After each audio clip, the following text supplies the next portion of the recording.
Like many other opening stories, the male protagonist wakes up to find himself transmigrated into a game character. This was also a game he himself had created. The name of this game was Legendary Heroes of Ahan. The game was about an academy where countless dangerous events continuously occurred. Until the very end. Even if the apocalypse arrived, everything in life in this game would still continue. But that wasn't the main concern, because the game's protagonist was arranged by the author to easily resolve everything. It's just that our protagonist wasn't so lucky. Unfortunately, he transmigrated into a character who was merely added for show, Corinne Locke, playing the role of an NPC in a quest where the game's main character would save all the villagers. If events unfolded according to the original plot, everything would be easily resolved. But this matter was not so simple. The protagonist of this game was named Park Ciu. The interesting point was that he was also a player of this RPG, meaning he had also transmigrated. But there was a big difference between Ciu and Corinne. Besides the superior strength of a protagonist, Park Ciu was also granted the privilege of an RPG player, a status window. The problem was that Ciu had never played this game before. But Corinne would compensate for that. He had played through all the chapters of this game and knew every nook and cranny. It could be said that Corinne was the expert of this game, Legendary Heroes of Ahan. With him as an advisor by his side, Ciu truly enjoyed blessings for 3 lifetimes. Corinne had all the information about this game. Ciu had the status window and player system.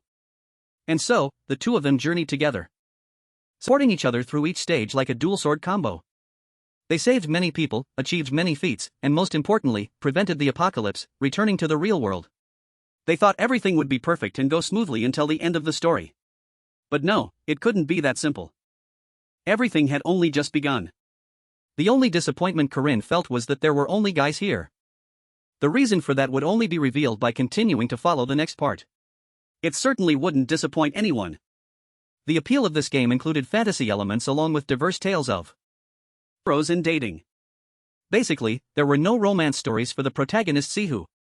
If there were females, they were only added to the team for quests, and then it was all men again. This was also something Corinne would regret forever. He should have noticed this abnormality sooner. When the Sword Emperor's granddaughter died on her way to the memorial ceremony, the first arc's final boss, Marriott, suddenly disappeared. And countless other mysterious deaths and disappearances occurred. Events that were not in the game's original storyline. And most importantly of all was the way Park Ciu thought. The person who had always been by his side. Corinne should have felt something was off from the beginning and suspected his true personality, even just a little. Marriott Dunlap was both the final boss of the arc and a heroine of this game. But Corinne had never met her until now because she had mysteriously disappeared. But one day, Corinne unexpectedly discovered a mysterious item, Marriott's magic staff, in a secret underground room belonging to Ciu. Not only that, this place also contained many mysterious items belonging to other heroines, such as Alisa's Odachi, the hammer of the heroine Jaeger, and Lax's spellbook. Most terrifying of all was Marriott's body, imprisoned in a glass chamber filled with red liquid. When he realized he had been discovered, Ciu showed no signs of worry. On the contrary, he revealed his terrifying and bizarre true nature. Corinne questioned Ciu, demanding an explanation for what was happening here. He calmly replied that Marriott was, after all, a high-level vampire. Her blood was very valuable, so it couldn't be wasted. That's why Ciu captured her and brought her here to drain her blood. Thinking back to this afternoon, Corinne had also drunk a bottle of potion Ciu gave him. He said it was just a normal recovery potion. But Corinne never expected that it was actually blood taken from Marriott. Corinne slumped down. Ciu's expression at this moment had become terrifyingly cold. He had built this place a long time ago. This particular operation with Marriott alone took a whole month. Ciu did all these things just to complete the storyline faster. He criticized Corinne's playstyle as too boring and cumbersome. So, he decided to just get rid of all these characters quickly. In reality, Ciu was not the newbie player he claimed to be from the start. Not only was he not a newcomer, but he was also a seasoned player of this game. More accurately, Ciu was the devil in this game. With the total number of characters he had killed, just 3 more lives would make it 100,000. Corinne felt disgusted by this bastard. He angrily grabbed Ciu by the collar. Ciu didn't resist, calmly and coldly stating that these guys were just NPCs in the game. They weren't real, so why get so worked up? Corinne was now helpless. He truly felt an overwhelming sense of disappointment. He reached inside Ciu's shirt. He questioned why Ciu took the Odachi if he was so obsessed with quest efficiency. After all, a mage wouldn't need a knight's item. And those normal potions could also be easily created through the system window. Sihu then let out a faint laugh. His cold face and red eyes looked no different from a demon, striking fear into people. He merely gave a gentle push. Corinne was immediately thrown far away. His entire body slammed into the wall, leaving him covered in blood. Sihu now seemed to have turned into a mad beast. He kept rambling that he did all these things just for Corinne. He could have considered Sihu his reason for living, his entire world, instead of caring about those female characters. Wait. Hold on. Stop for a few seconds. That's right. Just as everyone is thinking. Corinne, upon hearing this, also twitched with a whole string of question marks for a few seconds. At this point, Sihu would no longer hold back and would come out with his true nature to everyone. Just as everyone had thought. Sihu was in love with Corinne. At first, Corinne couldn't believe it.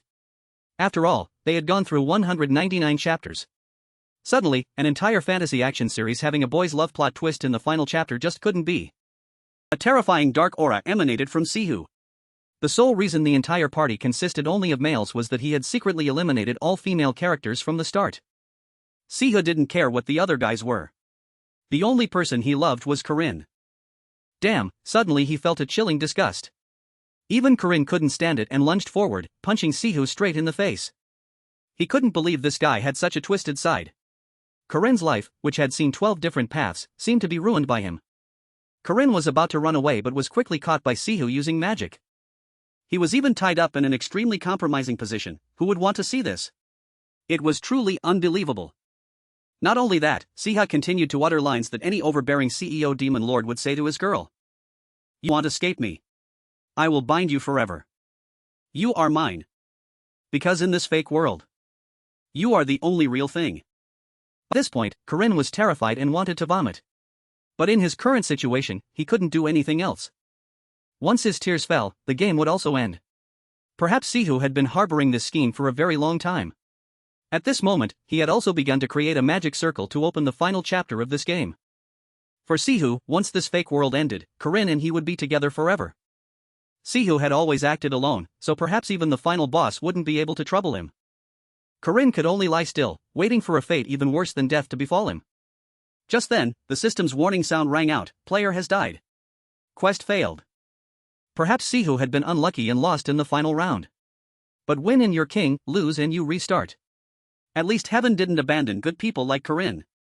As soon as he opened his eyes again, he found himself lying in bed, regressed 3 years into the past. This was definitely a golden opportunity granted to Corinne by heaven. He clenched his fists, and tears suddenly streamed down his cheeks. Park Ciu, I will definitely kill that player. In the game, there was an event called Rot Eon River Dam Break Event. During the quest to subdue river monsters, the dam unexpectedly broke, sweeping away an entire village. Thousands of water monsters poured out, and thousands of innocent villagers drowned. It was a truly horrifying sight. Yet, at that time, this Park Ciu became terrifyingly joyful and excited. Back then, Corinne was naive and didn't understand why that bastard looked so gleeful. Now, thinking back, even if dozens of people died, the only thing Siha cared about was the experience points gained. Remembering his words at the time, just 3 more lives in ITLLB 100,000, was enough to drive Corinne mad with his depravity. In the current situation, Corinne could completely stop that demon right now. At this time, Sihu was only level 5, just like him. All the elements that made him and other players stronger were at Makaba Academy. After entering the academy, Siha's strength had significantly increased. He hadn't turned into a monster yet, but it was impossible to know how fast his development would be after entering the academy. There were only 5 days left until the enrollment ceremony. So, the only way to eliminate Park Ciu was right now. And the type of mushroom Corinne was holding in his hand would be useful to assist him in this matter. Back to the main storyline unfolding, Ciu had a quest to complete tonight. A carriage on its way to Mekadan City had been intercepted by forest monsters. Everyone and the guards needed to be protected until it was repaired.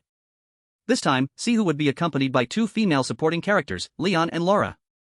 Just as they were about to get into the carriage, a terrifying roar echoed. From within the bushes, something suddenly lunged out at them with lightning speed. Without hesitation, both drew their swords, ready to fight. With this terrifying scream, the thing that just lunged out was a level 2 monster wolf. Corinne, hiding in a nearby bush, didn't expect everything to start so quickly. Now, even if he wanted to go out and help them, he couldn't. If only he had time to prepare, he could have saved them. After creating a diversion for the carriage and others to flee, Sihu immediately ran towards the monster wolf. Corinne also needed to confirm before intervening whether this was the real Park Ciu, the hero who would save the world, or a player like himself. Facing the monster wolf before him, Siha's face suddenly became terrifyingly excited. Just then, an important female character wielding a sword unexpectedly appeared. He aimed a beautiful sword strike directly at the monster's neck, but unfortunately, it was blocked. This girl was the second daughter of the Aiden family. The wielder of Odachi, one of the 6 royal swords, an influential member of the party, and a character whose full name was Alisa Aiden. Siho had only been waiting for this moment. He began to pull out a hidden dagger and started to approach, preparing to strike. In the end, this was still the wretched Sihu from his previous life. Fortunately, his recent action was quickly detected by Alisa, who managed to dodge in time. Alisa, still shaken with fear, asked him why he did that, but Siha claimed he had merely slipped. At this moment, the monster wolf's roar made her gradually regain her senses and continue fighting it. The dagger Sihu had poisoned earlier, though it didn't hit directly, had grazed Alisa. Some of the poison had entered her body, but she still fought normally, probably because she was an important NPC in the story. The poison seemed to have weakened Alisa while fighting the monster. She tried to calm down, took a deep breath, closed her eyes to concentrate her strength, and then unleashed her special move. Alisa's ultimate technique, Absolute Step Slash. Alisa seemed to regain her vitality and immediately charged towards the monster swiftly. At this rate, Alisa alone could completely defeat this big, fierce monster wolf, and of course, he wouldn't let it end peacefully like that. Siha took the dagger from earlier and threw it at Alisa. This time, it was definitely not accidental. Fortunately, Alisa quickly dodged, but in reality, the dagger was just a decoy to distract her. While distracted, Alisa didn't realize when she had gotten close to the beast's mouth. Although she quickly drew her sword and stabbed it in the head to finish it off, she herself was pierced by a fang in the monster wolf's mouth. Alisa fell, rolling onto the ground. Sihu had only been waiting for this. He quickly seized the opportunity to snatch the Odachi from Alisa. He happily fondled the sword. His face at this moment became cold and devoid of humanity. Killing NPCs also grants experience, right? Alisa, lying on the ground, had no strength left. It could be said that she was on the verge of death. In her eyes now, the person before her was nothing short of a cruel demon. To see this before dying was truly a tragic end. Suddenly, a bag full of yellow powder flew into Siha's face. It clung to his face and entire body. Everyone knew who had thrown that bag at Sihu. He was fumbling around angrily, looking for the culprit who dared to throw something at him. A pack of monsters was gradually charging towards him. The yellow powder was topanic mushroom, a favorite of forest monsters, and they were covered in a thick layer of its spores. Therefore, in the eyes of the monsters, Park Sihu was now nothing but a delicious piece of meat covered in special sauce. While he was busy fumbling with those forest monsters, Corinne quickly stepped out and pulled Alisa into a corner. Luckily, she was still breathing. Looking at the monster wolf before him, Corinne suddenly had an idea. He walked over and broke off one of its fangs. Just then, Sihu unexpectedly appeared behind Corinne. It seemed he had dealt with the other monsters. Corinne calmly stood up, killed 3 horned rats in a flash. Odachi is second to none. His voice made Sihu surprised. Corinne Locke. Sihu cautiously asked, how did you get here? This bastard, did he lose his memory from before? Corinne wondered while holding the phone. Then he chuckled, if so, all the better. Then he spoke, you'll hurt yourself if you hold a sword like that. Sihu froze, exclaiming in surprise, what? Taking advantage of his momentary pause, Corinne lunged forward and grabbed a handful of powder, throwing it directly into Siha's face. Siha didn't have time to react and angrily cursed, you bastard. He swung his sword, eyes still closed, and yelled, die. Corinne easily dodged the attack and even had time to assess the situation. This guy swings his sword clumsily, but he's fast. Still, Park Sihu is physically stronger than me. Corinne ducked low to avoid the blow and gritted his teeth, I have to risk it. There's no other way. Corinne swung the sharp thong forcefully at Sihu, making him panic and dodge. At this moment, Corinne was almost out of his mind, his hand continuously striking, that's right. This thong knife can stab his neck and kill him. Dodge it. Sihu focused only on the thong in Corinne's hand, continuously using his sword to block the attacks. But unexpectedly, Corinne swung the thong knife from his other hand without warning. Siha's eyes widened. But since his hands were busy blocking, he had no choice but to stand there and watch. The thong knife plunged deep into Siha's shoulder. Siho screamed in pain, his face turning pale. His eyes were now filled with fear. Tears could fall at any moment. Corinne raised the other fawn high, then quickly brought it down on Siho. A stream of blood gushed out. However, the fang didn't stab Siho's body but rather pierced his hand. Corinne stared at Siho, who was using his hand to fend off, with 2 streams of tears running down his face. But in the end, the outcome was predetermined. Corinne used his strength to push the fang through Siho's neck, causing blood to spray everywhere. Thank you for everything in my previous life, Corinne thought to himself.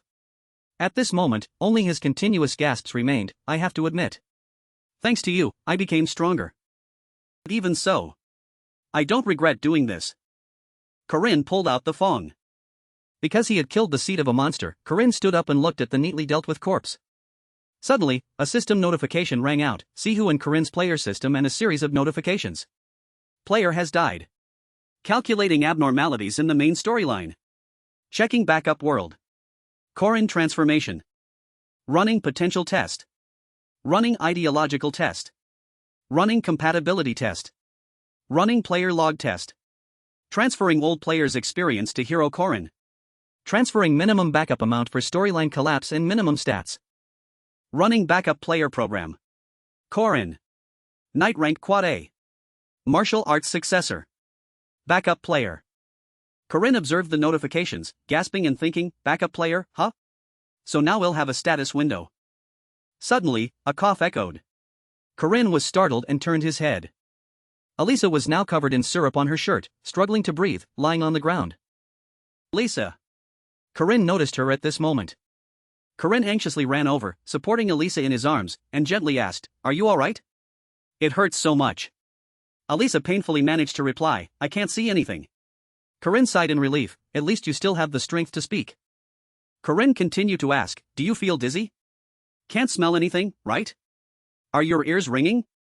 Alisa closed her eyes and replied with slurred speech, How do you know? Corinne looked at her, realizing these symptoms seemed to be due to peacock tree frog venom. Corinne thought for a moment and then said, It's very difficult to create this type of poison in just the tutorial chapter without a status window. If this poison had been made at a slightly higher level, you would have died. Corinne looked at the fang embedded in Alisa's hip and quickly unbuckled his belt, trying to save her. Even though the monster wolf's fang was still stuck in her, and she was in critical condition, he had to quickly stop the bleeding and detoxify her. Corinne used his belt to turn Alisa over, wrapped it around her arm, and tightened it. The sudden pain made Alisa cry out. Corinne tried to reassure her, It's all right. I'm an expert at stopping bleeding and detoxifying. Don't worry. He glanced around, worried she might bite her tongue and be in danger. Corinne's gaze stopped at Siha's arm, which lay dead nearby. He hesitated for a moment, then pulled Siha's arm over and placed it before Alisa's mouth, saying, Bite it. He was confident in his decision, so he began to unbutton his shirt and said, It's going to hurt a lot. Bite as hard as you can. It feels like I've returned 3 years ago, but this time I won't hesitate. He was confident in his decision, so he began to unbutton his shirt and said, It's going to hurt a lot. Bite as hard as you can. It feels like I've returned 3 years ago, but this time I won't hesitate. Those who died in my previous life are still alive. I saved one person. That's enough. Alisa had been successfully given first aid but remained unconscious on the ground. A moment later, Corinne fashioned a simple pot and heated it over a flickering fire. He watched Alisa lying behind him while tending the pot and comforted her, Hang in there. I'm preparing the antidote. Don't worry. Humans don't die that easily. Alisa mumbled with her eyes closed, Benefactor. She struggled to whisper, Please. Tell me your name. Corinne placed a wet cloth on Alisa's forehead and gently replied, No need to know. Alisa paused, What? Corinne reminded Alisa, Don't think too much. Rest. When the medicine is ready, it'll wake you up. From now on, he had to act in the shadows, so the fewer people who knew about him, the better. Corinne used a small stick to draw a circle on the ground, pondering the situation to himself. The storyline of Legendary Heroes of Ahan, as its name suggests, is a story about a hero. While resolving incidents at the academy, the player will become a hero. Saving the world. Defeating countless monsters and eliminating the final boss. Even a rotten scoundrel like Park Ciu had to follow the storyline. If the final boss isn't defeated, the world will be destroyed. Ciu is dead now. So who will take on that fate? Corinne wondered. The system displayed, Knight rank A, martial arts successor. Backup player. Corinne looked at it with a clear expression of disgust. Who else but me? Thought, but if they want me to do this, at least they should make it worthwhile. Suddenly, a series of notifications appeared. System notification window, you are not authorized to access. Corinne sat still, pondering. I became a backup player. But I can't use player support tools. I was so eagerly looking forward to it. And now this? By the flickering fire, Corinne was alone. The large young man muttered to himself, it will be difficult to achieve anything in the future. Memories from my previous life aren't enough. I must use elements outside the system to help accomplish this. During 3 years of training, Corinne was no longer just a successor or a backup. He drew on the ground with his fingertip. A symbol and a magic circle appeared. That power created a strong gust of wind, making the fire burn brighter. Everything was swept along with it. Corinne observed with satisfaction. He smiled, just as expected. It worked. The magic I learned in my previous life was primal runes. Ancient symbols containing inner power. Duty. Restriction. Vow. These are the 3 primal runes of command. One of the powerful laws governing this world. Also the source of human power and the cause of destruction. And I will engrave them all onto my body. As soon as he thought this, Corinne raised his finger and bit down hard. Blood flowed from his finger, so he used it to draw a line on his arm. Among the characters that appeared along the path of his finger, the first one emerged. These characters began to appear following the trace of his finger. But they also caused pain, making Corinne wince and cry out. Duty. He repeated to himself. This command will increase the power of the caster when they make a vow to themselves. It's easy to vow things like not eating chicken. But because they are too easy, one hardly receives any bonus stats from it. Still, Corinne needs to vow something he can easily commit to. Corinne rested his arm on his leg, his body stiff with pain. He told himself, I will not feign blindness to covet the treasures of good people. The system displayed, duty. You will not feign blindness to covet the treasures of good people. Your stats will increase upon completing the task. If you fail to perform, you will be penalized 10 stats. Corinne continued to bite his finger and draw on his other arm. Veins on his neck bulged from the pain. The system again displayed, restriction. I am not aware of spirits. In this world, all objects have their own psychic abilities. Spirits can only interact through mutual connection. Therefore, they cannot use their power to affect things that have no psychic ability towards them. If you do not comply, you will take 600% of the opponent's damage. Restriction activated. System notification, crystal damage 0%. Physical damage plus 50%. And the benefit of this interaction, when I fulfill the commandment, is that the incantation becomes a shield protecting me from all other interactions. Corinne continued with a resolute tone. Now, the last one, the vow. This vow carries the weight of primal runes, creating a strong connection. Ancient characters appeared all over his body and arms. However, it was also a huge risk, but it brought significant benefits. For this reason, both Park Ciu and he had used it in their previous lives. Corinne remembered Ciu, but even Park Ciu, who had used everything in the system, failed against the final boss. If so, Corinne couldn't help but worry. The heaviest vow he had to make was, I will save this world. Corinne opened his eyes wide, filled with determination. This is the noble purpose every warrior pursues. The vow with the greatest ambition. 3 commandments are complete. Duty, restriction, vow. All commandments will be applied to the backup player. The system announced, if you fail to fulfill the vow, death is inevitable. At this moment, Corinne's body underwent a strange change. His eyes glowed red, and he screamed in agony. Elsa suddenly opened her eyes wide and felt a sharp pain from the wound on her hip, making her wince. At this point, she was lying on a bed, properly covered with a blanket. She sat up abruptly but immediately felt the pain from her wound. A nurse walked in and asked, "Oh, you're awake? How do you feel?" Alisa pressed, "Where am I?" The nurse replied, "You're at Makaba City Hospital." Alisa wondered, "Who brought me here?" The nurse smiled and answered, "Your relative just left." Alisa was surprised, "Just left?" The nurse worriedly reminded her, "Oh, you can't move yet." Alisa turned her head to look around and then asked, "It's all right, where are my things?" She then saw her blood-stained belt sticking out of her backpack on the table. She noticed it and asked, Is this from the person who saved me?" "It's still stained with blood." Alisa picked up the belt to examine it. Her sharp eyes called out, "Nurse." The nurse jumped in fright, "Huh?" Alisa loudly demanded like a child, "Is there anywhere that sells honey candy?" The nurse helplessly replied, "You can only eat soup right now." 3 days passed with beginner quests, and the Makaba Academy opening ceremony began. At the same time, Corinne stood in front of the school, rummaging through his wallet. "Let's see, I need a student ID to get in." "Hey, what's this?" Corinne pulled out a letter, wondering, "A letter? I don't remember putting it in here."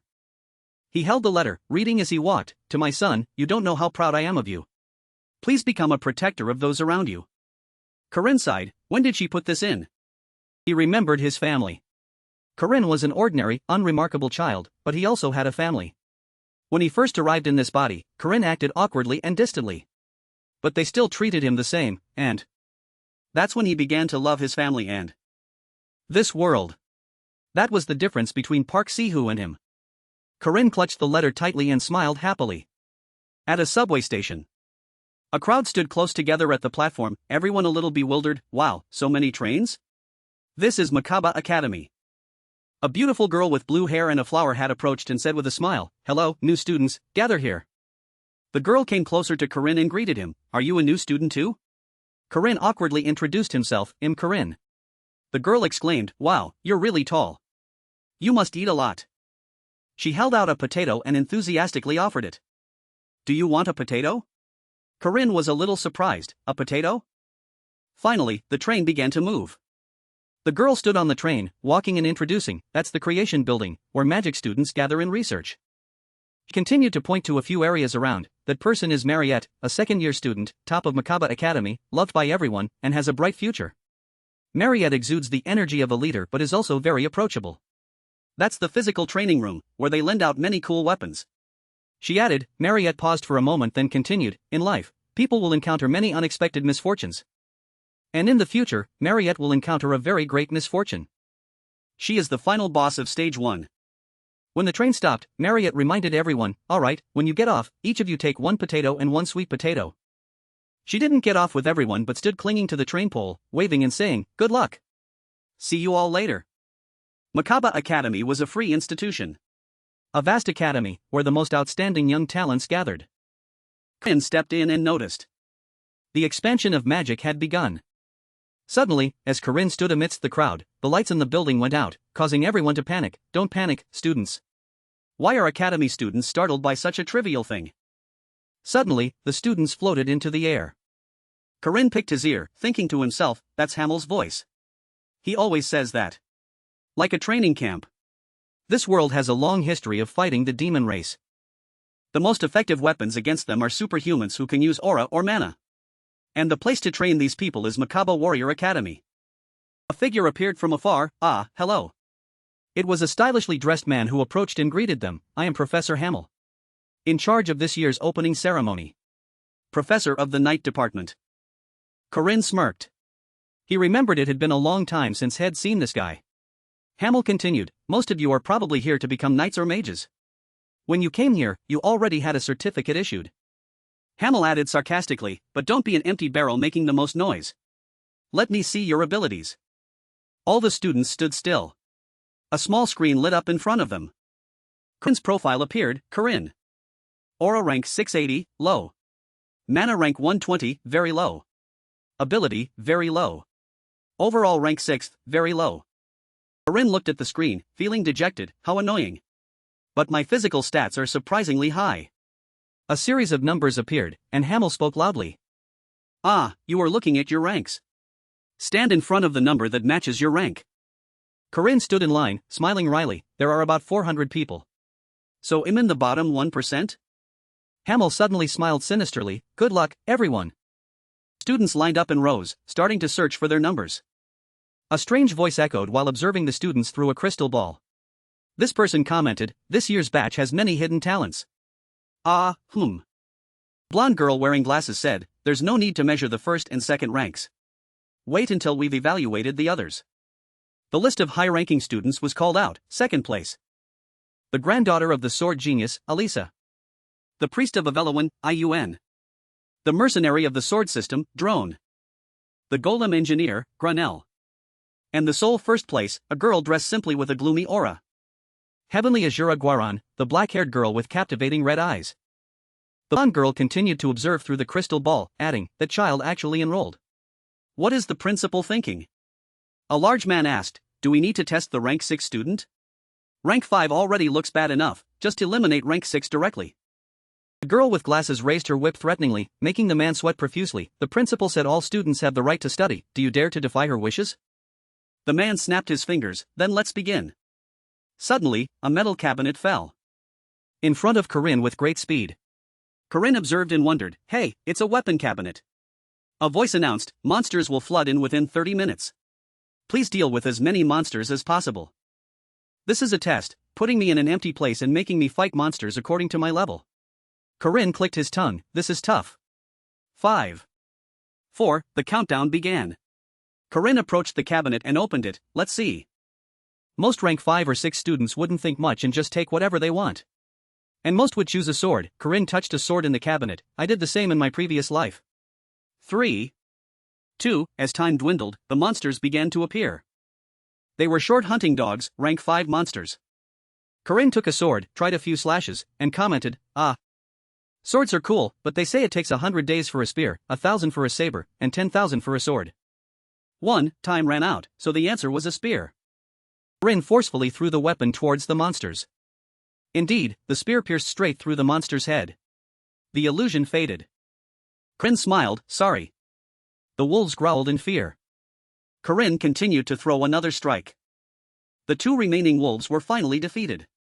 Corinne said, but I have. Corinne smiled confidently, too much experience in killing you guys. Corinne pulled the spearhead out of the monster lying sprawled below and said, let's see. 20 seconds. That's a bit long. He thought to himself, in my previous life, I couldn't even kill these hunting dogs and was eliminated. But this time is different.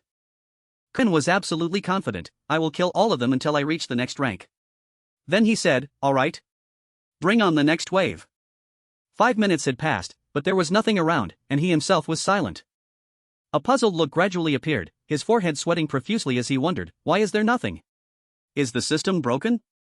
Baroness Cassius, watching the students' battles, clicked her tongue with extreme disappointment, TSK. TSK, if they can't even kill those things, then what else can they do? Back then, I could kill level 5 monsters in just 1 minute and 22 seconds. She glanced at another screen and complained endlessly, if level 5 is like that, I don't expect anything from level 6 either.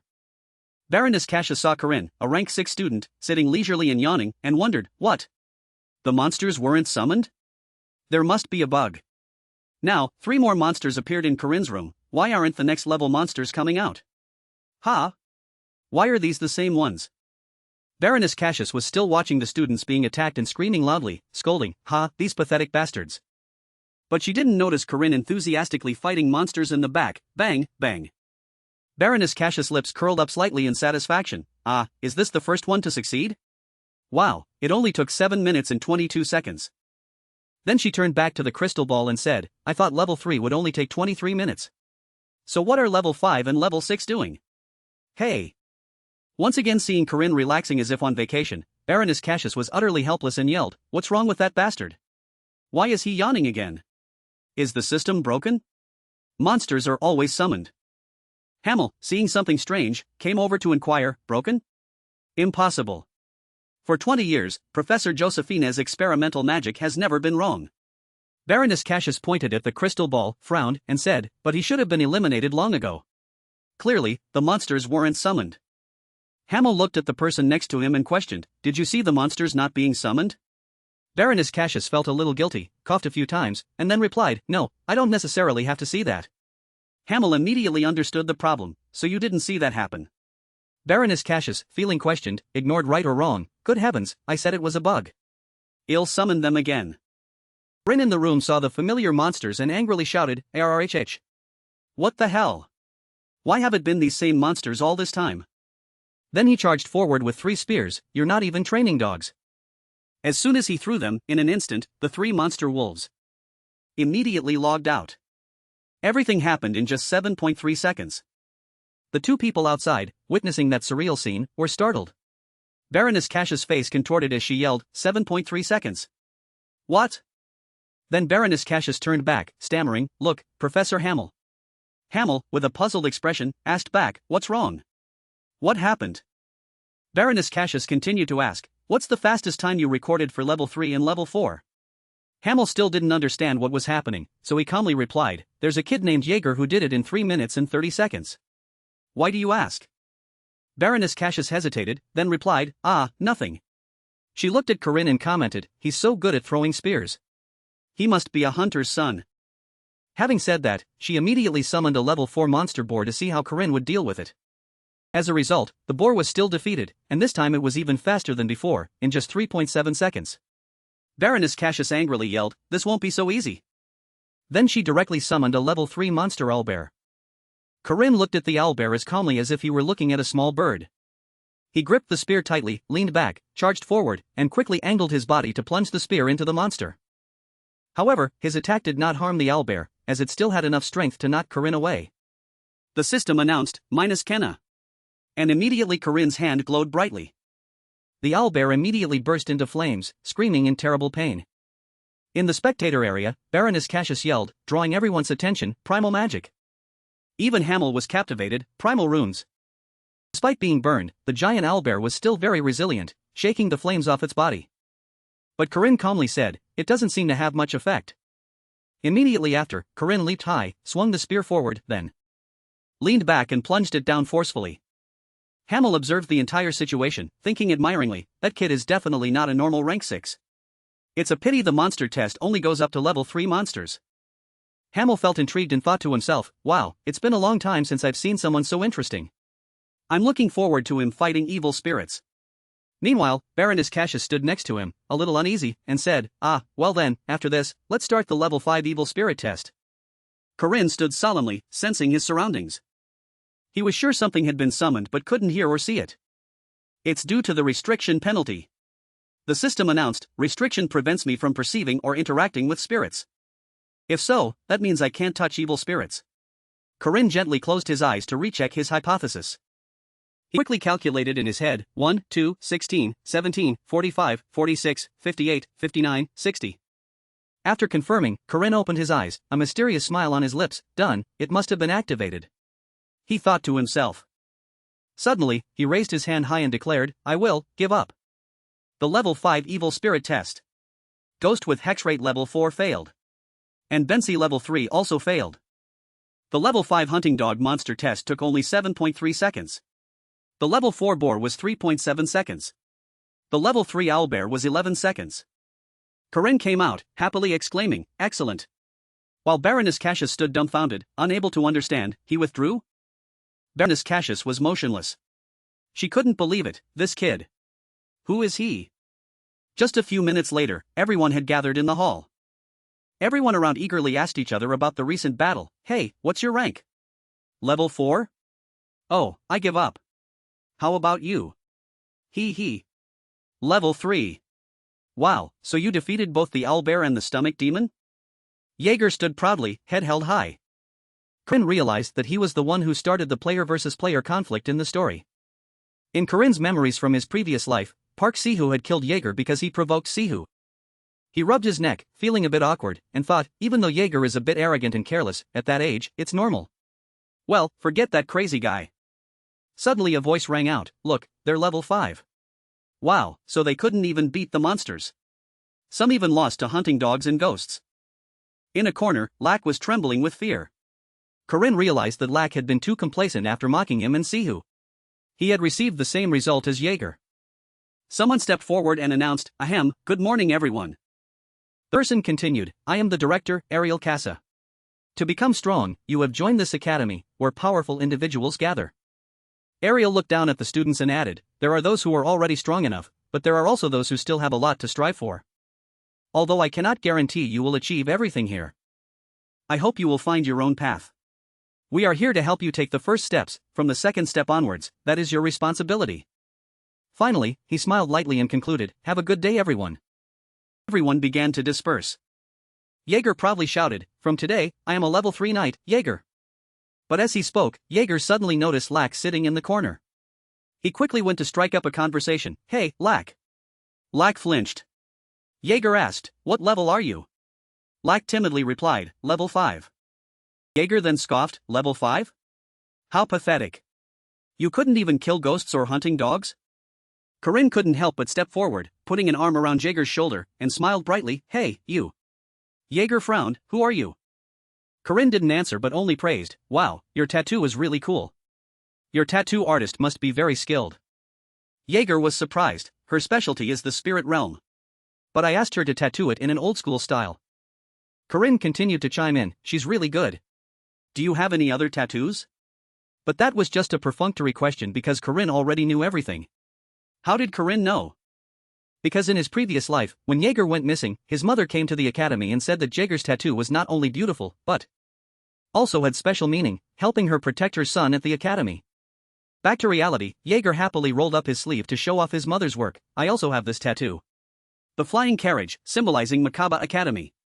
Corinne exclaimed, wow, that's really cool. After a while of chatting, Corinne finally introduced himself, Corinne. And you? Jaeger replied energetically, Jaeger. Corinne continued to ask. And you? Lack flinched slightly and replied, Lack. The three continued to chat enthusiastically, unaware that from afar a pair of eyes was watching them. Lisa watched them from a distance, a warm smile on her face. She realized that Corinne had saved her bullied friend, how wonderful. Corinne's cheerful and friendly demeanor made Alisa think he might be a good person. Turning back to Corinne, he told himself that this was how he left a good impression on Lack, who had a good memory. A cunning smile spread across Corinne's lips, found it. My free skill book. While Corinne was smiling slyly, Alisa, blinded by the demon of love, felt that his smile was cute and was curious to know what kind of person he was. Most of the facilities at Makaba were provided free of charge. Coffee here was cheaper than outside, and dormitories were also free.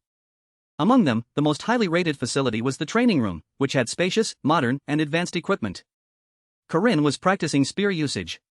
He spun around to prepare a skilled strike. The simple reason was that when using this room, training exercises that seemed impossible became feasible. For example, fighting spirits that he couldn't see. Corinne put all his strength into unleashing countless blows into the empty space before him. Outside, two people were watching and discussing. One of them said, look, that first year is training with spirits. They continued to converse, usually, you only train with spirits in the second semester. Ah, perhaps this kid heard rumors and is practicing this. Sigh, I heard many second-year students can't even catch wind spirits. Suddenly, a spirit knocked Corinne back, sending him crashing into the wall. The group outside laughed gleefully, look, trying to act tough, kid? Corinne panted after the training, asking himself, is it still too much for me? Hamel, who was standing behind, approached and asked, so you're a first year? Corinne flinched slightly, huh? Corinne politely replied, hello, coach.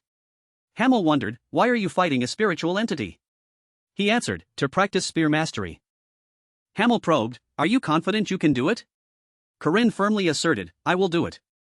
Although outwardly calm in his reply, Corinne remained very wary internally. Why is he suddenly approaching me? Is there something wrong with the test? Hamon's gaze was sharp, as if wanting to pierce through the opponent. Finally, Hamon broke into a bright smile and praised him. Then, as he left, Hamon cheerfully added, if you succeed, come find me. I'll reward you. Corinne stood there, understanding nothing, only able to reply, yes. When Hamon left, Corinne breathed a sigh of relief, wondering why he had been so worried. A reward of food? That's fine. Isn't it? Corinne turned back to continue his unfinished work. Now, he would start over from the beginning. Unaware that Marriott had been standing outside for some time, Corinne continued to train with more fervor than ever. Once again, his spiritual entity struck back, severely injuring him. Ouch! He was thrown backward, hitting the wall, letting out a cry of pain. Ugh! And then he lay there, panting. Suddenly, a soft cloth fell from above, covering Corinne's face. Marriott gently lowered an empty cup and inquired, is it very difficult? Corinne remained still on the ground and replied, yes. I'm very tired. Marriott used her ability to create a stream of cool water. You should rest. You've worked very hard.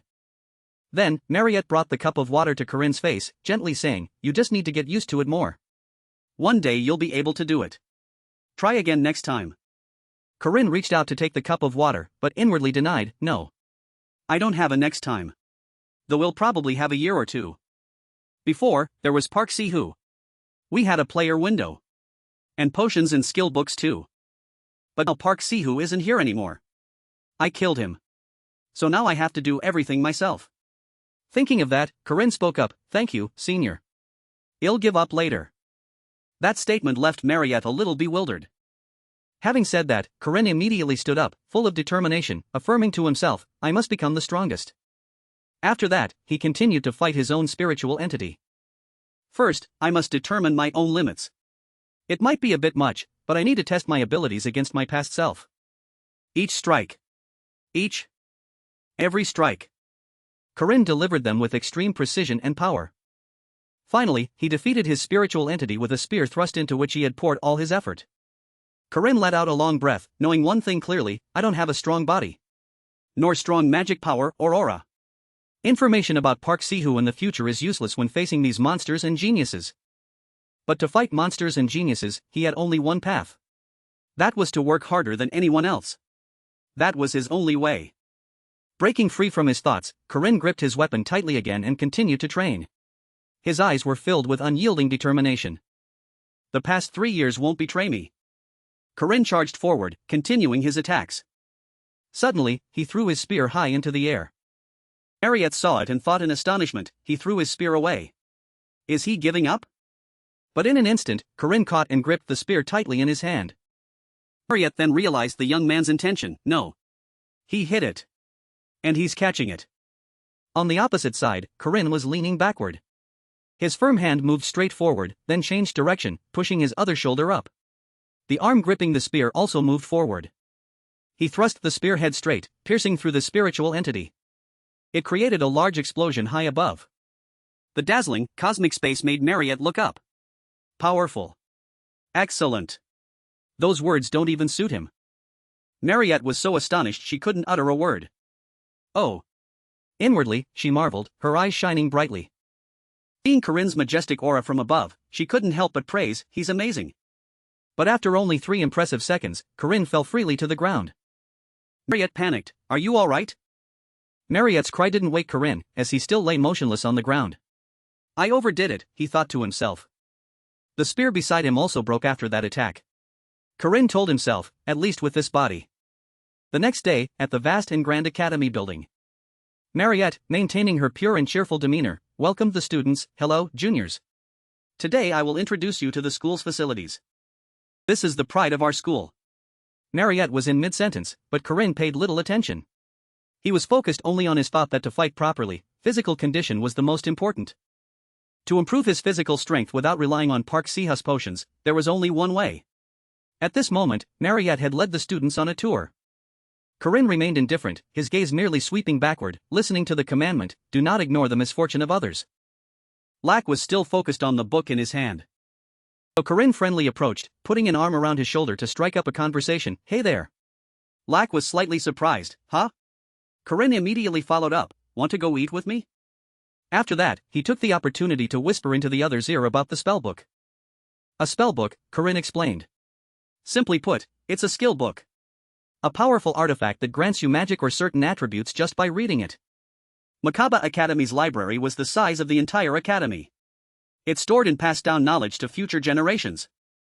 In fact, this place was not just a library, but also where spellbooks were hidden. Both had gone inside to search for those books. Corinne chuckled, to hide a tree, you hide it in a forest. Right? Lack frowned sternly, yeah, you have to keep your promise.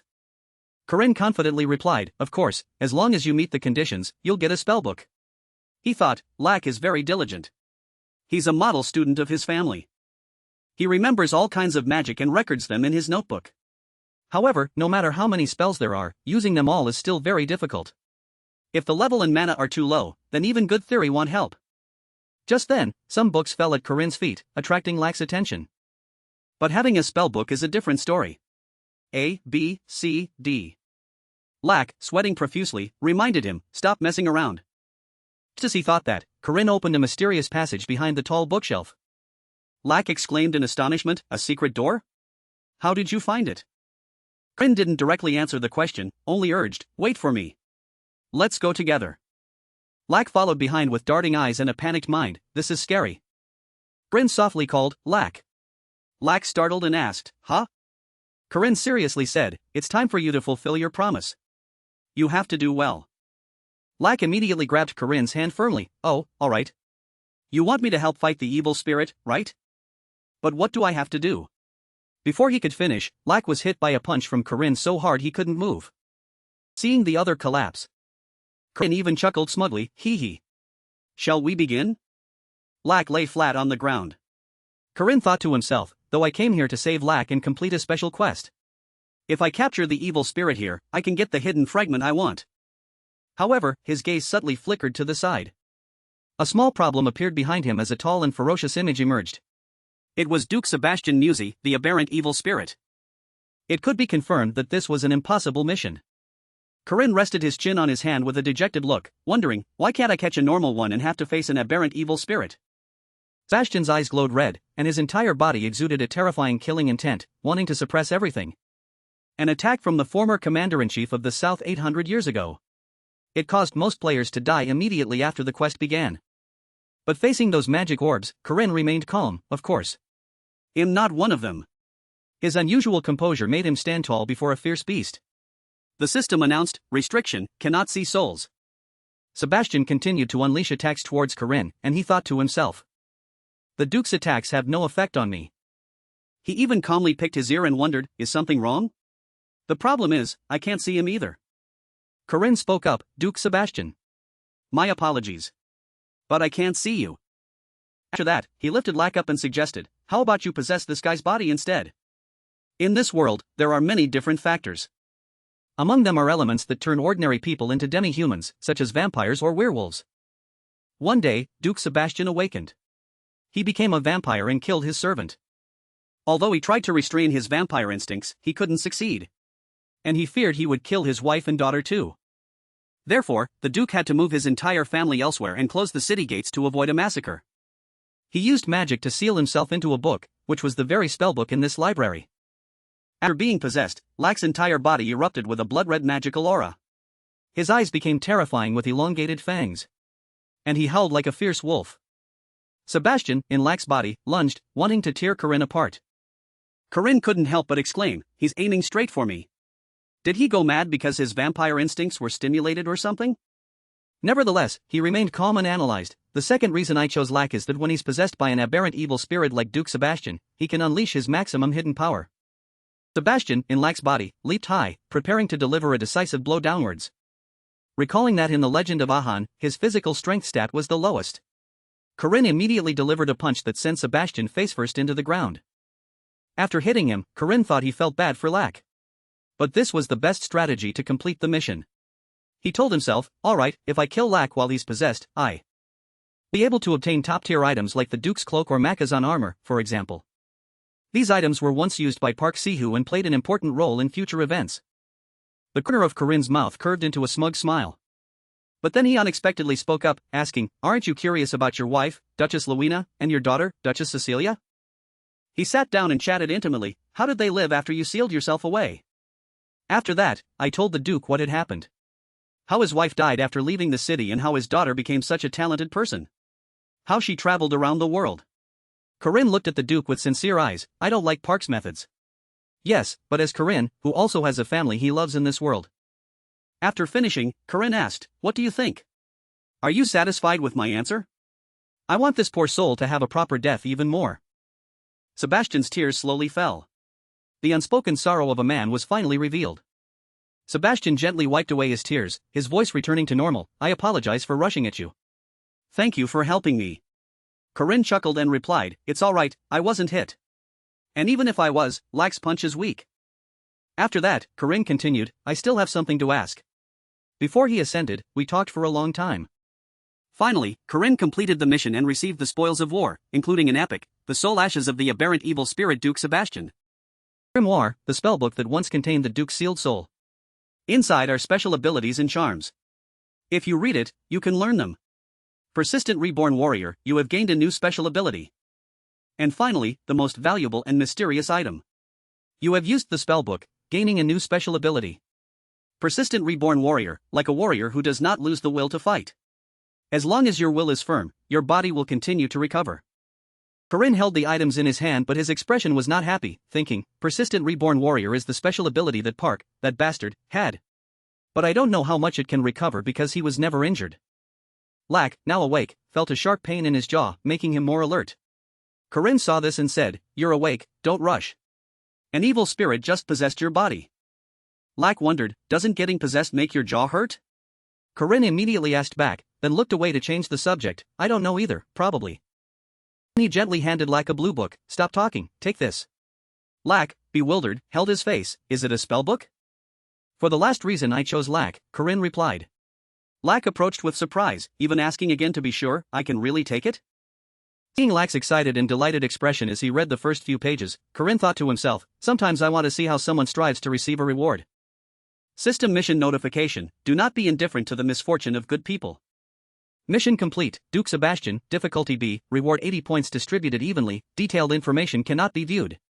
Corinne supported Lack's tired body, and seeing the notification, he was very surprised. I got 80 points? In this game, each level up grants 5 stat points. So this number must correspond to 16 level ups. I didn't even see a level up notification, meaning the level 1 reward is only 80 points. Is it to compensate for not being able to directly increase stats? But with this much experience, Corinne thought as he carried Lack and headed outside. Mission condition, do not be indifferent to the misfortune of good people. Like many other opening stories, the male protagonist wakes up and finds himself transported into a game character. Scene change to the physical training room. Marriott's cheerful voice rang out, guys, does anyone want some potatoes? Everyone enthusiastically responded to the simple food, me too. Ah. Marriott approached Corinne and asked, are you going to capture the spiritual entity again today? He replied, yes. Marriott hesitated, Then she smiled and said, I believe you can do it, Junior. I'll cheer you on. I'll always cheer you on. People behind, munching on potatoes, all looked down on Marriott. How can a first-year, 5th-rank kid capture a spiritual entity? I tried hard yesterday, but I also failed. Don't give him false hope. That newbie. Why does he keep trying to get Marriott's attention? She chuckled, is that so? She immediately bet 2 gold coins that Corinne would succeed. The crowd buzzed, scolding her for always doting on that kid Corinne. Others bet 70 silver coins that Corinne would fail. On this side, Corinne looked helpless. Why am I being used for bets? I just want to train. He slowly took his spear, thinking, whatever. Just focus. I've gained stats from helping Sebastian ascend, so I can definitely capture it. But now I don't even know how strong I am. He decisively swung his spear in a long, powerful arc. Let's start with the weakest basic ones. Giant Serpent Burst Thrust. Then he charged like a storm. The technique I used to defeat the spiritual entity before was the serpent's long strike among the painted snakes. This technique is quite difficult, so using the most basic of basic moves, Giant Serpent Burst, it might be hard to defeat it in one hit. Instantly, the spiritual entity was hit and scattered everywhere. Whoosh. Those who had just looked down on him now had wide eyes and open mouths. Just one hit. Giant Serpent Burst has reached that level? The strange thing was that even Corinne was surprised by his own ability at this moment. Wait, isn't that too strong? Marriott approached and praised. Yesterday he shocked everyone with just 3 moves, didn't he? This time he only needed 1 strike. He replied with a slight hesitation, yes. He thought to himself, what is this? She must have witnessed everything yesterday. No. More importantly, a mage can see painted snakes with the naked eye. What kind of absurd keen eyesight is that? Marriott beside him softly asked, what's wrong? Is there a problem? Then she suddenly handed him a small pouch and said, oh, here. Your share. Corinne was bewildered, huh? Looking at the desperate crowd behind them, Marriott explained, thanks to you, I earned a little too. Of course, you should have a share. Corinne asked again, my share? Marriott wondered, what? You don't like it? He smiled slyly, thinking, of course I like it. Who would ever refuse money? Having received the money, Corinne was delighted. Marriott. You really are smart. Keep up the good work in the future. Night fell, the full moon illuminating the entire sky. Corinne ate dinner and pondered, it was the same in my previous life. I fought hard to gain some martial arts, and it's the same now. I'm almost at the 5th step of the 6 steps to enlightenment. He ate one cake after another, the road is still long. But my spear mastery is improving faster than I imagined. So I'm not that worried. The problem is primal rune magic. Corinne was drawing something when the system appeared, Hagelos, you lack mana. He said to himself, in my previous life, I couldn't fully master it either. Because primal rune magic requires an enormous amount of mana. If I can master it, it'll definitely be much stronger than in my previous life. I should think carefully. Suddenly a voice rang out, you. Corinne froze, this voice. No matter how much I refine my spear mastery and master primal rune magic, the bastard I couldn't defeat is already in this academy. The only woman even Park Ciu couldn't kill. One of the strongest forces in the legend of Ahan. The notorious breaker of balance. The person sitting there was a girl known as the extraordinary Azjura Warren. He wondered greatly, why did she suddenly appear here? And she's talking to me too. I don't know why. But I'll just ignore her and leave. I can't handle this bomb. Warren spoke, but her words were fragmented and hard to understand. You have been merged. Warren's eyes were icy, and her deep voice echoed steadily, I don't think you are the owner of that body. Corinne froze, sweating profusely, huh? He wondered to himself, how does she know? I possessed this body. His eyes widened, pupils constricted, as if confirming what Warren had just stated.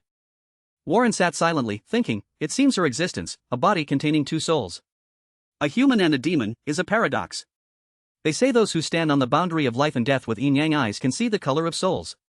She doesn't realize this. Perhaps that's even stranger. Corinne's sharp gaze followed the opponent. Suddenly Warren asked, how does it feel to crush and devour that original soul? Corinne calmly crossed his arms and replied, I don't know. Warren questioned in surprise, what? She wondered, am I really Corinne? Or just another version? An assimilated memory? If so, who was the one who attended the all-boys middle school? The all-boys high school? The military fluid dynamics major? The image of Corinne lying on the water, his eyes dreamily looking into the distance, once again appeared in her mind. He thought it was all useless. But Warren did not. She said seriously, because that body is truly the original. The true owner of that body is not you. You are merely an usurper. You have no right to control this body. Every word from Warren seemed to pierce straight into a truth few knew. Unexpectedly, Corinne told another unrelated story. In a neighborhood near my hometown, there was a guy who would turn into a green giant whenever he got angry. His name was Brooks. Do you know him? Warren asked, a little bewildered. Brooks? What? You? Corinne chuckled, acting like a child. The funny thing is, these two opposite personalities hate each other. How about that? Very interesting, right? They're both good at different things. Warren still didn't understand and remained silent. After a long while, Corinne became serious again. What I mean is, whether it's the original soul or a newly formed one, both have their own personalities. And that's how they coexist. The corner of Corinne's mouth curved into a gentle smile, his words soft and natural. Whether we want it or not, we were born into one body. And when born, no one is guilty. Warren was silent, as if stopped by an invisible force. After a moment, as the wind blew, Warren finally spoke, in this world, there are those who are born sinful. Corinne thought to himself, I understand the pain you must bear when saying these words. It was just that now he no longer hesitated, but decisively turned and left, not forgetting to call back, see you later. Warren remained silent, not even turning her head to look at him. The next day, Corinne was walking along the road, searching for something. Towards the south of the academy, the only reason he left the dormitory before he could hear the birds chirping to signal the weekend had arrived, was the quest board. Through the various large and small commissions here to help himself level up for the next main quest, he understood that this was necessary for his progress. Nevertheless, his purpose was not to level up, so how he chose quests wasn't too important. He just wanted to test something. His eyes intently scanned the request papers on the board. Suddenly he was drawn to the girl standing next to him. Anyway, why is she looking so closely? Looking at Alisa's serious face, Corinne thought to himself, now that I think about it, I don't know much about Alisa. In the previous life, that damned Park killed her. And now my memories are different from what I saw in the game. He thought so and called out, Alisa. Hearing him, Alisa immediately bowed politely. Ah, hello, she replied. He wondered, what's wrong? It's only the first week, and you're already taking quests? Don't second years need to rush for achievements? Alisa hesitated, because I need money. Corinne felt a bit strange and asked again, don't second years receive quite a lot of activity funding? Alisa was so sad she almost cried as she explained, they said they wouldn't give it to me because my family's income is in the top 10% of the kingdom. After understanding, Corinne was a little embarrassed. I see. His brows furrowed in thought, that's right. It's like the scholarship system in Korea. Those from wealthy families don't receive activity support. Alisa continued in a sad voice, moreover, my family believes in free-range parenting, so I have to earn my own minimum living expenses. No matter what I say, they don't listen. Hearing this, Corinne felt sorry for her, her situation seems very complicated. They pointed to a paper posted on the board and said, if you need money urgently, how about a patrol quest? It has pretty good rewards. Alisa excitedly exclaimed, oh, really? Seizing the opportunity, Corinne suggested, they'll accept a maximum of 3 people. Do you want us to do it together? Corinne bluntly replied, no, I can't. I have something else to do. Without hesitation, he immediately took a quest paper with a crudely drawn small cat. This weekend, he would do the most valuable quests to quickly increase his stats. And the first quest was to find the cat named Nabi. Thinking it, Corinne went to the cat's owner's house to accept the quest. Although the rewards and experience points were not high, that wasn't important. His goal was to fulfill the commandment, rescue and return Nabi the cat, preventing it from being killed by a water monster. In his imagination, he would have to face a terrifying monster to save the little cat. And by doing so, he would prevent the owner's misfortune of losing a pet and falling into depression. Finally, when the kitten was found, little Anna was so happy she burst into tears, while the cat looked bewildered, understanding nothing. System notification, you have fulfilled your duty, not being indifferent to the misfortune of Anna Mark Milan. Difficulty E, reward 5 points evenly distributed. Corinne laughed wildly with delight, excellent, as expected, the commandment works like this. Even small quests help me increase a lot of stats. Anna, on the other hand, ran away in fear, perhaps he was the one who made Anna cry, boo-hoo, mommy, this person is so strange. Corinne continuously accepted quests to help the people and eliminate evil. Kept thinking about points. Points, only points. Then he accepted a quest to retrieve a lost ring, repeating those 2 words in his mind as if obsessed with points. Suddenly he remembered something important and paused for a few seconds. Ah, wait, there's a quest more important than points. I made a note of it before going out today, almost forgot. Scene changed to a very strange-looking house, from which a shout echoed, this isn't it. It turned out to be Ian Kijo angrily slamming the table, this isn't it either. Ian Kijo didn't understand why he was so angry he broke the table, even though he had made a sauce from more than 10 ingredients like garlic, carrots, chile. But still couldn't find the right recipe to make cold chicken taste good. Suddenly a voice came from behind, not that one. Ian Kijo curiously turned around and asked, who's there? Corinne stood at the door, the light shining on him making him radiant like a movie protagonist. Add malt syrup, and your problem will be solved. Then he casually walked away, like a fool, alright, I'm off. Ian Kijo felt unlucky to have met him, sarcastically, who would add malt syrup? This won't change anything. But after trying to add a little malt syrup, Ian Kijo immediately shouted in surprise, this flavor, this is it. Corinne stood outside the door, flipping his hair like a cool guy, this is the quest I had to complete. This world would be chaotic without seasoned fried chicken. System notification, fulfill duty. Do not be indifferent to the misfortune of Ian Kijo. Difficulty E, reward 5 points, evenly distributed. Corinne frowned, disbelieving his eyes, what is this? This commandment still works? I just wanted to satisfy my personal desire. Then he shouted with joy, excellent. That's right. What evil reason could a seasoned fried chicken maker have? He stood in the middle of town, laughing like a madman who had escaped from an asylum, unaware that Warren was watching from the rooftop. Warren, maintaining an indifferent expression, spoke, a strange person. Professor Josephine suddenly appeared behind her and said, you're here? I left you alone because you didn't leave the city. But at least you should get an exit permit before you go. Warren didn't reply, just turned away.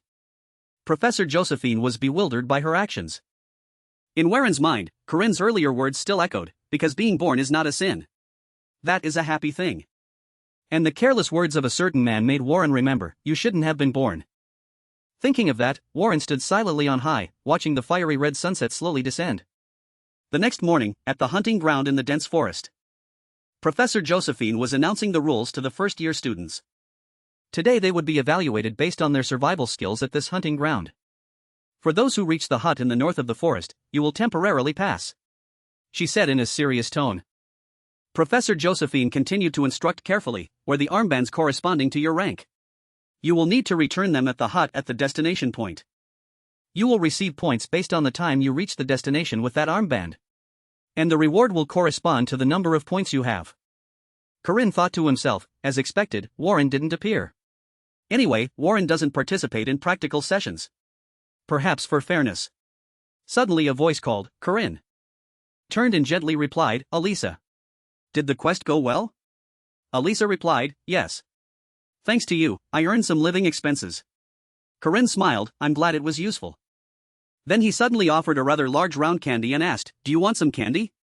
I intended to buy it for my sister, but it's too sweet for her to eat. Alisa excitedly exclaimed, "What? Honey bomb candy. Can I eat this precious thing?" Professor Josephine announced, "All right. Students. The hunting ground test begins." The whip cracked, and immediately a magic circle appeared, covering the entire sky, leaving everyone astonished. Only Corinne was very relaxed, enjoying the moment. I've seen countless mages, but using spatial magic for this many people. Indeed, only Professor Josephine can do it. The archmage is still as she was. In an instant, he was teleported to a strange forest. "Hey!" A startled cry made Corinne turn and exclaim, "They're already fighting, right at the start?" The hunting ground was an important event that even veterans had to try countless times. This was a battle royale system, where you start in random locations and must seize opponents' armbands to accumulate points. That's right. Fight fiercely. I'm not interested in you guys. Corinne dashed past two people tearing at each other.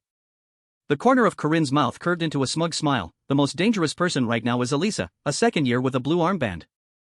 Corinne used his finger to guide himself. Warren isn't here right now. If I can just deal with Alisa, the rest are nothing but free points. Alisa, you might not know, he whispered, I placed a tracking rune on the candy you ate. His eyes became cunning like a bogeyman, with a long, snake-like tongue. This rune will ensure we meet again. Then he dashed off, laughing and calling Alisa's name. Alisa, Alisa. Professor Josephine on this side was saying, Principal, I will also enter the forest. Although mages have been stationed everywhere, it's better to be careful. Suddenly Professor Josephine paused for a few seconds before continuing. Wait, come to think of it, where is that child? Principal Ariel calmly replied, I didn't bring her. Professor Josephine asked in astonishment, did she come on her own? Ariel replied with certainty, yes.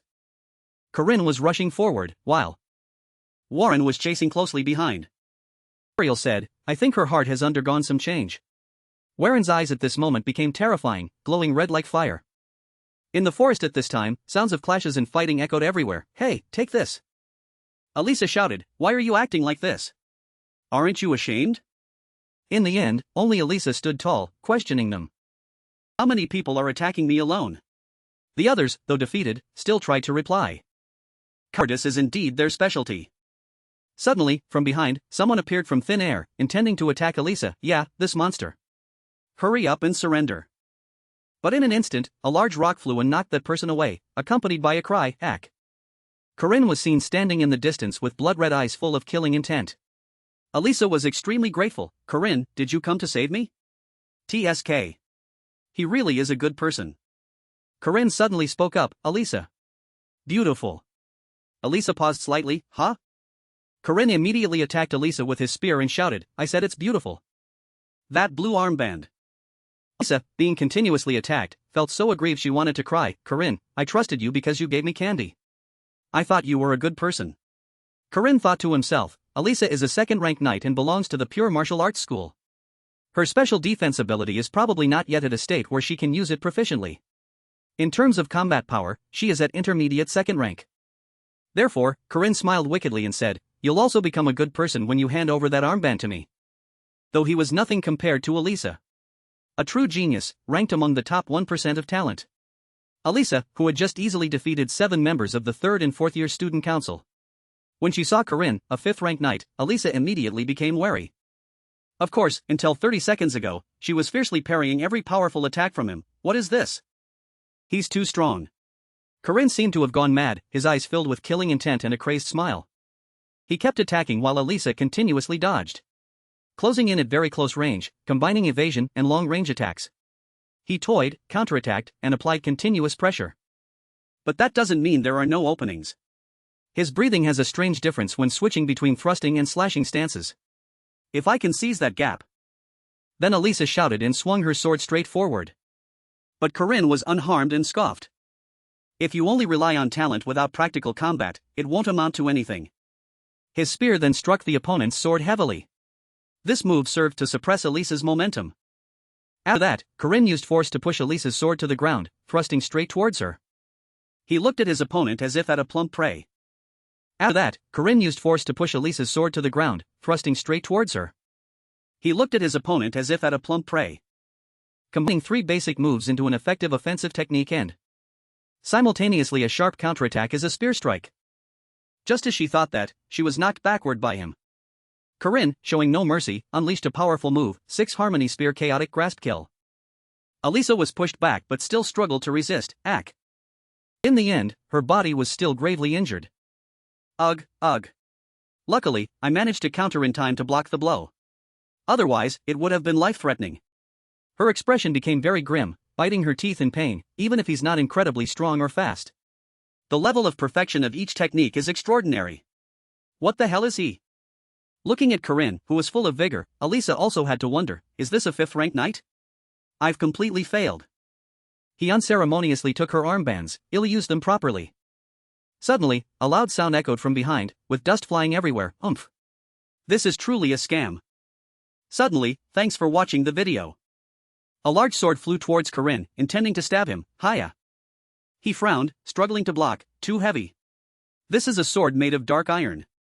4 times denser than steel. Combined with auxiliary magic. It's an effective magic sword against large monsters. I was attacked by this thing. It's truly hard to defend against. A voice full of exclamation rang out. What? You blocked the heavy iron sword? Really not to be trifled with. Drone gripped his sword and spoke, suggesting, that armband. Put it down and get lost. 5th ranker. Corinne saw his opponent and was extremely annoyed. Damn it. It seems to be Drone. I really didn't want to run into him at all. Looking at the number of enemies lying defeated at Drone's feet, Corinne couldn't help but be wary. Despite his overwhelming record of fighting dozens of enemies alone. Don't even mention being injured. That relaxed look proves he's definitely different from Alisa. So he had to choose the most effective option. Well, there's no other way. It's come to this now. Of the 36 stratagems, running is the best. He scurried away, leaving the 2 behind. Alright. Fighting now is useless. Drone saw this and stiffened. He never expected the protagonist to do that. Drone's legs slowly bent to gain momentum, that thing you have in your mouth. His eyes suddenly glowed red with terrifying killing intent. It must be blue, right? Drone, like a wild beast, charged, unleashing all his weapons at the 2 who were running. Corinne shouted, hey! He's gone mad. Why is he like this? Normal people don't do things that don't earn money. Alisa, why are you following me? Alisa, teary-eyed, said, because I don't want to die either. And I don't know the way out. He thought seriously, alright. No need to fight. As long as I can get this armband away. That's enough. But just as he thought that, the scene before his eyes made him freeze. It turned out to be Granel standing in front with a smug expression. Behind him was a giant earth golem. Well. Sorry. If you want to pass, you have to leave your rank insignia. The speaker was Granel, a first-year golem master. Alisa angrily cursed, coward. I can't believe someone would block the exit. Corinne sighed tiredly, big trouble now. In front was Granel blocking his way.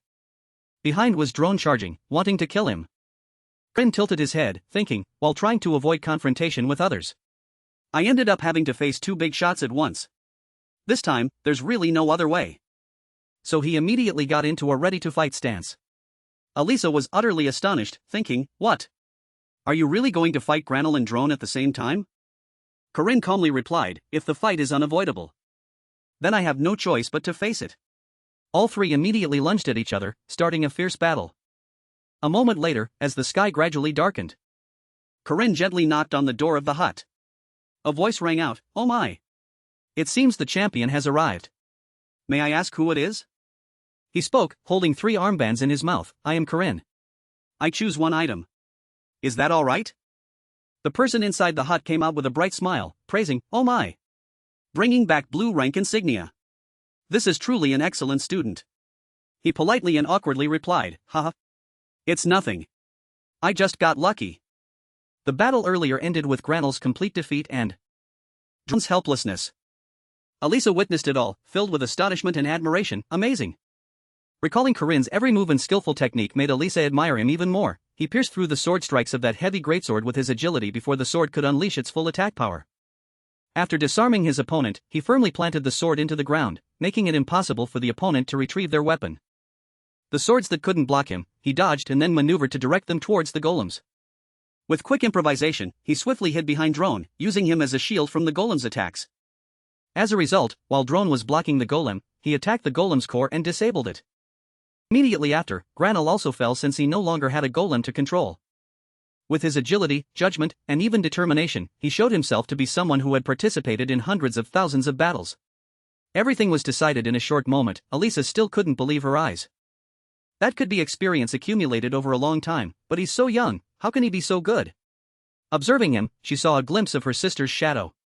She suddenly remembered his words, don't just rely on talent and be lazy in practical combat. The corner of Alisa's mouth curved into a faint smile. After that, she learned a valuable lesson for herself, I must also work harder. Drone on this side had a slightly annoyed and displeased expression, thinking, before my strength could be fully unleashed, he quickly found a way to counter me. How did this kid know my weakness? In an instant, he understood all my techniques and ultimate moves like the back of his hand. Granel was still lying injured on the ground. Corinne stood above and reminded him, for small weapons with high attack power and speed, golems are nothing but punching bags. If I were you, I'd ask a friend to escort and protect me instead of a golem like that. Granel suddenly asked, friends? Corinne heard this and was confused, huh? Granel stammered, I don't. Corinne immediately understood, have friends? Corinne coldly replied, then try to find yourself a friend. Corinne's words made Granel tear up, cursing inwardly, this bastard is mocking me. Today, 3 first-year students of considerable strength each remembered Corinne in their own way. As for him, he was now joyfully awaiting the winner's reward. It's fine, I didn't think it would go so smoothly. Currently, among the remaining participants at the hunting ground, the strongest was said to be the one who received the protection of Yuan Forest, a small and beautiful maiden. But not only ordinary players participated here. High above, Marriott, Makaba Academy's top mage, was casting water magic to create a giant water orb. Marriott, with a seemingly friendly but murderous smile, was preparing to unleash the water orb. Water orb fell as if to create a tsunami, sweeping everything away. Yuan was drenched and on the verge of tears because she was helping with the training of other members by taking on the role of a monster. For Yuan, this was the first time she had encountered an opponent beyond her capabilities. And so, the training process at the hunting ground ended. Marriott sat down and asked, are you a new student? Hello, I'm Marriott. Yuan stammered, my name is Yuan.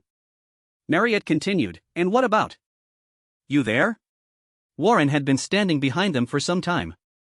Warren's cold gaze made Marriott even more curious, what's your name? Warren stepped forward, her tone mocking, oh my, you must be looking for someone, aren't you?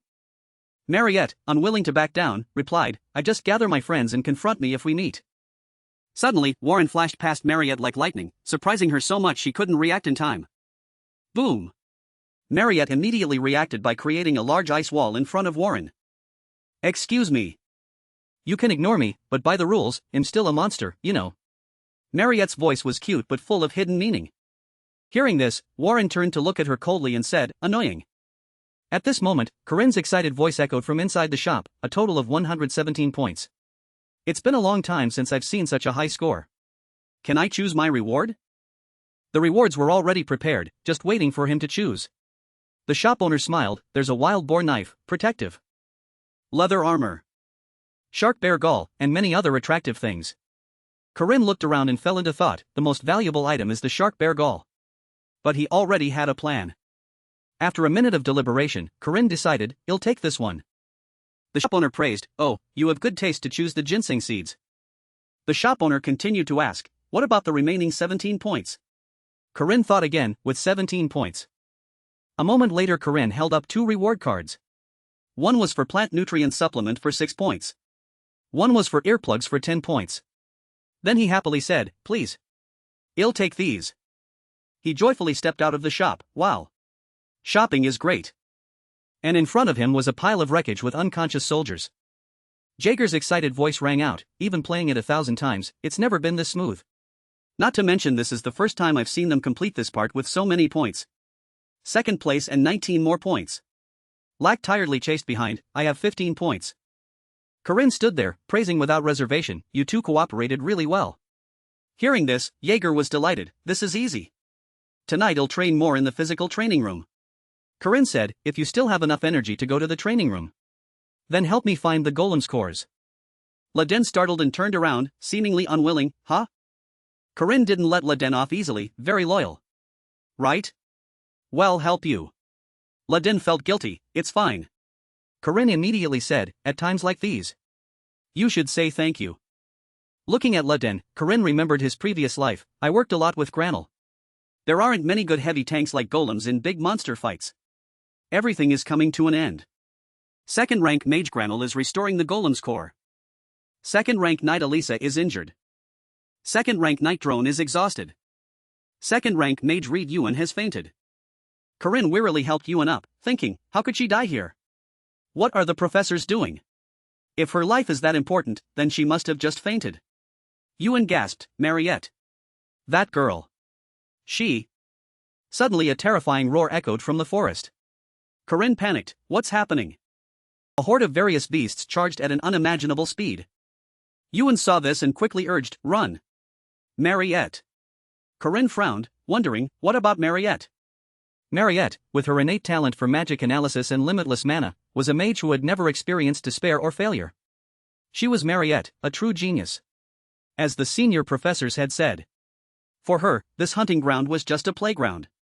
She only needed to adjust the difficulty and help the juniors grow as a senior would. That was her way. When overwhelmed in battle, Marriott would try to stay calm and murmur to herself, I need to analyze. However, she no longer had time to do so as Warren leaped up, preparing to attack. Marriott also tried to use a spell to block him, but it was useless against Warren's power. Seeing the situation worsen, Marriott frowned, TSK, I can't just rely on intermediate-level magic to stop him. Although she had promised the senior professor not to use attack magic stronger than intermediate level, she was now forced to use advanced magic. In other words, though she didn't want to admit it, Marriott had begun to use her full power. And at that very moment, Warren lunged, kicking her directly in the stomach, causing her immense pain. Then, he slammed her hard into a tree, creating a large crater. Marriott struggled to endure the pain tearing through her body. At this moment, Marriott was trembling in fear, begging him not to come closer. Before her was not a knight, a mage, or anything else, but a natural disaster, Warren in human form. Marriott tried to gather her meager strength to prepare her next move. But then she screamed in despair, don't come near me, that's enough. A familiar voice echoed from somewhere, Warren, stop. Hearing that voice, Marriott was surprised, huh? A woman appeared, shielding Marriott, and asked kindly, are you alright? Marriott looked shyly. Professor Josephine knew. She had escaped danger. Marriott breathed a sigh of relief, yes, I'm fine. But as soon as she finished speaking, her strength completely vanished, causing her to faint. Professor Josephine glanced at Marriott's pathetic state without saying a word. In the hunting ground, unexpected results had emerged. Corinne shared, first of all, the one who finished first and scored the most points was me, a 5th-rank student. And the top first year was Warren. The top second year, Marriott, had a conflict. She is currently being treated in the infirmary, severely injured and still unconscious. Corinne thought, that's scary, I thought she had awakened into a boss. She seems fine, so everything must be going according to the original plot. Well, leave it for now. There are still 3 weeks until she awakens, I need to go prepare some things. Done thinking, he stepped out of the room. On the outskirts of the hunting ground forest, Corinne scanned for someone living there. He took some tears and pretended to carelessly drop a seed into the pond. Oh. I slipped. What should I do? As the seed slowly sank, Corinne acted pitifully again. No, the precious seed my mother left me. No. Suddenly a voice rang out, why are you crying? Corinne inwardly smirked, there you are. In the legend of Ahan's heroes, there was a one-time use Easter egg, which was a hidden detail to increase the player's enjoyment. The story of the hermit's golden axe and the woodcutter when he accidentally dropped his iron axe into the lake. The hermit asked him if it was the golden axe or the silver axe. This hermit could appear with golden and silver axes but was limited to unique grade weapons or lower. If other weapons were thrown in, there would be no reaction, and the story would end there. Corinne had tried dropping 500 different items into the hermit's lake, but some veteran players had tried dropping many random items, including rare ones, making this Easter egg even more interesting. At this moment, the hermit calmly asked, is this golden seed yours? Corinne shook his head, denying, no, sir. Or is this silver seed? Still shaking his head, no, sir.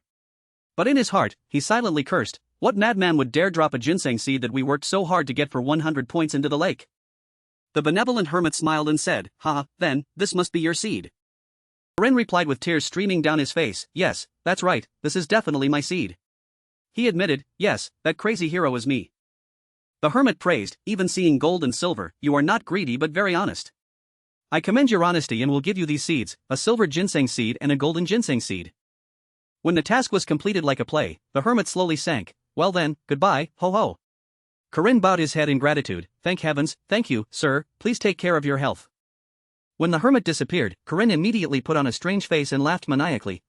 Items that can be multiplied.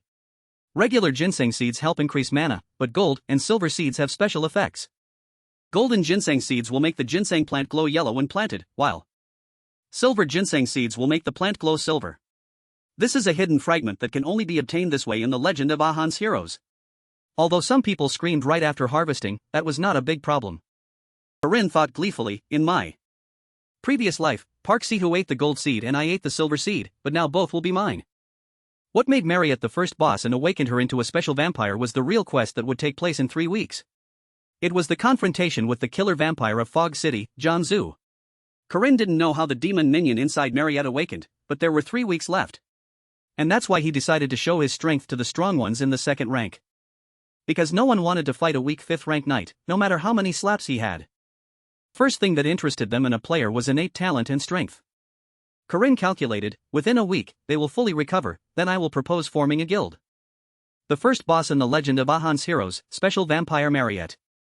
On the night of the full moon, Marriott suddenly sat up, but she still had 3 weeks before awakening. Isabel, who was by her side, noticed she had sat up and asked, Marriott, how are you? Then she asked worriedly, Marriott, are you okay? How's your throat? That first year girl, she should have known when to stop, and you were also limited to elementary magic. However, Marriott remained silent and did not respond. If Corinne had enough preparation, trust, and suitable members, he would easily save the girl from her unfortunate fate. Until then, he would train Alisa. Recruit Drone, the mercenary who controlled the sword. Recruit Drift from the Yahello forest and become closer to the golem witch Granel. A series of goals were set, making Corinne extremely excited. He thought to himself, good, perfect, if well prepared, this will be easy as pie. As long as no variables occur. At this moment, Marriott's eyes suddenly opened wide, revealing blood-red pupils. Before Marriott, Isabel appeared as a real prey. Immediately she lunged, pinning Isabel down and opening her mouth to reveal 4 sharp fangs. She groaned hoarsely, I'm so thirsty. Suddenly, Professor Josephine slapped her book inside, you're so frustrating. Then she rested her chin, frowned, and said, I wouldn't have sent you if I knew. If you want to learn, they'll tutor you privately, reflect on yourself. Hearing this, Warren spoke with a lost and sad expression, should I just jump off the building?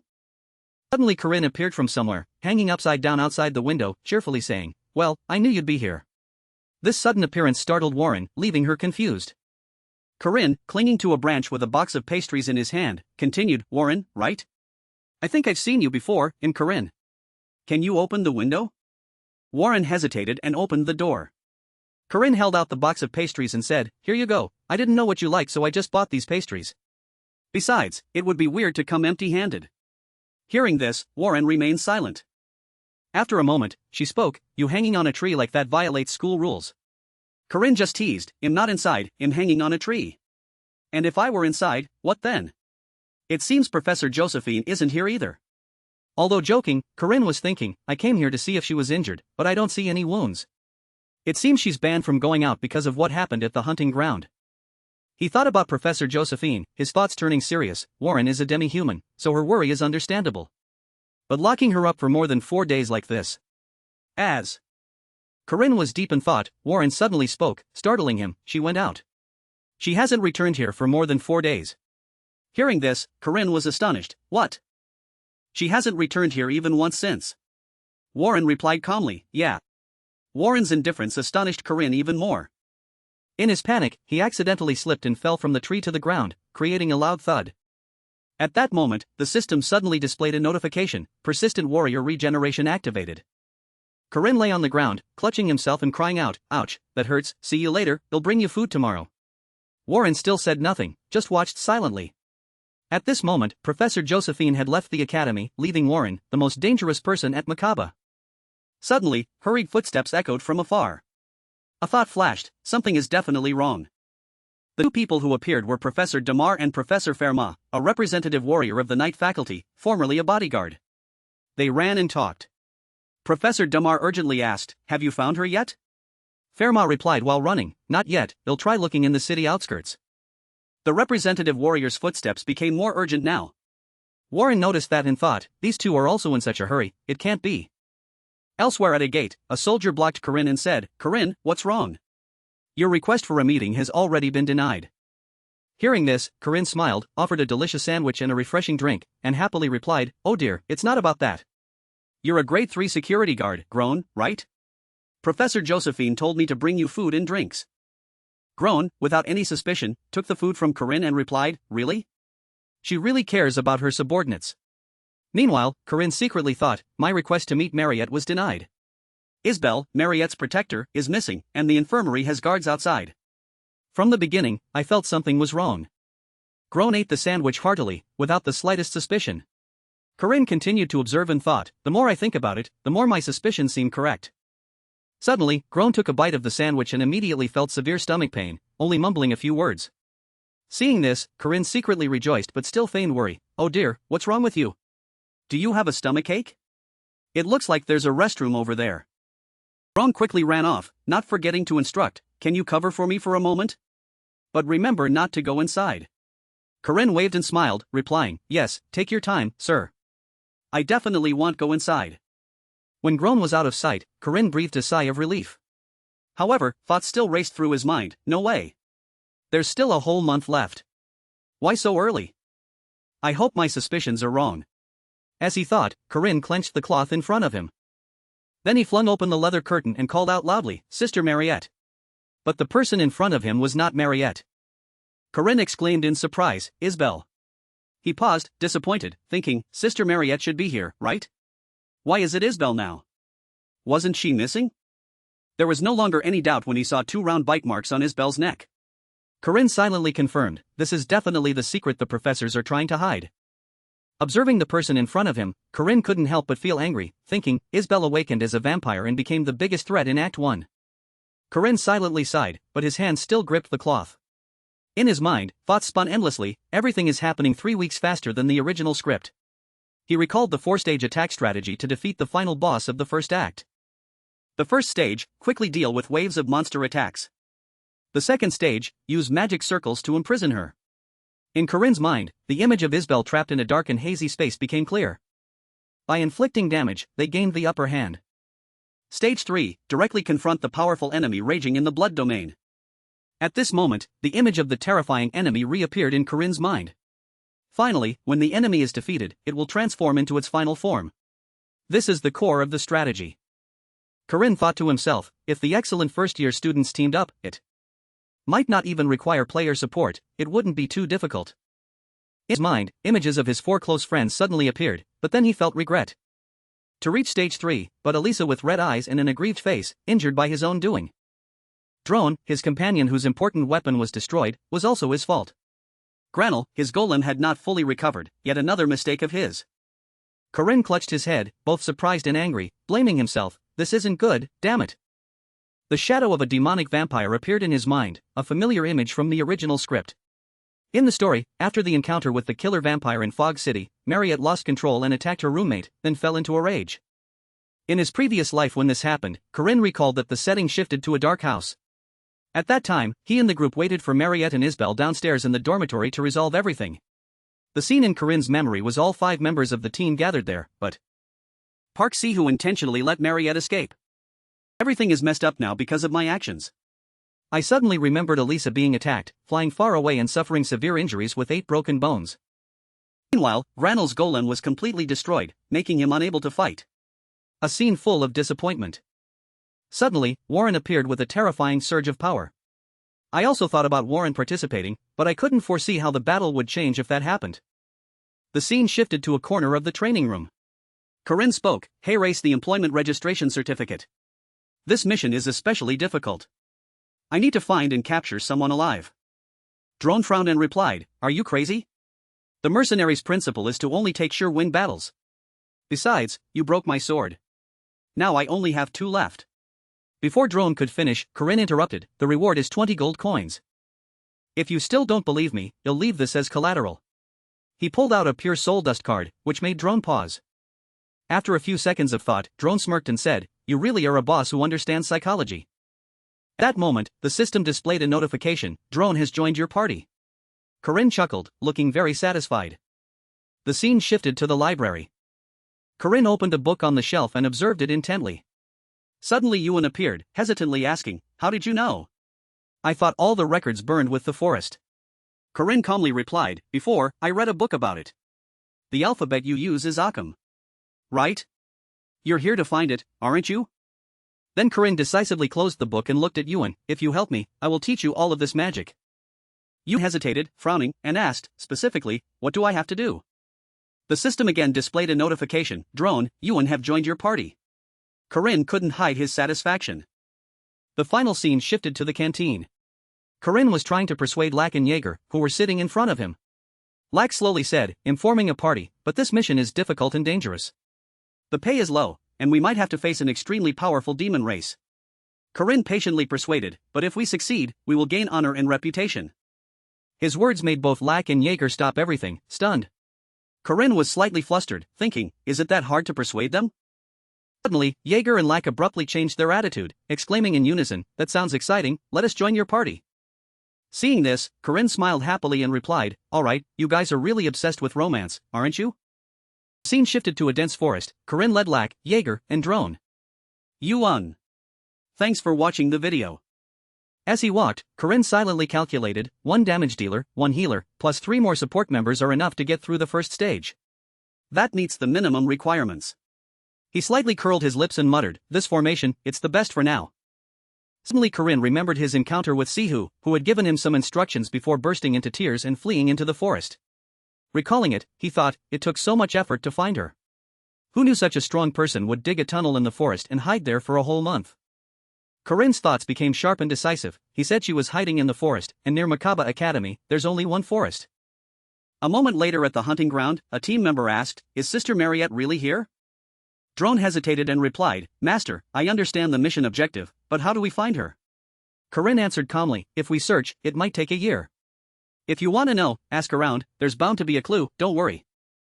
Hearing this, Yuan frowned suspiciously and asked, you actually know something, don't you? Without waiting for Corinne's answer, Yuan plunged his staff into the ground, creating a mystical green light. Summon, spirits, guide us to her. From the ground, green energy surged, surrounding Yuan. Lack exclaimed in surprise, wow, spirits everywhere. Jaeger grabbed Lack's shoulder and excitedly said, look, a whole swarm of spirits. Corinne observed, thinking, judging by their reactions, the spirits must be responding to Yuan's summons. But I don't see anything. He scratched his head and asked, so, have the spirits found Marriott yet? Hearing this, Lack, Jaeger, and Yuan stammered in reply, yes, but. Corinne asked curiously, what's wrong? Where is she? The three replied in unison, their voices panicked, right behind you. Corinne reacted instantly, turning around and plunging his staff backward, directly into the monster that had just appeared. After attacking several times, he cursed, damn it. What the hell is that? Where did it come from? Before he could stabilize, Drone shouted a warning, up ahead, more monsters. In front of Corinne, a swarm of monsters suddenly appeared, preparing to charge at his team. Lack and Jaeger exclaimed in unison, panicked, did Sister Marriott turn into a monster? Hearing this, Corinne immediately dispelled their thoughts, no way that's true. Without much thought, Lack quickly poured all his spiritual power through his book to support the attack on the monsters, but the situation was extremely difficult. Jaeger, on the other hand, didn't sit still but laughed gleefully at the monsters in front of him. You dare to confront Jaeger directly? Just when I needed to warm up too? Seeing Jaeger charge forward, Corinne worriedly warned, Jaeger, don't rush in, they'll surround you. But Jaeger ignored him, continuing to advance. Corinne had to shout, hey! The situation became more intense, causing Corinne to immediately order, fall back 3 steps. Don't be hasty, just attack slowly, their numbers will gradually decrease. Lack, you cover the rear. Lack heard this and replied, understood. Corinne continued to instruct, Yuan, stay with Lack. Drone, you know what to do, right? Don't push too far. Yuan, though busy, still obeyed the order, and Drone nodded in agreement, seeing Corinne's calmness. Yuan secretly praised, even under a surprise attack, he didn't falter but devised a reasonable strategy. Not only is he strong, but he's also a true strategist. At the same time, Corinne and Drone coordinated to eliminate the monsters. Yuan thought in surprise, who would have thought he was just a 5th-rank knight? The student ranking exam must have been flawed. Corinne, with his blade in hand, continued to work with the others to eliminate the monsters. But at this moment, Jaeger called out loudly, Yuan, I thought Sister Marriott was supposed to be here, that's what the spirits told me. Lack began to realize something and said angrily, is Sister Marriott controlling them? These hunting monsters are in packs and more aggressive than usual. While supporting Lack and observing the situation, Corinne suddenly interrupted, "No. Sister Marriott couldn't possibly be the one pulling their strings. If she were controlling them, they wouldn't attack so chaotically. That's not her style." Corinne's eyes were filled with belief and pride when he mentioned Marriott. Hearing this, Drone asked, "Then why are these monsters attacking us?" Corinne replied, "Neither possibility is correct." The group asked in surprise, "What?" Corinne pondered and explained, "Each species of monster has its own hunting behavior, but sometimes they fall into desperate circumstances, to the point of forgetting their instincts, like when facing something they cannot resist." Hearing this, Jaeger, Yuan, Lack, and Drone were all stunned, something that makes them run away. As soon as the words fell, the atmosphere suddenly became strange, signaling the appearance of a new danger. Seeing the critical situation, Corinne immediately warned, "Prepare for battle." Yuan, Lack, fall back. Lack fumbled to open his book, sighing, "Ugh, no time to breathe." Yuan also replied, "Is this far enough?" Corinne continued to command, "Drone, Jaeger, take one step back and support me." Drone heard this, guessed his intention, and replied, "It seems you have a plan in mind." "I trust you, my master." Jaeger interjected, "One step like your step or one step like my step?" Suddenly, Corinne's eyes flashed with killing intent and determination, "They'll go to the front." At this moment, the system suddenly appeared with a notification, "Under the third law, I will save Marriott's world." The system announced, Group C stats increased by 50%. Immediately after, Corinne's stats were clearly displayed, his vitality, magic power, stamina, strength, and agility were all significantly enhanced. Looking at the numbers displayed, Corinne gradually understood that Marriott's fate was not just a small event, but her influence on this world was much greater. These backup stats are clearly based on the scale of her future influence, not just a minor incident in Act 1. Thinking this, he tightened his grip on the blade in his hand, his eyes becoming sharper. A new notification appeared on the system, "I will save the world. Take the first step to save the world and stop Marriott." Noticing that the situation seemed stable, everyone's morale gradually lifted. Corinne couldn't hide his excitement, clearly ordering, "All right, charge." At the same time, Marriott's figure also appeared in her demonic form. At this point, the system also displayed the final notification, "Save Marriott, Hero Corinne, good luck." Suddenly, Marriott's demonic appearance began to sob, looking incredibly pitiful. Seeing this, Yuan said with some concern, "She's crying." Hearing and seeing this, Drone was more sober, warning, "It won't change anything. Just destroy the demon race." Suddenly at this moment, a sword flew from somewhere towards Marriott with extreme speed.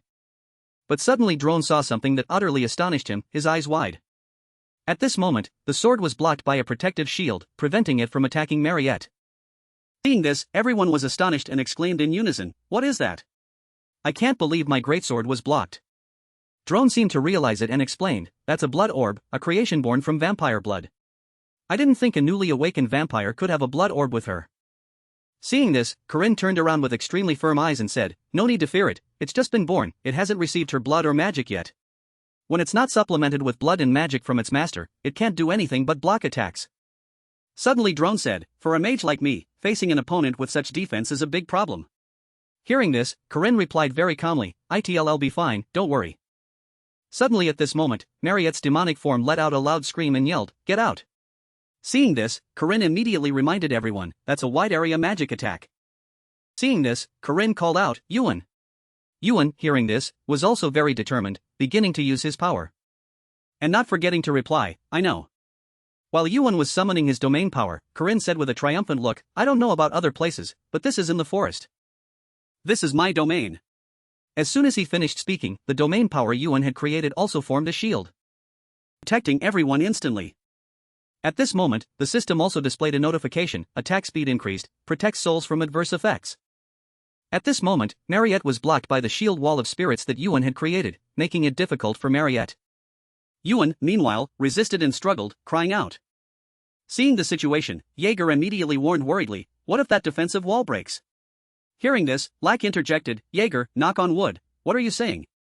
Yuan, meanwhile, resisted with extreme difficulty, gritting his teeth and frowning, thinking, "Just that one attack made me lose half my mana to maintain the defense, the vampire's vicious hunting ground effect is affecting me. But I have to endure so everyone has a chance to attack." It seemed that the shield wall could no longer withstand Marriott's power. Corinne also noticed this and asked, "Yuan, you've reached your limit, haven't you?" At this moment, Corinne stepped forward, reassuring everyone, while Yuan, seeing Corinne, secretly recalled, he promised he would defeat this vampire. At this moment, Corinne held a sharp knife in his hand, looking calm and secretly smiling, saying, "Just hold on a little longer, you'll deal with it in 5 moves." Hearing this, Yuan, almost exhausted, panted and asked, "Can you really do it?" Hearing this, Corinne replied, reassuring everyone, "Yes, of course I can." At this moment, Marriott was also being restrained by some mysterious power, clutching her body in pain. At this moment, Corinne secretly observed everything to find a way. The battle with Vampire Marriott is divided into 4 stages. Stage 1 is when the surrounding monsters attack the player's party.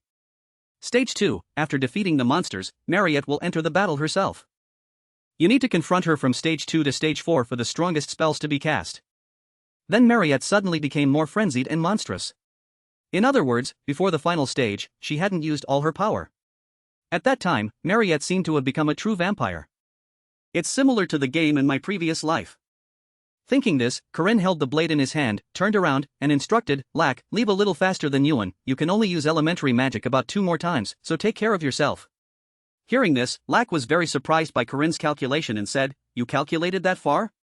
I understand." At this moment, Corinne also praised Yuan, "Well done, once you've used up all your mana, run as far as you can." Hearing this, Yuan replied, "Alright, you'll deal with that when the time comes."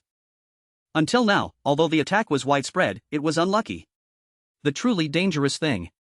Suddenly, while Corinne was thinking, the shield wall could no longer withstand Marriott's power from outside and was almost shattered. At this moment, Marriott's power also seeped into the cracks of the protective wall, making Corinne think, alchemy will happen next. She's coming. At this moment, Corinne waited for Marriott's appearance with a determined look. Suddenly, at that moment, someone used an ice alchemy spell to break the defensive wall. At this moment, the defensive wall seemed to have shattered by the ice alchemy spell, making everyone look up in extreme fear. At this moment, Jaeger cried out in great fear, "The wall has collapsed." At the same time, Yuan was constantly struggling, resisting with prayers, Mother Earth and nourishment from trees and barley, O gods and insects, cover the world with ashes. At the same time, sounds emerged, Zel, Ifin, Ur, Ua, Sch. And then the light of the spirits Yuan summoned also appeared more clearly. At this moment, a gust of wind suddenly came from somewhere, making Yuan realize it and think, the gods are responding. Although I wrote those ancient runes, only a pure-blooded spirit user can activate it. At this moment, Corinne also frowned, thinking, although it's similar to ancient runes, it's a system language from another civilization. Suddenly, at this moment, roots and tree branches sprouted from underground at an extremely fast speed. This made Corinne realize and think, these are the secret languages you can only get after completing Yuan's storyline, who always tried to become a fake forest mage. The mage of the fake forest, nature's darling, a 1,000-year-old secret language belonging only to the spirit-friendly family. At this moment, both Jaeger and Drone were utterly astonished by everything before their eyes, their mouths agape. At this moment, the Wicker Man appeared, a giant wicker figure. With its enormous form created from the roots of the gods, with 5 eyes and a dark appearance, everyone exclaimed in panic, "What is that?" Seeing this, even Yuan was equally astonished, exclaiming, "That ancient rune summoned this?" Hearing Yuan's surprise, Corinne secretly smiled and thought, yes, it took time to help him summon this, but in this situation, there's no other way. Thinking this, Corinne called out, Jaeger, there's still a living great owl, throw it to the Wicker Man quickly. Hearing this, Jaeger asked in great surprise, a living great owl? Wow, you're amazing, there really is one, Corinne. Hearing his teammate's surprise, Corinne showed a very satisfied expression. Then he muttered to himself, I prepared for this, even though they weren't paying attention while busy fighting. Thinking this, Corinne commanded, quick, throw it into the Wicker Man's chest. Hearing this, Jaeger quickly acted and replied, all right. Suddenly at this moment, the great owl was defeated instantly, creating a huge explosion that blew the great owl to pieces by burning the sacrifice inside the Wicker Man's chest. This is the energy for this summoned figure's magic to work. At this moment, the Wicker Man also stood up, and the explosion had no effect on its neck. At the same time, everyone commanded the Wicker Man in unison, go, Wicker Man. Instantly, the Wicker Man obeyed and charged forward, attacking relentlessly. This seemed to affect Yuan no less, as he clutched his chest and groaned in pain. Corinne also noticed and thought, it seems too much for him. It's really hard for him to endure this kind of summoning magic for a few minutes. Thinking this, Corinne, with extreme determination, reminded and encouraged, don't stop, Yuan, if you stop, everyone will die. Hearing this, Yuan seemed to be in so much pain that tears fell, but he still struggled to say, I know, I'll try. At this moment, the Wicker Man stood before Marriott, causing Marriott to let out a few disdainful cries. But it couldn't make Marriott's will to attack disappear. At this moment, Marriott let out a loud roar and simultaneously shot out poisonous needles. Seeing the Wicker Man being attacked relentlessly, his teammates worriedly asked, Corinne, is it okay like this? Corinne replied, reassuring everyone, don't worry. At this moment, Corinne thought, the Wicker Man is not a living thing, but just a figure, so a few holes in its body won't kill it. And theoretically, in a battle between fire and ice, there's no way fire can lose. Meanwhile, Jaeger and Drone watched the battle unfold with great anticipation. That's what I thought. Suddenly at this moment, a poisonous blade launched by Marriott was rushing towards the Wicker Man at an extremely fast speed. This made Corinne's eyes widen in surprise, muttering that magic extinguished the Wicker Man's fire. All suddenly at that moment, the Wicker Man suddenly collapsed, making everyone flee in fear. Corinne, meanwhile, frowned, gritted his teeth, and worriedly thought, conventional knowledge is being completely overturned. This is Marriott, a special difficulty level.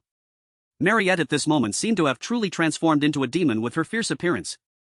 At this moment, Yuan was also severely affected, collapsing to the ground, clutching his chest in pain and crying out. Seeing this, Corinne said, Yuan, fall back, alright. Hearing this, Yuan stammered, what?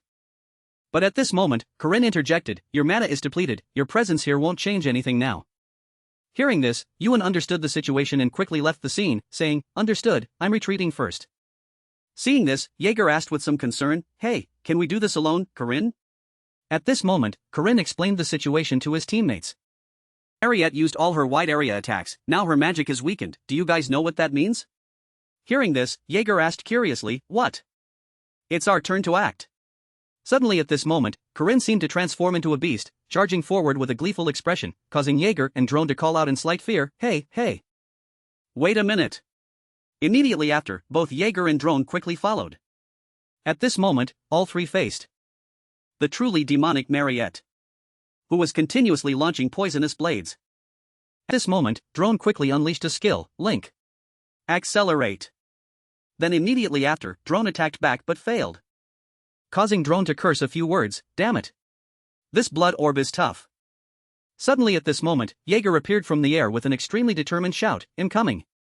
Eat this. This one. Immediately, Jaeger struck Marriott with an attack, creating a dazzling light. Corinne, meanwhile, noticed it and chuckled with great amusement, thinking, that's Jaeger's special attack, Stacked Destruction. The damage the opponent takes will be multiplied many times over. He's really useful, good thing I brought him along. After attacking, Jaeger chuckled triumphantly, falsely saying, I broke it. Idiot, watch out, I just praised him. Suddenly at this moment, Marriott activated Stage 3 with blood-red eyes. Immediately, Stage 3 appeared, Blood Realm. At this moment, the scene suddenly created a deafening explosion. At this moment, the blades, swords, and picks of Corinne's teammates suddenly fell freely, with no one around. At this moment, Corinne was also trying to resist the situation.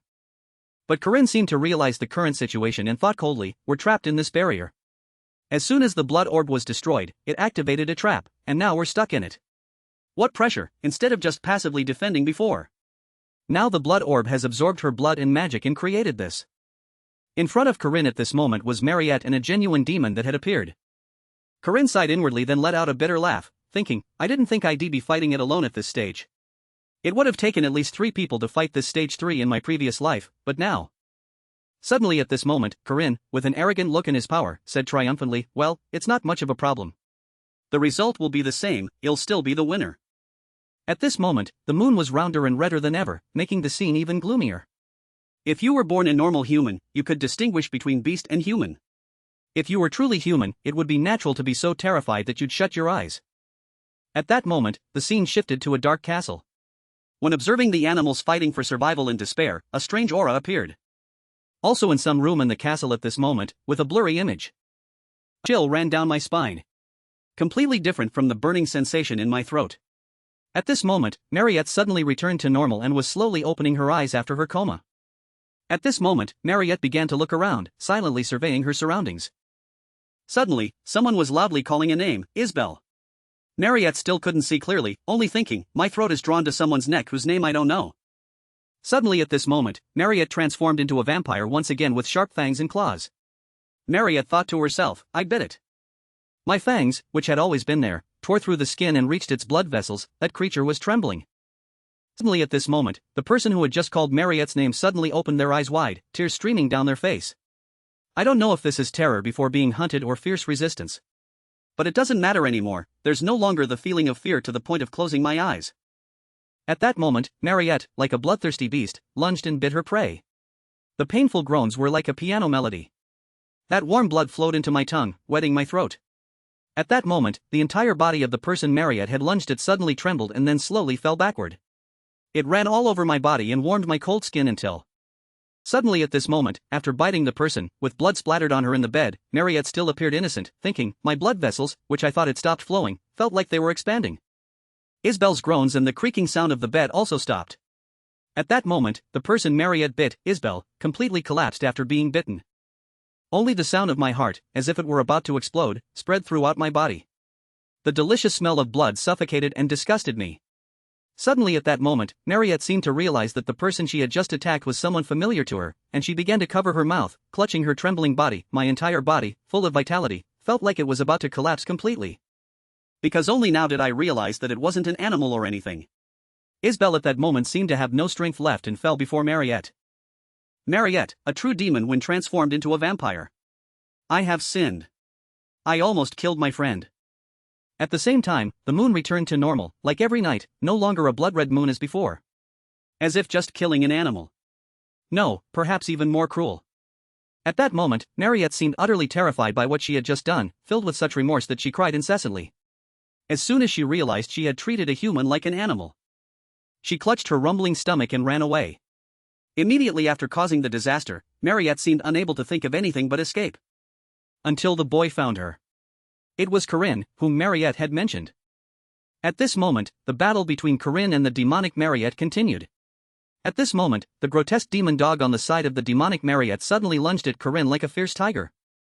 But suddenly the grotesque demon dog used all its strength to unleash a thorny attack. At this moment, the thorny projectiles that the grotesque demon dog spat out towards Corinne became increasingly numerous and faster. Seeing this, Corinne showed no fear, but rather laughed with amusement, saying, "You damn dog." Then he immediately used the skill 6-step thrust to 4-step. How dare you bite a human? As soon as he finished speaking, Corinne spun his blade and lunged at the grotesque demon dog with extreme speed, using the skill Heavenly Demon Vortex. Immediately, the grotesque demon dog was caught off guard, getting goosebumps and startled. At this moment, the grotesque demon dog suddenly released 2 more small demon dogs to attack and block Corinne's path. Corinne found this somewhat amusing and provoked. This dog really annoys me. The 2 small demon dogs, though they charged towards Corinne to attack, were quickly dodged by Corinne's agile body. At this very moment, Corinne clenched the blade in his hand and used the skill 6-step thrust to 5-step. Continuously after that was the skill throwing wooden mountain. At that moment, Corinne decisively threw his blade towards the small demon dog. Immediately after, he retrieved his blade and smirked, saying, offering me bait? Quite simple compared to your roar, isn't it? Anything else? As Corinne spoke, he looked at the giant demon dog with a provocative expression as the small demon dog it had released lay at Corinne's feet. Suddenly at this moment, the giant demon dog began to use magic, intending to shoot something from its eyes. This made Corinne even more amused. But suddenly, the giant demon dog vanished in a flash. This made Corinne think seriously. It disappeared? No, it moved so fast that my eyes couldn't keep up. At this moment, Corinne seemed to realize it and subtly smirked, then began to display his power with green spiritual energy surrounding his body, provoking, "Let me teach you a few things, pet dog. What's necessary to win isn't a 100-step plan. Most importantly." Suddenly. At this moment, the shadow of the giant demon dog suddenly appeared in front of Corinne. Find the weakness. With just 1 step, Corinne immediately appeared behind and slashed the giant demon dog. Then Corinne chuckled with great amusement and said, "The trick is old news, darling. A move can't be used twice." Not stopping there, Corinne continued his moves: Serpent's Intent, Serpent Ascends to Heaven, Poison Dragon's Rupture. In a flash, the giant demon dog's eyes seemed to shatter. Immediately after, the entire body of the giant demon dog vanished. In a flash before Corinne. But suddenly, the things that vanished in the air suddenly reconnected. The giant demon dog returned once more, collapsing before Corinne, groaning in immense pain. At this moment, the giant demon dog was so battered and wounded that Corinne had to say, "You still choose to protect your creator until your last breath, don't you?" "Yes, why do you need to do that?" "Just wait." Saying this, Corinne plunged his blade into the ground. "I will definitely save her, your mother." As Corinne spoke, he showed an extremely resolute attitude, carrying his blade on his shoulder. At this moment, Marriott's figure in her demonic form also appeared, making Corinne think, the final stage. As soon as this stage began, Marriott pushed one of the party members into a critical situation. At that moment, the ground suddenly cracked as if something new flew high up. A dark figure, similar to Marriott, suddenly appeared high up with the full moon. That's why I couldn't eliminate her bloodlust combat effect alone. At this moment, Corinne thought back and silently blamed himself. Normally, to rescue a party member who is the target of a blood-sucking demon, all party members must stand close together and trick her into making it difficult for her to target the weakest member of the team. As he thought, Corinne remained rooted to the spot, letting Marriott charge towards him. But right now, no one can help me. At this moment, Corinne's sad eyes seemed to want to end everything in an instant. Suddenly at this moment, the system also displayed a notification: Vampire Boss, Marriott's stamina and mana are recovering. Immediately after, Corinne let Marriott charge and bite him without any resistance. At this moment, while being bitten, Corinne thought, so this is what it feels like to have your life taken away. Along with that, Corinne clenched his fists and trembled nonstop, thinking to himself, I can endure this. I have the skills to deal with this. Suddenly, the system displayed a notification: the resilient warrior is reborn as a warrior who never loses his fighting spirit and always maintains his own will, his body will continuously recover. Corinne thought, I can endure things like this. At the same time, Corinne was enduring immense difficulty and suffering, grinding his teeth, as he continued to sink into thought, and recalling the moment. That kind child chatted with everyone, sharing potatoes with her small hands. At that moment, the image of Marriott when she was human suddenly appeared in Corinne's mind. Since I've grown up. Thinking this, Corinne suddenly raised his hand to Marriott's head. And, very gently and tenderly, he stroked her head and said, now, slowly, you might choke. Hearing that, Marriott stopped biting and let out a few soft cries. Then she stared wide-eyed at Corinne with a look of suspicion. At this moment, Corinne secretly looked at Marriott and thought to himself, the moment Duke Sebastian awakened as a vampire, he sucked the blood of his servants to death. Even the greatest commander remaining in history couldn't control his desire to suck blood. Corinne also suddenly remembered a story about vampires. It took Park Ciu a month to capture Marriott alive.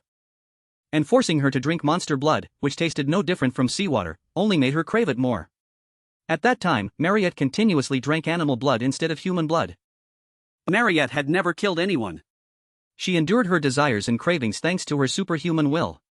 Then Corinne recalled the moment Marriott was captured and tied down, feeling a pang of sadness. This was an unnecessary setup for a final boss with only one weakness. That's why I want to believe that a different, better ending definitely exists. Suddenly, tears streamed down Corinne's neck. Along with that, a choked voice spoke, you're Junior. I'm sorry, Senior. At this moment, Marriott burst into tears like a child in front of Corinne, right after biting him. Seeing this, Corinne was secretly relieved and thought, no matter how many times I die, whether she's the top witch or a vampire, it doesn't matter. Perhaps I've always viewed her personality like Park Ciu did. As he thought, Corinne looked at Marriott with proud eyes, then sank into thought, but the teachings of the master I met in this world have changed me. Suddenly, Corinne thought of a scene of a woman holding a blade in her hand. In front of her was the light of a raging fire. That person turned around and said, I am an adult, my son. As long as I am an adult, I will always bear the responsibility of protecting you. Recalling those events, Corinne emotionally thought, the person I always looked down on is just an NPC in the game protected me and told me I was just a child. I am the successor who witnessed her final moments, and the disciple who heard her teachings. At the same time, Marriott was crying nonstop and sitting on Corinne, but Corinne was more openly joyful than ever, secretly exclaiming, I'll be fine, now that I'm definitely an adult. At this moment, Corinne gently looked up at the sky with extremely proud eyes and silently told himself, just watch, Park Ciu. Park Ciu, he'll choose a different path than you. Finally, the system displayed a notification, Marriott, difficulty S, reward, aura rank increased, low to upper low. Mana rank increased, lowest to low. Pain tolerance gained, 100 points, evenly distributed. During the joyful time between Marriott and Corinne, Marriott was happier than ever and cheerfully said, I thought your taste buds would change, but it turns out you like potatoes? Is it good? Potatoes are always delicious, no matter how I cook them, they're good. As soon as she finished speaking, Marriott blushed shyly, while Corinne teased, is that so? Hearing that, Marriott could only stammer a few words without saying anything. Suddenly, Marriott started hitting Corinne, loudly and shyly saying, go over there, you smell bad now. Hearing that, Corinne used his hand to block Marriott's attack and replied, so what? I didn't shower when you bit my neck either. Hearing this made Marriott even more embarrassed, shouting, stop it. At the playful hitting, Marriott went to a corner and sat there quietly, making Corinne give up, sighing, oh my, you don't smell bad. Suddenly, Marriott spoke after a moment of silence, I'm scared. Hearing that, Corinne softly said ah. At this moment, Marriott sat in a corner, very sadly recounting to Corinne, that girl, Warren, she's very scary. I thought I was going to die. I was so scared, but I couldn't do what you did. Corinne frowned slightly at the name, thinking to himself, I met Warren and stirred something in her heart, making her change her mind and participate in hunting practice. Warren had accidentally met Marriott during training and, to be able to fight Marriott, the top-ranked mage, she used her true power. That provoked Marriott and awakened the vampire within her. At that time, Warren seemed unable to fully understand everything and acted impulsively. Suddenly, Marriott spoke, blaming Corinne, how can you recover? Why didn't you give up your spirit body? It was the same that time. Everyone mocked you, saying you couldn't succeed, but in the end, you still succeeded. You're really amazing. Hearing Marriott's compliment, Corinne chuckled and replied, Tisk, it's nothing impressive, but I like happy endings. Hearing that, Marriott showed a confused expression about what Corinne had just said. Corinne leaned back and explained, good people are rewarded, and bad people are punished, something like a touching cautionary tale. You are a good person. At this moment, Marriott's innocent and kind image also appeared. Taking advantage of the moment, Corinne teased further, you're very good, and beautiful too. But generally, I like happy endings, so I really want you to be happy. After hearing Corinne's confession, Marriott's face turned completely red. Suddenly, Marriott stammered in a flustered manner, Corinne, I need to shower and eat all the potatoes. Can you go outside? Hearing that, Corinne replied, huh? I just got here. Alright. See you later. As he spoke, Corinne waved goodbye, with Professor Josephine appearing nearby. See you later. Saying that, Marriott secretly smiled contentedly and thought, thank you for comforting me. But I'm not sure if I have the right to be happy either.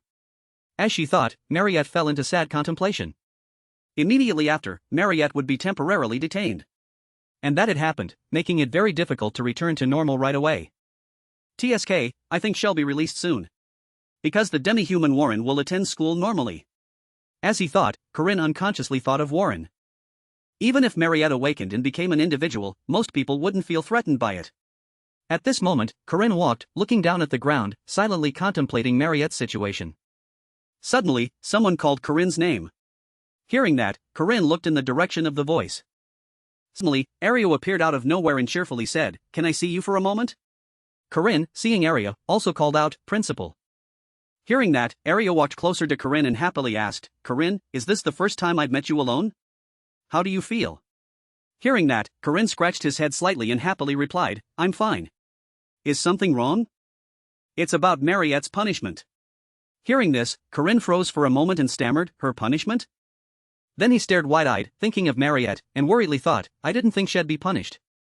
So, it won't be a happy ending? Thinking this, Corinne urgently said, wait, I can explain. Hearing that, Aria calmly replied, it's alright, her punishment has been decided. But Corinne didn't listen and insisted on saying again, but please listen to me, as someone who actually fought her. What kind of punishment was decided so quickly? Marriott. While Corinne was extremely worried, Aria chuckled and said, just as expected, huh? Corinne became even more confused. Suddenly, Aria smiled kindly and replied, don't worry, there's no punishment. Hearing that, Corinne was even more shocked and loudly replied, but. At this moment, Aria calmly explained, I also thought she wasn't dangerous. So I wanted to see the reaction of someone who actually fought her. Now I have no doubts about my decision. Don't worry, she'll be released soon. We just need to confirm her stability. As she spoke, Aria smiled with satisfaction. I've also heard from other students, but am very curious to hear the details. At this moment, Corinne also breathed a sigh of relief, even though he had been startled earlier. Aria then asked further, even if it's simple, can you explain it to me? Immediately after, I explained what needed to be revealed. That Marriott was safe, that the child was not a monster. I don't know how much she believed, but I stated my point very clearly. At that time, while explaining to Ariu, Professor Josephine was also present. As soon as she finished hearing Corinne's explanation, Aria fell into contemplation and then said, I understand, thank you for letting me know. Regarding this, we will have to make an official announcement. Of course, we won't reveal everything. Anyway, now that I've heard the details, I have to go do my work. Hearing that, Corinne's eyes widened with a hint of surprise. Suddenly, Aria bowed and said, thank you, Corinne. Seeing this, Corinne stammered shyly, yes, I. For helping us prevent the dangers created by the inexperience and complacency of adults. I truly thank you and apologize. If you need anything, I will do my best to repay you. At this moment, Professor Josephine was also secretly listening to Arya speak, gently adjusting her glasses. Suddenly, Corinne smirked inside, thinking to himself, Arya Casa, the principal of the academy, is very valuable. This is someone who always knows her weaknesses and tries to take on more responsibility. Then Corinne faintly recalled himself meeting the mysterious person in front of him, who said, although I have failed countless times, you have never been one of them. At this moment, Corinne was openly cheerful, thinking to himself, those were the words she said in my previous life, so I believe she means well. Then he said to Arya, please raise your head. That is my request. Hearing that, Arya smiled faintly. Scene change. At this moment, in the detention room, Marriott was distraught and sad, secretly recalling past events. At this moment, Marriott remembered the moment Corinne held her in his arms, gently stroking her head, saying, slowly, you'll choke. At that time, the hand patting her back was very soft, and the skin she touched was very warm. At that time, Corinne gently comforted her, it's all right, it's all right. Because at that time, her reason, which had disappeared, was swept away by waves of emotion. When she pushed the cold monster out of herself and found her human part again. The moment Marriott burst with emotion. Tears streamed down as she continuously apologized, I'm sorry, I'm sorry. The only thing she could do was apologize. At this moment, Marriott secretly blamed herself, what right do I have to ask for forgiveness? Is Isabel safe? Because she loved everyone the most, guilt gnawed at her. That's why she didn't resist Professor Josephina's magic but simply accepted it. And locked herself behind the iron bars. At the same time, dark wisps of energy suddenly appeared from somewhere. At this moment, Marriott thought of the moment she met Corinne, blushing, and thought to herself, when he visited her, she pretended to be different. But she was truly exhausted. Then she recalled her image as a demon when she turned into a vampire and thought to herself, she is a monster and a demon. An enemy of humanity, one who could suck human blood at any time, but... At the same time, Corinne's image suddenly appeared in Marriott's mind. At that time, Corinne, with a proud and clear voice, said, so what I mean is, I want you to be happy. His words made all her worries disappear. Those words were the most sincere she had ever heard. Because she remembered his image, sacrificing himself to save her, who had turned into a monster. As she thought, Marriott shed tears, continuously blaming herself. That powerful moment. His sacrifice and sincerity. Suddenly, Marriott, feeling deeply wronged, covered her face with a towel, tearfully calling Corinne's name. And at that moment, Marriott realized that a part of her life would forever exist in her memories. Scene change. At this moment, in a classroom, someone called out, hey, have you heard? At the same time, Corinne also perked up his ears to listen. At this moment, a light brown-haired student suddenly spoke, about Senior Marriott's magical abilities. Hearing that, the student next to him also replied, ah, the potato senior? And at the same time, it was 1 week after Marriott's incident. Although there was a bit of chaos because some scoundrels revealed Marriott's presence at school, since the demi-human Warren had obediently enrolled, the matter quickly cooled down. At this moment, in the cooking class, the two students continued to discuss, but is she still locked up? I heard she's not coming to class. Is she really that dangerous? Hearing that, Corinne, who was nearby, perked up his ears, wide-eyed and surprised, thinking to himself, she's still locked up. It's been a week. Yes, on paper, that's the case. Marriott had been released. At this moment, Marriott's image also appeared before Corinne. But at that time, Marriott seemed to have been freed, causing those around her to ask with some curiosity, Marriott, are you alright? I heard you've become special, congratulations. And at the same time, Marriott was trying to find her friend Isabel's figure among the crowd in front of her, then thought with disappointment, she's not here. Isabel is not here. Then Marriott returned to her gloomy room with a blood bag already in the room. At this moment, Corinne's thoughts also realized, so that doesn't mean she's been released. And at the same time, Marriott thoughtfully blamed herself, she must be scared of me and hate me, right? Then she faintly recalled the moment she bit Isabel and thought to herself, if I were her, I wouldn't want a friend who sucks my blood. I don't want to get in the way of others or Isabel. If so, then I. Thinking this, Marriott glanced in one direction. Need to disappear from this academy. At this moment, Marriott stared at the blood bag in front of her with disappointment and despair. Suddenly, there was a knock on the door from outside, making Marriott ask, who is it? Who could be coming at this hour? Thinking this, Marriott went to open the door, not knowing who was on the other side. Suddenly, someone rushed forward and hugged Marriott, sobbing, Marriott? Marriott was still surprised and hadn't reacted yet. Suddenly, Isabel cried out, sobbing, are you alright? How are you feeling? Seeing the person she was looking for in front of her, Marriott called Isabel's name. Then Marriott said in confusion, wait, why are you here? Isabel still held Marriott tightly and replied, "Why shouldn't I come?" Hearing that, Marriott stammered, "It's not that, but..." Isabel heard that and asked, "Then you don't want to see me?" Hearing that, Marriott immediately denied it, "No, it's not that." At this moment, Marriott seriously asked, "Aren't you scared of me?" Hearing that, Isabel was surprised and asked back, "What?" Suddenly, Isabel chuckled and said, "Sorry, but I saw everything before I fainted. Your face after you bit me." A face that didn't know what to do and felt guilty. That time, Marriott had a look of extreme remorse but could do nothing. Suddenly, Isabel gently touched Marriott's cheek and said, "You know what, Marriott? No matter what happens, I will always consider you a friend, so no matter what. I want you to consider me a friend, understand?" As she spoke, Isabel showed an extremely resolute attitude. Hearing that, Marriott, with tears in her eyes, called Isabel's name. Then Marriott burst into tears like a child, saying, "Thank you. I thought you would hate me?"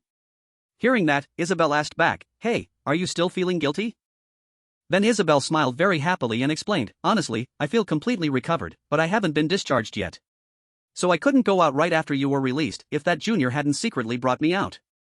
Then, realizing something, Isabel said, "Huh? Huh? Where is he? There was a tall junior behind me just now." Hearing that, Marriott was very surprised and bewildered, saying, "Junior?" Then the junior Isabel mentioned was none other than Corinne. At this moment, Corinne walked away, thinking to himself, "Yes, I believe a girl like Marriott won't fall after this incident." Suddenly, Marriott covered her face shyly, making Isabel a little surprised and call Marriott's name. At this moment, Marriott also realized and thought to herself, "I understand, so he helped me again. Corinne, Corinne, Corinne."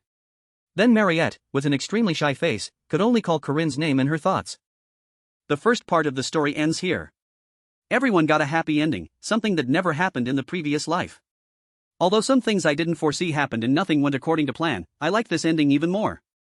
At the same time, at the academy, Ario and Professor Josephine were very satisfied with the academy. Even without a player, the world continued to operate. Even if it didn't go according to plan, everything still had a good ending. As he thought, Corinne showed a satisfied expression with everything as he stood under the sunset.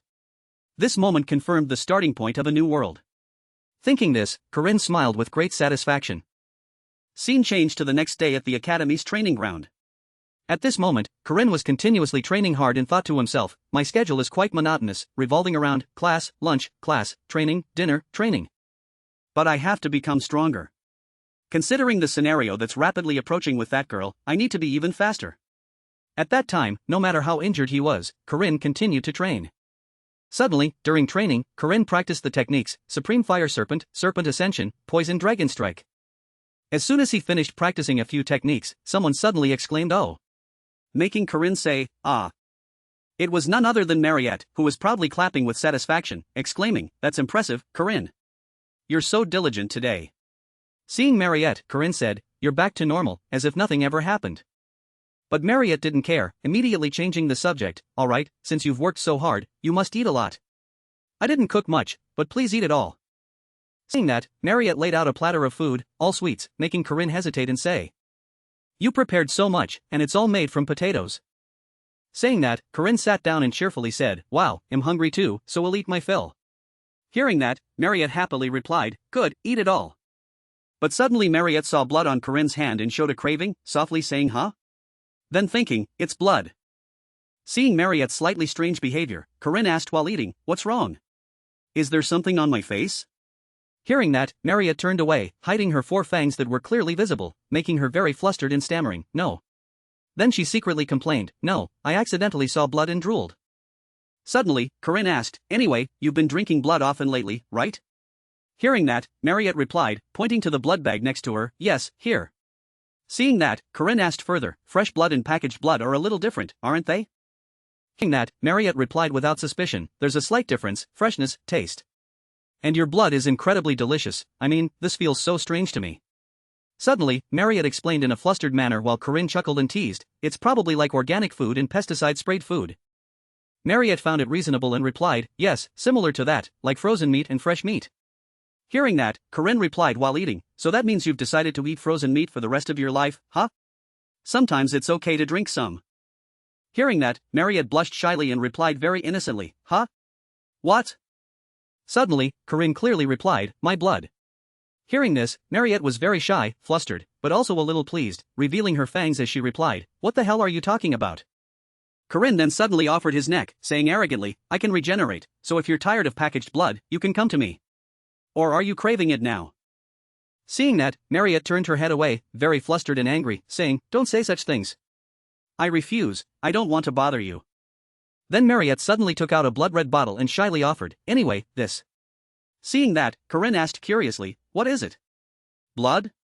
At this moment, Marriott explained in a flustered manner, "This might be a bit nauseating, but it's very good for your body. Vampire blood is one of the best magical ingredients." Immediately, without thinking much, Corinne snatched it and drank it down, making Marriott a little surprised and say, "It's embarrassing to watch you drink it in front of me like this." Suddenly, the system displayed a notification, "You have absorbed a grade 2 elixir. This elixir contains special ingredients. Aura rank has increased by 1 tier. Maximum aura amount has increased by 500. 10 points have been evenly distributed." At the same time, Marriott asked, "Is it good?" Suddenly, Corinne's entire body was surrounded by a burning power, making his strength seem to have increased, and he thought to himself, "It's not delicious at all, but I'm definitely stronger than in my previous life." Then Corinne smiled with satisfaction, smirking and arrogantly saying, "Excellent." Then he secretly thought, "With this, I can probably start the scenario with that girl." Scene change. At this moment, outside the city, someone was walking with great confidence. It was none other than Alisa, the direct descendant of the famous Aiden sword family and a grade 2 knight. Her life had changed a lot compared to before. After sensing the invisible wall between her and a grade 5 knight she met at the hunting grounds, she realized that she needed to develop herself further and began to strive for it. Of course, suddenly Alisa's cool demeanor disappeared, replaced by an expression of intense craving for something. It was just a few minutes ago, at this moment Alisa, like a small fox, held a lot of candy and ate it with great delight, exclaiming, "So many honey bomb candies." Yes, Alisa was basically lazy and lacked ambition, and had no interest in swordsmanship. This and that, I want to try them all. Although her swordsmanship talent was almost at genius level, her study attitude was extremely poor, always receiving below average grades. At this moment, Alisa suddenly went around the market, continuously buying things, along with an expression of delight for everything, "This and that, I want to try them all." At this moment, Alisa was openly delighted, thinking to herself, "When I'm here, I don't have to swing my sword 10,000 times a day, and the tests are all basic movements. Or sweat during fierce sparring with my siblings. Moreover, my sister isn't here." Happily carrying her purchases, she skipped home, shouting, "I should enjoy this time." Hearing that, someone suddenly asked, "Enjoy what?" It was none other than Corinne who appeared there, making Alisa tremble slightly in fear and call out, "Corinne." Corinne, at this moment, showed a dangerous attitude, smirking and saying, "You haven't been to the training room lately."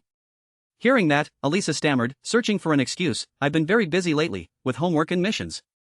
Hearing that, Corinne softly said, Then suddenly Corinne showed a completely different, very cheerful attitude, saying, "I know this job earns a lot of money, want to join my party?"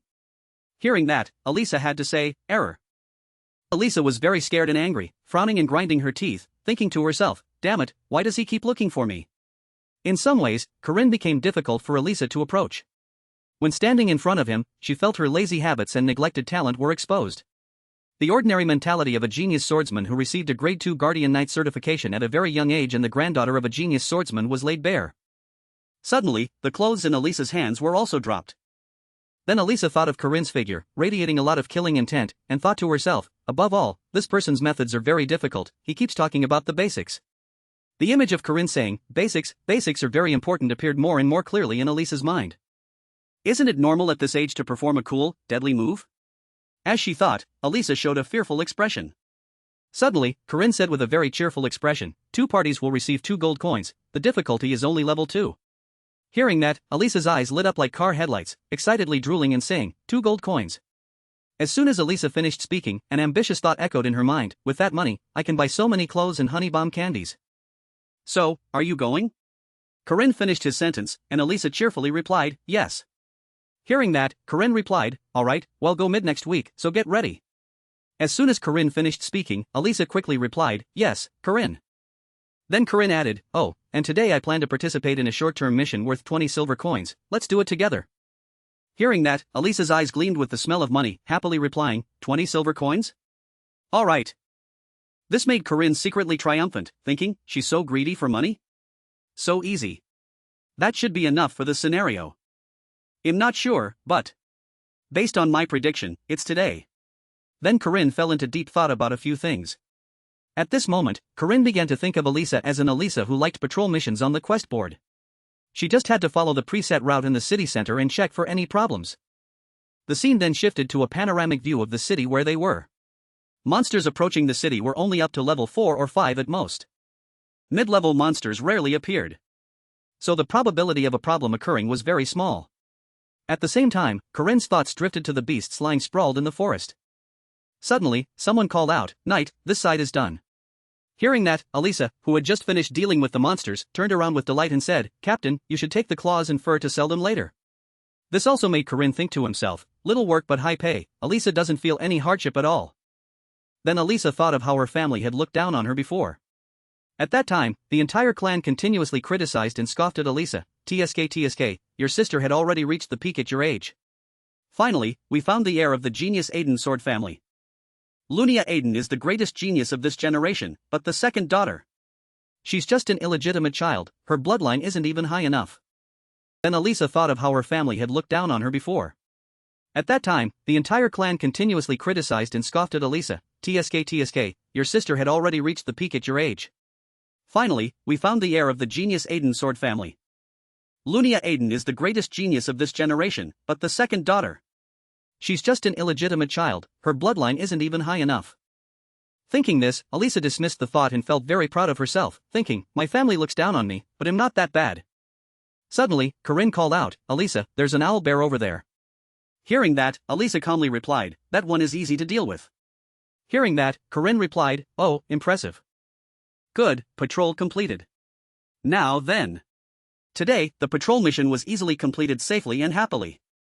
As long as nothing else happened, suddenly the sky turned to night, and a mysterious blue light appeared in the sky, making the knights whisper to each other, "It's a signal from the previous patrol team, at least a grade 2 monster den."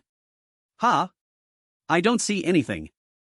Seeing that, a male knight student stepped forward and explained, "It's a magic flare that can only be seen with the special glasses we're wearing. This is the guard team's secret method. Anyway, let's go." Hearing that, Alisa understood.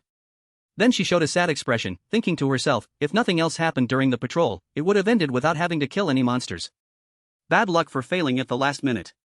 But when something unexpected happens, everyone has a duty to participate in the raid. Suddenly, the students cheerfully said, "It's alright, we have the granddaughter of the genius swordsman here." Hearing that, Alisa immediately stopped them. "Wait." Corinne, seeing this, smirked and said, "Oh, I knew it." At this moment, Corinne thought to himself, that's a grade 2 monster den found by the previous patrol team.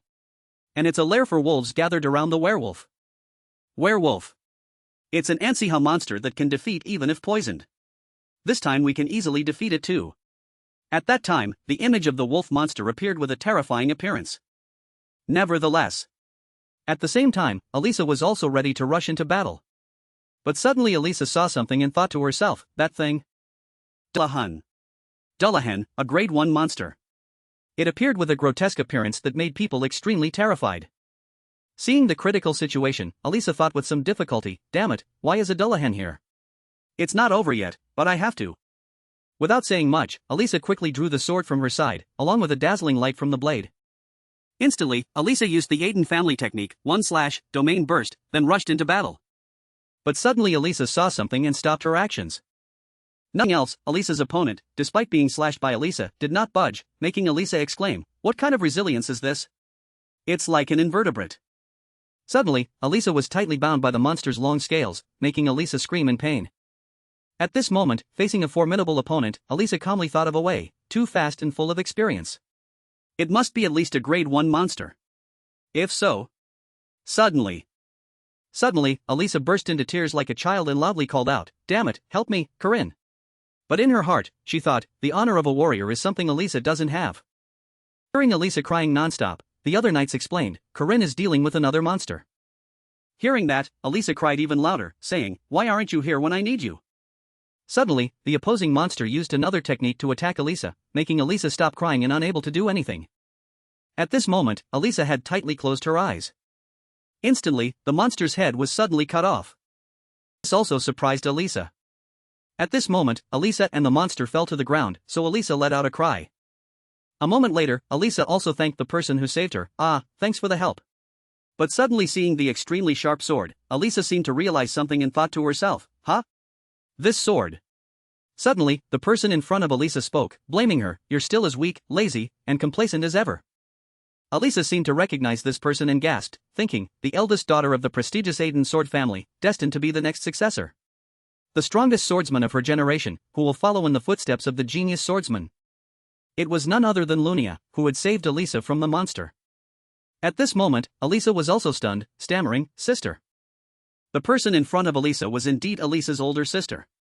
Seeing that, Lunia spoke, blaming her, what happened to make you like this? Hearing that, Alisa looked down at the ground, avoiding Lunia's gaze, and was too scared to speak.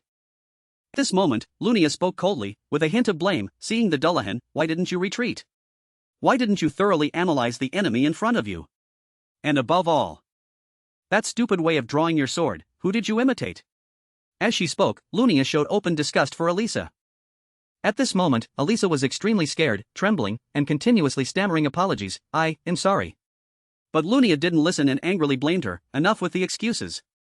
The results of your actions are entirely your responsibility, a few words won't change the situation. Remember that your actions put the soldiers who trusted you in a dangerous situation. As she spoke, Lunia looked at the knights helping each other up, are you alright? Ah, yes, thank you. Hearing that, Alisa could only reply sadly, yes, senior. Suddenly, Lunia sternly tapped her sword on Alisa's shoulder and said strictly, stand up straight. Alisa was startled and replied, yes, senior. At this moment, carrying her sword on her shoulder, Lunia sternly lectured, as an Aiden swordsman, you must always be confident. Alisa, being lectured, could only stammer, yes, sister. And you?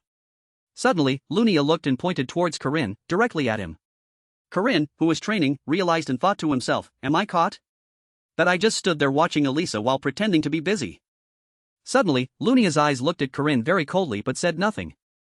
After a moment of silence, Lunia walked towards Corinne and introduced herself, I am the first female master swordsman's grand disciple, Lunia. Hearing that, Corinne seemed to already know who this was, so he didn't react. Suddenly, Corinne stood at attention and bowed, greeting her, I am Lanza Kolgante's 8th disciple, Corinne, Alisa's friend. It's a pleasure to meet you. Lunia, with cold eyes, just stood and watched without saying anything. Suddenly, Lunia's eyes widened as she emphasized, friend, you say? Hearing that, Corinne also understood the meaning of her words and thought to himself, right, I understand what you mean. But I can't reveal my abilities. Only 2 people use spears this way. As he thought, Corinne glanced up and chuckled.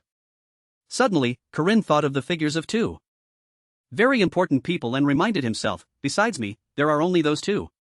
But suddenly Lunia turned and left, not forgetting to leave a few words, if you don't want to say, it's fine. Suddenly, the night soldiers came and announced, Sect Master, we have dealt with all the monsters in this area. The elite troops of Aiden, all of them grade 2 knights. Or also known as the 5 swords, Swift Sword Jenny, Soft Sword Lena, Twin Sword Serin, Magic Sword Milia, Bow Sword May. Suddenly, the top 5 swordsmanship elite of the Aiden army appeared. At the same time, Jenny stepped forward and asked, should we pursue the monsters that escaped? All of them were at the same level or higher than Alisa. Thinking this, Corinne secretly observed them. Hearing her elite troops speak, Lunia scratched her head and coldly replied, no need, let's go back. Hearing that, Jenny, who had stepped forward, also said, yes, miss. You too, Alisa. Suddenly hearing Lunia say that, Alisa was startled, sweating profusely, and replied, strange. A moment later, the story was told that swordsmen who liked to travel in groups often called themselves sword guilds. They followed their leader, gathered, and eventually considered themselves a sect. At that time, they did not go alone but always went together as a sect. 60 years ago, the swordsmanship genius Garand enlightened a new generation of swordsmen as the head of the family at that time. He began to spread martial arts schools, making Aiden a famous swordsman family representing the entire continent. The Makaba Aiden sword village also. At the same time, the Makaba Aiden village was brightly lit in the night sky. Suddenly, Lunia held out a medicinal plant and ordered, fire.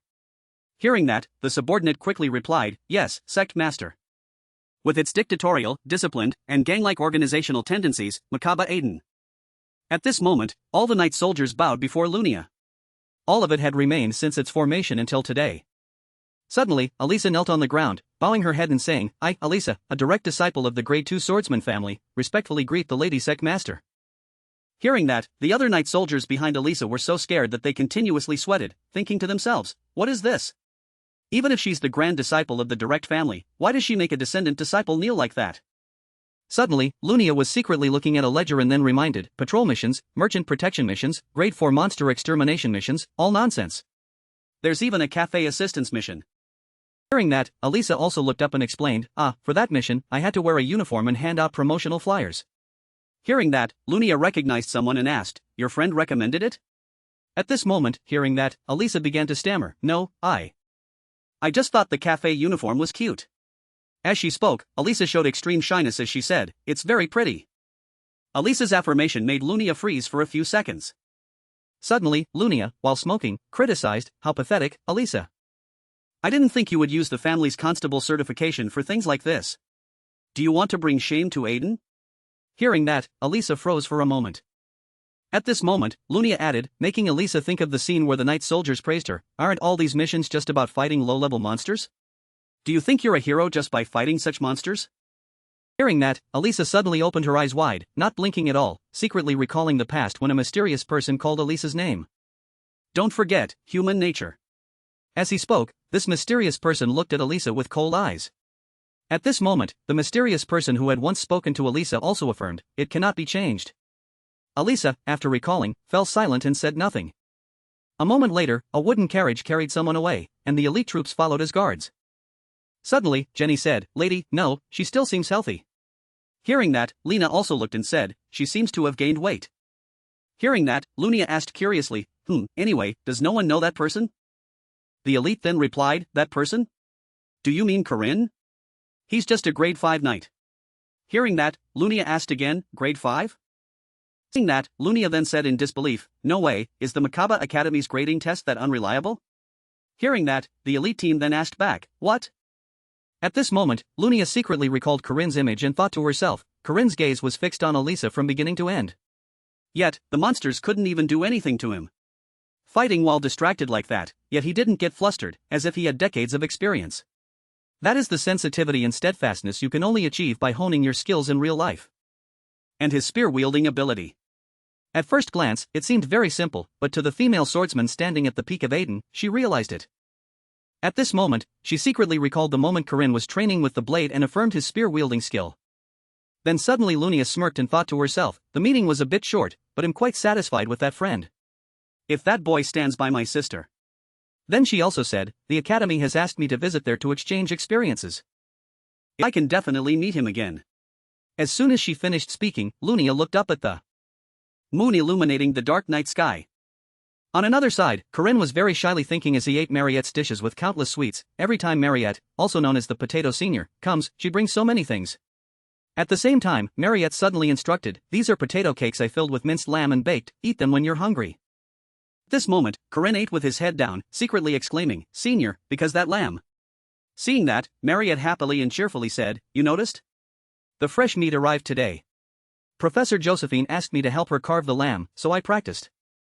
Hearing that, Corinne felt a pang of sadness, with tears in his eyes, but also no less delighted with the food, thinking to himself, damn it, while she lives a boring vampire life with frozen blood packets day by day, this is quite delicious. I'm very touched, Marriott. At this moment, Marriott saw a slight change in Corinne's expression and asked, how is it? Is it good? Next time I'll bring beef, do you like oxtail stew? At this moment, Marriott cheerfully blurted out, then Corinne put down his food, tightly grasped Marriott's hand, and let out a very loud huh? Then Corinne looked at Marriott with affectionate eyes and said, I love it. Hearing that, Marriott asked back, you're talking about oxtail stew, right? Saying that, Marriott then blushed shyly and sweated, saying, then next time I'll definitely bring oxtail stew. Anyway, your hands are really big, Corinne. Rough, sinewy, strong, a man's hands full of energy, very wonderful and powerful. But suddenly someone came and called Marriott. Marriott was startled and stammered, huh? Seeing her friend, Marriott ran like a child and stammered, Isabel, hello, lunch? Seeing Marriott's face flushed red, Isabel asked probing, what's wrong? Your face is red. Hearing that, Marriott loudly interrupted Isabel, no, I didn't do anything. Then she didn't forget to turn back and wave to Corinne, bye-bye, Corinne, see you later. Corinne continued to eat diligently, thinking to himself, women are truly incomprehensible. In my previous life, for 3 years straight, I couldn't even go out once because of that Park Ciu. Well, you really can't predict anything. The reason I couldn't date was all thanks to that bastard Park, he managed me too tightly. As he spoke, Corinne looked down at the platter of food inside, but when will I finally finish all of this? Scene change. At this moment, it was gradually approaching noon, and Corinne thought to himself, my current friendships are quite different from my previous life. Occasionally, Arya would bring rare forest mushrooms, then we would go straight to the library and start studying with Occam's alphabet. At this moment, Corinne recalled Arya's image as a child always bringing food for Corinne to eat, while eating and studying books. Ron also often comes to find me, more than just friends, he seems to consider me a useful companion, so if there's a difficult mission with a high reward, he suggests we team up. At that time, Ron often sought out Corinne after defeating monsters, and both would feast on some delicious monster meat skewers. And normally I'm with these guys because we're in the same class. Suddenly, Lack and Jaeger saw something that made them turn pale with fear, sweat profusely, gape, and stare wide-eyed. Seeing his two teammates react so violently, Corinne immediately asked with great urgency, "What? What's wrong? Damn it, is there a monster?" Suddenly, Warren appeared out of nowhere and spoke with extreme dejection, "Food? Promise?" Seeing this, Corinne thought to himself, what? It's Warren? Well, I guess she could be considered a type of monster. But what promise about food? Suddenly, Corinne recalled the scene where he had brought food to Warren, "They'll buy food later, okay?" Then he secretly praised, she remembered that from a month ago, that's impressive. Thinking this, Corinne turned to instruct his two friends, "I can't eat with you guys today." Hearing this, Lack and Jaeger, who had already run off, didn't forget to reply to Corinne, "It's fine. I just remembered I haven't done my homework." "Alright then. You look a lot like a cat, so I brought you here. Do you like fish?" After saying that, Corinne later took Warren to a fish pastry shop. At the moment, Warren, like a hungry tiger, casually put an entire fish into her mouth, making Corinne exclaim to stop her, "Hey, are you crazy? Is your throat invincible or something? Wait, that's not respecting the food." As soon as Corinne finished speaking, Warren just stared at the food and replied, "You just chew and swallow it." Hearing this, Corinne also instructed, "Hee, just wait and see." Immediately after, Corinne triumphantly took out a bowl of rice with a piece of fish on top, presented it to Warren, and said, "What do you think? It looks much more delicious now, doesn't it? Instead of just swallowing it whole, you have to look at it with your eyes and smell its aroma. That's how you respect food." Seeing the food, Warren's face flushed, and she said with great delight, "Respect." Immediately after, Warren ate ravenously, stuffing her cheeks until they puffed up, making Corinne chuckle and say, "Eat slowly." After saying that, Corinne then thought to himself about something else, the weapon production phase is almost done. It's a bit early, but phase 2 will begin soon. A little later, at a large castle. This was also the start of phase 2. Suddenly, Jaeger lifted his head after soaking in a basin of water and loudly exclaimed, "What now? I haven't studied anything yet." The second phase Corinne had secretly mentioned was the component test. At the same time, Lack spoke up to comfort him, "The exam is in 10 minutes, and you're regretting it now? I told you to study." Hearing this, Jaeger complained, "You should have nagged me more, shouldn't you?" Hearing that, Lack retorted to Jaeger, "You should have listened to me more?" After arguing back and forth, Jaeger then turned to Corinne and called out, "Hey Corinne, have you studied anything yet?" Suddenly, Corinne replied with a cold smile, "I don't need to." Hearing this, Jaeger asked curiously, "What are you going to do?" But his spoken attitude was different from his inner thoughts. At this moment, Corinne suddenly curled his lips into a smile and thought to himself, "Sorry, but I'm different from you guys. This isn't my first time taking a test, so hand over that top spot." A moment later, in the exam hall, the exam proctor also gave the order, "Begin the exam, you may turn over your papers." Meanwhile, Corinne, holding the exam paper in his hand, said cheerfully, "Well then, let's begin." At this moment, Corinne just held the exam paper in his hand, doing nothing but thinking to himself, if the inertia value of movement x is y, then what YOR value is needed to perform movement 85z? But suddenly, he realized something utterly brutal, let out a soft "huh," and froze. Damn it, what does this mean? Corinne seemed unable to understand the questions on the exam, only cursing inwardly. A moment later, Jaeger stretched and said with great excitement, "So, that's done, right?" Seeing this, Lack immediately said, "I knew you'd be like this." Jaeger, what about you, Corinne? Hearing this, Corinne replied with a gloomy expression, "My brothers. I only know how to write my name." As he spoke, Corinne seemed to collapse immediately. Seeing this, Lack commented, "Hey, he left the paper completely blank." Jaeger heard this, looked over, and said, "Even I managed to do 1 or 2 questions before falling asleep." Meanwhile, Corinne was still lost in his thoughts. "I forgot. I never studied in my previous life. I only constantly researched specialized skills and didn't know any general knowledge about this world." As he thought, Corinne seemed almost on the verge of tears.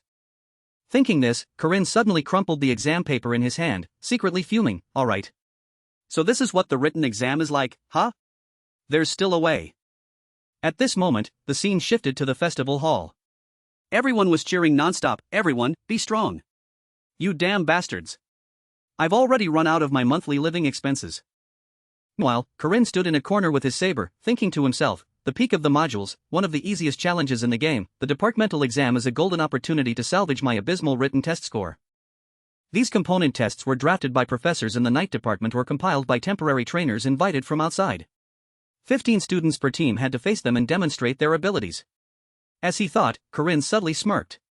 Afterwards, the professors in charge would evaluate them and assign corresponding scores. Since I'm a level 5 knight, the trainer's level shouldn't be high. I'll get extra points if I defeat the trainer, right?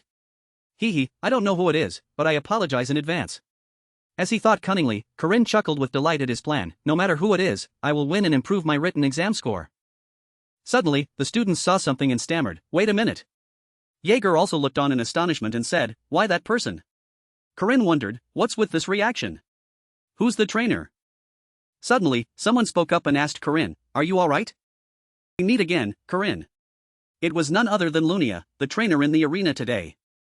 Seeing Lunia, Corinne trembled, gritting his teeth and thinking, damn? Why is she here? At this moment, the first-year students' practical group exam had begun. Academy students were also fully present in the main hall. Suddenly, someone announced, well, today's special guests for the exam are sword experts from the renowned Aiden Sword Academy. Please welcome the 5 Peaks Sword Masters. Hearing this, the female students whispered among themselves. A purple-haired female student said, shouldn't they go easy? Hearing this, the red-haired girl smirked and replied, after all, they're just students. Hearing this, the short-haired girl warned, be careful of that swordsman. That one is strong. Suddenly, at this moment, someone shouted loudly, everyone! Attack! Seeing the situation, Dron stood behind, observing silently and muttering to himself, even if all of their side are high-level swordsmen, we also have Alisa. That makes 2 level 2 individuals. The probability of victory is a characteristic of the Aiden family. Suddenly, the footsteps of the female students from before began to move. 5 Peaks Sword Unification. Immediately after Dron silently affirmed, the 5 first-year female students began to attack. In just a moment, the opponents of the 5 first-year female students were utterly defeated, making them cry out in despair. Attacked unexpectedly, the male student opponents of those female students cried out in pain, I can't see anything. What is this? Meanwhile, Dron remained perfectly calm, observing with resolute eyes, thinking to himself, the probability of victory is not high. They approach opponents and obstruct their vision, causing chaos on our side. Their combat experience is too extensive. Dealing with this situation is too difficult. Thinking this, Dron no longer stood still but began to unleash her super powerful spirit sword technique with an affirmation. Alright. As soon as she finished speaking, Dron secretly sought away, then, first, I need to ensure clear visibility. But while Dron was unleashing her technique, the purple-haired female student's magic sword Milia suddenly appeared behind her with an extremely murderous aura. But that didn't distract Dron, who quickly spun around to counterattack. And thought to herself, a surprise attack? Seeing the situation was not good, Alisa loudly called out with great urgency, Dron. Seeing Alisa distracted, a short-haired female student sternly reminded her, don't get distracted. Then, she quickly rushed towards Alisa. Immediately after, the short-haired female student used her speed sword, Jenny, the young lattice opponent. But due to the short-haired female student's immense strength, Alisa cried out in slight pain. But suddenly, Alisa was tripped by the short-haired female student, who then said disdainfully, well, there are about 10 students. I guess 3 of us will be enough. Alisa, after being tripped, fell and cried out in surprise. The female student from the 5 Peaks Sword Unification also spoke disdainfully, your combat stance has too many weaknesses, young lady. And Alisa, now threatened to the ground, managed to escape the short-haired female student's blade. The remaining male students, seeing this fierce battle, were all extremely excited and exclaimed, just as expected. The real 5 Peaks Sword of Aiden, their power is truly terrifying. Seeing this, the remaining students shouted loudly, making the situation more tense, hurry up. Do something. At this moment, the 5 Peaks Sword Unification group was extremely delighted and cold towards this battle. At this moment, seeing the situation was quite difficult, the other students said to each other, look. All of them are hopeless. Those 2, however, seem to be putting up some resistance. At least for now, it seems that way. At the same time, Dron and Alisa's side had lost quite a few personnel and looked at their opponents with a hint of helplessness. But unlike Alisa's worried expression, Dron was calmer, shouting, watch this. Fire sword. Iron sword. Dron's experience was no less than that of the 5 Peaks sword. When the dust cleared, Milia was overwhelmed by 5 dark swords. Suddenly, the purple-haired female student stepped forward and shouted loudly, blocking Drawn's swords with her sword dance, 2 against 5. That's not fair at all. Drawn will win soon. Meanwhile, Alisa suddenly heard swords clashing, creating a flash of sparks. It was none other than Alisa and the short-haired female student who began to duel. At this moment, the short-haired female student said, "Young lady, you need a lot more practice. Do you really consider yourself the successor of the Heavenly Peak Sword with such limited abilities?" Then, the short-haired female student leaned close to Alisa's ear and whispered, "If this is your true strength, you won't even graduate from the academy. You'd be better off dropping out and going home to learn how to swing a sword to chase chickens." Hearing this, Alisa furiously shouted, "No, I don't want to." Then she swung her sword, dodging the short-haired female student. Although she opened her eyes to see through the limits and space around her, Alisa now seemed a bit tired and gasped for breath without saying a word. Even so, she was helpless against such a strong opponent. At this moment, Alisa seemed to have been struck down to the ground, clutching her body in pain. The short-haired female student then said, "You should have maintained your focus until the end of the match." Then, the short-haired female student looked at Alisa and sighed, "It seems there's still a long way to go." That's right. According to the initial instructions, Lunia's role should have been different. Why is she participating in Phase B of Team B? At the same time, Corinne's group had also arrived. Corinne had positioned Lack and Jaeger along with the other students in front, while he provided support from behind. At this moment, Lunia also appeared, swinging her sword with an aura of power surrounding it. Lunia now showed even more murderous intent, saying, "Let's begin. Consider this a special class combat experience." Hearing this, the surrounding students stammered in astonishment, "Special what? Special class combat?" Corinne heard this but said nothing, only observing silently. Special class combat is also a technique. It is said that there is a monster that can single-handedly confront an entire army, causing headaches for dozens of guards, even entire legions. A monster that you can almost never defeat and is likened to an uncontrollable disaster. Suddenly, at that moment, images of Warren and Lon also appeared. A monster that most guards could not even encounter once in their entire lives. Everyone who ever met it was accused of fabricating stories or distorting the truth. As he thought, Corinne secretly frowned. However, if it were that person, the story would change. Then he secretly observed Lunia sweeping everything away and thought to himself, Lunia has the combat ability to fight those monsters. Immediately after, Corinne affirmed, because she is a monster among monsters. Suddenly, at this moment, Lunia swept through everything, causing all objects around the hall to shatter and crack. The students standing nearby were affected by Lunia's power and cried out in pain, "Please." Along with that were desperate screams. Corinne also escaped behind a rock and quietly muttered, "How cruel." Jaeger, at this moment, was also somewhat frightened by the scene before him, trembling and crying out, stammering, "I almost..." Isn't this test a bit too much? Facing such terrifying opponents. Hearing this, Corinne poked his head out and replied, "She's already being lenient. If she intended to fight seriously, it would be over in 10 seconds. But suddenly Corinne saw something and pointed towards Jaeger, asking, "But what's that in your hand?" Jaeger cheerfully replied, "Oh, that's Lack. I brought him along because if I left him, he'd probably die." Lack, meanwhile, seemed to have passed out. Seeing this, Corinne thought for a moment and then reminded, "It looks like he might actually be dead." At this moment, Jaeger also reminded Corinne, "Corinne, you can't collapse. You're too heavy. I can't carry you." Hearing this, Corinne stammered in response, okay." But before he could say anything more, Jaeger was attacked from behind by Lunia, sending Jaeger flying far away with a loud scream. Suddenly, immediately after attacking Jaeger, Lunia Aiden reminded Corinne, "Even if I intended to help, all of you are too weak." Then Lunia commanded, "Come out. It's just you and me now." Corinne, however, remained in place, showing no intention of stepping out. But suddenly Corinne cowardly stepped out, raised his hands, and said, "Can I give up?" Hearing this, Lunia replied, "If you want to get a lower score, then fine. But I know you won't do that. This is an opportunity to face a strong opponent. I don't want to miss the chance to fight you." As she spoke, Lunia looked at Corinne with a cold demeanor. But Corinne at this moment secretly smirked, thinking to himself, "I wonder if anyone can truly stand against Lunia." The story now shifts to his previous life. At that time, Lunia and Corinne had worked together incredibly well. Lunia and I had fought side by side in many battles. Because she was the one who gave me the spear and taught me skilled combat techniques. So it's not an exaggeration to say I learned how to use a spear from her. But until the very last training session, I still couldn't surpass Lunia. At that time, no matter how hard Corinne tried, he couldn't overcome Lunia. Then he thought to himself with great disappointment, "She is a challenge I must face." Suddenly, at this moment, Corinne showed an arrogant attitude, stood up abruptly with his weapon in hand, and thought to himself, if I want to improve, I must ultimately surpass her with my own strength. Thinking this, Lunia suddenly quickly rushed towards Corinne and said coldly, very good. Instantly, both Lunia's and Corinne's swords clashed, creating a very loud screech. Suddenly, after the clash, both of them dodged to the side. Corinne let out a soft cry at this moment. The surrounding students, seeing the two attack back and forth without end, were astonished and stammered, what the hell is that guy? I thought he was just a knight at the academy. A first-year student fighting on par with Lunia? How can this be? While the other students were busy discussing, Corinne was struggling immensely with the opponent in front of him. Corinne at this moment seemed a bit exhausted and let out a helpless sigh.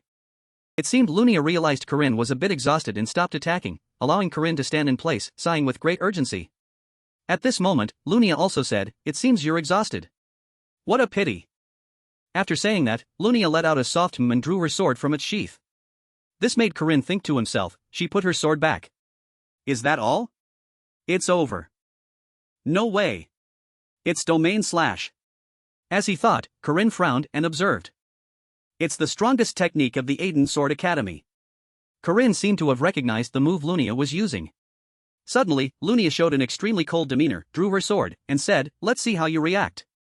Show me your reasonable answer with your spear. Immediately, Lunia used Killer Instinct. Suddenly, Lunia was just a black shadow with an incredibly terrifying power, as if wanting to sweep through this area. Corinne was also astonished by this sight. Seeing this, the students who were secretly observing were all stunned by the scene before them and stammered, what is that? Isn't it very dangerous? Then suddenly, on the high platform, the professors also realized what was happening and became restless, fearfully exclaiming, wait. Is she going to kill a student? Stop the test immediately. But Professor Hamill seemed to realize something and immediately stood up, warning, stop. Aiden family technique. First slash. Suddenly, Corinne seemed to be split in half by a strange power. Suddenly, the false domain slash technique appeared. As soon as this technique appeared, the whole world stopped. But only Lunia could move. The blade moved slowly as if in slow motion, piercing Lunia's sharp spear. At that moment, only Lunia could move and unleash her technique as fast as possible. Corinne could not move even a little. At this moment, Corinne held the spear in his hand and trembled, cursing inwardly, damn it. My spear isn't moving. In this frozen world, I can't move. As he thought, Corinne secretly gritted his teeth and frowned with disgust, I can only perceive the frozen world at a few specific points. At that moment, Corinne was utterly helpless in the face of the situation.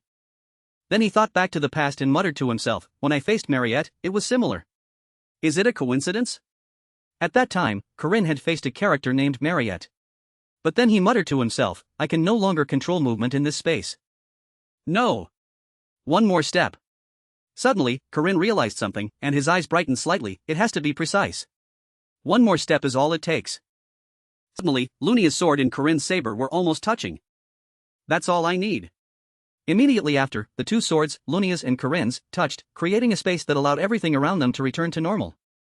Seeing the success before him, Corinne was equally astonished.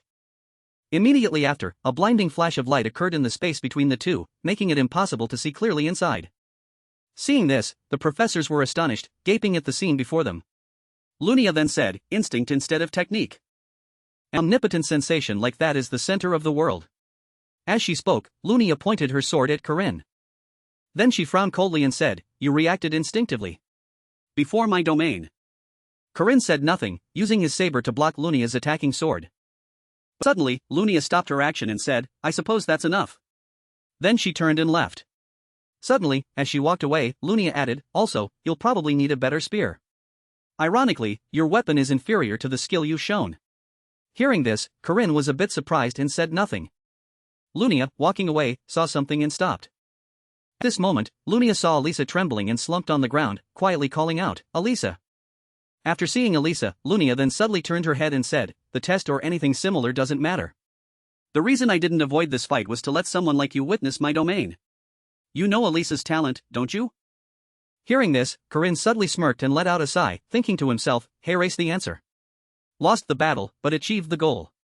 After saying that, Lunia then quietly explained, I will stay in this city for a while longer, as I have some things to do. Don't even think about interfering with my business with the girl, no matter how much you resist. The outcome won't change. Suddenly, at this moment, Lunia spoke with extreme coldness and sternness, warning, Alisa. I won't let you touch her. Hearing this, Corinne subtly frowned and sneered, thinking to himself, so that's why you showed her your domain, Lunia? Do you think everything will go exactly as you wish? Immediately after the battle ended, the instructor announced, the judges have unanimously decided. Student Corinne achieved a perfect score in the practical exam. Hearing this, the students in the academy began to discuss the recent battle between Lunia and Corinne, a perfect score against Lunia? And in a one-on-one solo fight? What did he eat to be so fierce? After witnessing the battle, the professor was unwilling to accept it and said, absurd. He could fight Lunia? Is that young man really a level 5 knight? Professor Hamel and Famek also looked on with some astonishment. After observing for a while, Professor Hamel suddenly pondered, this student must be someone who once intended to capture spirits. Famek took off his glasses, then secretly clenched them in his hand, silently disapproving, ridiculous. Corinne. Why? Used those skills again. As he spoke, Famek showed an extremely angry expression, squeezing his glasses until they cracked into many pieces. Time gradually passed to a few days later. At this moment, in a storage room, Corinne thought to himself, I don't need Lunia to remind me. I already know I need a better weapon. Suddenly, a muscular, sweaty man approached and asked, who are you? The academy has never hesitated to give away precious materials. So why are you here? Hearing this, Corinne replied, you don't need to know. But he thought to himself, I've done this many times. Now I don't even bother to explain. These super expensive materials are worth hundreds of gold coins. Naturally, no player can fully utilize them. Normally, you'd want to use materials after successfully completing a quest. As he thought, Corinne touched the saber in front of him. However, I have super soul dust, a grade 2 analyst, and a first grade silver granite. And I also have the full support of the school council. As he thought, Corinne recalled the moment he met Ariel, who had bowed to Corinne, making Corinne feel a bit awkward at the time. Then Corinne secretly looked at the saber, smiled with great satisfaction, and quietly said, the strongest weapon to pacify the world. Corinne's saber, enveloped by a powerful aura, was a legend. The White Knights wore spear from the Land of Shadows. Also known as the White Spear. In another scene, a childhood memory of Alisa. At that time, Alisa saw something that made her extremely panicked, wide-eyed, and she thought to herself, holy gods. It hasn't stopped, it's not dead yet. But why? I remember the first time I went outside. I remember the first time I cut down a level 5 demon and frowned at the organs and blood oozing from its body. At that time, when Alisa first went outside, it was also the first time she dealt with 5 beasts at once. Recalling that moment, Alisa remembered the image and thought to herself, but the smell of human blood is different. Suddenly, the figure of a little girl collapsed in front of Alisa, and along with that, her sword flew far away, making Alisa think with a hint of fear. I recognized it immediately, even though it was the first time. Seeing this, Alisa trembled uncontrollably, then panicked, wide-eyed, and stammered, no. Then she muttered to herself, this distinctive smell. Suddenly, Alisa shed tears unconsciously and could only think, it's from an endangered species. Immediately after recalling that childhood moment, Alisa woke up. At this moment, Alisa sighed in frustration and said, I have to work again today. Suddenly, the system notification appeared, Werewolf Hunting Quest, 70 silver coins. Hearing this, Alisa casually said, but that's still better than the other quest. Then Alisa suddenly thought of the image of a mysterious person. Along with that was an urgent system notification, urgent quest, apprehend the murderer in Fog City. Graduation certificate and a chance to consult with an academic advisor. Hearing this, Alisa was extremely panicked, sweating profusely and shouting loudly, I don't want to die. Although she said that, deep down she thought, even so, there are still a few other reasons why I have related quests. At that time, Alisa was sitting quietly, not saying a word. Suddenly, Alisa thought of Corinne for a moment and wondered, where is he now? While lost in thought, someone approached and said, a level 5 knight. Are you kidding me? Damn it. Still babysitting at this age. Hearing this, Alisa suddenly turned to look. It was none other than Corinne, with a group of guards behind him. At this moment, Corinne suddenly waved at Alisa and greeted her, Alisa. What a coincidence, huh? Hearing this, Alisa replied, oh, Corinne. Hello. Then Alisa secretly observed the expressions of all the soldiers and silently affirmed, the other guards don't seem happy. The soldier in white clothes secretly cursed, that level 5 brat. Alisa suddenly thought, the Guard Association has complained countless times about the quota system and even intended to make students eat meagerly. These people probably didn't expect a level 5 kid like me, but I'm glad Alisa is with him too. Suddenly, Corinne stepped forward and took Alisa's hand, saying, I hope you can help. Alisa, however, was very flustered. Soldiers behind Corinne saw this and gave Corinne murderous looks, making Corinne think with a hint of fear, they wouldn't dare to make a sound in front of the Holy Knight's niece. Thinking this, Corinne stepped towards Alisa, put his arm around her shoulder, and said, "Don't look at him anymore. He's really annoying." "Hey, Alisa. How are your eyes and ears these days?" Alisa heard this and asked back, "What are you talking about? My eyes and ears are normal." Hearing this, Corinne quietly reminded, "You know I don't mean it that way." Hearing that, Alisa asked curiously, "You know something about my sister?" She also understood and muttered to herself, "You could say that." He said coldly, "Of course. Lunia never tells me anything. You'd best hurry up. Your sister seems serious. She'll make it so you can never hold a sword again." Hearing this, Alisa looked very sad and said nothing. Alisa said, "That's why I can give up the path of a swordsman." Hearing this, Corinne was also drawn in but said nothing. At this moment, Corinne secretly sighed and said, "I won't give up. Never." The scene shifts to a dark forest. There are 2 werewolves and over 20 regular wolves in the werewolf den. The hunting party skillfully dealt with the werewolves. They even hunted one down. At that time, Corinne, Alisa, and their teammates had hunted down a giant werewolf, while the other wolves had been dealt with earlier. But something unexpected happened. At this moment, a pile of wolves appeared out of nowhere, creating a chaotic scene.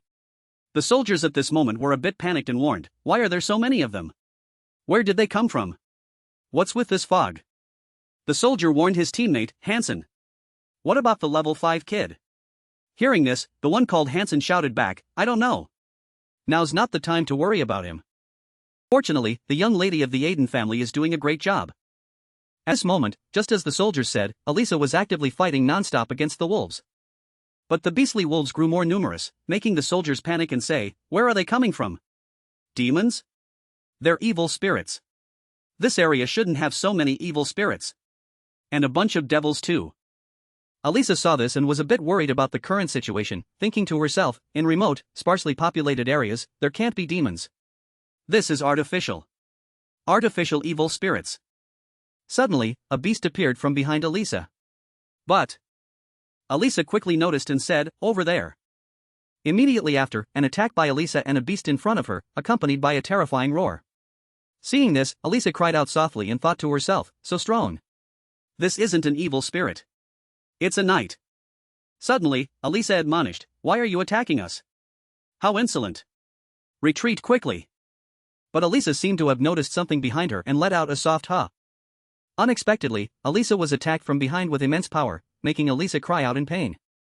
A knight who had just attacked Alisa showed no mercy, advancing towards her as if to finish her off on the spot. Alisa was extremely worried and could do nothing but stay put, looking on in panic. At this moment, Alisa's eyes widened. The black pupils in her eyes gradually dilated in a strange way.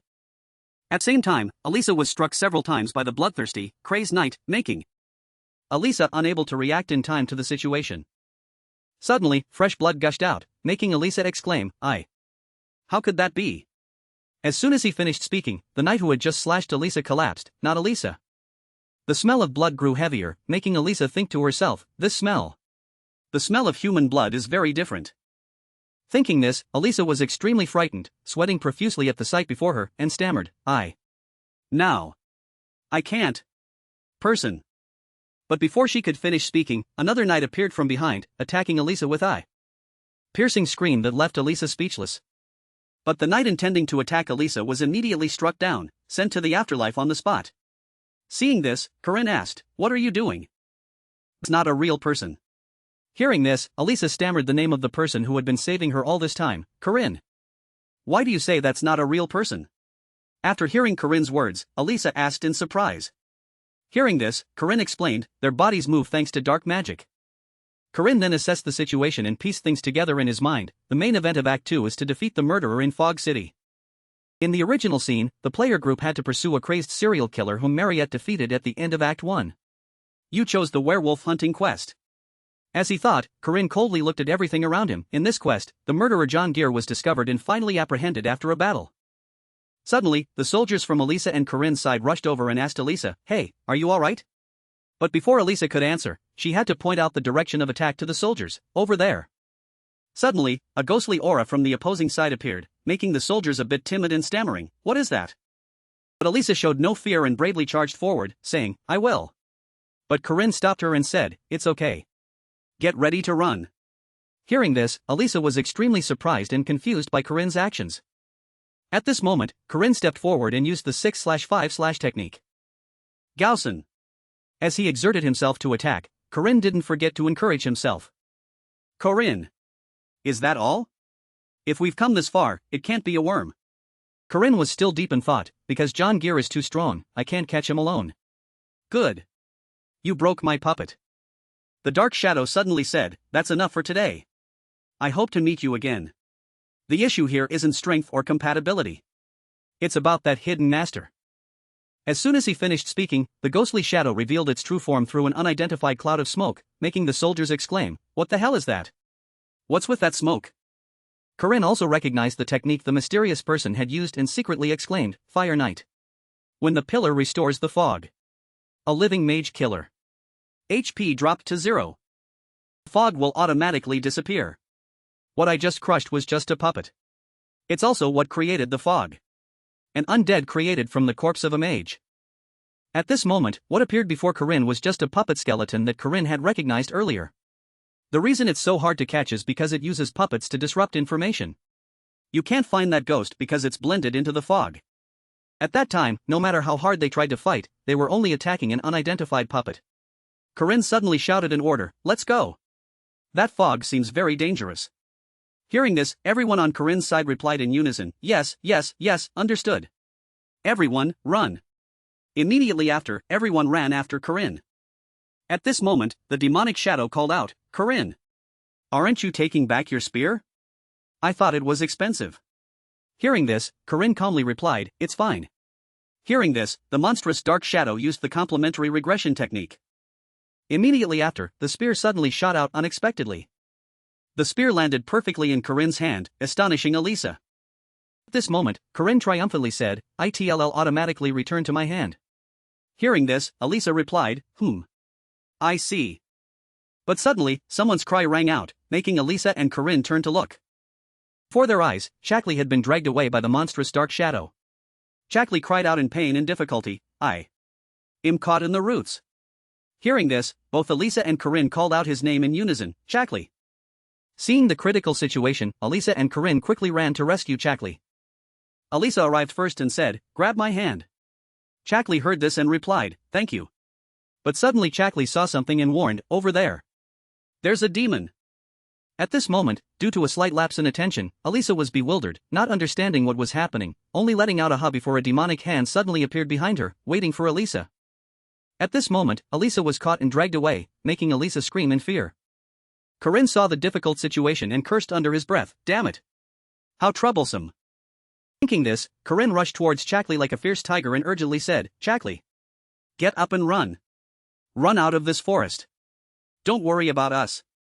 Hearing this, Shackley was a bit confused and stammered, "And lend me your cloak." After saying that, Corinne took the cloak from Shackley and quickly went to rescue Alisa. At that moment, the connecting gate to save Alisa seemed to be closing, making Corinne shout loudly, "Wait." Then Corinne, extremely serious, gritted his teeth, sweating, and quietly said, "There won't be a second chance. Don't even think about it. I was once trapped in this fog. My ankle was sprained then.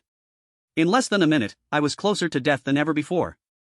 Now that I've been reborn, I have to last longer than that." Suddenly, Corinne charged in like a fierce tiger to save Alisa, who was trapped inside. The problem was Alisa. Alisa was struggling desperately against the invisible shadows that were grabbing her. Fighting with all her might, Alisa said, "I have to cut all these off. That's how it's done. Because they're coming from all sides, I can't hold on any longer." Alisa had also exhausted all her strength and could only endure, crying out in pain. Alisa, though held tight and unable to do anything, still kept trying, "If I cut all these off, it should be enough." But Alisa kept slashing continuously. Yet the darkness holding Alisa showed no mercy, making Alisa a bit irritated, thinking to herself, Why won't it break? Is it because I lack strength and my posture is wrong?"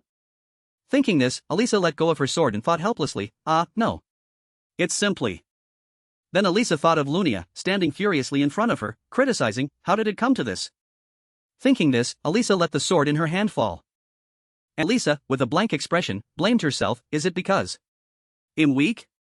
Then Alisa seemed to have given up everything and collapsed, muttering to herself, "I'm sorry. I also wanted to save someone looking cool."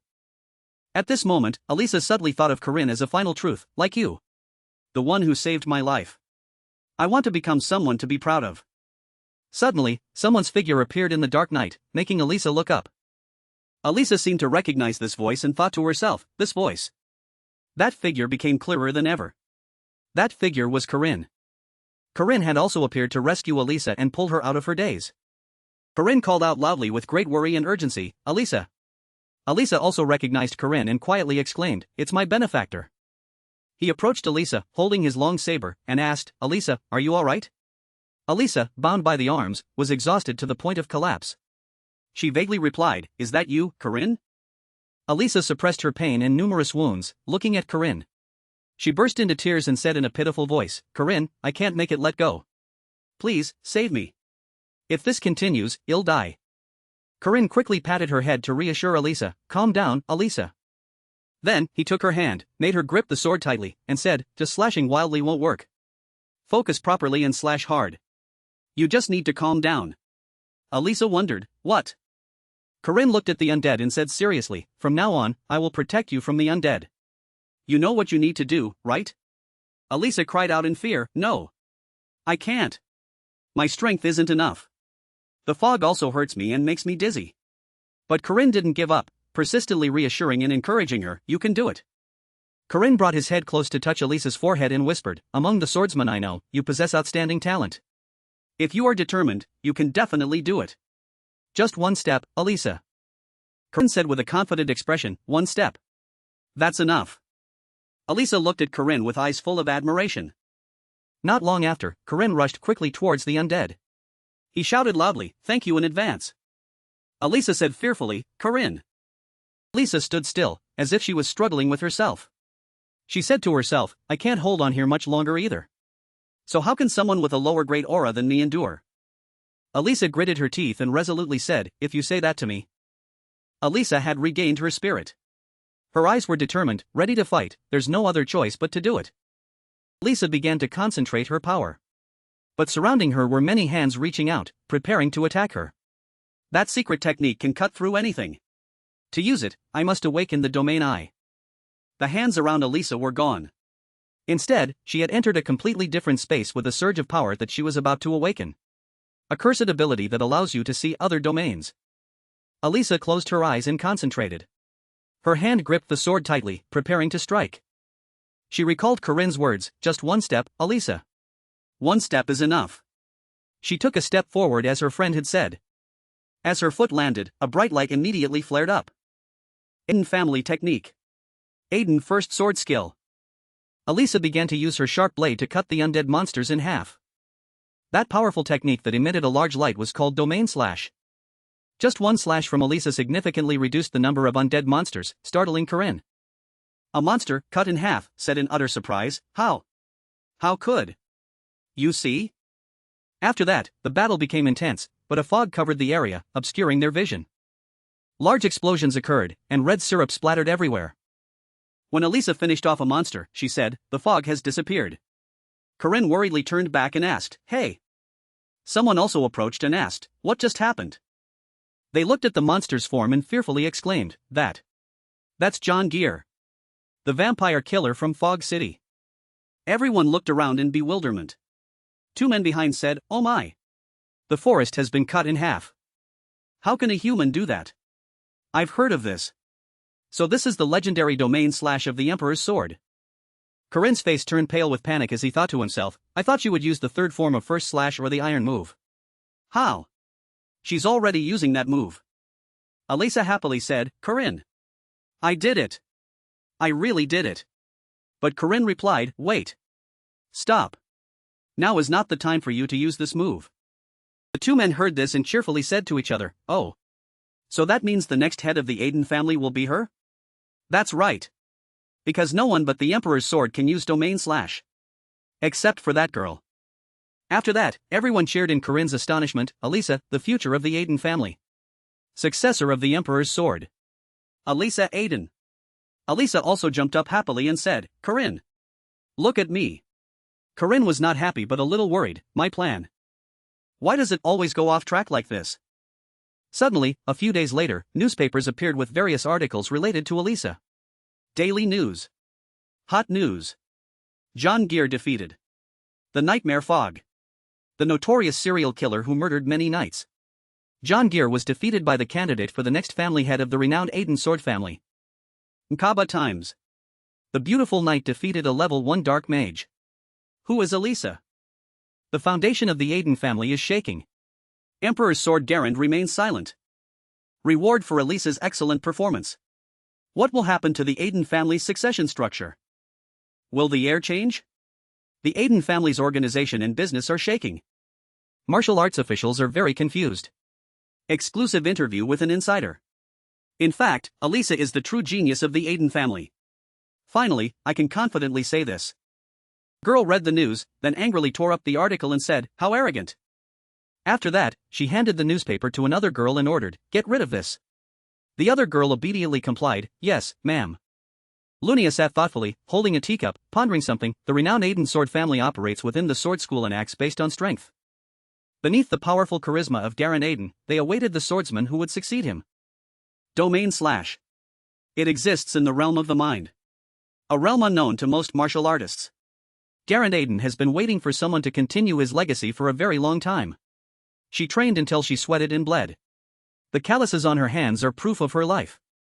But even Lunia, who was called the genius of her entire generation, could not satisfy the Emperor's sword. But young Lunia was trying her best to practice swordsmanship, exerting herself to the point of gasping for breath. Hup, hup. Her younger sister, who had only recently picked up a sword and sparred with her older sister, the illegitimate child the family had brought back from outside. Lunia never once considered that child an opponent. Alisa's eyes, filled with determination, made Lunia feel a sudden sense of surprise. After a long, tense back and forth, blood was finally drawn. Everyone around began to clamor, "She can't stop the bleeding." That wasn't even a rare move. What happened? Alisa stared blankly as her sister lay sprawled on the ground in a pool of fresh red blood. Lunia was in pain from the blow, making Alisa blame herself. "I didn't see that move." Alisa remained in her stance after striking her opponent. "No, I couldn't have seen it, that's right." Alisa continued to stand still, staring at what she had done. By the time she focused her mind, she had already been struck. The problem isn't speed. It's something else. Domain. Lunia lay clutching her wound on the cold ground. That profound path of martial arts. Alisa has taken a step into it. Lunia gritted her teeth, looking angrily at Alisa, thinking, how can this be? Such a young child, and a lazy one at that. Lunia seemed not to feel the pain of her wound, only focusing on Alisa. She must be shocked. But suddenly, Alisa spoke in a stammering voice. "Wait. Seeing the loss of innocence on Alisa's face, Lunia understood. "I understand the title he told me about. The twisted nature that mortals cannot comprehend. Sword Ghost. The talent of a demon." The one who taught and observed everything approached, placed a hand on Alisa's head, and said, "I also intended Alisa to be a candidate for the next sect master." And just like that, Alisa became a candidate for the Aiden sect master position, despite everyone's objections. Alisa, as if nothing had happened, approached with sparkling eyes and said, "Sister, this is my first time holding a sword." Lunia, rehydrating her body, thought blankly, the memory of stroking the head of the half-sister, who grew up in the indifference of our father's family. It must still be lingering somewhere. Suddenly, someone's voice rang out, sect master." A group of people stood in formation, like saluting a flag, asking Lunia, "Are you all right, madam?" This made Lunia feel suspicious and confused. Are they worried about me? After a moment of thought, Lunia quietly replied, "Don't worry, I also wanted her to step into the domain." Lunia recalled the confrontation with regret, because if I could see that sword move one more time, then perhaps I too could set foot there. Lunia, as if completely unwounded, regained her composure and commanded, "Everyone, prepare for the sword trial." In an elegantly designed mansion, a conversation took place. "When do you think you'll recover?" They said if I apply medicine to the wound, it'll be fine in a day or two." Alisa lay on the sickbed, smiling and saying, "Corinne, do you want some honey pop candy?" Hearing this, Corinne could only reply helplessly, "Candy? You really are carefree." Corinne had a question, so he immediately asked Alisa, "By the way, that domain / how did you do it? Even if you could see the domain thanks to your world's eye, that doesn't mean you could use it right away." Although Corinne asked quite seriously, the beautiful Alisa blushed and replied, "You believed I could do it." Alisa continued happily, annoying Corinne immensely, I didn't expect that if I tried, I really could do it." Goo-hoo. Corinne was so furious he was speechless. You really are a genius who doesn't need to try at all." Suddenly, a third person appeared at the door. Knock knock, your sister's here to visit. Marriott didn't wait for a reply from inside and burst through the door. It's me, Junior, are you okay? Seeing her enter, Corinne said, "Ah, Senior Marriott." Marriott also smiled kindly and replied, "Oh, hello, I'm Marriott, a second-year student in the magic department." Alisa also greeted casually, "Hello, I'm Alisa, a first-year student in the night department." Corinne pointed at Alisa and asked, "You came to visit her?" "Yes, I did." After hearing Marriott confirm her concern, this is for you, Alisa's cheeks flushed with joy. But just a split second later, Marriott looked at Corinne with loving eyes, speaking softly, without a hint of malice, "By the way, are you too close?" This made Corinne terrified. "Huh? Why? Why is your expression suddenly so scary?" Suddenly, there was a knock at the window. Luckily it was daytime, at night it would have scared them stiff. "What is it?" Warren hung upside down like a bat and said cryptically, "Food. The live fish from before." Corinne was startled by Warren's sudden appearance. "Oh my god." Corinne looked at Marriott's unusual expression and secretly guessed, is Marriott uncomfortable around Warren? But I think, even if it wasn't Warren, anyone would be uncomfortable with that appearance. Marriott turned back to Corinne, her voice trembling, "Food? You also ate food with Warren?" Corinne asked back, confused, "What do you mean?"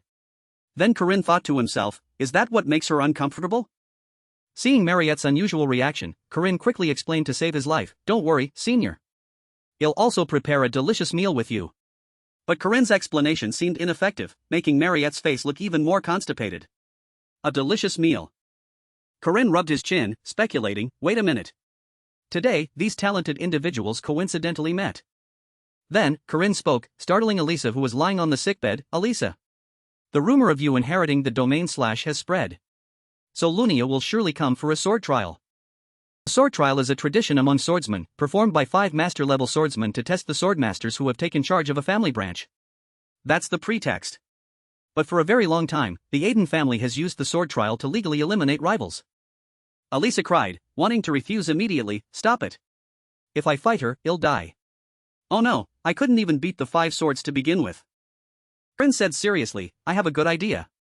Alisa, seeing no escape, became interested in Corinne's idea. "What is it?" Corinne continued, "I'll tell you, but under one condition."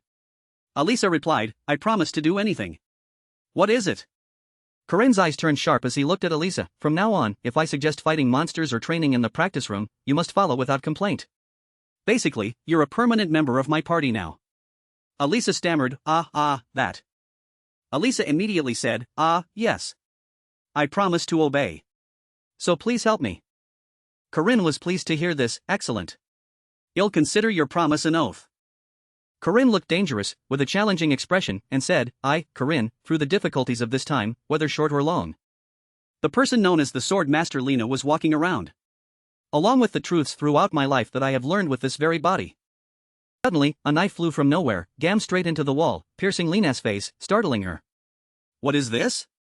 A person emerged from the shadows, and Lena immediately became alert, asking, "Who's there?" The stranger only said a few words, "The challenger." This made Lena, who was already confused, even more so. When Lena clearly saw the person's face, she immediately recognized Student Warren. But Warren introduced herself as Alisa Studio, master of blade techniques. Before Lena could even gather her thoughts to understand, Warren lunged. "Blade techniques. Why are you suddenly doing this?" Warren explained briefly and concisely. He said, "If I caught you, head buy me sushi." Susie. On this side, Corinne and another person were also engaged in a fierce battle. That person immediately spoke up, feeling extremely heated. "What is this? What are you doing?" Corinne said, "Alisa Studio. Master of polearm techniques, Corinne. Strike before being attacked." Corinne, with eyes like a traffic light, replied with a very friendly smile, "I want to learn from the famous swordmaster Lena." That is the truth of life. The other person wondered, is that a polearm? A man with a terrifying face was from Alisa's dojo, the master of polearm techniques, Corinne. Next was a strangely dressed woman, holding 3 small knives, from Alisa's dojo, the master of martial arts, Warren. Following was a handsome man controlling swords of various colors, from Alisa's dojo, the master flying swordsman, Doranwaski. A tearful girl holding a staff was from Alisa's dojo, the talented mage, Marriott. Finally, the new commander of Alisa's dojo, Alisa. Suddenly, someone unexpectedly attacked them directly, leaving them helpless and bewildered. That person said, Adin's first swordsman. Defeated. A girl asked angrily, why? Why? Why did you do that? Corinne smirked sinisterly and replied, to develop a new dojo for us, we need to raise our reputation, don't we? We're trying to expand quite aggressively. Many newspapers wrote, Makaba Daily, new technique Aiden defeats Aden's first swordsman of the sect master from an anonymous report. This photo shows the step. The new technique Aiden defeating the 5 swords. Gaining attention in the association for its innovative dojo management. Can the Aiden family accept this? According to family rules, there is something called the sword trial. It's a test to select the sect master. But even I know it's a way to crush other opponents. That's why Corinne said he would change this operational structure by joining the dojo's test and successively defeating the 5 swords in the form of the new dojo's challenge. What I ultimately want is a one-on-one duel with my sister. Alisa looked at Lunia's back and said, if I win and announce it, her people won't be able to touch me. That's why I started this. Dojo registration fees, operational maintenance fees, mercenary fees. All handled by Marriott. Alisa was satisfied but also pained by the costs. Once I get the bounty from the Gioner duet quest, I can quickly pay it back. Lunia looked at Alisa and said, how interesting. Alisa turned back, stammering, see. Sister Lunia angrily scolded, fool. If you wanted to run, you should have run the moment you saw me. The idea of challenging the dojo wasn't yours, was it? Alisa cried out in fear, she's too quick. So scary. My expression is right. It's Corinne. Corinne called out, Alisa, do you have anything to say? Alisa thought to herself, can I defeat her? The first swordsman of sect master Lunia. Alisa, under immense pressure, looked at her sister and thought, sister, as the new sect master of the Aiden dojo, I want to duel you. Lunia also helplessly agreed, very well. A duel. But be warned. Lunia continued, surprising Alisa, I want use practice swords or non-lethal weapons. Alisa replied, I'm ready. Alisa secretly looked at her cool sister, trembling, Aden's first swordsman, senior disciple Lunia. Although she said she was ready, her face was still covered in sweat. Aden's first swordsman, second sword master Alisa. It's time for the battle between sisters. Marriott sat in a corner under the hot sun, thinking, even if I used my full power after transforming into a vampire, Lunia is still an opponent I can't be sure of defeating. After a moment of deep thought, Marriott turned to Corinne and said, Alisa, is she ready for this? Corinne replied, I trust her. Alisa can handle it. Seeing that the girls followed whatever the handsome guy said, Marriott also agreed, yes, then I'll trust you. System announced, maximum. Corinne's trust level with Marriott remains unchanged. Lunia maintained her cold expression and threw a bag at Corinne, take it. Corinne caught it, bewildered, and wondered, what is this? This is too much for dojo repair fees. No. As soon as she finished speaking, Lunia immediately shot off as if motorized. Lunia spoke as she approached Alisa, that's the operational restructuring fee. Corinne and Marriott observed like watching strange creatures. With just a light clash of swords, the two created a terrifying explosion. This left the audience, Corinne and Marriott, on the edge of their seats, eyes wide with excitement. The entire surrounding space fell silent, setting the stage for the battle between the two sisters. Neither would yield. Alisa looked at Lunia with eyes like arrows of resentment. But it seemed Alisa didn't want to hurt Lunia, so she closed her eyes and thought, I truly admire Lunia. When my passion for swordsmanship still burned brightly, she was my idol. She recalled the past when Alisa was a snot-nosed child. Lady Lunia has defeated a level 1 Minotaur. To do that at 15 is amazing. I heard Lord Garand is keeping an eye on Lady Lunia. She's truly like a hero from a fairy tale. A hero like Lord Garandaden, who was in the stories that followed me throughout my childhood. Compared to her, I'm just the daughter of a concubine. My mother died giving birth to me, and father treated me like a stain. Because to him, the only thing of value was the bloodline of the great sword king Garandaden. With an intense gaze, like attending a Sun Tongue concert, Alisa said, Sister, You've arrived. Congratulations. Lunia, ever cold, raised her hand and stroked little Alisa's head. You've grown so much. Alisa recalled the first times in her life, like the day she first struck another person. Alisa, after striking, was so scared she couldn't control her emotions, everything turned bad. At that moment, Lunia appeared, sword in hand, brimming with fighting spirit. Instructions were clearly presented, first attack. Step 1 foot back. And quickly slash the sword forward. Lunia looked at Alisa with suspicious eyes, thinking, an unusual defensive move. Lunia was surprised by Alisa's movements, she's strictly following what she learned from books. Although she's skilled in offensive techniques, I'm surprised she's using defense to fight.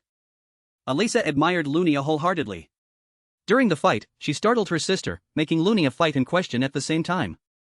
After knocking Alisa away, Lunia scoffed, "Your footwork is as sloppy as ever. Truly a coward." Alisa was not distracted by Lunia's harsh criticism. A voice urged her, "Use your speed. Confuse her and attack at close range." Third sword style, Thunder Slash. Alisa lunged, unleashing the move at lightning speed. At that moment, Lunia also sensed the attack from behind her and reflexively turned around. Forward slash break. Lunia simultaneously unleashed a counterattack on Alisa, forcing Alisa to dodge immediately. Suddenly Alisa looked at Lunia and shouted, "Hey!" Lunia also paused, surprised that Alisa called out to her. Suddenly, Alisa lunged and hugged Lunia tightly, catching Lunia off guard before she could react. She's not attacking with a sword, but with her whole body. Alisa lunged and hugged Lunia tightly, while assessing Lunia's move. The two wrestled on the floor. Lunia immediately dodged, moving her body to the side as Alisa lunged to hug her. This caused Alisa to lose her balance and fall heavily to the ground. Lunia quickly regained her fighting stance. "Alisa!" Lunia's eyes were filled with killing intent, angrily growling. "Fool!" Lunia moved to Alisa and delivered a powerful kick, making Alisa grit her teeth in pain and cry out, "Ouch! You think you can defeat me with those petty tricks?" Lunia said as she swung her sword at Alisa. At that moment, Alisa was trying to sit up and defend herself. Lunia brought down a powerful slash. Alisa quickly reacted, raising her sword to block the move. The two swords clashed, sending out dazzling sparks. Alisa suddenly surged forward with a powerful counterattack, as if receiving a surge of strength that sent Lunia flying back. Alisa thought about Corinne's earlier words and made a decision. Everything is exactly as Corinne said. If so, then I. Consecutive sword break. Alisa used all her strength to unleash an extremely powerful blow at Lunia. Lunia's eyes were sharp. She sneered and announced to Alisa, "You can still counter well even though that move almost made you fall. I guess I can't go easy on you anymore." Lunia immediately delivered a powerful kick that sent Alisa flying backward. Lunia uttered a mocking assessment of Alisa, "You fight well, but you're still too green."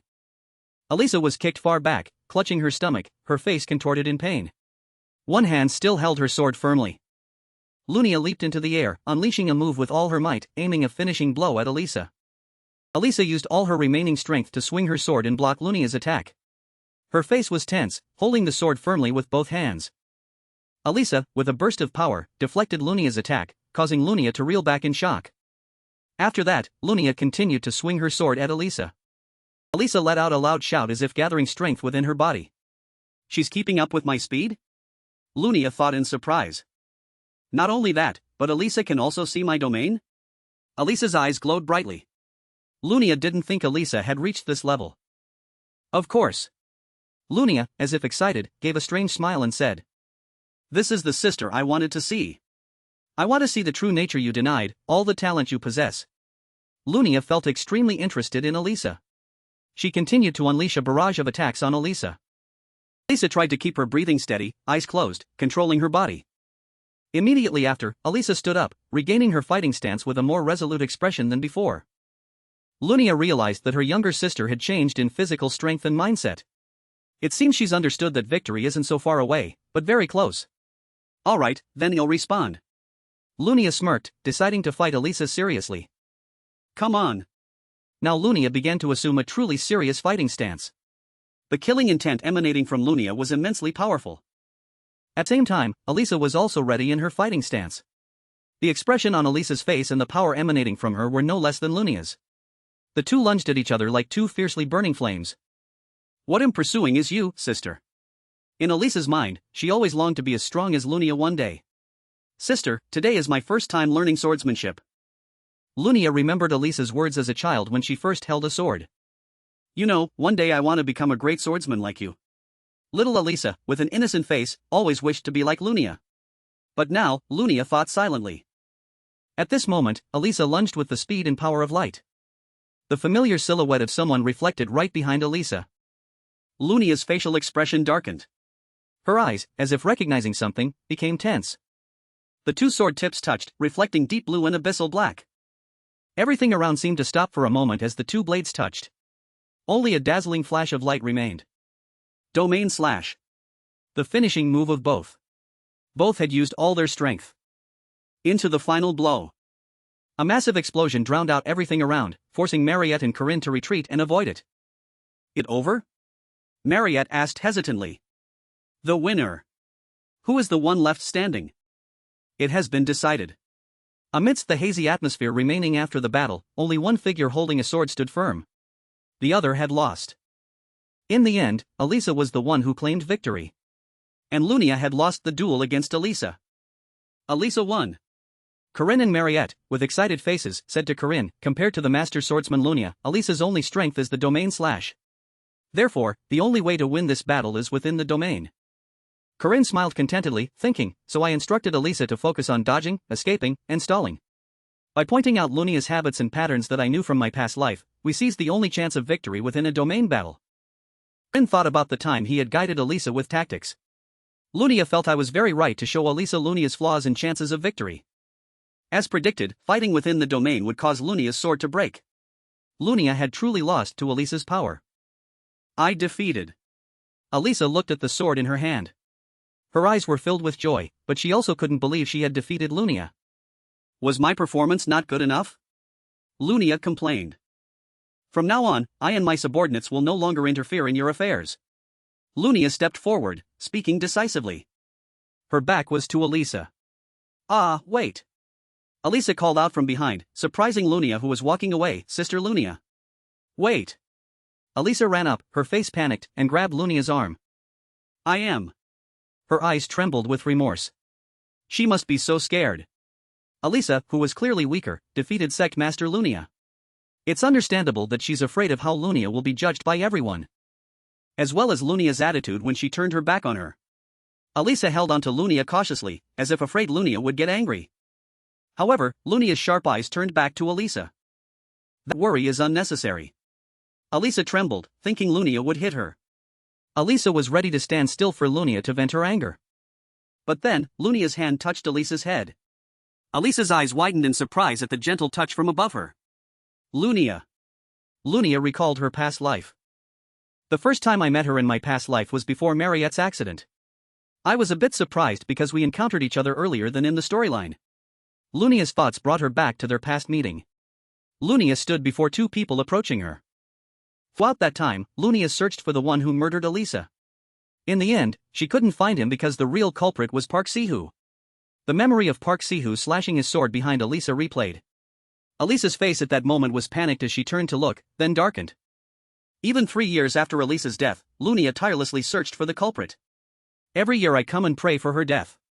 Corinne spoke from behind Lunia. Lunia stood in the pouring rain before Alisa's tombstone, helpless and angry. I thought you hated your sister? Corinne asked, puzzled. Lunia's face darkened, rain soaking her face, and she replied, I only found her lazy, unserious, and annoyingly clingy. The black-haired person listened with a surprised expression. But Lunia continued. No one but me could resolve her bitterness. Rain poured down on Lunia. Lunia spoke with bitterness. Lunia didn't hate Alisa. No matter what, even if Alisa surpassed her, she would silently support her and smile. Lunia's face was covered in wounds. Her lips were tightly pressed, full of determination. You've grown taller. Returning to the present, Lunia looked at Alisa in front of her, stroked her head, and said. The Lunia I remember was like that. Corinne, from a distance, smiled faintly as he watched Lunia and Alisa. Lunia. Alisa's tears fell as she looked at Lunia. Lunia has been defeated. The system notification rang out. Alisa Lunia. Difficulty B+. Reward, Aura rank increased to mid-tier. Average mana plus 640 points. Stats evenly distributed. Acquired domain slash. The system announced the rewards. Scared of fighting. I know. But there's a part of me that smiles when I fight. I've seen it too. That's why I always avoid fighting. Alisa and Corinne's conversation echoed in the castle. Because I feel like it's not me anymore. I'm also afraid to face Sister Lunia. So I pretended to be unserious and only took on simple tasks. Alisa shared her thoughts with Corinne. Everyone's like that. Corinne, peeling an apple nearby, listened and replied. Because I won, I will officially become Adin's successor. And Sister Lunia and her subordinates will be wary of me. If I run away. Alisa said with a hint of sadness, looking into the distance. The bond between Sister Lunia and me will be severed. Alisa bowed her head in disappointment, saying, no.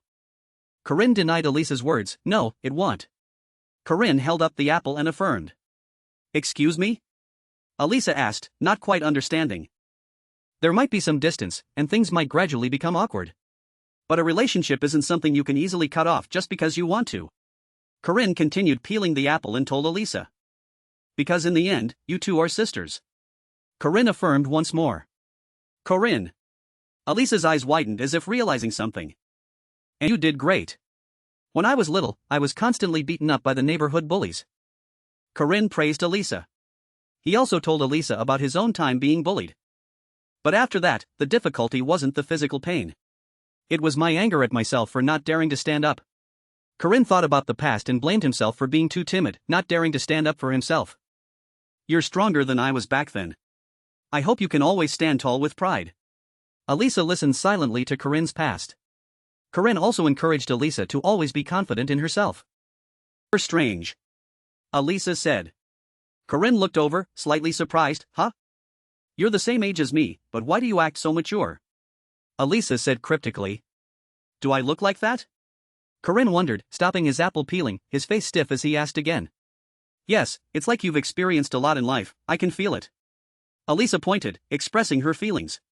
Well, I've lived 14 years longer than you. And if you count Corinne's memories at 30, I'd be 50. Corinne thought to himself but didn't say it aloud. Thank you. Alisa suddenly spoke. For what? Corinne asked, puzzled. For today's accident and... Alisa said with a slightly sad look. In the forest too. She stretched as if regaining vitality and thanked Corinne. When you saved me in the forest. Alisa remembered the time in the forest. Alisa was severely wounded in the stomach. Her mind was hazy. Alisa saw the person supporting her, that was you, wasn't it? Alisa asked Corinne with certainty. How do you know? Corinne asked in surprise. Your voice and your belt. And I'm sure of it. Alisa cleverly guessed, confident in her judgment. How are you so smart? Corinne said suspiciously. Since you already know, you'll just let it go. Corinne sighed. I owe you a lot, feel free to ask me for anything you need. Alisa said excitedly to Corinne. Let's be friends. Corinne extended his hand towards Alisa, proposing. Ha? Alisa was a bit surprised by Corinne's words. Don't you like it? Corinne asked, about to withdraw his hand. Ha? No, friend. I've never had a male friend before. So this must be a good thing. I mean, a friend who's a boy. Alisa shyly and quickly took Corinne's hand, agreeing. Yes. Corinne said with a smile. Let's be close, my friend. Corinne said to Alisa with a radiant smile. Yes, I'm glad to have a reliable friend like you. Alisa also squinted and smiled at Corinne. The two officially became good friends. Punishment awaits the wicked, while a bright future awaits the good. Two contrasting images, one scene full of slaughter, one scene of a bright future. Children will always be joyful. The image of Alisa's innocent smile appeared, symbolizing all children in the world. And many better choices for everyone. The image of a plate of meticulously carved apple bunnies, creating a sense of peace. The scene shifted to another space. A magnificent chandelier hung from the ceiling. My name is Isabelle Camille. Lately, I've been worried about the curious glances from everyone around me. Isabelle Camille hid cautiously behind a pillar, as if observing someone. Marriott. A voice called from behind. Marriott turned her head to look. Marriott's radiant beauty, like a shining angel, appeared. Please accept this. My feelings, no. A brown-haired youth knelt down, suddenly offering something red in his hand to Marriott, stammering. Blood. So what he held in his hand was a bag of blood. Ah, well then Marriott said awkwardly. Or I'll give you my neck. Seeing Marriott's awkwardness, the brown-haired man continued, offering his own neck. It's okay, I get blood bags from Professor Josephine every day. Marriott explained to the brown-haired man with increasing awkwardness. Idiot. Those words make Marriott most uncomfortable. Isabelle Camille watched from afar, her face showing extreme displeasure. That happens every day, so it's not the problem. What I'm really concerned about is... Isabelle Camille continued to think. Marriott, are you no longer regretting it? Corinne suddenly appeared behind Marriott, asking, startling her. Marriott turned her head, blushing, and looked at Corinne without saying anything.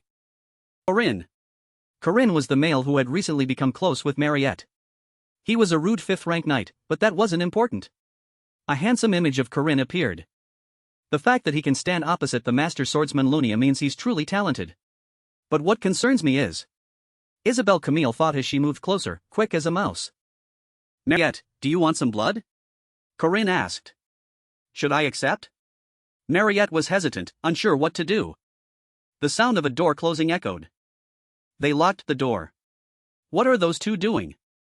Isabelle Camille was curious as she saw the two enter the room. Then she imagined R-rated images and blushed with fear. Oh, Sister Marriott, do you remember my proposal from before? Corinne's voice echoed from inside the room. Marriott was curious about Corinne's proposal. A proposal? Isabelle Camille outside the door leaned in to listen, also curious what the proposal was. Regarding the land we acquired when registering the dojo, since it's being rebuilt after being affected, I'm thinking of building an inn there. Corinne explained to Marriott. An inn? Marriott wondered. An inn? Yes, think about investing in it, I guarantee at least a 3-fold profit, who knows, maybe even more. Corinne affirmed confidently. Investment profit? Is this scoundrel trying to exploit Marriott? Who is he? Isabelle, hearing Corinne's words from outside, angrily bit her hand and cursed Corinne bitterly. Training room. Are you training again today? Alisa saw Corinne there and asked. Just basic physical exercise. So dedicated, Corinne. Alisa looked at Corinne with admiration. Basics are essential for everything. Corinne replied while warming up his body. Alisa. Isabelle Camille hid above the ceiling, observing Corinne. I want to train with you too. Alisa also started warming up her body. What? Who is she? Wait, isn't that the second daughter of the Aiden family? Isabelle Camille looked down at Alisa from above, thinking in surprise. Ah, Alisa, I often eat here, and the food is very good. Corinne handed Alisa a meal card and introduced her to a place he knew. Oh, Green Bamboo, known as the best restaurant. Alisa looked at the card with an eager face and said. Wait, isn't Green Bamboo a famous dating spot? He just seduced Marriott, and now. Isabelle Camille, observing from above, angrily cursed. Corinne. Suddenly, Isabelle Camille slipped, making a sound. Do you hear something? Alisa asked. I'm not sure. How much have you earned? Corinne replied to Alisa, then asked her about something else. Why? Not only are you two-timing, but you dare to talk about money? Corinne, you. Isabelle Camille fell to the floor in pain. Her eyes, filled with hatred, glared at Corinne with killing intent. The restaurant the next afternoon. The sky was clear blue with fluffy white clouds. What do you think? Not just the sushi, but the meat is also delicious, right? Corinne was eating in the restaurant with Warren. Yes, very delicious. Warren replied to Corinne while eating. Oh right, do you have any money? I have a great investment opportunity. Corinne asked Warren about his project proposal. Do whatever you like. Warren replied to Corinne, not very interested. At this moment, Isabelle Camille followed Corinne to the restaurant, standing outside, frowning and thinking, even Warren. My concern is over. Corinne. An incredible swindler. A scoundrel. Isabelle Camille's eyes darkened, and she continued to curse with hatred. Corinne. The scene shifted to a luxurious car speeding away. Corporation registration fees, dojo renovation fees, daily mercenary fees, rental, etc. A total of 97 gold coins spent during the fight with Lunia. In Korean won, that's about 100 million won. The car stopped in front of a line of black-suited bodyguards. And all of this is thanks to Marriott, I'm incredibly grateful for that. The scene shifted to Lunia's cold face sitting in the car, looking out. I didn't expect her to give a full 100 gold coins. Do mages earn this much? That's what I thought. Lunia contributed 50 gold coins for the reconstruction. Corinne continued to narrate. And Alisa received 110 gold coins from the dungeon raid. Warren also has a lot of funds managed by her followers. And Lark and Jaeger also have savings in drones. That money-obsessed scoundrel has a huge amount of money. Arrogant Leg stepped out of the luxurious car. In the end, I earned 550 gold coins. With that much, I bought it. This entire piece of land. Amidst a vast expanse of land, Corinne had bought it. Following Corinne was a line of bodyguards. Although it's still a desolate plain on the outskirts of the city now. But in the second semester, we'll have a friendly exchange festival with the Boreum Academy of the Eastern Continent here. That will be peak season for lodging services, where visitors from other continents will come. Well, earn back a few hundred gold coins in just 2 weeks. Corinne continued to outline the bright future for this land. I'm a boss and a regressor. Knowing the future means I have to use information like this. Corinne imagined himself becoming a boss with immense wealth in the near future. Just wait, they'll sweep all the money in the world into my pocket. Corinne affirmed that his wealthy day was not far off. At this moment, in the luxurious old castle, the stance of the Imperial Catholic Church, the Magic Tower, and the association towards our school is not very good. Ariel sat at her desk, talking to Professor Josephine. But that's not something we can handle. Ariel affirmed. Our orders will support the chairman's decision. I think the opportunity should be given to one person. Professor Josephine replied to Teacher Ariel. I'll be out for a bit. Ariel stood up and said. Or I can go in your place. Professor Josephine offered. Other places are fine, but the Catholic Church is not for you, Clara. Take care of this place while I'm gone. If anything happens, use the emergency communication network. Ariel instructed, then closed the door and left. I wish you a safe jour. Only Josephine remained in the room, unable to finish her good wishes. Well then, let's see. Josephine's eyes lit up as she spoke. Macazon's renewable energy experiment not approved. Third dormitory construction rights postponed. Josephine flipped through the report documents.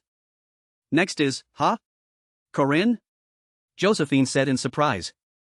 This is? What is he planning to do now? Josephine's face showed surprise mixed with anger at what she read. Josephine tightly gripped the confusing paper and said, Ginseng harvest requires land grant? Corinne? Ginseng harvest? She spoke suspiciously. The scene shifted to the Academy's West Laboratory. Are we harvesting ginseng in a place like this? Alisa asked. Tell me, what do you know about ginseng? Corinne asked Alisa. Well, I only know that they scream a lot when we pull them out of the ground, right? Alisa leaned down, hands on her knees, speaking to Corinne. Alisa also held a pair of earmuffs. That's right. So you have to protect your ears carefully when pulling them out of the ground, otherwise, your eardrums might burst. You must wear good earmuffs and harvest them in a spacious and open area. Corinne also held a pair of earmuffs. His other hand held a small shovel as he explained to Alisa. Ready, worker Alisa? Corinne said to Alisa with a sly expression. Yes, Captain. Alisa replied enthusiastically to Corinne. Yep, shake the earmuffs. Special earmuffs made of silver fox leather. This is special equipment to protect the ears from extremely loud noises. I can't harvest ginseng alone. One person needs to hold its flower and pull it along its root, while another cuts its root and stem. Because as long as the stem and root are attached, the ginseng will keep screaming. Corinne gripped the ginseng plant with both hands. Alisa stood behind, ready with her shovel raised high. This is my 4th time harvesting ginseng. In my past life, Park and I did it together. Corinne remembered having harvested ginseng in his past life. I feel a little worried. Corinne paused, speaking in a slightly worried tone. What is it, Captain? Alisa asked, seeing this. Let's do it. Corinne suddenly shouted, then used all his strength to pull up the ginseng plant. Corinne's face was like a beast seeing its prey. The ginseng plant, with a terrifying wrinkled face, was emitting screams. Suddenly, the ginseng plant shrieked as if to tear everything around it. Cut it now, Alisa. Showing her achieved level of swordsmanship. Corinne's eyes turned bloodshot as he turned and yelled at Alisa. You idiot, you're not wearing your earmuffs properly.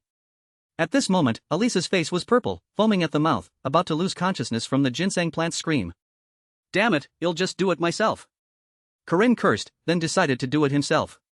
You think you're the only one who can scream? Corinne raised his shovel and plunged it down with force. Corinne also yelled at the ginseng plant like a screaming match. The ginseng plant was thrown high by Corinne, then sliced in half with one stroke before its next scream. Thus, the first ginseng plant was subdued. Wake up! Corinne was out of breath. Corinne's eyes were bloodshot. Wake up, you little girl. I brought you here and you're completely useless. Corinne angrily turned and yelled at Alisa, who was lying carefree, oblivious. Huh? Corinne, did you sleep well? Alisa even asked Corinne back, confused. Do you want to die? Corinne said, even more furious. I want to harvest until I get silver ginseng, but if I do it again, I think he'll pass out. Corinne thought, then gave up the idea. Hey, Corinne! A voice called from a distance. Who is that? I thought I put up a no entry sign. Corinne wondered who was calling him. Marriott? So the one calling Corinne was Marriott. According to today's schedule, you have several tests in the lab, right? Corinne asked, wondering why Marriott was here. That's right, it was too noisy outside, so I jumped down to see. Marriott smiled and replied to Corinne. From up there? But that's the 12th floor. Corinne thought. Then. Suddenly Marriott's smile was unusual. What are you two doing? A surge of killing intent emanated from Marriott. It was clear she was extremely angry. Ah, I told you before, we're harvesting ginseng. Corinne calmly replied, while Alisa stood beside him, trembling. So are you planning to harvest the rest of them too? Marriott suddenly smiled happily and asked. Yes. Corinne replied. What was that just now? Alisa was bewildered by Marriott's rapid change. But we're tired today, so I'll probably harvest more later. Corinne continued to tell Marriott. Let me do it. Marriott stepped forward and said. Oh, wait, if it's not a night, it will be very difficult to cut. Corinne spoke, trying to stop her. The color looks beautiful, it's silver. Marriott decisively pulled up the ginseng plant in one go and even praised it. It's too late, she's already pulled it up. If she hears the scream of the silver ginseng, then. Corinne looked at Marriott, terrified. She'll probably die. Corinne thought in fear. The ginseng plant trembled, about to scream. I have a whole garden of ginseng at home. This year alone, I've harvested 30 roots. What do you think? I make it look easier than you thought, right? Marriott smiled sweetly and, with a flick of her hand, cut the ginseng plant in her grasp. The ginseng plant died before it even had a chance to scream. Whoa, that's amazing. Corinne looked on, exclaiming in astonishment. You're planning to make medicine, right? Since you're here, you'll brew a pot of medicine. Marriott offered. Then Alisa, can you find us something to eat? I think rabbit meat and potatoes would be good. Yes, Captain. Alisa immediately obeyed and ran off. What should I do now? Corinne asked. There's nothing for you to do, Corinne. Marriott replied. Because he'll do everything for you. Marriott said, looking at Corinne with infatuated eyes. Thank you, Senior. Corinne replied, scratching his head with a smile.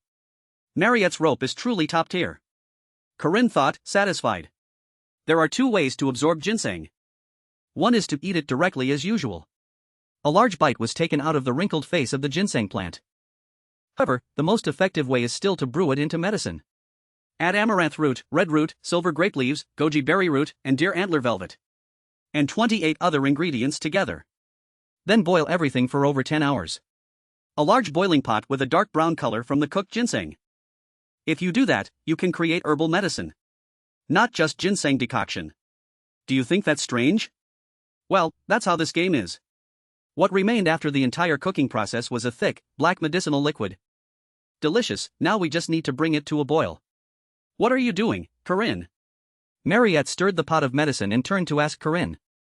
It's boring to just sit around and do nothing. Corinne sat on the ground, drawing something, and replied. Marriott, is this primal runes? Marriott approached, bent down to look, and asked Corinne. Yes, can you recognize them? Corinne replied and asked Marriott back. I don't know the meaning, but I've seen them in liberal arts class before. Marriott answered Corinne. Where did you learn these things? Primal runes are words now, you know. Marriott asked Corinne, puzzled. My master taught me. Corinne replied with a slightly sad look. Just a few years ago, I learned primal runes and how to use spears from her. She left behind martial arts and the original primal runes. Corinne's master was a talented person. Of those two things, I found a way to learn martial arts. But primal runes are a different story. Corinne thought. Because knowing the characters of primal runes doesn't mean knowing how to use them. Retrieving and engraving primal runes onto the body, a power that only one person can use. There was an imprint on Corinne's master's back. One of the purposes of the final bug was to retrieve and possess these original primal runes. While my master tried to pass on the primal runes to me, she lost her life before she could do so. All because of him. Corinne's master lost her life in a battle with a monster. Corinne thought, feeling bitter. Who is your master? Corinne, if she knew primal runes, then was she from the magic tower? Marriott asked, puzzled. She was just a person, an ordinary person like any other ordinary person you see on the street every day. Corinne thought and replied. A kind person like any other kind person. Corinne's master, in Corinne's memory, appeared as a hero who quelled chaos. Someone who always tried her best. It seems you're quite fond of this person, Marriott said, a little sadly. Then, Marriott happily asked Corinne again, do you want some potatoes? Really, I want eat. Corinne replied. I brought some. Hey, Daiaku. Marriott invited Corinne to eat something else. Daiaku? Corinne thought. Zorb's highest-ranking familiar, vampire Daiaku. It was a giant monster with a glowing red body, biting a basket in its mouth. Its eyes were also sharp and red. What? Is that the Daiaku from before? Corinne asked, puzzled. So you've completely subdued this Daiaku? Corinne asked Marriott, looking at the monster Daiaku. It's thanks to you, Corinne. Because I continuously shared your blood, I officially gained a familiar. Isn't it cute? Marriott said with a smile. Cute? Corinne looked at this giant Daiaku and asked again. Yes, the more I look, the cuter it seems. Corinne casually agreed with Marriott. Ah, if it has blood as a component, then half of the blood in its body must be yours. So that means you're its father, right? Corinne told Marriott his thoughts. I never thought of that. Marriott said, blushing. So Daiaku's father? Marriott asked shyly. What? Corinne replied.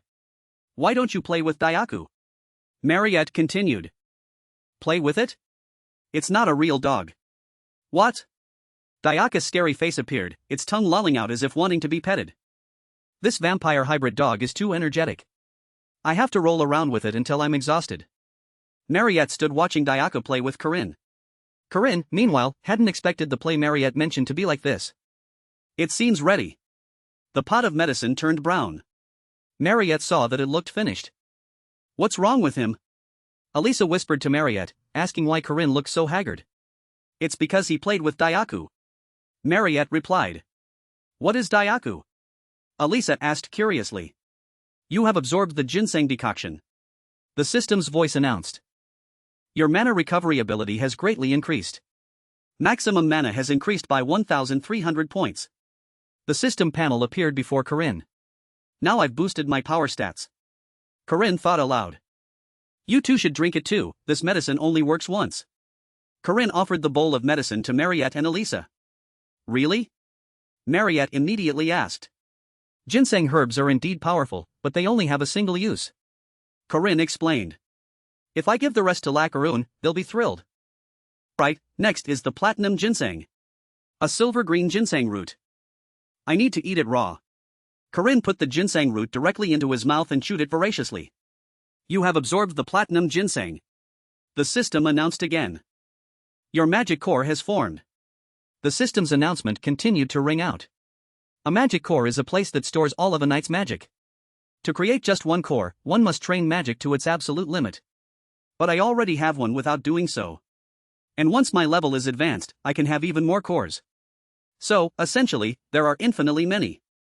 A surge of abundant power flooded Corinne's body. Now I have a magic core. Corinne stated. A magic core? Really, Corinne?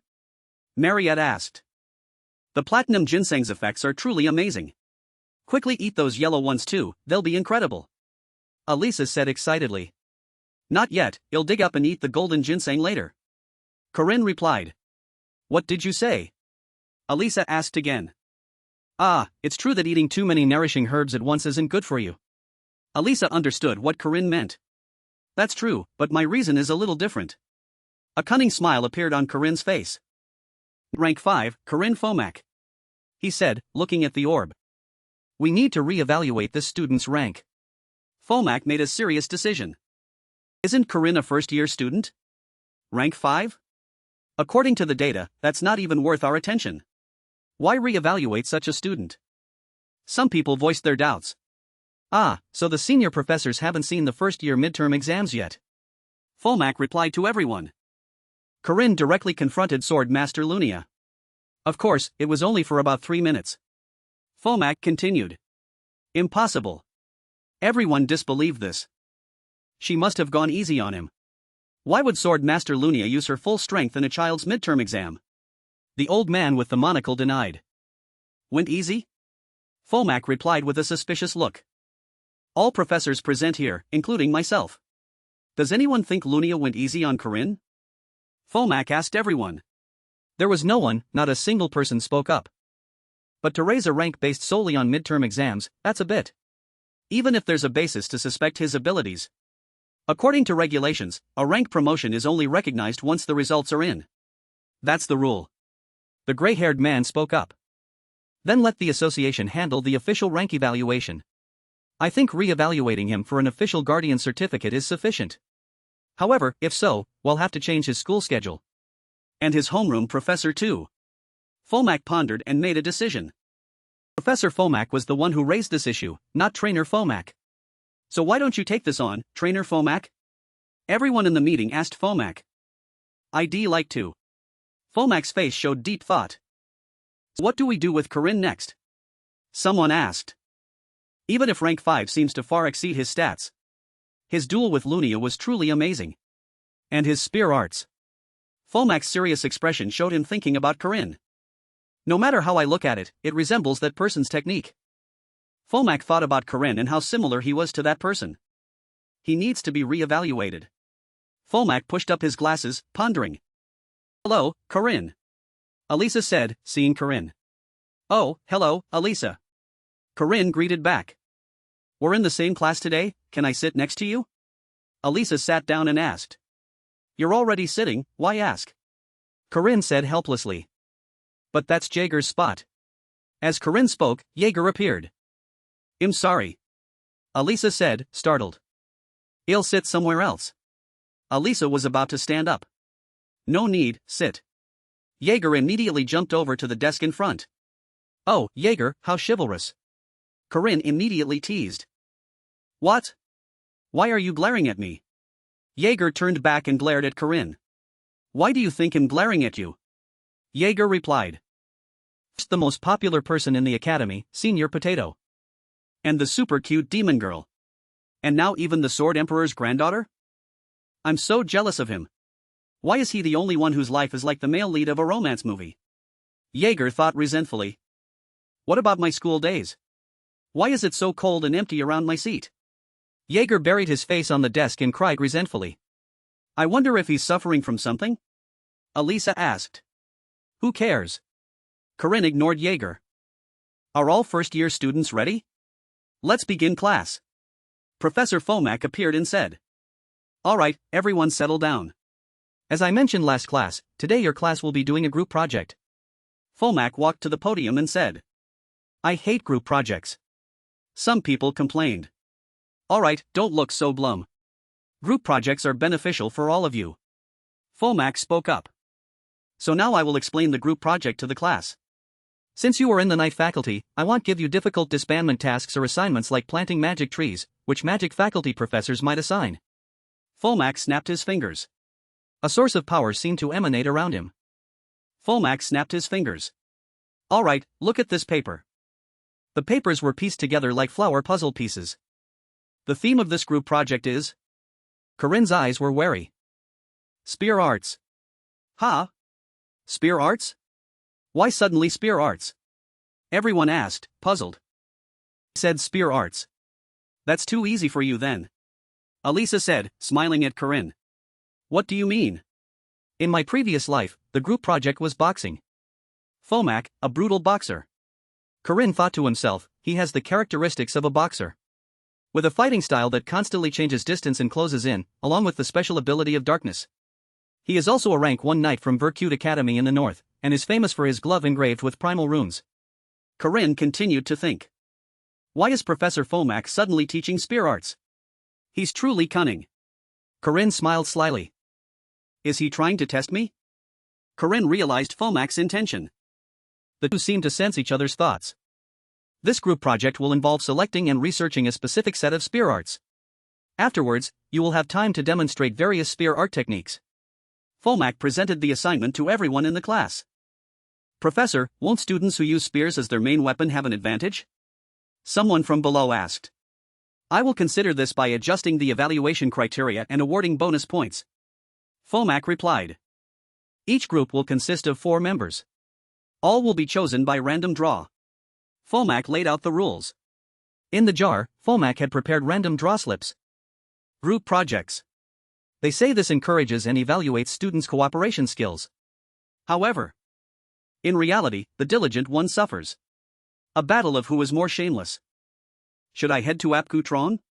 Oh, wrong group chat, sorry. I've finished the research part.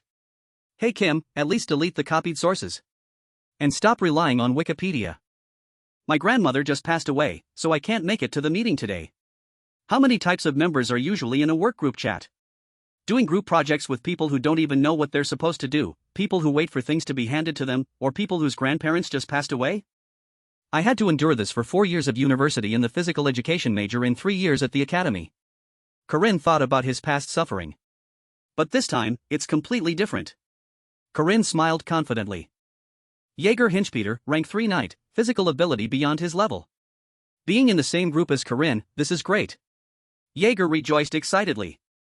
His judgment isn't bad, he can complete what's asked of him well. Jaeger thought, satisfied. Alisa, needless to say, is an extremely powerful sword prodigy, easily learning any physical discipline. The last member is Warren. Although her personality is a bit blunt, she's quite diligent. Recently, observing her focused demeanor in class has become my pastime. Jaeger commented on each group member. Since my group members are all strong and diligent, I can say goodbye to my painful past. Jaeger thought with relief. I booked the training room for 3 hours, so now I'll teach everyone the theory and attributes first. Jaeger smiled dangerously. That's what I thought. Hey friend, what's up, friend?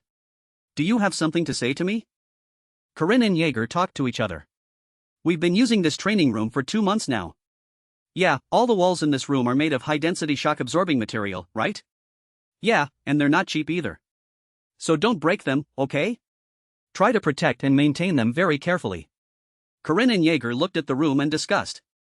Something like that was destroyed? Corinne and Jaeger stood, surprised. With just one punch. Alisa sat, trembling in fear, looking at the wall. It's crazy, I just told her to spar with Alisa to practice spear arts. But why did she demolish the entire room? Look at that expression, she doesn't even know what she did wrong. Of course, we were kicked out of the training room. Where do we train now? All 4 were expelled from the training room for damaging it. Sunday church. It's time to hold a meeting to review the group project. Alright members, feel free to share your thoughts. The 3 sat on a pew in the church. About yesterday, I'm sorry, I'm not good at controlling my strength. Alisa apologized first. No, Alisa, you did very well, at least I can help you practice. Corinne comforted Alisa. Ahem, your spear arts are so perfect that just imitating them is enough to help me master this discipline. Alisa replied hesitantly. That's because you have good observation skills.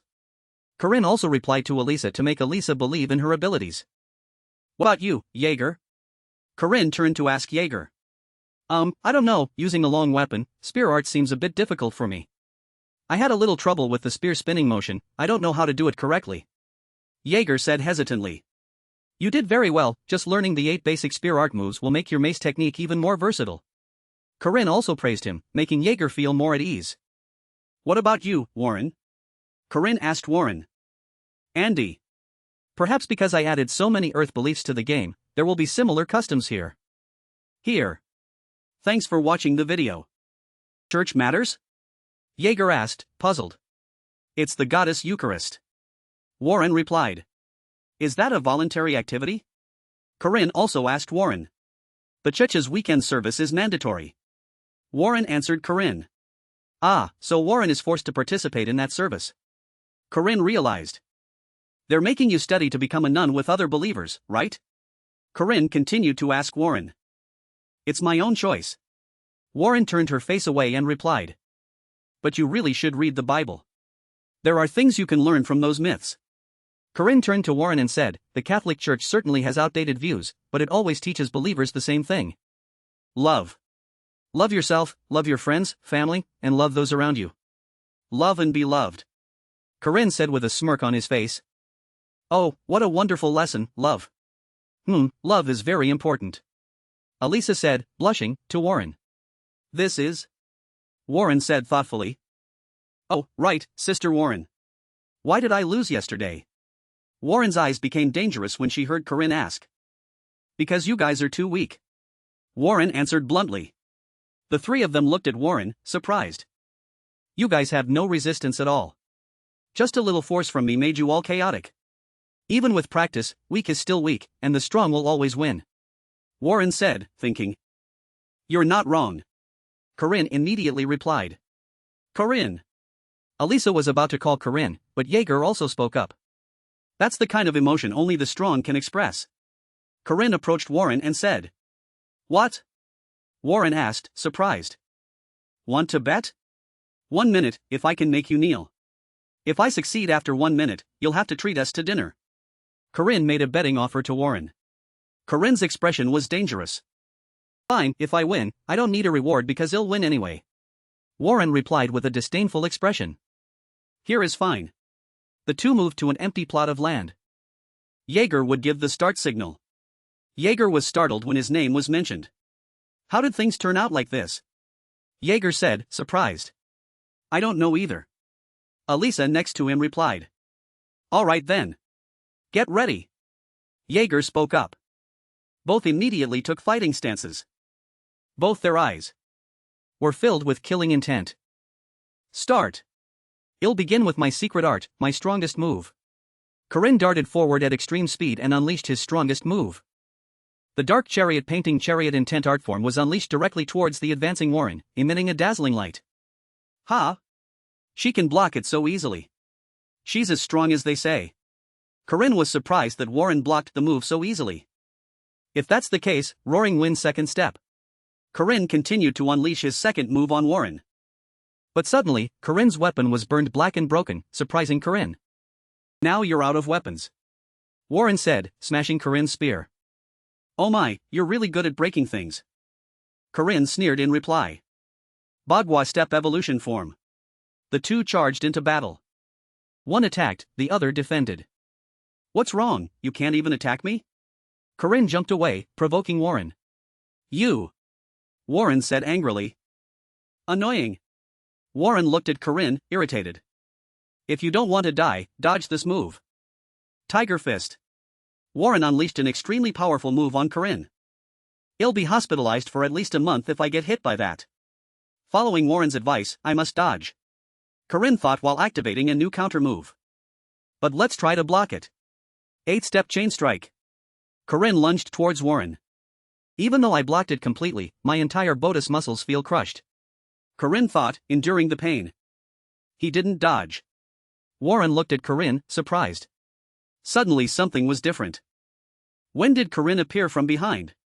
Only Warren was kneeling on the ground. Amazing, my friend, that was incredible. Jaeger praised. Oh, you're kneeling now. Corinne smirked at Warren. Again. Warren suggested. No thanks. Corinne replied with a sneer. Ha? Warren asked, looking at Corinne. I won, why fight again? Corinne said with a triumphant, loud laugh. Again. Warren said angrily. No way, I don't want to. Corinne disagreed even more. I can hear you trembling. You must be so angry, so very angry, huh? Corinne's face was provocative, laughing gleefully. Warren glared at Corinne as if she wanted to deal with him immediately. A few days later. Although it took a while, I finally fully grasped each member's abilities. So I think I can gradually teach them spear arts and prepare for the group's performance. Corinne thought, satisfied, holding a piece of paper in his hand. I'm sick, everyone just practice without me.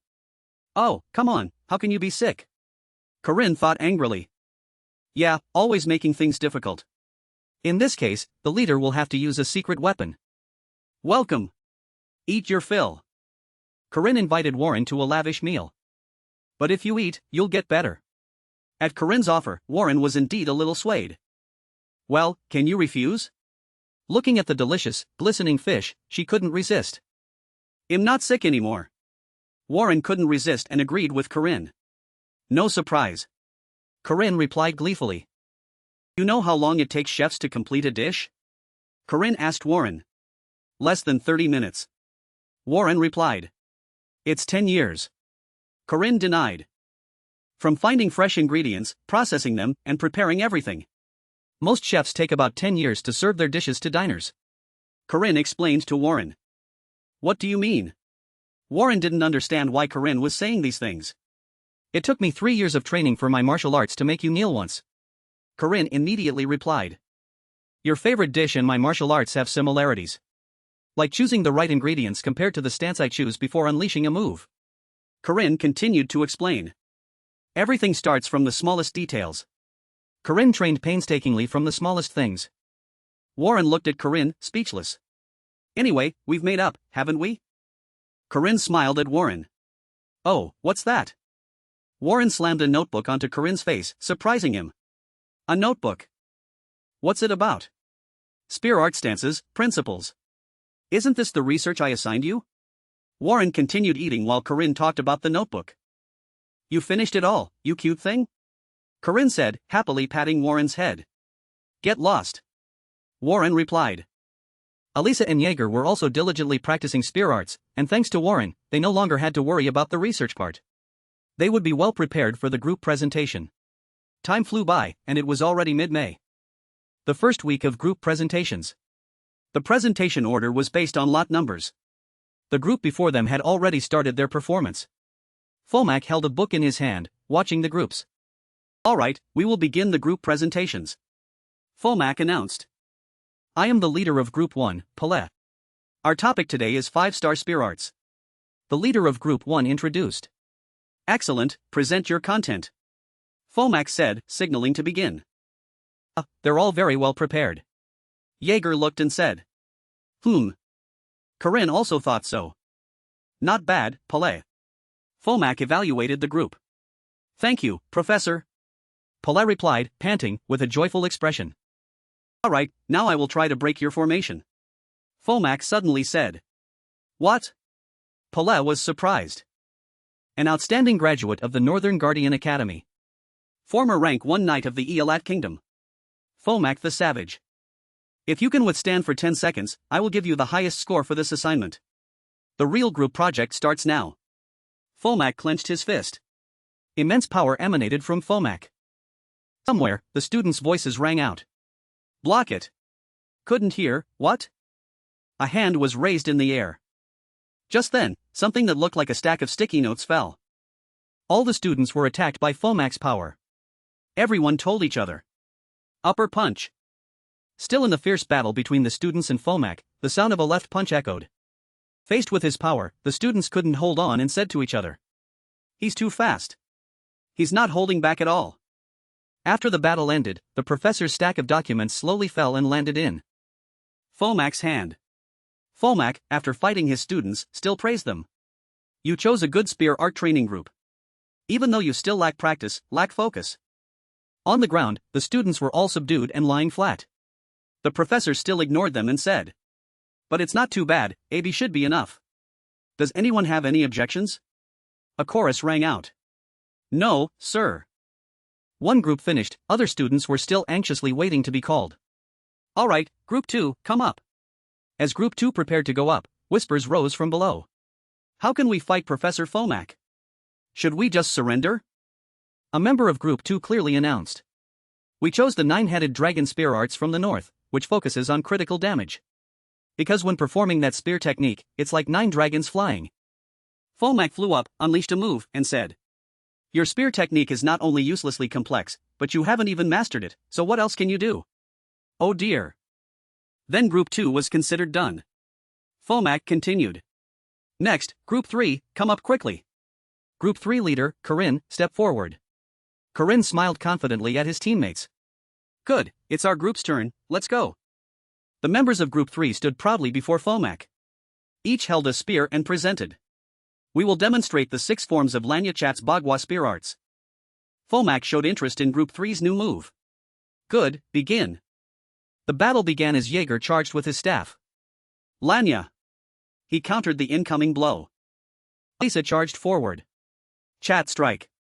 She knocked the opponent's weapon away. Warren followed the command. Punch thrust.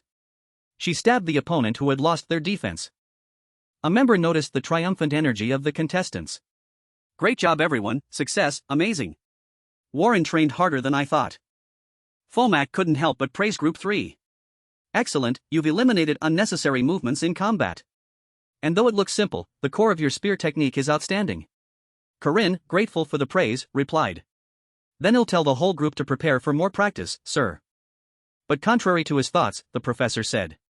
Not the whole group, I only need you, Corinne. Corinne didn't ask much and replied. Yes, sir. Womack said to Corinne. For a real combat match, just you and me. Do you have any objections? Corinne thought to himself. This was your intention from the start, wasn't it? Then he replied. No, none, Professor. After Corinne's answer, the professor began the real combat match. Good, then he'll start. A dazzling flash of light made Corinne a little bewildered. He didn't know what to do yet. Flash. Womack charged aggressively. Left hook. Corinne was thinking about the move. The punch from the right follows the stance. Especially the way boxers use it to attack opponents. Normally in this situation, you should block from the right to avoid taking damage. But, looking at Womack's footwork, he thought again. His body didn't move his dominant right leg, but his left leg. And I knew it beforehand. Seeing Womack use his left hand to block the opponent's attack, Corinne knew. He's left-handed. He shouted. 6 steps, second form, Lanya chat. Womack was full of questions, not understanding what was happening. How? A student commented with admiration. Professor Womack's movements completely changed when facing him. Look at his speed. Another student noticed something unusual. But look. He's only rank 5. One of Womack's hands was trying to resist the opponent's attack. Side 49 met side 50, neither yielding. Both then charged forward. Womack was barehanded while his opponent held a spear. The bystanders commented. How can he block Professor Womack's fist technique? Womack saw Corinne's ability and realized. This level of strength means you've surpassed other students. Now you. As he spoke, Womack clenched his left fist, about to deliver a powerful punch to Corinne. Show me your true strength, not just these basic things. Corinne stood proudly, exuding handsomeness and confidence, holding a long spear very majestically before Professor Womack. Of course, how could someone like Womack easily yield to a student? That would be too humiliating. Womack was still confident in his abilities. Lanya chat spear arts are indeed unpredictable, but let's see how you block this move this time. Corinne's eyes showed no fear, but a firm gaze at his opponent. Womack unleashed a powerful punch directly at Corinne. All eyes were fixed on the match. Everyone looked surprised. Corinne. The space became blurry. Handsome Corinne still maintained his composure, standing there. A hand was pointed directly at his face, just about 5 centimeters away from touching. Professor Womack was full of questions, speechless. Professor, Corinne didn't react to any of my actions. Womack asked. Why are you still standing there? Corinne calmly replied. It's over, sir. 10 seconds have passed. Womack was still full of doubt. What the hell is this? Corinne guessed Womack's thoughts and said mockingly. You must be surprised, Professor. You've only used your right hand until now. Recalling the professor's previous attacks, Corinne continued. But in reality, you're left-handed. It was then that Womack realized Corinne's reactions were based on knowing he was left-handed. Womack then turned away. Corinne tried to hold him back and asked. Does that mean you only intended to test my skills, right? Approaching the document stack, which must have been the score sheet. Womack read. Group 3. When it comes to secret arts, many fools only choose complex techniques. But in reality, the basics are the true secret to success. Then he turned back to read the score for Group 3, but in his mind, he momentarily forgot that the score was for the whole group, not just Corinne. He read. Corinne. No, Group 3. You all get A+. Everyone in the group cheered and laughed with pride for their captain, Corinne. My friend. Corinne's line. Of course, Corinne didn't sit still but jumped up proudly with the whole group. How about that, MA plus Corinne? Although Womack had his back to Group 3, he knew they were celebrating, so he turned half his face and called. Ah, Corinne, can I see you for a moment? Yes, sir. Womack seemed to think Corinne was worried, so he encouraged him. Don't feel pressured. It's just a normal conversation. Corinne. Yes, Professor. Are you really a rank 5 knight? Yes, sir. Womack slammed his hand on the table in disbelief.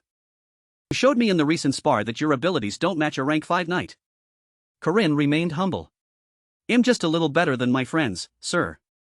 Womack leaned closer to Corinne. But you, who cannot sense souls, can only capture evil spirits under specific conditions.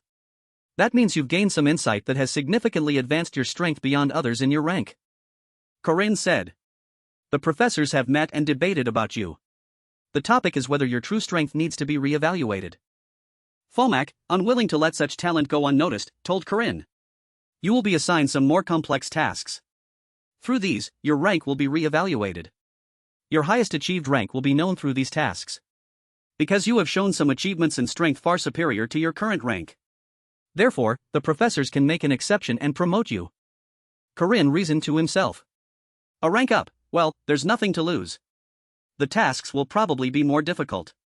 But from that, I'll also get more rewards. I'll even be able to choose high-rank tasks if I want to. Key appeared in Corinne's mind, making him think. If I want to take a second-year task, normally I could only achieve it when I reached second year, but now it's different. Then Corinne bowed and replied. Yes, sir, I will accept the rank re-evaluation. What do I need to do? Fomak instructed. You will have to solve 2 tasks related to monsters and evil spirits. Of course, deciding which ones is up to you. Corinne thought. Currently, there are 4 dungeon conquest tasks at the Hunters Guild. Luckily, 2 are monsters and 2 are evil spirits. So they're finally saying I have to capture 1 monster and 1 evil spirit, huh? But also within a time limit. Fomak handed Corinne a piece of paper. Then you choose. Corinne arrived at a desolate, secluded place. Oh dear, coming here makes me so worried. Somewhere, a voice echoed. Perfect timing, Corinne. It turned out to be Heyman's voice. Corinne politely said. Good morning, though this place is a bit dark to say that, Trainer Heyman? Trainer Heyman expressed his view. It's not that bad. When I was young, I ventured into the misty haunted forest to catch monsters. Corinne politely replied. Such stories seem to give me a lot of combat inspiration, sir. Trainer Heyman stroked his chin and said. I guess I'll have to tell you about my time in the western part of the Forest of Death then. Hearing the stories of the hero, old Heyman, also gave him good experience. Your first task will be the 2-headed dust star monster on the mountain west of the Misty City. It's slow but dangerous. You chose it, but isn't the 2-headed dust star normally a rank 1 monster? Why is it now half rank 1? It hasn't fully matured yet, so its rank is lower. From what I hear, it has raised wild wolves and some low-level monsters as its subordinates. Corinne seemed to understand the problem after hearing this and asked Trainer Heyman again. So, don't think about a direct attack, right? Heyman replied. Of course. Trainer Heyman continued. A talented person needs more than just strength, they also need intelligence. I will evaluate everything about you after this task. On the mountain west of the Misty City, the cave where the 2-headed dust star lives. The people on that misty mountain were discussing. No one, not even old Heyman or the association staff, will come to help me. Although they will do something if I'm in danger. Trainer Heyman's words at that time meant his promotion was gone. He said, handing over the investigation results of MD Corinne. Corinne analyzed decisively. Based on the footprints around, there are signs of the dust star and wild wolves traveling together.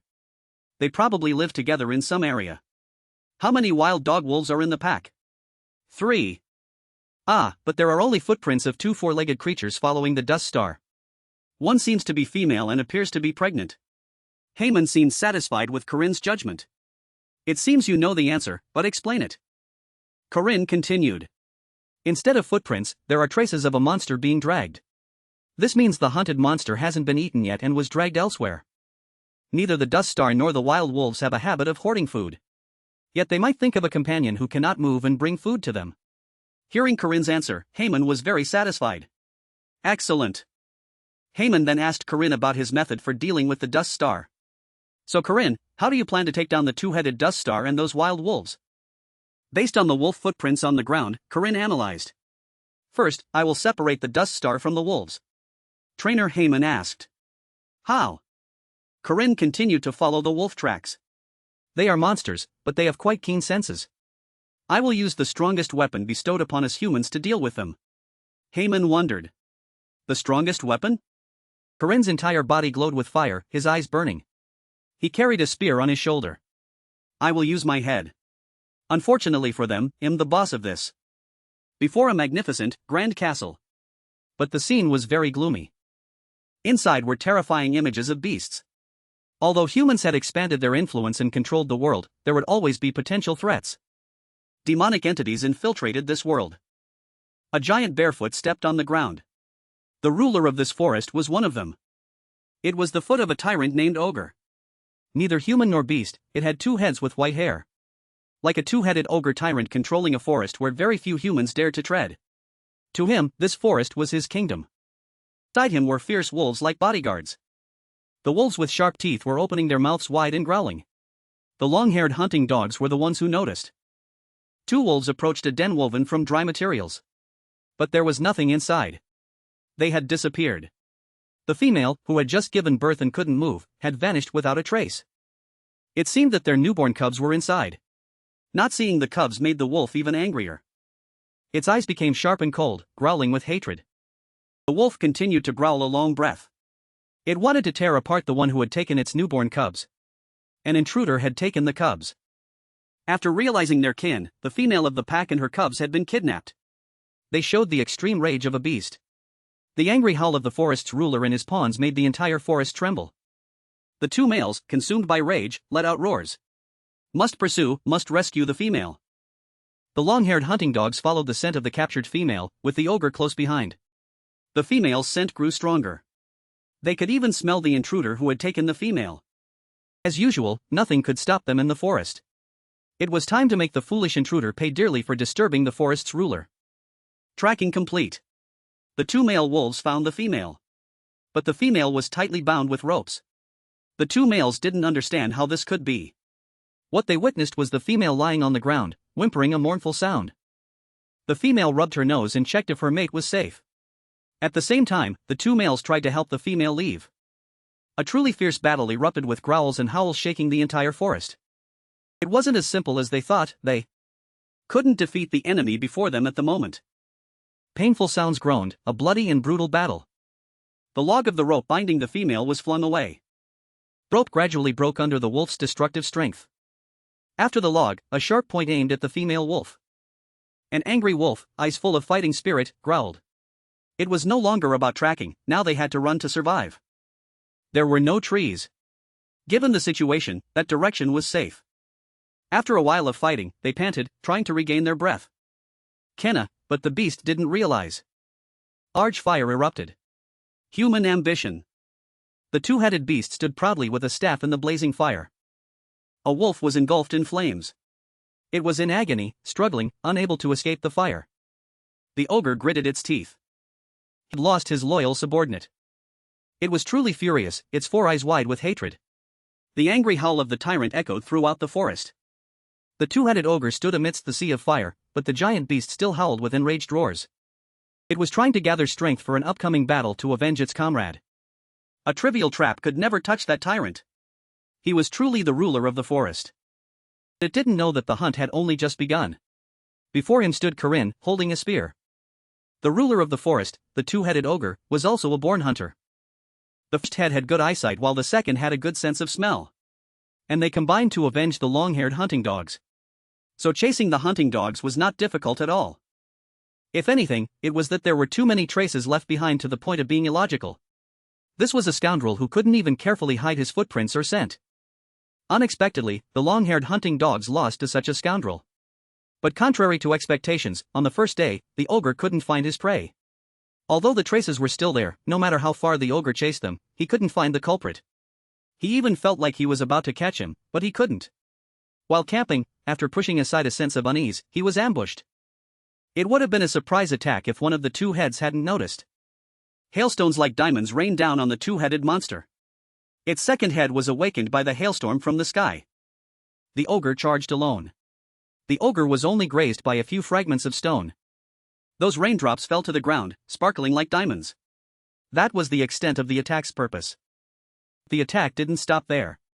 One head of the monster gritted its teeth, while the other opened its mouth and growled. Every time he was about to fall asleep, hailstones would come flying. After a few times, he tried to ignore it because it didn't affect him much. Until flaming stones flew in and ignited a sea of fire. Though he had pursued until dawn and after the chaos he caused, the prey continued to leave vague traces and still didn't show itself. The ogre persistently searched, but 3 days passed like this. He realized he was being hunted. When he realized the hunting position had been reversed and he was not The hunter but the hunted. Only sadness and anger remained in his heart. "Hello?" someone said, and then the source of that anger appeared. It was Corinne. He calmly stroked his chin and said, "How was our joint effort to catch that person? It's time to finish this." How could the ogre control its rage at Corinne's provocations but growl? Its eyes shot out like bullets. Its body seemed to be on fire as it charged to attack Corinne. Corinne's eyes gleamed with triumph. How could he just let the beast attack? The ogre charged. Corinne also jumped up and unleashed a move. Corinne's shoes had quite hard soles. Step by step, he moved faster and higher into the air. He jumped to attack from above, catching the ogre off. Guard! He jumped. At Corinne's action, the ogre waited for the moment its prey landed. He would use his 2-meter-long birchwood club to knock that small body away. Corinne kicked. Intent character Wood Mountain. Second form, Red Strike. He unleashed a powerful move. Corinne's strike attacked both of the ogre's heads, impacting it strongly. The space became chaotic. The monster was in pain, its eyes bloodshot, one mouth agape, the other grinding its teeth in anger. Corinne didn't stop but continued to unleash the bagua. Primordial Chaos Poem. Although the ogre's body was several times larger than Corinne's, it seemed unable to withstand Corinne's attacks. It collapsed after a few of Corinne's poems. The tyrant who once ruled the forest had been hunted by a human. After defeating the ogre, Corinne was proud of his glorious victory. It was easy, after all that effort, to gather inner strength. Yawning a long yawn, he said. And I didn't even need to use it. So that's the ogre done. I wonder if Marriott is okay. The story returns to 3 days ago. A conversation echoed in a room. It was Corinne and Marriott's conversation. Corinne asked Marriott, "How much do you trust me?" Marriott said, "Even if you said you'd make potato kimchi, I'd believe you." Corinne replied, "I can do that." Corinne continued, "Anyway, if you trust me, how far are you willing to go with me?" Marriott asked, surprised. "Go far together?" She flailed her limbs. "All the way, yes, to the very end, the very end." "Is that too far?" Corinne said. "I have this plan and I need you, Marriott." Marriott said, "Understood, so you need me for your plan." Corinne persistently persuaded. "Now I will explain the plan. From tomorrow, you and Alisa." Marriott called Corinne, puzzled. He replied, "Yes. This is our plan." "Why is that girl involved?" Marriott asked, pouting. In the bamboo basket was a bloodstained dress. Under the shower, Marriott was bathing. She thought to herself, although she is a veteran guardian and a special vampire who has experienced a turbulent youth, but deep down, she is still just a girl. Corinne's misleading choice of words was enough to make her heart flutter. But the problem was bigger than I thought. But she wasn't stupid. Marriott grasped her long green hair. That boy is always one step ahead, planning and reacting promptly even before things happen. Whether he saved her or helped Alisa, she was still very grateful for his dedication. But how much and how far did that boy know? She had no choice but to question herself. But having fallen in love, she was quite blind and once again decided to follow the call of unrequited love. The reason mages wanted to become professors at the academy was not only because of the vast book collection of the Makaba Grand Library, but also because of the enormous research building located at the far west end of the academy. Before the room with number B306. And the most excellent ingredient mages always dreamed of was there. Oh, what a magnificent wild boar! Fomac and Professor Damar stood before a mountain surrounded by golden chains and a barrier. It contained special monsters that could not be killed and could only be sealed. Professor Damar asked Fomac, "You've seen it in textbooks before, haven't you, Professor Fomac?"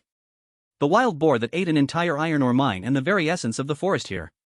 It's imprisoned in this place. Fomac stood, looking thoughtful, and said, "Professor Damar, this research is based on the alpha characteristics of special entities, right? I want to write a thesis on the impact of special demon races on low-ranked entities and how mana sources affect our human world. So I just need to implant primal runes onto this special monster?" Professor Damar replied, "Yes, exactly. It's fortunate to have you, Professor Fomac. Nowadays, it's rare to find a mage proficient in primal runes." Fomac pointed up and replied, "Primal runes are often difficult for anyone to understand because they have existed for too long. In real combat, they are also very difficult to use." His index finger pointed, indicating a person. Professor Damar said, But for someone who possesses a lot of magic like him, this matter. Fomak asked. Who are you talking about? Professor Dumar told Fomak. You know, there are even more special monsters within our academy. I never expected a special vampire to volunteer to assist me with the experiment. Ah, would calling her that be offensive? Ah, it's fine. The encounter between two special subjects. Marriott stood behind and said. That's not wrong to say. So? She met the first encounter, Marriott. And the second encounter, the King of the Iron Mine. The haunted house task. Professor Damar said. This is a simple task you can choose in the second semester of the original game. But to defeat the rank 1 evil spirit haunting the house, you must avoid attacks from countless items in the house and find the magic circle hidden in the basement, then destroy it. And so on. Fomak jumped into the house. Inside the gloomy interior, a fork suddenly flew up. The difficulty of this task far exceeded its superficial simplicity. Veteran players called it the challenging haunted house to prove you are a veteran player. The limitation is not being able to sense souls. Fomak had entered the house. Normally Fomak is spirited, but upon entering here, it was different. Fomak said. Normally I'm spirited, but this time is an exception. Duke Sebastian, who possessed or used spirits to possess magical tools in the haunted house's laboratory. A ghost woman with sharp, terrifying teeth and glowing red eyes. Seismic phenomena would occur upon successful possession of the haunted house. This means we can use physical force to affect everything inside. You can't just ignore them with religious precepts. So, Corinne boldly stepped in, unleashing a powerful kick. He arrogantly jumped and attacked the spot. Then he pulled out his spear and sliced off the stem at the top to easily disconnect it. Jump and dodge. Then he pointed the spear straight and said, Now, point the spear forward and stab the window, sending shards flying towards you. Corinne lay down and slid across the floor, dodging them by sliding and heading towards the door. He spoke as he acted. Once inside, slash the clock on the upper right. And jump and slash 3 times to destroy the nails shot from the stairs. And no need to look up, just move forward. If you step on the middle of the rug once, sense. In the middle of the basement, next to the magic circle, there was a table. When it flies towards you, just slice it in half and destroy it into 2 pieces. Then scratch the magic circle and weaken its spiritual power. There's a candle on the upper right, kick it once. And use Cana's spear plus Hagel's fire. Now go upstairs. The door breaks and boom, a painting will face you. But once you open your eyes terrifyingly, change your expression to friendly. And run upstairs. Run. Once you get up, tables and chairs will randomly face you.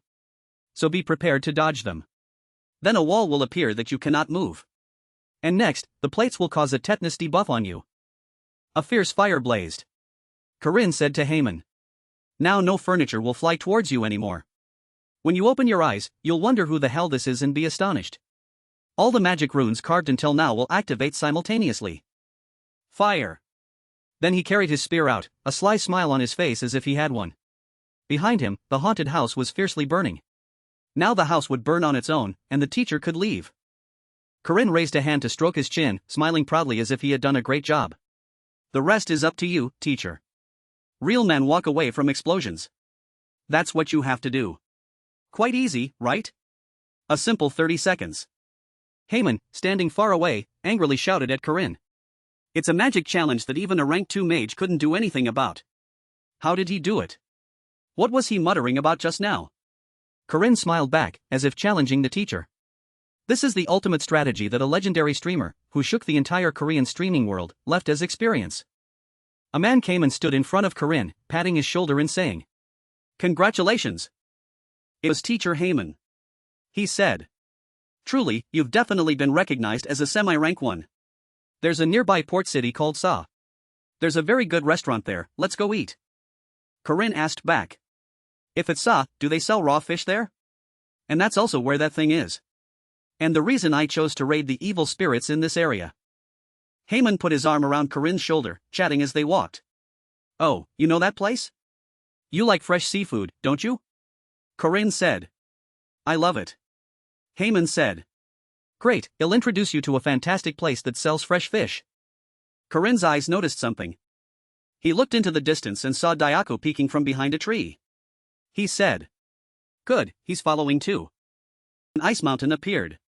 88 years ago, the northernmost region of the continent on the peninsula. Although it was a freezing land, it buried countless natural resources beneath its ice.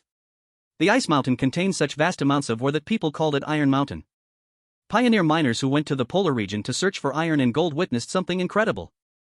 A large number of wild boars were devouring the iron ore. It was a monster that wanted everything. The Dingle Peninsula Demon. That demon was named the Red-Eyed Iron Mountain King. It had 2 fangs and 2 tusks on either side of its mouth. That was the first time it had been seen. At this moment, Alisa was running and scolding herself. How could I have overslept today? He said it was the 4th floor of the lab, right? Alisa was very worried about being late, and tried to run even faster. I'm not allowed to be late. That's what Corinne said. A few days ago, on the 1st floor of the lab, Alisa saw Senior Marriott. Senior Marriott. Alisa called out in surprise. Marriott, startled by the sudden call, was also flustered. Oh, it's you, little Aiden? You just scared me. Alisa asked Senior Marriott. I'm sorry, it seems you're focused on an experiment. Is it very important?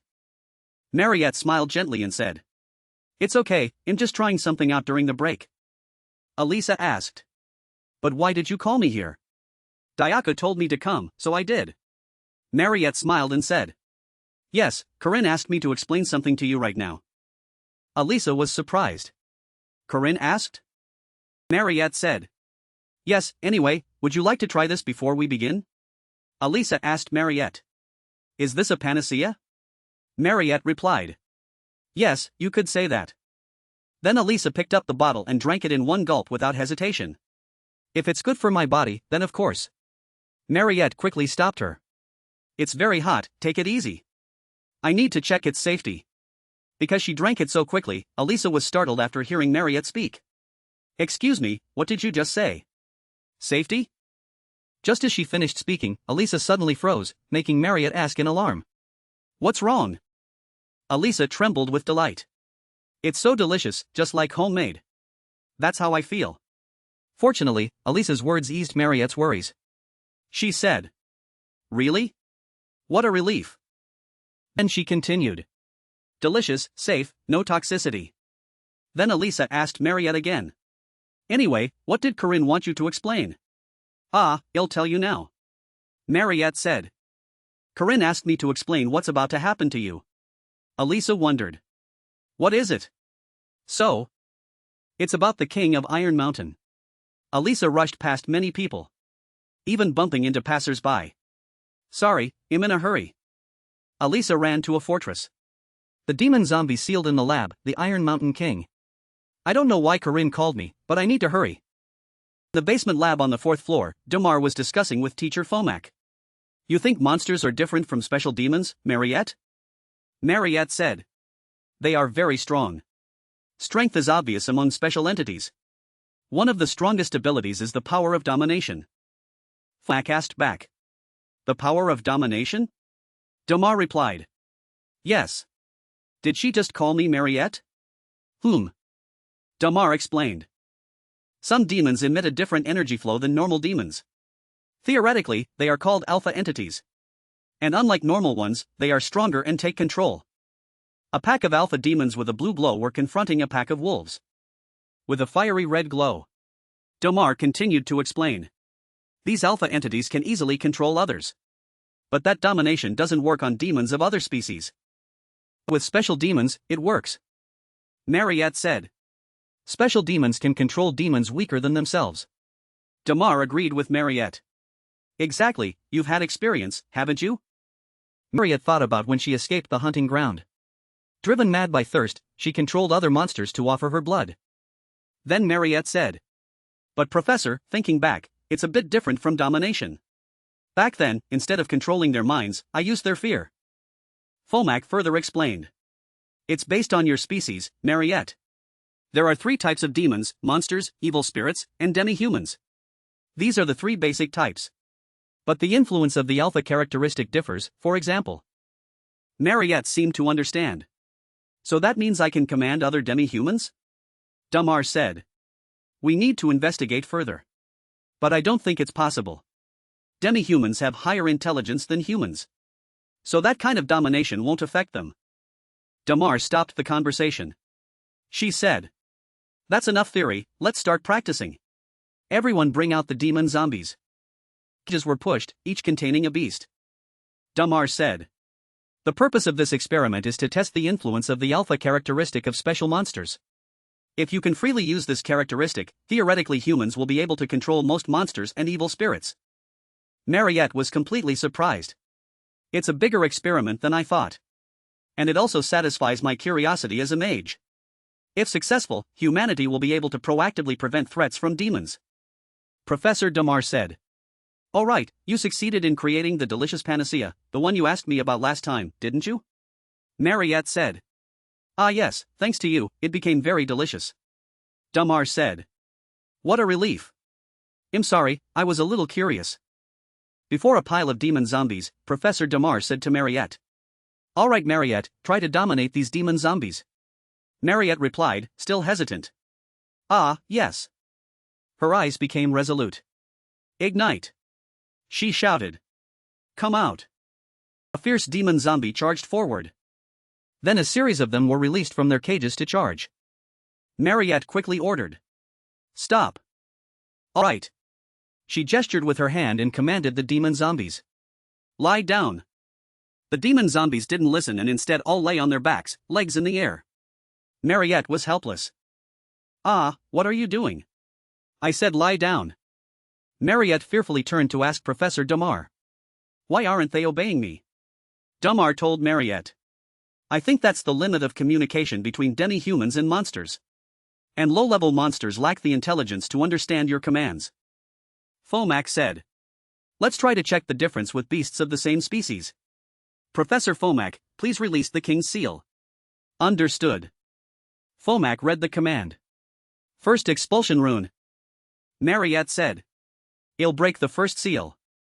The huge demon zombie charged forward. Its expression was as if it wanted to devour the person in front of it alive. It continuously growled and roared. Its actions became increasingly aggressive and terrifying. Marriott stood before dozens of fierce red-eyed demon zombies. The first protective circles 3 and 7 have been activated. Reinforce the chains of seals 4 and 6. The eyes of the inhuman beasts grew sharper. They had no intention of stopping and seemed to continue attacking. Marriott cried out in alarm. Stop. But the beasts continued to charge. Marriott also unleashed a skill. Professor Damar rested her chin on her hand, pondering. Is it because they are all wild boars? They lose control too easily. Marriott replied to Professor Damar. But fortunately, I can still easily control them. Emergency. Emergency. Monster in KJ-107 has escaped. Hearing the news, Professor Damar was alarmed. Ha? KJ-107? No. A giant, gnarled-skinned python was slithering. That is a manticore. Damar wondered. A manticore? Marriott unleashed blood spear. Thousands of spears shot out, piercing the manticore monster's giant body. But it seemed ineffective. Too fast. Marriott clicked her tongue in annoyance and shouted. Daiaku, conserve your strength. She continued to unleash skills.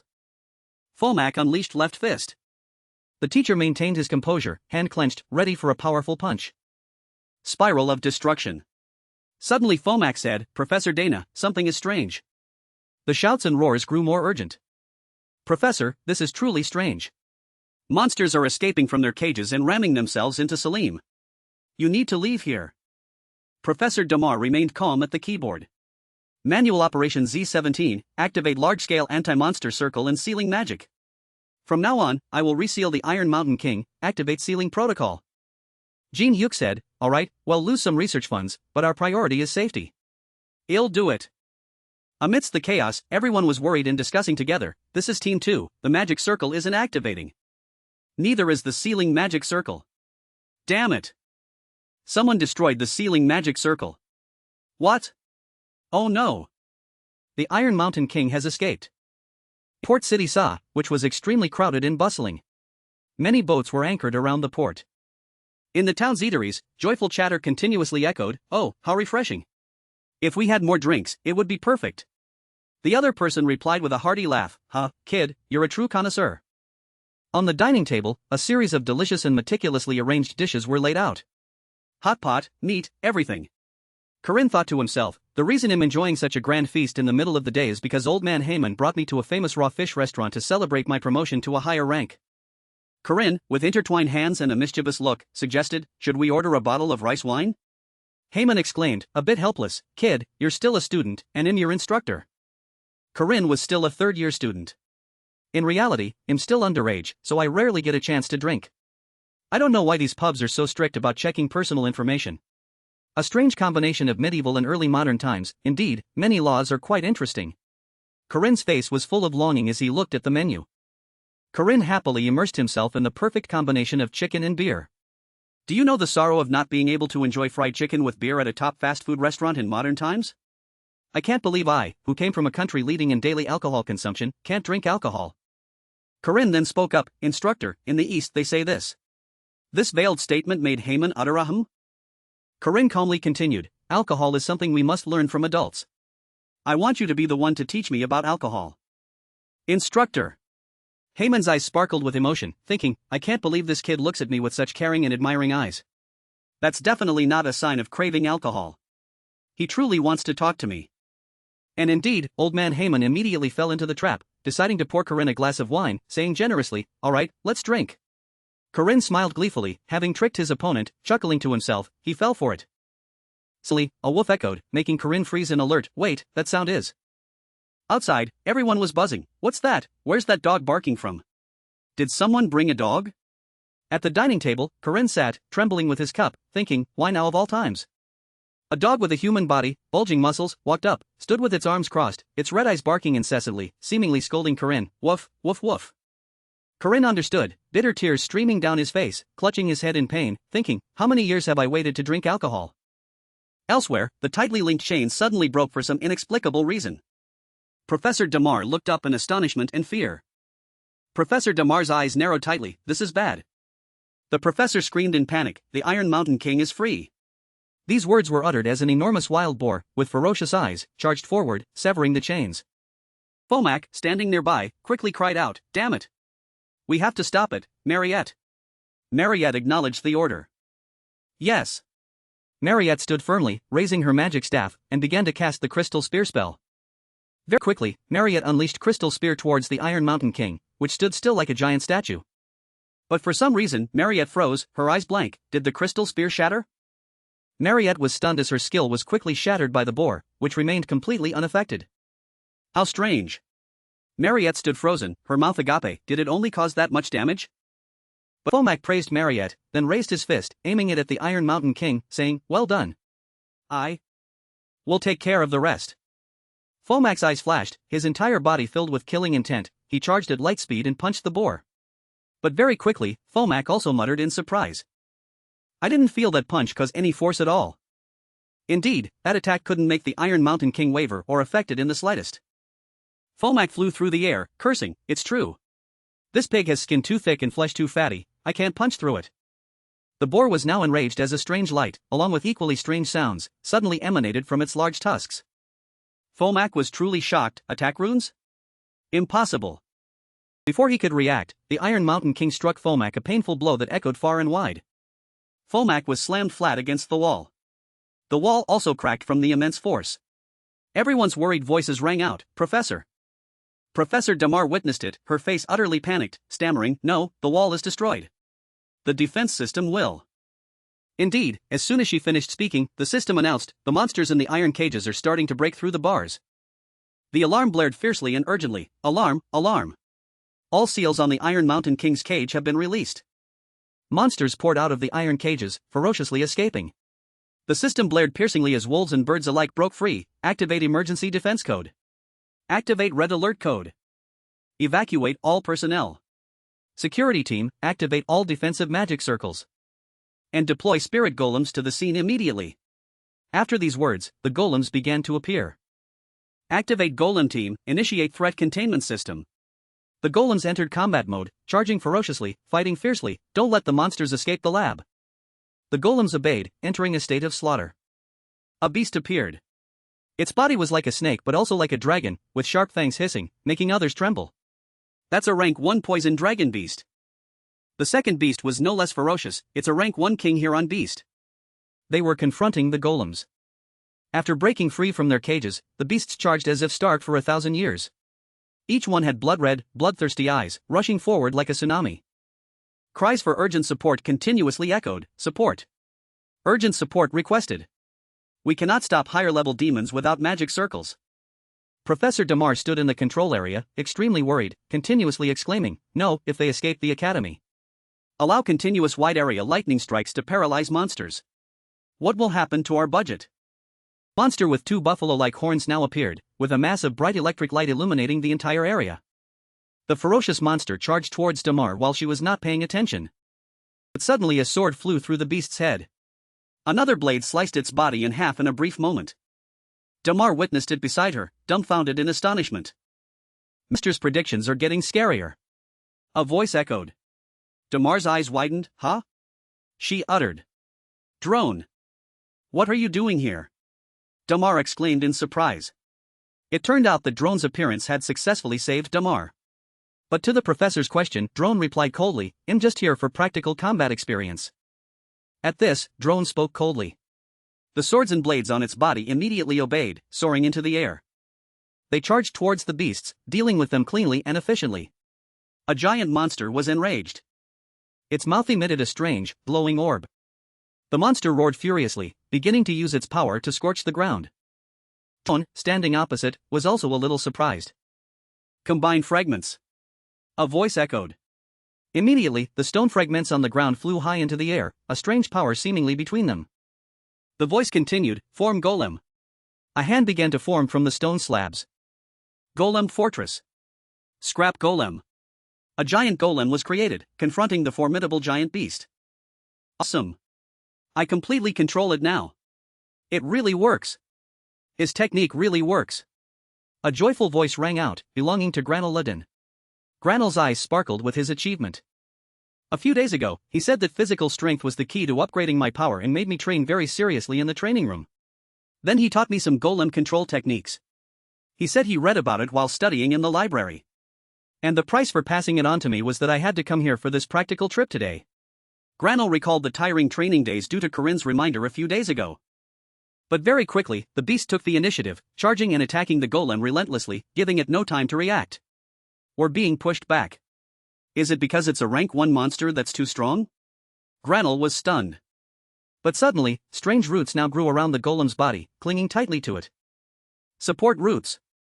Part of the scrap wood golem. The roots formed connectors, firmly attaching to the golem's body, creating a solid, sturdy wall. That was done by EUN.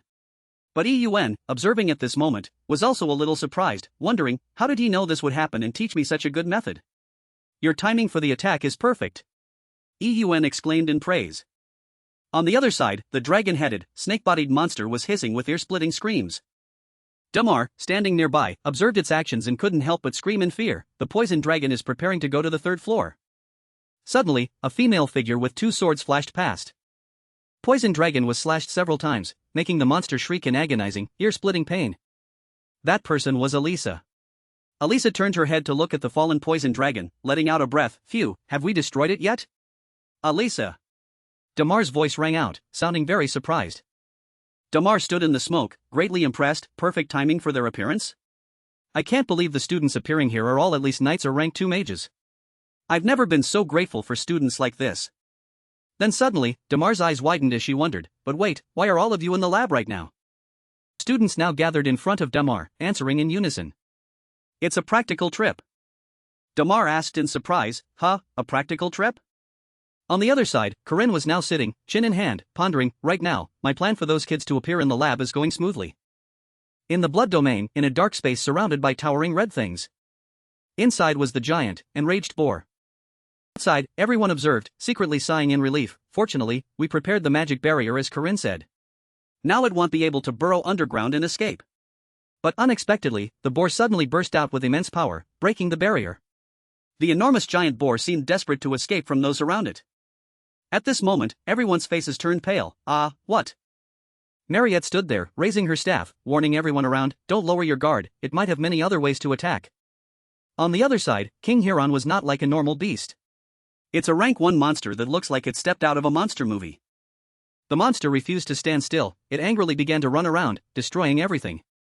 This made Ron run and curse angrily. Damn it, just its movement is enough to make everything shatter. Granel stood shaking the control panel, shouting, "Eun, give me more support." Eun asked in confusion, "Do you really want me to do that?" The spirit golem's body was completely shattered after the rank 1 monster's attack. But I reconnected the joints using the magic technique Corinne taught me. Then, the golem, following instructions, punched the beast painfully. The monster became even more enraged after the attack. Again, it charged wildly. EUN's additional support magic made the golem stronger when confronting the monster. Granel resolutely repeated, according to this plan, EUN, enhance the golem's punch power with a buff effect. EUN asked, "Is that enough?" Granel explained, "Furthermore, we will detonate all 5 bombs absorbed in the spirit golem simultaneously and spray a large amount of magic at the monster." The legendary heroes of Ahan, the Academy duo, dealt with a large number of monsters in the lab. The monster fought with increasing ferocity. Both charged at each other, tearing each other apart. The system announced, Golem Balance Control Technique, Operational Check. Mana Enhancement Technique, Operational Check. Radar designated by target, activated. The golem was indeed buffed. Equipped with natural wood fist weapons, Spirit Golem explosion bombs will be enhanced. All systems stable. You have control. Granel stood in the control cabin, shouting with determination, "Advance." But EUN, standing behind, looked fearful, with a hint of doubt. Granel finished speaking, resolutely pressing the button with such force that the scrap wood golem shattered. Ultimate form, Elbow Rocket. The golem used all its might to deliver a devastating blow to the beast's head, a moment that stirred the heart of any veteran player. Granel enthusiastically cheered, "Well done, Warrior Leden." EUN stood beside him, blank-faced, thinking, when did you name it? The dream team of Ahan's legendary heroes. This is the port city far from the lab, Port City Sa. Corinne explained, "I specifically chose this mission to get here." Wait a minute. The demon sword stood beside him, making a pitiful face, whining in Corinne's ear, making her extremely annoyed. Corinne complained, "Oh my god, I still have work to do." Corinne spoke up, "Hello."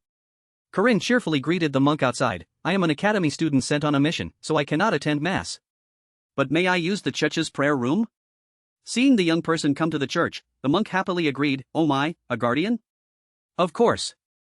Then Corinne quickly entered the church, closing the church door. Corinne's voice echoed, "Let's see." Corinne sat before the altar, contemplating, if I remember correctly. This is the seal. Suddenly Corinne smiled. Corinne's hand touched the cross. "Due to an unforeseen situation, I hope you can come as quickly as possible." Immediately, a purple spatial portal appeared behind him.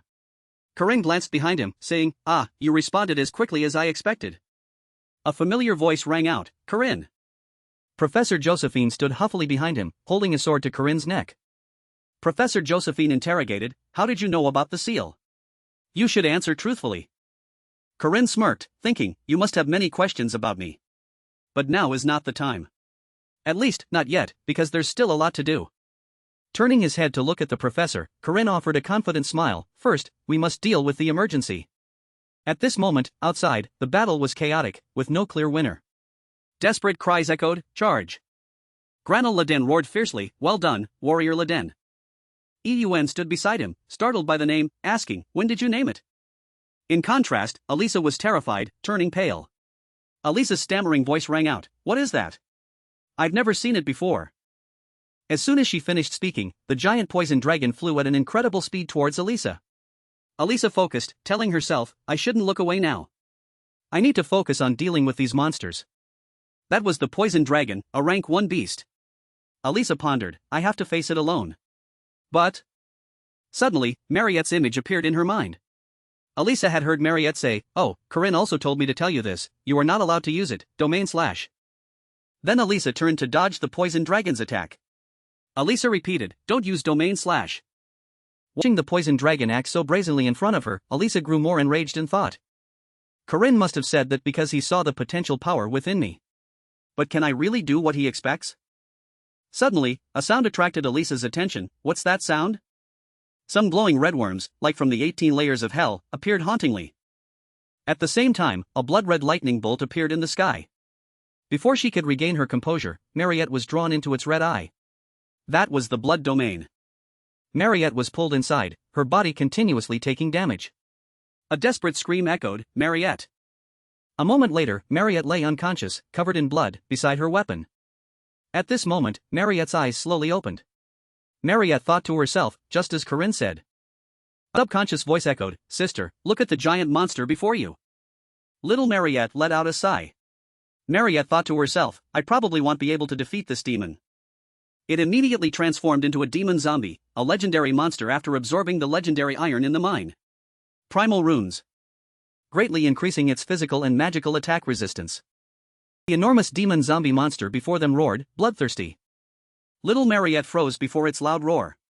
Marriott expressed, "That's why countless heroes died and couldn't successfully destroy this monster, leading to it being sealed here." But reason wouldn't let her turn back. Clenching her weapon, she decided, "Even so, Corinne asked me to." Marriott, weapon in hand, along with thousands of blood-shaped swords, attacked the demon zombie monster. Marriott resolutely declared, "I won't give up." Alisa, standing far away, saw Marriott, seemingly out of control, charging at the demon zombie. Alisa screamed, "Marriott!" Seeing Marriott's reckless fighting, Alisa pondered for a long time. Alisa stammered, "I am not allowed to fail either." Then Alisa seemed to be injected with fighting spirit. Humph. At this moment, Professor Josephine stood before the screen, panting. Professor Dana of the magic department didn't know what to do but gape at the scene before her. Snowflower alchemy magic shot out in a barrage, attacking the demon zombie until it bled. The Iron Mountain King, a legendary monster entity, roared fiercely. High-level vampire Marriott. At this moment, Marriott's body was covered in blood, but her eyes were still sharp. Although Marriott was struggling quite a bit, she still managed to fight the demon zombie. This battle was only possible if she was a special rank. Professor Dana realized that she was witnessing a moment that would one day go down in history. She couldn't hide her surprise and fear. A moment later, Marriott stood opposite the demon zombie. This time Marriott transformed the snowflower alchemy magic into sharp blades to attack the demon zombie. Thousands of snowflakes pierced the demon zombie's head, making it roar across the sky. A startled cry echoed, "Oh my!" This time the demon zombie used the multi-layered blood snow wall formation shield, opening a blood path to surround Marriott. The demon zombie's mouth spewed thousands of blood-red snowflakes onto Marriott. Dunelep's body, making Marriott Dunelep freeze with a gasp. The students struggled to fight to prevent the demon zombie from escaping the lab. But everyone could feel that failure was imminent. This time, in front of the demon zombie, everything was a pure white. It howled incoherently in bewilderment at the catastrophic scene before it. The demon zombie looked forward with blood-red, murderous eyes, carefully assessing the situation. Suddenly a giant foot appeared. At this moment, Marriott Dunelep lay safely in Dyaku's palm. Marriott Dunelep couldn't help but be surprised. "Huh? Dyaku? Then what about?" But Marriott Dunelep suddenly remembered, so he's back. At the same time, Alisa on the other side was still attacking the poison dragon. Seeing each blow fly off without any reaction, Alisa panicked, "Oh no." Alisa's face was tense, "I can't use domain slash. So what can I do to defeat it? What would Corinne do?" The poison dragon even smirked nonchalantly, sticking out its tongue to further provoke Alisa. Then the poison dragon howled, releasing poisonous breath.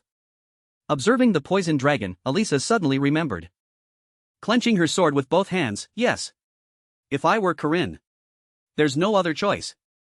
Then Alisa unleashed a pure white arrow that pierced directly into the poison dragon's vital point. Alisa thought to herself, "Basically what I know, dodge and slash. Eliminate all fanciful thoughts and fears from my mind and act." Then, with swift, agile steps, appearing and disappearing, she stabbed her sword repeatedly into the poison dragon's body, rendering it unable to resist. That was Aden's first sword skill, Ascension. A moment later, the poison dragon's body glowed, plunging straight into the ground, creating a tremor. Alisa flinched, quickly covering her face. At that moment Alisa calmly brushed the dust from her clothes. "What the heck? He. Even so, I did it. I succeeded without using domain slash." A voice appeared from behind, "Yes, well done." Alisa turned around in surprise, "Huh?" Corinne appeared from the system, standing with his arms crossed, praising, "Everyone did great." Alisa couldn't hide her surprise and exclaimed. Corinne Ledin stood before King Huron, joyfully exclaiming, "I won. I defeated it." Granal Ledin stood before the screen, gleefully saying, "I don't need Corinne. I don't need friends. I only need Warrior Ledin. Isn't it thanks to being friends with Corinne that you could create Warrior Ledin?" Corinne spoke up, "So King Huron has been minced. Poison dragon? Where is it? Only blood left." Alisa, sword in hand, said, "I thought you weren't coming." Corinne curiously said, report the situation.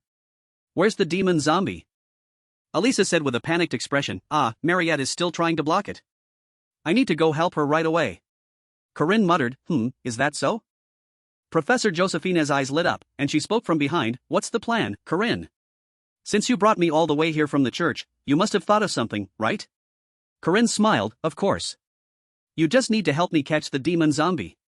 But there are many demon zombie monsters here. Don't worry. Then the pickaxe descended as if activating magic. Corinne continued, something. Corinne firmly said will happen here while explaining the plan to Marriott. It might be that the wild boar monsters, engraved with primal runes in the lab, will be difficult to control according to Marriott's will.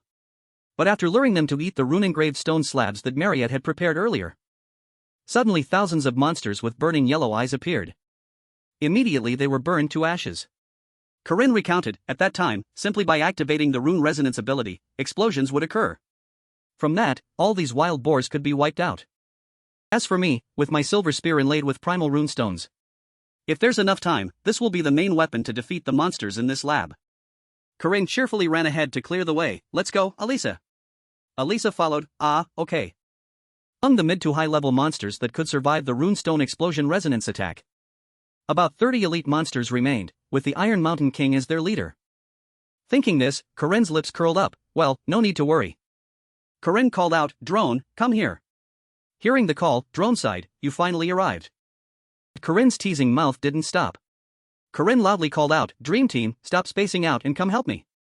Teased by Corinne, Luna fumed, I don't need you. EUN, standing behind, couldn't help but curse, are you crazy?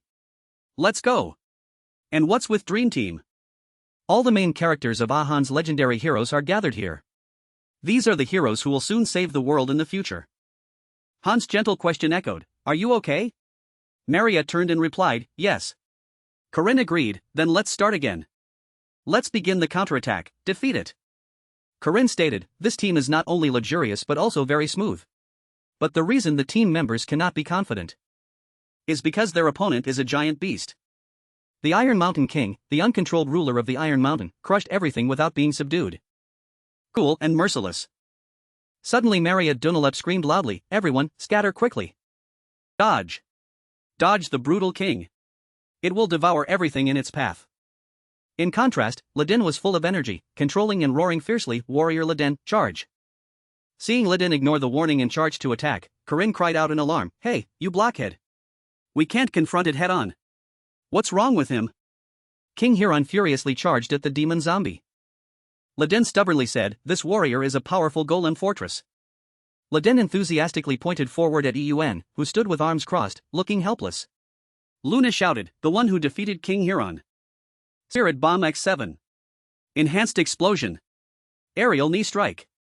Then Huron confronted the demon zombie fiercely. Suddenly Ladin was scared pale, his face distorted, my warrior Ladin. Seeing Ladin's pathetic state, Corinne couldn't help but curse, you blockhead. Since it's already happened, Granel, just attack the demon zombie with all your might. Everyone, scatter. Then Corinne asked EUN, create trees. Hold it firmly in one direction. Ladin was still sobbing at the controls, warrior Ladin, you cannot lose. EUN, standing behind, angrily cursed, TSK. It's as clear as day. EUN obeyed, creating trees as Corinne wished. Trees shot out, aiming to trap the demon zombie. A moment later, a green color clung tightly to the demon zombie's body, immobilizing it. EUN quickly asked, is it successful? That was the primal rune. The demon zombie's eyes glowed red with killing intent, looking at the humans. Immediately after, the trees clinging to its body were shattered. Ladin stared at EUN, bewildered, saying, what? How is it so strong? Seeing the difficult situation, Corinne grabbed his blade and charged with Ron. Corinne asked Ron, go behind and attack it. Use your twin magic swords. Ron agreed, understood. Ron thought, as expected, my master is indeed a strategist who times things perfectly to minimize casualties as much as possible. There's no reason for a mercenary not to obey. A fire sword appeared. Then came a lightning sword, full of killing intent, colored blue. Ron thought to himself, my other weapon is enhanced by top-grade magic stones that I received after defeating Marriott in her vampire form. Looking at the demon zombie in front of him, Ron was a bit hesitant, but now this Iron Mountain King has a different power, it will be quite difficult to deal with. Primal runes, 1 gold and 1 blue, charged forward, twin swords combining to attack the demon zombie. Suddenly Ron's face wrinkled like a monkey eating ginger. Huh? How? It wasn't hurt at all. At this moment, Marriott spoke worriedly, Corinne. Corinne replied, yes, I know, Daiaku. Corinne shouted, hey Daiaku. Immediately after, Daiaku appeared, ramming his head into the demon monster's forehead. Struck on the head by Daiaku, the demon zombie fell backward, roaring miserably. Corinne asked in surprise, it worked? Immediately after, Corinne had a new idea. To attack the Iron Mountain King, we need to separate physical and magical attacks. That strategy is quite common. Primal rune, 8 characters heavenly departure. Heaven, a place that exists but becomes void. Through the primal runes, the Iron Mountain King could receive perfect power and defense. It resists physical attacks with red feathers, and magical attacks with blue feathers. It will switch between feather colors to counter each type of damage dealt to it. Corinne coldly carried his weapon on his back, his sharp eyes speaking, Eun and Granel, try to hold it back. If it gets loose, cling to it again. Ron, attack from mid-range. Alisa and I will wait behind. Seeing everyone had a role, Marriott Dunalep wondered, Corinne, what about me? Corinne softly said, leave the attacking to Daiaku. Marriott, you just need to move according to my commands. Looking at the giant demon zombie before them, which seemed to look down on everything, Corinne reminded, everyone, don't think too much about what comes next. Corinne expressed, this is a quick battle, it cannot be prolonged. Unleash all your cards. Then we will win. This young man will surely bring victory when facing a legend. Immediately after, the demon zombie, after being attacked several times, furiously charged towards everyone. Corinne shouted, Eun. Granel. Hearing the command, Daiaku charged with Eun to create trees to bind the demon zombie. Daiaku embraced the demon zombie. And the trees tightly constricted the demon zombie's body, immobilizing it. Suddenly the demon zombie's fur changed. Immediately the demon zombie broke free from the binding trees and sent Daiaku flying far away. Corinne cried out in alarm, it escaped. Corinne shouted loudly, stop it quickly. Then a series of skills targeted the fleeing wild boar demon zombie. All attacks were repelled by the wild boar demon zombie, doing nothing to it. The strategy remained the same, charging to attack and block it so it couldn't escape. Daiaku roared, there. A powerful blow from Daiaku landed directly on the wild boar demon zombie's forehead. Its 2 legs were also bound by magic vines. Granel Ladin joyfully said, it worked. That attack was even more direct than before. Even if it's that thing, that attack. Eun, standing beside him, also looked happy. Daiaku noticed something unusual and immediately became cautious. The fur color hasn't changed yet. The transformation has stopped. It's still red. Daiaku stood on top of the wild boar demon zombie, observing. It's a fake.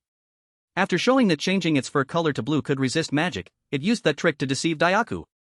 The most dangerous opponent. The wild boar demon zombie's cunning face appeared with a sinister smile. A giant rune that destroyed everything it touched, a destructive beam of light. Then the wild boar demon zombie shot out an extremely powerful energy blast from its mouth.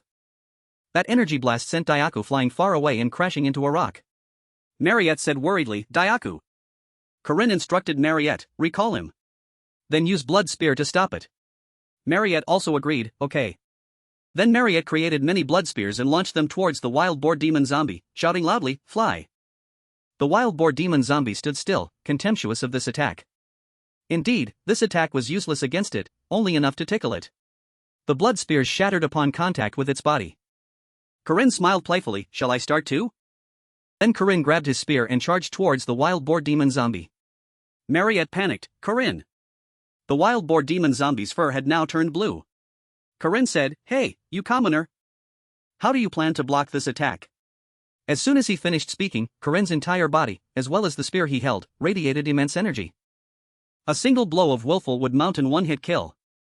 Corinne's incredibly powerful red strike landed on the wild boar demon zombie.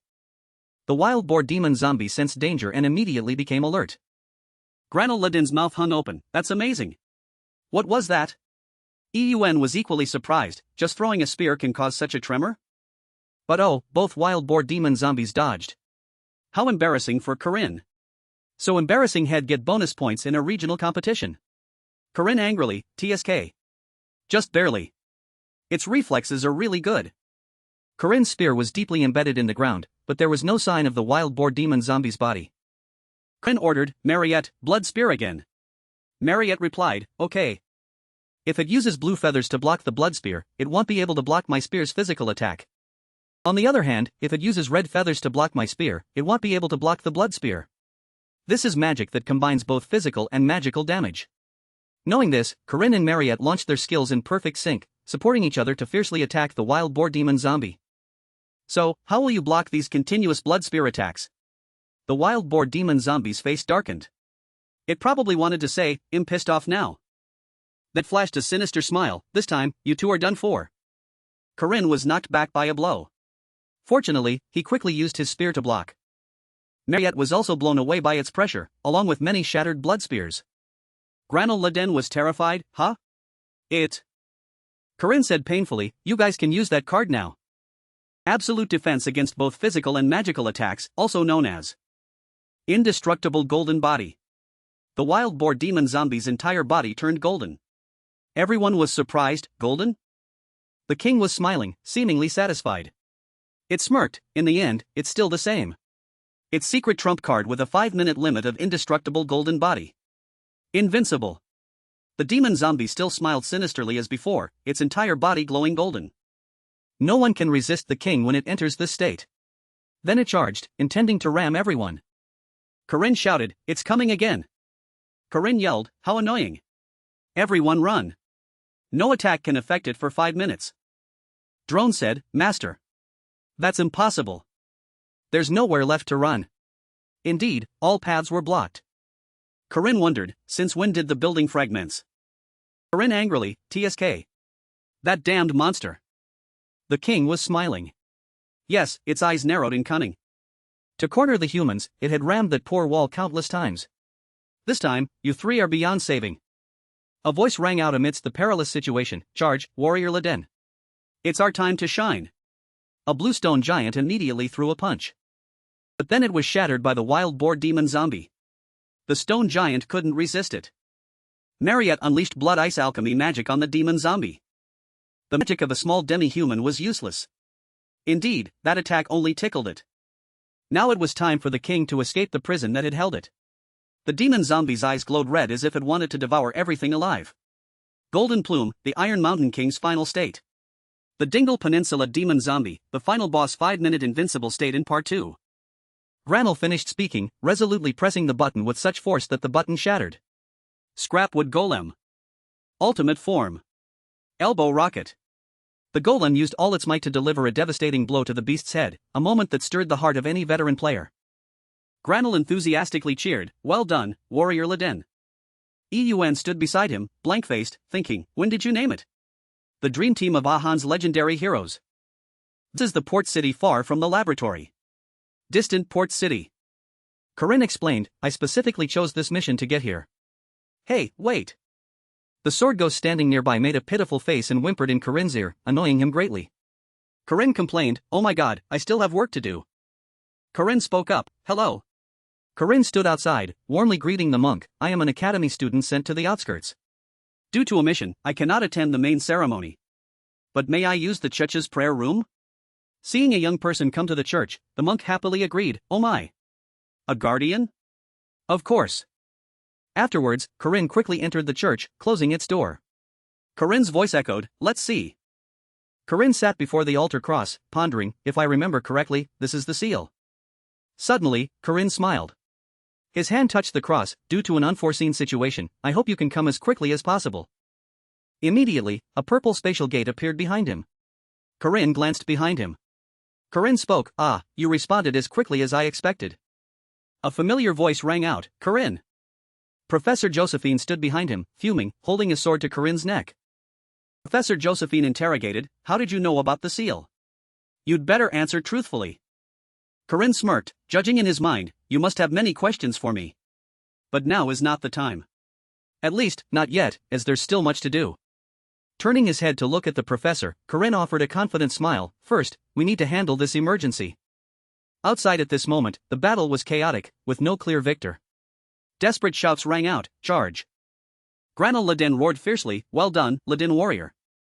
EUN standing beside him, heard the name and asked in shock, when did you name it that? In contrast, Alisa was scared pale like a frog by them. Alisa's stammering voice rang out, what is that? I've never seen it before. No sooner had she finished speaking than the giant poison dragon monster flew at terrifying speed towards Alisa. Alisa focused, saying, I shouldn't look away now. I need to focus on dealing with these monsters. That's a grade 1 poison dragon beast. Alisa hesitated, I have to face it alone. But suddenly, Marriott's image appeared in her mind. Alisa had heard Marriott say, oh, Corinne also told me to tell you this. You are not allowed to use it. Domain/. Then, Alisa turned to dodge the poison dragon's attack. Alisa repeated, I can't use domain/. Seeing the poison dragon act so brazenly in front of her, Alisa grew angrier and thought. Corinne must have said that because he saw the potential power within me. But can I truly do what he expects? Suddenly, a sound drew Alisa's attention. What's that noise? A number of glowing red worms, like from the 18 layers of hell, appeared hauntingly. At the same time, blood-red lightning flashed across the sky. Before she could react, Marriott was drawn into its red eye. That's the blood domain. Marriott was pulled inside, her body constantly taking damage. A desperate scream rang out, Marriott. A moment later, Marriott, covered in blood, lay unconscious beside her weapon. At this moment, Marriott's eyes slowly opened. Marriott thought, just as Corinne said. A voice from her subconscious echoed, Sister, look at the giant monster before you. Little Marriott let out a sigh. Marriott thought, I probably won't be able to defeat this demon. It immediately transformed into a ghoul demon, a legendary monster, after absorbing the dark iron in the mine. Primal runes, greatly increasing its physical and magical attack resistance. The massive ghoul demon monster before her roared as if thirsting for blood. Little Marriott froze at its loud roar. Marriott stated, that's why countless heroes died and couldn't successfully destroy this monster, leading to it being sealed here. But reason wouldn't let her turn back. Clenching her weapon with both hands, she decided, even so, Corinne asked me. Marriott, weapon in hand, along with thousands of blood-shaped swords, attacked the ghoul demon monster. Marriott declared, I won't give up. Alisa, standing afar, saw Marriott seemingly lose control and charge at the ghoul demon. Alisa yelled, Marriott. Seeing Marriott's reckless fighting, Alisa pondered for a long time. Alisa stammered, I also cannot fail. Then, Alisa seemed to be pumped with fighting spirit. Whoosh! At this moment, Professor Josephine stood before the screen, panting. Professor Dana of the magic department could only gape at the scene before her. Snowflower alchemy magic. She unleashed a barrage of attacks on the ghoul demon, making it bleed. The Iron Mountain King, a legendary monster entity, roared fiercely. High-grade vampire Marriott. At this moment, Marriott's body was covered in blood, but her eyes remained sharp. Although Marriott was struggling quite a bit, she still managed to fight that ghoul demon. This battle is only feasible if she's a special grade. Professor Dana suddenly realized that she was witnessing a moment that would one day go down in history. She couldn't hide her surprise and fear. A moment later, Marriott stood opposite the ghoul demon. This time, Marriott transformed her snowflower alchemy magic into sharp blades and attacked the ghoul demon. Thousands of snowflowers pierced the ghoul demon's head, making it roar across the sky. A startled cry rang out, oh my! This time, the ghoul demon used the multi-layered blood snow shield wall formation. It opened a blood path that surrounded Marriott. The ghoul demon's mouth spewed thousands of blood-red snow onto the body of Marriott Dunlap, making Marriott Dunlap halt with a gasp. The students struggled to fight to prevent the ghoul demon from escaping the laboratory. But everyone could feel that failure was imminent. This time, everything in front of the ghoul demon was a blinding white. It howled in confusion, unable to form words at the catastrophic scene before it. The ghoul demon looked forward with bloodshot eyes, carefully assessing the situation. Suddenly, a giant foot appeared. At this moment, Marriott Dunlap lay neatly in Dyaku's palm. Marriott Dunlap couldn't help but be surprised, huh? Dyaku? Then what about? Marriott Dunlap suddenly remembered, so he's back. At the same time, Alisa on the other side was still attacking the poison dragon. Seeing each attack fly by without any reaction, Alisa panicked, oh no. Alisa's face was tense, I can't use domain/. So what can I do to defeat it? What would Corinne do? The poison dragon even made an indifferent face and stuck out its tongue, further provoking Alisa. Then, the poison dragon howled, releasing poisonous breath. Observing the poison dragon, Alisa suddenly remembered. Clenching her sword with both hands, yes, if I were Corinne. There's no other choice.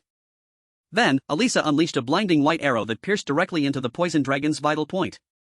Alisa thought, basically what I already know. Dodge and slash. Remove all fanciful thoughts and fear from my head and act. Then, nimble, flexible footsteps appeared and disappeared, stabbing the ghoul's body with each sword strike. Dragon, making it unable to resist. That was the Aiden first sword technique, Ascension. A moment later, the poisoned dragon's body glowed, plunging straight into the ground, creating a tremor. Alisa flinched, quickly covering her face. At this moment, Alisa calmly brushed the dust off her clothes. What the heck? He. Still, I did it. I succeeded without using domain slash. A voice appeared from behind. Yes, well done. Alisa turned around in surprise. Huh? Corinne appeared from the system, standing with his arms crossed, praising, everyone did great. Alisa couldn't hide her surprise and exclaimed. Corinne Ledin stood before King Huron, happily exclaiming, I won. I defeated it. Grana Ledin stood before the screen, gleefully saying, I don't need Corinne. I don't need friends. I only need the Ledin warrior. Didn't you create the Ledin warrior thanks to being friends with Corinne? Corinne spoke, so King Huron has been minced. The poisoned dragon, where is it that only blood remains? Alisa, sword in hand, said, I thought you weren't coming. Corinne curiously said, report the situation. Where's the ghoul demon? Alisa said with a panicked expression, Marriott is still trying to block it. I need to go help her right away. Corinne muttered, is that so? Professor Josephine's eyes lit up, and she spoke from behind him, what's the plan, Corinne? Since you brought me all the way here from the church, you must have thought of something, right? Corinne smiled, of course. You just need to help me capture the ghoul demon. But there are many ghoul demon monsters here. Don't worry. Then, the blade descended as if activating demonic arts. Corinne continued, something. Corinne stated firmly, will happen here. While explaining the plan to Marriott, those could be the boars inscribed with primal runes. In the laboratory, they would be difficult to control according to Marriott's will. But after luring them to eat the primal rune tablets that Marriott had prepared beforehand. Suddenly, thousands of monsters with burning yellow eyes appeared. Immediately, they were burned to ashes. Corinne recounted, at that time, simply by activating the primal rune resonance ability, explosions would occur. From there, all these boars could be wiped out. As for me, with a silver spear inlaid with primal rune stones. If there's enough time, this will be the main weapon to defeat the monsters in this laboratory. Corinne cheerfully ran ahead to lead the way. Let's go, Alisa. Alisa followed. Okay. Among the mid to high grade monsters that could survive the explosive resonance of the primal rune stones, about 30 elite monsters remained, with the Iron Mountain King as their leader. Thinking this, Corinne's lips curled up. Well, no need to worry. Corinne called out, Drone, come here. Hearing the call, Drone sighed, you finally arrived. But Corinne's sharp tongue didn't stop. Corinne called out loudly, Dream Team, stop spacing out and come help me. Teased by Corinne, Luna fumed, I don't need you. EUN standing behind couldn't help but curse, TSK. Are you crazy? Let's go. And what's with Dream Team? All the main characters of the Ahan legendary heroes were gathered here. These are the heroes who will soon save the world in the future. Han's gentle voice asked, are you okay? Marriott turned and replied, yes. Corinne agreed, then let's start again. Let's begin the counterattack, defeat it. Corinne stated, this team is not only luxurious but also very unlucky. But the reason the team members can't be confident is because their opponent is a giant monster. The Iron Mountain King, ruler of the Iron Mountain, uncontrolled. Crushing everything without being subdued. Cruel and merciless. Suddenly, Marriott Dunalep shouted, everyone, scatter quickly. Dodge away from the brutal king. It will devour everything in its path. In contrast, Ledin was full of energy, fiercely controlling and shouting, Ledin warrior, charge. Seeing Ledin ignore the warning and charge headfirst, Corinne cried out in alarm, hey, you blockhead. We can't confront it directly. What's wrong with him? King Huron rushed forward to attack the ghoul demon. Whether winning or losing, the two rushed into battle so fast they couldn't be clearly seen. There was only one outcome for this battle. Fomak and Corinne faced each other. Both unleashed their strongest moves towards their opponent. System backup. Reminder of the precepts. First precept, duty, do not turn a blind eye to the misfortunes of others. Linkage. Second precept, restraint. I cannot understand spirits. Backup, 5% damage dealt increase. Third precept, oath, I will save the world. Linkage, the system voice announced the rules of this world. Backup, double all stats. I'm at 5,530 plus 5,530. Mana 24,170 plus 4,170. Strength 67 plus 67. Agility 66 plus 66. Stamina 68 plus 68. Aura 64 plus 64. Mana 64 plus 64. The system announced Corinne's current body stats: Persistent Warrior. 100 times. More effective. Pain resistance. Omniscient Domain. Average triple magic core. Flow 3500. Begin the task of saving the world by first defeating the savage Fomak. Good luck, Hero Corinne. A message of good wishes from the system to Corinne. The loud explosions from Fomak and Corinne's battle seemed to wipe out everything around them. The battle between spear arts and martial arts was essentially a fight over maintaining distance, as the ground shook and cracked from the immense power. Rado. The martial artist will use accelerated primal runes to close the distance with the opponent. Fomak dodged Corinne's blade. Fire Chariot Intent. Corinne continued to unleash moves. Fire enveloped Corinne. Chariot Flow. Fomak could only defend against Corinne's continuous attacks. Blade strikes continuously thrust towards Fomak. And the spearman will try to extend the distance from the other. Fomak darted forward, escaping Corinne's attack. The martial artist will focus on seizing every opportunity, finding the spearman's weaknesses. As soon as the spearman reveals a weakness, they will close in on him. Fomak immediately rushed close to Corinne to attack. But with this attack, Corinne's blade plunged deeply into the ground. It had already been seen through by the spearman. Corinne spun his blade, dodging to the side. In close combat, jumping up exposes many weaknesses. Corinne jumped high, spinning his blade. The martial artist will wait for the moment you land. And then, Endless Heavenly Turtle. Corinne unleashed a move from above towards Fomak. Chaotic Spear. He's too fast. Fomak was surprised by this incredibly fast attack. He can attack 7 times continuously while I'm airborne? Fomak thought. Fomak continuously used his hands to block Corinne's aerial attacks. And Corinne landed. Rado. With just 1 second of carelessness, Fomak immediately closed in and attacked Corinne from behind. Heavenly Turtle second form, Ghoul Spear return. Corinne immediately defended quickly. Both unleashed moves towards each other simultaneously. Corinne took a punch from Fomak. Fomak continuously pressed his attack on Corinne, pushing Corinne backward. Although his hand was bleeding from being cut, Fomak also suffered a blade cut from Corinne. I still can't stop attacking. I must continuously close the distance. Is he attacking while enduring the pain? Gasp. Corinne didn't expect Fomak to do that. Fomak continuously unleashed relentless moves on Corinne, forcing Corinne to block. Continuously with his blade without being able to counterattack. Heavenly Strike. Fomak delivered a decisive blow. He's put all his strength into this finishing blow. If I can block it, he'll win this fight. Corinne thought decisively. But in an incredibly brief moment, Corinne saw. Corinne's eyes suddenly froze.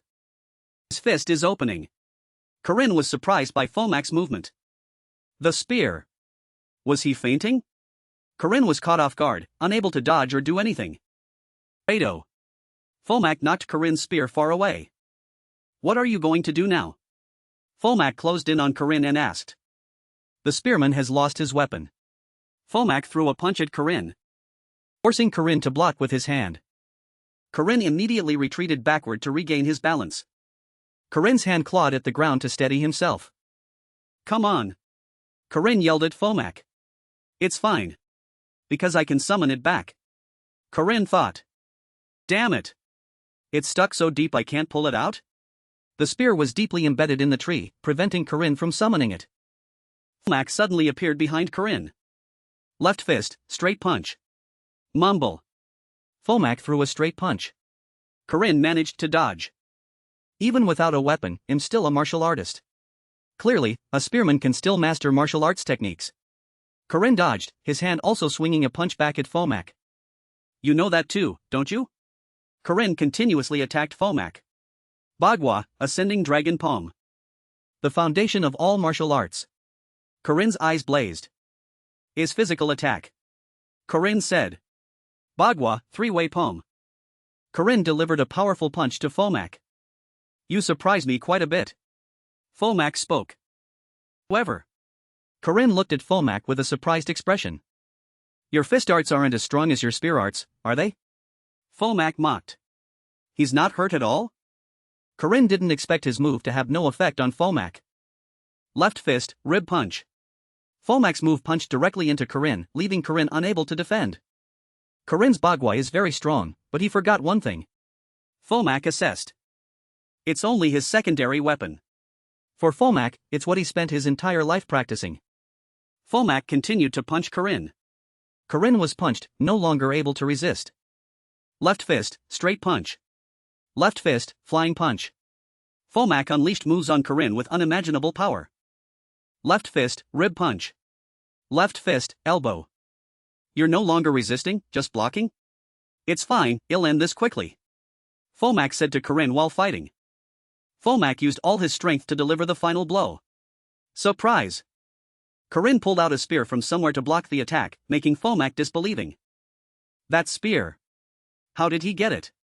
I threw it away. Fomak's eyes widened in surprise, looking at Corinne. I have to admit, you're a strong opponent. Corinne sneered in response. This kid. Fomak thought, looking at Corinne.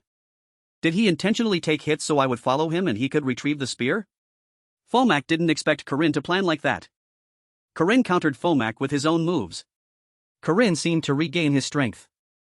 Fire chariot intent, chariot flow.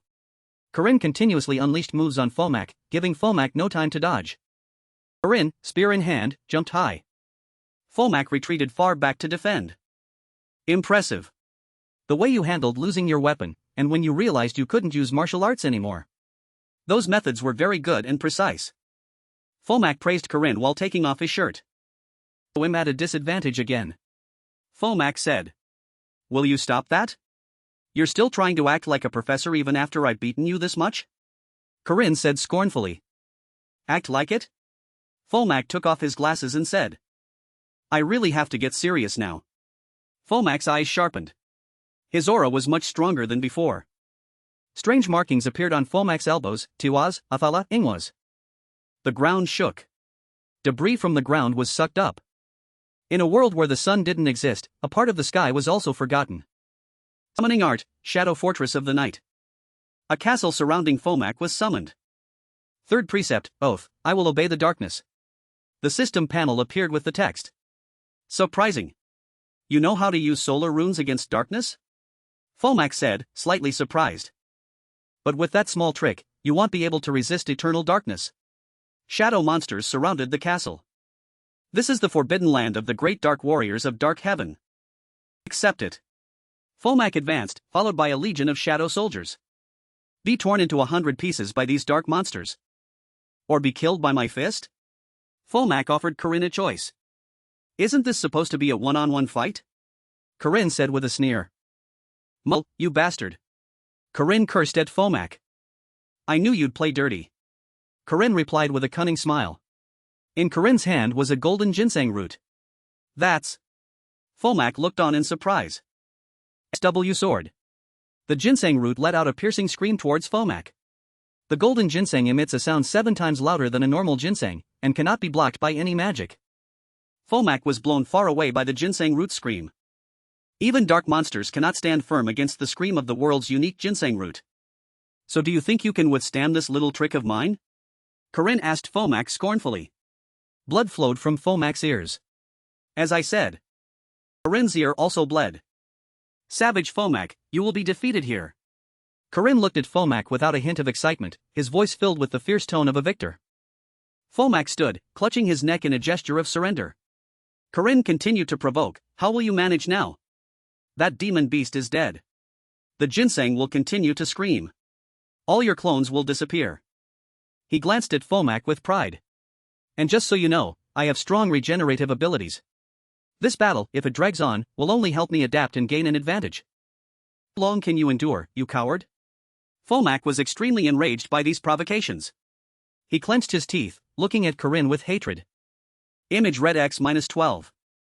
Fomak stood up, fists clenched, ready for battle, saying, from the moment you stepped into this dark shadow fortress, you no longer had a chance to win against me. A fierce battle ensued. A barrage of pink beasts charged at Corinne. And of course, Corinne was no pushover. He didn't hesitate to meet his opponent's moves and even counterattacked very smoothly. A monster 3 or 4 times Corinne's size attacked him from behind.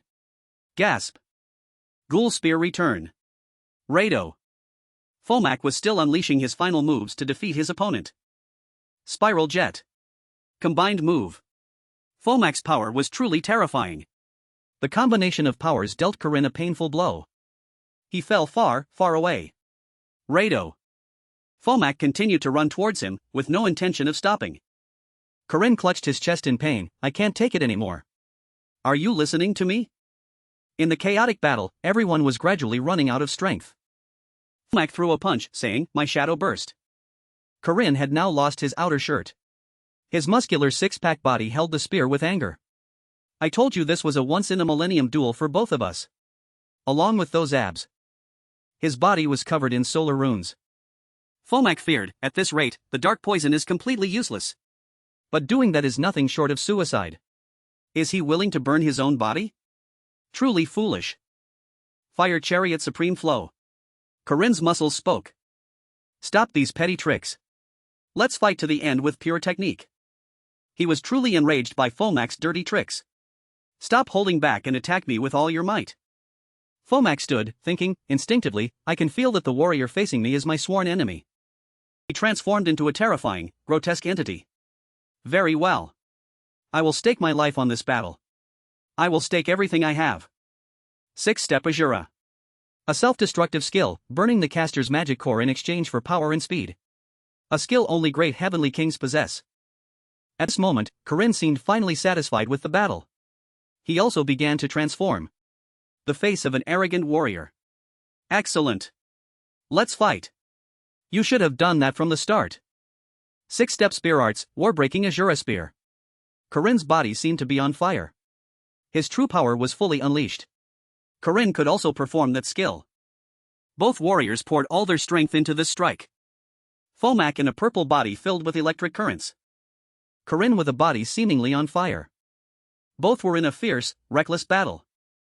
Growing more and more terrifying, and both were eager to win. Fomak transformed into a grotesque shape, no longer the dignified professor he was at first. And of course, Corinne no longer had the image of a handsome, muscular young man. One could say, a 9-to-10 battle between exceptional warriors. The spear was covered in blood. The fighter was also gradually exhausted. The battle was about to end. Corinne was covered in scratches after the battle. Fomak was more battered, his face covered in scratches. Amazing. Corinne held the spear and pierced Fomak. He collapsed from the painful stab. Corinne said, I won. In Corinne's mind, something echoed. So it was all just an illusion. Corinne said to himself. As soon as I close my eyes, I hear those screams again. Someone is calling for Corinne to save them. Help! I don't want to die. Please let me live. Corinne, save me. This was Fomak's encounter after being defeated by him in stage 2. We were trapped in a reality no different from a nightmare. A magnificent and splendid castle, but in reality, it was just hell disguised as heaven. Innocent people died, and I lost many comrades in that battle. Corinne recalled what had happened, feeling immensely sad. The 4 heavenly kings, Savage Fomak. The demon king who tried to sow hell upon this world. Tate Vantaza's confidant. This time, Corinne stood before Fomak's body. Slumped on the ground. He said, it won't be like before. Then he searched Fomak's pants pocket for something. But there was nothing. He said, as I expected, he doesn't have it. Corinne was looking for the Leap Stone, which could help increase power. He said, one of the 4 mysterious treasures protected by the monks, the Phalia's Leap Gem of Fate. If he truly possessed Leap after returning the primal runes, then my chances of winning would have been significantly reduced. And then he found a shining stone. Here it is. The primal rune. At least I got back the primal rune I needed. This is a precious item. Corinne knew its importance. He was worried. Tate Vantaza is hunting for 8 primal runestones. To summon the Shadow Fortress to this world. I cannot let this fall into his hands. Negotiated with himself, why is that so important that he massacres those people out there? They're enraged and unwilling to accept the world? I understand that. But taking out their anger that way is completely wrong. Corinne seemed to be flying. His entire body stretched out, arms wide, taking a breath. Phew! What crazy thing did I just do? After the battle, his body was also covered in scratches. Ear damage. Corinne said to himself. I think my left eardrum is punctured from running around with that ginseng root in my hand. The right side isn't much better. I relied on my regeneration ability. But the solar runes burned part of my torso. The pain is bearable. However, the wounds caused by Fomac are the problem. He tore my liver and broke my collarbone. Like an X-ray film. Corinne's bones and joints were completely dislocated from the beating. His internal organs too. Corinne recalled, when he punched my sternum, it broke several bones and messed up my intestines. Then Corinne lifted his left arm. He struggled to do so. I had a hard time lifting my left limbs, but they were also injured quite a bit by the six-step Azjura. Corinne lay sprawled on the ground, exhausted and panting. Phew, I thought I was used to pain by now. His gaze gradually narrowed towards the blue sky, but he still tried to reassure himself, I must stay conscious. An important notification for him, you have defeated Savage Fomac. Precept reward is being sent. But he gradually weakened, his eyes almost unable to open. What he needed was something else. He mumbled, that's not important. Primal runes, ginseng, panel. The precepts were sent. First precept, do not turn a blind eye to the misfortunes of others. A scoreboard appeared, unknown lucky person. Difficulty, score reward, 60 divided equally. You have defeated a great demon. You will receive an additional reward. A scroll tied with a red string. The son of Findias. A girl was approaching. She carried Corinne on her back and stood up. Corinne called, Alisa. Alisa asked, you're awake? What about Fomac? Along the way, Corinne and Alisa chatted. Alisa said, Professor Dana is handling it. But she looks sad. Ron left. EUN and the others found you. Corinne was angry, Ron, that bastard. He probably doesn't even know how to spell loyalty. Alisa said, he said not to expect much because your relationship is simply a business partnership. And he reminded you to pay your debt before next week. Alisa, what about? Corinne asked. Alisa anticipated what Corinne wanted to ask and answered immediately, the primal runes and golden ginseng? We put them away. Even though he was being carried on Alisa's shoulder, Corinne didn't say anything kind, strange. How did you know what I wanted to ask? You're not that smart. Alisa, seeing Corinne's jab, warned, hey. Just so you know, I'm carrying you. Be careful or he'll drop you. Corinne, hearing Alisa's threat, showed fear, please. Hey, don't do that. He'll die. Two stopped at a roadside bench.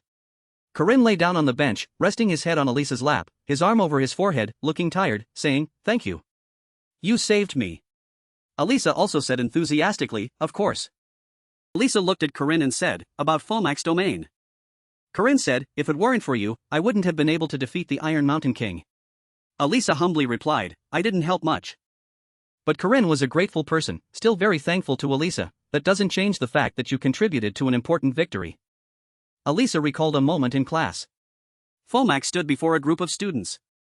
Alisa said, now that I think about it, in our group missions. And even when concocting the ginseng potion, you were always drawing primal runes. You've been preparing for this battle for a long time, haven't you? Corinne replied tiredly, yes, that's right. Why did you? Why did you have to fight him alone? Alisa said, it's fine if we fight together. Alisa laughed happily, it's better if fewer people die. Why is everyone so emotionless? Corinne said, well, I guess that's fine. Under the brilliant afternoon sun, the two young people sat together on a roadside bench. Alisa praised, you did well.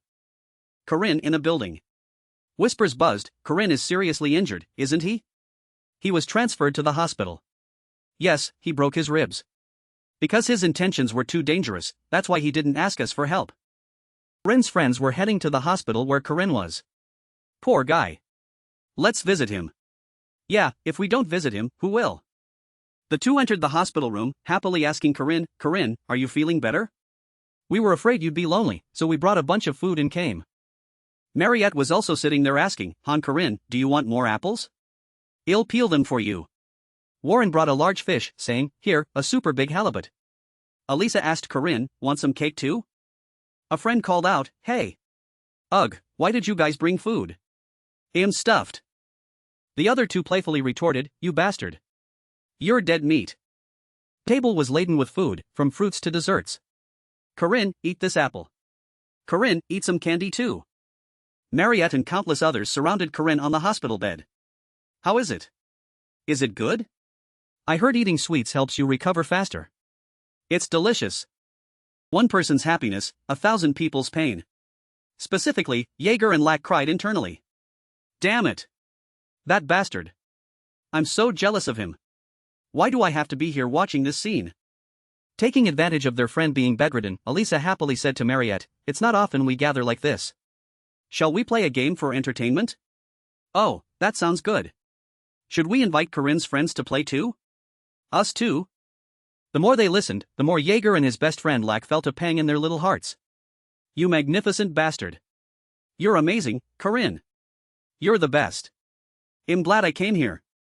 Suddenly, a sound came from the door, drawing everyone's attention. Huh? Is someone else coming? Jaeger went to open the door, looking confused. Who is it? Hearing Jaeger's excited tone, everyone turned their heads to see what was happening. What wind brings you here, sir? They came just as I thought. I needed to meet them anyway. Ariel, with captivating eyes, and another person came to visit Corinne. Student Corinne, how are your injuries? Lady Ariel Casa, current principal of Makaba Academy. Seeing this, Corinne immediately broke character from being bedridden and sat up to respond, "Hello, principal." All right.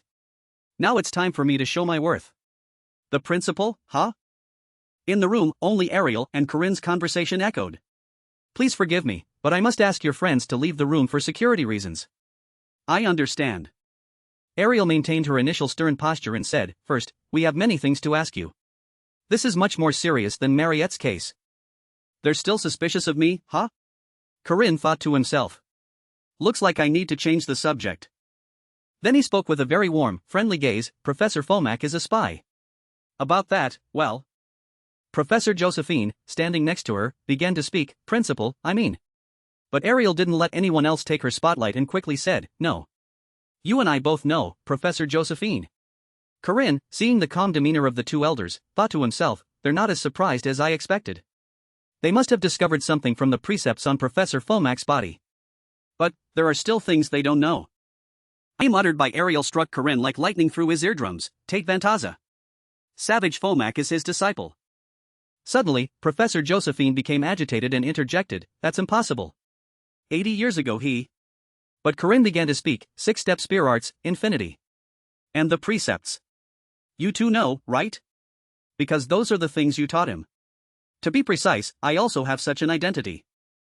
Hearing Corinne ramble on like that, Professor Josephina's blood boiled, and she drew her weapon. "You too? Are you also Vantaza's disciple?" Thinking Corinne would tremble and return to his bed, he slowly stepped down and said, "You don't need to be so wary of me. I'm not the type to kill indiscriminately. I wouldn't just say this to put myself at a disadvantage. And this isn't your true body, is it?" Corinne calmly continued, "Your true bodies are in the main building and cannot appear, right?" This made Ariel's astonishment clearly visible on her face. How do you know?" Corinne explained, "Vantaza's disciples are still alive and have been dispersed across the continent. And now he has become very strong. He's much stronger than before and no longer alone." Corinne revealed information that made Ariel ponder deeply. "Everything is due to your decision 80 years ago." Corinne stood up, taking steps towards the two. "As for you, the source of your power has been scattered across the continent. And you've only recovered 2 parts. There's something you surely don't know." In Corinne's hand was a glowing gem, which he held out for Ariel to see. Even the Lepi Stone of Truth, one of Danua's 4 secret treasures, is in his hands. Once he gathers enough and recovers his power, he will no longer be considered a usurper. The gem was brought before her, along with Corinne's words, leaving Ariel speechless. "You also know what will happen next, Lady Erin Danua." Noticing the situation was a bit strange, Corinne thought to himself, things are gradually becoming clearer. That's why Professor Josephine, with over 80 years of experience, wasn't made principal. And why the rising star Ariel Casa immediately took that position. It's because 80 years ago, the academy principal was Sir Viren. 50 years ago, the academy principal was Sir Wig. The current principal is Lady Casa. The truth is that their bodies are constructed and empowered by primal runestones.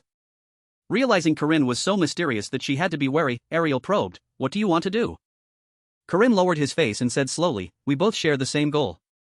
Suddenly Corinne took off his shirt, revealing 6, 7, 8, 9 abs, making Ariel stammer, "Those are the precepts."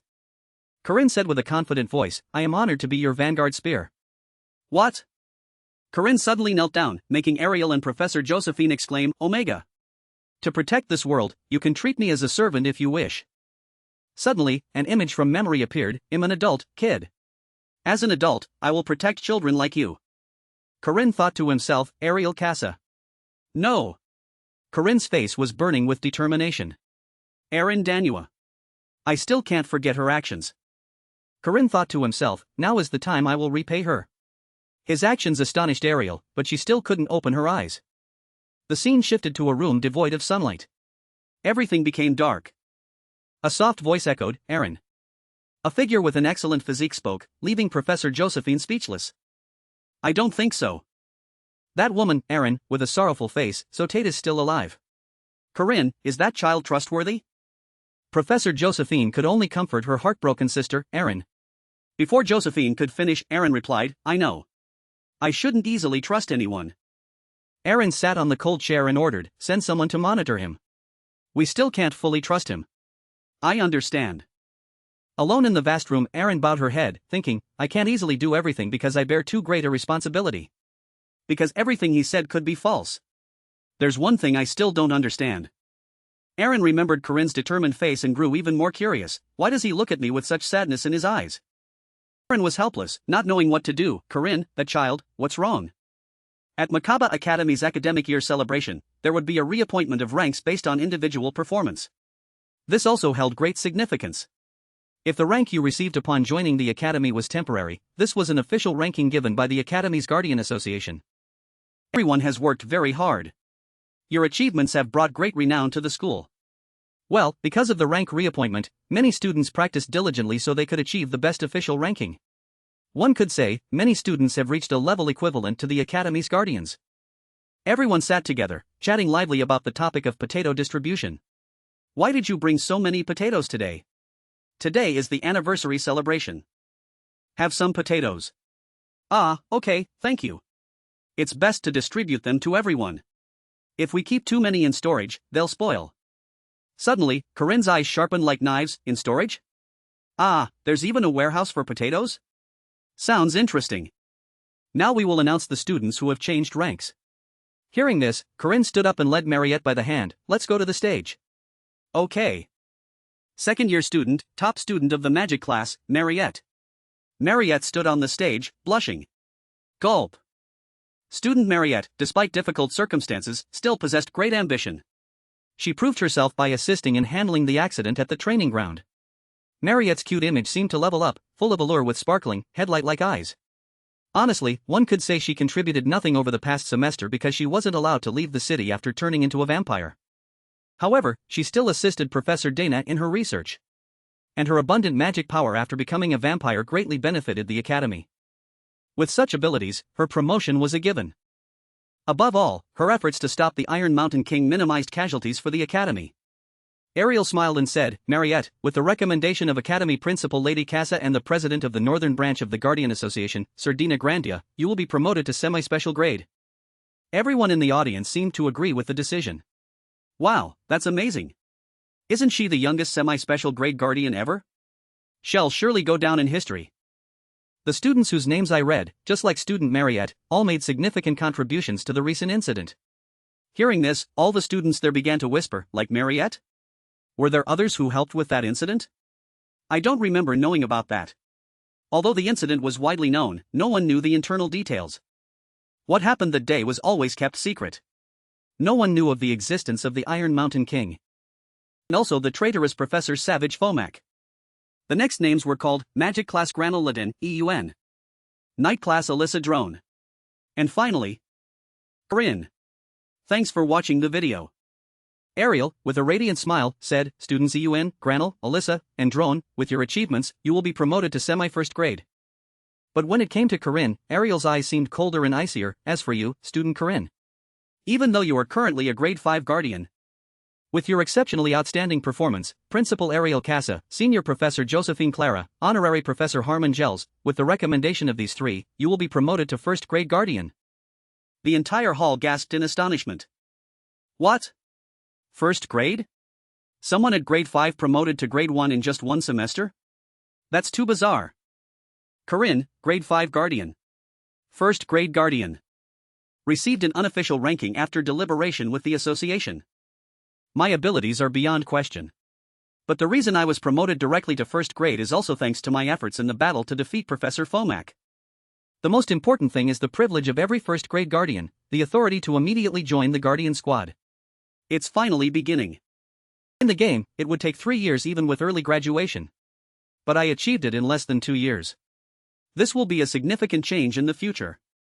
I will conquer all the elites here. I have a bad feeling about this, don't I? Strength and benefits form power. That will allow me to do everything. The clear blue sky showed that it was a beautiful day. Finally, summer vacation. What are you guys planning to do? Ron said very practically, make money. Jaeger was excited, go back to my hometown. Lack, the typical academic in romance novels, him interning at the Magic Tower. Eun hesitated, saying, I plan to visit experienced grids. I've already scheduled appointments with some grids in the western region. Colonel Laden also chimed in, I'm also going west. They said there's a castle being dismantled. I'll go there to find an energy core for my golem. Alyssa's face was gloomy, almost crying a flood. I'll probably have to go back to my family. My grandfather is urging me to return there quickly. Corinne, seeing his friend's distress, offered heartfelt comfort, have a safe journey. Suddenly someone asked Corinne, what are you going to do, Corinne? Are you going home? No. Before, when I returned to Corinne's house in my memory, that house was completely empty. They had gone on a trip without me. Oh, I went on a trip to Venn because there was a messaging system error that delayed the notification by 3 days. Alyssa said shyly, I see. Would you? Corinne wondered, huh? Alyssa gathered all her courage and suggested, would you like to come with me? Corinne began to be confused, what do these weaklings want? Go with her to her house? I'm a little scared to go alone. Ah, scared? With her personality, she shouldn't need to be afraid of anything. Nothing happened in the game, so she'll be safe even without me. Corinne declined, unfortunately, maybe next time. I decided to go explore the east. All right. Next time, then. There's a place I absolutely must go. A voice called his name, Corinne. Marriott waved at Corinne with joy. I have to go now. There's still a little time until the next semester. Without this summer break, I couldn't easily go there. The train rolled at extreme speed, moving to each location at dizzying speed. Suddenly in the train car, Corinne punched someone, sending them flying and sticking to the train ceiling, creating a hole for their head to stick out and enjoy the breeze. While the remaining passengers were still unaware of what was happening. I still have to sit here for 9 more hours to reach the northern continent. A man in black with a fierce scar on his face was observing his surroundings. The man next to him was also extremely vigilant, weapon ready in hand, preparations are complete. A leader stood up, revealing himself, everyone raise your hands. Hand over everything you have. The robbers threatened the other passengers, making everyone fearful and only able to follow their orders, you'd best obediently do as I say. The robber, with a face that matched his sinister nature, sneered menacingly, unless you want to fight a semi-first class individual. Suddenly, 2 people who seemed tired of life slowly stepped forward and said, oh, this doesn't look like our room, does it? Are we always getting lost? This angered the bandit leader, where did this scoundrel come from? Can't you read, getting into the wrong room? If you want to live, raise your hands now. Corinne's voice deepened, raise what? Before the robber could speak further, a punch made it impossible for him to say anything. The scene from the beginning reappeared, everything has its reasons. This made the remaining subordinates escape, what? After a brief greeting, Corinne asked again, like this? Corinne, First Class Knight, Southern Chapter, start. Secret Institute. The Academy's Library. Makaba. Corinne held a book with a vibrant red cover in his hand, Grimoire, the Warrior's Resilient Recovery. I saw a dying warrior, lying on a blood-soaked battlefield. He clutched his wounded body against a rock. But he still stood firm. I asked him, "Oh warrior, should I cut off your head?" He replied, "If there were a little water to quench this thirst of mine, I would be overjoyed." Respecting this tough warrior, I took water from a nearby lake and gave it to him so he could quench his thirst. Then, something incredibly surprising happened, his wounds were completely healed. Why is this story so dramatic? Corinne thought to himself. What? He was gravely wounded, almost dead, yet he recovered? His stance was as heroic as General Yi Sun-sin. After reading, Corinne looked rather disbelieving, closing the book. It's certainly interesting. Lack appeared and asked Corinne, "Is my southern fortress still standing?" Corinne was slightly startled but still replied to Lack, yes, it is. Lack continued, if you ever go there, stop by my office. It might still be there. Lack spoke at length, but Corinne, not understanding anything, wondered, what might still be there? What did I find in my previous life? Lack changed his eye interface to 2 dangerous light bulbs and replied, you need to find it yourself. Oh Primal Rune Mage, I hope you possess the warrior's ability and courage. Lack continued with an illustrative image, if you possess his courage, there will be nothing in this world you cannot do. He was a humble man, not a hero or a sage. He was the one who swore to save this world. Lack stated bluntly, while Corinne was as bewildered as a golden deer in a green meadow, humans always have the option to flee from impending danger. Suddenly, the silhouette of a knight appeared, causing Lack to fall unconscious and say, but you did not choose to run away. I respect you, young man. Finally, thank you for telling me about my wife and child. With that, the person vanished, leaving Corinne bewildered while Lack got some sleep. Southern Lands entrance. Common level. Back to the present. Corinne and Marriott had arrived at their destination stop. Corinne thought to himself, that's why, according to the Duke's words, I decided to go south. And why I decided to go with Marriott, a southerner. The conductor cheerfully said, thank you all very much. After Corinne and Marriott dealt with the robbers for him, the conductor thanked them profusely. If it weren't for you two, I would have been in big trouble. It was nothing. The conductor didn't just speak empty words, at least you two must accept this. Corinne didn't act shy, but rather feigned refusal, oh my, you don't have to. But how could I refuse such kindness? Duty, do not ignore the misfortune of others. Reward distribution, 2 skill points have been awarded. With money, Corinne became like a different person, laughing as if having a special fit, ha. Just as expected. One must live well. With money in hand, the two swayed along. I'm so hungry. Let's go eat something first. I know a few places here. Are you very familiar with this area? I come here quite often. Ha ha. Just say the word. I'll buy everything. The conductor watched them, only able to smile and say, what kind students? So happy after doing a good deed. This is the gateway to the southern lands. All carriages stopping here proceed to the major city in the south, Lep City. And from there, you'll have to travel by carriage for at least 8 hours. Corinne was utterly displeased, flailing about in the street. Marriott, however, was very excited, we're here. There's a transfer station I often use there. Corinne wondered, asking again, transfer station? Wyvern Roost. Wyvern Riders. Oh, Wyvern Roost. I've used this mode of transportation a few times in my previous life. It's faster and more comfortable than traveling by carriage. But many people don't particularly like this method of travel. Doesn't it cost at least 30 silver to rent one for a single trip? Not for me. My clan gave me a slightly different one.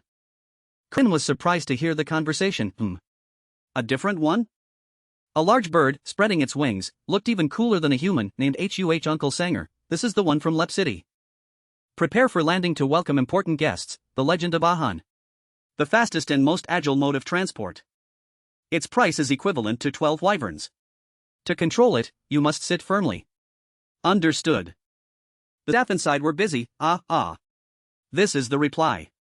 We will begin clearing the roost. Then, please confirm the visual at 200 feet in the air. Understood. Estimated arrival in 10 minutes. Will gradually descend. Check. The two stood watching and chatted idly. What will the academy do this month? It's the academy's holiday. So the students have gone home. So the princess is returning? A man turned his head and smiled, that means Lady Marriott is also arriving. Everyone, prepare for a truly grand welcome. The mighty giant eagle landed on the roof of a mansion. The door opened amidst a lung-choking cloud of smoke caused by the demon bird. All the servants and staff bowed 90 degrees to welcome the esteemed guest. Lady Marriott, congratulations on your holiday. Congratulations on your promotion to semi-special rank. Corinne, standing nearby, thought to himself, I don't know why I didn't notice. Our destination is Lep City, and to the east is Duna City. Corinne was surprised by the lavish welcome before him. Marriott, you said your family were farmers, right? So how extensive is their scale? Marriott casually flexed, I'm not sure, but around 2 million trang. Corinne was even more utterly surprised by the number, 2 million pion? That's incredible, 1 pion is 3.3 square meters. The units are a bit different, huh? What? Marriott calmly turned her head and smiled, replying, it's not pion, it's hectares. Truly the mindset of the wealthy. Marriott continued while Corinne was still frozen like a statue from a few seconds ago. But what's wrong? Is there anything special? Corinne stammered each word. Hectares? 2 million hectares? Roughly 6.5 billion pion. Yes. Marriott Dunalep. This family is extremely famous in the south. Dunalep Hair Salon. Dunalep General Store. Dunalep Office. Dunalep Agricultural Center. Dunalep Professional Wrestling Association. And so on and so forth. Many signs I saw on the way showed that. Corinne pulled back the curtain, looking around as he rode in the carriage, eyes wide, afraid of not clearly seeing the Bowtie's wealth. No kidding. And what in the world is the Professional Wrestling Association? Dunalep Grand Estate. Corinne spoke up. Marriott, why didn't you tell me you were rich? Marriott simply replied, well, my parents are rich, but I'm not. That's what rich people always say. Marriott's butler, Bao, came to greet them and added, in any case, you will inherit this fortune. For you are the eldest child of the Dunalep family. Corinne looked at the butler, full of questions. Where did he come from? Who is this? Marriott excitedly replied, ignoring Corinne's confusion. Oh, Mr. Bao. Goodness, you startled our guest. Bao immediately offered, give me your luggage, I'll carry it. And oh, who is accompanying you? Marriott then remembered to introduce her companion. Ah, this is Corinne. He's my junior. Oh, you've returned with a junior? Seeing Corinne, Bao immediately approached and spoke a torrent of words. For many generations, the family has always had a son-in-law living with them. Of course, we will provide and support a house for the Dunalep family's business from the son-in-law's place. Corinne shivered, feeling a cold sweat. What did you say? Bao continued, Our Lady Marriott has been called the flower of the South for her wisdom and beauty since she was young. The number of marriage proposals she received was so great it could fill a potato warehouse, perhaps even more. Corinne reluctantly replied, Ah, I see. But in his heart, he thought, he's speaking too fast, I don't understand anything. Bao then turned to Marriott and said, Anyway, Lady Marriott, as I mentioned earlier. This made her curious. Ah, the Duke's castle? I heard someone recently bought it. Corinne had 1,000 question marks. Who? Butler Bao continued, As for the Duke's castle, Count Cassius has acquired it. Corinne thought to himself, well, the Duke's castle was also owned by someone else in my previous life. If I'm not mistaken, it was a merchant from the distant southern archipelago. But he was a rotten fellow. A man with an unpleasant face growled, A guard? If you can't catch the sea monster, don't even dream of coming here. To get permission, Park Ciu and I spent day and night defeating the sea monster. And after much difficulty, we finally entered the Duke's castle. Corinne then spoke up, Ah, do I have to go through that again? Marriott immediately replied, I've already informed Count Cassius, so let's just go together. What? Marriott smiled brightly, pointing at Butler Paul, and said, You seem to want to enter the Duke's castle, so I informed him beforehand. He agreed immediately and said you could come any time. Ah, Lady Marriott, you will always be welcome. He said he's hosting a party on Friday, so let's go together. Corinne was so surprised he lost all color, frozen on the spot. Corinne's face darkened, sweat pouring out, silently crying, This quest can be completed this easily? Even though in my previous life I had to work like a dog just to get in once? Is Marriott a goddess? Corinne, want to go shopping tomorrow? We need to prepare outfits for the party tomorrow. And it's quite boring here anyway. Yes, of course. Marriott chirped, Is this real shopping? Corinne looked at the price of each item, unable to close his mouth. A suit, 3 gold. Necklace and shoes, 6 gold. Casual wear, 4 gold. Plus a watch. And so on. Payment method, a blank check. Corinne could only think to himself, all of this is designer brand. This amount of money is enough to make someone a wealthy real estate owner in Seoul.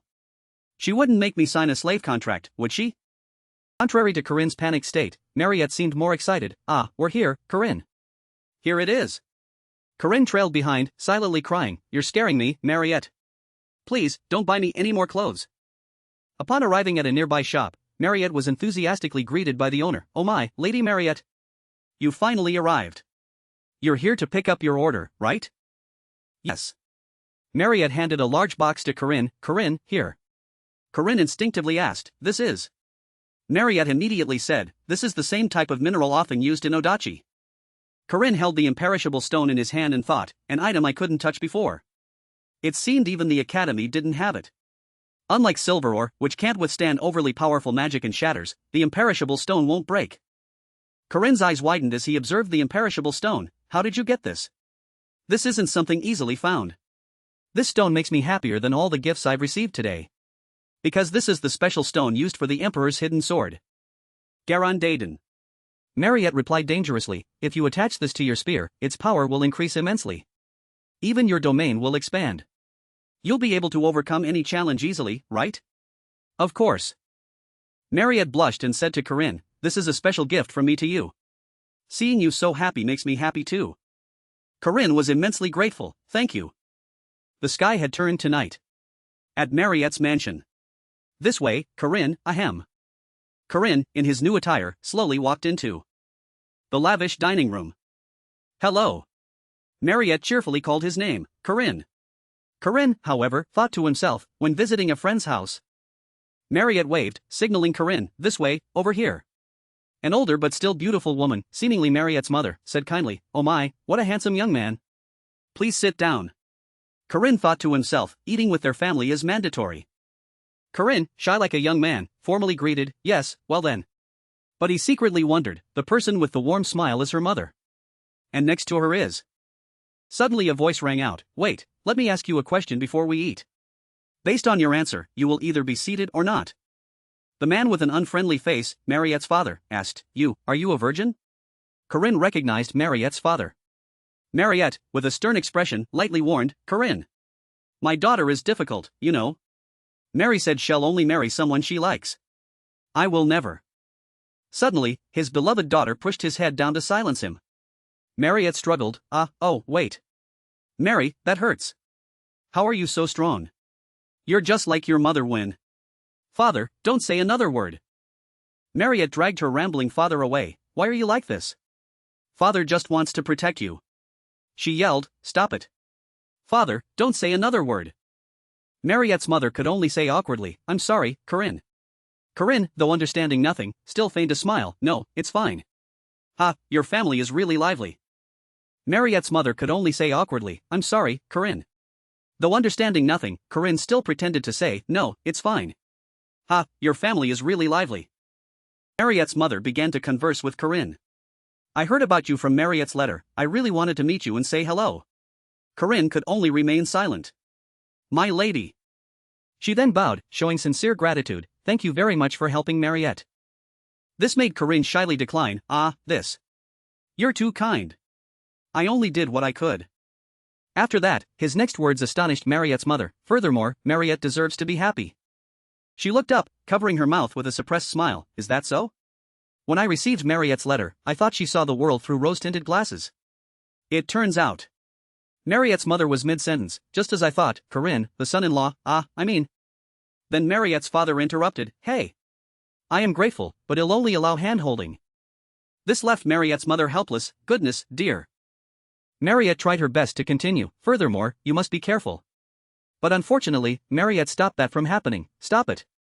Welcome. Marriott's mother also chimed in, oh ho ho. Unlike my husband, very open-minded. Mom. What are you saying? Corinne could only sigh helplessly, what an interesting family. Ha. The next day, at the Duke's castle, hello, Countess Cassius. Countess Cassius rushed out to greet them, Lady Marriott. Welcome. Countess Cassius cheerfully welcomed them, you have come to visit as promised. Our Belandria family warmly welcomes you. Corinne saw the Countess Cassius' hospitable expression and couldn't believe his eyes, silently evaluating. He couldn't believe this was the same person. Was this truly the one who, in his previous life, told him, if you don't catch the sea serpent, I want to open the gates? An announcement echoed throughout the mansion, Lady Marriott and Sir Corinne are entering. The welcome ceremony for Marriott and Corinne was extremely warm. Gold confetti flew everywhere, cleaning up would surely be exhausting. Corinne walked in with confident strides, as if on a catwalk, and thought to himself, honestly, I'm very proud. He looked at Marriott and thought, if I hadn't saved this girl, I would never have seen her like this today. The Southerners would have lost their beloved lady.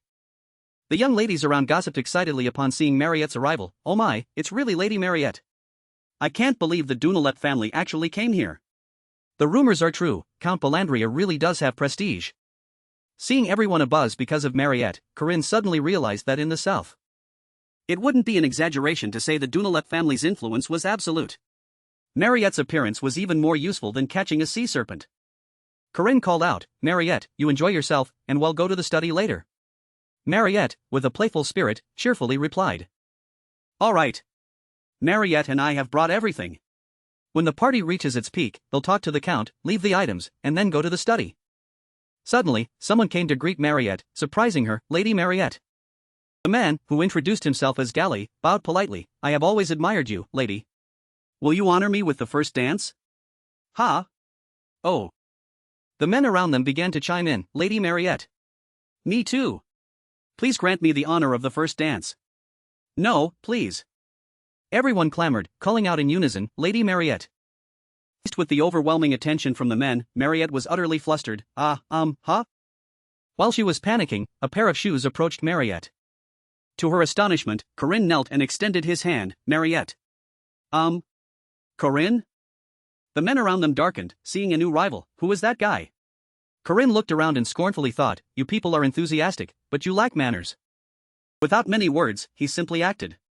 Corinne then placed a kiss on the back of Marriott's hand. Marriott. Then he looked at her with adoring eyes and said, Marriott, will you dance the first dance with me? Corinne silently corrected himself. This is the basic etiquette for asking someone for the first dance. A beautiful lady had told Corinne, if you want to dance the first dance with a lady, you must first kiss her hand. Corinne recalled, in my previous life, I was scolded for forgetting. Corinne's action made Marriott blush crimson, as if about to explode on the spot. All right. Music began to play from the prepared artists. As they danced, the two confided in each other, you're really popular, aren't you? I was careless. If you're uncomfortable, I apologize. No, I like it. Corinne looked at Marriott before him and thought, it feels like I'm abandoning my savior. I have no choice but to repay her, as I've relied on her so much while in the South. But Corinne's eyes became filled with hidden meaning, but... Looking at the beauty within reach, Corinne could only think, this is truly dangerous. Seeing what he shouldn't have seen, Corinne turned his blushing face away, even I feel a bit embarrassed. Suddenly Marriott stepped on Corinne's foot, bringing him back to reality, no longer lost in thought. Marriott quickly said, sorry. I'm not very good at dancing. Though in pain, Corinne replied, it's fine. Seeing Marriott's clumsiness, Corinne decided, perhaps it's better if I lead. Then Corinne suggested, Marriott, place your left foot on my foot. Well, dance like that. Marriott shyly asked again, huh? Then. Corinne continued, It'll make my feet dirty and be a bit awkward to dance, but who cares? Corinne's next words would soften even a heart of stone, let alone Marriott's, you don't need to care about what others think. Corinne concluded with an impressive statement, now, just look at me. Just enjoy the dance. As they danced, Corinne guided Marriott, making their dance extremely beautiful. Now, place your foot on mine and just follow me. Look straight into my eyes, feel the direction of my feet, and anticipate the movement. You have very good observational skills. Just like what I learned in my previous life. Corinne looked into Marriott's sparkling eyes and thought, her eyes are trembling. One should look into another's eyes to find stability. Both of us smiled. Without knowing who started first. The band continued to play their music intently, drawing the two into an intoxicating dance. She and I danced together, sharing this dreamy moment.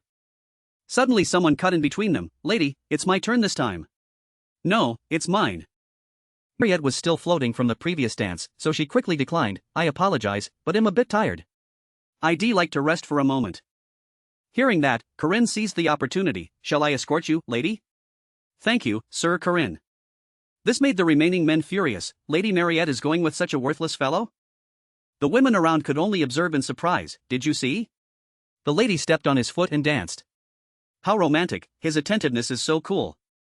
That dance, though strange, was very impressive. Did you see how brightly Lady Marriott smiled? It must be 99% certain. The room door opened. Corinne exclaimed, so this is Duke Sebastian's study. Corinne, what are we looking for here? That's not important, just look for traces of Duke Sebastian. All right. Corinne took a book from the shelf. The Duke story. Corinne thought to himself, in the game, players had to find traces of Duke Sebastian's wife, Luina, and daughter, Cecilia, during his quest. Usually, just giving this to him would complete the side quest. But in the game, or rather, in my previous life, there was no line instructing me to search in the study. Why did he call me here? I'm not sure either, let's just search first. Marriott lay sprawled on the chair, bored, and said to Corinne, I haven't found anything. It's not easy. No evidence? I thought there would be a secret room or something similar. Marriott clutched her hungry stomach and whined, I'm so hungry. Corinne immediately asked, didn't you eat anything earlier? I didn't have time, I came here immediately, remember? Suddenly Marriott changed her attitude and asked Corinne, well, Corinne? This stirred Corinne's heart. That look is a sign, a naturally forming sign as our relationship progresses. Marriott said while Corinne was deep in thought, I just realized your jawline and collarbone are really beautiful. At some point, Marriott had sat on Corinne, your body must be sweaty, they'll try to bear it for a bit. I mean, it's fine. Marriott shyly said, then, they'll do it now. After that, Marriott brought her lips to Corinne's neck. Corinne asked, are you done? Marriott replied with difficulty, yes, it didn't hurt, did it? Corinne was nonchalant as if nothing had happened. Perhaps it's because I have the endurance of a persistent warrior, so I didn't feel anything. Really? For me. I mean, I didn't feel anything either. Suddenly Corinne thought of something, wait. The endurance of a persistent warrior. I already received it along with the soul powder. Grimoire, the book where Duke Sebastian's soul is sealed. It contains powers and spells. If you read it, you can learn them. Powers and spells, body and soul, could this be? Immediately after, Corinne wondered, Marriott, can you summon Diagu? Marriott, still not understanding, asked again, Diagu? Marriott tried to think, Diagu. Corinne suddenly spoke up, can you summon it in a somewhat fragile state? Similar to an astral body, before its physical form is fully developed. Understood. Diagu, just a moment. Whine. Whine. It whines a lot. TSK, in this state, its body is being destroyed, so it's understandable. Good, Diagu is disappearing. Someone who doesn't perceive souls like me can't see it. So there's something. Corinne suddenly realized something and looked back in alarm. What? This chilling sensation is?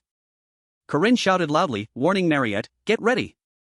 Corinne secretly deduced everything.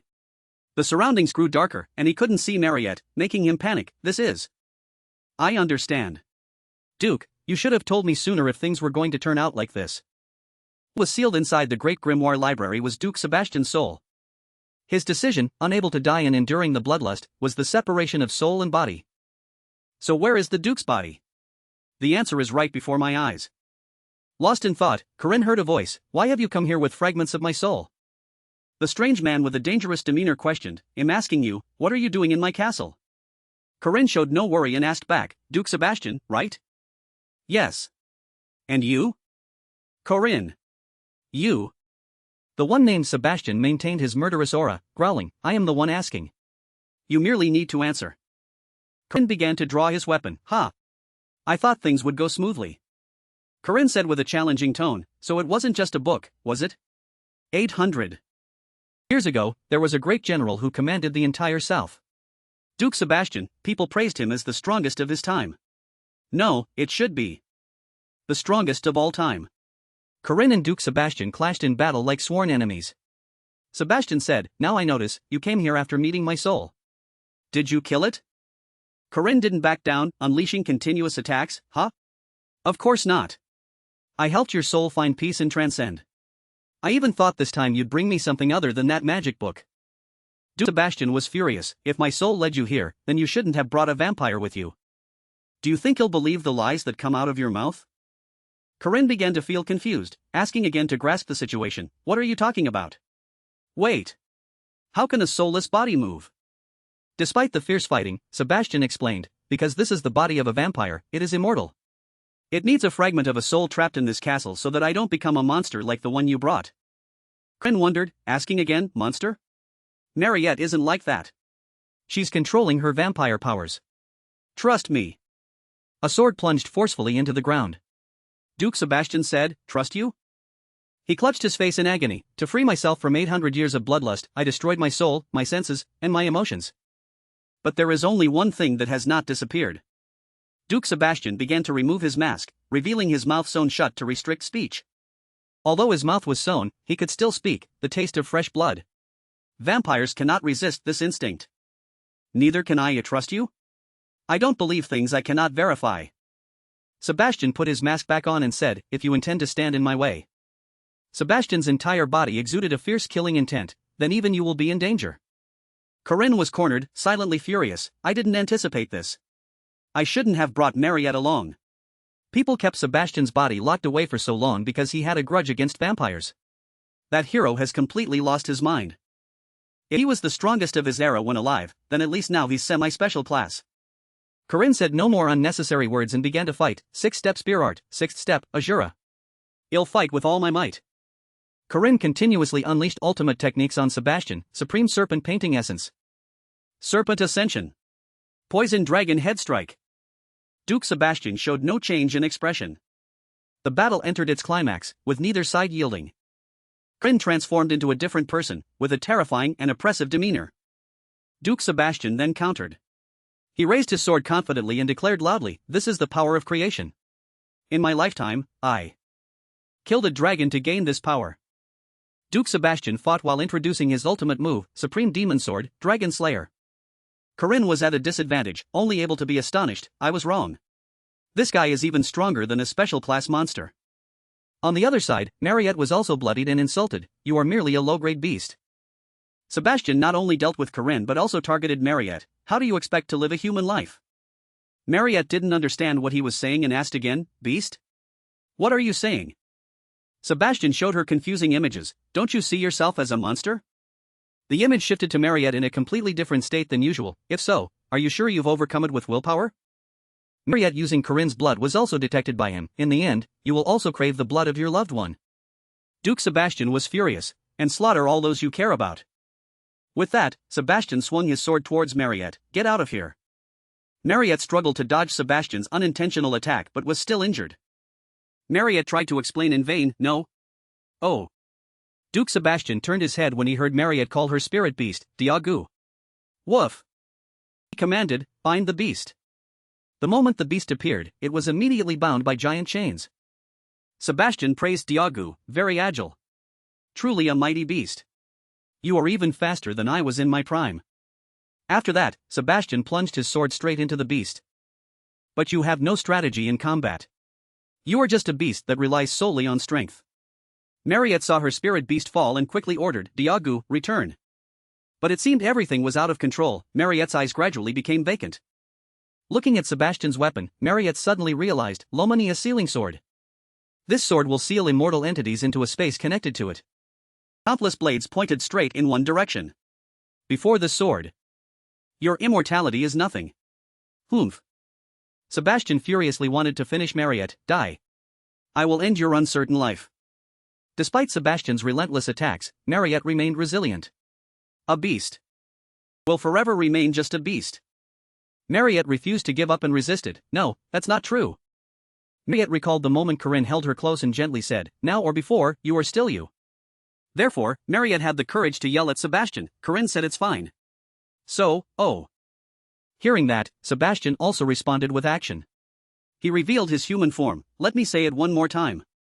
Corinne gradually became clear. Sebastian concluded, "Die. This is the best path for both of you." Seeing the situation turn for the worse, Marriott felt like she was falling into an abyss. Marriott ran and hugged the unconscious Corinne. Marriott reached out, wanting to touch Corinne, unable to utter a word. Marriott buried her head on Corinne's body and instinctively called his name, "Corinne." Her rapid breathing began to quicken. Corinne still showed no movement. Marriott's eyes turned red upon seeing her comrade in critical condition. Duke Sebastian stood watching the two helpless individuals at their wits' end. Sebastian raised his sword and thought, "I didn't expect anything. All vampires should die." Even when her beloved is dying, she cannot overcome her instincts. Marriott gritted her teeth, her lips already stained with blood. "Duke." Sebastian discovered something unexpected. "Wait." Seeing Marriott kiss Corinne's lips, Sebastian was surprised and wondered, she's not going to suck his blood? Finally Sebastian realized the issue. She's using her own blood as an elixir and giving it to him? She's not drinking blood but giving her own blood away? She has surpassed her limits in this situation. She should have lost her reason to control her instincts by now. Marriott pulled away, but Corinne still didn't move. "Corinne, please."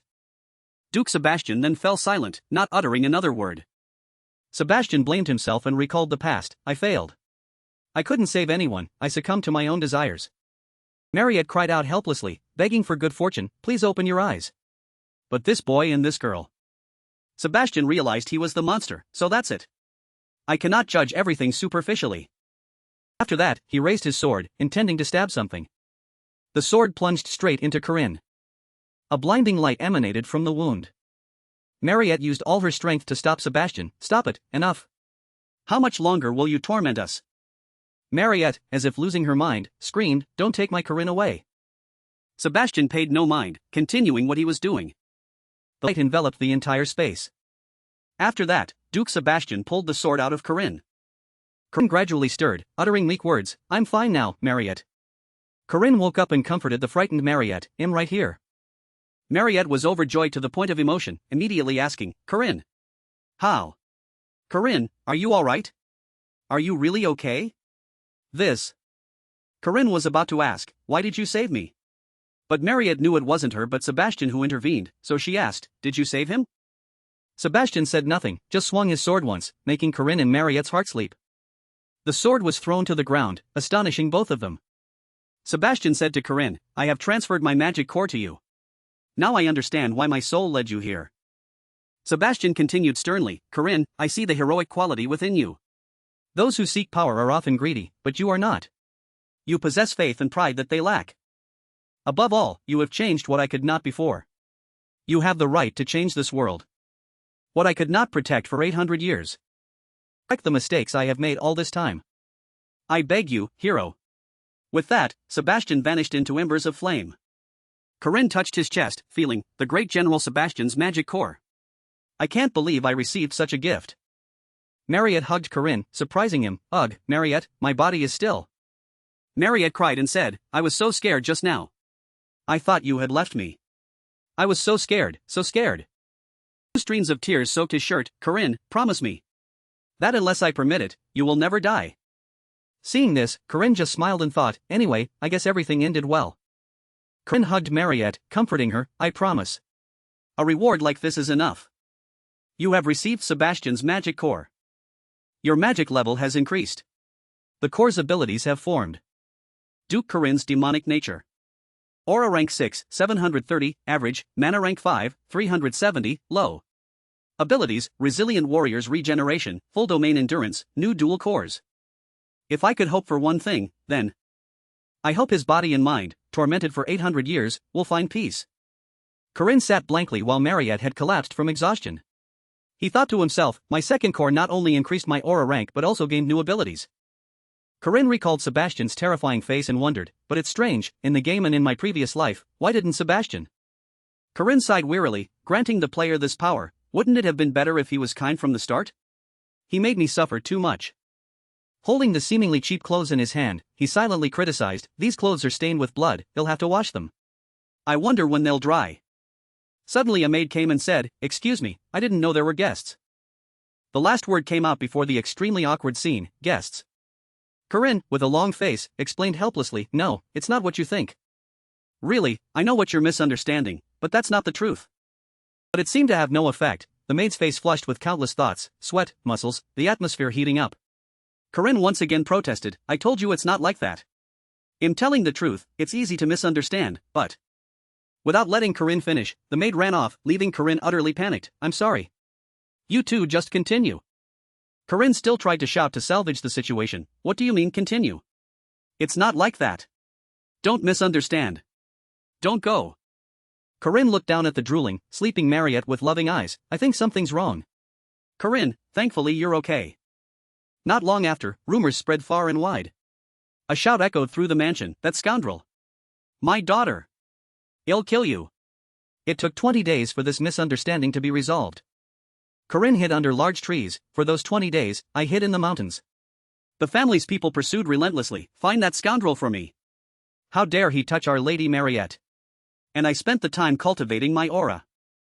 Despite being pursued, Corinne was relaxed, fortunately, the misunderstanding was somehow resolved. Ha, I almost became the South's #1 enemy.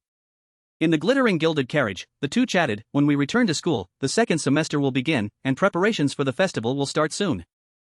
Marriott smiled brightly and replied, great. Is Aaron doing well? Corinne confidently answered, of course, it must be making several times the profit. Then Corinne looked at the bustling crowd and thought, a large number of tourists will come for the festival, and of course, the inns will prosper. After making a fortune, they'll sell that land. Corinne thought of the stacks of gold bars and didn't show the slightest bit of greed for money, and make a mountain of money. Hee hee, ha ha ha. then money will make more money. He truly wasn't greedy at all, his nose just flared a little. I'm truly invincible. Festivals are the best. Suddenly Corinne felt as if cold water had been thrown in his face. Huh? What is this? While enjoying himself, a storm suddenly erupted, and its speed was so great that Corinne panicked. A storm? This didn't happen in my previous life. Marriott remained perfectly calm and stepped forward, saying, "Oh, a storm this big will definitely cause trouble for the festival." "It's okay, Corinne, sometimes big businesses also fail." Marriott leaned close to Corinne's ear and whispered, "Even so, should I write an IOU?" Marriott's eyes sparkled as she looked at Corinne. "If you can't pay me back, you'll have to fulfill one of my conditions." "Sign it?" Corinne froze on the spot, eyes wide, thinking, Marriott's offer is too suspicious. "I can't let that happen, there must be a way." At Makaba Academy, special dormitory, rain poured down. Welcome. It must have been difficult to get here because of the storm. Ariel kindly offered Corinne a towel. Corinne asked, "Principal, where is Professor Josephine?" "She's returning with Guaran. They were both at Zion Chapel during the holiday." Ariel suggested, "You can stay here tonight." This surprised Corinne. "Really? You're not an outsider anymore, I intend to let you stay here starting this semester." Corinne, wiping his drenched body, wondered suspiciously, part of it must be to monitor me. Professor Josephine and Sir Ariel must want to find a way to keep an eye on me because they don't fully trust me yet. Corinne then uncomfortably asked, "What about that storm?" Marriott also agreed, adding a few words. "Yes, a storm this big must have caused quite a lot of damage." "Is everyone all right?" Ariel calmly sipped her tea and replied, "For now, there's no serious damage. The city isn't in the eye of the storm, but the outskirts will be more affected." Marriott still didn't quite understand, "But if the storm moves, it will definitely pass through the city, won't it?"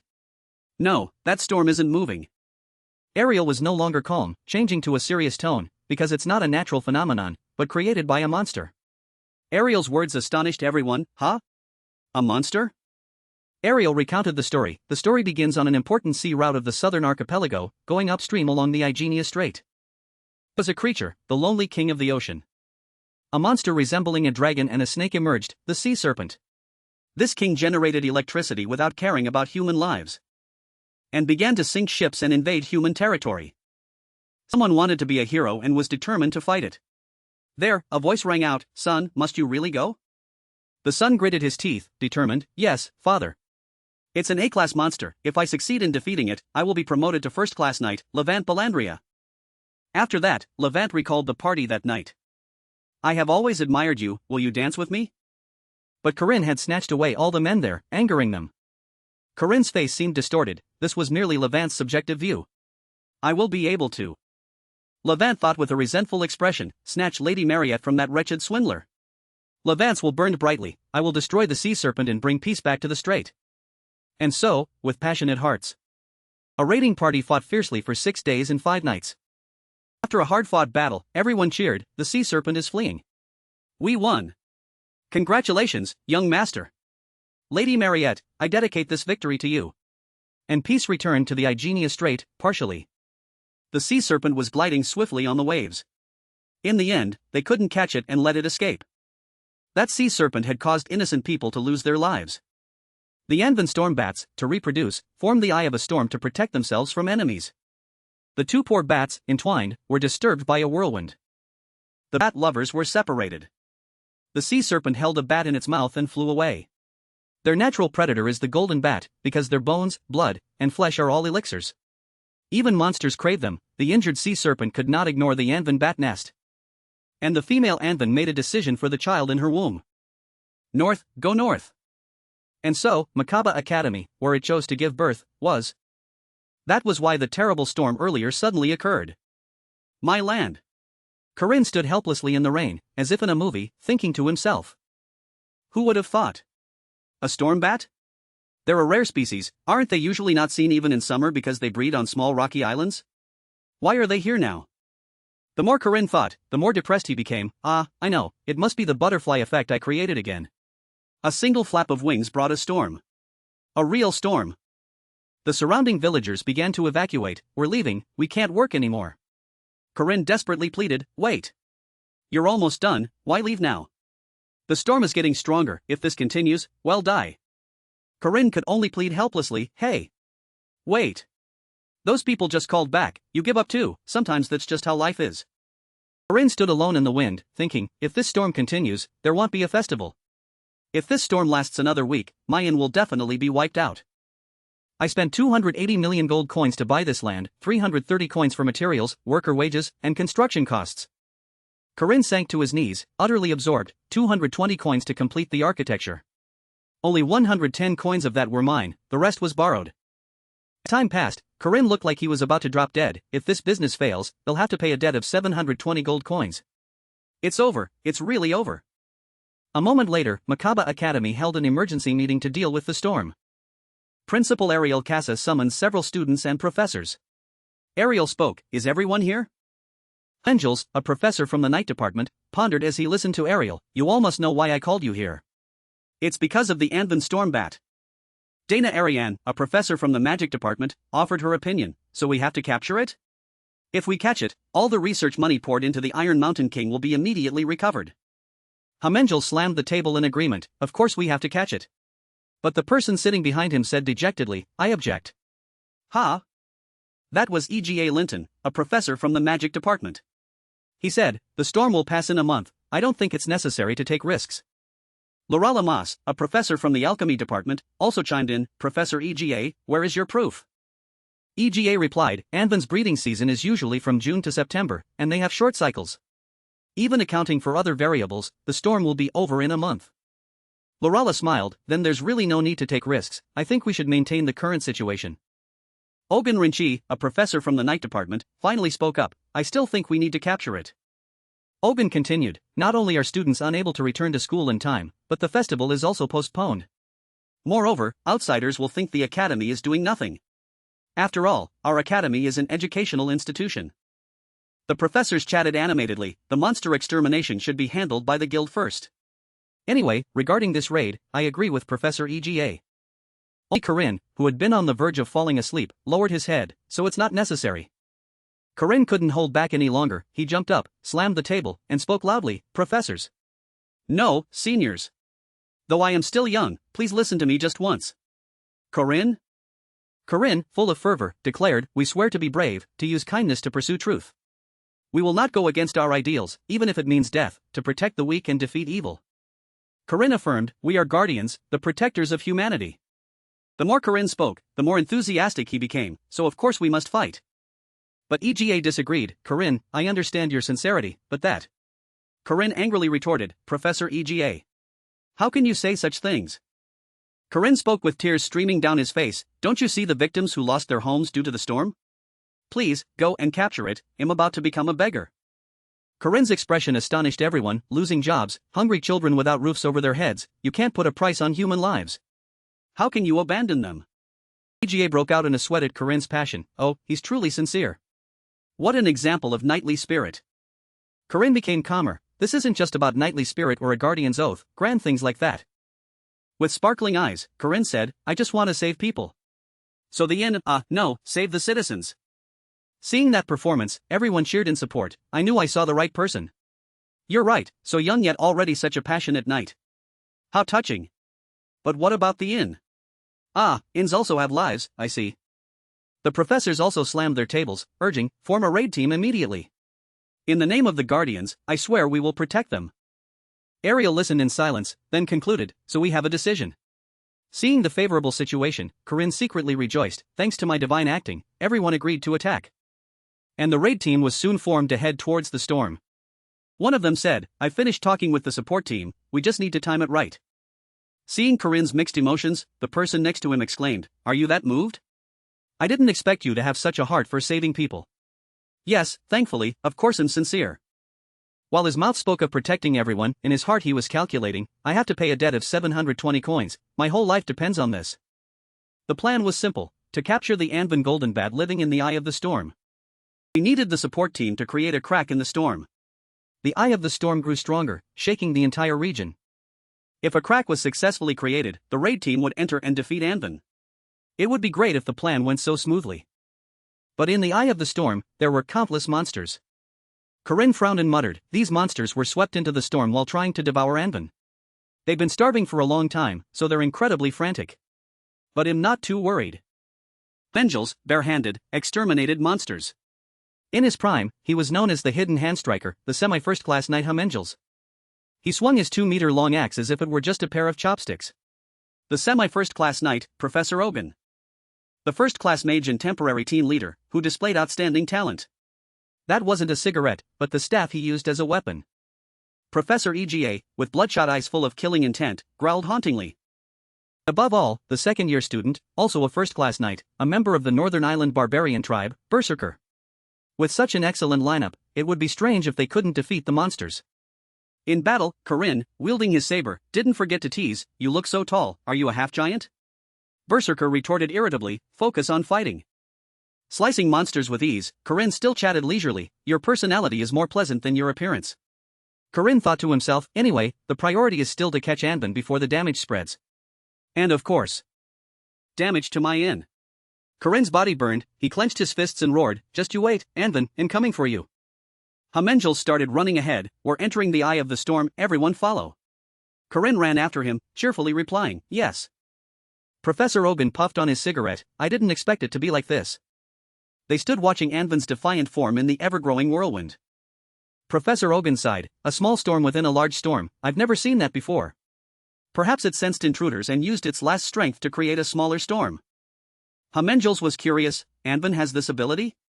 Ogun glanced at him, then puffed on his cigarette, "It can only be maternal instinct." "Even for a beast, it's truly astonishing."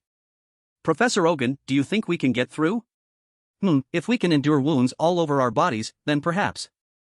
As soon as he finished speaking, Ogun drew his gun and aimed it at the monsters. "We will also suffer heavy losses, so there's no need to push too hard, let the support team handle it." Then gunshots rang out. From high in the sky, a distress signal was sent amidst the great storm. Immediately, a voice reported, "Professor Dana, there's a request for support." "Oh, is that so?" Professor Dana laughed loudly, "Let's see, it's been a while since I've gotten to show off my power." From the sky, a giant, fiery red eye appeared like the gates of hell, and lightning bolts ripped across, illuminating the entire sky. A fearful voice rang out, "Professor EGA, isn't this a bit too dangerous?" Ogun looked at the storm turning blood red and broke out in a cold sweat. "Oh my god, Professor Dana, do you want to kill all of us?" The situation grew critical. Ogun hastily used a protective array for everyone. "Everyone get behind me, they'll put up a shield." "God, we just needed enough power to eliminate the storm, Professor Dana." Looking towards Dana, Ogun was startled by her brute strength. At that moment, Dana wore a witch's hat with a haunting appearance. A chain full of lightning bolts was created, piercing straight into the storm containing Anvan, aiming to destroy it. A moment later, the ground was filled with smoke and dust, and shattered rocks. Not stopping there, a series of tiny explosions erupted from underground. Nearly losing his life, Hamengels couldn't help but curse, "My god, this is why I don't like those damn mages, we almost all died together." Ogun puffed on his cigarette, comforting, "Well, it's resolved anyway. With that amount of lightning, the storm will surely." Observing the storm, Anvan's form was still there. Ogun was bewildered. "Huh? It's still alive?" The two looked at the storm in shock. Ogun spoke, "With that many lightning bolts, even a semi-first-class monster would struggle to survive." Hamengels' eyes widened. "Wait, something strange." That Anvan, now from within the storm, its fiery red eyes appeared. Its body was gradually transforming, becoming stronger as if leveling up from the lightning. Anvan showed signs of escaping and growing larger. Hamengels worried, "It's getting bigger." Ogun couldn't hide his anger and cursed, "What the hell is going on?" Corinne looked at Anvan in shock and exclaimed, "Evolution." Berserker next to him was curious, "Huh? It's evolving?" Demonic evolution, a unique phenomenon that occurs when life experience accumulates. It's not simply the sublimation stage of a leader individual, but the sublimation of the entire species. Corinne was cautious. For a creature that survived this storm, it's not surprising that it has lightning resistance. It absorbed all of Professor Donna's lightning, it can no longer be considered a weak monster. It is now the Thunderstorm King. It let out a roar that made everyone stagger from the immense attack. More and more curses rang out, "Damn it! Everyone be careful!" Hamengels was swept away but still shouted, "Hey! Doesn't the mage support team have any way?" Ogun was no better. "Even if we requested support right now, Anvan would only get stronger. Look at Professor Dana." Hamengels was furious, "This creature is truly not simple." Ogun had a headache. "Damn it, what do we do now?" Hearing the two older men wringing their hands, Corinne smiled, "It's time for me to take the stage." On the ground appeared a sword named Serpent's Intent. Corinne quickly spotted it, gripping the sword with all his might. I realized that serpent martial arts are only effective when my feet are firmly on the ground. Contrary to expectations, the power of the serpent style made Corinne's facial muscles relax. Inside, he screamed, "This is so annoying. I can't do anything, give me a chance to show off."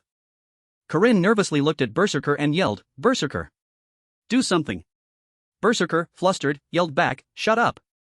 What do you want me to do?" Corinne thought, when airborne, whether a giant or a spear wielder, they are at a disadvantage. 720 gold coins depend on whether I can catch that bat or not. Corinne roared. Berserker, constantly called by Corinne, yelled, "You bastard, why do you keep calling me?" Corinne, saber in hand, jumped high, stepping on Berserker's head.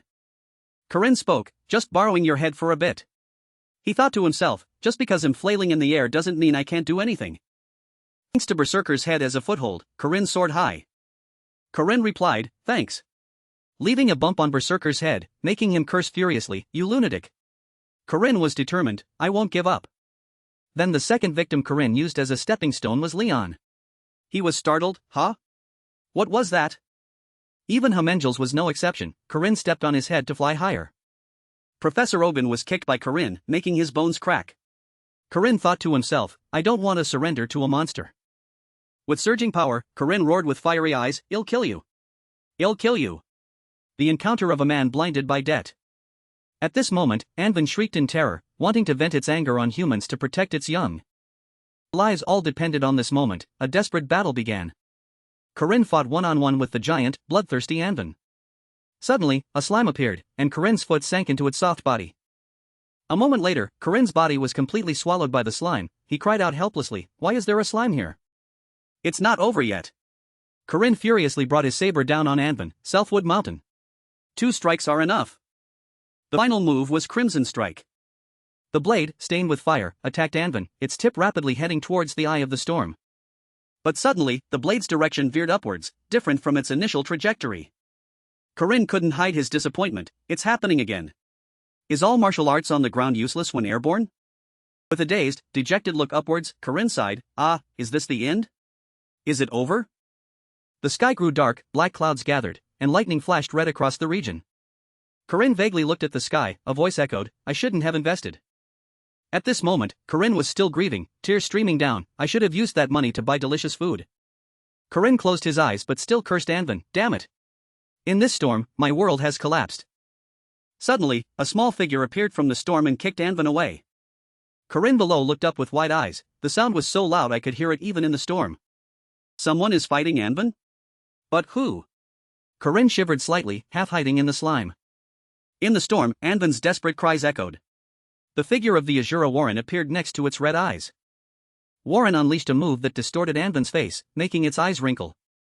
Not stopping there, Warren tore its mouth open, making it roar, shaking the entire sky. Immediately, its giant body swayed in the storm. A brilliant explosion illuminated the entire sky, shaking everything. The power was so immense that Corinne had to cover his eyes from the blinding light of the explosion. The light grew, as if wanting to bleach everything in an instant. A moment later, the storm gradually dissipated, a pure white color dyeing the entire sky. Everyone fell to the ground, cries of pain constantly echoing. Soldiers looked up at the sky worriedly, "The storm has stopped."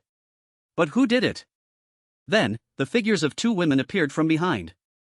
Corinne, leaning on a staff, looked on with a dazed expression. Corinne pondered, "Even though I walk through the valley of the shadow of death, I will fear no evil, for God is with me." Thinking of this, Corinne's tears flowed incessantly. Anvin's body lay motionless on the ground.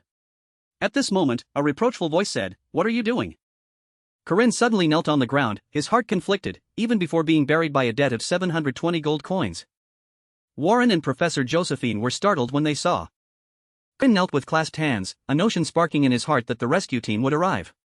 The superstorm's whirlwind attack on the city's outskirts caused chaos, leaving minor damage as it departed. Thanks to early intervention, apart from rural roads, the city suffered little loss, and victims would soon recover. A voice rang out, "Eat something, our menu today has potatoes and onion soup." The academy is maintained by taxes, so a heroic image is very important. Right now, everyone is lining up for food. Marriott reminded, "When you go in, get a cup of juice, okay? Thank you very much." For the guardians trained by the academy, volunteer work is a way to maintain their image. The man receiving food smiled and said, "You gave me more potatoes again?" Warren the Azura's eyes turned angry. If I give it to you, just eat it. The man trembled and replied, yes.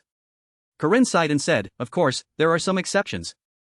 Corinne stood beside her, feeling extremely uncomfortable. He reproached, you're really ill-tempered. Do you know when humanity began to form civilization? Warren stubbornly replied, don't talk like a professor. Corinne began to babble, recounting his story. I've only heard that civilization began when people discovered a leg bone that had been broken but healed. Corinne thought of two naked men asking each other questions, then softly asked, if you broke your leg in the wild, you would clearly die. But a healed bone means someone helped them until they recovered.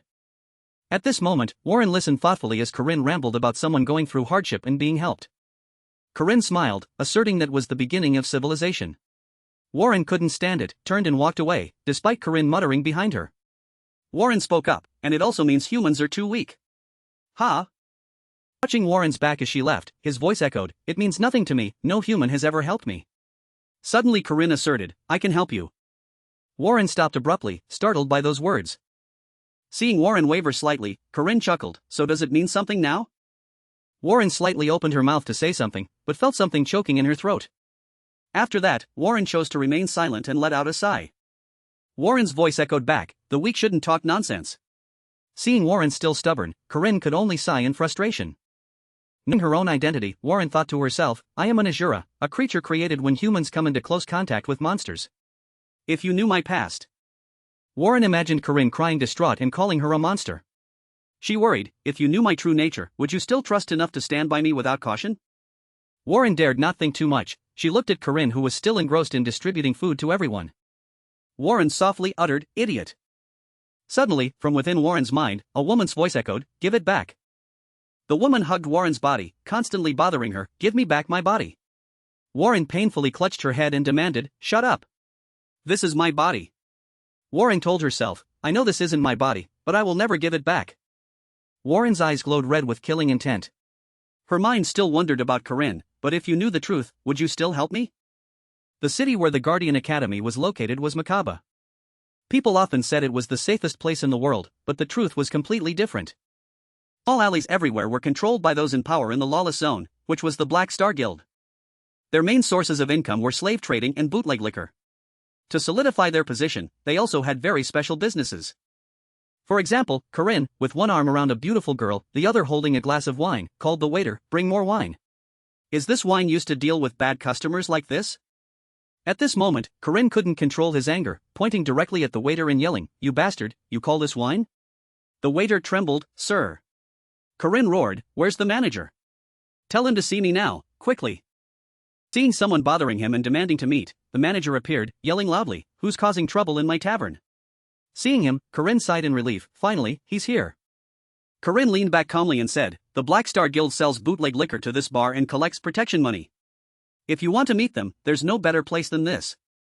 The manager looked at Corinne's flushed face at the wine table and quickly spoke. By your appearance, you must be an academy student, right? What's a minor doing here? Corinne, half awake, asked back, what are you? The manager grumbled, hey kid, finish your drink and go home, I'll pay for the wine. At that moment, Corinne gripped the wine glass tightly in his hand. Then, Corinne gleefully poured the glass of wine over the manager's head, teasing, perfect timing, are you the manager here? The staff next to him cried out in alarm, sir. The henchman nearby began to shout, this bastard. Sir, are you all right? Manager wiped his face with a towel, grumbling, I've met many kids like this. Relying on being an academy guardian, they look down on everyone, thinking they're the best. The manager's face darkened, and he gave orders to all his subordinates. Manager's shrill cry rang out, teach him a lesson. Immediately after, the henchmen, armed with sabers and swords, charged like bloodthirsty demons. The manager pointed and cursed, these guys are the manhounds of the north, notorious slave hunters. A student like a puppy doesn't know how terrifying a fierce tiger is? Ignoring the curses, Corinne still stared blankly at the henchmen charging to attack him. Immediately, the small fry were sent flying by Corinne's bare-handed punches. The faces of the henchmen were all given devastating blows by Corinne. Night fell, and the streetlights began to illuminate. Seeing his subordinates beaten to exhaustion, the manager turned pale with fear. Seeing the blood and gore, he muttered, who are you? Corinne chuckled in reply, me? The manager was so scared that he broke out in a cold sweat, his face drained of all color. This time, Corinne played the villain and announced, I'm the one who catches mad dogs. Outside. thanks for watching the video. The manager's shrill cries echoed. Corinne recounted, that day, the Black Star Guild disappeared. Anyway, dealing with a gang has its own reasons. A secret door slowly opened. Corinne stood before the iron cages holding victims inside. It was a slave trading den, and he wanted to free the demi-humans there. Corinne was bewildered, unable to believe his eyes. My God, they're treated no differently than animals. In this world, demi-humans were always treated cruelly. They were different from normal people, so they were easily discriminated against and despised. Corinne quickly took out the keys to open their cages. Hearing the keys, everyone inside unconsciously looked up with eyes longing for salvation. Even those who had almost turned into beasts looked on with hope. Leading everyone out of the iron cages, Corinne reminded, outside, there will be a Dunalep family carriage waiting, please follow that path. The man with animal ears on his head saw the light and cried like a child. Corinne turned back cautiously, doing this will make them less wary of me. All right, time to achieve the final objective. Corinne stopped before a cage holding a strange girl and asked, are there a brother and sister named Jen and John here? The girl pointed to the left. Ah, that way? So? Corinne followed the girl's pointing finger and was startled. Huh? What? Is it them? So small. He exclaimed when he saw the siblings Jen and John growling in a tiny cage. Corinne was surprised. How strange, in my previous life, I met them when they were 20. I heard werewolves develop spiritually, but this is a bit too small. Even so. Corinne gently knelt down, looking into the small cage with warm eyes and spoke, hey. Suddenly, the older sister Jen hugged her younger brother tightly to protect him. Don't hit my brother. Looking at them, Corinne realized, so this is Jen. I heard werewolves awaken at birth, so they are often sold young. Image of the strong, gruff Jen from his previous life came back. Corinne wondered, her attitude is so different now. Has she changed so much in just 1 year? Corinne recounted, in my previous life, Jen and John were villains working for the werewolf church. These extremists committed countless atrocities against slaves, leading to political confrontations between princes. Those two were truly not easy opponents to deal with in his previous life. However, in the end, all of them were killed by Park Ciu. The dry sound of the cage opening echoed. Corinne warmly extended his hand, let's go. He thought he was saving unfortunate villains, who would later become powerful bosses. Instead of accepting, Jen slapped Corinne's hand away and yelled, go away, leave us alone. Corinne gently advised, come on, be good. But Jen still refused, let us go. Unable to persuade her verbally, Corinne firmly held Yen's hand and said, you'll get hurt. At this moment, Jen hesitated, let go. Corinne spread his arms, embracing both of them, and whispered, it's okay, no one will harm you two anymore. You two are safe. The children, who had never been protected and were always oppressed, suddenly burst into tears. Held in Corinne's arms, their tears flowed freely. A moment later, Corinne helped them up and asked their names. John. The girl next to him wiped her tears, hesitantly replying, Jen. Hearing their names, he softly introduced himself, Corinne. A trembling voice asked, are you a guardian? Yes. Suddenly Jen became thoughtful. Seeing Jen comfortable in his embrace, Corinne realized, she must feel safer now. Suddenly John also clung to him. Corinne was surprised, this boy too. Huh? Oh my. Now that he had comforted them, looking at the two children in his arms, Corinne hesitated, do I really have to hand them over to the Academy Guardians? Lenya appeared, sharp-tongued, what do you think? That was Lenya, who looked like a normal bar employee but was actually the manager of an information guild. Corinne pondered, I used to think Jen and John were powerful mid-bosses to exploit, but now they're just children like this. Corinne suddenly spoke, take them to the inn first, and feed them. Lenya wondered, are you a philanthropist? Corinne frankly, you can think whatever you want. After that, Corinne turned away and let out a sigh of relief. But do I really have to go rescue Warren myself now? In Makaba City, at the landing site for flying beasts in the eastern village. A giant bird appeared, flapping its powerful wings, kicking up clouds of dust. A staff member stood before them and formally greeted, hello, you must be from the east, right? May I see your registration? Then Jin Hyuk appeared, followed by Kong Ryan and Kong Yua. They presented their tokens, and the staff member, seeing them, quickly exclaimed, an officer from Boream Academy. I understand. Kong Ryan stepped forward and introduced himself, I am Professor Kong Ryan. These are my disciples. Jin Hyuk greeted, and Kong Yua, being eloquent, said, I am Student Council President Kong Yua. Immediately, the staff member smiled and pointed inside, the Kingdom of Yulet welcomes the three of you.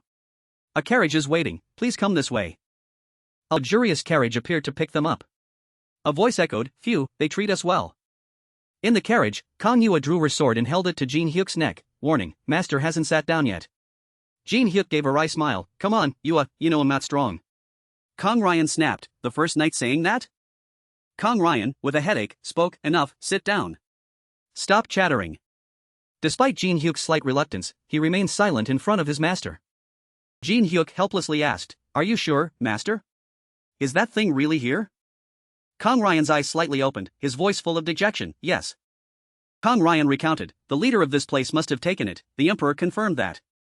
Hearing this, the two of them froze. Kang Ryan cautiously instructed, hide your killing intent, we must temporarily forget about that to act. Hearing his master, Jin Hyuk was a little confused. Forget everything? Immediately, memories brought Jin Hyuk back to the disasters of the previous year. At that time, Jin Hyuk stood alone before the raging fire. Kang Ryan whispered, how can you forget? At that moment, Jin Hyuk couldn't help but yell, what did that damn thing do to us? A month after the superstorm incident, the academy was bustling, preparing for the upcoming festival. This festival was actually an inter-academy exchange battle. An event where students from 4 academies in each region would fight for dominance. Jaeger yelled, but don't we need to form a team soon? Lack also excitedly said, first, we have to choose between solo, duo, or team battles. Alisa curiously asked Corinne what event he planned to compete in. He replied, duo battle, and in taking you with me. Lack wanted solo and team battles, Jaeger wanted duo battles. Alisa was confused, me? Corinne complained, what humph, we're already a fixed team. Alisa asked about the team battle. Corinne calmly, team battles are randomly assigned, so I don't know, I hope I'm on the same team as you. Alisa again exclaimed, humph. Alisa explained, aren't solo battles also randomly assigned? Corinne continued, an announcement will be made soon, if you're rank 2 or higher, you have the right to participate. Hearing that, Alisa slumped onto the table, so you're treating me like a janitor again, I'll have to work hard at the festival again. Corinne sighed. Alisa asked, why don't you team up with Marriott, she's the strongest. Corinne pondered, Marriott will definitely do a solo battle. Ha? A mage doing solo battle? Corinne softly said. It seems she wants the solo battle prize. Marriott exclaimed, it's mine. Ah, if that's the case. Hey, look over here, what is it? Corinne sat bewildered in the academy, Suddenly everyone buzzed, look at that outfit, it must be from the east. Corinne also eavesdropped, the east? When the 3 of them appeared, everyone's eyes widened, look, Taoist robes. Idiot, those are just Eastern clothes. Corinne was startled, they're here? The immortal Taoist Kang Ryan. The combat hound Jin Hyuk. Sword Saint Kang Yua. Corinne whispered, the main characters of Azjura Part 3. In study, an argument echoed, transfer our student to Borame Academy? I disagree. Kang Ryan repeated gruffly, we are only making a reasonable request as the child's relatives. Kang Ryan recounted the fire disaster a year ago, we suffered a terrible accident, and my niece was at the center of it. I understand. Kang Ryan added, when the shrine burned to ashes, you took my niece away. Now that I've found her, of course I want to bring her home. Professor Josephine reminded, Warren is a special case, you should know that. She secretly wondered if he came as a judge because of Warren. Kang Ryan didn't give up, you also know there's a monster in her body. I just want to help her get rid of it. Josephine said, Warren's body survived thanks to that child, that was the wish of Principal Ariel and Kang Ryan's father. Kang Ryan insisted, we will handle it ourselves. Do you think you can integrate with a monster? Josephine replied that Warren had studied for a whole semester without any problems. Hearing this, Professor Josephina's eyes completely changed behind her glasses. Bishop Li Jinyang appeared and spoke, that demon has integrated? Who knows if that's its wicked plan? Josephine suggested the bishop be careful with his words. Li Jinyang reiterated, we believe what we see and hear, not your words. Li Jinyang's face darkened, release that evil thing during this festival. Its murderous nature will be revealed in the heat of the competition. Josephine frowned and asked again, you want me to let Warren out during this festival? Corinne thought, although their words are baseless. But I'm not confident I can convince them because even a mage like me is criticized. Well, this might be a good opportunity.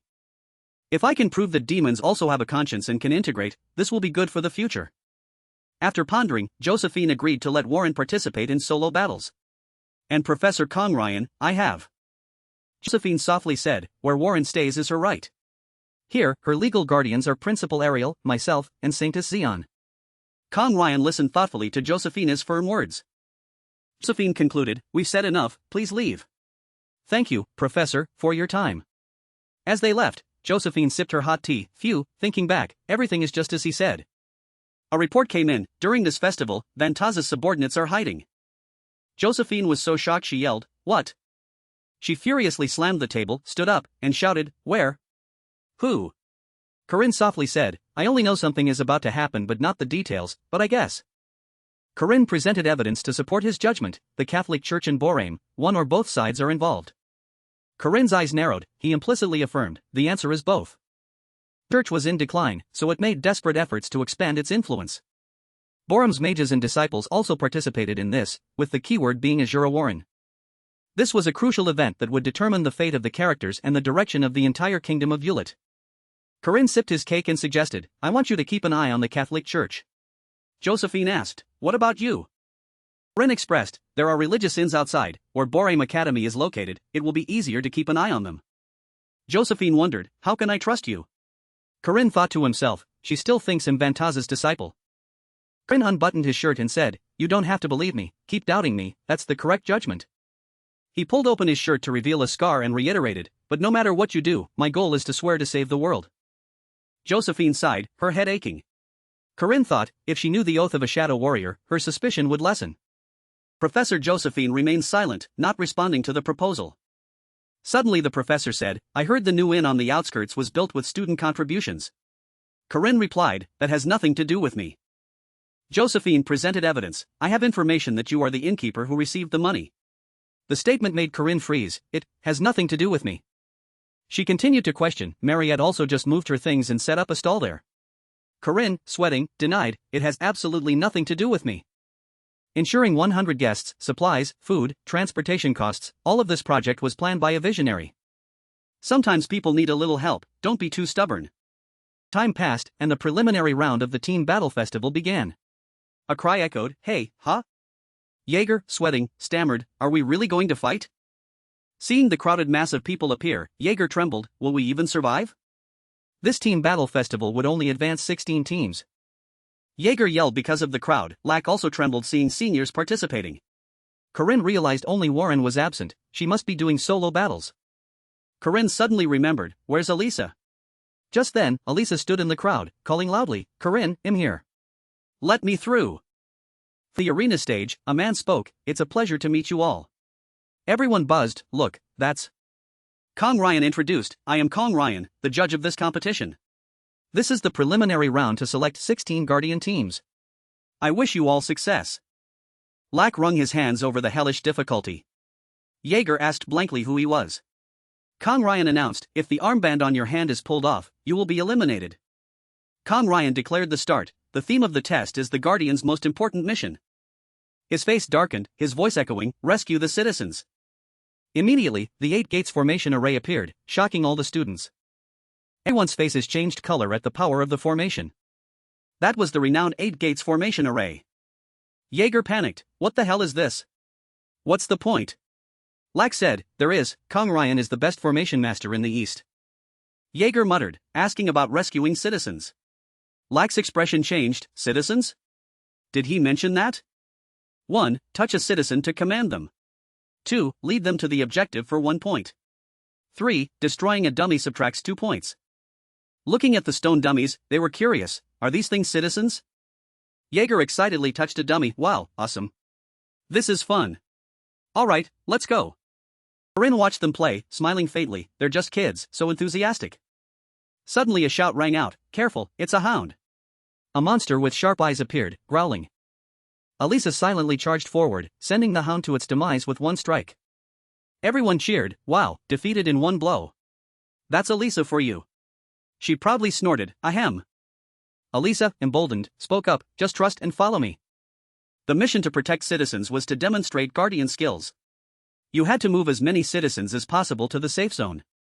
Everyone immediately moved forward. A team member called, "Alisa, there's another citizen over there." Alisa led the team in pursuit. Corinne thought she was feeling a sense of accomplishment. Leon suggested saving more people to reach 10. Alisa excitedly searched for a safe zone. Leon sent people to scout around. Suddenly Alisa's group froze, they looked up in panic. Leon was bewildered, "Why is the ground shaking like this?" Leon worriedly asked about the strange sound. Alisa yelled, "Ah, behind us." As soon as she finished speaking, a blurred, panicked image flashed before their eyes. The soldiers began to swarm, surrounding the entire team. The leader stood high above and commanded, "If you lay down your weapons, we will spare your lives." Looking at the scene before her, Alisa froze. What is that? A cart? She observed more closely. No, they tied the dummies together to make a cart. What kind of trick is this?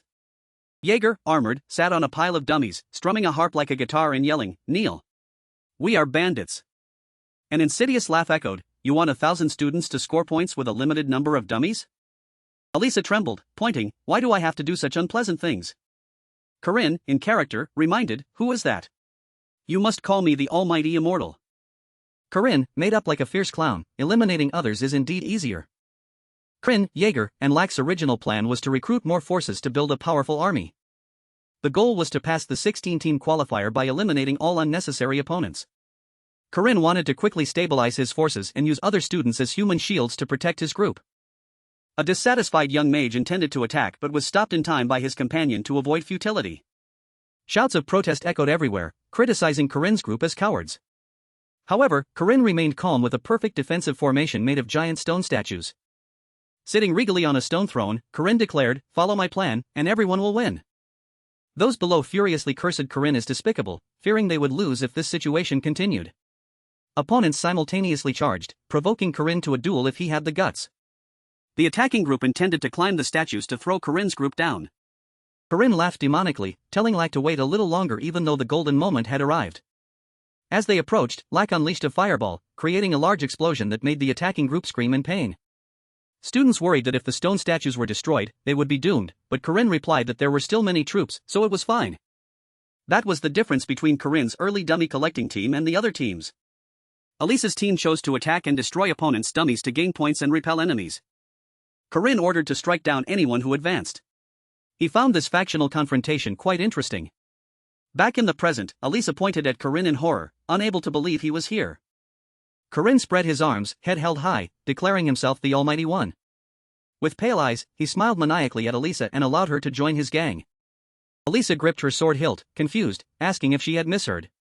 Corinne tempted Alisa to remove her attacking faction badge to become his vice captain, but she refused. Corinne disregarded her protest. He needed more forces and affirmed that he needed her. He issued an order that whoever brought Alisa to his team would become captain, causing the crowd to immediately rush at her. The attacking group felt guilty but still had to obey their leader's command and charged towards Alisa. Alisa cried, realizing they were former teammates who wanted to switch sides because they feared confronting Corinne. Corinne smiled cunningly, asserting that this society inherently disregards everything for personal gain. When threatened, humans will find every way to survive, and morality loses all meaning. Alisa defeated the traitorous group, but she was truly angry and declared she would show no mercy. Alisa was officially demonized by Corinne. She became his vice leader and fought with all her might. The scene shifted to Marriott, who knew she couldn't face a genius like Corinne alone. Marriott's group was confident in the strength of their enduring friendship to overcome any challenge. However, when Corinne's army of stone statues invaded, they faced great difficulties. Isabel reassured Marriott that they had stronger offensive power, even though Corinne had more troops. Corinne's sweet voice echoed, making Marriott freeze for a few seconds. Corinne pretended to cry, asking Marriott why she chose to confront him like this. Those words immediately made Marriott's already fluttering heart explode. Marriott trembled, speechless, while Isabel didn't understand what was happening. Isabel never expected that 2 years of friendship meant nothing compared to Marriott's first love. Marriott raised her staff high, her face flushed, declaring her allegiance to Corinne and becoming aggressive. Marriott lunged to attack her own friends, to their astonishment. Shouts rang out. Isabel broke out in a cold sweat, unable to believe Marriott would do that. Marriott finished off the others, then advanced towards Isabel, who was terrified and speechless.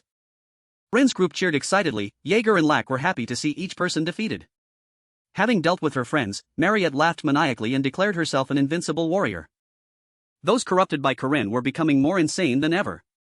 They stood behind Corinne, chanting slogans to sweep away all obstacles and claim victory. Corinne flourished his cloak, smiling smugly. Having strong teammates to carry the team was truly relaxing.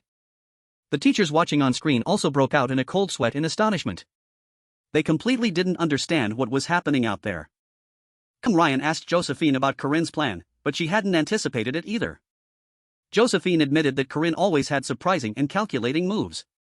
Corinne's group quickly passed the qualifiers. They danced in celebration but left a bad impression.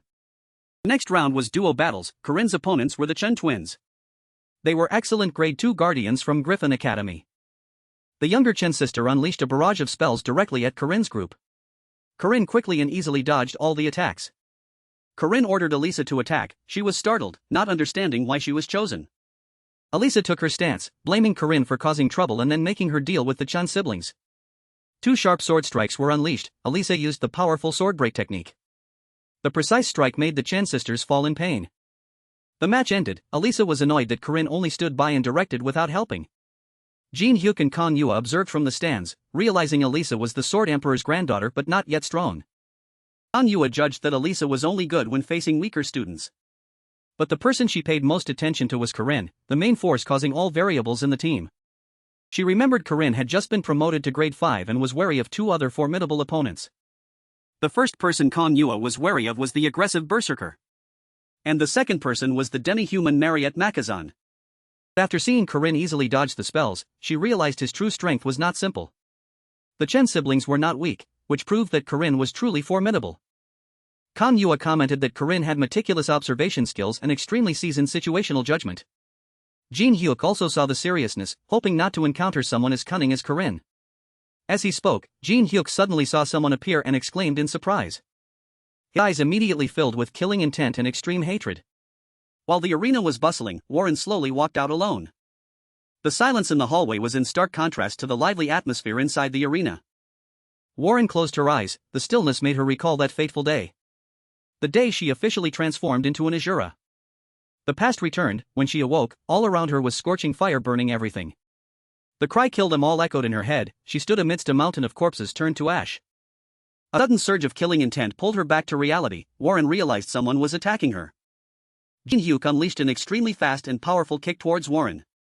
With sharp eyes, Warren seemed to have seen through this attack. She successfully blocked the blow. Jin Hyuk retreated to keep his distance, impressed by her reflexes. Warren noticed the strong killing intent emanating from Jin Hyuk. She felt the killing intent was too heavy. Jin Hyuk said not everyone could block his blows. Jin Hyuk charged, asserting he would surely defeat Warren. Warren frowned, acknowledging he was a master, but wondered about this hostile attitude. She asked if he knew her from before. Jin Hyuk just said huh. He denied it and affirmed that he had no idea who Warren was. But his face clearly showed hatred, even though his mouth said he had never met her. Jin Hyuk apologized, saying he mistook her for an acquaintance and just wanted to tease a bit, leaving Warren speechless. Warren found him very familiar but couldn't remember, though she didn't care anymore. She reminded him to be careful. Jin Hyuk smiled and promised to be more cautious next time. But when Warren left, Jin Hyuk gritted his teeth, killing intent again radiating thickly. Kang Ryan approached Jin Hyuk, scolding him for acting too recklessly. He told him not to reveal his power too early in such a crowded place. Jin Hyuk believed he had proven that his master's 8 gates had an effect on Warren. He muttered about sealing the monster with the 8 gates golden lock grand annihilation array.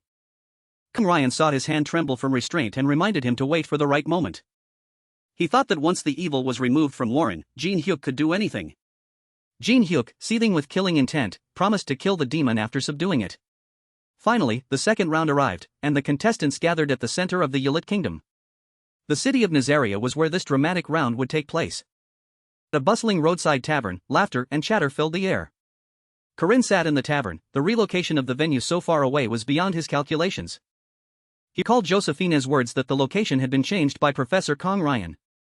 Josephine asked if he had stolen Griffin's goods, but Corinne flatly denied it. Josephine pressed him, asking what those things actually were. Corinne flinched. He had indeed stolen contraband from the old church, transported by Kang Ryan. Those were the items needed to activate the formation targeting Warren in the next round. Josephine had discovered the theft, but it was all just a play to buy time. Speak of the devil, Kang Ryan and Li Jingyang entered the tavern where Corinne was sitting. Corinne silently cursed the cunning old man. Alisa asked if he wanted anything to eat. He reminded her not to eat or drink anything here according to the instructions, which disappointed Alisa. Kang Ryan announced that the 16 people from Griffin Academy and 16 from Makaba were all present. He began a sinister countdown. While other groups were still happily eating and drinking, his countdown continued steadily. When the countdown reached 59 minutes and 50 seconds, a few individuals began to draw their swords and take defensive stances. Corinne stood up, holding his weapon. Alisa stared blankly at him, then at Kang Ryan. He gave the order to start, and the talisman in his hand emitted a brilliant golden light.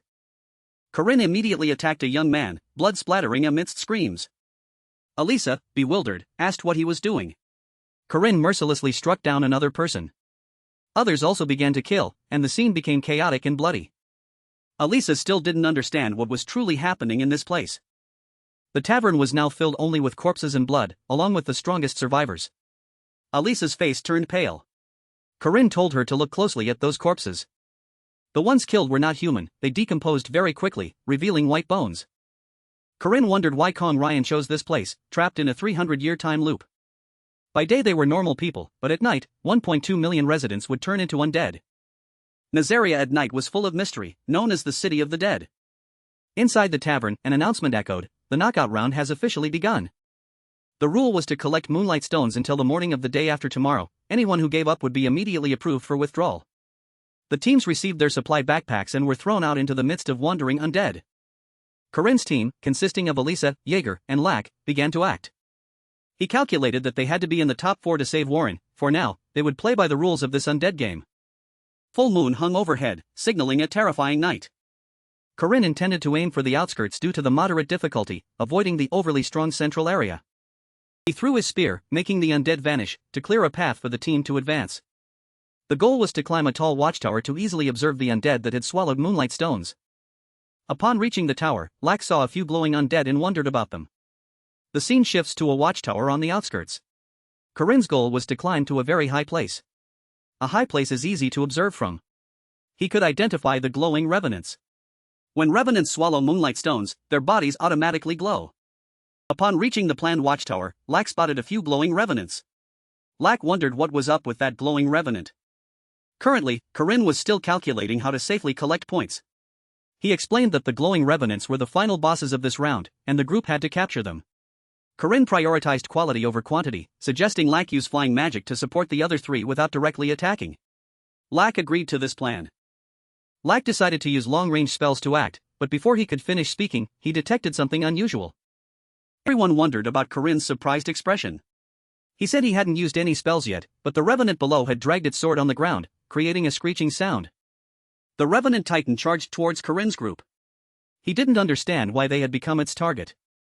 Corinne broke out in a sweat, urging Lack to run, which also panicked him. Lack didn't understand why they had to flee, but Corinne didn't dare tell the truth for fear of the whole group panicking. That titan was the final boss of the central area. Corinne warned Lack to quickly use flying magic, but it was a step too late as Lack had already been hit. The attack was so fast that Corinne couldn't even see it, making him break out in a cold sweat. He didn't know what spell Lack had been hit with. Could it be Ghost? After being hit, Lack was eliminated from the round and logged out of the competition. Corinne could only call his name in despair. A notification appeared, confirming Lack's elimination. When a player takes a strong enough hit, they are teleported out. Seeing Lack thrown out by the system, Corinne turned pale with fear. Lack was eliminated too early, but it was hard to blame him because the attack was so fast that even Corinne had to concede defeat. Putting Lack's situation aside for a moment, Corinne immediately gave instructions to Jaeger and Alisa. The titan standing below was preparing to unleash its next attack. The titan threw its blade, and an immense surge of power from the blade's tip shot straight towards Corinne. The watchtower, hit by the blow, instantly split in half, the upper part of the building falling freely downwards. Corinne ran ahead, telling Jaeger and Alisa to quickly climb to the top of the tower and run in the opposite direction. Jaeger grumbled that whenever he was with Corinne, bad luck seemed to follow. The sound of crumbling earth and stone continued to echo. The clock tower was instantly knocked down. Amidst thick smoke and dust, the magnificent, towering structure was now just a pile of rubble on the road. In the ruins, the smoke and dust gradually cleared. A stone moved. It seemed something was still alive beneath this rock. It turned out to be Corinne's group. He and Alisa had fortunately escaped death. He quickly asked about his teammates' condition. Alisa quipped that being with Corinne always opened her eyes, making him give a wry smile. Corinne decided the first day was a bust since Lack had been eliminated too early. Now, the team had no choice but to run until morning. Jaeger excitedly agreed. But before he could enjoy it for long, Jaeger was grabbed by a giant hand. He thought he was hallucinating, seeing 5 enormous toes on his hand. A bat demon suddenly appeared, swooping down and seizing Jaeger. He could only scream for help, while Corinne was stunned, not understanding what was happening. Alisa warned Corinne about the new arrival. Looking closely at the opponent, Corinne's face darkened, and he sighed, realizing the worst-case scenario had come true. The White Soul King had appeared. This powerful monster was attracted by the large commotion Corinne had just created. Corinne felt things were getting harder and harder. First the giant titan, then the abyssal fiend, and now even the White Soul King had come for him. All three Nazaria bosses were now present. Moreover, each one was of elite level or higher. Corinne and Alisa's group was now surrounded by them, blocking all escape routes. Alisa worriedly asked Corinne what to do if they were about to die. Corinne just clicked his tongue in annoyance. All three bosses charged at Corinne and Alisa simultaneously. Corinne gritted his teeth, unsure what to do. Although he had calculated every way to hold on, circumstances seemed to be forcing him to fail this round. Suddenly, a dazzling light appeared from the sky. Corinne himself was surprised by this strange phenomenon. He quickly turned to look. A powerful strike, like divine lightning, carrying blue electric sparks, aimed straight at the Titan, making the entire area tremble with its power. Corinne realized this wasn't an attack, but merely a blinding light used to obscure vision. When he clearly saw the object emitting the light, Corinne recognized it as a spear. It seemed he knew its origin. A hand reached out and firmly grasped the spear shaft. A cloaked shadow glided past Corinne, telling him to run in this direction before leaving. Alisa ran over to ask about the situation. Seeing Corinne was fine, she asked about Jaeger, but he just stood there, speechless. Finally, both Corinne and Alisa decided to leave. A dark alley. Corinne leaned his hand on the window frame, breathing heavily. The mysterious person asked if he was okay and said it was fortunate no one was hurt. Having run at full speed, Corinne was still trying to regulate his breathing. Corinne thanked her for the help, but he also wondered about the spear in the mysterious person's hand. The person replied that she also had something to ask. She removed her hood, wondering why Corinne could have learned her spear technique. Hearing this, Corinne's eyes widened in surprise. He couldn't believe his ears. Alisa was also surprised by the mysterious person's appearance. In fact, from the moment they met, Corinne had found her voice too familiar. The mysterious person glided over, looking Corinne up and down before nodding. When he saw her gliding footwork, he realized this was the formless divine steps technique. Looking closely at her clear, spring-like blue eyes, he became even more certain of this woman's identity. This person was Aaron Danua, Corinne's master in his previous life. Aaron smiled, confirming he was her student from the distant future. Corinne was still in shock. He asked why Aaron was here. Back in the past, during the second year's winter break, Park Ciu was standing outside the principal's office, waiting for Corinne.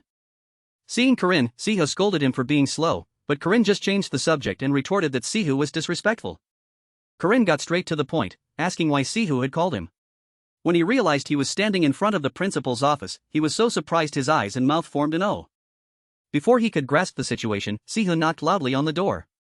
He knew Corinne had mentioned wanting to be stronger, so it seemed Ciu had found someone to teach him this time. He looked into the brightly lit room, Ciu's voice still echoing in his ears that he would introduce him to a teacher who could help him become stronger. Aaron sat in the room, looking out. As soon as she saw Corinne, she recognized him as the person who often accompanied Ciu, so she greeted him first.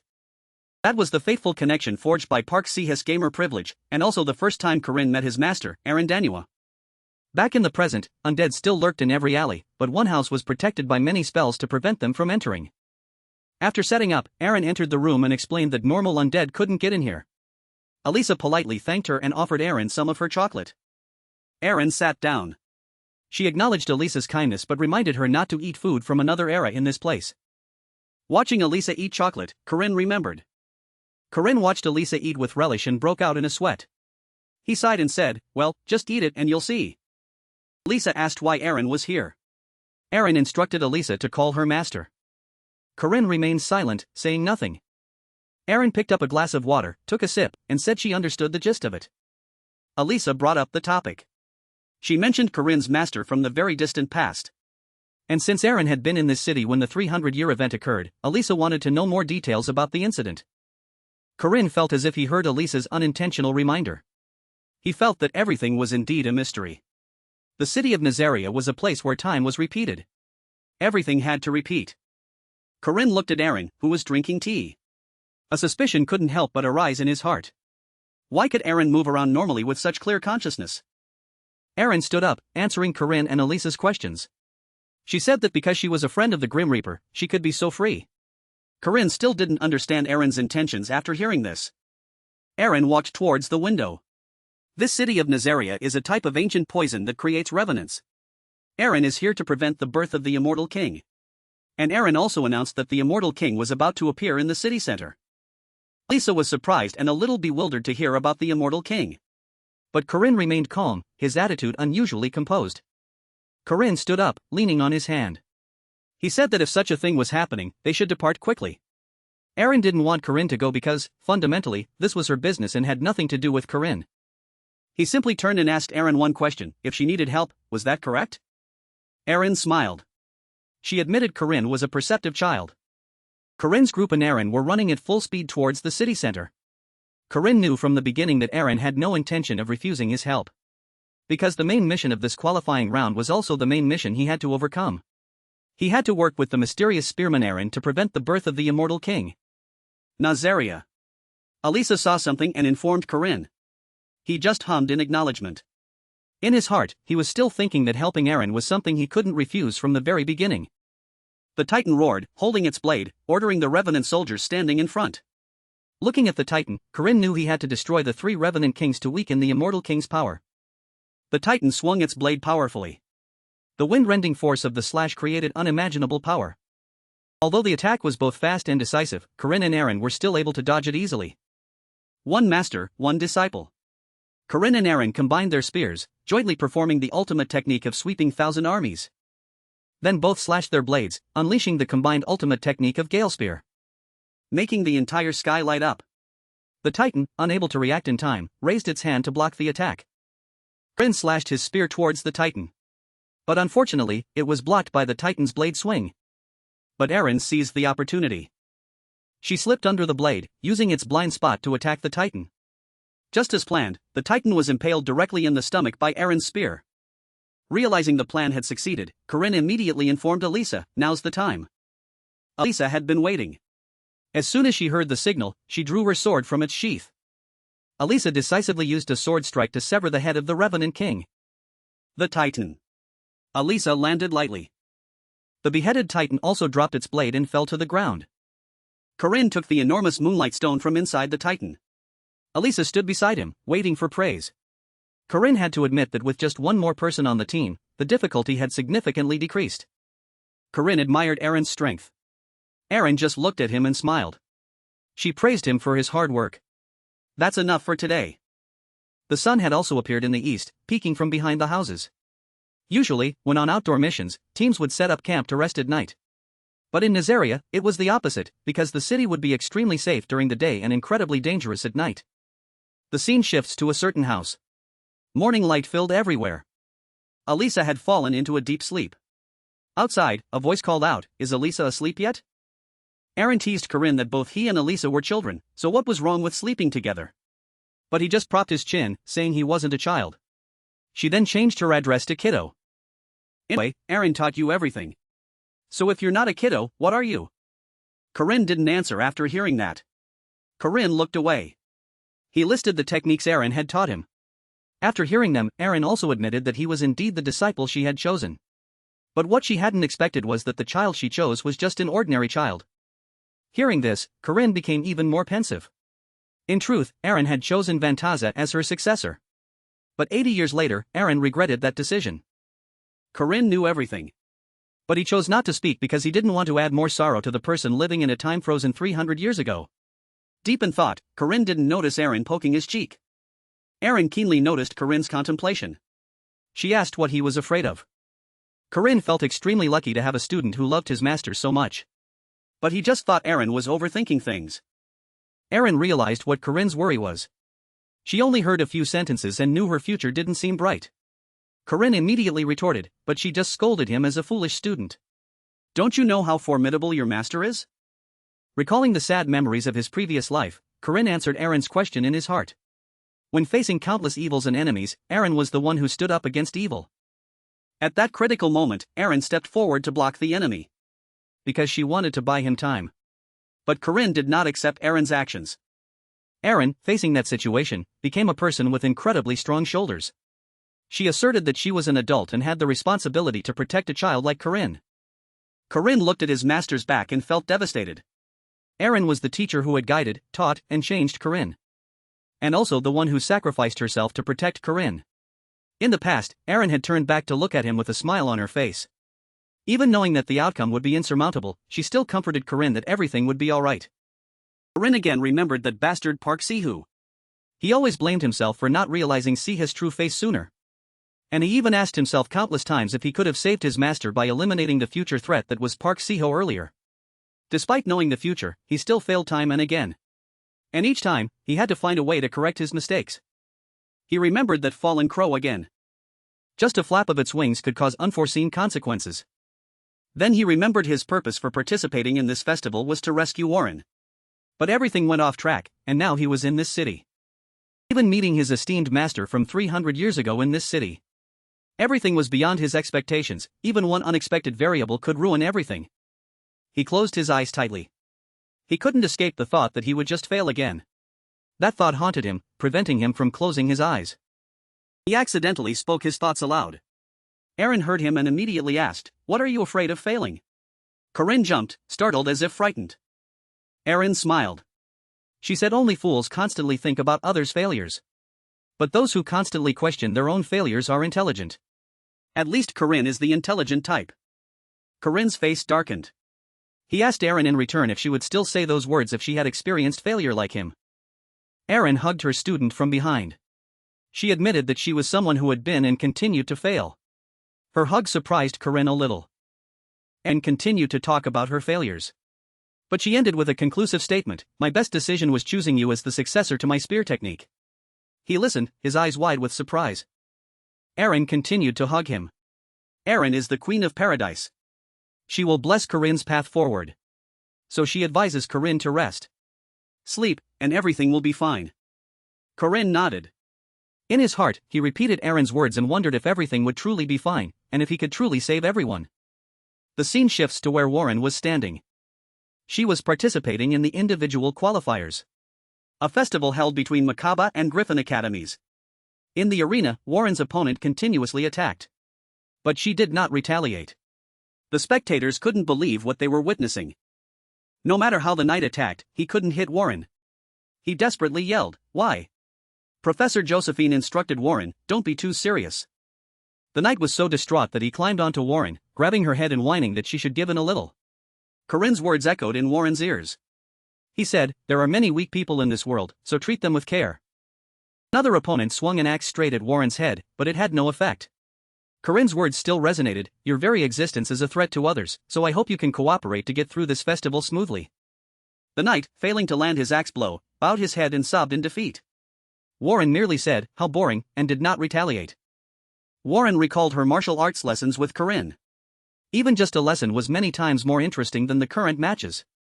Corinne, in the past, when teaching Warren, began the training with very simple things. Warren, while having a meal with Professor Josephine, frankly admitted that Corinne's strength far surpassed ordinary people. And Josephine agreed with this opinion. Josephine made a comparison. And Josephine admitted that no one could compare to Corinne. Warren didn't want to lose again. The lessons Corinne taught her had become ingrained in her very being. After all those days of arduous training. Recalling the martial arts Corinne had taught her, Warren clenched her hands into fists. She threw a punch, unleashing the extreme pole fist. A dragon subduing azure wave also emerged from it, heading straight towards the opponent. The dragon grazed past the opponent, causing the axe to also exit the game. The axe exploded right before his eyes. And the dragon also flashed behind his back, making him break out in a cold sweat. Warren realized she had overdone it a bit. But her face remained expressionless. The opponent was so scared he couldn't stand steadily, falling to his knees and shouting, "You monster!" Warren didn't reply. She was too used to such words, so she didn't even bother getting angry anymore. Warren placed her hand on her chest. She wasn't sad, but she didn't understand why her heart ached so much today. A moment passed. Finally, the last match of Group C arrived. Warren's opponent this time was a student from Griffin Academy. Warren thought this one would be like the previous opponents. Jin Hyuk spoke first, greeting her. The greeting caught Warren's attention. Jin Hyuk's killing intent poured out like water. He wore a savage smile while greeting Warren. Jin Hyuk continuously unleashed two skills, Heavenly Wind Palm Arrow Rain and Gladiator Armor Piercing Full Moon Kick. Each super speed kick dealt immense damage. But Warren remained calmly still. Jin Hyuk continued his assault. Killing intent enveloped his entire body. Warren observed and had to admit that Jin Hyuk was very strong. The observers immediately erupted when they realized Jin Hyuk was completely different from the previous players. Jin Hyuk launched a spinning kick, aiming directly at Warren's face. But Warren stood still, showing no intention of fighting back or dodging. With a bang, smoke and fire billowed. A powerful collision occurred right in the arena. After the smoke and dust cleared, Jin Hyuk's eyes widened in disbelief. Warren still stood firm in place. The ground around her was completely unaffected. Outside the area where she stood, all the earth and rocks were swept away, sinking meters deep. She calmly asked Jin Hyuk, "Are you out of moves?" With the power of an Azjura, Warren's defensive capabilities were almost absolute. If this move were used against an ordinary person, few could withstand such a kick. Warren advised Jin Hyuk to give up because it would be useless to continue. But Jin Hyuk just laughed savagely, continuously cursing Warren as a monster. Jin Hyuk even scolded her, "It's too late for you to show mercy and kindness." Warren was enraged by Jin Hyuk's words. She retorted, asking what he meant by that. Jin Hyuk grinned widely. He emphasized the kindness she was trying to show everyone here by not fighting back against him. That kindness should have been reserved for his family when they were murdered by Warren. As Jin Hyuk spoke, he gritted his teeth, creating a grinding sound. His eyes widened, pupils constricted. Jin Hyuk declared he would kill Warren, no matter the cost. That day, he was lucky to survive. But others weren't. His eyes, filled with tears, saw the devastation everywhere. Smoke and fire filled the sky, corpses lay strewn about. He embraced his loved ones, his reason clouded by hatred. Warren couldn't believe her ears. Fear and torment appeared in the depths of her eyes. She couldn't believe anyone had survived that night. The scene shifts to a forge in this area. In a room full of books, a voice continuously cursed, "What happened? And why were his calculations wrong?" Immortal King Jaren, the dark mage, trembled as he looked at the book. He had sensed something unusual. His gaunt, emaciated body looked like skin and bones. He repeatedly asserted that the current time was perfect and that this was an opportunity and a miracle granted to him by the heavens. Looked out at the peaceful scene. He was bewildered, unable to recall activating the dual field magic circle and why his ritual had succeeded, yet everything around remained so peaceful.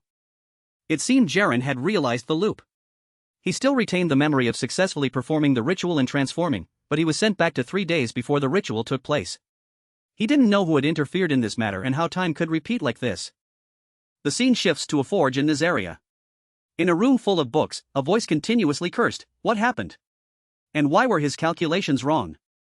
Immortal King Jaren, the dark mage, trembled as he looked at the book. He had sensed something unusual. His gaunt, emaciated body looked like skin and bones. He repeatedly asserted that the current time was perfect and that this was an opportunity and a miracle granted to him by the heavens. Aaron flung open the door and rushed outside. He still clearly remembered Aaron's face, a spear-wielding witch with silver hair and blue eyes. Jaren ran with all his might across the green grass. After 300 years, he had identified the cause of everything as Aaron. But he didn't know how or by what means this could have repeated for 300 years. Jaren stood on the ground, looking up at the blue sky. He realized the formation trapping the city in an endless loop was still clearly visible in the sky. Looking at the center of the formation and the primal runes within it, Jaren immediately guessed that Aaron had used the fully absorbed power of the moon to strengthen the magic circle she had carved onto this city. A pure magic power, refined by a pure and intense force, greater than any archmage in history. Jaren's eyes intently watched the enormous formation in the sky. In his heart, he silently assessed the power of the one who created this formation. And he also saw the strange object carved into the magic circle. That thing contained such terrifying power that he recognized it instantly with just a glance. It was the language of the primordial. This was a special type of primal rune that had been forgotten and lost about 300 years ago. The stone absorbing moonlight energy, carved with the letter N, symbolized the meaning of the two words primordial. Deep in concentration, Jaren didn't notice someone approaching. That person greeted Jaren first. The greeting successfully caught his attention. Jaren laughed loudly when he saw that the person who arrived was Aaron. And he was ecstatic, realizing that he had finally understood he had been trapped in this formation for 300 years. He even realized that Aaron was the one who caused this. Jaren laughed grotesquely. His bloodshot eyes, from lack of sleep, clearly showed his joy at finding the crux of the problem.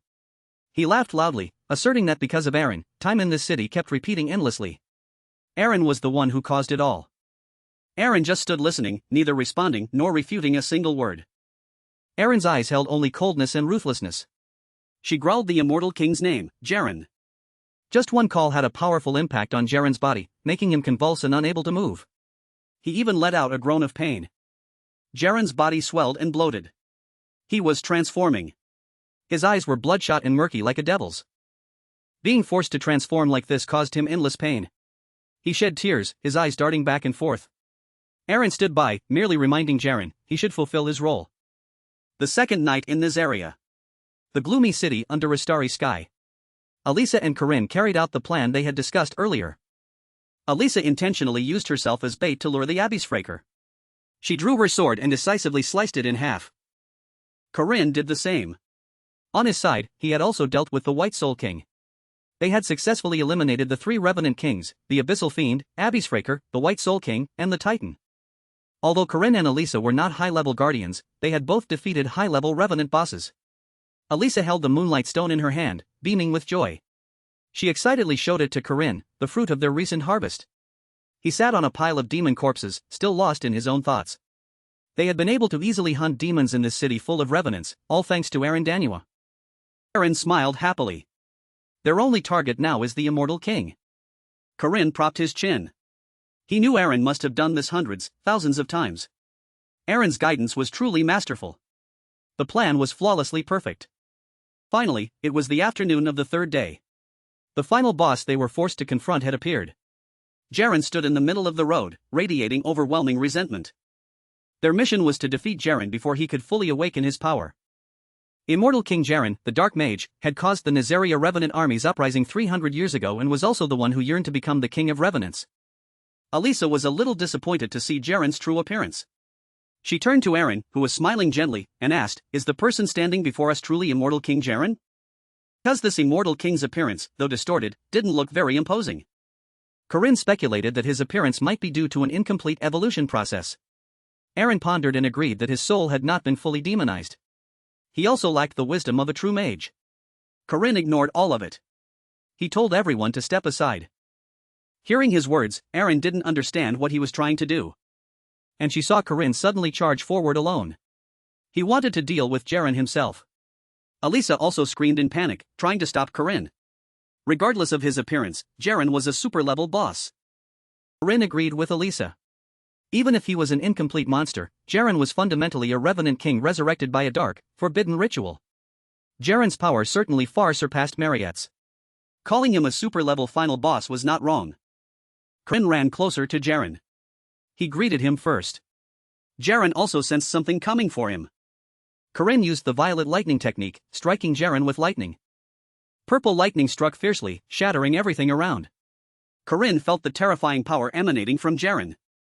After attacking, he just sighed in relief. It seems Jaren is indeed no pushover.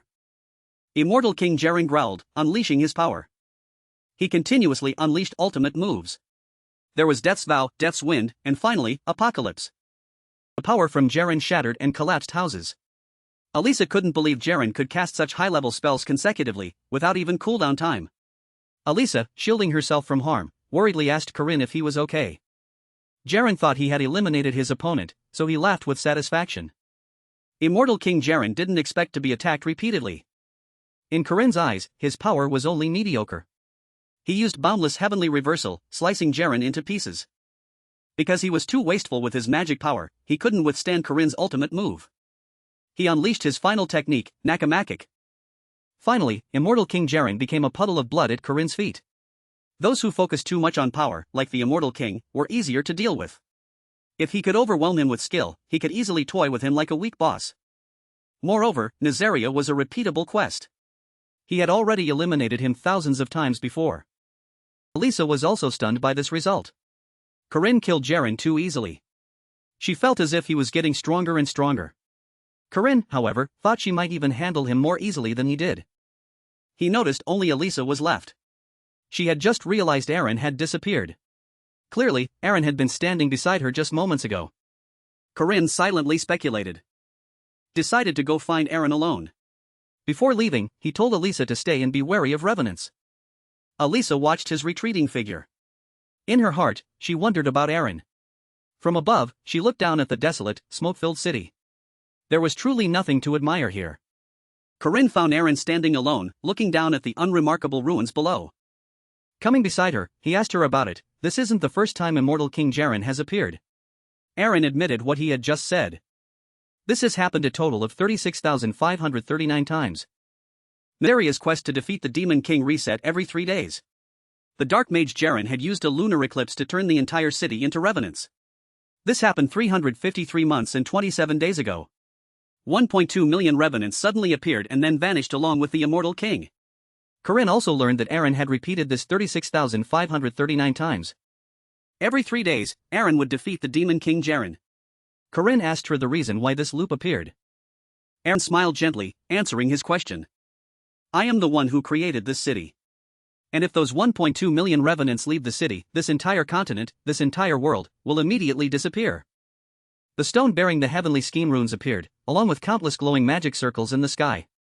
Aaron had used primal runes to interfere with Jaren's magic circle. After hearing the truth from Aaron, Corinne couldn't comprehend it. The resurrection of 1.2 million people doing such things was truly too cruel. A gloomy voice echoed from the void, "You will soon understand." Corinne recognized this voice. None other than the Grim Reaper, who always carried chains and a sharp scythe. The Grim Reaper said he would continue to watch over him, for he was one who dared to challenge death. Perhaps the Grim Reaper knew that Corinne was a regressor. The Grim Reaper was an entity created by the system to collect the souls of the dead. The Grim Reaper's task was to ensure that collected souls would be reborn into new lives to continue the cycle. Therefore, revenants, those who constantly escape death and regain life, were a source of annoyance for the Grim Reaper. Nazaria had also repeated this for 300 years. Aaron admitted she was the one who created this 3-day loop. That's why the Grim Reaper came here to destroy the primal runes that defiled death. But she had made a pact with the Grim Reaper, because the revenants would also turn the lives they killed into revenants. Going back to when Aaron met the Grim Reaper, she seriously raised the dilemma that if those 1.2 million revenants left the city, all of humanity would become revenants, and there would be no souls left to continue the cycle. It was precisely because of this sharp declaration that Aaron forced the Grim Reaper to choose. Either overlook the cycle of 1.2 million souls, or await the collapse of the entire world. And the Grim Reaper chose to make a pact. The pact between Aaron and consisted of 3 conditions. As long as these 3 conditions were met, would not interfere with the 3-day loop. The first condition was that Aaron Danu would defeat immortal Jaren. Then Jaren's memories would be reset to 3 days prior. When everything was reset, Aaron was forced to leave this city. That was also the second condition. Finally, Aaron Danua, the creator of the 3-day cycle, would no longer interfere with this loop. After that, the existence of the Titan, the immortal giant, the Beastfraker, the Hellbat monster, along with the White King would gradually be defeated. Immortal King Jaren would be executed on the 3rd night. The cycle would repeat for 300 years. Back in reality, Aaron recounted everything sorrowfully. Gradually, everything was drawing near. After 20,000 times, Jaren finally realized he was trapped in the 3-day loop. Corinne was frustrated. He didn't know how much longer Aaron intended to repeat this. How much longer could her mind endure? How much longer could she continue to kill Jaren? Corinne yelled, asking Aaron. He asked her how long she intended to continue this, if she planned to keep repeating these 3 days forever. Although very tired, as long as she could, Aaron would continue. She could understand why Corinne was here. He was trying to save someone, and he was saving many people. What Aaron said reminded him of Warren. And Aaron advised him to go quickly. The Grim Reaper looked at Aaron's solitary back. He could only utter, saving the world requires sacrifice. Corinne was an anomaly. Aaron Danua did not belong to this world. She would deliberately ignore his existence.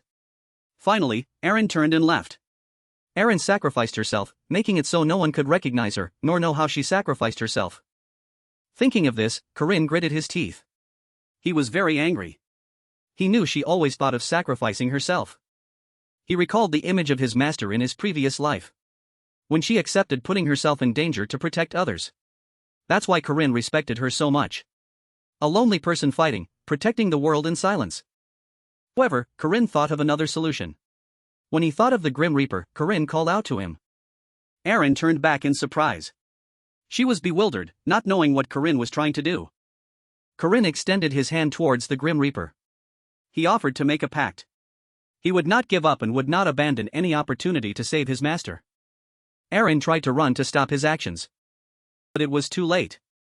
The light emitted when the pact was formed prevented her from getting closer. A golden orb glowed on the scales.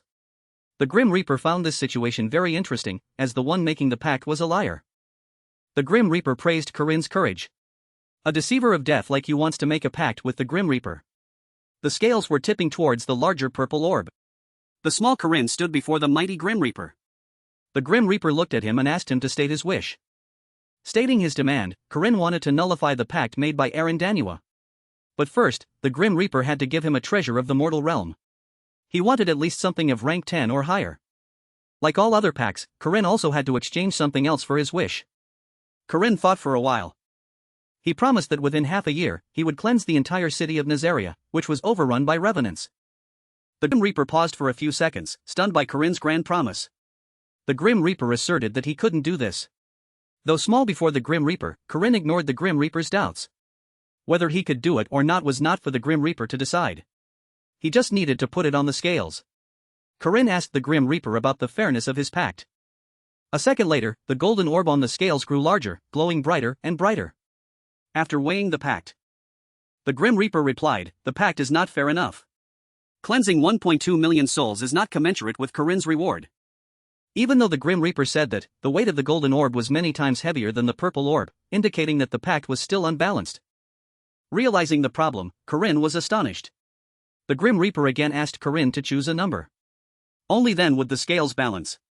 Corinne broke out in a sweat, thinking. An odd number implied epic items in the top 10. If he had to choose, Corinne was certain of that number.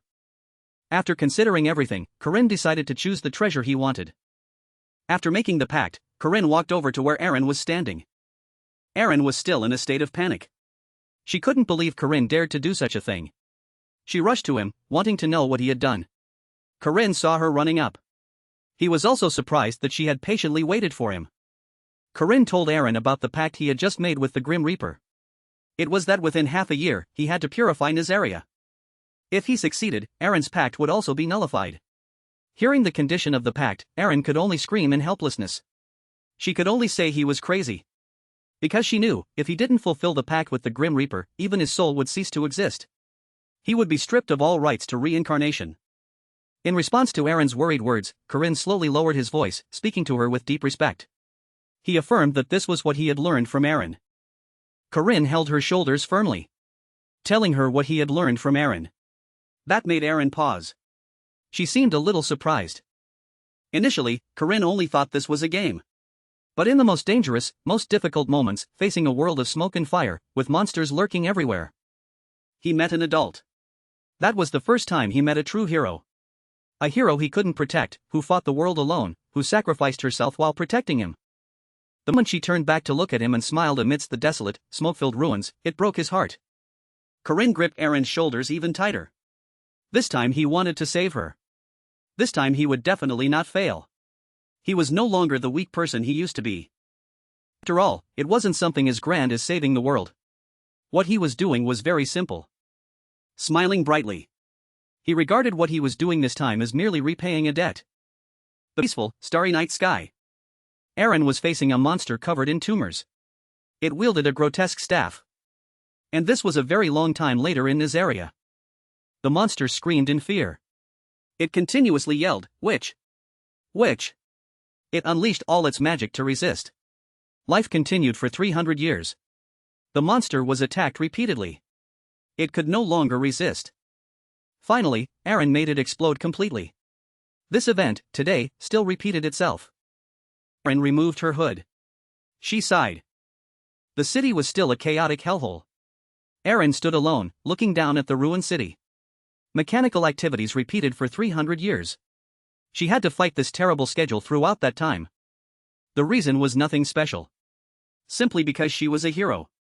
She was the last holy being remaining on this land. The queen of the Shadow Realm, now vanished into oblivion. Danua was always aware that she was a special person. Living as a hero was something she had naturally accepted. And now she was still the same. Still living as a hero. But the only difference was, for the first time, she heard someone say they wanted to save her. Before, she always thought the mission to save people belonged only to heroes. She took on the hero's mission, so she had to set aside her own emotions, even neglecting to take care of herself. Yet Corinne said he wanted to save her to repay her. Aaron put her hood back on. Corinne was the one who rekindled the emotions deep within her subconscious during her 300 years of solitude. He had said he would always be by her side. Aaron blushed, remembering Corinne and the things he had said. He was touched to receive genuine care from another person. The Grim Reaper, observing from the side, was also satisfied with what he witnessed. After all, Aaron was an old friend who had accompanied him for 300 years. He muttered to himself, even a hero falls in love. This isn't bad at all. The Grim Reaper thought back to the pact between him and Corinne. He felt that things would be very difficult. Because even though he had let him choose a number, he didn't expect him to choose such a thing. At that moment, Corinne had decisively chosen that thing. The thing he wanted. He had chosen the Orb of the Grim Reaper. An item that only attacks, not defends. One strike could separate body and soul. This was an exquisite treasure of death. It possessed the power of the Grim Reaper's scythe. When a player equipped this to their weapon. However, its effectiveness was strongest when used by the Grim Reaper himself. For humans, it only provided relative ability. And for someone like Corinne, who couldn't sense souls, this was the worst choice. That being said, the scales of exchange were no longer unbalanced. This also meant that the reward Corinne chose was perfectly suitable for the exchange. The Grim Reaper thought more and more, finding it delightful. He propped his chin, praising it as interesting. He didn't know what Corinne wanted to change, so he was very curious himself. The scene shifts to the entrance of Nazaria City. Kong Ryan stood with his arms crossed, deep in thought. The qualifying round was nearing its end. 8 teams, a total of 32 people from Bahrain and Makaba. Only half of them would be able to advance to the next round. At 6:50 a.m. the scoreboard displayed each team's points. Team 1 from Bahrain Academy, Manhwa and her teammates, had accumulated a total of 558 points. Team 2 from Makaba Academy, featuring the demi-human Marriott, achieved 499 points. Marriott's teammates were still chattering about some spells. Marriott also agreed that if their team hadn't broken the Moonstone, they might have even taken first place. The average scores listed: Team 1, 558 points, Team 2, 499 points, Team 4, 160 points, Team 3, 155 points, Team 6, 126 points, Team 8, 98 points, Team 7, 55 points. And Team 5 had not yet returned. After seeing the scoreboard, everyone affirmed that this victory definitely belonged to Bahrain. And perhaps there was nothing left for them here. Some felt lucky to have survived. Others discussed how their ending somewhat resembled that of the Mandrake Bandits. The 2 youths eliminated early, Jaeger and Lack, were still extremely anxious because none of their teammates had returned. Makaba Academy was good at forming teams, but their overall skills were generally quite weak. And speaking of weak, Team 5 came to mind. Corinne's Team 5 even had the nickname Corinne's Incompetence. From the start, the team members hadn't expected much. Others also joined the discussion. They said that apart from Teams 2 and 5, no other Makaba Academy team would likely have a chance to advance. Corinne's Team 5 had even lost 2 members right after joining. How could such a situation be turned around? Kong Ryan was very pleased to hear this. In his heart, he secretly rejoiced Bahrain would have 3 teams in the finals. And the Makaba Academy, which he disliked, would only have 1 team in the finals. While they were discussing animatedly, the in-room door opened. Corinne's morning greeting echoed in. Alisa realized that the 2 of them were late. Alisa breathed a sigh of relief, realizing there was only 1 minute left before they would be disqualified. Corinne waved his hand, saying they had arrived anyway. Kong Ryan smiled broadly, chiding Corinne and Alisa for being late. Alisa, hearing this, complained that Corinne should eat after finishing his tasks. Corinne didn't want to wait too long to eat. Kong Ryan scoffed, "How rude. If you two don't take the opportunity to eat during the competition, when will you ever eat?" Kong Ryan unhappily reminded Corinne's team to submit their items so he could update the scores. In his heart, he was certain that Corinne's team would be disqualified. Alisa placed 1 stone on the scale. Kong Ryan actively mocked, asserting that Corinne's team's score would definitely be super low. What he and everyone else didn't expect was that with just the first stone, the scoreboard jumped to 250 points. Everyone gaped, unable to believe the number 250.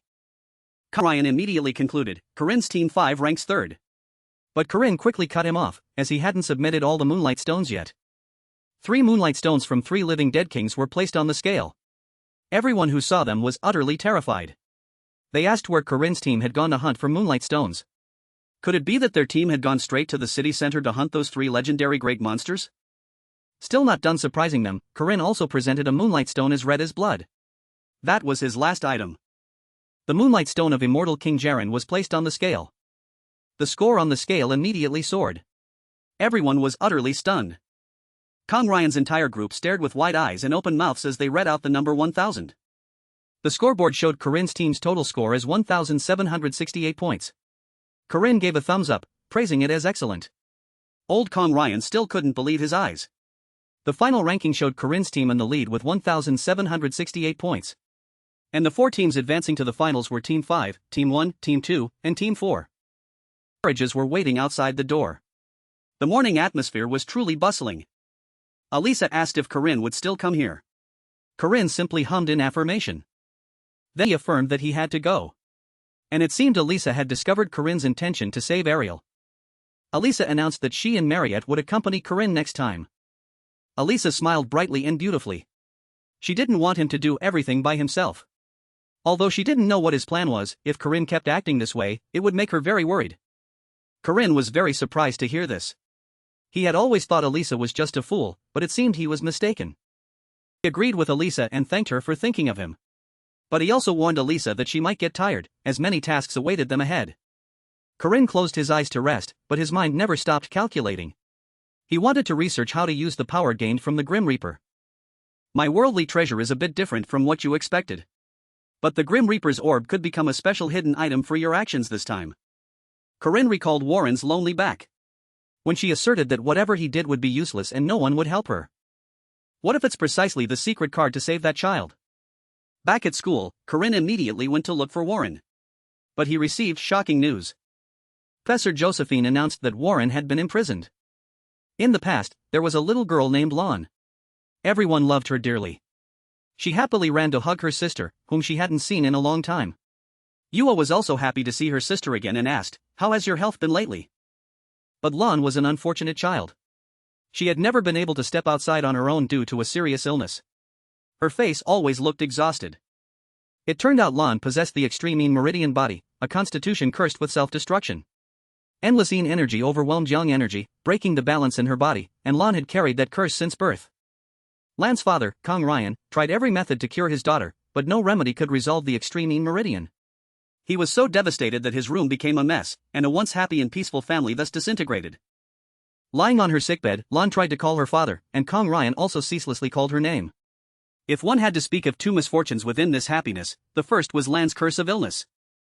Every breath was incredibly difficult for the little girl, but Kong Ryan was determined to save Lon. And the second thing was that to save Lon, Kong Ryan would do anything. His expression changed, as if he had become a completely different person. That was the innate talent of Kong Ryan, known as the greatest soul mage of his era. He dedicated his life to finding a powerful source of yang energy to suppress the yin energy within his daughter. Despite countless efforts to find medicine, the extreme yin meridian was something human effort could not overcome. From then on, Kong Ryan changed his mind. If there wasn't enough yang energy to suppress it, then he just needed to find a way to drain that yin energy. Thus, a creature born with innate yin energy and inscribed with spells came into being.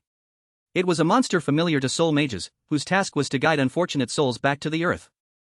Kong Ryan had inadvertently turned his daughter into a Jiangshi while she was still alive. The living Jiangshi possessed fire attributes, and that was the moment she was reborn. Jin Hyuk was so enraged that blood rushed to his head when that mercy was mentioned again. He was furious, believing that such mercy should have been extended to his family when they were murdered. Without further words, Jin Hyuk decided he would kill the person standing before him. Amidst a vast sea of fire, he was determined to defeat his enemy, while corpses lay scattered all around. Warren looked at the events unfolding before her in confusion, unable to understand what was happening. Kong Ryan took advantage of this moment to order Warren to destroy all humans, allowing no living creature to exist on this land. In Jin Hyuk's eyes, Warren was a cold-blooded, heartless monster. He even sarcastically called her pretense of being good disgusting, but Warren was confused and wanted to deny everything. Jin Hyuk ceaselessly mocked Warren's body, claiming she was just a monster who stole Lan's body. However, Warren still denied it, believing it was her own body. Suddenly, a hand emerged from the ground and tightly gripped Warren's foot. The dry skeleton cursed Warren, then begged her to die. Its words were urgent because her father had been torn apart by it, and it would bury her in the name of royalty. The skeleton then reached up to strangle Warren and cursed her to die. Wailing sounds echoed ceaselessly, claiming that Warren should never have been born. Lan's terrifying figure appeared, demanding Warren return her body. Warren, terrified, burst into tears, repeatedly asserting that this body was hers to escape reality. All the overwhelming sounds made Warren feel incredibly noisy. She unleashed her power around her. Powerful life threads shot towards Jin Hyuk, causing him pain and forcing him to shield himself with his hands. In a critical moment, golden chains suddenly shot out in fury. They tightly bound Warren's body, preventing her from moving. The chains tightened, making Warren collapse. She barely managed to utter that she deserved this body. While Warren was still lost in her illusion and muttering about not losing her body, many others surrounded her, waiting to attack. Back in Professor Josephine's office at this moment, Professor Josephine seriously recounted why Warren was imprisoned here. After listening, Corinne somewhat anticipated the situation, just not that it would come so soon. He wondered about the real reason behind this. Professor Josephine felt he already knew something. She gently pushed up her glasses and confirmed it was true. Professor Josephine further updated that Warren was being restrained by Saint's shackles and Eastern talismans. Those items were used to suppress Warren, but in the battle with Jin Hyuk, 2 talismans were completely burned away. Possibly Jin Yan used that as an excuse to criticize Warren's loss of control, ultimately leading to this outcome. Under Kong Ryan's direction, Warren was taken to the east for them to create new talismans to restrain her power. Corinne thought something was wrong. It was hard to understand such a drastic decision being made just because a forbidden spell was destroyed. Their blaming the Academy for not controlling Warren was truly ridiculous. Ariel, who had appeared from behind, suddenly spoke up to confirm how much Corinne knew. Looking at Ariel's expression, it seemed she had realized the problem at this moment. Considering this matter, it seemed Professor Kong Ryan and the Easterners were plotting something. Corinne had anticipated this move, so he began to grow suspicious. He asked if Ariel intended to let Warren fall into their hands, and proposed that he handle everything afterward, as he was very confident in this matter. Corinne frankly expressed his desire for everyone to live their own lives. At this moment, the legend of the hero Arhat began its 3rd chapter about the flying Eksha, a completely different demon. Professor Josephine pondered for a long time. Ariel also remained silent. Their faith in the character and story forced them to choose between 2 difficult things. The choice was to save Warren or to save Lon. But no matter what, the easiest choice, like Park Ciu, was to choose only one of the 2 for maximum effectiveness. But Corinne didn't care for that choice, because only children choose while adults take everything. The main mission now was to save both Warren and Lon with a plus rank difficulty. Currently in the dungeon, her voice echoed in Warren's ears, making her only think that this body belonged to her. Kong Ryan suddenly appeared and questioned that. Warren didn't know who he was, but Kong Ryan introduced himself as Kong Lan's uncle, the true owner of the body she was occupying. Warren lost control, furiously demanding her body back, claiming it was hers, but Kong Ryan felt there seemed to be a misunderstanding here. Kong Ryan knew well that Warren wanted to completely possess that body for herself. Recalling when Kong Ryan ordered Warren to exterminate all humans, leaving no creature alive on this land. Kong Ryan revealed his cunning face, coaxing that he could help Warren. He looked like a poisonous snake smiling as it offered a poison apple to a child. A cry of Warren rang out, but the flickering ghost behind said that it was impossible. It was a distant voice that Warren could not reach. Kong Ryan said that body already belonged to her, but from the beginning, she had never truly touched it. 2 days after returning from the qualifiers, all students were given time off to recover from their trip from this area. Corinne and Marriott strolled through the city to prepare thoroughly before Kong Ryan acted. He asked Marriott if she had set up the stall at the market, and she reported that everything was done yesterday. He was truly curious about the upcoming income, and Marriott was happy to share the details with him. Regarding the meat skewers, the ingredients were supplied by the Dan Arab family. They just needed to brush on some sauce and sell them for triple the price. Thinking of this, he grinned, imagining the piles of gold to come. The Griffins would surely spend all their money on this trip. Just then, Marriott noticed the magic stone throwing game. The stall owner called her over to try, and Corinne suddenly realized this man appeared every year. He introduced the faulty magic stones from the quarry, which had been broken into smaller pieces. Marriott touched them and found them soft, which felt very strange and made her curious to try. The stall owner explained that magic stones weren't normally like this, but because they absorbed mana well, their properties easily changed, and they were often used as materials for magic staffs. Corinne saw this and immediately suspected that these soft magic stones could explode instantly, so he needed to confirm. With his skilled spear and stone-throwing abilities, hitting a target at close range was as easy as pie for Corinne. With almost absolute accuracy, he hit the bullseye. The stall owner reported a score of 95 in confusion, while Marriott beamed with joy. The higher the accuracy, the smaller the dispersion range of the faulty magic stone, and vice versa. In the game, Corinne had tried all kinds of equipment that reduced accuracy to create maximum dispersion range. If he utilized this, he would achieve his desired results. Corinne offered to buy all the magic stones at double the price, which made the stall owner wonder why he wanted to buy so many. Corinne just smiled mysteriously, because these stones were for a special skill known only to veterans, and that was why he was here. The atmosphere around him turned gloomy with sinister smiles, making Marriott feel a chill. Suddenly, he asked her about her family's carriage transportation company and for their schedule, making Marriott confused about what he was plotting. Corinne muttered that he was about to return. The carriage started and sped away quickly. At this moment, Yua forced a peachwood talisman, the bane of Jiangshi, into Warren's mouth. Yua looked at Warren's painful reaction with a cold glare. Warren, unable to bear it, collapsed and coughed continuously. Yua reminded her not to cause trouble before they arrived. Jin Hyuk sat and thought, wondering if everything was simply over, as the talisman only weakened Warren. But for Yua, that was enough. The goal was to separate the evil spirit from Lan, but upon hearing this, Warren became even more enraged. Yua irritably explained that at the appropriate time, Kang Ryan would separate the two, causing Warren extreme panic. Yua blandly explained that Warren would disappear or become an evil spirit, startling her because she didn't want to lose this body. Yua ignored everything because that body had never belonged to Warren, and that was something she had to accept. Warren became furious upon hearing this. The driver sitting outside heard a strange noise and looked towards where the sound came from. If he hadn't looked closely, the man might have just thought it was a bell. But immediately after, a giant carriage suddenly appeared. This sudden appearance greatly startled the man. Instantly, a powerful collision occurred. The impact was so strong that it sent the carriage flying. The carriage was thus flung against the wall. The driver from earlier collapsed onto the road, helpless in pain. Kang Ryan appeared and asked if his two companions were injured anywhere. Yua and Jin Hyuk, with their agile movements, quickly reported that they were fine. Kang Ryan didn't understand why there was a bomb attack here, as he knew nothing of this plan. Seeing a ball fall to the ground, Kang Ryan realized he was facing a formidable opponent. The space turned into a blood-red field, making Jin Hyuk confused about what was happening. The bandits cheered, seeing the situation had reached a stalemate. This was a good time to plunder all valuable goods. Suddenly, they discovered Warren growling on the ground, and felt they had hit the jackpot by catching a beautiful girl. So the leader ordered his subordinates to capture Warren. The masked leader, wearing a clown mask, claimed the right to deal with the girl first. At this moment, in Professor Josephina's office, a shout reported a kidnapping, leaving everyone confused about what was happening. A man in Western clothes rushed in, reporting that 5 minutes ago, a group of bandits attacked the carriage carrying Griffin's esteemed guests and kidnapped Warren. This information utterly shocked Professor Josephine. To the point that someone who had never sworn in 35 years let out an exclamation of astonishment. The bandits galloped down the road, Warren sitting on a horse, wondering what was happening.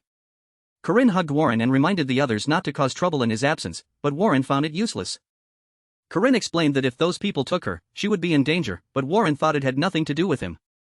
Corinne didn't care about that. He secretly thought it was fortunate he had stopped Kang Ryan in time, otherwise her soul would have been forcibly separated from her body. Warren remained silent and thoughtful. After some time, the sky darkened, and one of the bandits told Corinne they had arrived and he would create a diversion as agreed. He held a bag of gold in his hand, happily hoping this cooperation would go well. Corinne wished him well and hoped not to meet him again in bad circumstances. His face suggested he had received a lot of money. Suddenly, Warren collapsed, alarming Corinne. Her complexion was already poor, and she said those people had given her something to drink earlier. Hearing that, he guessed it was some kind of charm, but for Warren, it would probably just be a few days of feeling unwell. In the vast forest, he said something that made Warren scream loudly, not knowing what Corinne intended to do to her. Corinne didn't answer but tried to run faster, despite Warren struggling and demanding to be let down to walk. He reminded her not to push herself, as she couldn't even stand steadily. Corinne didn't mind at all because Warren was quite light, but she felt uncomfortable and kept demanding he put her down. Corinne still ignored her and told her to just owe him for it, leaving Warren completely speechless by this action. As for Kang Ryan after the explosion, Yua and Jin Hyuk quickly reported that they were unharmed. Jin Hyuk didn't expect anyone to dare bomb him, while Kang Ryan still didn't understand what was happening. Space turned red, making Jin Hyuk confused. He felt the barrier was in serious trouble. Marriott looked down from above, thinking to herself that this was enough, just as Corinne had instructed, only needing to stall for an hour. From the outside, the barrier looked like a spherical ball, with screams echoing from within. Spirit beasts appeared unexpectedly before Kang Ryan's group, catching them off guard. Jin Hyuk was stunned, not understanding why his barrier was having such problems. Kang Ryan called Yua, and she quickly understood he wanted her to chase after the culprit immediately. Marriott noticed something strange and panicked when her teammates adopted a fleeing strategy. She scolded them, saying they should at least hold back the other two. Marriott couldn't believe someone had breached the barrier. She secretly hoped Corinne would be safe. On Corinne's side, it started to rain heavily. Warren's condition worsened. Corinne worriedly carried her in his arms and decided to find a place to rest because the road was still long. Suddenly, he saw a strange figure appear right in front of him. Yua landed with an extremely cool demeanor. She recognized the person in front of her as very familiar. Without saying much, Yua immediately attacked Corinne, making him wonder how she could catch up so quickly. Moreover, she could even easily pass through the barrier. He tried to protect Warren, inadvertently getting grazed by a dart, which caused a wound. Warren, despite being tired, still tried to ask about Corinne. He comforted her, saying he was fine because the dagger wasn't poisoned. Worried about fighting while protecting Warren, Corinne placed her under a tree and told her to wait for him, which greatly frightened Warren. Corinne looked at the situation behind him and repeated her question once more. In situations like these, the best way was to rush into battle immediately. Without hesitation, Corinne charged forward to attack his opponent. Yua was surprised to see that he didn't flee but actively charged straight towards her. Corinne expressed that he was just eliminating the least feasible option as soon as possible. The two clashed fiercely, neither yielding to the other in this intense battle. Yua fought while verbally attacking his morale, asking if he was capable enough to defeat her. Immediately after, Yua unleashed a powerful blow that sent Corinne stumbling backward. With his experience, he used his weapon as a brace to stand firm. Yua's attack truly contained a massive amount of spiritual energy. Corinne realized this woman was Kong Yua, the strongest sword saint with a colossal aura visible to the naked eye. Yua told Corinne not to hold back and to unleash all his combat aura to face her. But in reality, Corinne's aura was obtained through trickery and the reincarnation demonic core after defeating Duke Savansia, so he only used it when absolutely necessary. Those things were currently quite useless because the colossal aura was stored like a dam that was sealed, with no way to open it. Yua saw that Corinne didn't want to use his full strength, so she decided to force him to reveal his full capabilities. Yua used the dragon-slaying calamity extinction move, startling Corinne as he hadn't had time to analyze her technique. He tried to hold his ground so he could analyze and find his opponent's weaknesses. He decided to use the first form, dragon-slaying strike, with a mindset ready for a direct confrontation. Corinne's fierce hidden 5 virtues technique summoned a powerful dragon spirit.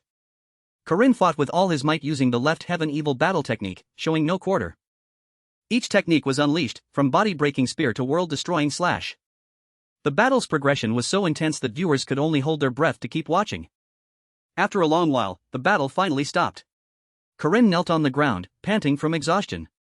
He felt terrible, he had almost met his ancestors. Yua had fought an extremely serious battle, but faced with Corinne's flippancy, she could only remain silent. Yua thought about the ultimate technique she had just unleashed. She should have won but couldn't even scratch him, making her very curious about Corinne's background. Instead of asking about his background, she wanted to know why he protected Warren at all costs. Yua also introduced herself as Warren's cousin. In her eyes, Warren was a cruel yaksha, and she believed Corinne had also heard about the Luna massacre. Hearing that, Corinne only felt regret that the perpetrators roamed free while innocent people had to kill each other, which Yua didn't understand. He explained that the martial arts schools here were very brutal, constantly undermining each other, but Yua found it increasingly confusing. Before Yua could react, he immediately used the divine speed light slicing slash technique to attack. Sensing danger, Yua immediately leaped from the branch she was standing on to dodge. She quickly approached Corinne to counterattack immediately. This time Yua was truly enraged, the aura around her turned black and oppressive. Yua stared ahead to confirm if this person truly wanted to openly confront her. The person in front stammered, shouting her name was Alisa Aiden, the sect master of the Aiden martial arts school. Alisa Aiden expressed her desire to challenge Yua, which she found extremely annoying. Corinne further provoked, saying Alisa Aiden was indeed an enthusiastic swordsman to challenge someone in such a desolate place. Alisa Aiden confidently swung her sword and showed her admiration for Yua, hoping for guidance, which left Yua speechless. Yua didn't understand what was happening but still had to parry the blow. She wondered if this person truly thought she could successfully challenge her. Alisa Aiden winked at Corinne, signaling him to focus on his own business, making him secretly grateful for the opportunity. He happily picked up Warren and ran off first, leaving Yua helplessly shouting for him to stop. The sky began to brighten, dispelling the dark night. Corinne wrung out his shirt, muttering about this being called walking on the sea, but he put it aside to focus on escaping. Sitting in the cave, Corinne wrung water from his shirt and secretly thanked the weather for helping him delay the pursuit. He turned to ask about Warren's condition, but she didn't answer. Seeing Warren had a high fever, Corinne had no choice but to administer first aid on the spot. He gently held Warren in his arms and offered her a bottle of medicine, telling her to drink it to feel better. The medicine Corinne gave Warren was actually a high-grade panacea. After the medicine took effect, Warren became a little more alert and asked Corinne where they were. He introduced this as the territory of horned bears, where they often dug large holes in tree trunks to make their nests. As soon as he finished speaking, Corinne suddenly noticed something unusual. Warren's condition was still bad, it would take a while longer for the medicine to take full effect. Corinne sighed worriedly, which caught Warren's attention and made her feel uneasy. He honestly said that he would go hunt a horned bear to get its fur to keep her warm. Just then, a dazzling bolt of lightning struck, making Corinne freeze for a moment. A small hand suddenly gripped the hem of his pants tightly, not letting go. Corinne turned back in surprise to look at the girl. He saw Warren trying to sit upright, though her breathing was still very weak. Warren's face clearly showed urgency, hoping Corinne wouldn't leave her alone. While Corinne was tidying things up, Warren began to recall what she had experienced in the past. The call of my dear daughter had always echoed deep within Warren's subconscious since she first opened her eyes. A strange man had cried, sobbing, calling her his daughter when she woke up. In Warren's eyes at that time, he was just her master, but he called her Lan. Warren felt nothing because she was a newborn Jiangshi, she just repeated the name without understanding its true meaning. But the man was overjoyed and embraced her with extreme happiness. In that very moment, Warren instinctively realized that she needed to play the role of Lan well. Because she was afraid that if her father discovered the truth, he would immediately abandon her to find the real Lan. Warren had often imagined the future after returning this body, but that false life would sooner or later encounter problems. And then, the collapse finally came for her. It all stemmed from a very trivial reason. That father cruelly let go and said she wasn't his daughter, leaving Warren completely stunned. That was also the first time Warren knew what the taste of blood was like. That was when she received an order from her father to eliminate the sea beast rampaging in the city. At that time, her uncle, who came to treat her, constantly scoffed at seeing a Jiangshi easily defeat a low-level demon. This very uncle was the one who named her Warren as soon as she completed the mission assigned by her father. Kang Ryan's eyes at that time were filled only with greed and selfish calculations. Warren had to endure her father's indifference and realized her true value in their eyes. After that, no matter what the city lord, royalty, or Taoists wanted, Warren had to obey and became a relentless killing machine.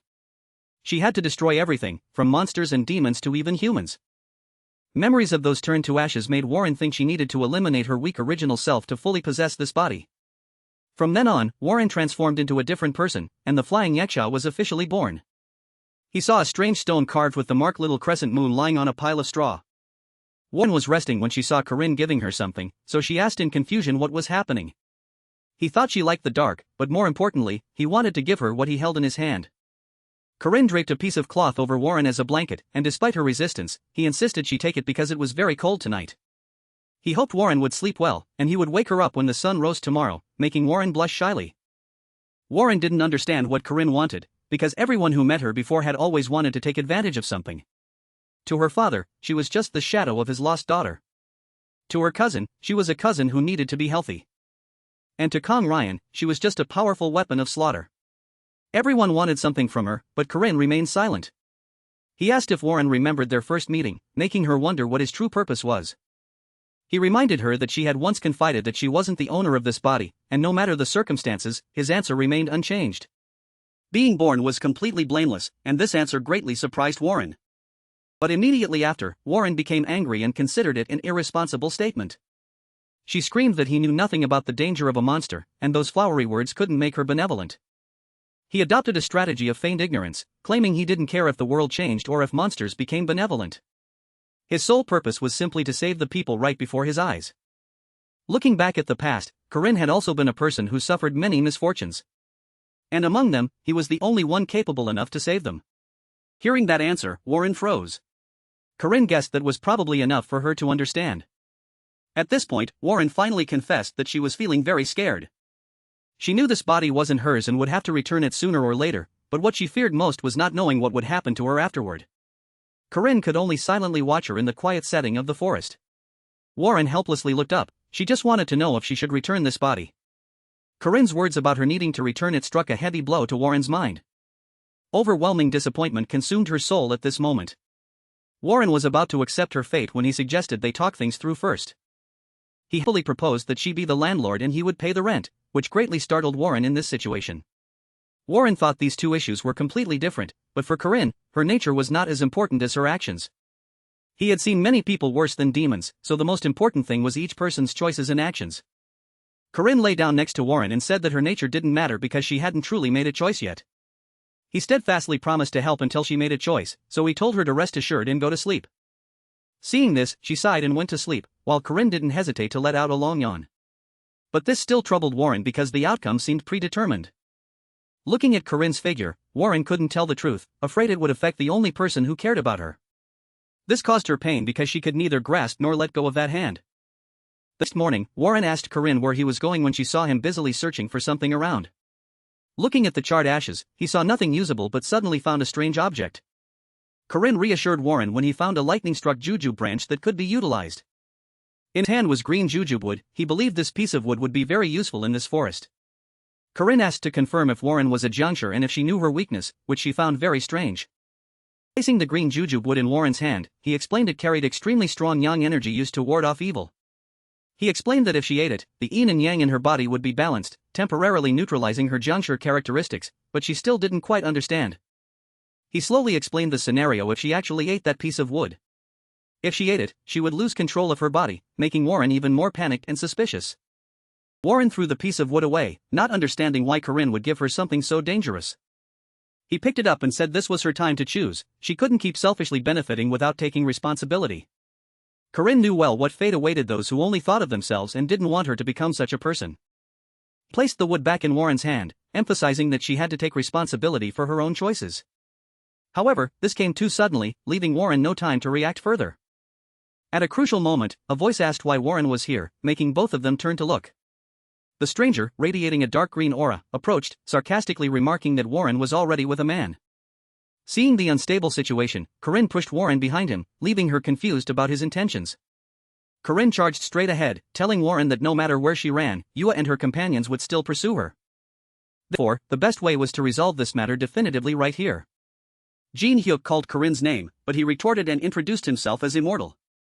Jin Hyuk didn't believe him, thinking Corinne was shameless to have to disguise himself like that. Jin Hyuk quickly unleashed his storm will power to attack Corinne. The two clashed in an extremely fierce and spirited battle. Jin Hyuk found this interesting, thinking Corinne might have been seduced by that monster. Corinne also complimented his opponent for being able to use alchemy without a formation. Immediately after, he attacked and demanded his opponent re-evaluate his abilities. Thus, Jin Hyuk was hit repeatedly by Corinne's incredibly fast punches. His ability and speed at this moment were even on par with or surpassed Yua's. Jin Hyuk once again tried to use the storm wheel technique to counterattack. But Corinne felt this action was too reckless because it left too many openings. By the time Jin Hyuk realized it, it was too late to resist Corinne's attack. He decided to end this battle right here. Talismans suddenly appeared from nowhere and converged on him. The sky was ablaze, leaving Corinne confused about what was truly happening. Kong Ryan appeared, announcing that the talismans were created based on the 8 trigram formation, which controlled all his internal energy flow. Trapped, Corinne cursed angrily, but Kong Ryan didn't care. Kong Ryan slowly advanced towards Warren, making her extremely frightened. She fearfully took a step back to avoid him. Kong Ryan decisively pasted a red talisman on Warren's forehead despite her resistance. Gradually, Warren's eyes grew heavy, and she could no longer control her body. Warren stood motionless like a statue. Kong Ryan explained to Yua that this was a consciousness-sealing talisman, her soul would be burned away forever. Yua realized that they could finally bring the real Lan back. Corinne still struggled and threatened that Kong Ryan would pay for his fanciful dreams. Kong Ryan ignored him, leaving with his companions and abandoning Corinne.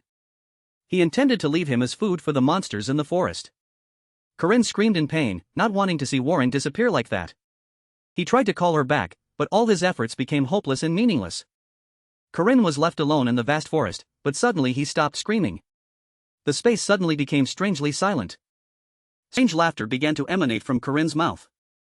He transitioned from a state of pain to exhilaration because the plan was going too smoothly. A moment later, a pack of purple wolves with glowing eyes slowly approached him.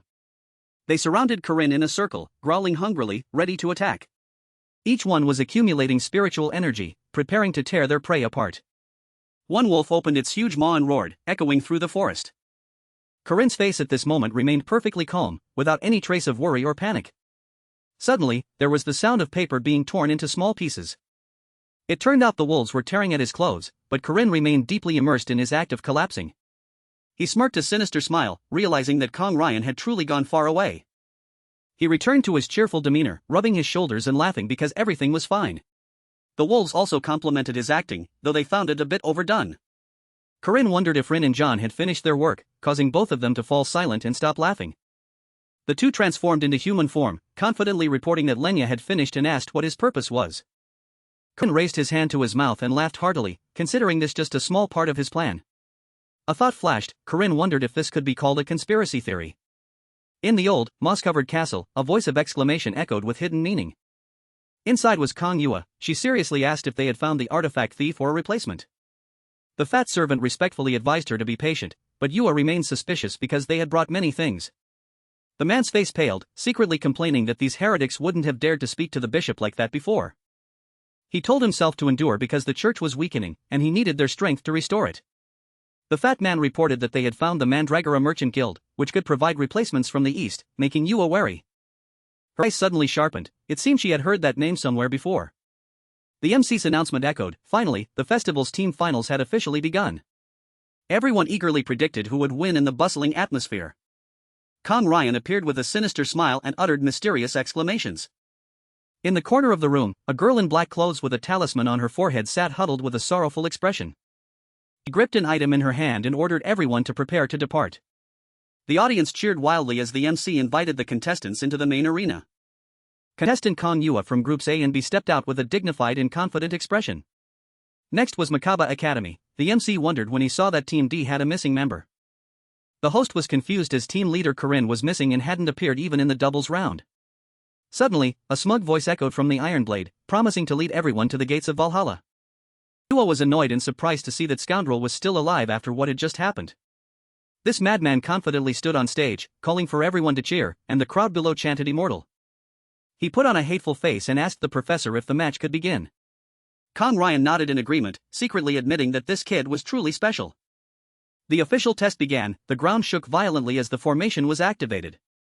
8 gates would constantly change to enchant players. Whoever retrieved the yellow dragon seal in the center would win. A golden dragon with glowing eyes and a long beard appeared majestically in the center of the arena. Surrounding the golden dragon were other spirit beasts in the 8 gates Dunjia Great Annihilation formation. The contestants sweated profusely before this intricate maze. The formation began to split everyone in different directions. Someone holding a glowing purple fan wondered what Corinne was plotting, but believed he could no longer escape the ancient poison. The girl in black from earlier remained motionless, her hand tightly gripping a mysterious item.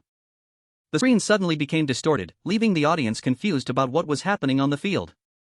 The image was completely interrupted, replaced by a mysterious blue formation. The MC frantically asked for the cause. The technician suggested the formation's magic power was causing interference, making him curse at this mistake. Kang Ryan watched nonchalantly, preparing to begin the ritual to separate Warren from Lan's body. Then, he ordered Yua and Jin Hyuk to protect the black tortoise in the northern part of the formation. The two immediately rushed off. Kang Ryan muttered that as long as the black tortoise was protected, other things didn't matter. You didn't forget to glance at him, signaling him to protect her uncle. Kang Ryan told her to rest assured with a very indifferent and cold expression. The worthless joker was now smiling broadly, full of triumph. He challenged Corinne to quickly take off his disguise because he wanted to call him master immediately. The black tortoise guarding the north always protected the emperor from behind, capable of both defense and attack at any time. Yua and Jin Hyuk quickly appeared before the giant snake turtle statue of the black tortoise. Jin Hyuk told her to look over there. Yua was surprised to see someone already waiting. To break the 4 divine beasts formation, one must first destroy the black tortoise. Suddenly, 2 people rushed to attack Yua and Jin Hyuk in a flash. Corinne appeared and greeted Jin Hyuk, making him sweat profusely, not understanding how Corinne had found his way here. Alisa wondered if the 2 of them were okay. Corinne reassured her that it was best to let Marriott handle the other 3 alone. Kang Yua was different. She fought while calmly thinking, could Uncle's 8 gates have been broken already? According to what Kang Yua knew, the 8 gates Dunjia consisted of 365 variations, including stone walls, mazes, and fog, which even those with great power could not break. While she was deep in thought, her opponent spoke, saying he knew she was anxious. Suddenly, he smiled sinisterly and asked if they had bought the artifact. He knew this because he had tracked it down. Kang Yua immediately frowned after hearing him speak, then gritted her teeth and asked why he knew about the artifact. Because it had long been stolen by a gang. That was why they had to buy the artifact from the merchant guild. After a few seconds of calculation, her eyes darted to the right as if discovering something. As quick as lightning, a voice rang out, admitting, "That's right." He decisively struck her back with a blow and admitted that he himself had stolen it, then struck again. His eyes now were like those of a bloodthirsty beast, saying that both the bandit gang and the merchant guild were created by him. Kang Yua was furious, unable to accept this truth. She charged with her sword to retaliate, but was met with the enemy's nonchalance, as he believed they were incapable of defeating him. She knocked Alisa backward. Seeing this, he asked Alisa if she should take revenge for the previous incident. Last time, Alisa had been defeated by Kang Yua and lost miserably. She lost because Lunia told her to yield the move. That time, Alisa had struggled greatly to act successfully. Jin Hyuk smirked when he heard her grumble, his eyes subtly asking the person next to him if Kang Yua had yielded to Alisa. As soon as he asked, she told him to shut up. Saying that, Kang Yua tightened her grip on her sword and said, "We must finish this quickly." As soon as she finished speaking, she and Jin Hyuk rushed forward like the wind, filled with raging fury. On this side, Alisa's group also showed no mercy and charged to attack their opponents. Kang Yua and Jin Hyuk unleashed their attacks simultaneously: recovery, ultimate skill, annihilation, armor-piercing and dragon-slaying sword art. A surge of fierce aura enveloped her. After the incantation was uttered, frenzied dragon demonic slash, heroic evil extreme righteousness, ascending heaven poison dragon unleashed. The other side was not to be outdone as Alisa used domain-slicing sword art to retaliate. As soon as their domineering auras clashed, a terrifying tremor was created. Everything became blurry due to the light emitted when the two techniques collided. A moment later, only figures gradually emerged. One had lost half a leg. Another held a shattered sword in her hand. As the dust settled, Alisa looked around in a daze, then turned towards Kang Yua. At this moment, Jin Hyuk and she were both stunned because his leg had been severed. And her sword was not in much better condition. Kang Yua was unwilling to accept such a crushing defeat, so she gritted her teeth in anger. Their resentment grew stronger. Both their faces darkened, and they stood up, turning towards Alisa's group as if they wanted to devour them alive. Their eyes flashed with determination and fury, with the goal of destroying Warren and saving Lon. The two of them charged forward without hesitation, but before they could even act, there was someone who threw a weapon, shattering the barrier, and declared that they would make them know the truth. If Lunia didn't speak, they would fight to the very end, even with only claws and fangs left. Jin Hyuk and Kang Yua's expressions turned to astonishment at what was before their eyes. A strange beast with tiger fangs, goat horns, and a pig's face. It was a Tao Tai. It was one of the four perils, representing destruction. It was a stark contrast to the protective divine beasts. When both of them read the words on the turtle shell, they became even more panicked. Because on the shell of the black tortoise was the Tao Tai. And Master Kong Ryan, being a mage, couldn't possibly fail to recognize that. Corinne's eyes grew cold as she looked at them, asking in a low, questioning voice, "Are they planning to use this grand annihilation ritual to separate Warren from Lon?" But the result was the opposite. Corinne's indifferent gaze fell on the object in her hand as she told them, "From the very beginning, Kong Ryan never cared about Lon. He sealed Lon for his own benefit. For his ambition, he had to sacrifice Lon. What he wanted from beginning to end was always Warren.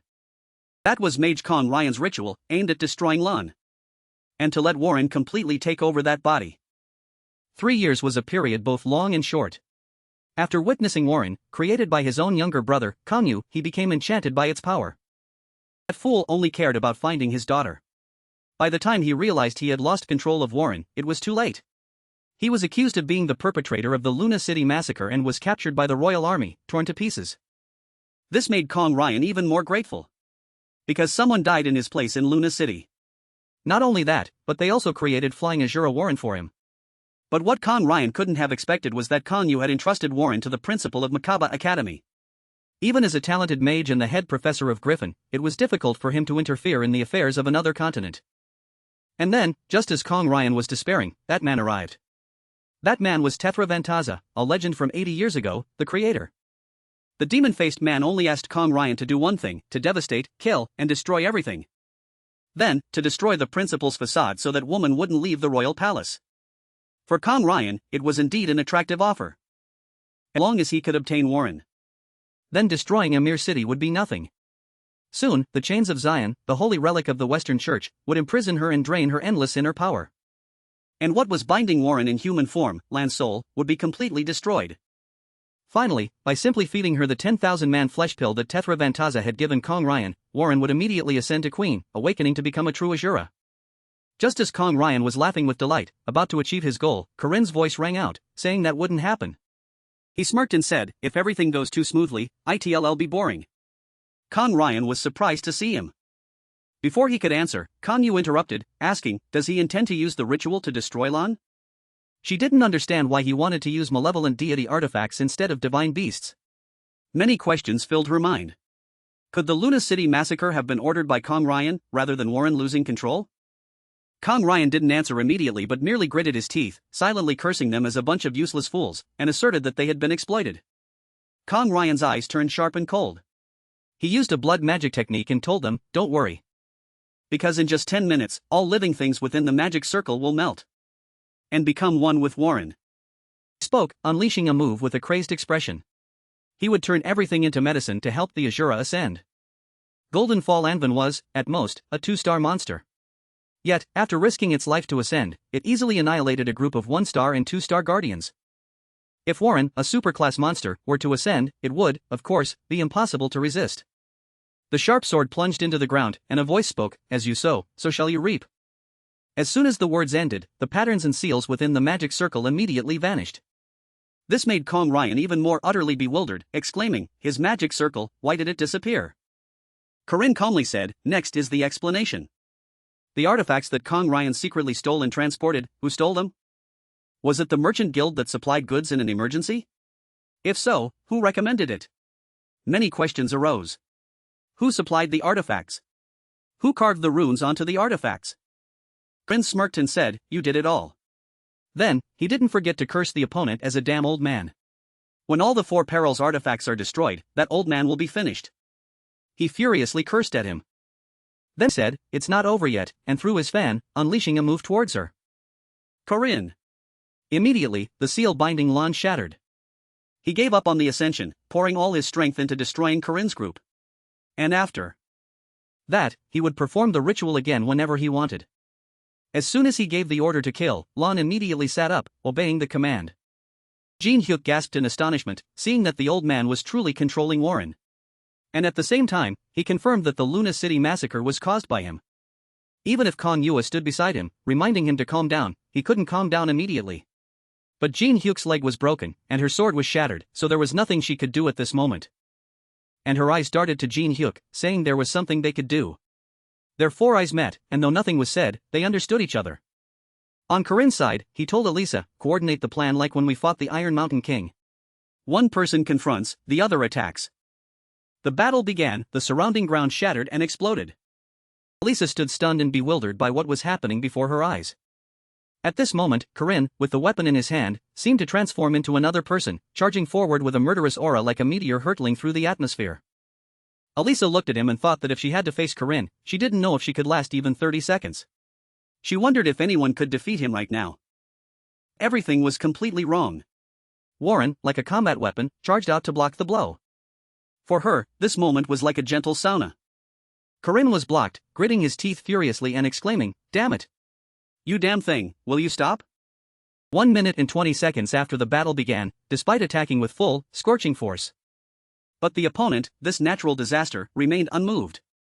Warren mindlessly unleashed a demonic poison claw attack towards Corinne, but he quickly dodged it. If he hadn't, he might not have been intact. Alisa, standing nearby, saw it and frantically called out to Corinne to warn him. Just as he was startled to realize something was wrong, he was silently approached by Warren. In an instant, Corinne was knocked back several meters. The surrounding ground continuously shifted, exploding as if the apocalypse was upon them. Everything was too different. Just trying to keep up with Warren's movements was enough to shatter Corinne's internal organs. In front of Corinne, Warren was charging with a sky-high murderous aura. He had reached his absolute limit. Regeneration was useless. He thought it was over, that Corinne would die. But he still stood firm, waiting for the approaching opponent, even though one more blow would make him vanish. Determined eyes, no matter what, Corinne would resolutely fight to the end. And things became even more surprising when a figure appeared in front, blocking all attacks for Corinne. When she came to her senses, Alisa was covered in injuries, about to log out of the server. She didn't want Corinne to die. She had taken dozens of steps into the domain. That body would have to endure a terrifying pressure, even more than blocking Warren's attack. It wasn't over yet. Warren charged directly at them once more. Corinne vigilantly exclaimed to Alisa, "Get out of the way." But the enemy's speed was too fast. With such injuries, Alisa couldn't react in time. She could only assume a defensive stance, continuing to stand firm and receive the attack. Corinne, seeing this, had no choice but to rush forward at breakneck speed, hoping to pull her away. A shocking explosion erupted like a preset landmine. Warren's eyes were blank, devoid of emotion, as she looked around the battlefield, now empty of people. Corinne had quickly moved Alisa to a safer place. Despite this, he continuously scolded her for her reckless actions. Then, he took out a special medicine and helped Alisa treat her wounds. This was a special panacea that Corinne carried. But if Alisa wasn't treated immediately, she would be crippled or die from excessive blood loss. A moment later, Alisa gradually stabilized. Normally, Corinne would try to hold out until Marriott destroyed all the 4 Perils artifacts.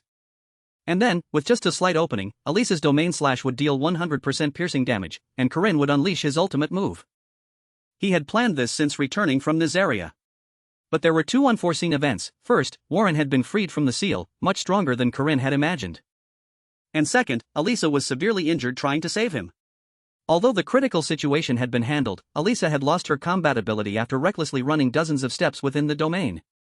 Thinking of this, Corinne could only sigh, wondering if he could hold out until Marriott destroyed all the artifacts. When he heard Alisa apologize, he thought to himself that he couldn't blame her for breaking the plan. Thinking back, if he had taken that direct blow, Corinne would most likely have died instantly. Even regeneration would be useless. A moment later, he picked Alisa up and said he was fine, thanking her for saving him. Corinne took Alisa to a safe place to hide. Then, he cautiously looked around. Alisa worriedly asked if he was okay, to which he replied with 2 words, not okay. All the aura stored in Corinne's samsara core and body was depleted.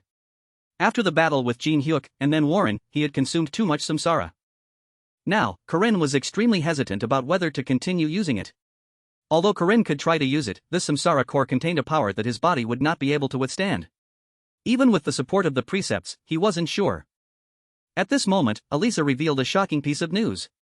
From beginning to end, Warren had never used her right hand in her attacks. That also meant the power just now was nothing. And she seemed to be holding something in her hand. Hearing this, Corinne laughed. Finally, she has to make her own choice. She still carries that burden. So she, Warren, is still standing there. From the dust and smoke, Corinne's faint figure gradually appeared. He wiped the corner of his mouth, a triumphant smile spreading across his lips. Then, he pointed his spear at Warren and said, "There's no other way." The faint figure of the girl, behind layers of hazy dust. Corinne gritted his teeth, laughing self-deprecatingly, ah. Recalling old memories, the heavenly Azura had dropped the item in fear. She didn't understand why Corinne had given it to her. He silently picked up the item, asserting that Warren had to choose. She couldn't remain selfish forever, only benefiting without taking responsibility. Park Ciu's wretched face reappeared as a reminder. Corinne knew very well those who only thought of themselves like him. He absolutely didn't want her to become such a person. Corinne placed the item back in her hand, speaking a few words that Warren had to understand for herself. He thought to himself that he wanted to help Warren, that no matter which path she chose, she had to take responsibility for her own choice. She broke out in a cold sweat, trembling and speechless. Back in the present, Warren's current appearance could only be described as frenzied. Corinne wondered if she was still there. The tip of the large blade gradually shrunk, forming an exquisite, sharp spear. His eyes became more resolute than ever. Corinne remembered now. It was Duke Sebastian's demonic sword, which he had seen in his castle. That majestic and imposing appearance was truly admirable. Corinne affirmed that its demonic power must have been passed on to him. Duke Sebastian, the great hero from 800 years ago. Right here, right now, Corinne would recreate that legend. He asked Warren if she had waited long enough. The controlled girl was startled and reacted. Corinne thrust the first demonic spear, dark profound. A dark aura enveloped the weapon. The heavenly Azura also charged fiercely in response, demonic aura. The two sides collided. A terrifying explosion occurred. A blinding light blew away almost everything around. The ground was churned up. A clash worth anticipating. This is not a battle between Corinne and Warren. They now wield the power of the flying Azura and Duke Sebastian. This is a confrontation between two legends. Kong Ryan cried out in astonishment, "No, it can't be." He believed Corinne couldn't compare to the flying Azura. Such people usually don't accept opinions, so let them delude themselves. He roared, ordering Warren to kill him. The talisman trembled slightly, and she took a deep breath. At a glance, Corinne recognized it. A fist-concentrating aura, probably around 1,000. He immediately had a countermeasure, then used the dark profound demonic spear. A powerful attack struck down. It was dazzling. The pressure radiating at the point of intersection was unimaginable. The malevolent energy he needed to prepare was also 1,000 samsara. Corinne calculated carefully. Even if Warren had 100,000 samsara, the amount of samsara she could release at once was only 1,000. If he could compensate and neutralize that amount of power. He confidently asserted that while struggling to resist, he could fight against Warren. However, the terrifying pressure weighing on Corinne's body due to borrowing Duke Sebastian's aura. He felt like he was being crushed bit by bit. Warren had the upper hand. A punch sent the spear flying. The pain starting from his fingertips made Corinne unable to hold the weapon firmly. And all the tendons and bones in his body seemed to be severed, losing their function. Covered in injuries, Corinne still struggled. He didn't stop. No, he knew he couldn't stop. Because it was too obvious, the opponent hadn't used her full strength yet. Warren still hadn't used her right hand. Corinne struggled to strengthen his arm, Dark Profound Demon catching Extreme Fist. He successfully blocked one of Warren's attacks. She was astonished. With incredible reaction speed, Warren delivered a kick right after, but fortunately, Corinne still blocked it. He seized the opportunity to close in on his opponent, risking a step forward. His right foot stepping forward, as firm as Mount Tai. And his left arm was stretched taut like a spear. Con Ryan gasped in astonishment. Opening his mouth like that in the middle of a fight, he must have been quite confident. Corinne focused all his strength on the battle, his consciousness, breath, muscle movements, and the half-step distance, an opening that appeared only for a moment. He seized the opportunity. His eyes showing clear determination. Corinne certainly wouldn't miss this chance. He unleashed his attack, Dark Profound Demon catching Extreme Fist. Corinne struck directly at the opponent's heart, then continued with Flying Star Evil Break, Fire Mirror 8 Forces, Mixed Origin Throw. The pressure tore through the ground. Corinne collapsed, gasping for breath, his body covered in wounds. But he had done it. Warren coughed, then spat out fresh blood. She was stunned. Corinne had broken Warren's absolute defense. However, her small feet continued to walk, as if nothing had happened, only that far. The power from her showed no signs of weakening at all. He couldn't completely suppress Warren. She advanced slowly, step by step. He was about to give up. Was death inevitable? Con Ryan burst out laughing. I knew it, what good are you anyway? He ordered, kill Corinne, time's up. Suddenly, a strange purple aura enveloped Warren. His eyes showed that this had clearly been planned beforehand. She stood rooted to the spot, seemingly with an unusual movement. Her small mouth slightly opened as if to say something. Corinne's eyes widened in astonishment. The surrounding rocks and earth violently shook, and the mountains began to collapse. What is this? Suddenly, countless chains shot out from nowhere. They tightly bound Warren, unable to move. Con Ryan panicked. What's happening? At this moment, Corinne smiled in relief. He hadn't wasted a single second to buy time. Everything was part of their plan. Marriott, Con Ryan, and Jin Hyuk, who had disappeared from this place. They must have destroyed all the artifacts within the magic circle. He repeatedly uttered the same phrase as if there was nothing else. Impossible. It can't be like this. A sharp object was pressed against Con Ryan's neck. He whimpered in fear. Josephine had arrived as reinforcement. She ordered Con Ryan to stand still. He froze. Corinne relaxed his entire body and looked out. That side is done. He glanced at an unresolved issue, so then Warren was being controlled. Sitting in one spot, dazed. He slowly approached. Even seeing himself in such a miserable state, Corinne couldn't help but be surprised. He quickly tore off the damn talisman. How cruel. How could such a disgusting thing be used on a girl?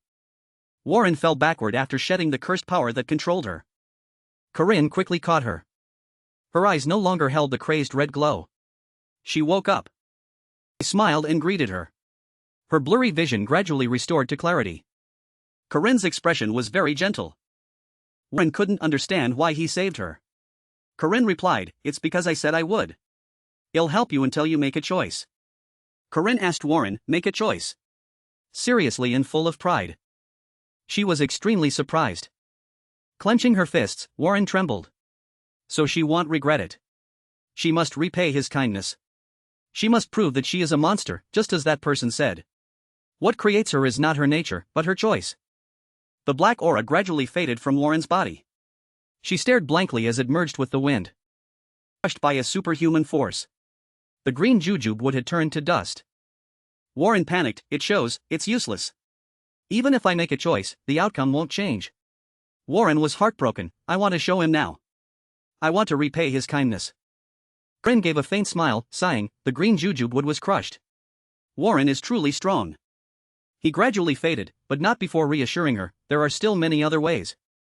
Corinne collapsed onto Warren's shoulder, thanking her for repaying his kindness. She gritted her teeth, trembling as she confessed, I'm a monster. I hurt you. I killed many people. I even stole Lan's body. Will I be forgiven? Warren worried she couldn't be forgiven. Corinne just gave a faint smile. He hugged her small body, saying that he didn't know either. She cried loudly in Corinne's arms. He promised, the two of them will search for the answer together. The awakening ritual performed by Kong Ryan had failed, and he had been arrested and imprisoned. And for dealing with the aftermath? Just like always, Corinne said he had received instructions from Professor Josephine and Master Aaron on how to resolve this issue. If it was resolved smoothly. More precisely, concealed. The head professor of Griffin causing this tragedy is a problem. But the ritual using Warren could make people fear and be wary of her. Those who fear Warren will condemn her, and others will covet her power. Professor Kong Ryan has already returned and was reported to have died in an unfortunate accident. We will handle it that way. I've already spoken with the principal of Griffin. A calm female voice spoke. Corinne smiled faintly in response, it's good that everything has been resolved smoothly. Griffin couldn't ask for more favorable treatment than this. Did you ask for proper compensation? The female voice replied, the principal intended to overlook it, but I agree with Corinne on this. Corinne, lying on the bed, chuckled and said, really? The principal is a bit, oh my, too kind. The female voice in the conversation was Professor Josephines. She continued, they can't easily trust others. Then she sincerely thanked Corinne. Corinne was now sitting on the bed, wrapped in white bandages. But only covering what needed to be covered. What needed to be shown was still shown as usual. He humbly accepted the professor's thanks with composure. He said with a confident tone, one day they will trust each other. Professor Josephine hesitated slightly but then said, perhaps with some reservation, but I also look forward to that day. Then she advised Corinne to rest and take care of his health. With that, she turned and left. When she reached the door, she slowed down. She gently reminded him, the festival isn't over yet tomorrow. As soon as Professor Josephine left, a slender arm appeared at the door. Marriott, her face radiant, ran in and hugged Corinne, asking him questions continuously. She cared about everything from his complexion, his figure, to even his broken fingernails. Corinne looked at his nail-less hand and sighed, but didn't seem to care much. Marriott smiled, playfully scolding Corinne, why are you always so reckless? Why do you always get hurt and end up in the hospital like this? Corinne's eyes widened in astonishment at the girl in front of him. He stammered out awkward comforting words like, why are you crying, big sister? What's wrong? Marriott wiped away the tears that were about to fall. She looked up with her red eyes, half joking, half serious, saying she was crying because she was so worried about him. But the straight-laced Corinne had no romantic cells whatsoever. He asked her back with an unrelated question like, did big sister get hurt anywhere? Did you destroy all the stone paths and artifacts by yourself? Kong Yua and Jin Hyuk also destroyed one. Corinne suddenly pondered, so that's why they left there. Thanks to that, I barely survived. The mention of those two made Marriott furious again. She yelled angrily, blaming both of them for everything that had happened. Corinne disagreed. He objected, the reason you say that is because they're not bad people. They were just put in a difficult situation. You understand that Jin Hyuk wants revenge for his family. And Yua wants to save her cousin. They're just trying their best. The real villain is Kong Ryan, who exploited their desperation. They shouldn't confuse the object of their hatred. Marriott looked at the man in front of her with admiration, sighing that Corinne was always so mature. She also felt a bit jealous, because she should be the older one. Corinne heard this and gave a very roguish smile. He then opened his mouth to coax Marriott into calling him Oppa. Marriott pouted, scolding Corinne for falling back into that bad habit again, always making others call you Oppa. She blushed slightly, speaking her sincere words of concern. In her words was a plea for Corinne not to get hurt. But she knew that was unavoidable. Corinne didn't reply immediately. He looked down at his carefully bandaged hands, lost in thought. He couldn't deny it. Because it was obvious. He was burdened with saving the world. Yet he had no special power compared to other gamers. Just a supporting gamer clinging to swordsmanship. His body would have to endure a lot. Marriott gently asked Corinne again, don't you have anything to say to me? Because for a long time, I've felt like you're living in a different world. Marriott paused for a moment, then said with certainty, I will fight alongside Corinne too. Just like this time, I will always be by your side to help you. No matter who you fight, I will always support you. Marriott's sudden words startled Corinne. From the bottom of his heart, he could only whisper his gratitude, his appreciation for her encouragement. "'Cause from now on, you will have to fight those with evil ambitions and false beliefs. Along with powerful enemies who want to destroy this world. How can you save the world when facing such enemies?" The answer was always simple: together. The two held hands as a testament to their noble promise. Marriott quickly stated her next plan: "I'll register the Guardians group right away." Corinne was surprised by this speed.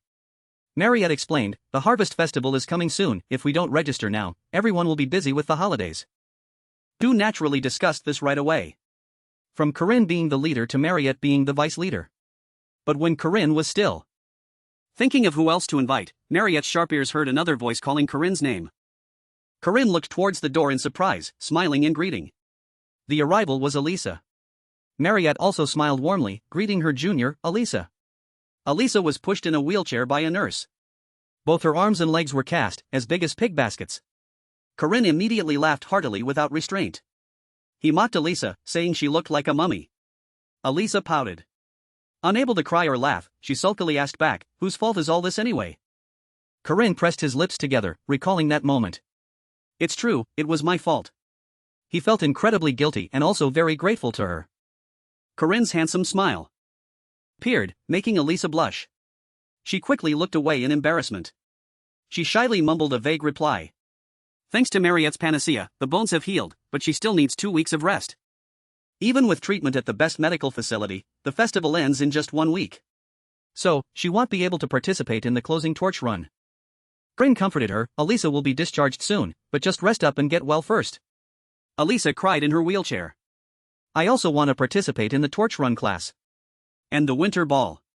Corinne comforted her, but Alisa refused. She retorted, "Those are two different things." He heard that and pondered. "That's true. Because I've participated many times, but this is Alisa's first time." Corinne confidently made a promise to Alisa, "At the winter ball, I'll buy you a jet gear dress." Unaware that he had awakened something terrifying. Alisa, hearing Corinne say that, was incredibly surprised. She quickly asked again, "Really? That luxury brand?" Corinne confidently replied, "Just buy it. He's rich now." Alisa immediately bristled at the Oppa title because they were the same age. But then she quickly dismissed it. She asked Corinne again, "Is it true that we earned a lot of money?" Corinne gave a sly, triumphant smile. He affirmed, "Enough to buy a fancy dress is good enough." But Marriott at this moment seemed to transform into a bloodthirsty state. A terrifying dark aura emanated from her. She couldn't help but ask the worry in her heart, could it be that the remaining members Corinne wants to invite are? Corinne paid no attention, cheerfully laughing. He pointed at Alisa and introduced, "This is Alisa Aiden and Jenna Glare." Marriott tentatively asked, "Is it a girl?" Corinne, not noticing anything in her words, replied, "Yes. There's a beautiful girl working in intelligence." Marriott gritted her teeth. "Oh, beautiful, huh?" Corinne continued, "The two are Jen and John." Marriott asked, "Who are these two?" Corinne explained, "These are two wolf siblings. Jen is the girl, so just note John is the boy." Marriott let out a soft humph. Corinne didn't notice and continued, "I was also planning to invite Edna, but it's a bit hard to say." But then he clicked his tongue, thinking they were close, so she would probably agree. Marriott gritted her teeth and asked again, "Is that girl, Edna, very close to you?" Corinne casually replied, "The two of them are close enough to tease each other and occasionally eat together." He concluded the list with Warren's name. "She will definitely participate, so please, Marriott, just write her name down." Under Alisa's horrified gaze, the pen in Marriott's hand shattered into pieces, signaling the impending storm of jealous rage. Corinne was still rambling on, Professor Josephine also agreed, so there's no problem. Suddenly, he looked up at Marriott, stammering, "Big sister." Facing him was a terrifyingly enraged Marriott. In her mouth, she incessantly repeated her accusation to Corinne, "Are you trying to drive me insane?" Corinne at this moment couldn't hide the panic in his eyes either. But who told him to do it? He had to take responsibility. Everyone fears Warren. They are wary. Condemn her and say she shouldn't have been born. They throw stones, do anything most contemptuous, call her a monster. But this time she hurt Corinne, almost harming everyone again like last time. This time, the boy caught her and said he would help her until she made a choice. Power is Warren's only value, it's what justifies her pushing out the original and taking over this body. So she felt she couldn't be weak, she couldn't rely on anyone. But Corinne appeared and spoke those gentle words to her. He said he would help her and that she should make a proud choice so she wouldn't regret it. Let's find the answer together. At that time, she cried very intensely. Those warm words seemed to have warmed her long-cold and hardened heart. Even now, recalling it, she was still extremely flustered. Warren sat in the room, gently touching her heart, wondering what she should do. The warmth was painful. The care and concern were like sharp knives piercing her heart. She hated Corinne because he made her small heart ache. Warren had been alone since birth. She had lived a life of only being exploited. So she wouldn't allow anyone into her world. Yet, Corinne suddenly appeared by the window. He flashed a perfect handsome smile and started a conversation with phrases like, "Hello. Feeling better? Are you okay?" Over the past. But without letting Corinne continue, Warren cut him off. She stood up, urging. Warren mentioned Lon. She asked Corinne again, "You definitely have a way to change everything, don't you?" Corinne didn't answer immediately. His eyes lowered slightly, full of worry, then he sighed. Truly pitiful. He reached out his hand. But suddenly it was grasped. Warren quickly grabbed Corinne's hand. Her voice faltered, stopping him. She even foolishly asked, "Do you want to eat?" Warren's entire body trembled, shaking as she awaited his answer. Corinne saw her fear. Corinne reached out his other hand. He gently stroked her head, comforting her. He softly said, "It's okay. After this is over, they'll definitely buy you fish to eat." Sighed. Warren was hovering in the air. Corinne, below, held a long spear and said, "Begin." The spear's name was Reaper's Pearl. The note beside it said, "It definitely separates the soul from the body, bypassing all defenses. A divine artifact for harvesting souls with 100% accuracy." Of course, if a human uses it, the accuracy rate will sharply decrease, becoming useless. Let alone Corinne, because he cannot sense souls. The accuracy rate is 0. The spear was thrown directly at Warren by Corinne but was deflected. It veered off course and plunged straight into the ground. Warren was stunned. But Corinne wasn't surprised. He looked at the spear and told Warren, "Look, it'll show you a magic trick. Faulty magic stones used in the festival. This thing has a larger dispersion range the lower its accuracy, making it harder to use. According to the dispersion mechanism, when accuracy is at its lowest, the maximum range is 100 meters. But what if Corinne, who has 0 accuracy, uses it? Dispersion range will be infinite, bypassing the fact that he cannot interfere with souls and activate effects. To be precise, this is not Corinne's attack, but the attack of the dispersing magic stone. A brilliant purple light emanated from the spear, enveloping Warren. Suddenly, Warren fell. Corinne quickly ran to catch her. He quickly said, "I only channeled a little magic power into it." Then immediately asked how Warren was, if she was hurt anywhere. Warren lay gently in Corinne's arms. She smiled brightly and beautifully, softly thanking Corinne. Corinne, carrying her princess style, was also startled by this address. He recalled the time before they met. Marriott once angrily slammed the table and scolded, "Why do you love calling that oppa so much? You can't stand not calling it, can you?" Alisa was once unhappy about being forced to call him oppa. She thought it was unreasonable to call him oppa since they were the same age. And that crybaby kid, Anna. She hugged the silly cat and said, "Thank you, Sir Knight." "Damn it, sir. Now it's good." Corinne, with tears in his eyes, felt the truth penetrate his heart. Finally, he was free from the title of Sir. And he secretly thanked Lon for leaving such a wonderful first impression. Corinne gently put her down. Lon saw his expression and guessed he looked happy. Corinne didn't deny it. Because he was often called an old man, Lan's oppa had comforted his heart. Seeing this, Lon confessed to him, "I think so too. Because it seems like you always want to be called oppa." These words suddenly warmed Corinne's heart. It turned out she had always been watching him. Warren had occupied this body for 3 years. Lon stepped down, slowly feeling her legs. All that time, she was trapped within her own body and could only observe everything through Warren's eyes. Feeling pity for her, Corinne asked, "You had your body stolen for 3 years, and you don't resent it?"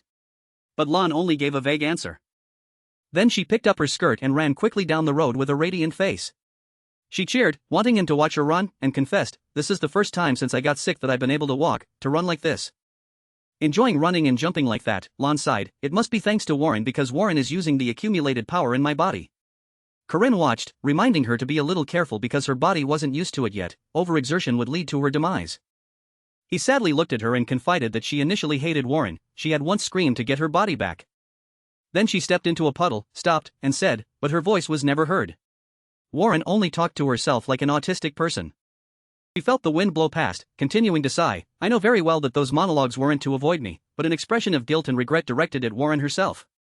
Lon squatted down and added, I understand how difficult it is to overcome that fear and anxiety because they share the same body. Looking at her reflection in the water, Lon touched it as if looking at Warren, saying, so now I'm not pushing Warren away anymore. Warren bravely made the decision to return my body to me. Corinne heard these words and expressed his thoughts, which were of tolerance and forgiveness. She had her body stolen for 3 years, and was ready to embrace Warren. Then he smiled and praised her for growing up. Lon looked up, her eyes narrowed in a happy smile. Of course. Although I stopped at age 14, Warren is only 3 years old. I've wanted a younger sister for a long time, and now I really have one. Corinne seemed to understand. That's right. Now you two are sisters sharing one body. Suddenly she spoke, but this made him suspicious. She still stood with her back to him, posing a hypothetical. If I were in danger, would Oppa save me in a cool way like last time? Is that all? He replied, just say the word, anytime. Lon blushed, also thinking he would answer that way, and praised him for being wonderful. Then she called him Oppa again, making Corinne's face go blank with confusion. But she then spoke of something random, I also like fish very much. And added, Warren and I have the same preferences. Then she threw something into the puddle, splashing water everywhere. After that, she slowly listed other things like food, music, and books. Then she suddenly leaned close to his ear and whispered, and preferences in boys too. Making Corinne feel itchy all over. This bait is too big, hard to resist. At the same time, she reached out and playfully touched his chest. If you were my husband, you would legally have 2 wives. These words made Corinne flustered, liking it but also shy. He stammered, no, what are you talking about? She pressed close to his chest, looking up seductively, demanding an answer right now. But Corinne's face turned beet red, speechless. Then he resolutely refused the bait, pushing her away and scolding, don't joke with people like that. Even so, Lon insisted that she wasn't joking. In my hometown, people this age have already done everything. After that, she even put on a mature act, her cheeks rosy, her lips pursed as she dropped another hint, this thing called love, you know. Trembling, Corinne conceded, if you want to continue living with Warren, you should also ask for her opinion. Suddenly, Lon stood on tiptoes, kissed his cheek, and thanked him, making Corinne flustered and wide-eyed in astonishment. Suddenly, she fell, hitting her head against him. Corinne panicked, what's going on? And he tried calling Lon, but a fierce-eyed girl looked up and irritably replied, me. Then she went crazy as if she had lost her mind, her lips threatening him, don't misunderstand. Those words were nonsense. He thought to himself, easy to switch people, huh? After that, she walked away and mumbled to herself like someone from a mental asylum, who called me big sister? So noisy. It's a misunderstanding. Shut up. Watching herself talk, Corinne doubtfully yelled, what time is it? Are they talking to each other? She turned back and asked him, aren't you going? And instructed, remember to come for dinner before rank 1. As always, at the usual place. He looked bewildered, then agreed. Corinne sighed, thinking it must be Warren and Lan's apology. Apologizing with food, kids will be kids. But he suddenly remembered her whispering about preferences in boys in his ear. Then, he scratched his head, deluding himself, kids really are kids, aren't they? Somewhere, someone exclaimed, they've gone to meet the ancestors. A gauntlet hand moved, silently sighing, the resources the old church poured into this Makaba festival were enormous. We thought that after everything ended, they could depose the first princess of the Protestant church.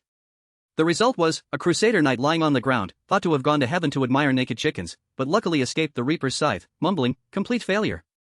Remembering the unique sword, he wondered, who exactly is he? How did he know all the crusader knight's plans beforehand? Then he looked up at the ceiling, unable to believe it. Clearly, he followed Sir Lejunhan's orders and summoned 100 crusader knights. 100 people were deployed into this 100-year-old tunnel. Now, all of them are writhing on the ground like him. And he was unwilling because to lure the danger from Warren and Lon, he took a huge risk. But that guy. Corinne, holding his staff over his shoulder with one hand and resting the other on his hip, looked down at him with a mocking smile. What can 100 crusader knights do? If they were truly going all out, they would have sent the Holy Knights Order. It was Corinne who had ruined everything for him.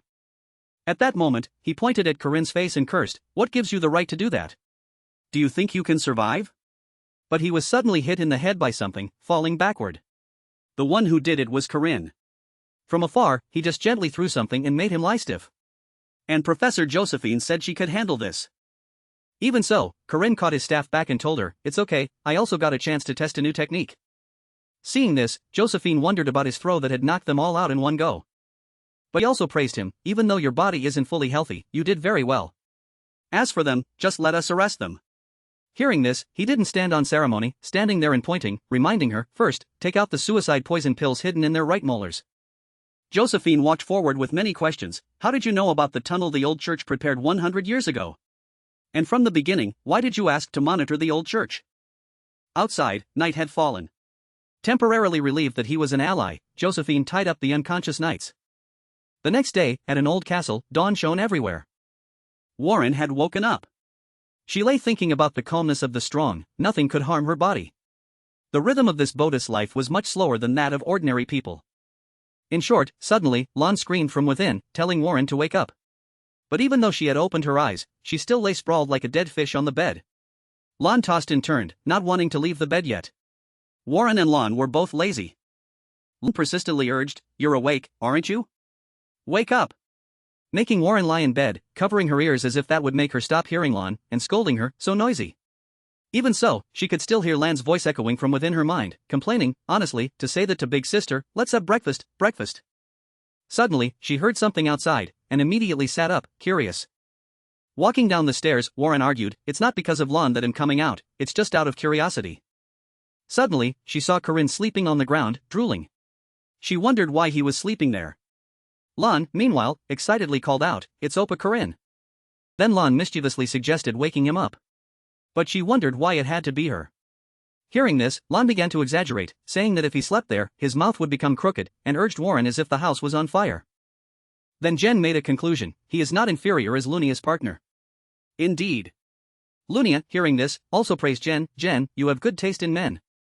However, Jen then continued, "But Sect Master, are you planning to go on a date looking like this?" Lunia asked back, "Is something wrong?" Jen heard that and remained silent, saying nothing more. The scene shifted to an expensive restaurant in the market, where a voice said, "Let's see, I think I called him here." Corinne appeared, looking elegant and shy, and said, "Ah, Lunia." Lunia, seeing him blush with shyness, immediately asked, "Why are you looking at me like that?" Then Lunia asked, "Is there something on my face?" Corinne coughed a few times and replied, "Cough, cough." "Oh, nothing." Seeing nothing, Lunia linked arms with him and said, "Let's go." Corinne was still flustered and replied, "Ah, okay." In a certain forest, a group of people spoke, "Sect Master. Traces of demonic beasts have appeared at the border." Alisa quickly replied, "Understood. Let's quickly join forces over there." The group received the order and unanimously replied, "Understood, Sect Master." Alisa's eyes were now pensive, looking straight ahead without saying anything, only letting out a sigh of relief. Phew. The lights came on, blending with soft, melodious music. Masked man danced under the lights to the music. Meanwhile, Alisa had to struggle fiercely against demonic beasts. After defeating it, fatigue was clearly visible on Alisa's face. Alisa only let out a soft sigh of relief.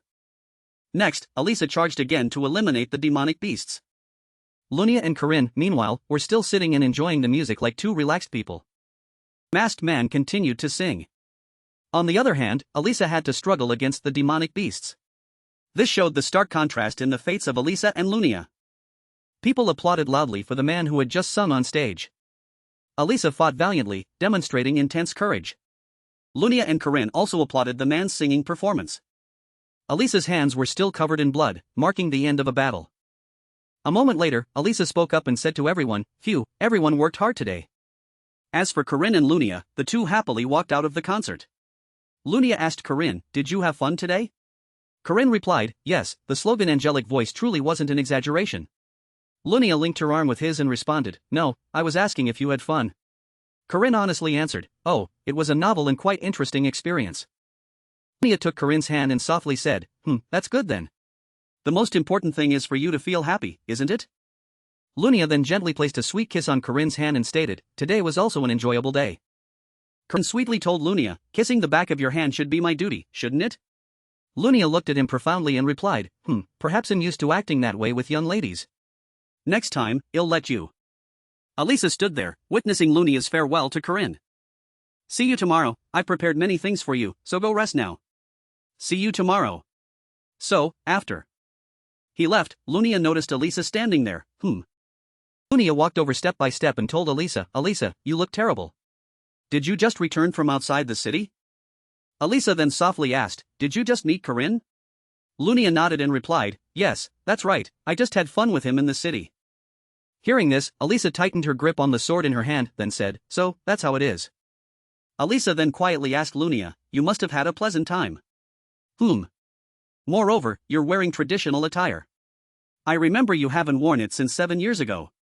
Seeing Alisa ask and say many things, Lunia called out, Alisa. Alisa shyly responded, yes. Lunia turned her back and walked away, saying, I'll change my clothes. Then head to the dojo. Let's have a practice match. Alisa stammered, asking, a practice match, why? Normally, Alisa could easily refuse a practice match with her older sister. But this time, the reason for the offer was unclear. Alisa then spoke up and said, yes, Alisa cannot refuse that offer. That evening, before the practice match, Lunia had a few questions. It's strange, for someone who always avoids practice matches like you, to accept a challenge so readily. Alisa. Alisa held her sword and softly called, sister. Alisa swung her sword down and declared, no one is watching. Lunia frowned, her face serious, and replied, feel free to swing your sword. Lunia's profound gaze appeared as she stated, first disciple of the Aiden One-Sword sect. Lunia. Alisa was not to be outdone and responded, first-rank swordsman of the Aiden One-Sword sect. Alisa. Amidst that tense and suffocating atmosphere, a voice rang out, saying, well then, let's begin. Lunia made the first move. She powerfully swung her sword towards a nearby rock. That massive rock was quickly sliced into small pieces by Lunia. Seeing this, Alisa was momentarily stunned and said, oh, those rocks are flying towards Alisa.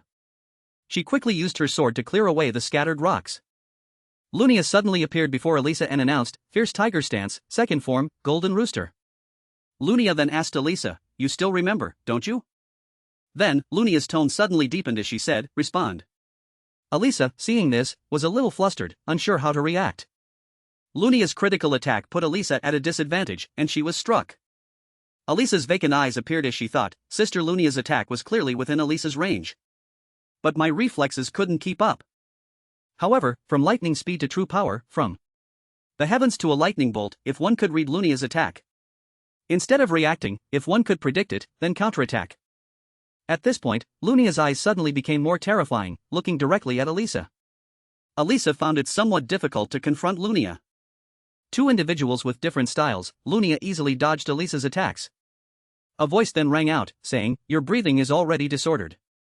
Alisa then attacked and was sent flying several hundred meters away. Her emotionless eyes appeared, and Alisa let out a soft cry, ugh. It's only through continuous effort and arduous training that one can achieve miraculous insight. Only then does it become possible. Sword Master. Lunia then approached Alisa and said, this time is better than before. Your training hasn't been wasted, has it? The strongest defense. Alisa slowly stood up and gently replied, yes. Lunia stood there and continued, perhaps your mindset has changed thanks to that person. Suddenly, a thought appeared in Alisa's mind, that person. Lunia seemed to hear Alisa's thoughts and suddenly asked, that person and I have something in common, don't we? Alisa stammered in response, do we? She shyly asked him to pause for a moment, seemingly hesitant to do something. He merely smiled faintly. She then declared that she would drain his blood without regret and would only live on stored blood for a long time. In the end, she just thanked him once, then quickly proceeded. The day before departure, Corinne emerged from the bathroom, his body drenched and a towel draped over his shoulder. He felt tired from having his blood drawn, even though he had remained still. Corinne looked down at the forest and saw Warren already lying there in a daze, which greatly surprised him. She merely commented on how long he took to bathe. Corinne wondered why she was there. His reply was only Warren's affirmation that she would sleep there, making him even more awkward due to the taboo of men and women being too close. He then mentioned they had slept together before. Remembering that time, he had indeed lain beside her. He immediately denied it, saying it was an unavoidable circumstance, only to avoid the rain.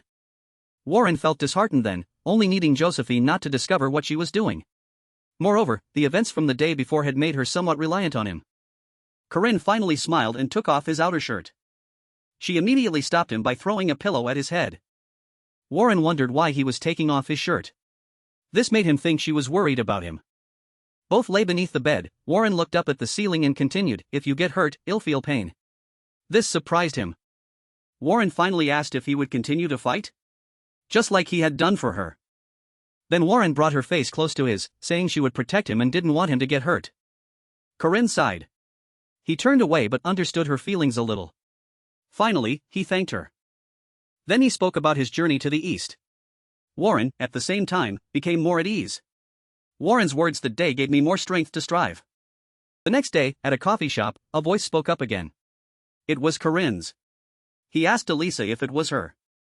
Because the newspaper featured her picture and the latest information about her. Hot news, Sword Master Galen hands over the 5th sword to his granddaughter. The Aiden family's inheritance battle begins. This truly made Alisa choke on her coffee. She then claimed she knew nothing about it. He said that was obvious, because she had finally escaped oppression. He then asked if everyone had packed their luggage. Alisa and Un quickly replied, yes. Alisa had already prepared food and clothes, while Un was arrogant and needed no discussion. She was confident in her ability to control nature. He quickly expressed disappointment. The two of them had acted too obviously like newbies, which left them a little confused. Corinne then explained, they will ride wyverns straight to the east. Then he asked them what that meant. Both fell silent. Corinne slyly revealed the answer, you two are about to regret it. The protagonist's aura, needless to say, would be there.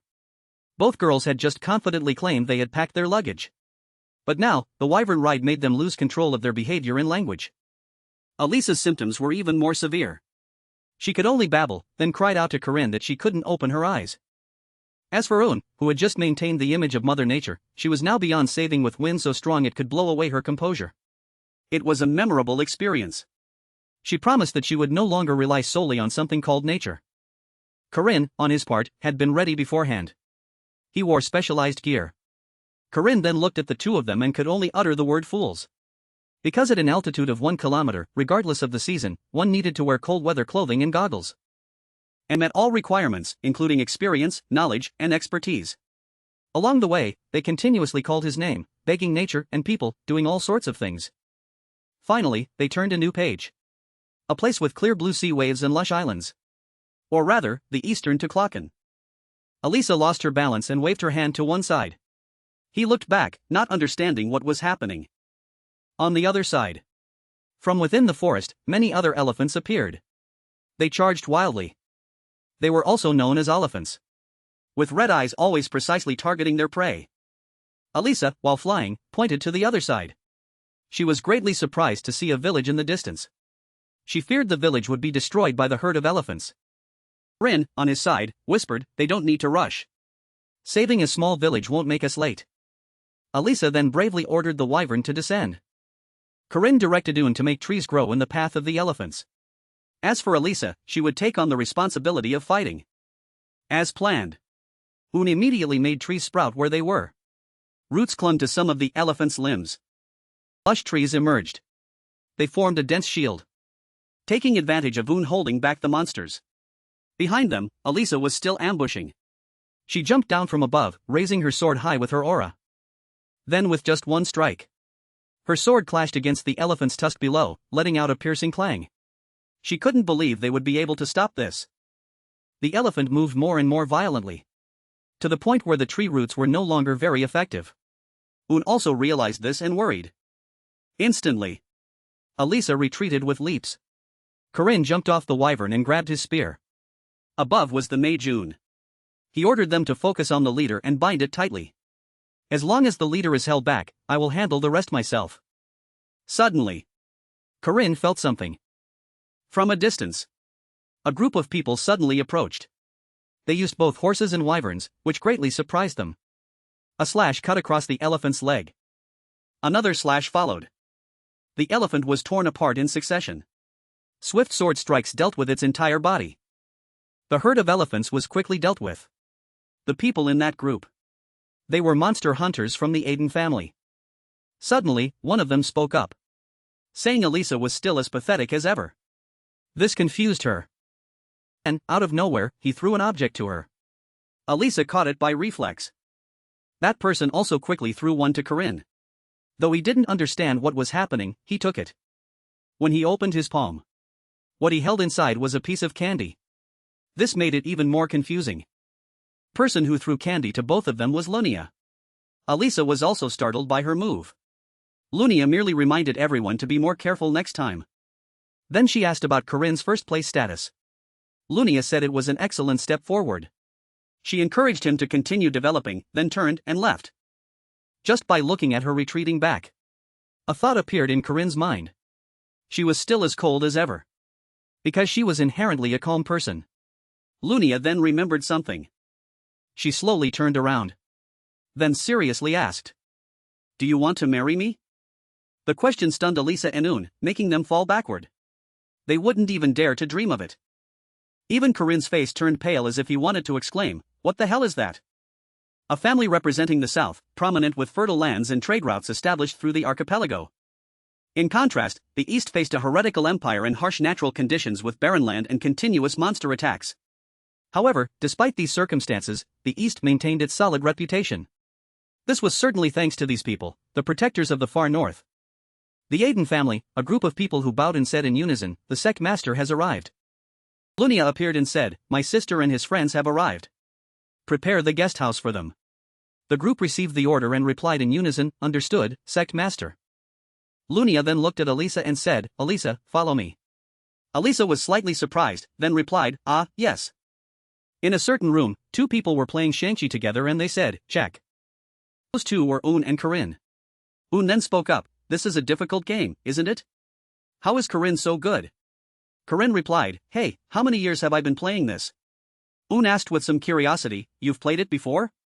Corinne simply replied, "Occasionally." Un's face suddenly became serious and she asked, "Is Alisa alright?" She looked so tense. Corinne calmly replied, "She'll be fine, they're sisters after all." Suddenly, Un spoke up and suggested, "Surely, it's not because we didn't catch the Oliphant that we're being punished, is it?" Corinne denied it, "No, she's not that kind of person." Suddenly, someone entered through the door and called out, "Corinne lock." Corinne, who was playing Shang-Chi, heard this and immediately replied, "Yes." That person then informed him, "Sect Master Lunia wishes to see you." Corinne asked curiously, "Me?" Lunia was waiting outside for Corinne to arrive. Seeing him approach, Lunia turned her head and asked, "You're here?" Lunia then told him, "Sit down, there's much to discuss." Corinne was a little curious and asked, "I'm not being punished, am I?" Lunia heard Corinne muttering something and asked again, "What did you say?" Corinne waved his hand and replied, "Nothing at all." Lunia poured tea for Corinne and softly asked, "I hear you're almost 18, the same age as my younger brother." Lunia then got straight to the main point and asked, "May I ask, are you married?" Corinne honestly replied, No." Lunia nodded, "I see." Lunia then unhesitatingly asked Corinne, "If you don't have a partner, would you consider marrying me?" Corinne was momentarily stunned and asked again, "Are you serious?" Lunia bluntly replied, "Do I look like the type to joke around?" Then Lunia shared her impression of Corinne, objectively speaking, "You are a good seed. Your unparalleled talent and diligent attitude are excellent. As for your face, it's acceptable enough for my taste." Corinne, surprised, asked again, "You also pay attention to faces?" Lunia replied, "I am a woman too, after all. I must at least look at the face and physique of the man who will embrace me at night." Hearing this, Corinne rested his chin on his hand and asked, "Please tell me honestly, why are you suddenly doing this?" Lunia's profound gaze appeared, and she replied, "It's because of you." Corinne was stunned, then even more stunned, and asked, "What?" Lunia began to tell Corinne a story. After Alisa defeated her in the sword match, the old sword priest suddenly appeared and declared. The old man Lunia spoke of was Alisa's grandfather. Alisa must be appointed as the fifth head of the sword pavilion. Lunia still seriously recounted the story to him.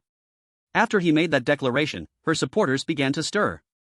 You, who gave Alisa advice and planned that bold strategy, surely understand.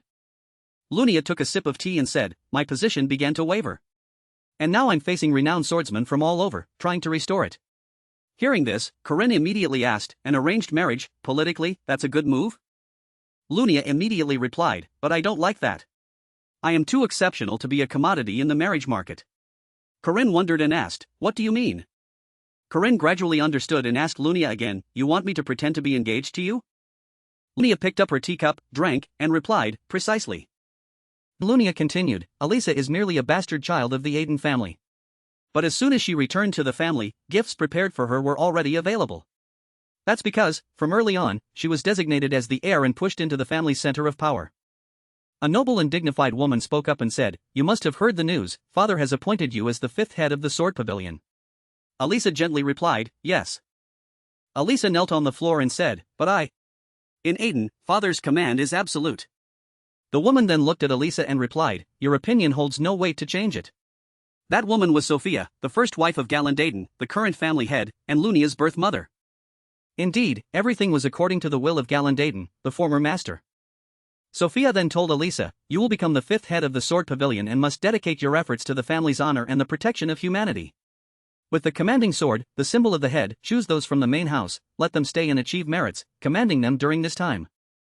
Alisa, with a dazed look, picked up the sword and said, "Yes." Alisa does not object, nor can she object. From a young age, she had grown up in a submissive posture, and nothing had changed now. Although she knew she would never be fully accepted by these people.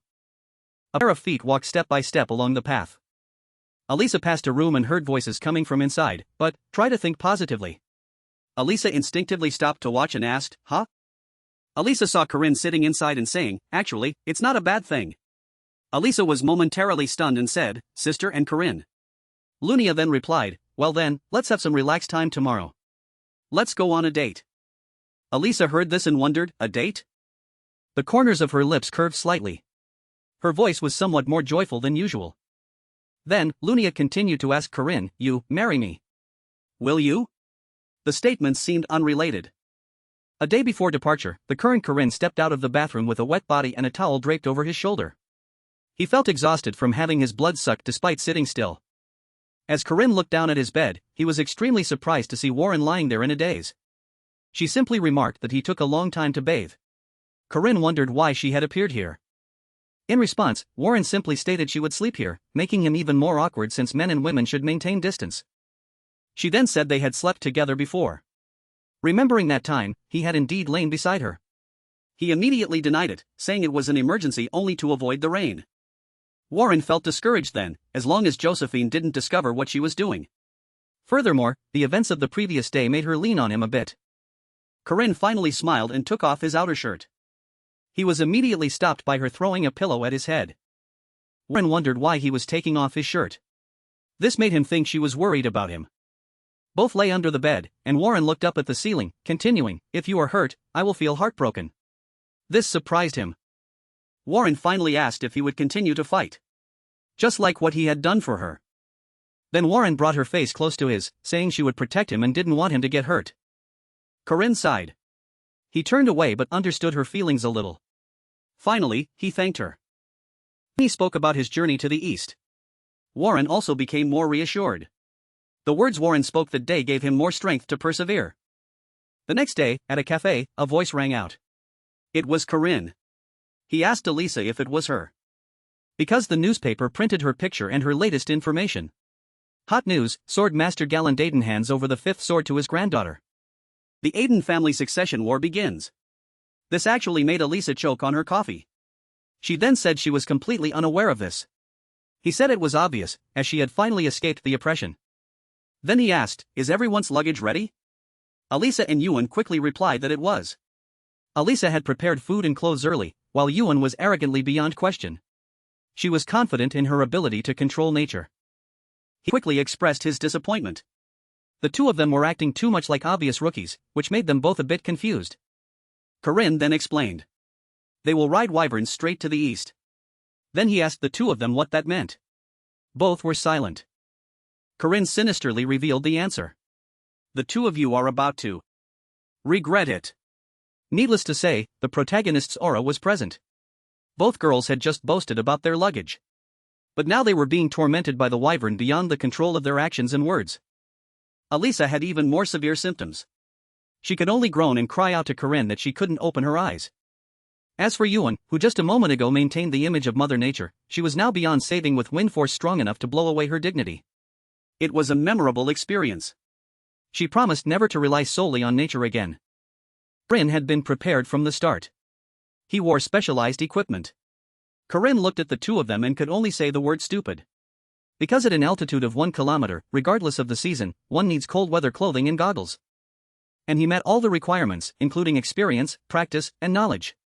On the way, they constantly called his name, begging nature and people in every way. Finally, they turned a new page. A place with clear blue waves and a lush island. Also known as the Eastern Taklamakan.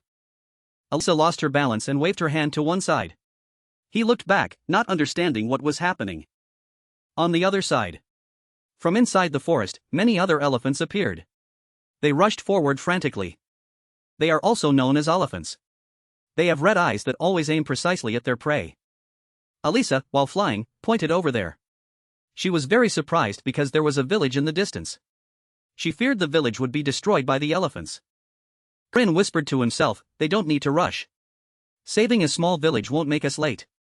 Alisa then bravely ordered the wyvern to descend. Corinne deployed Un to make trees grow in the path of the elephants. As for Alisa, she would take on the combat responsibility. As planned, Un immediately made trees grow where they were. Roots clung to some of the elephant's limbs. Lush trees rose up. They formed a dense shield. Taking the opportunity while Un held the monsters back, Alisa was still in ambush behind them. She jumped down from above, raising her sword high with aura. Then with just one strike, her sword struck down beneath the tusk, making a piercing clanging sound. She didn't believe they could block this thing. The elephant moved more and more violently, to the point that the roots were no longer very effective. Un also realized this and was worried. Instantly, Alisa retreated with jumps. Corinne jumped off the wyvern and grabbed his spear. Above was the mage Un. He ordered them to focus on the leader and bind it tightly. Just hold the leader back, and I'll handle the rest myself. Suddenly, Corinne felt something. From a distance, a group of people suddenly arrived. They used both horses and wyverns, which surprised them greatly. A slash cut across the elephant's leg. Then came another slash. The elephants were torn apart one by one. Swift sword strikes dealt with the elephant's entire body. The elephants were immediately cleared away. Those people in the group, they were the monster hunters of the Aiden family. Suddenly, one of them spoke up, saying Alisa was still as pathetic as before. This confused her. Then they suddenly threw an object at her. Alisa caught it by reflex. That person also quickly threw one to Corinne. Although he didn't understand what was happening, he took it. He opened his palm. The thing he was holding inside was a piece of candy. He was even more confused. The person who threw the candy to both of them was Lunia. Alisa was also startled by her move just now. In response, Lunia only reminded everyone to be more careful next time. Then she asked Corinne about the rank 1 situation. Lunia said it was a wonderful step forward. She encouraged him to keep it up and then turned to leave. Just looking at her back, a thought occurred to Corinne. She was still as cold as ever. Because she was naturally a calm person. Lunia then remembered something. She slowly turned around. Then she asked seriously, "Do you want to marry me?" The question left Alisa and Un stunned. They wouldn't even dare to dream of it. Even Corinne's face crumpled as if he wanted to shout, "What the hell?" A land representing the south, prominent with fertile lands and trade routes established through the archipelago. In contrast, the east faced the heretical empire and harsh natural conditions with barren land and constant monster attacks. However, despite those circumstances, the east still maintained its solid reputation. That was certainly thanks to these people, the guardians of the far north. The Aiden family, a group of people bowed and said in unison, "The sect master has arrived." Lunia appeared and said, "My sister and her friends have arrived, prepare the guest house for them." Those people received the order and replied in unison, "Understood, master." Then, Lunia looked at Alisa and said, "Alisa, follow me." Alisa was slightly surprised and stood stunned before replying, "Ah, yes." In a certain room, two people were sitting and playing chess together, and they said, "Checkmate." Those two were Un and Corinne. Un then spoke up and said, "This is a difficult game, isn't it? Why is Corinne so good at it?" Corinne replied, "Hey, how many years have I been playing this?" Un asked back with some curiosity, "Have you played it before?" Corinne only gave a short reply, "Ah, occasionally." Un's face suddenly became serious and she asked, "But is Alisa okay?" She looked so tense. Corinne just calmly replied, "It will be fine, they are sisters after all." Suddenly Un spoke up and said, "It's not like we'll be punished because we didn't catch the Oliphant, right?" Corinne spoke up to deny it, "No, that person is not that type." Suddenly, someone came in through the door and called, "Corinne lock." Corinne, who was playing chess, heard this and immediately replied, "Yes." That person then informed him, "Master Lunia wants to see you." Corinne asked back in wonder, "Me?" Lunia was now standing outside waiting for Corinne to arrive. Seeing him come, Lunia turned her head and asked, "You're here?" Then, Lunia said to him, "Sit down, there is much to discuss." Corinne was a bit curious and asked, "It's not a punishment, is it?" Lunia heard Corinne muttering something and asked back, "What did you say?" Corinne waved his hand and replied, "Nothing." Lunia poured tea for Corinne and asked softly, "I heard you're almost 18, the same age as my brother." After that, Lunia went straight to the main point and asked, "I'll ask you something, are you married?" Corinne honestly replied, "Not yet." Lunia nodded, "I see." Then, Lunia did not hesitate to ask Corinne, "If you don't have a partner, would you think about marrying me?" Corinne was slightly stunned and asked back, "Are you serious?" Lunia bluntly replied, "Do I look like the type of person who likes to joke around?" Then Lunia commented on Corinne, "Objectively speaking, you are a good seed. Your peerless talent and hard-working attitude are both wonderful. As for your face, it's also acceptable according to my taste." Corinne heard this and asked back in surprise, "You also care about looks?" Lunia replied, "I am also a woman, at least I have to look at the face and body of the man who will hold me at night." Hearing that, Corinne rested his chin on his hand and asked, "Tell me the truth, why are you suddenly doing this?" Lunia's profound gaze appeared as she replied, "It is because of you." Corinne was more and more surprised and asked, "What?" Lunia began to tell a story to Corinne. "After Alisa defeated me in the sword match, the old sword saint suddenly appeared and announced." The old man Lunia spoke of was Alisa's grandfather. Alisa must be appointed as the 5th head of the sword pavilion. Lunia continued to seriously recount the story to him. After he made that announcement, my supporters began to stir. "You, who gave Alisa advice and planned that bold move, surely understand well." Lunia took a sip of tea and said, "My position began to waver. And now I am facing famous swordsmen from all over to try to restore it." Hearing that, Corinne asked, "An arranged marriage, politically, that's a good move?" Lunia immediately replied, "But I don't like that. I am too excellent to become a commodity on the marriage market." Corinne wondered and asked, "What do you mean?" Corinne seemed to gradually understand and he asked Lunia back, "You want me to pretend to be engaged to you?" Lunia picked up her teacup to drink and replied, "Exactly." Lunia continued, "Alisa is only an illegitimate child of the Aiden family. But as soon as she returned to the clan, gifts were already prepared for her. That is because, from early on, she was designated as the heir and pushed into the center of the clan's power. A noble woman spoke up and said, "You must have heard the news, father has appointed you as the head of the 5th sword pavilion." Alisa gently replied, "Yes." Alisa knelt on the floor and said, "But I. In Aiden, father's order is absolute." That woman then looked at Alisa and replied, "Your opinion has no weight to change it." That woman was Sophia, the primary wife of Galandaden, the current head of the house, and Lunia's biological mother. That's right, everything was according to the will of Galandaden, the previous master. Sophia then said to Alisa, "You will become the head of the 5th sword pavilion and must devote your strength for the honor of the clan, protecting humanity. With the command sword, the symbol of the head, you shall command the people from the main house so they stay and establish military achievements during this time." Alisa, with a dazed look, picked up the sword and said, "Yes." Alisa did not object, nor could she object. Since childhood, she had grown up in a submissive posture and now nothing had changed. Even though she knew she would never be fully accepted by these people. A pair of feet were walking step by step on the road. Alisa passed by a room and heard a voice coming from inside, but, try to think positively. Alisa instinctively stopped to look and asked, "Up?" Alisa saw Corinne sitting inside and saying, "Actually, it's not a bad thing." Alisa was slightly stunned and said, "Sister and Corinne." Lunia then spoke up and replied, "Well then, spend some comfortable time tomorrow. Go on a date." Alisa heard this and wondered, a date? The corners of her lips slightly curled up. Her voice was somewhat more joyful than usual. Then, Lunia continued to ask Corinne, "You, marry me. Is that okay?" The statement was completely unrelated. Honestly, Alisa just stood outside hugging her sword and thought, that's just like her. Alisa looked thoughtfully and considered, of course, marriage is a serious matter with its own reasons. But there must also be some underlying affection. Lunia had both curiosity and affection for Corinne, and respect for a swordsman who had reached a high realm. And the desire to reach that peak. If she didn't like Corinne as a man, she wouldn't have made this offer. Then Alisa spoke up and said, "That's a good thing." Alisa liked both of them. Lunia was the half-sister she admired, who had played a motherly role in her childhood. Although now there was an unwanted confrontation between them, she truly wished her sister happiness.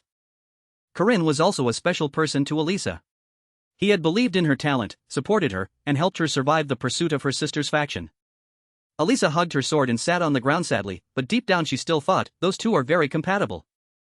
As people she loved and respected, Alisa bitterly concluded one thing, their union would be a beautiful thing. Time then passed gently. Suddenly, someone appeared inside. Lunia held a piece of paper in her hand and asked, "What is this, mother?" Sophia quickly replied, "Those are renowned swordsmen from the East and outstanding children of noble families. Most of my supporters are my mother's family retainers. I can't keep ignoring the pressure from these meetings. Therefore, though I said it unintentionally, his appearance is acceptable. Objectively speaking, he is a good man." "What is it?" "It's the yearning for martial arts advancement." After all, the one who decides who becomes the family head is still grandfather, Sword Emperor Galandaden. With Corinlock's talent, if he can reach the realm of martial arts, then no matter what the opposition does, they will be crushed. Lunia then spoke up and said, in. A thought then appeared in Lunia's mind, how far will her feelings go? At least affection. Perhaps even more. She guessed her sister's feelings. Then, Lunia asserted, "Your feelings are mine. I have enough qualification and authority to do that. A female general doesn't care." Suddenly, Jenny entered and called Lunia, "Sect Master." Lunia heard this and replied, "Is that Jenny?" Jenny then asked Lunia, "Is it a secret date with Corinlock?" Lunia heard this and replied, "Secret date sounds unpleasant." Then Lunia asked, "This is a proper marriage proposal. Don't you like it?" Jenny quickly replied, "At least compared to the men Sophia has tried to set you up with, he's incomparable." Jenny recalled some things from the past and said, "Our failure in the sword match was because of that. Moreover, he overpowered Lunia at a very young age and has also entered the realm of martial arts." Then, Jenny drew a conclusion, he is by no means inferior as Lunia's partner. Truly. Lunia heard this and also complimented Jenny, "Jenny, you have a good eye for men." However, Jenny then continued, "But Sect Master, are you planning to go on a date looking like this?" Lunia asked curiously, "Is something wrong?" Jenny heard this and remained silent, saying nothing more. Scene changed to an expensive restaurant in the market. A voice was heard saying, "Let's see, I think I called him here." Corinne appeared looking elegant and shy, saying, Lunia." Lunia saw him blush with embarrassment and asked, "Why are you looking at me like that?" Then, Lunia asked again, "Is there something on my face?" Corinne coughed a few times and replied, ahem. Nothing." Seeing nothing amiss, Lunia linked her arm with his and said, "Let's go." Corinne was still flustered and replied, okay." In a certain forest, a group of people spoke up, "Sect Master. Traces of demonic beasts have appeared at the border." Alisa heard this and quickly replied, "Understood. Let's quickly join forces there." The group received the order and replied in unison, "Understood, Sect Master." Alisa's gaze was now fixed forward, saying nothing, but only letting out a sigh of relief, phew. The lights then came on, blending with the soft, undulating music. Masked man danced under the lights to the sound of music. Meanwhile, Alisa had to struggle fiercely against demonic beasts. After defeating it, Alisa's face clearly showed fatigue. She merely let out a soft sigh of relief. Next, Alisa charged forward again to eliminate another demonic beast. Lunia and Corinne, meanwhile, were still sitting and enjoying the music in a relaxed manner. The masked man continued to sing.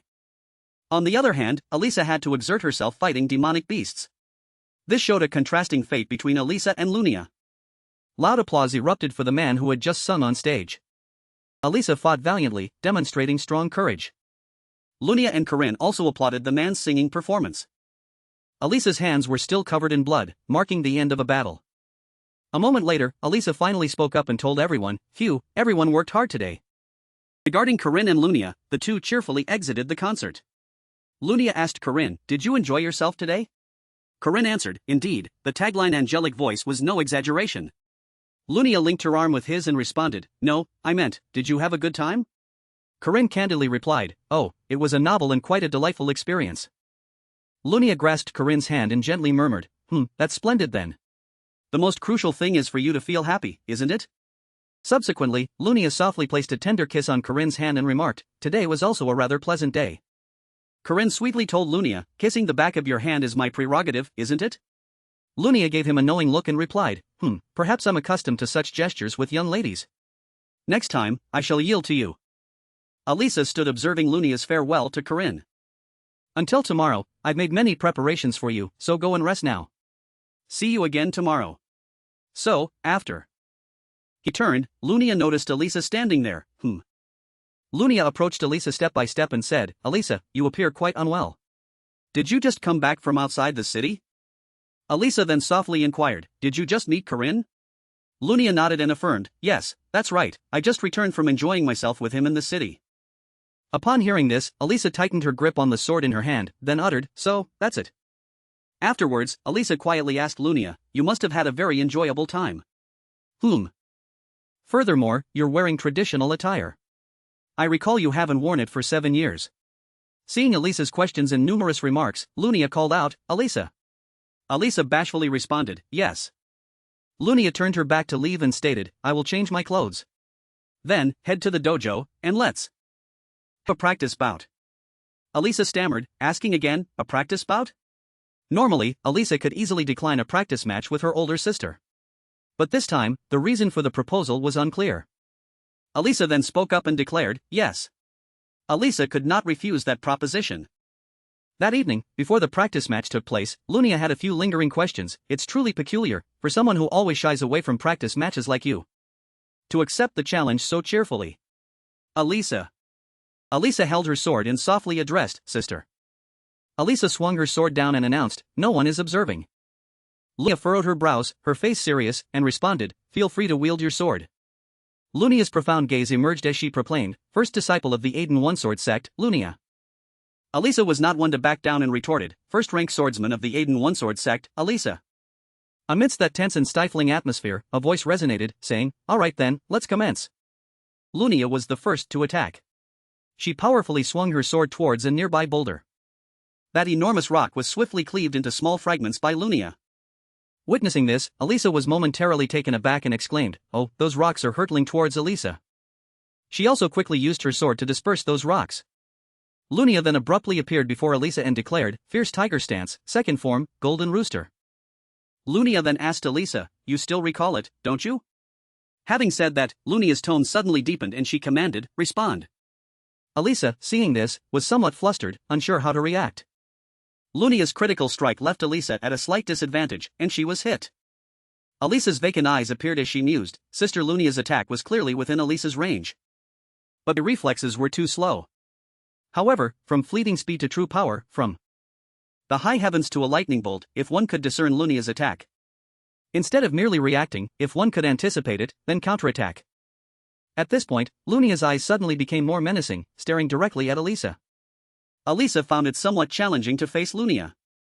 Two individuals with distinct styles, Lunia found it very easy to evade Alisa's attacks. A voice then rang out, stating, your breathing is already erratic. Alisa then attacked and was sent flying several hundred meters away. Her emotionless eyes appeared, and Alisa let out a soft cry, ugh. It was through relentless effort and arduous training that the ability to achieve miraculous insight became possible. Sword Master. Lunia then approached Alisa and said, this time is much better than before. Your training hasn't been wasted, has it? The strongest defensive layer. Alisa slowly stood up and gently replied, yes. Lunia stood there and continued, perhaps your mindset has changed thanks to that individual. Suddenly, a thought surfaced in Alisa's mind, that person. Lunia seemed to perceive Alisa's inner thoughts and suddenly asked, that person and I share something in common, don't we? Alisa stammered in response, do we, really? Image of that person appeared in Lunia's shadow, saying, no. Wasted effort at all, the philosophy of technique is also similar. Lunia brought her sword to where Alisa had attacked and said, for humans, grand techniques are unnecessary, just a little, within an inch. Alisa used the sword in her hand to parry Lunia's attack. Lunia calmly continued, understanding that absolute distance. Then, Lunia told Alisa something. Next time, you'd better dodge. Alisa was momentarily puzzled and thought, telling me to dodge? This is... Alisa can clearly read Lunia's attack. But, the next attack, how exactly should I dodge it? A moment later, unable to withstand it, Alisa dropped her sword and surrendered, saying, I give up. As she uttered the words of surrender, Alisa seemed to collapse in spirit, thinking, I thought I had gotten a little closer. The victory in the sword-breaking match made me confident that I had also become a proud swordsman. But that was just arrogance. Lunia walked past Alisa and said, try to practice more. That victory was merely luck. Between Lunia and Alisa, Alisa turned her back and asked, if not so? Lunia heard this and replied, you will forever stand behind me in that person, with an unbridgeable gap. Alisa and Lunia said nothing more. The atmosphere then suddenly became unusually silent. Though she didn't say it aloud, Alisa felt restless inside. Tears fell to the ground, and Alisa secretly thought, how humiliating. A few days later, someone was pouring tea for Lunia and quietly asked, so, this year too, still not engaged, Lunia? Lunia took a sip of tea, while the other person continued to ask, I heard you've been seeing a young man recently. Lunia then replied, that's how fate led it. The person asking Lunia was Sophia. Sophia heard this and continued, if it's just a fleeting pleasure, then wait until after the engagement. After all, men are merely tools to enhance the family's reputation. Sophia Aden, the foremost swordswoman of the East in her youth. But after her husband Zeta Aden's affair, her views on marriage had become greatly distorted. Sophia then told Lunia, you should marry whoever brings you the most benefit. Lunia replied, no need to worry, mother. Lunia confidently affirmed to Sophia, I am certain that person is far more valuable than those listed in the matchmaking roster. Sophia asked skeptically, oh, really? Lunia thought of Corinne, recounting, that person entered the realm at a very young age. His martial talent is not much inferior to grandfather's. Sophia said, that's Lunia's talent. Lunia quickly replied, yes. Not just destructive power, but a distinct ability, a talent that leads to victory. That person's talent is also of that kind. Lunia hesitated a moment and continued, and also. Sophia also wondered, asking, and what else? Lunia stated frankly, he's handsome too. Sophia replied, stunned, what? Lunia chuckled and explained, his appearance perfectly suits my taste. Additionally, I find joy in winning what my sister desires. Sophia's face was speechless, unable to express herself. And that was the first time Sophia thought. Sophia secretly lamented in her mind, this is morally inappropriate. She began to re-evaluate her distorted views on marriage. On the 9th day after arriving at the Aden main family estate, the New Year's event was held. Alisa and Eun were walking together. Suddenly, Alisa smiled happily and said, Oppa Corinne, the theme of this village seems very Korean. As the festival was slowly coming to an end, Corinne walked past Eun just as Eun spoke up and said, Oppa Corinne, I found it. Our main purpose in coming to the east from the very beginning was to find Findias, the hiding place of one of the 4 great treasures. The realm of the Ritz. Findias is a natural land surrounded by monsters and towering mountains. It lies beyond the border managed by the Aden family. The eastern border. A grateful voice then rang out, thank you for guiding us. Does anyone want some cake? Corinne, following Eun, saw this and said, oh, is it a spirit? Lunia was also there and commented, it's really convenient to have a Rit accompany us. I didn't expect to walk through the deep forest without getting lost. Then Corinne turned around gratefully and said, it's all thanks to Lunia. After all, it's because she came with us that we were able to go beyond the border. Lunia winked at Corinne and said, no need to thank me. I don't know why you're looking for a secret realm beyond the border. But you're all minors. And you're my fiancé, so I have the right to be your guardian. In this monster mountain range, mediocre people are just a burden. With neither Warren nor Marriott present, Lunia was an invaluable asset.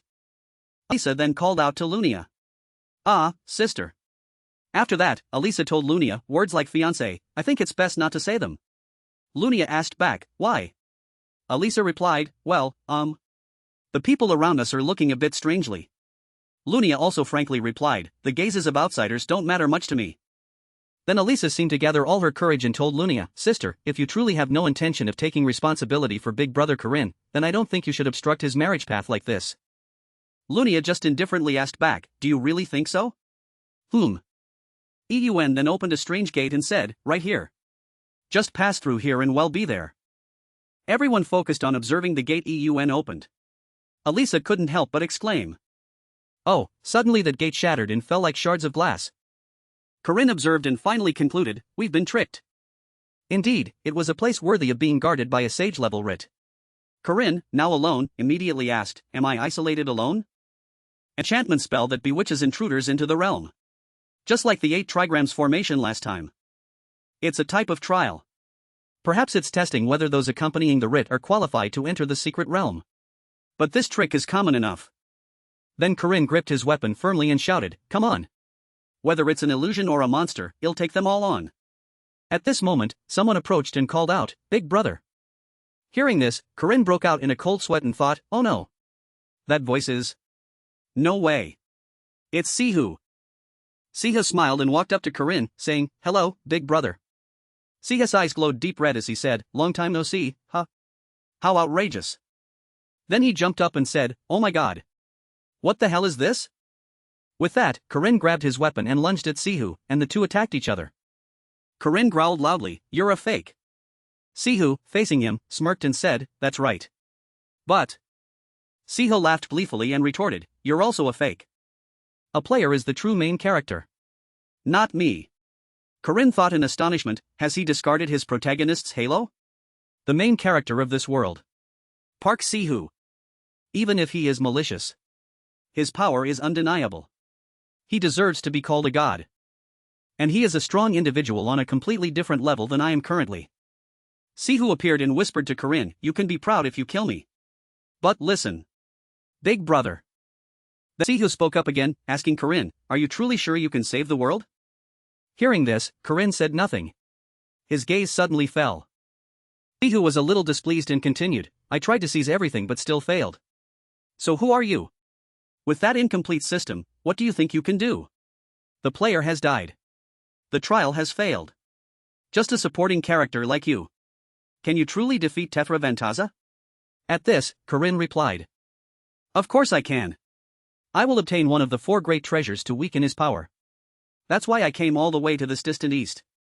I'm trying my best to see a happy ending." Sihu flatly dismissed him and said, "Lies."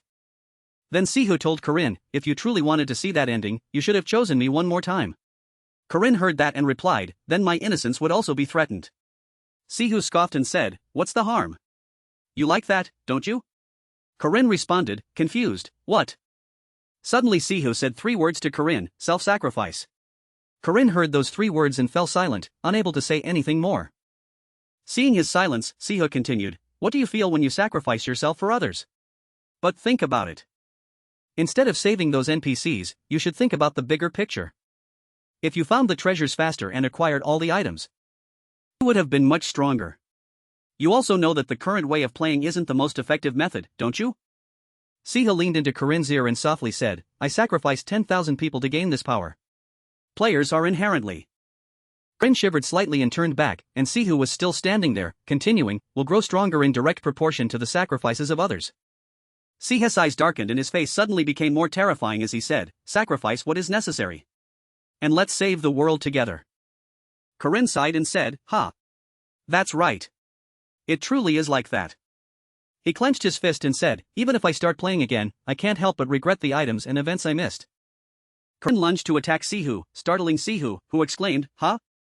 Corinne angrily looked at Sihu and said, "Is it because that troublesome thought still exists that I'm seeing this illusion?" Corinne reminisced a little about the past and said, "I will save the world. Marriott, Alisa, Warren and Lon. The people I saved. And will continue to save in the future. Whether it's effective or not. That is the world. And I'm afraid of this illusion? But thanks to this, I've completely sobered up. I have no regrets, even if I went back. My choice remains unchanged." Suddenly he heard someone call his name. "Corinne." Corinne turned his head and said, "Eun is a Rit, so she's not affected by illusions. But Lunia, how did you get out so quickly?" Lunia frankly said, "That guy kept spouting nonsense." Lunia held up her sword and decisively said, "So I cut him down." This person truly doesn't know how to back down. Then Corinne asked, "What about Alisa?" Lunia looked and replied, "Is this her weakest point?" Eun stood there and also said, "She'll wake up soon." Lunia and Corinne charged forward confidently. They accompanied each other in all situations and exclaimed, "A sentence, I didn't expect to break through the mist so easily." From afar, on the opposite cliff, a black leopard appeared and said, "What extraordinary guests." Corinne was astonished and asked, "A talking leopard? It's not a magic beast, is it?" The leopard emitted a special glow and continued, "Please forgive me. It is an honor." A strange man appeared and said, "To meet the young Drit and her friends. I am Uskias, the guardian of Findias. Allow me to lead you to Findias." Lunia looked over and said, "Oh, this is Corinne." Lunia and Eun followed Uskias to a castle in the forest. The landscape of the place where one of the 4 great treasures was hidden. Findias, where the sun sword, Clam Soles, is kept. While walking, Corinne stopped and asked, "Eun, these people are all?" Eun quickly replied, "Yes. They are my kin." Corinne heard that and immediately said, "Nice houses, huh? Can I buy a piece?" Eun looked at him and asked back, "Are you sure? People call this the Green Land." Corinne looked around with an amused expression and said, real estate investment is about looking to the future. At this moment, a voice rang out, this way, please. That's right. I heard about the young Rit looking for this place. The spirits told me. Askia sat on a chair, looked, and softly asked, why have you come to this distant land? Corinne looked directly at Askia's and replied. I am searching for one of the 4 great treasures. The Sun Sword, Clayam Soles, of the Xena tribe. Askias heard that, stammered a bit, and asked, what? You're looking for it too? Corinne nodded in reply, that's right. He began to explain why, because I, Queen Danua, the heavenly emissary. I am her official successor. No mistake. At this, Corinne secretly thought, I am my master's official successor. Even if I went back, that wouldn't change. After thinking, Corinne spoke up and said, but if you say you too, then, cough. Ha. Hack hack. Suddenly, a figure entered through the door and said, I smell a strong scent of blood, don't I? That's right. The mysterious person revealed sharp, mystical eyes and said, it's him. The brat who killed Pumac. I thought someone would come. But it seems someone even crazier has arrived. Corinne saw this and immediately said, Nereus, the monster emissary. King of the gloomy darkness. Nereus, the monster emissary, replied, you know me? Beast King Zunsky. Nereus, the monster emissary, approached Corinne and asked, the queen's protector? Little brat, the throne of darkness belongs to only one master. After that, Nereus, the monster, said a few somewhat threatening words, when the era of darkness comes. Your goddess will be torn to shreds. Nothing will remain but a scent for wild beasts. Having said that, Nereus, the monster emissary, silently smiled menacingly at Corinne. Suddenly, Nereus, the monster emissary, angrily shouted, don't call me that anymore. I told you not to call me that. After dealing with it, he turned to Corinne, smiled kindly and benevolently, and said, oh, my apologies. My friend. It was just a little noisy. Cough cough. Let's get to the main point. Askias, sitting high above, saw the scene and immediately said, both of you want Clayam Soles, do you? But I myself have no right to hand it over. I am merely the one who presents the trials. Corinne heard that and asked back, trials? With that, Corinne fell silent, thinking to himself, as expected, the Rits maintain neutrality. But that's not fun at all. I don't know the content of the trial. Nereus, the monster emissary, also calmly thought, although in the current situation, that guy doesn't know any better.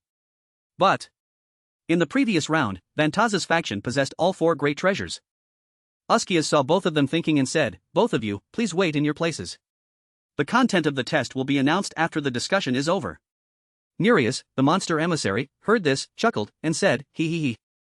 I like trials if they follow the main story. Corinne glanced over and heard the words, the brat who killed Pumac. Nereus, the monster, looked at him, chuckled, and said, I look forward to it. This brat will pass this trial. That evening, the sky was clear, with only clouds and the moon as companions. Alisa was deeply immersed in her sleep. Lunia seemed to be sleeping very soundly. Alisa's eyelids trembled slightly a few times. In Alisa's dream, the figures of Corinne and Lunia appeared. The two embraced intimately, and this looked like a reunited and happy family. The 2 people I revered and admired had made vows and shared their love with each other. Alisa dreamed of being surrounded by a group of children, laughing happily. 12 grandchildren who once called me aunt and hugged me tightly. Happiness was clearly visible on Alisa's face. This must be a happiness that should not be broken. She is an extremely loyal person. And Corinne is not someone who would make his partner cry. So this is a happy ending, a good thing for everyone. Dreaming of Corinne embracing Lunia, Alisa felt a lingering unease and thought, but why do I feel uncomfortable with that? Why? A voice then rang in Alisa's ear, Alisa. Are you awake or still lost in illusion? It was Corinne. He went to call Alisa but failed. Corinne sighed and said, we're missing someone. I hope she wakes up before tomorrow. Suddenly he saw Alisa open her eyes and move, and he exclaimed, Alisa is finally awake. Alisa unexpectedly pulled Corinne down onto the bed. The sudden situation caught him off guard, and he could only exclaim, huh? Corinne was pulled onto the bed, lying with Alisa. Corinne, astonished, called out, Alisa. Alisa put a finger to Corinne's lips and said, shoo. Then Alisa softly called, brother-in-law. Corinne was a little flustered and said, what? Corinne secretly wondered to himself, what is she doing? His face flushed bright red, and he asked, what? Alisa sighed and let out a sound. Alisa moved closer to him and called, brother-in-law. Corinne was a little stunned. Alisa then gently whispered to him, "Sister isn't here right now." Corinne was scared and asked, Huh? Huh? What? He only saw Alisa's eyes looking very hazy. She seemed unable to control her actions. Alisa then quickly lay down and hugged Corinne. He lay still, not daring to move, and only secretly wondered, what exactly is going on? The next day, someone spoke up and said, "Very well. Now I will announce the second trial." Alisa heard this and asked, puzzled, "Second? Wasn't that the first task?" Askia stood there leaning on his staff and replied, "You have already completed the first trial. It was a test of how far you could go to uphold your convictions." Then Askia's recounted, "And whether you had enough conviction in your righteousness. You have proven your true selves." Alisa listened, bewildered, and said to herself, "Prove my true self." Alisa recalled a little about yesterday's events, brother-in-law. Now, sister isn't here. After thinking, Alisa trembled with fear and exclaimed, Alisa timidly whispered, "I don't think I can go that far." Corinne stood beside her, smiling, and said to Alisa, Anyway. Don't underestimate yourself. Be confident in yourself. Because you have upheld your beliefs." Lunia walked over, patted Alisa's head, and said, "Whatever your actions and righteousness may be, carry them out with conviction. Human strength inherently comes from one's own conviction." Alisa trembled slightly and exclaimed, "Really? I don't think I can do it." Eun walked over and gently comforted Alisa, "Alisa, if you're tired, rest." Alisa still tried a little and said, "No. I'm fine. What right do I, a sinner, have to?" Askia spoke up again, "The second trial. The writs accompanying you will assist." Askia said seriously, "The task is find mistletoe on a tree and use it to create a staff.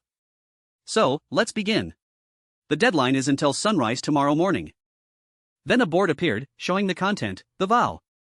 Both parties accept the results of the trial. And from now on, will not attack each other for 60 days. The vow was made before the trial was announced. Corinne turned around, looking serious, and thought, there was no such procedure originally. "But I asked Askias to mediate. If he interferes with the trial, it will be very troublesome."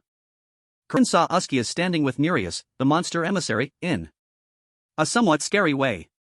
And he thought, Dun Norris. Corinne stood and mused, unlike the writs who maintain neutrality. He supports Phantasia. Suddenly, footsteps approached. Corinne looked around and thought, even though Eun has improved her strength a lot, Dun Norris is at a sage level. Even with the condition of not attacking each other, the difference is still very great. Suddenly Eun turned around and said, "Big trouble. The spirits aren't responding. As expected. It seems they've all sided with Dun Norris." Lunia heard that and immediately said, "Then it won't be easy." Corinne looked. Suddenly Alisa spoke up and announced, "I found mistletoe." Corinne heard and said, "This is just an elm tree, Alisa." Corinne still looked around and said, "What a perfect gamble. Mistletoe usually parasitizes oak trees. In this vast forest, finding an oak tree is already not easy." Alisa then held a piece of wood in her hand and asked, "What about this?" Then Corinne again stated, "But finding an oak tree with parasitic mistletoe is almost impossible. Even with spirits in the forest, it's very hard to find. And they've all sided with Dun Norris." Someone then asked, "How about cutting mistletoe and planting it on a normal oak tree?" Corinne heard and replied, "I'm confident in cutting trees." Eun looked at the wooden staff in Corinne's hand and said, "Doing that would lose the meaning of the ritual." Corinne listened, a little doubtful, "Huh?" Later, Askias announced, "I will end the trial. Each of you, take out the staff you have prepared." What happened? Nereus, the monster emissary, took out something and said, "I have prepared a big and hard staff." Askias saw it and suddenly asked, "Why does yours look bigger and harder?" Corinne glared and said, "Shut up. You bastard. You don't need to know." Corinne looked and deduced one thing, Alisa attached mistletoe seeds to the oak seeds she found. Then Eun used magic to make it grow. He took out a mysterious potion and thought, originally, it would die soon. But I experimented a bit with something brought back from the east and it succeeded. The leopard then came over and said, You have successfully completed the second trial." The leopard approached Nereus, the monster emissary, and Corinne, then said, "All have passed. Now I will announce the final trial." Leopard looked straight towards the horizon and said, "In the northern forest here, there is a rowan tree with red berries. Your task is to bring back those berries." Corinne looked in that direction and said, "I also guessed it wouldn't be simple. Suddenly a voice came from somewhere and said, I am Saban. Mysterious voice rang out once more, prove you are worthy. As soon as it finished speaking, a gigantic body appeared. And it was the Sky Titan, of the same species as the Titan protecting the sun, Findias, in the Legends of Ahan heroes. Nereus, the monster emissary, looked and said, that's a truly terrifyingly large giant. Leah looked and said, a little astonished, it seems it will be a bit difficult to defeat him. Corinne heard that and reassured her, don't think about that. Lunia won't get Clam Solace whether she wins or loses. A thought popped into Corinne's head, that's right. They surely wouldn't make me fight a giant like that without a plan. The first and second trials were also like that. Perhaps it's... The Sky Titan spoke up and said, I will test your wisdom. I will give you riddles. Solve them. Corinne heard and replied, legendary creatures inherently love riddles. Don't you know? Eun beside him replied, not really. Nereus, the monster emissary, exclaimed in admiration, wow. The Sky Titan likes riddles. I'll do it. I'll solve the riddles. Sky Titans love rare treasures and riddles. Because the world is easily destroyed, they limit their fun. Corinne looked up and replied, all right. I agree. The Sky Titan was satisfied and said, good. I will explain the rules. Whichever side answers 5 questions correctly first wins. For fairness. Only 2 people from each side can participate. Corinne, Alisa and Nereus, the monster emissary, were a little delighted. The Sky Titan continued, however. Since the Rits are already familiar with riddles, they will be excluded from the competition. Nereus, the monster emissary, chuckled and said, ha ha. Titans like riddles. Surely whoever represents us will be better than their side. Lunia raised an eyebrow and said, do I look like someone good at riddles? Alisa beside her replied, I've solved some riddles in books. For our side, just Alisa and I should be enough. After confirming everything was ready, the Sky Titan spoke up and said, let's begin. Under the faint moonlight, the giant Sky Titan said, in the morning it grows. At noon it shrinks. In the afternoon it grows again. But at night it disappears. Corinne listened and thought for a moment. Grows in the morning. Shrinks at noon. Then grows again in the afternoon. Disappears at night. Suddenly Corinne's eyes turned bloodshot, and he thought, if I think a little more, I'm sure he'll guess it. The answer is... Nereus, the monster emissary, raised his hand to offer an answer. Nereus, the monster emissary, softly replied, shadow. The Sky Titan concluded, correct. Corinne was slightly astonished and said nothing. Alisa stammered, thinking, is it just a coincidence? Because he's usually so overwhelming, I forgot. Corinne's eyes suddenly sharpened and he thought, the characteristic of the skies. The Sky Titan continued, this is something that cannot be seen. No powerful existence can defeat it. It always approaches. But once it passes, it stops forever. Nereus, the monster emissary, quickly had the answer and said, time. The answer is time. The Sky Titan moved on to the next riddle, this thing is sometimes joy. Sometimes comedy. And sometimes tragedy.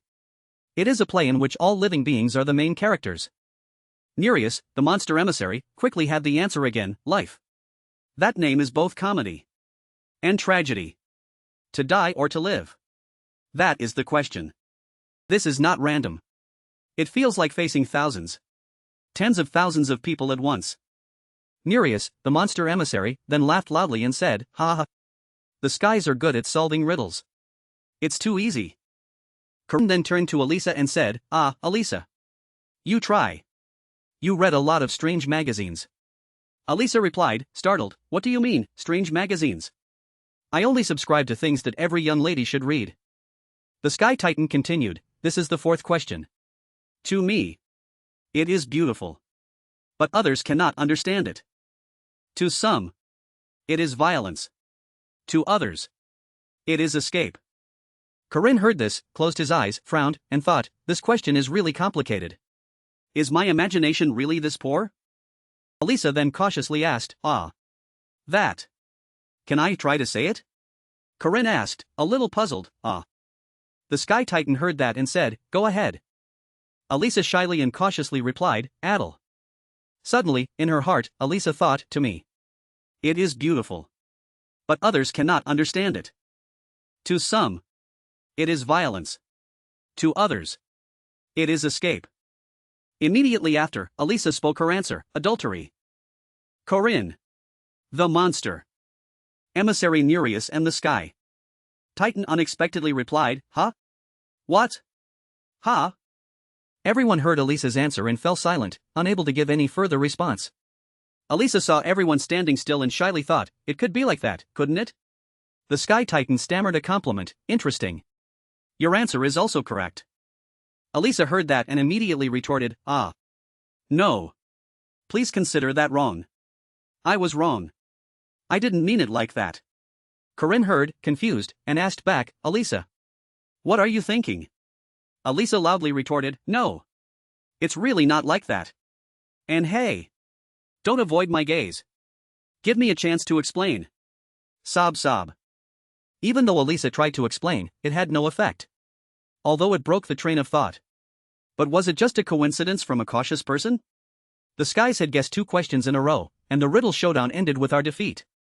Nereus, the monster emissary, then quietly left, chuckling and saying, ha. This is beautiful. I did well, didn't I? Didn't I? The man walking beside Nereus, the monster emissary, chuckled and said, Congratulations, Lord Skies. Congratulations, Lord Skies. We lost completely. Alisa then sighed tiredly and said, what do we do? Did we fail? EUN came over and told Alisa, the trial.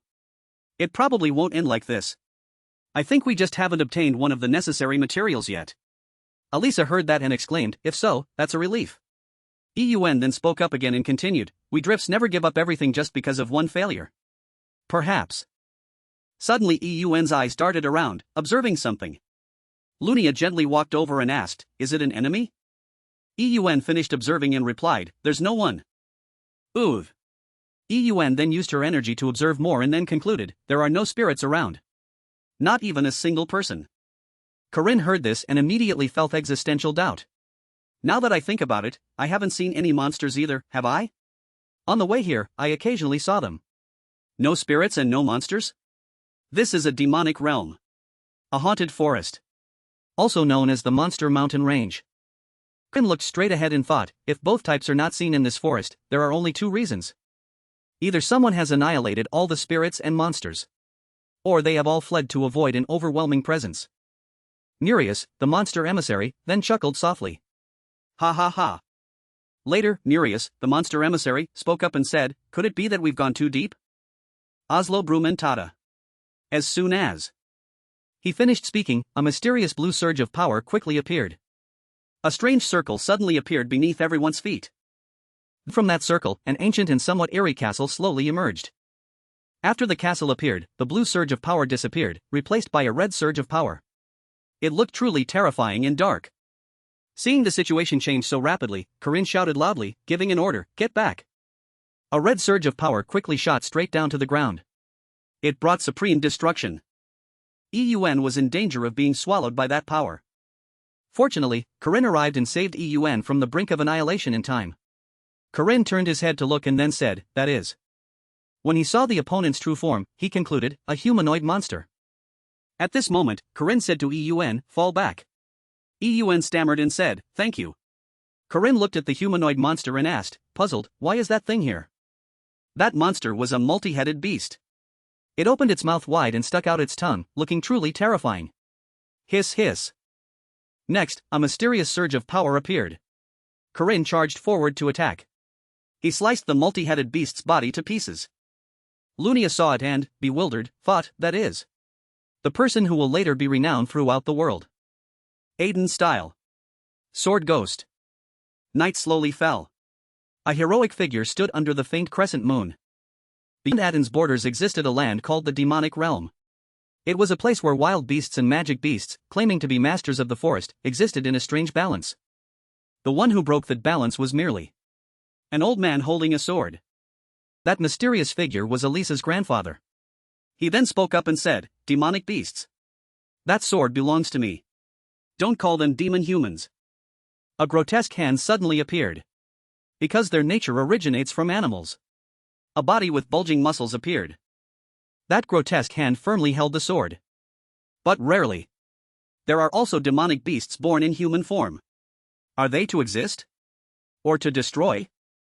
Corinne spoke up, Although we didn't get the magic wood fruit, can we still participate in the final trial? Askia sat on his chair and replied, it's fine. But because there are no fruits. So, the final trial will favor the sky and Dun Norris. Dun heard that and chuckled gleefully, because. Corinne retorted, hey.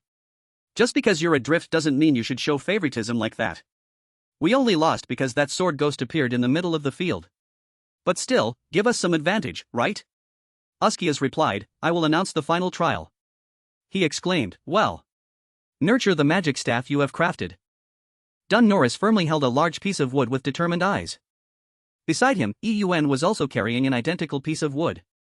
Askias announced the rules, nurture it until it touches the sky. Then face the giant who protects the sun. There are only 3 weeks until the solar eclipse. By then, we must grow the staff tall enough to reach the sky. Like-minded individuals. A deadly enchantment of the blade. Alisa, on this side, was struggling immensely with her training. Because of that, I understood the talent and demonic nature of the sword ghost. It scares me. Alisa gritted her teeth.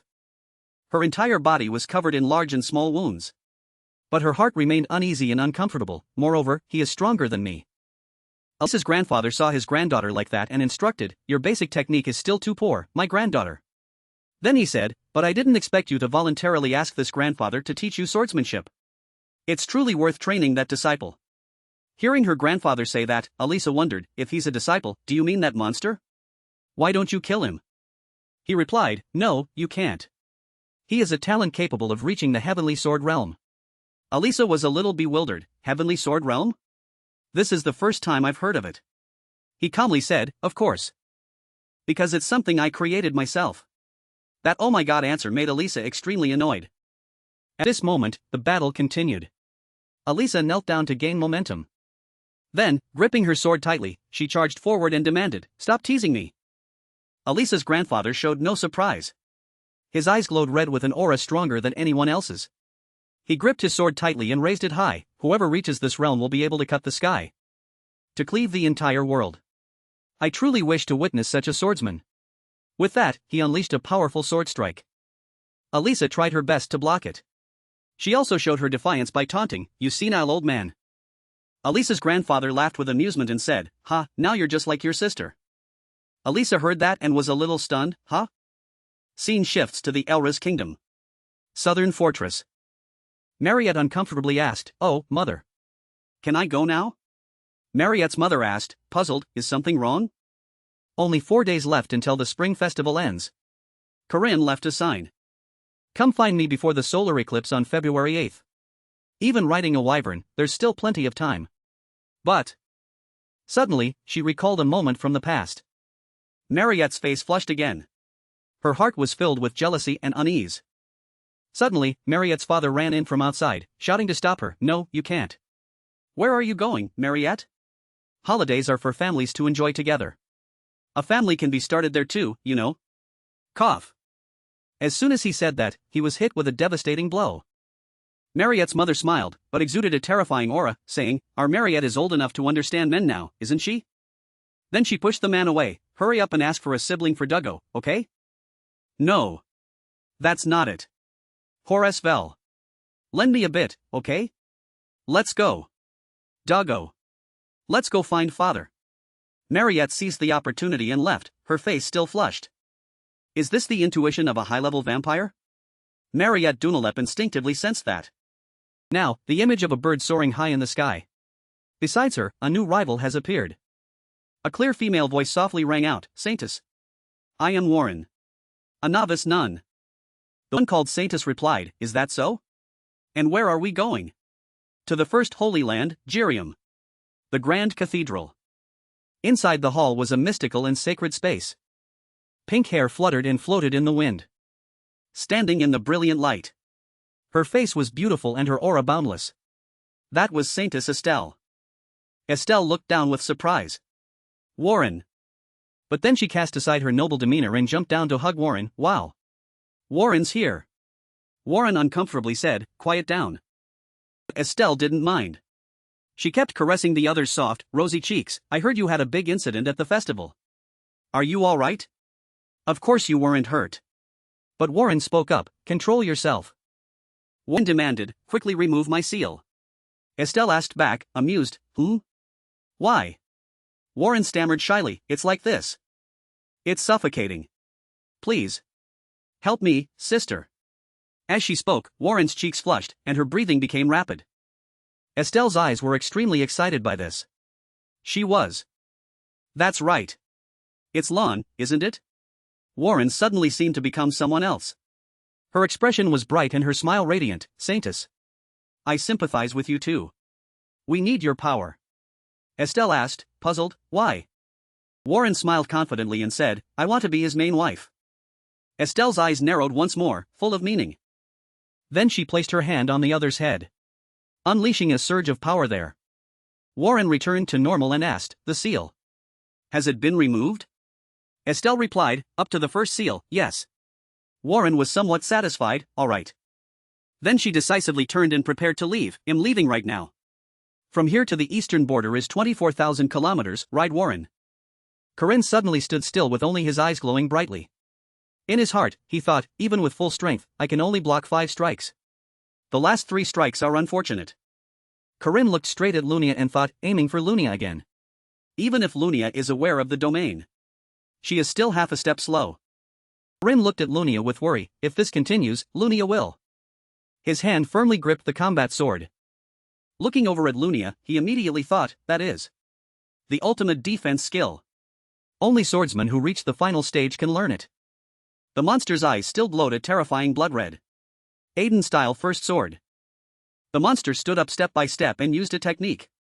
Falsehood. Domain slash.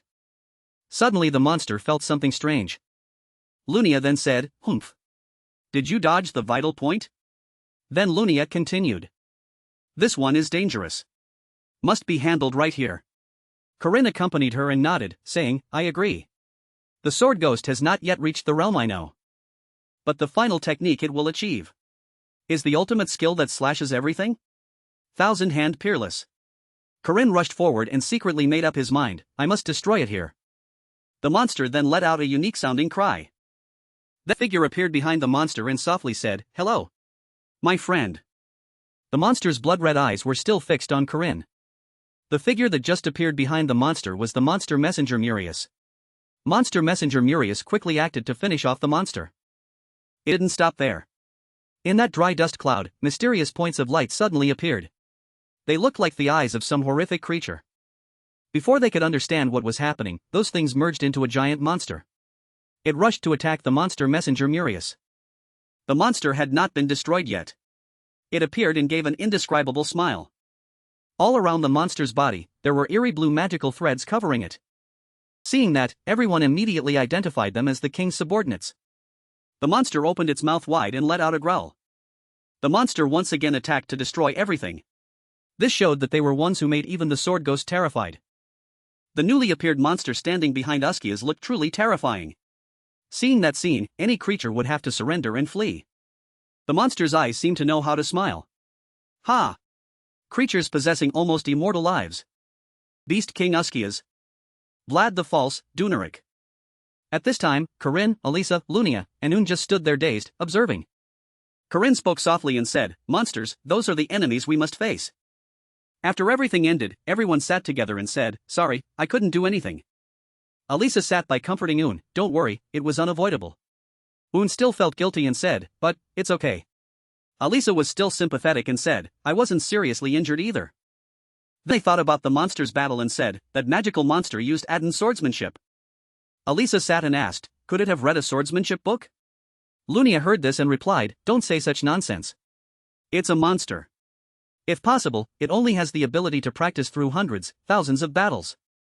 Lunia's eyebrows furrowed and she said seriously, and there is only one person who would do such a thing. Suddenly someone came and laughed. Ka ka ka. Lunia and Alisa turned around and heard further, it seems my granddaughter has realized it. Alisa suddenly cried out, huh? Grandfather.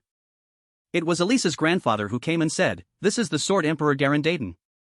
Lunia saw this and muttered, this crazy old man. What have you done? Teaching swordsmanship to a monster? Alisa's grandfather laughed and said, it's an old age pastime. But to be precise, I didn't teach it. I just let it see. After saying that, a strange surge of power appeared beneath his feet. Lunia and Alisa stood still admiring this miracle. A moment later, Alisa's grandfather spoke up and said, "Domain." Seeing that, Lunia gritted her teeth and said, "That guy didn't step into the domain of human swords, but the domain of monster swords. Isn't it very interesting? You crazy old man." Alisa's grandfather laughed and replied, "Who knows? I'm about to witness the next realm of swordsmanship." Lunia heard this and immediately scolded, "You shameless old man." Rewinding a bit to the past. In the past, a voice rang out, "Grandfather, I don't want to be weak anymore." Alisa then stepped up and said to her grandfather, "Please teach me swordsmanship." Alisa's grandfather did not hesitate and quickly agreed, "All right. I will teach you." Alisa stood facing her grandfather with an extremely serious face and thought, talent is diluted by swordsmanship. The enlightenment of hysteria begins. Corinne spoke up, "Although we didn't obtain the Melwood fruit, can we still participate in the final trial?" Askia sat on the chair and replied, "It's fine. But since there is no fruit, the final trial will be in favor of Sky and Dunn Norris." Dunn heard that and laughed with delight, because Corinne said again, "Hey, don't act biased just because you're a Drit. We only lost because that sword ghost appeared in the middle of the field.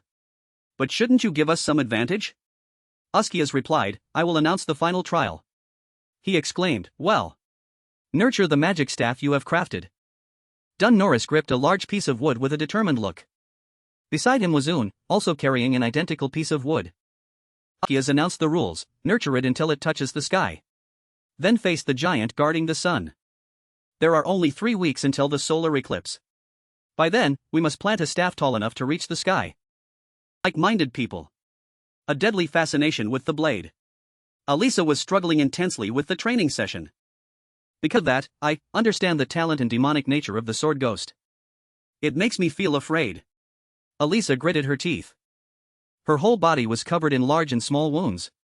But her heart was still uneasy and uncomfortable. Furthermore, he is stronger than me. Alisa's grandfather, seeing his granddaughter like that, taught her, "Your basic techniques are still too poor, granddaughter." Then he said, "But I didn't expect you to voluntarily ask this grandfather to teach you swordsmanship. It's worth it for me to train that disciple." Hearing her grandfather say that, Alisa wondered, "If it's a disciple, do you mean that monster? Why not kill him?" He replied, "I can't. He is a talent capable of reaching the heavenly sword realm." Alisa was a bit dazed. Heavenly sword realm? This is the first time I've heard of it. He said calmly, "Of course. Because it's something I created myself." That "oh my god" answer made Alisa extremely annoyed. At this time, the match continued. Alisa crouched down to gain momentum. After that, she gripped her sword and rushed straight up, suggesting, "Stop teasing me." Alisa's grandfather had no expression of surprise. Red eyes and a spirit stronger than others. His hand gripped the sword and raised it high. "Whoever reaches this realm will be strong enough to cut the sky. Slash the whole world. I really want to witness such a swordsman."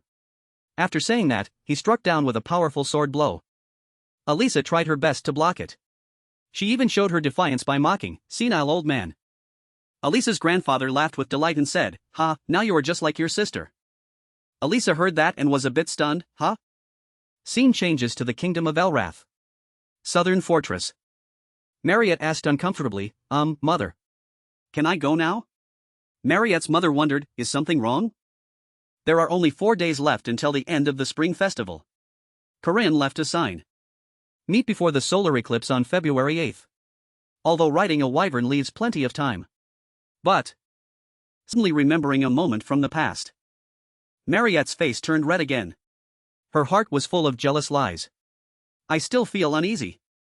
Unexpectedly, Marriott's father ran in from outside and shouted to stop her, "You can't." "Where are you going?" "Mary. Vacations are for the family to enjoy together. You can start a family there too." Cough. Just as he said that, he received a earth-shattering blow. Marriott's mother smiled but exuded a terrifying aura, saying, "Our Maria has reached the age to understand men, hasn't she?" Then she immediately pushed the man away. "Quickly, go ask for a sibling for Duggo." "No. That's not it. Horace Vell. Let me borrow him for a bit. Let's go. Duggo. Let's go find father." Marriott took the opportunity to leave with her face still blushing. Is this the intuition of a high-ranking vampire? Marriott Dunalep instinctively felt that. Now the image of a bird soaring high in the sky. Besides her, a new rival had appeared. A clear female voice softly rang out, Saintess. I am Warren. An apprentice nun. The one called the Saintess heard this and replied, Is that so? And where to? At the first Holy Land Girium. The great cathedral. Inside the hall was a space full of mystery and holiness. Pink hair fluttered and billowed in the wind. Standing under the brilliant light. A beautiful face and an overwhelming aura. That was Saintess Estelle. Estelle looked down with surprise. Draw.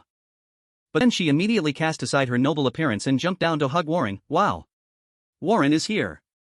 Warren said uncomfortably, Be quiet. But Estelle didn't care.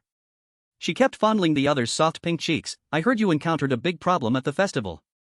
Are you okay? Of course you're not hurt. But.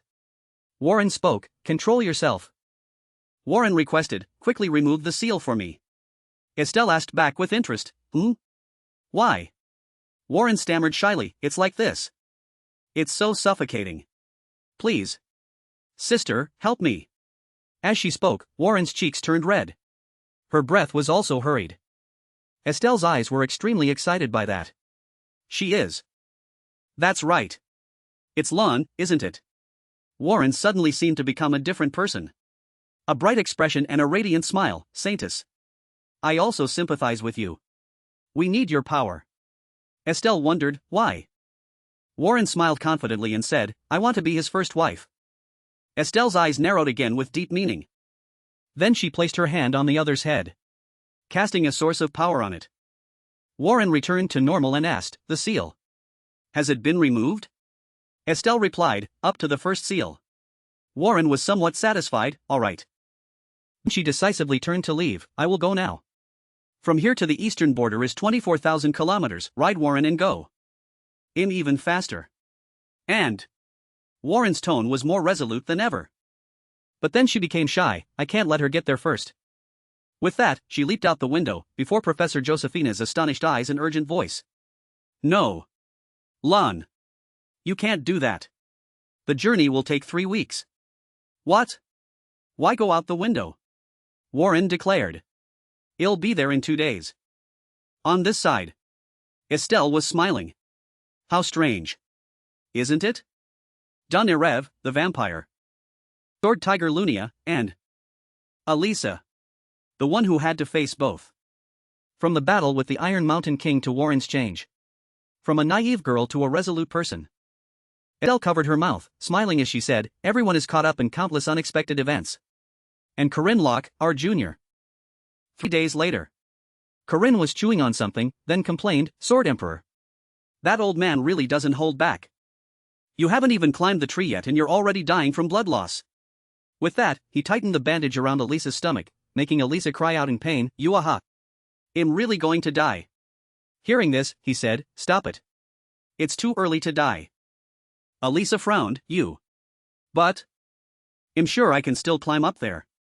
Alisa glanced over at the tree trunk. But when she saw its full height, she screamed, What? Because it's too tall. Alisa stammered, I think it'll be difficult. Wait. Corinne reassured her, Don't worry. Yes, everything will be fine. Alisa was a little stunned, thinking to herself, He's always like this. From stopping a house-sized wild boar from escaping, to stopping Professor Pormac. It was the same when facing the indestructible Diamond Demonkin. How can he possess such an unyielding will?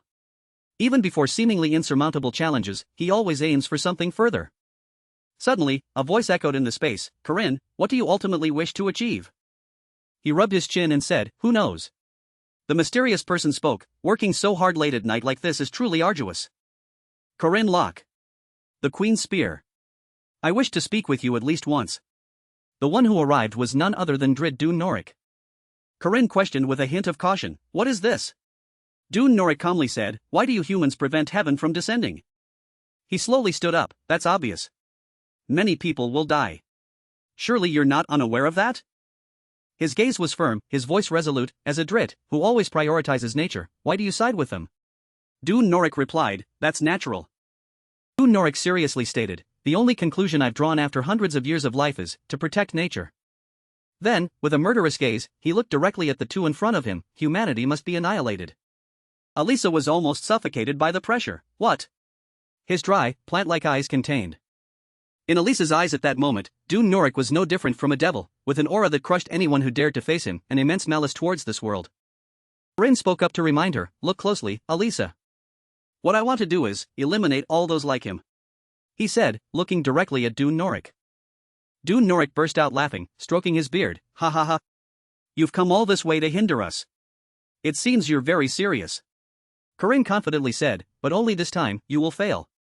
Look over there. Looking at the continuously growing tree, he asked, well? Do you see a difference in growth speed? I have lived hundreds of years with nature. This gap, no matter what kind of magic is used on the continent, cannot be compensated for. This is also the law of nature. Dune Norik frowned and said, laws.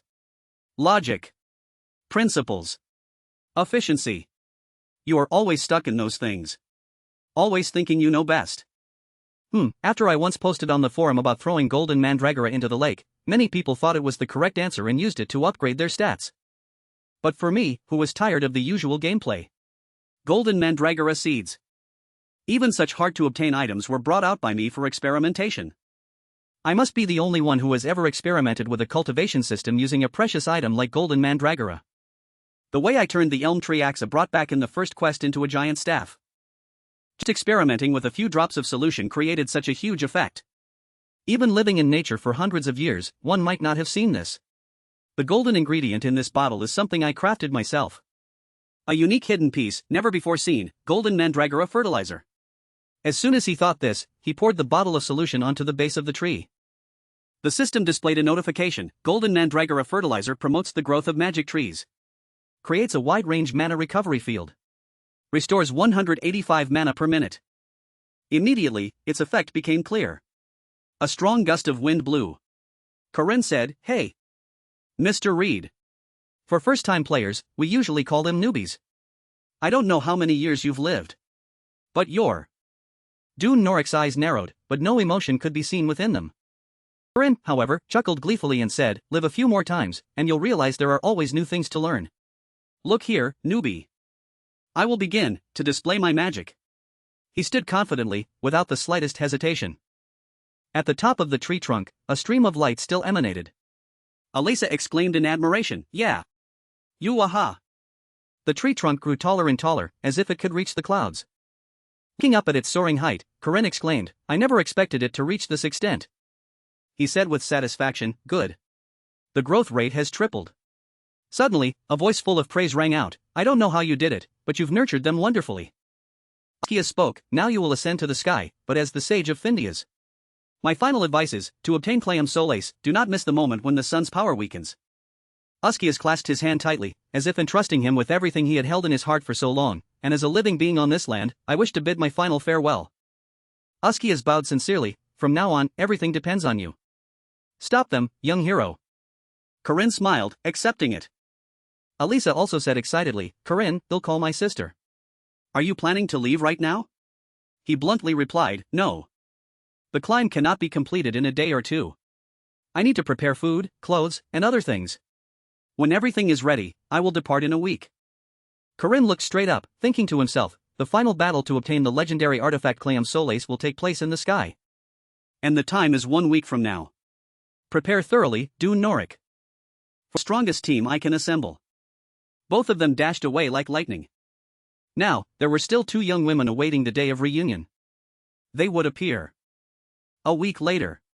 Corinne looked around and said, in the end, no one came. He wondered, puzzled, seriously, what are they doing that?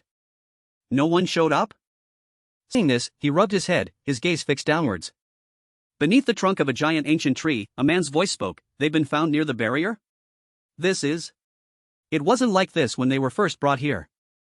Warren was now lying unconscious, eyes tightly shut, her face very uncomfortable and contorted. Marriott, lying beside her, was not much better, an intense energy source. This level of mana and aura is terrifying. What exactly are they seeing in that illusion? Askias explained, indeed. They've been like this for days. In this state, the secret realm could be in danger. I will personally enter the illusion to lead them out.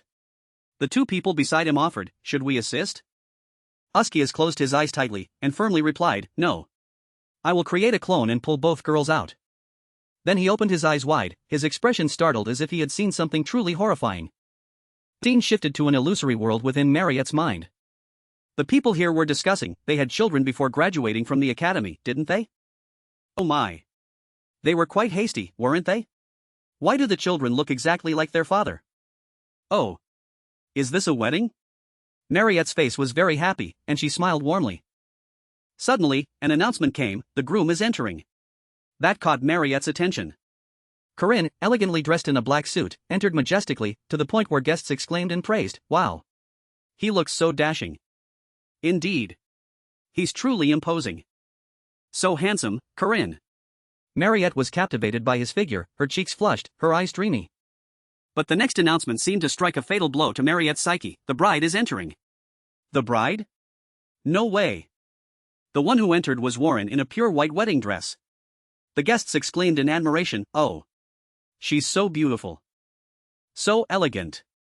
Warren smiled and softly called, Oppa. Seeing the two of them being intimate shattered Marriott's heart, ah. No. Marriott collapsed to the ground in a daze, her eyes filled with despair and collapse. This isn't right. Corinne. A year passed just like that. Marriott's expression seemed to sink to the bottom. That child looks exactly like Corinne. An image of a happy family appeared. That child, Marriott thought to herself, should have been mine. Corinne's thoughtfulness in preparing for the wedding day. But he's still wearing that wedding suit. Marriott could only stand behind and monologue to herself, I can give him better things. Food, clothes, a home, land, mines, jewels, titles. I can give him anything. He won't need to lift a finger his whole life. All I need is for him to smile and welcome me back. That's all. And I will offer him everything. Now, her eyes no longer held sadness, but absolute possessiveness, now I understand. I cannot accept this defeat.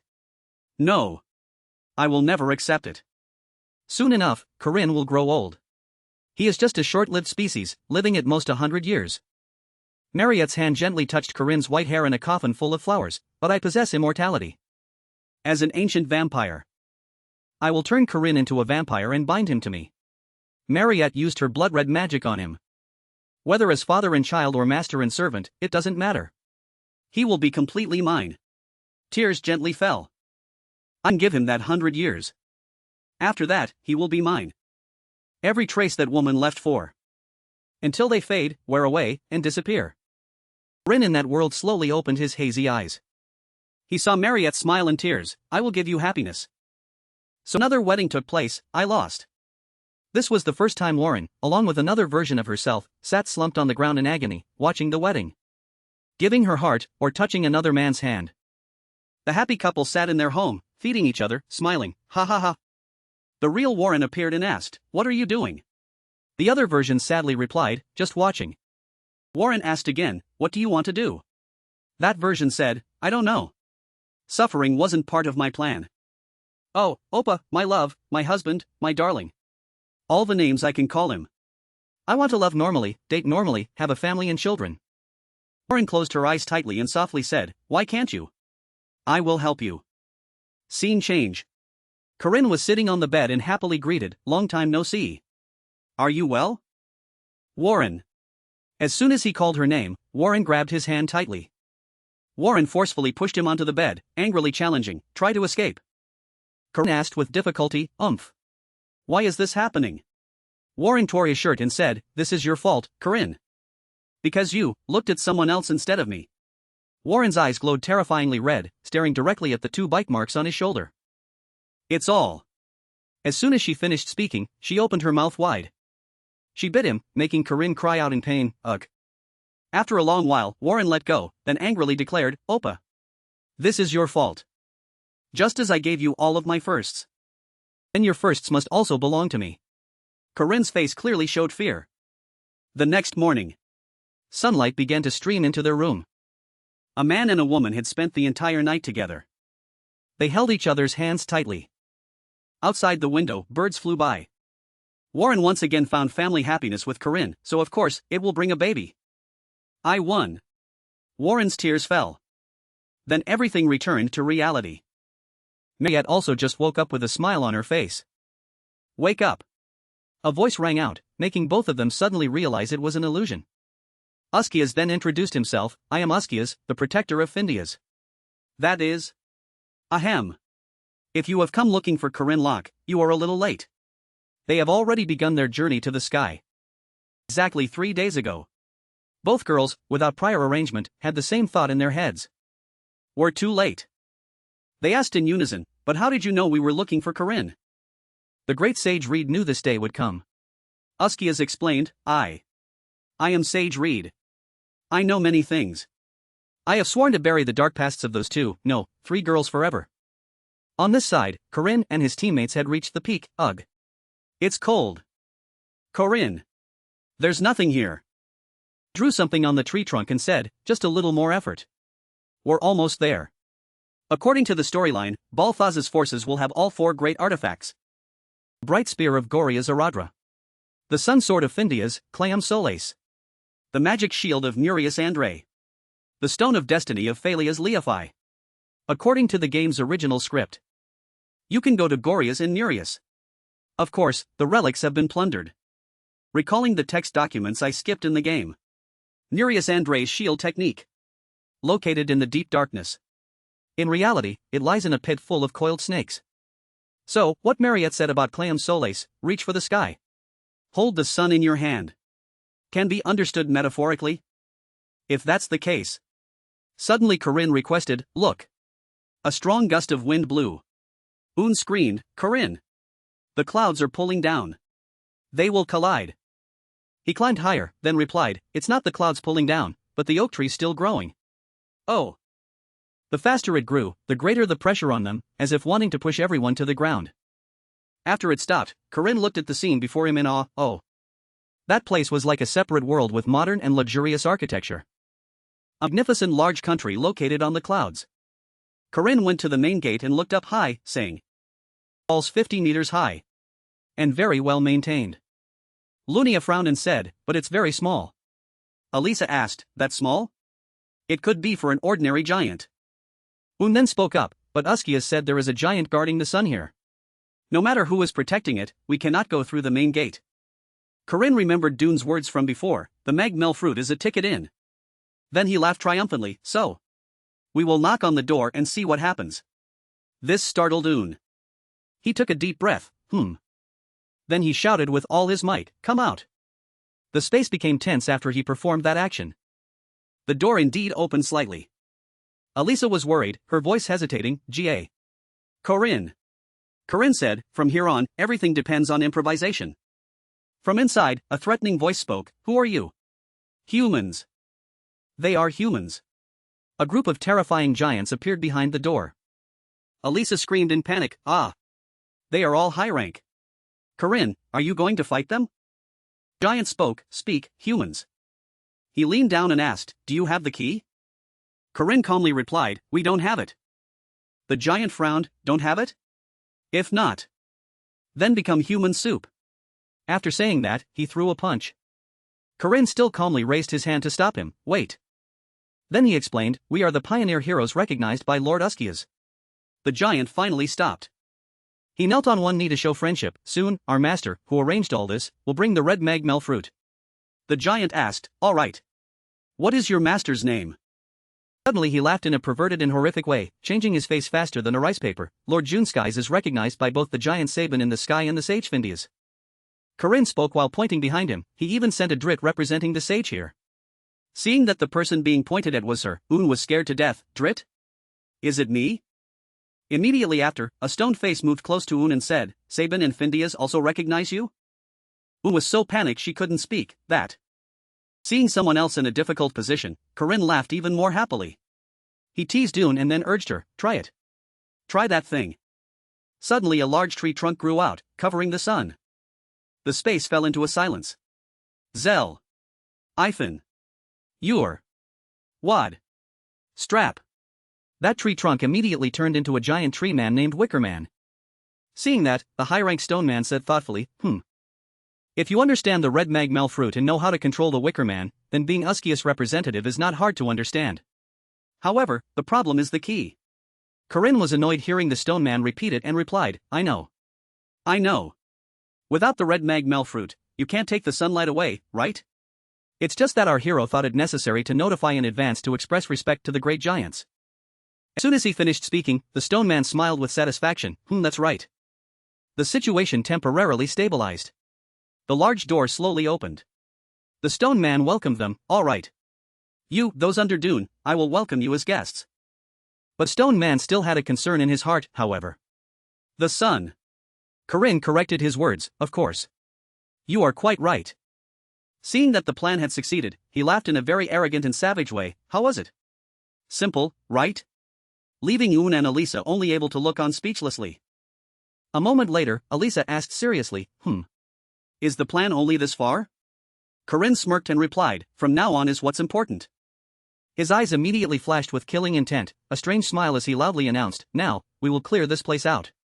Anticipating the situation, Corinne had Lunia and Yoon wait outside, while he and Alisa went straight into the giant's treasury. Corinne put on a smug face. It's a bit embarrassing to say, but in the previous round, stealing almost became a habit. Because the player Park Ciu had an all-powerful cheat called inventory. So, no matter what area or stage, the first thing was always to find the treasure. Alisa's question pulled him back to reality. Corinne, how is it that the first time you come to the giant's castle, you know exactly where the treasure is? He replied leisurely, treasures have similarities everywhere. The problem is, here, we must find the sun sword. After walking for a while, Corinne and Alisa reached a mountain of gold. It sparkled so much that Alisa had to exclaim in surprise, wow. Because the treasure was found easily, Alisa wondered, the ceiling is hollowed out but there are no guards? Corinne explained, Clayum Solace needs to absorb sunlight during the day. So it is said that only during a solar eclipse when its power is weakened can it be seized. Hearing this, she asked in confusion, then wouldn't it be easier to wait until night to take it? Corinne shrugged, who knows? Alisa went to pick up a gold sword and looked at it with interest. Can we find sunlight in a place like this? But on this side, Corinne maintained his vigilance. I thought there were no guards. He looked at the pile of gold suspiciously because nothing comes easy. Surely we can't just take the sunlight without touching anything else. Right? Alisa said naively, then it's understandable that there are no guards. Suddenly a hand appeared under the pile of gold. Alisa said in surprise, for a giant, it's a bit small. Suddenly Corinne warned in panic, someone is coming. Hide quickly. She jumped in panic, what? What? Hide where? A high-ranked stone man smirked, revealing a row of even white teeth. Oh, my lovely baby is here. He smiled pervertedly looking at the hen in the middle of the gold pile. He. My good baby. Come. Come here. Inside the dark corner, Corinne and Alisa hugged each other, silently praying, please. Just pass by without discovering us. However, that hen stood with its eyes wide open, staring at the two of them. Seeing that, Corinne and Alisa knew their time was up. It saw us. The hen looked at the two of them and tilted its head in confusion. Cluck cluck. What? At this time, Corinne whispered reproachfully, that damn thing. Alisa quickly shut him up. Shoo. Corinne stared at the two of them. Cluck. Immediately it turned its back to the two of them and laid a golden egg. Cluck. Corinne was astonished. It's not a goose. And don't tell me the gold coins in this treasury are pooped out by that thing? Alisa immediately corrected him. Pooped out sounds so crude. At this time, the stone man's usually stiff face turned into a perverted one, puckering his lips, and then squeezed the little hen until it almost stopped breathing. Cluck cluck. Ha ha.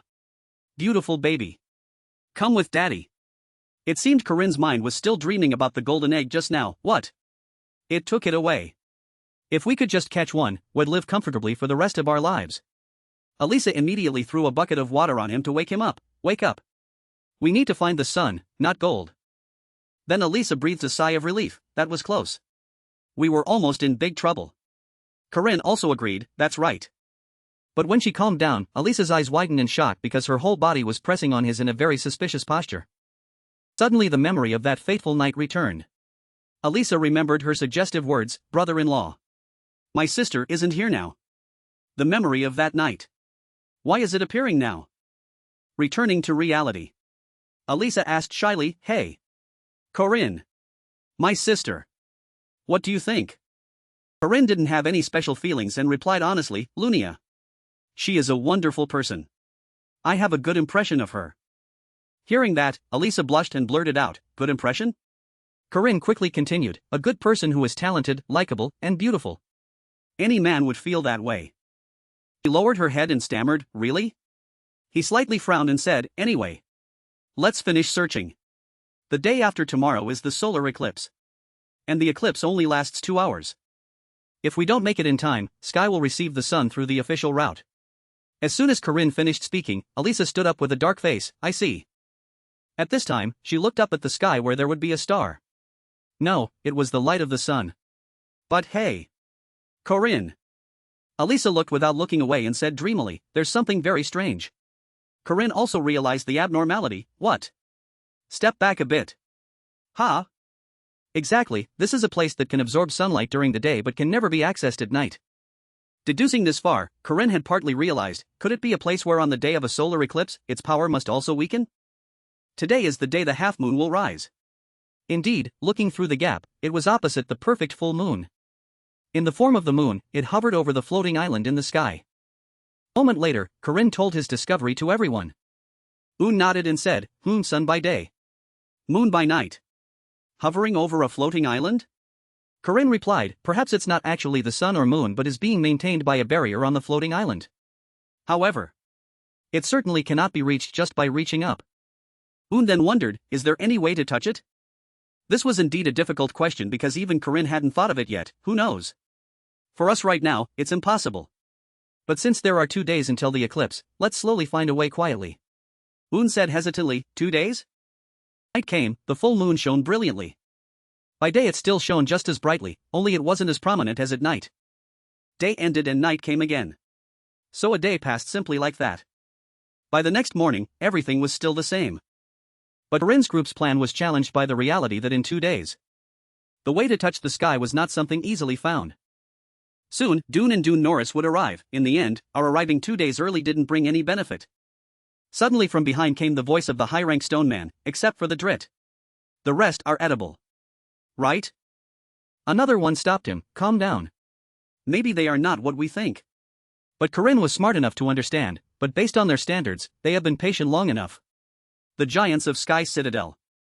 Sabin, the giant in the sky, carved into their lineage the command not to attack the drit. Un is also among them and can only hand over the sun. Those who bring the red mag-mel fruit. The high-rank stone man said with some interest, after handing over the sun, we will be free. When the mission ends, I will climb down the tree trunk and hunt humans. Ha ha ha. The one beside him was equally happy, right. And that guy Nuskin said he prepared gifts too. Didn't he bring a whole bunch of snakes and toads? At this moment, Corinne, standing behind the door, had overheard and assessed, too. But anyway, coming early wasn't entirely useless. It was almost dark. As night fell, the moon was gradually being swallowed. A strange man laughed, revealing sharp teeth. What is this? Cough. Ha. Ha. No face far away. This place is a bit cramped for giants to live. But he stood before a pile of cloaked figures and said gleefully, my heart is pounding. The door slowly opened, so now let's go get the sun sword. Suddenly, an urgent voice cried out, stop. Catch them. The strange man frowned and stopped, wait. Wicker Man suddenly appeared, pushing the door wide open. Then Corinne's voice resounded, oh, my great master. A huge question mark appeared on his face.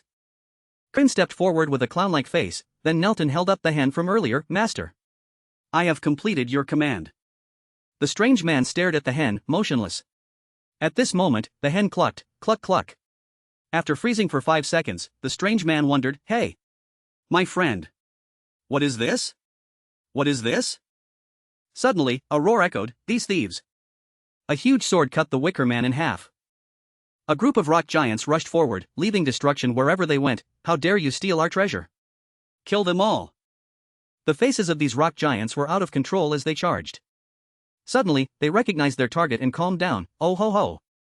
On this side, Corinne had cunningly placed the hen in the strange man's hand, then, while stealing, cried out, oh. Great Dune. Oh, mighty hero. By your command, I have stolen all the treasures of these foolish giants. The man then put on a bewildered expression, huh? Ah. When? At this moment, Corinne stopped acting and revealed his usual demonic, twisted expression, come on. Now let's eliminate these fools together. Dune Norik calmly said, we've been played. Immediately, the battle erupted. The powerful rock giant charged forward, kill them all. Eat them clean. A single punch from the rock giant shattered the ground beneath their feet. It was truly terrifying. Then the cult members were picked up and swallowed whole by the rock giants, no matter how much they screamed, ah! Spare me. Don't eat me. Other one put Dune in its mouth, ha ha. Dune's Kiyaki is mine. But before it could chew, before it could swallow, it choked and stopped, ugh. Then it vomited Dune out, along with hundreds of venomous snakes, black. Dune Norik, seeing the unstable situation, frowned and turned to look, you. But no one could stop Corinne. Because at this moment, he had reached a state of frenzy, whether it's you, Dune, or Bantaza. No one. If I can't have Clayam Solace, I'd rather turn it to ashes. He laughed gleefully and ran wildly, ha ha ha. Now let them kill each other. If they all die together, even better. Lunia also found him a bit excessive. Aren't you ashamed at all, Corinne? But shame was not a word in Corinne's dictionary. Norik, seeing the unstable situation, frowned and turned to look, you. But no one could stop Corinne. Because at this moment, he had reached a state of frenzy, whether it's you, Dune, or Bantaza. No one. If I can't have Clayam Solace, I'd rather turn it to ashes. Lunia looked at Corinne and said emotionlessly, how embarrassing. Am I to accept even these parts of my fiancé? I can't help but feel sorrow. On this side, Alisa asked, but what if Dune defeats all the giants and gets the sun? Corinne replied without thinking, no problem. Alisa immediately exclaimed, ah. Her response was his terrifying face and a voice as deep as hell, once we're on the ground, he'll chop down all the oak trees. Seeing this, even Aaron Danua's hair stood on end, how evil. No. He's a devil, to be precise. As he ran, Corinne excitedly jumped up, history is only written by the victors. Ha ha ha ha. At this moment, deep down, he was much more serious, of course, getting Clayam Solace's best. But if I go down first and chop down all the oak trees, I will leave the king's 2 henchmen forever stuck on this floating island. It's all part of my plan. After running for a while, everyone stopped. Lunia asked, puzzled, wait. What's that? The whole group froze, their faces drained of color. Could it be? The beast that craves the song of cold steel. A mysterious figure holding a blood-red sword appeared. The monster that appeared before them was known as wherever it goes, hot blood clashes. And that is where life and death are decided. It was none other than the sword ghost. It exuded an extreme, deadly killing intent in the life or death battle. Its eyes suddenly flashed with a dazzling red light, seemingly having struck its enemy. Corinne's group immediately took a defensive stance. Lunia gripped her sword tightly and said, let me go first. Lunia advanced and used her body-protecting aura technique. However, the sword ghost ignored Lunia and simply swept past her, leaving her stunned. He's looking down on me? But immediately after, Lunia realized the problem. Is he aiming to take down the domain users first? Because the sword ghost would become the king's retainer in the future, the strongest swordsman in the legends of Ahan heroes. Currently, he was just a monster, unrelated to the world's destruction. Corinne flinched at the sword ghost's sudden action, but fortunately, he had also prepared himself. Then in this battle, no. Relying on. Corinne then single-handedly used Poison Dragon's head to confront the sword ghost. The sword ghost's blade flashed, bright red like blood. 1, 2, 3. He couldn't perceive it. The sword strikes cut Corinne from all directions, leaving him helpless. The sword ghost swept past him, peerless 8-handed technique. Immediately, Corinne's entire body spurted red syrup. But it didn't stop there. The sword ghost turned back and struck him again, causing Corinne immense pain, ugh. After that slash, Corinne slammed directly into the wall, which cracked and shattered everywhere. Seeing this, Alisa panicked and was about to draw her sword to prepare for battle. Corinne. But Corinne's voice roared, stay back. Which froze Alisa in place. On this side, Corinne was severely wounded but still gritted his teeth and said in a strained voice, when fighting, only look forward. At this, he used all his strength to shout even louder. Alisa anxiously turned to look at Corinne. But she carelessly forgot about the sword ghost behind her, waiting to devour him. Suddenly, Lunia's voice rang out, get out of the way. You. How dare you look down on. As he struggled to stand, he muttered, until the domain ends. The next step will come. And ignore me. Lunia angrily shouted. I will move half a step later than the domain. Lunia schools pseudo-domain sword technique. Outside the domain, Lunia's abilities surpassed Corinne's and Alisa's combined. Even the sword ghost found it difficult to contend with Lunia outside the domain. The sword ghost charged furiously but feigned its technique once again. The sword ghost fell into Lunia's domain/technique. But she knew she was at a disadvantage in actual combat. Even so, entering the domain once was already too much. Yet the sword ghost did it twice in a row, shocking Lunia to her core. The sword ghost charged, using its peerless 8-handed technique. At this moment, Lunia heightened her vigilance. This time, is he aiming for the domain user instead of me? She felt a little afraid. When this domain ends, I will use my half-step to surely cut down the sword ghost. Lunia observed Alisa and mused, but my sister can only block a maximum of 3 of his sword strikes. When this domain ends, Lunia slowly waited for the opportune moment. Slash. Her eyes flashed with a sharp glint. The sword ghost frowned, encountering a problem.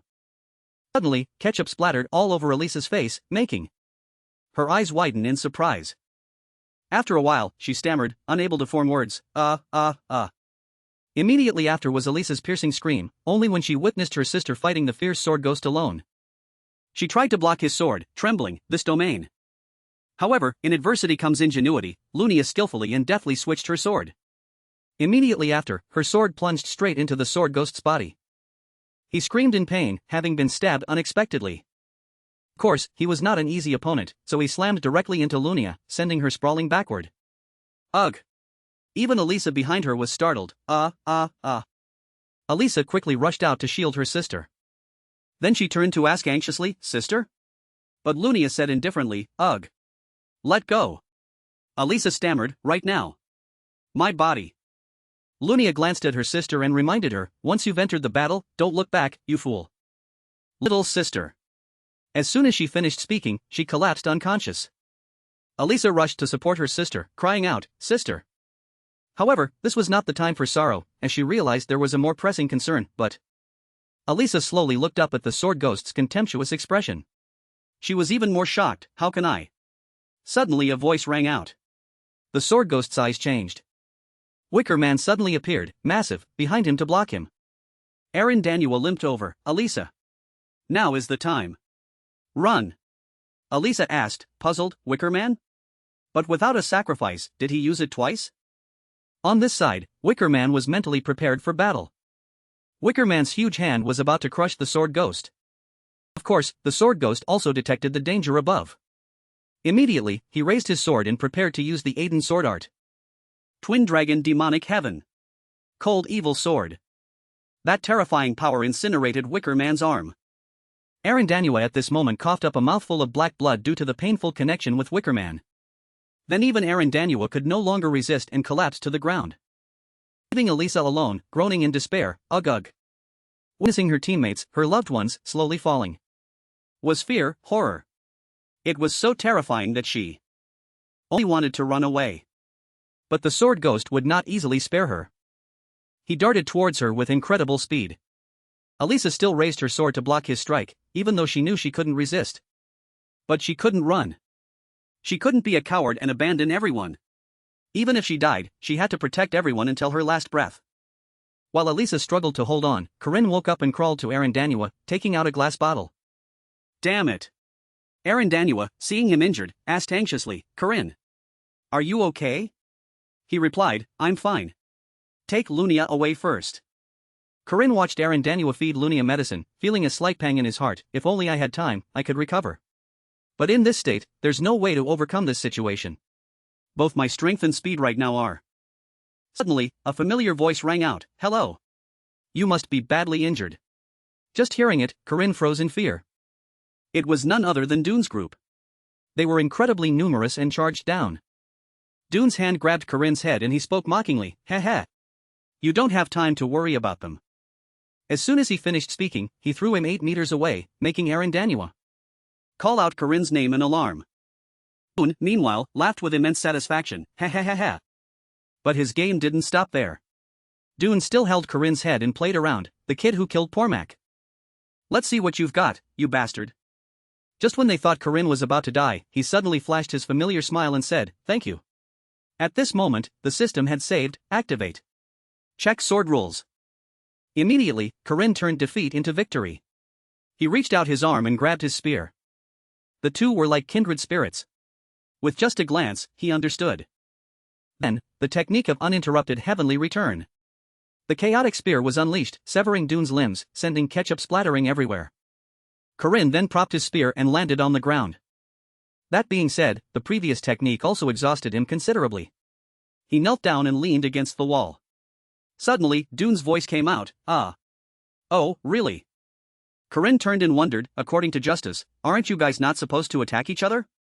Dune, hanging from the tree, calmly replied, hey hey hey. That's right. But if you violate it, your head will explode and you'll die. Right? His words were still calm, but his face was swelling like a ticking time bomb. A second later, it exploded. He even had the mood to joke, well, something like that. Actually, the quest. The puzzle. It doesn't matter who solves it first or who gets the sun sword first. However, this guy was truly tenacious. Dune put on his hood and sneered, just kill and steal, and it's done. On this side, Corinne calmly looked at his hand and replied, I know. The second, he raised his middle finger and flashed a savage smile, very much to my liking. Then Corinne unleashed the blood spear, carving a large hole in Dune's stomach.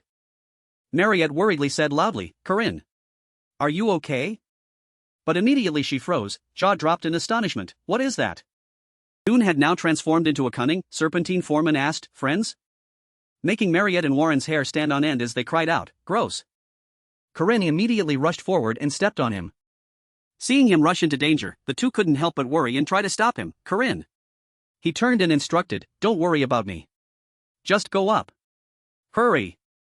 Dune, pinned under his foot, mocked, ha ha ha. You want to save your teammates?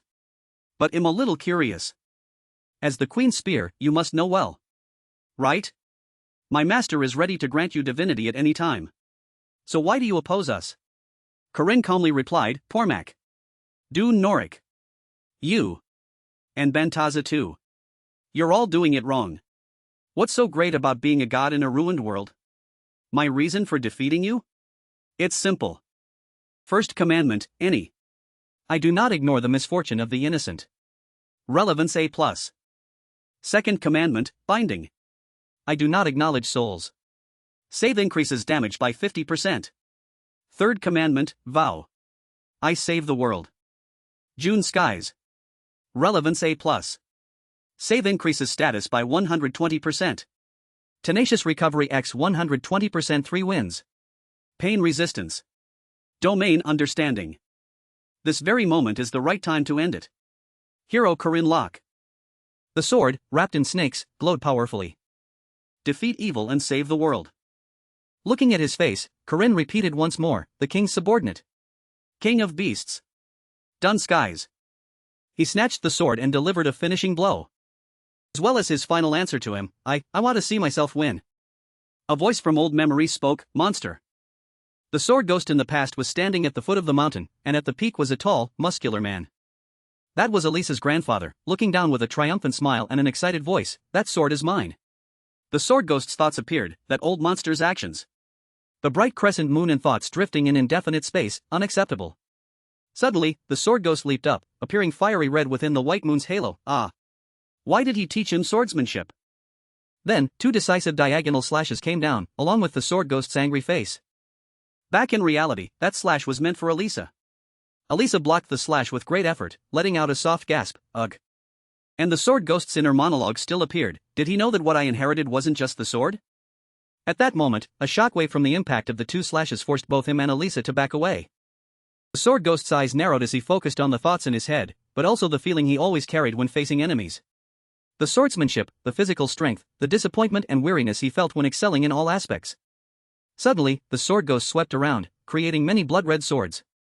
Surrounding his body, that's why I understand, even with immense power, the image of Alisa's grandfather with that contemptuous smile appeared again in the middle of the fight. I still can't reach that old monster. The sword ghost's eyes suddenly widened with a blood-red light, creating a terrifying aura, I can't reach him. Then a technique was unleashed with immense destructive power, forming a red vortex that charged straight towards Alisa. Alisa couldn't dodge the sword ghost's attack and took a direct hit, her entire body in such pain that her face went blank. A huge explosion erupted with an unusual red light, the entire sky seemed to be enveloped by the sword ghost's terrifying power. The sword ghost showed no mercy, its attack still pouring immense power towards Alisa while he was still thinking, but, climbing the tree for days to reach the sky, why am I like this? Within the red-pink smoke, a figure still bravely advanced towards the sword ghost. It was Alisa, and her soft voice spoke, you, even if you chose to meet the attack head-on, Alisa was unharmed. Instead, a confident expression and unusual blue eyes appeared. Alisa provocatively said, do you think I can't cut you? Before Alisa could act, the sword ghost flashed forward with a barrage of slashes towards Alisa. A slash hit Alisa's shoulder, drawing blood, but Alisa still powerfully blocked with her sword as it was about to cut her neck. The sword ghost still fought. I cannot accept this situation. Another decisive slash struck Alisa's body, a strange sensation. Sword ghost, with his cruelty, showed no mercy and was incredibly vicious with every blade to assert himself. I am the predator. The opponent is prey, one who can fall at any moment. Another sword strike swept past Alisa's hair tie, so why? On Alisa's side, surprisingly, many hands suddenly appeared behind her, working together to block the sword ghost's slashes, astonishing him. Why isn't it breaking? Why isn't it cut? Why is she still? Alisa's face appeared with a triumphant smile and strange blue eyes, making the sword ghost wonder, smiling? Suddenly, Alisa unleashed quick slash, with her sword enveloped in blue flames. A single slash, primal light, struck directly in front of the sword ghost, forcing him to quickly dodge. Alisa remained calm, flashing a confident smile, then threatened, "You were a little slow." Hearing this, the sword ghost let out a fearful hiss but stubbornly thought, "I still have a lot of power, am not slow at all." But it seemed the sword ghost also noticed Alisa's abnormality. Alisa seemed to be getting stronger and faster with her attacks, that prey has become faster. While the sword ghost was still thinking, Alisa quickly rushed forward and unleashed her attack, Dual Dragon Descent. Aiden sword style, single sword form. Lost. Thanks for watching the video. Alisa's attack struck the sword ghost, causing it to scream in agonizing pain. But the sword ghost quickly regained its composure and rushed forward, unleashing continuous attacks at Alisa, domain severing sword. Peerless 8 slashes. A blood-red blade with a pitch-black core grazed Alisa's neck. Following that, a series of other swift sword strikes attacked Alisa. Alisa didn't just dodge, she also used her boda's flexibility to both evade and attack. The sword ghost felt extremely enraged, as it was losing ground. For the first time after a domain-severing slash, I felt nothing. Her movements were as if she knew how I would attack beforehand. Lunia suddenly appeared at this moment and used Mind's Eye. But it turned out to be just an illusion of Lunia, appearing as support for Alisa, who was using Alisa's sword style. The space suddenly turned a gloomy blue, and Alisa was rapidly rushing towards the sword ghost. A direct slash struck the sword ghost's face, accompanied by Alisa's scream. Lunia's sword style, false severing sword. The sword ghost was wounded, blood flowing from its chest due to the deep cut. Ah, now I understand why I came all this way. Alisa was still standing, preparing to attack again, with Corinne's image beside her. Corinne stood behind her, surrounded by a green dragon. Alisa's sword style, Corinne's sword style, poison dragon emerges. This one is my kin. The sword ghost's thoughts grew increasingly cunning as it devised a way to defeat Alisa. A ghost haunted by sword talent. I am here to cut down this one. If I can cut down this one. The image of Alisa's grandfather appeared once more. I will be able to reach that old monster. Immediately, the sword ghost crossed its two swords, blocking Alisa's attack. Images of Marriott and Warren appeared in the sword ghost's thoughts as they fought a horde of monsters. How boring. I feel weary of everything. The sword ghost's gaze and thoughts turned back to Alisa, who was incredibly excited, smiling as if she was about to take its life, except for this one. The sword ghost gathered its strength, making its entire body burn hot, blazing like a flame. Your birth, your life, your efforts, all were prepared for me. The sword ghost's form was now terrifying, with a crimson power radiating around it. In this moment, I am certain. Suddenly, the entire space turned pitch black, with only the blazing red light of hatred emanating from the sword ghost. This moment holds only the resolve to strike. It is the highest peak I can achieve. Two swords were raised high, emitting light and red lightning bolts that surrounded the sword ghost as it unleashed the Supreme Realm technique. The red lightning bolts around the sword ghost grew denser. Tie a black sword style, sword soul form. Suddenly, many arms appeared from behind it, each holding a long, slender sword, heavily sword. A multitude of arms unleashed techniques simultaneously, creating a chaotic red and black spectacle of flashing sword strikes, peerless heavily slash. The sword strikes randomly slashed everywhere, affecting everything. Anything it passed by was painfully struck. After unleashing its attack, the sword ghost stood there, laughing gleefully at its victory. But it suddenly froze, its eyes wide as it witnessed something. The sword ghost slowly turned its head back and realized Alisa was still standing perfectly intact behind it. Immediately, Alisa lunged straight towards the large monsters behind her with a blue sword strike, defeating them all in an instant. The monsters were defeated, much to the sword ghost's astonishment. Seeing its soldiers defeated and itself wounded, the sword ghost was utterly enraged and surprised. Beyond even the resolve to strike, is there a realm that surpasses it? Alisa's silhouette appeared with a strange pensiveness. Lunia's image appeared with a saying that served as Alisa's motivation: once you step into battle, never look back. Corinne also appeared in Alisa's thoughts with a profound statement: when fighting, always look forward. Lunia's image was always behind her, a tremendous source of support. For Alisa. She suddenly gritted her teeth, biting her lip tightly as she thought of those who had always been there to help. Then, each step was taken with immense determination. Forward. Alisa continued to charge straight towards the remaining large monsters and the sword ghost. The ghost was also defeated by her lightning-fast slashes. Aiden sword style, Alisa form, heavenly sword. This is a realm that humans can never reach. Alisa's footsteps landed softly after defeating her opponent. A lifelong opponent, the sword soul. A step beyond that will create a moment of miracle. The final light finally appeared, shining brilliantly like Alisa's pride in winning this battle. Infinite sword domain shatter. The sword ghost, in pain, uttered its last words: I understand now. I learned swordsmanship precisely for this moment. The image of Alisa happily smiling brightly under the sunlight made the sword ghost's thoughts take another step forward. In another place, the space remained incredibly dark with large tree trunks falling scattered. The brutal image of some battle was unfolding with ferocity. Corin was being chased by Dun, who was using his snakes. Corin was severely wounded at this moment. He immediately thought of a plan: just climbing up is already too difficult. Dun's charging snake was severed in half by Corin's slash, and he shouted, "Calm down." Dun, behind him, was extremely excited, chasing and saying, "Heh, you seem to be struggling." An image of Dun's cruel past appeared. The reason Dunsky is called the Beast King is not just that he is a single living entity. His death means nothing. He is a bottomless abyss shrouded in darkness. A massive snake with purple light appeared, letting out a deafening roar.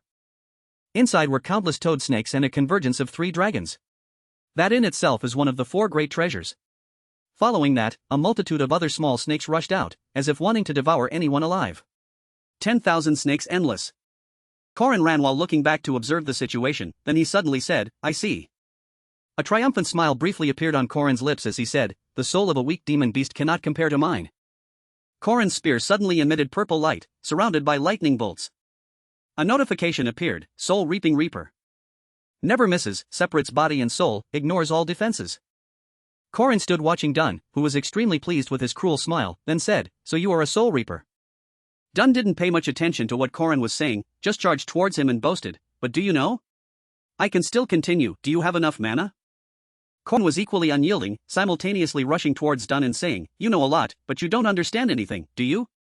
Dun seemed to notice something unusual, looked down at his feet which were emitting a golden light, and said, "Don't tell me." The image of a towering tree reaching the sky appeared. Using the only fertilizer in the world, the oak tree reaches for the sky. Below, a series of roots appeared. Then the oak tree's roots absorbed infinite mana. How far do you think it spread? A foot stepped on the spear hovering in mid-air. That entire vast land was cultivated and developed by me. My sword domain. That was Corin, in an extremely confident posture. It provides me with infinite mana. A voice rang out, startling Corin slightly, the first spear of Queen Corin Locke. Dun had now transformed his body into something monstrous, with his arrogant smile. I'll admit it. In this form, I certainly cannot win. The voice spoke as Dun was still transforming. How long has it been? A Dun with the face of a python appeared. Since the entire army merged as one. Corin looked at his opponent, smiling, but sweating with fear. One of Dunsky's final forms. This is truly overwhelming. For Corin, a gigantic snake appeared with immense power. Great Slaughter Commander. Serpent King of the Boa family. Corin looked at the giant python before him, smiling as he thought, this is one of Dunsky's final forms. There truly seems to be no end. He spoke in a haunting, eerie voice, "The queen imprisoned me in darkness. Locked me in a cramped cauldron. But the queen is imprisoned and the throne is empty. Like a wolf hunting sheep without a fence. I will devour everything she wishes to protect. I will devour the Queen Corin's first spear. Along with the last piece of the goddess Erin Danua's flesh." With that, he lunged forward with his mouth wide open and sharp, venomous fangs. Meanwhile, Corin calmly looked at him and asked, "Do you only know how to talk about yourself?" He stomped his foot on the spear and leaped into the air, warning, "I told you. This is the domain I created." Rune of Triple Resonance activated. Beside Dunsky's death aura, cracks appeared on the tree trunk, with golden light emanating. Corin's voice softly echoed, "Choose your resting place carefully." Dunsky, in his giant python form, began to show a hint of worry. What is this? This bastard. Are you insane? Recalling it, all the runes Korin had secretly carved onto the oak tree since he started climbing, now simultaneously activated with abundant mana. Cana, Sawilo. Bakanen. These caused the oak tree to burst into flames. The massive body wrapped around the tree trunk was affected. Dunsky roared, damn it. He wondered, you created such an inferno, do you think you'll be safe? Ignoring his words, Korin had now jumped and was heading upwards. He looked down at Dunsky and smiled mockingly, did you come here to fight me? I came here for that thing. Dunsky fell, unwilling to accept defeat. He screamed in pain, impossible. The fourth treasure could only be obtained during a solar eclipse. Korin was now taking advantage of the time to jump up and retrieve it. The sun sword Cleum Solace. Anyway, if we've come this far, whoever can use the power of Cleum Solace will win. He gripped the spear tightly in his hand and said, and the one who cannot will fall and die. Korin looked at the burning Dunsky and sneered, if you want to live, fly away. He kept cursing Korin as a bastard, while struggling in the inferno. A wing unfurled amidst the flickering smoke and flames. Along with Dunsky's deathly cry, Korin. He had closed in right behind Korin with sharp fangs and claws. At this moment, he was no longer in his giant python form but had transformed into a dragon. Flying up to attack Korin and heading towards the sun. A moment later, the two chased each other past the clouds and arrived at the giant's flying castle. The eclipse plunged everything into darkness. Below, Marriott was using magic to attack the giants. Noticing his appearance, the girl turned and called his name, Korin. Dunsky praised, you're quite resilient, for just a human like you. Korin gritted his teeth, looking at him, now, let's end this. Korin was facing Dunsky's second ultimate form, the mythical legend, Dragon. But his full power attack, with the third core activated, would surely reach that legend. His entire body also radiated killing intent and determination, with glowing eyes. With the spear in his hand, Korin thrust with all his might towards the dragon in front of him.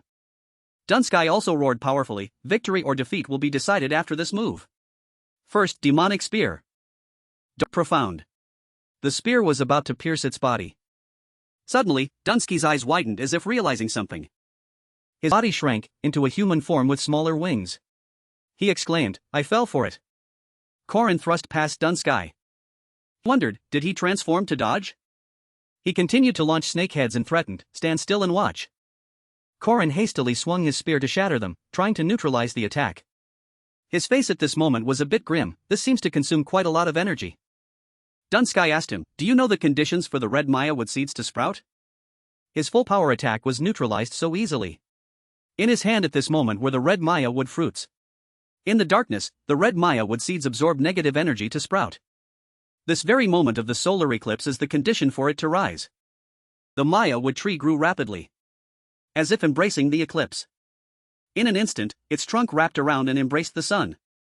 Countless snakes, a toad as big as a house, 3 fierce dragons, and 3 magic-wielding cows. A collection of shadow beasts, monsters sealed from hell. And the king of all bovines. Dunsky transformed himself into a massive black bull. He even possessed a treasure. All seemed to be embracing something glowing within. His hand had grasped the sword. It was the sun sword. In his bull form, Dunsky roared in excitement. Korin frowned slightly, thinking, I can't believe I have to face the sun twice, what bad luck. The scene was quiet on the giant's city wall. Korin was struck and sent flying towards it. The impact shattered everything. Smoke and dust rose. Korin lay there, groaning softly in pain. Still managed to carve the Cana rune. A large flame erupted behind him. Korin tried to sit up, spear ready in hand. Dunsky stepped forward and laughed loudly, it seems you spent all day doing this, haven't you? Is this probably all you've got? As he finished speaking, glowing rings appeared around Korin. Inferno radiated. Flames surged towards and tried to besiege Dunsky. He raised the sun sword in his hand. All flames must bow before the sun. Dunsky smugly said, it's useless. Korin braced his spear in front of him, thinking, damn it. Can't even buy time. He slashed down, and terrifying solar energy radiated from the sword. A massive explosion occurred right where Korin had been standing. Rocks shattered and flew everywhere, along with smoke and fire. Fortunately, he had managed to slide to the side to dodge the dangerous blow. But the bull was already in front of him without him realizing. He swung his sword and shouted, die. Korin hastily stomped his foot and jumped, narrowly avoiding the blow just before the sword came down. Dunsky continued to swing his sword, do you think you can escape forever? Korin sneered, "You're the ridiculous one. A beast wielding a weapon? That's why the sword ghost is a special existence." Plunged forward and laughed loudly, "Ah, it seems you're about to die." Again, immense energy surged from the sun sword. Korin, with his spear in hand, was ready to counter. The domain appeared. Squares like a chessboard emerged. The spear tip collided with the sun sword, creating a harsh clang. Ascension left clashed with Poison Dragon unleashed. Even so, just one blow was enough to make Korin drop his weapon. His heart suddenly glowed as if something was there. Sky glanced at him, now for the final blow. A spear thrust piercing the Jiangshi's indestructible Vajra. A desperate suicide attack. Immediately, he clenched his hand into a fist. A blow filled with energy was about to strike the bull. Dark Profound 8 trigrams Extreme Fist. Korin used it to punch Dunsky's face with extreme force. The power of the blow shattered several castles. The destructive force was terrifying. The space was filled with smoke and dust. Victory or defeat was unclear. A broken horn lay on the ground. Korin's fist was also bleeding. He lay on top of Dunsky, coughing and spitting. Dunsky laughed loudly, his mouth wide open with sharp fangs. Korin lay there, somewhat despairing. "This monster, even with all my strength, I cannot defeat." Sky City was shaking after the great battle. The giants of Sky City. These creatures, when grown, are demon kin, with the lowest level being quasi-level 1. They were large and crude, but also possessed considerable strength. However, on this side, there were 2 special grade demon kin. Magic attacks were continuously unleashed to strike them. Marriott held off the giants and called out, "Warren, hurry. Go help Korin." Warren grunted. But she noticed the large thing in front of her. She punched it in the face. But it seemed to have little effect. The giant grunted, then covered its face and smiled at her. "It seems it won't be easy." There were only 2 girls.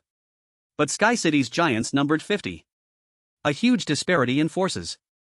Moreover, the giant king standing in the distance still exuded a powerful aura. Alisa had created a miracle by cutting down nearly half of the giants in a single blow. But those were just petty soldiers who had been sent down to pursue Dunsky. The quasi-special grade commanders were still intact in Sky City. One of them had a crown on its head and radiated terrifying energy. It squinted at the 2 small girls in front of it. In a situation where neither of them can ensure their own safety, then leaving this place is impossible. Finally, we can no longer rely on anyone's help. The scene of Korin lying on top of Dunsky's head. He was almost exhausted. Dunsky stood up, flinging Korin to the ground. Korin lay there in a pool of blood. The tenacious warrior's recovery ability had reached its limit, so recovery was no longer fast.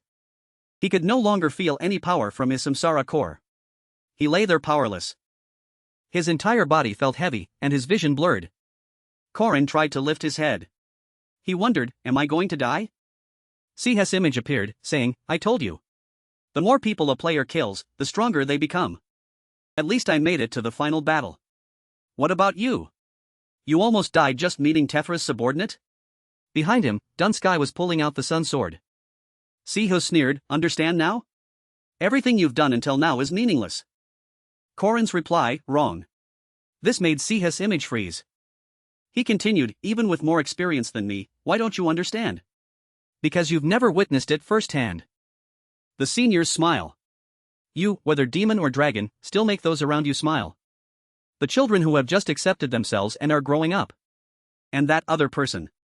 The one who is pushing past her limits, moving forward step by step. Siha's figure leaned in and whispered to Korin, "You seem to be suffering, don't you? Then give up. You've probably done your best." Not letting the illusion defeat him, Korin stood up and shattered it. He stood up once more. "If you knew all that, you wouldn't have lived so easily." Dunsky was a little surprised, turning back to ask him, "You still have the ability to recover?" Samsara. The spear was recalled.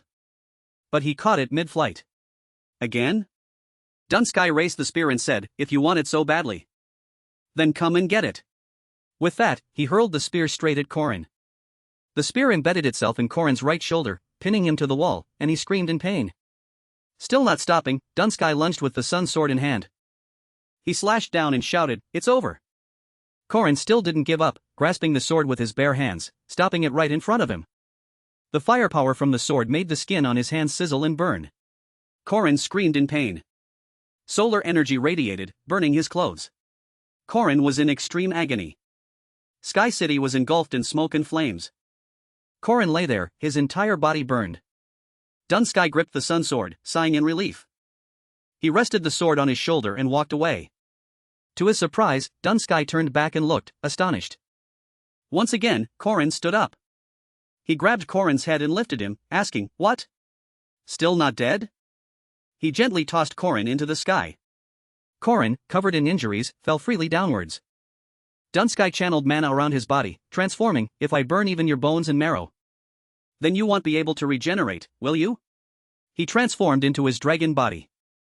Seeing Korin raise his hand, Dunsky asked, "Even at the very end, you still want to hold the spear?" Then, "Die burned in this flame." With that, from his mouth, a large flame shot straight at Korin. But what happened was contrary to his predictions. Dunsky asked in astonishment, "What is this? My flame is being absorbed? Could it be?" By the time he realized, the sun sword was no longer on the ground. Korin used his remaining strength to grip the sword tightly in his hand. He coughed and spat. The Samsara rune had been carved onto the sword at some unknown point. It was at that moment, when he used both hands to block the sword, he secretly carved the rune onto it. Korin gasped, "Humph humph. Snakes, toads, cows, now cows again. Anyway, you are the king's subordinate." He sneered from behind the sword and asked, "Then what about me?" He again unleashed fire from his dragon mouth, roaring, You are a nuisance. Damn it. Die." Korin pointed the sun sword at him. "In the previous playthrough, Sihu and I made it to the final boss. That means we defeated the king's subordinates. Those who wielded the 4 treasures. So where did those 4 treasures go?" From Korin's palm, streams of light gathered like the sun. "Yes. He is the queen's first spear and the only one in this timeline who knows the true power of Clayam Solace." Korin held that energy in his hand. The previous owner of Clayam Solace was Korin. His entire body glowed, surrounded by fire. A notification appeared, "You have used Clayam Solace." Clayam Solace chooses its wielder. Clayam Solace recognizes you as the Solar Champion. Solar Champion Korin Ergitlam. Learn Solar Radiance. Ergitlam receives the sun's protection while it is present. The dragon's flame shot through Korin. In the middle of the pillar of fire, the dazzling light of the sun appeared. Dunsky was astonished to witness that. He completely didn't understand. A ray of sunlight shot past the dragon's head, causing it to burst into flames. Korin transformed, his hair white, and powerfully said, "This is the second time I've used the sun." Not giving up, he transformed into a bull and punched Korin from behind. Korin gently dodged to the side. He muttered, "Cana. Sawilo." The rune-carved pieces of rock and earth suddenly vibrated. A large circle of fire ignited, surrounding the two of them. Dunsky angrily cursed, "Bastard. That thing is mine." Solace. Concentrating all the heat and fire energy around. Accumulating at the spearhead. Gathering the sun's heat. The flame created from the magic rune with all firepower concentrated in one place. Clayam Solace. The spearhead glowed brightly, aimed straight at Dunsky. Suddenly, the surroundings became colorless. Dunsky the bull gradually faded with a piercing scream. Then he slowly vanished. That last blow blew away an entire giant castle. Dunsky's body turned to ash, scattering in the air. Korin braced his spear on the ground, "Whether it's 1,000, 10,000, or 1,000,000, bring them all. I won't stop until I save this world." Korin stood there, full of pride. In another development, Warren was struggling to fend off the giant's powerful attacks. It threw a punch at her and shouted, "You're the one who harmed my comrades." From behind, blood-red spikes flew towards them. Blood art threw crimson fire to counter. The giant looked back in alarm. But everything seemed to be too late. Its body was pierced by the red arrows like a hedgehog. Marriott and Diogo arrived just in time to relieve them. She immediately asked, "Warren, you feel it too, don't you?" Something is not right with Korin. However, the current situation here was truly troublesome. In front of them were many more giants. Too many enemies. Not to mention the leader hasn't even entered the battle. Marriott suggested, "Then Diogo and I will attack first to clear the way." The giant minions suddenly pointed into the distance and said, "Gee General, look. Could that be?" In that direction, a dazzling light like the sun appeared. The footsteps of Inferno slowly touched the ground. It was Korin with solar divine might. A small sun filled with energy in his hand. Seeing that energy, their mighty instincts seemed unable to resist bowing before such a force. But before the solar divine might, all the giants had to kneel in submission. Warren had just exclaimed, "Oh my, you," when she glanced over and Marriott was nowhere to be seen. She had run to embrace Corin without him realizing. He was a little worried for her. "You're a high-level vampire, but under the sun here, you must be uncomfortable. Are you all right?" Marriott ignored him, tears welling up. "What does that matter? Why are you injured like this? I couldn't live if anything happened to you." At this moment, Warren stepped forward and asked, "Brother, you're hurt?" Corin reached out and patted her head, replying, "Yes, it's all right, I'm fine." He smiled brightly and continued, "Now everything is all right." Marriott still held him tightly, not letting go. The three stood there, relieved, ignoring the giants who were kneeling there. His aura had changed. Corin's hair had returned to its familiar black color. Seeing this, the giants stopped, their eyes wide. Corin gave a wry smile to reassure them. "It's all right, don't be scared." The giants shouted to each other, "Kill him. Now is when he's off guard. We can defeat the power of the sun." Seeing this, the whole group cheered and ran. Corin wondered, why isn't the solar divine might working anymore? Warren replied, "Those bastards must have awakened." The giant leader took a long leap, nearly reaching them. Warren worried, "They're running too fast. I need to try harder." He jumped forward to block their path. His hand swung up, preparing to strike down, shouting, "I will kill you all." Corin ordered everyone to dodge quickly, along with the giant hand coming down. He roared, "I will devour all humans on Earth and make them my slaves." A dark shadow was falling. Corin worried, "This isn't good. I might get caught." But unexpectedly, a bolt of lightning flashed past, and the giant arm was severed. The giant leader roared in pain. Corin smiled reproachfully, "Didn't you arrive a bit late, old man?" It was the Sword Emperor. He stepped forward, laughing loudly, "Indeed, my old body seems to have slowed down. Climbing this tree with this body is no easy feat." Referring to the battle between the Sword Ghost and Alisa, the Sword Emperor praised, "The resonance of that battle was truly quite splendid." The battle between the two of them had caused considerable pressure on everyone. He smiled and said to Corin's group, "Go, young man. Now let me play with these unruly brats." Waiting only for that, Corin quickly ran down, "Yes, thank you for your trouble, sir." Corin looked back. He alone would surround the fierce giant army. The Sword Emperor smiled, "That's right. This battle, although I arrived late, this can be considered my compensation. It seems I missed a wonderful sight before. But in the end, this one sword of mine can resolve all suffering." A single sword strike split the giants in half. "Moreover, fighting in this space is truly wonderful," he exclaimed. Amidst Sky City, the Sword Emperor's aura shone. He struck straight with one blow. This is truly a rare sight. At the perfect moment, Sword Emperor Garandaden has appeared. The three were descending. Corin spoke up, "When we get down, we'll have to do something. If it weren't for the Sword Emperor, I'm afraid you and everyone wouldn't have escaped.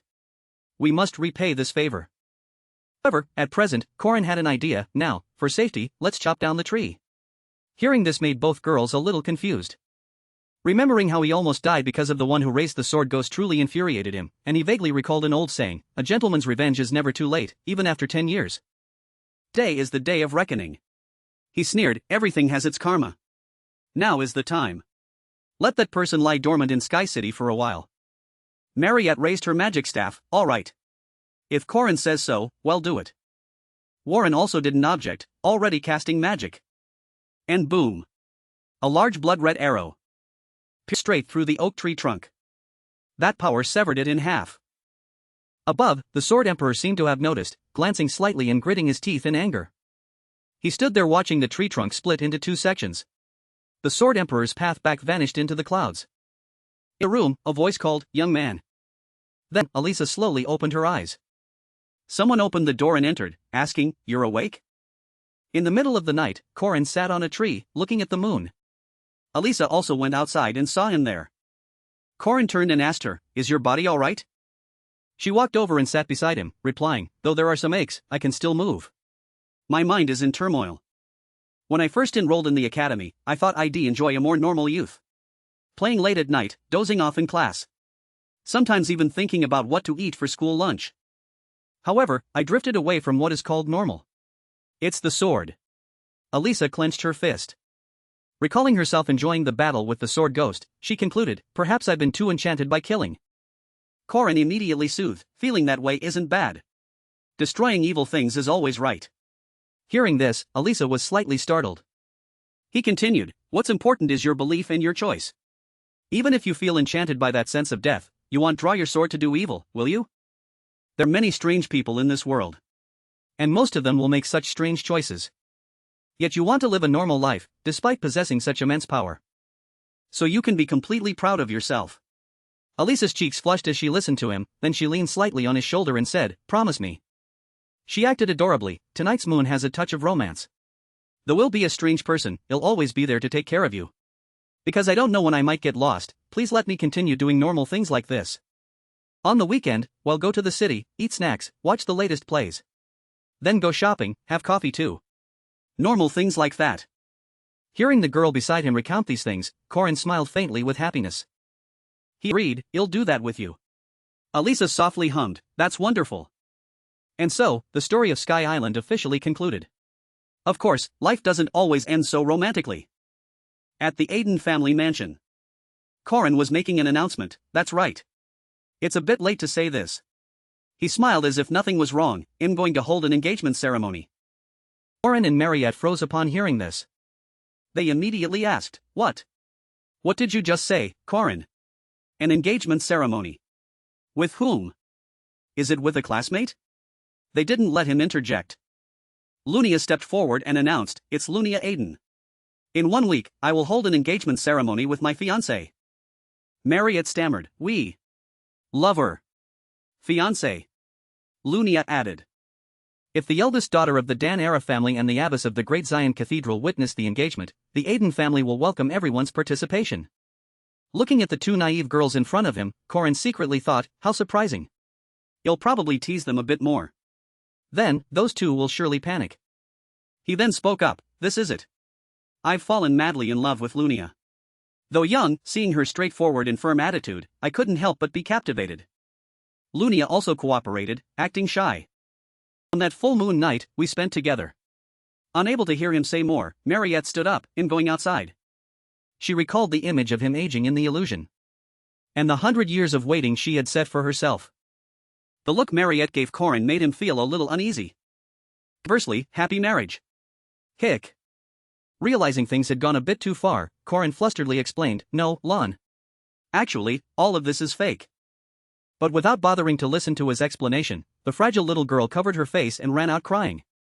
At this moment, Corin was confused, now how do I resolve this? Lunia stood there smiling, what a sin, huh? She raised her hand to cover her mouth, smiling softly, my fiancé too. You look so pathetic. In the moonlight, Corin wondered, where did those two go anyway?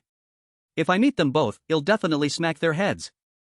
He walked into the bedroom, but what if they ran away again? I probably can't find them now. I really brought this upon myself. Suddenly, without him knowing when, Warren coldly appeared behind him. Corin turned around, confused, and asked, Lon, do you have something to say? The little girl shed her cloak and lunged forward, replying, that's right. Corin was a little startled and surprised by Warren's action.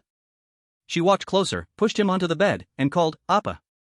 Then she seriously declared, I'm sleeping here tonight. Corin was a little worried, Lon, are you alright?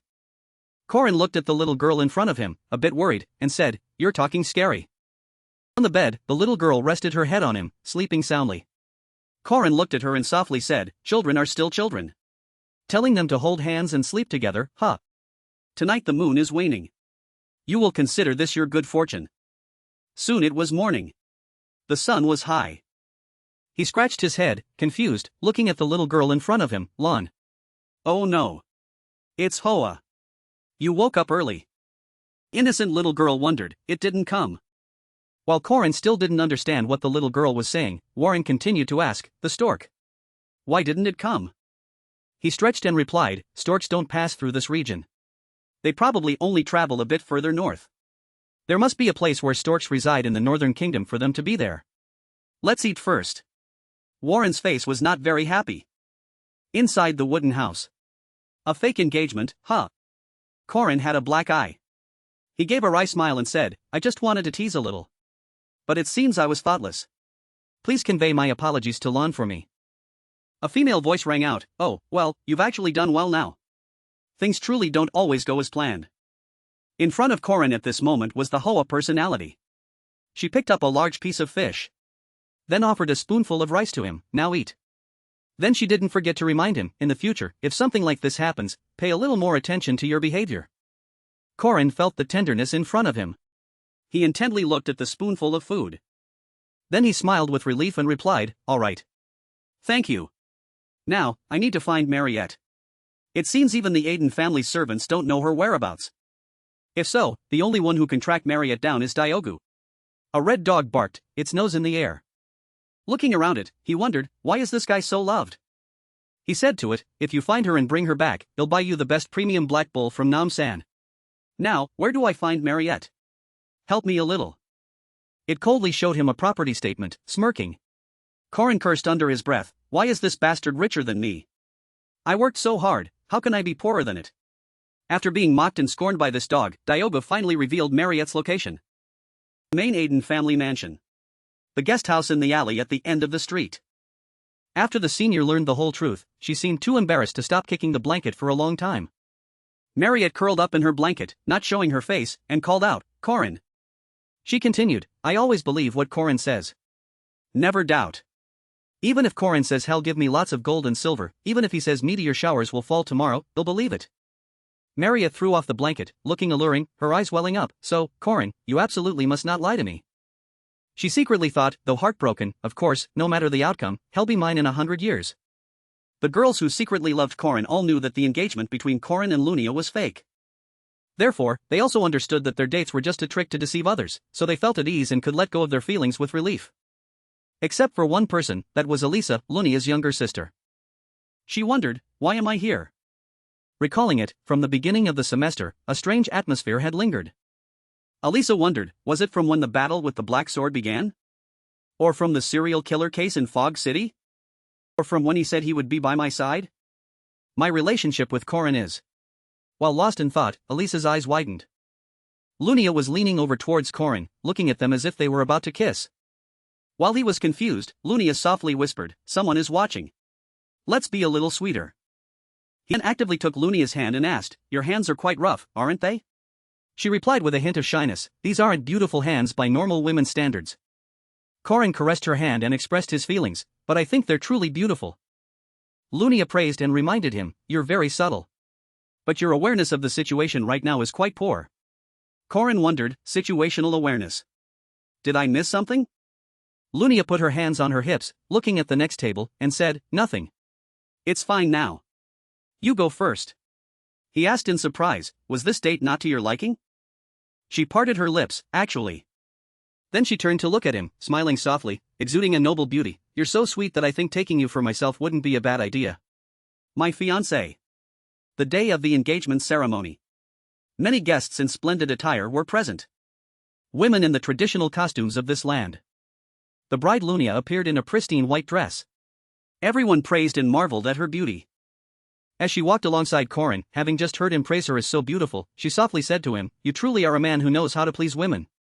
He immediately replied, I'm speaking from the heart, not just empty flattery. The MC announced that the engagement ceremony between Corin Locke and Lunia Aiden officially began. Amidst the cheers of the guests, he supported Lunia's waist as she leaned back. Suddenly, someone in the crowd spoke up, wait. Hearing this made Corin slightly startled, sensing something amiss. Alisa stood in the middle of the aisle and shouted, this engagement ceremony. I object. The little girl's eyes welled up, as if she was about to burst into tears. Recalling her childhood, Lunia held Alisa in her arms. When she heard others call her sister a dirty bastard, she sharply retorted, dirty? Never. Lunia was firm and sharp, this beautiful thing is my sister. The newborn who weighed just over 2 kilograms now says, sister, I'm big now. I'm over 100 centimeters tall. It'll be a cool night like you someday. Do you want some honey candy? Then more time passed. The little girl grew up. Her round, sparkling eyes lit up and she said, sister, I'm going to the academy tomorrow. The child grew up with eyes often looking down at the ground rather than directly at me. And now, hasn't it only been less than half a year at the academy? From way back, she was always clumsy, not knowing how to take care of herself. Yet she's grown up. Lunia wondered, did you finally make up your mind?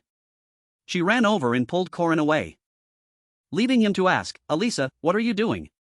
She just wanted him to follow her at this moment. Leah's mother pointed in alarm. What are you people doing? Chase them immediately. Conversely, Alisa's mother beside her showed admiration.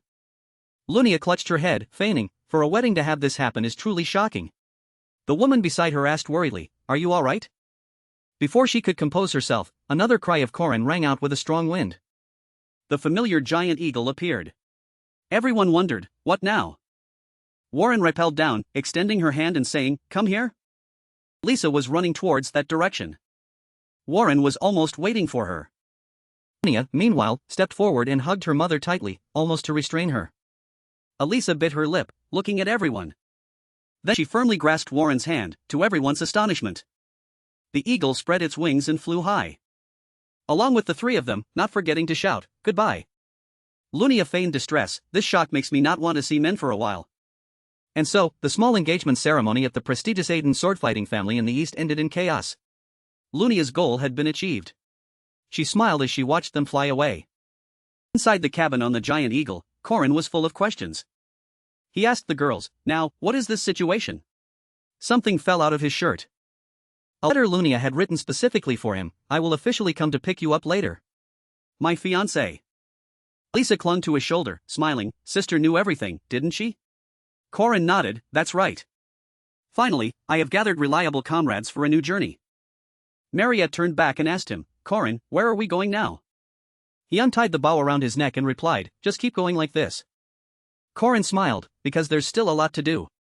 And so, our vacation, from the academy to the east, came to an end. At the Great Clock Tower. Night covered everything. I wonder how many times it's repeated. It's the third night. A person in a cloak was slaying black spirits. The darkness spoke, asking, why are you smiling? Aaron gently unleashed blazing underworld flame and replied, is there any reason I shouldn't smile? The flames burned the spirits, making them scream terribly. The voice from within said, the Undying King's army is growing stronger. And you are nearing your limits. If you don't keep your promise to cleanse this place, that boy's life will also end. The deadline is approaching. Aren't you worried? Aaron slowly touched her feet to the ground.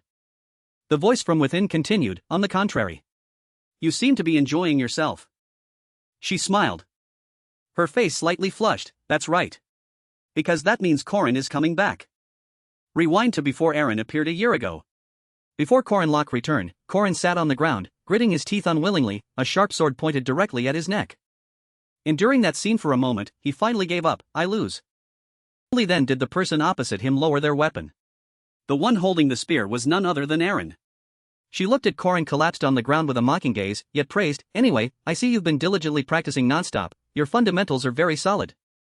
As soon as she finished speaking, Aaron took her weapon and left, asking as she went, you seem to be focused on mastering the 8 trigrams. Is there any special reason? Corin awkwardly crawled up and hesitantly replied, among the martial arts books in the library, it was the first thing that caught my eye.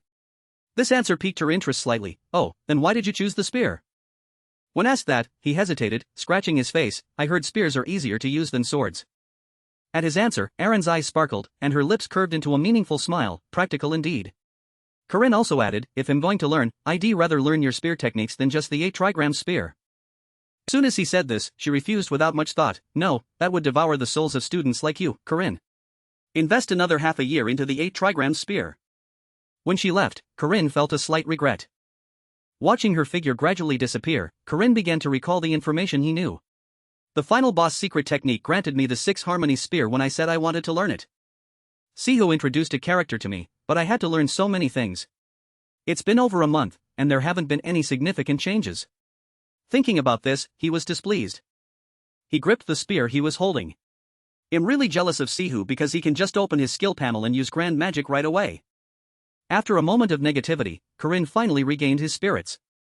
Just being jealous wouldn't solve anything.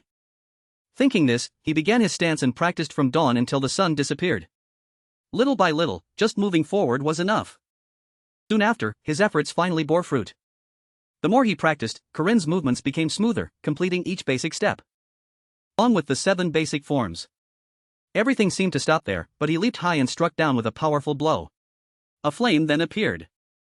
The 5 doubts and 8 forms, and even things far beyond that. After a long period of exhausting practice, it was finally over. I did it! As soon as he spoke, Aaron suddenly appeared, taking his bruised hand in her own, much to his surprise. Not only was he surprised, but Aaron also felt quite doubtful of life itself.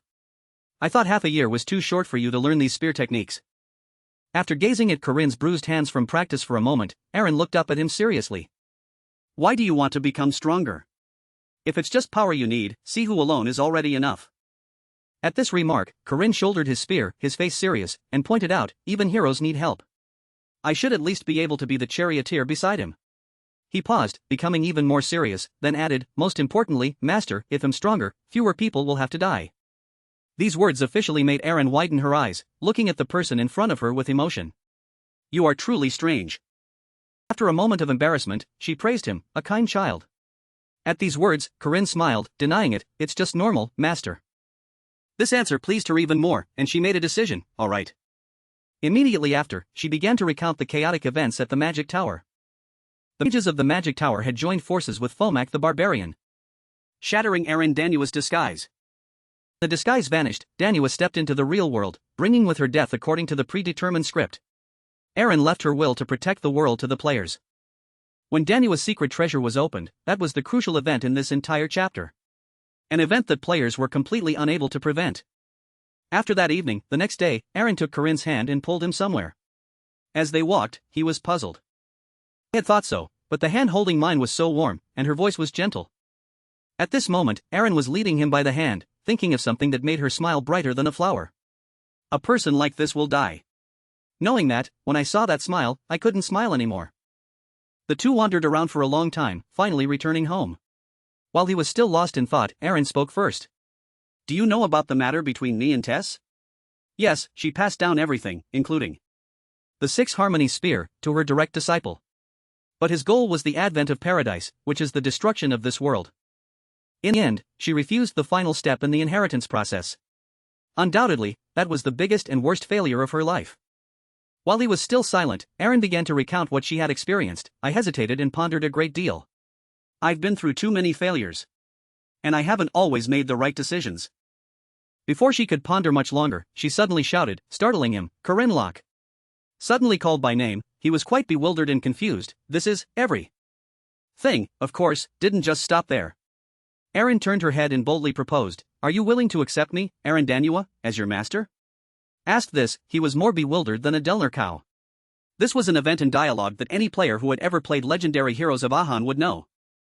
A few more minutes passed, confirming her words were true, and his eyes filled with excitement. An event only accessible after meeting the conditions and accumulating enough good karma. As his soul returned to his body, Corinne quickly knelt and replied immediately, Yes, I accept you as my master. At this dangerously quick agreement, Aaron walked over, placed a hand on his shoulder, and helped him up. But at that moment, the in-game information no longer held much meaning. Not stopping at just holding his shoulder, Aaron then hugged Corinne tightly, comforting him, It's okay to fall, as long as you get back up. Failing means succeeding next time. Crying and laughing louder is fine. While he was still bewildered, she added, Hold firm to your righteousness, your faith, and walk the king's path. Finishing her words, Aaron lightly kissed his forehead. I will bestow upon you the goddess blessing. I'll never forget the warmth of that moment, forever. In the city of the dead, Nazaria, where the deadly night repeated for 300 years. However, the immortal king's army was gradually growing stronger, little by little. The fragile balance that lasted 300 years, Aaron, weapon in hand, quickly fled from the horde of undead, more numerous than the Yuan army, having reached her limit. As she ran, she observed the pursuers behind her, gritting her teeth and remarking, Today is the third night. If this continues, immortal King Jaren will fully transform into a true lich. This time, the situation is truly critical. As she was frantically analyzing things, another voice suddenly rang out, I've already dealt with Jaren. The owner of the voice was Corinne, who gently jumped down from a rooftop, spear in hand. Don't rush, we still have time. I've come to save you, Aaron. As soon as he finished speaking, the two successfully annihilated the horde of undead. If immortal King Jaren died, time in the city would rewind 3 days, and all the undead he created would also vanish at the same time, as if nothing had ever happened. The next morning arrived, and a magic circle appeared in the sky. Nazaria's population was 1.2 million. If the undead escaped the city, the entire continent would be annihilated. Therefore, Master made a pact with the Grim Reaper. By day, it was a peaceful city. By night, it was the city of the dead, dominated by the undead. That loop continued endlessly. However, if the undead bosses were defeated within 3 days, it was necessary to Destroy Death King Jaren to achieve that. Master had split her soul in half. The soul here had been forgotten from the main Bodhi's memory and thus repeated the fragile 3-day loop for 300 years. But Jaren began to realize the repetition, and this fragile loop had reached its limit.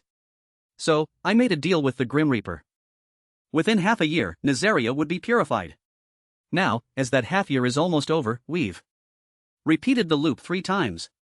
At night, we fight the undead. After the sun rose, the two walked arm in arm around the city once. During the day, they went out and read books together. Watching the girl happily reading, he smiled indulgently. It wasn't just those simple activities. After reading, the two moved to a theater, enjoyed plays, and watched movies. And now, the final moment had arrived. After a day out with countless different activities, the two stood by the bridge, watching the sunset and chatting. Thanks to you, I've been very happy. I've seen it for 300 years. Aren't you bored? Looking alone and looking together. It really is very different. Hearing these words, Corinne didn't think much further.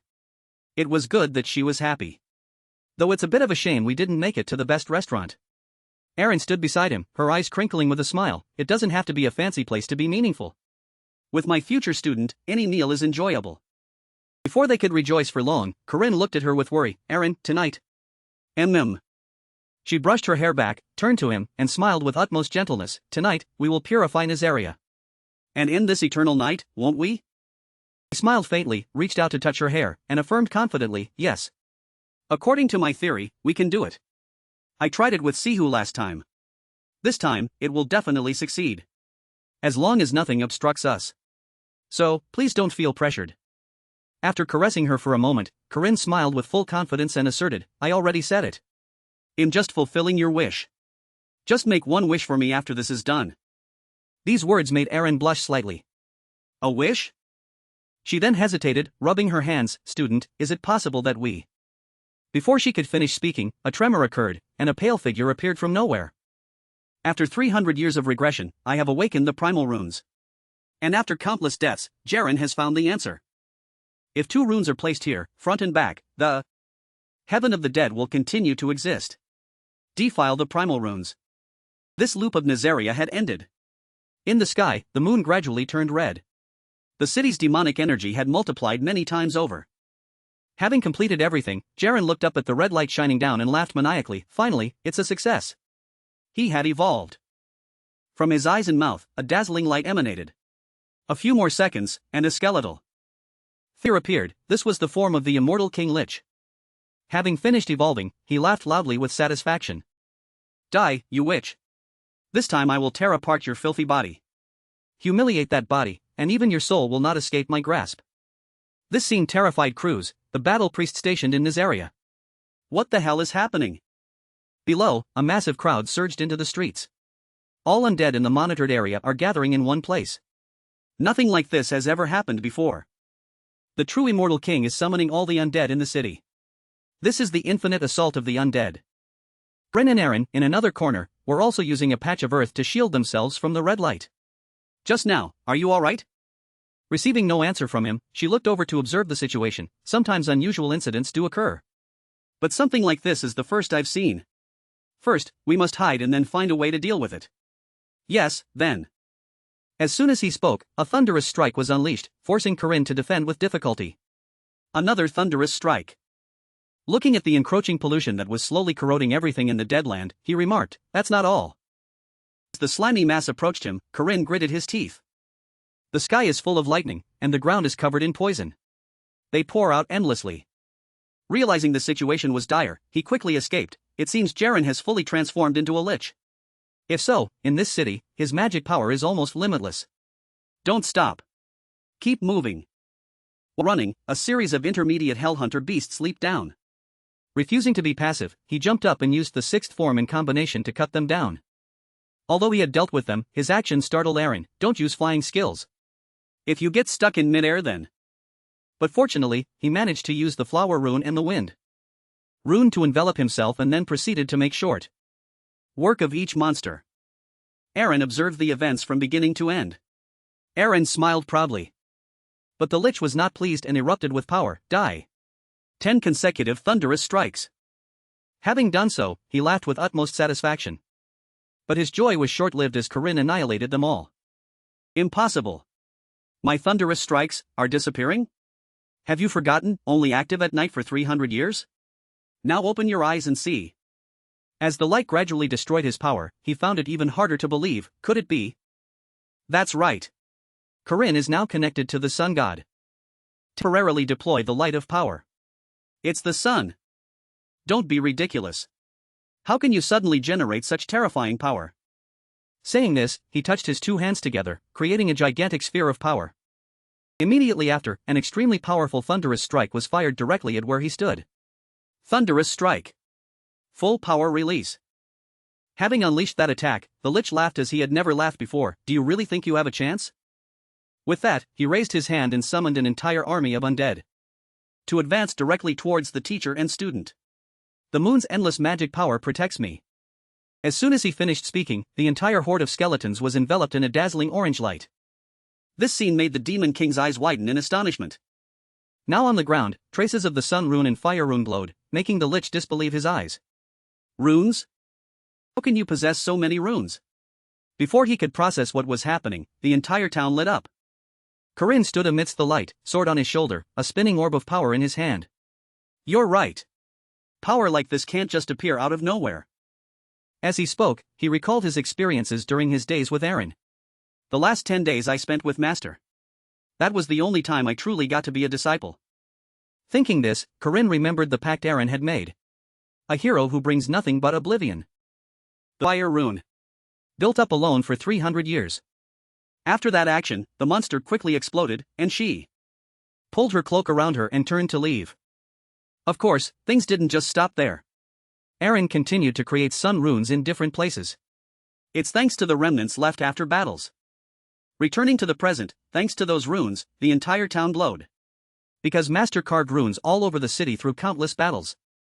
Breaking free from his thoughts, he raised the orb of power high, crushing it with a single squeeze, causing a surge of power to erupt. Solar radiance. Activate Lumina arts. What a pity. But this is our last night. Disappear, Immortal King. CLAOMHSOLASH. Solar incarnation.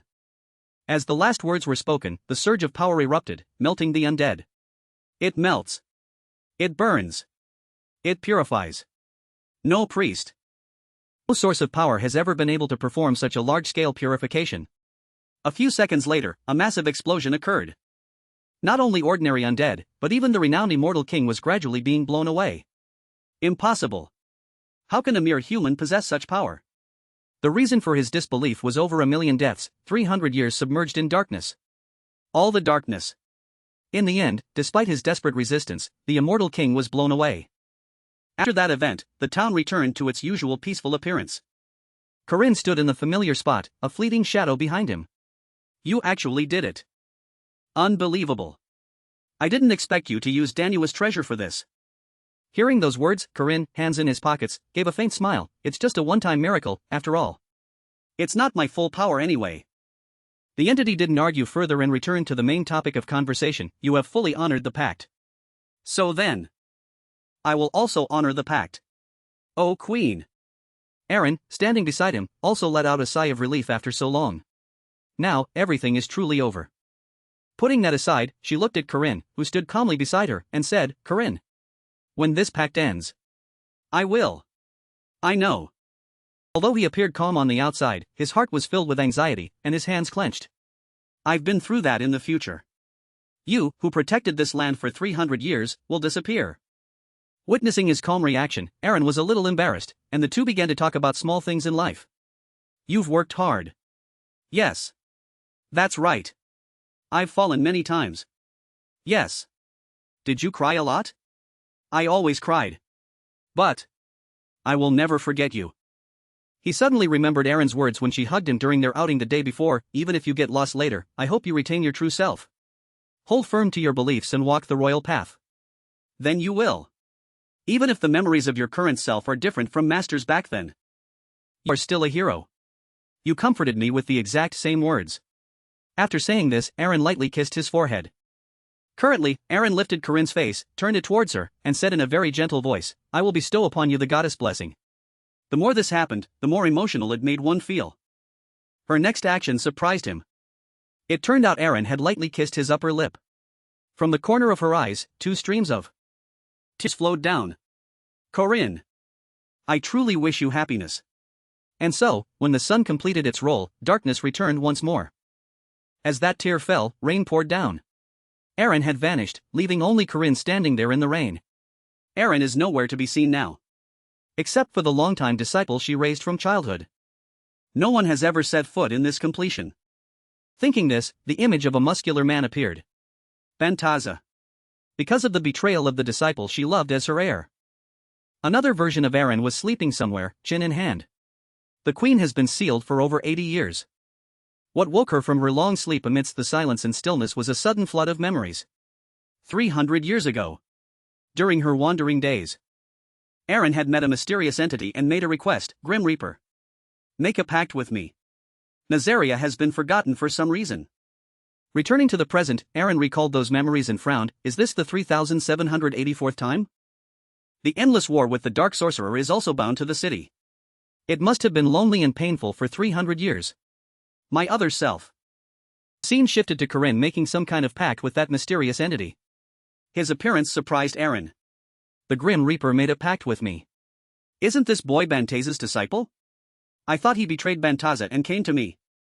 Everything changed until Corinne appeared before her with a spear, stating confidently, I already said it. This time I will save you, Aaron. As her questions continued, the final memory that appeared was.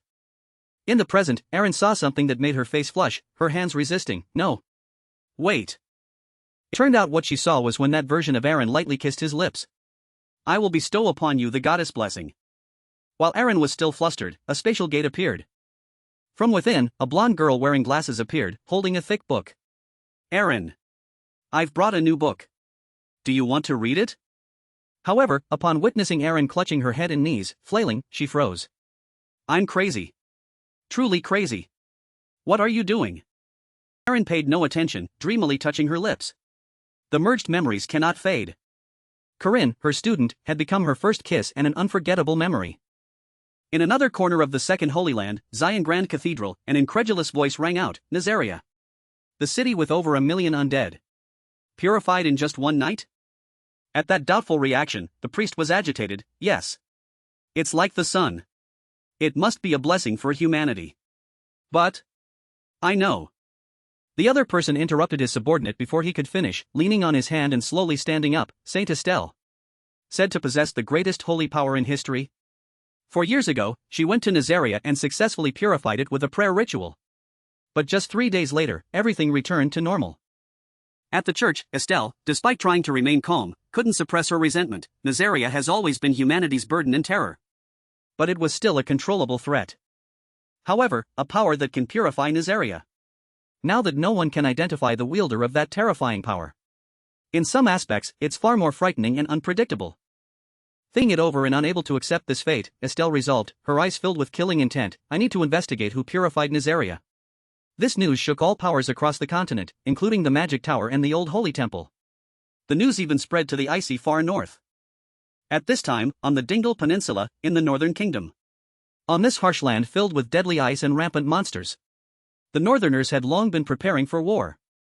A person was kneeling below, their body trembling. Thus, this place became a land where power is the only thing revered and admired. Then, over 80 years ago, a warrior appeared here. Inside some castle, the person trembled and cried, I'm sorry, sir, more than anyone, he is the one worthy of standing at the peak. As soon as he spoke, a surge of power shot out. The terrified people recoiled, looking at the spear filled with killing intent.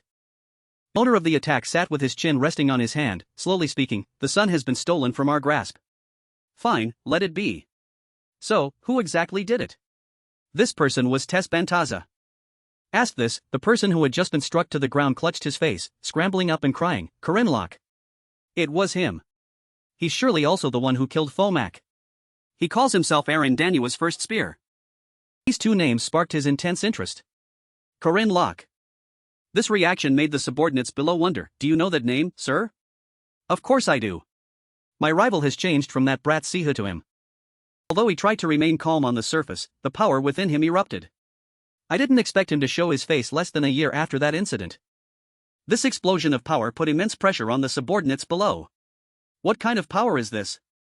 After a moment of raging, he finally managed to calm down temporarily, because my beloved master is both the one I cherish and the one I hate. Erin Danua. If you dare call yourself her first spear, then I will personally come to meet you. The person mentioned was now standing in front of the church. Corinne Locke. So, it's already the second year. Where he was standing now was the general dormitory. This place was created to manage special devils in the academy. In other words, it was an isolation dormitory created for Warren and Marriott. Below, a group of people were leading a procession. All right. This way. Cut it out. Well done. Professor Josephine emerged from the spatial gate, pushing up her glasses in surprise. Because there are only a few people here. Professor Josephine took on the role of dormitory head, managing everything. As soon as she exited the gate, a gigantic fish immediately caught her eye. It's a bluefin tuna. Good food for the brain. You know? It helps increase IQ. These words left her feeling helpless. After a moment of speechlessness, Josephine turned to look at Corinne, who was wearing a chef's uniform head put on at some point, fanning deftly with the help of others. Corinne. Bring it over here. After a moment, she burst out questioning, explain yourself. Asked this, he gave an awkward, forced smile, and him basically acting as the vice dormitory head, assisting the professor. After a long, awkward smile, he looked at Marriott, who was instructing staff to place chairs where she wanted, and explained, Senior Marriott said many people would visit. So she wanted to buy large furniture. Watch your step, please. The staff member, under pressure, also struggled a bit, Kim. If this falls on you, you'll die. Be careful. Corinne then looked at the girl hugging the tuna tightly and added, Warren bought bluefin tuna from the market, so we decided to share. Hearing that, Warren hugged the tuna tighter than ever. No. That's mine. Corinne helplessly turned to another subject, Alisa, who was skillfully wielding a knife. Alisa came to help. Aiden-style sashimi slicing technique. Having gone through all the work, Corinne smiled brightly and extended his hand to Josephine, Elrath Mace. Please sit, and he'll give you a discount. Hearing those words, Josephine refused without much thought, no. Drop this. Clean up and prepare rooms for the new students as discussed. At this request, he smiled brightly, thinking of two girls, I can do it quickly by myself. The new students you're referring to are siblings. So they can share a room. Josephine immediately interrupted and added, no. I also help prepare new rooms for the students. There are still 2 more rooms that need arranging. More importantly, new students will matriculate tomorrow. These words made Corinne, who was placing a piece of meat on rice, freeze. She didn't stop there but tried to ask, can I ask you to guide them? As soon as this question was asked, Corinne's face quickly replaced with an excited expression, stuffing the sushi into his mouth and agreeing immediately, if you grant me one request. Ending that party, Corinne began his introduction, speaking and recalling what he had experienced. Every year, outstanding second-year students guide new students. New students. Everyone. Senior Marriott is now a third-year student. Turning to the present, on a speeding car, steady voices echoed, all right. To the left is the Hall of Creation. So, the one leading the new students is. Corinne pulled out a suit, creating all sorts of collars, with Garen's deadfish eyes behind him. Where magic majors gathered to research any questions. Contrary to her reaction, the students behind him were extremely excited and chimed in, brother. You're so cool. That outfit is awesome. Corinne also excitedly played along, the girls are a bit cold. So let's sing a song to impress them. She couldn't watch anymore and had to stop him, stop it. Unable to bear it any longer, Quaron gave him a heavy blow. Corinne paid no mind, smiling and chatting, reminding the students, all right. The tour ends here. The professors are inside. Go in and do your best. The students had completely left. Quaron returned the tablet to him and intended to leave. This suddenness made Corinne protest, I'll go first. Ha? So suddenly? I'm late. Someone said they'd come to bother me. Who is it? As soon as the question was asked, Quaron didn't bother to answer and simply turned and left. There is. Watching her figure, he hesitated slightly. They said no flying within academy grounds. Although he was a bit surprised and speechless, he didn't pursue the answer further, instead giving a faint smile. Guiding new students makes things clearer for me. The new semester has truly begun. While lost in thought, a voice suddenly rang out, Big brother. Ah, no. I mean. Sir. We're going in here. He turned his head, searching for the owner of the voice. It turned out the owners of the voice were two cat siblings, and he patted their heads reassuringly. Alright. Do your best. Len. Of course. It'll be fine. There are some notable new students this year. But these two will definitely be the center of attention, won't they? While lost in thought, another voice rang out, catching his attention. Phew, this way. Everyone. Be careful getting off the car. Corinne quickly went to the car to check on the situation. Alisa. You're in charge of the west gate, right? Oh, be careful. Before Alisa could answer, someone else asked, making him freeze on the spot. Are you Sir Corinne? While he was still frozen on the spot, a staff was decisively placed down, and a gentle voice rang out. Pleased to meet you. Sir Corinne. I am Miriam Elizabeth Elrath. Looking at the girl, he didn't know what to say. I was wrong to think Jen and John would be the most talked about new students. Breaking free from his thoughts, he knelt to the ground, much to Alisa's astonishment. Perhaps no one remembers her face or name yet. But no one doesn't know the Elrath family. It seemed like things would stop there, but he gently kissed the girl's hand. She is the second princess of this nation and the villainess of the century in legendary heroes of Ahan. This action greatly pleased Elizabeth. How elegant. Who taught you that? Having done so, Corinne bowed his head, released her hand, and answered vaguely, I learned it from an acquaintance. Actually, when a lady stands before him, a gentleman should kiss her hand and invite her to dance. Recalling those words, Corinne sighed, that person taught me that. Of course. Look. Sir Corinne. Isn't it beautiful? She is our daughter. There are many other things. Returning to the present, he felt depressed and pressured under that excited and amused gaze. I met her in the previous loop. But not in the academy. As the atmosphere between the two gradually became strange, another voice rang out, and that voice annoyed Elizabeth. Oh my. Isn't this Sir Corinne? He also looked up in surprise. In the script, the princesses shouldn't have appeared yet. That person was none other than Estelle. She smiled gently, extending her hand and proposing, Hello. I'm Estelle Haditha Elrath. Shall we shake hands? Asked this, no matter how confused he was, he stepped forward and shook her hand. Saint Estelle Haditha Elrath. It's an honor to meet you. No need for formalities. We're classmates now. I'm not using honorifics, am I? After shaking hands, Estelle approached and annoyed Elizabeth, teasing her enthusiastically. Miru, you're here too? I didn't see you because you're so small. I told you not to shorten my name, Estelle. Ignoring the annoyed attitude, she still smiled with utmost gentleness. Call me sister. Miru or senior is fine too. I took a break from school for over 2 years. But starting today, I'm back.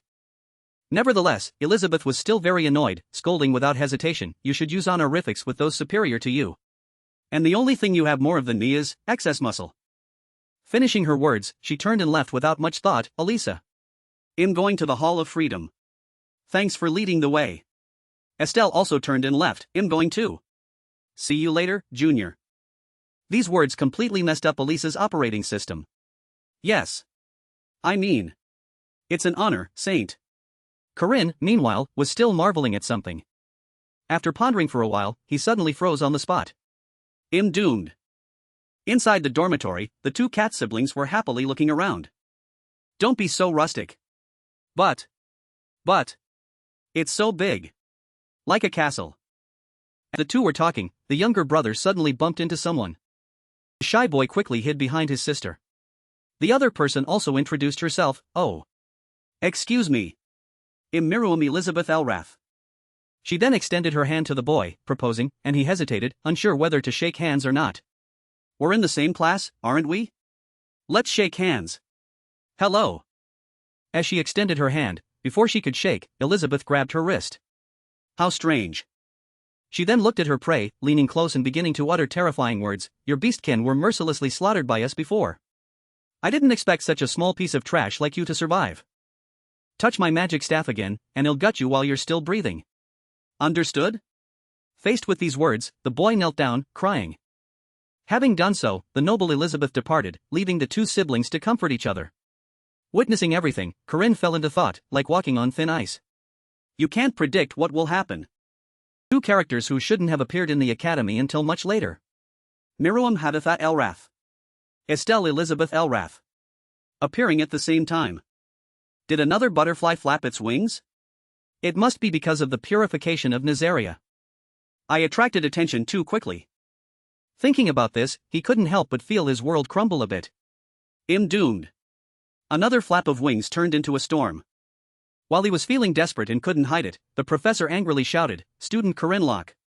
Distracted on the very first day? Sorry." As soon as he finished speaking, the professor pressed on, then explained the concept of a peace judge. Suddenly asked this, he awkwardly scratched his face, unsure what to say, that is.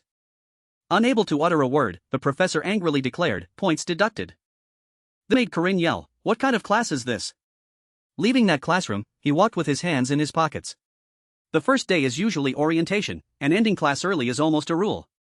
As he walked to a certain classroom, he wondered, the others haven't arrived yet? The special dormitory is expected to include Professor Josephine, me, Marriott, Warren, and the Wolf siblings. But we prepared 2 extra rooms. You said 2 more people would come, right? Recalling those words, his eyes widened, realizing. Ah. Don't tell me. Inside, Elizabeth sat high up, smiling faintly as she greeted, "Welcome. Sir Corinne. Shouldn't you be a little more polite? Come and kiss me?" Faced with that request, he refused without much thought. "A gentleman only kisses a lady once a day, princess." These words made Elizabeth laugh with amusement. How interesting. A commoner like you knows noble etiquette. No more joking. She said directly, "I'll be blunt. Support me in next year's succession struggle." Corinne hesitated, subtly refusing, "I'm just a normal guardian. Do you really need my support?" At this, Elizabeth asked an open question that made Corinne freeze. "A knight who possesses a holy artifact recognized by both the old and new churches is a different matter, isn't it?" Cleum soles. You seem profound. Do you doubt me? Saying this, a red mist gradually permeated everywhere, and realizing the abnormality, Corinne gritted his teeth. "Then I can pay you in advance." He then pushed Elizabeth down onto the bed, and she wrapped her legs around his waist. "Tell me what you want from someone as noble as me. I will readily indulge every pleasure you desire. Speak. Ask me for anything you crave." Corinne said nothing, his eyes hazy. "Just your touch made her go into heat." "Yes." "Oh, hero." His racing heartbeat led to an excited tone, "My destiny, devour me and make me yours." Her red lips slightly parted, waiting for the boy to draw near. Corinne swallowed. He suddenly swung his hand. The fiery red mist instantly vanished. Corinne stood up. The corner of his mouth slightly curved. "You look truly seductive." Raised an eyebrow and asked sincerely, "Did you really use an aphrodisiac just to invite me?" That method doesn't suit someone of royal blood about to inherit the throne at all. Elizabeth acted as if nothing had happened. She playfully licked her lips. Marrying the champion of the sun god is an extremely powerful political card. Marriage and procreation are the 2 oldest forms of exchange. Sir Corinne. He buttoned his shirt. "And what is this destiny you speak of?" She was amused. "You don't understand what I'm saying?" Seeing this, he brushed it off. "All right then. Let's just forget it." Elizabeth expressed some regret. "Shall we try again next time when you're in a better mood?" However, Corinne showed no emotion, simply turning his back and walking away. "That won't happen." She clearly didn't believe him. "You might change your mind after hearing my proposal." "How can you be so sure?" Corinne chuckled softly. "I learned from an acquaintance. One must be careful with beauties."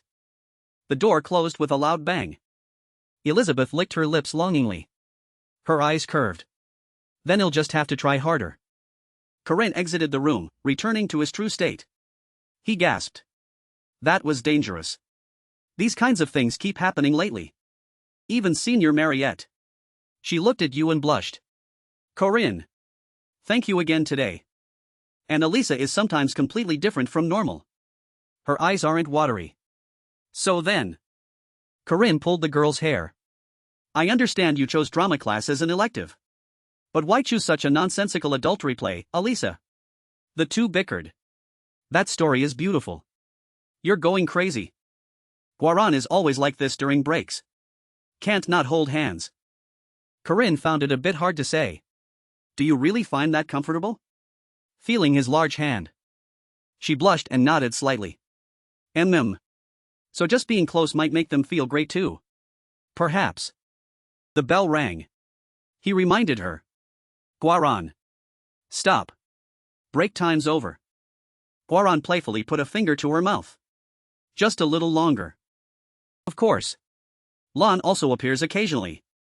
He complained about this to his friends. I see, it must be tough. Lack looked like he understood. Ah. So your problem is that girls keep clinging to your body. Exactly. He took a sip of tea. His tone serious. Corinne. I'm telling you this seriously, as a friend. He smiled. Raised his middle finger. Go die. Seriously. His two friends cried out in rage. You should just pick one girl. Corinne was still utterly bewildered. Why are you suddenly so angry? Lack decided. It's useless. Jaeger. Just kill this playboy already. Suddenly a sweet voice rang out, making the three of them freeze. Hello, Sir Corinne. Looked up to see sickening red hair and deep red eyes. Red flower. Princess, why are you here? Elizabeth made a suggestion. I'm going downtown. Would you mind being my guide? He awkwardly rubbed the back of his neck. Well. All right. His two friends stood by like strangers. Looks like we don't need to intervene. He's about to be torn to shreds. Lack pushed up his glasses with his wrist, interested. At first I was jealous. But now I think we should study this seriously. He figured it out in a flash. His body might be emitting pheromones. And for some reason, we're immune to it. Jaeger was confused. What are you talking about? Lack pointed. Look over there. A man smiled brightly and spoke to him. Corinne. Long time no see. Hello, Commander Ariel. Jaeger clutched his chest in alarm. No way, he attracts men too? Lack pondered. That guy is definitely hiding something. Before the assembled students, Ariel announced, every year, new students of Makaba Academy will participate in field training at the hunting grounds. Among the second-year seniors in the forest, a few outstanding students will play the role of monsters to challenge the new students. By all means. The new students must defeat them and snatch their armbands. So, let's begin. He smiled faintly, anticipating. They dispersed and entered the hunting grounds. Are you from class 2? Some admired a certain person. There aren't many like that. Do you want to form a temporary group with us? Oh. Let me join too. Den was praised as a handsome man. He smiled brightly. Good idea. Let's form a group, count heads. Then split up and find our way. However, his heart was darker than his appearance. How troublesome. Just class 2, yet eliminated from the top. If Princess Miriam is a class 1 mage, I could understand. He was still bitter about the previous incident. But to be ranked alongside those filthy featherball beasts. If not for my sacred mission, I would have left this academy long ago.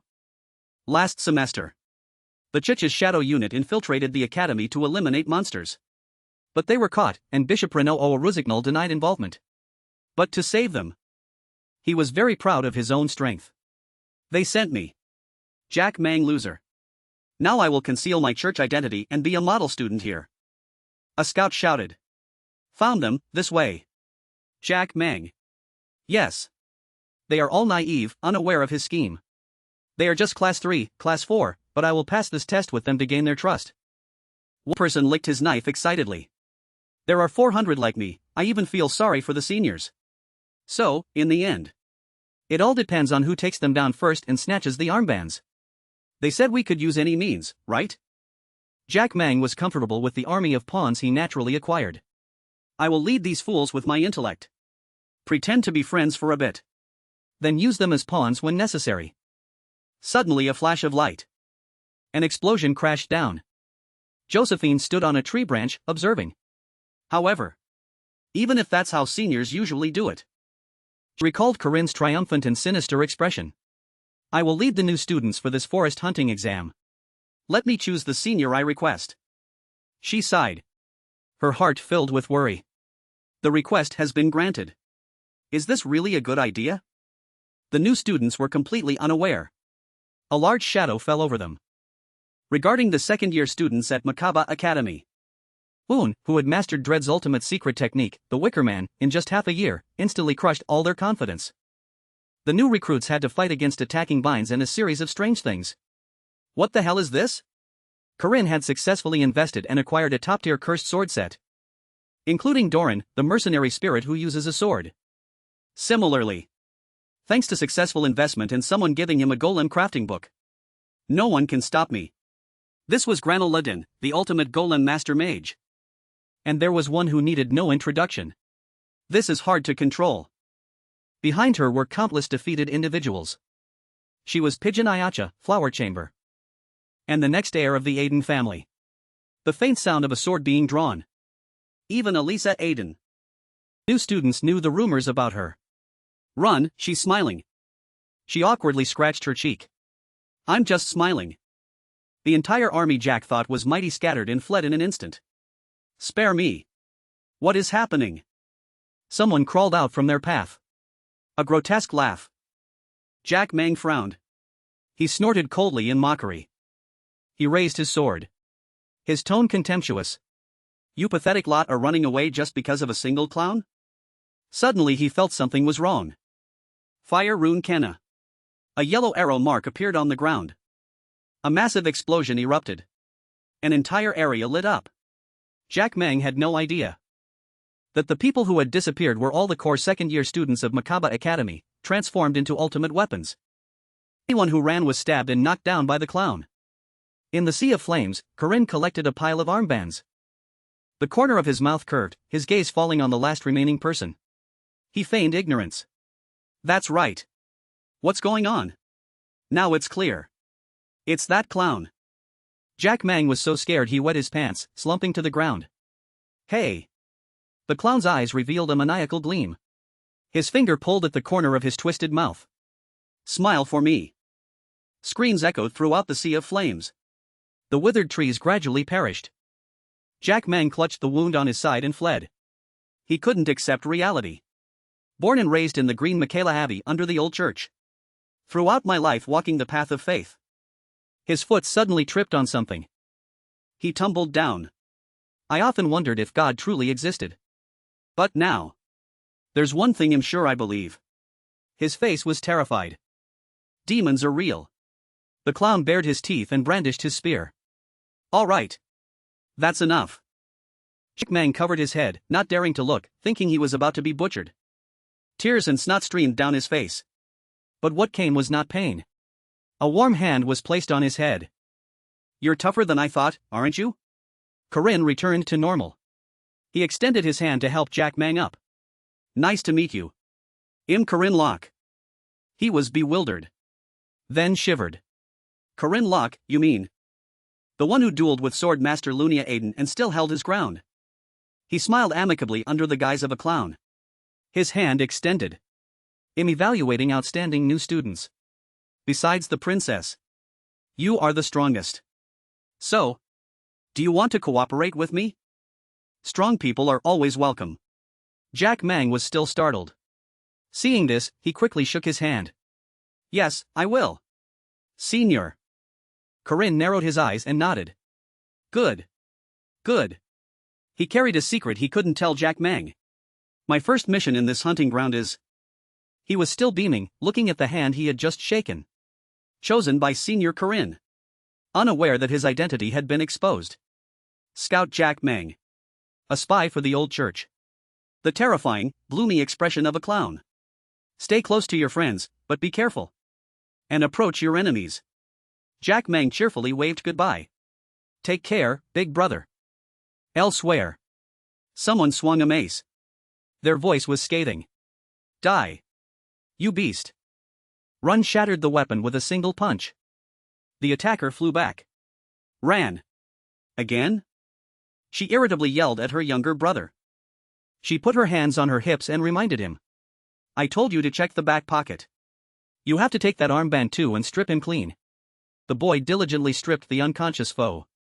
All right. If we have everything, let's go. Ran's personality was quite timid.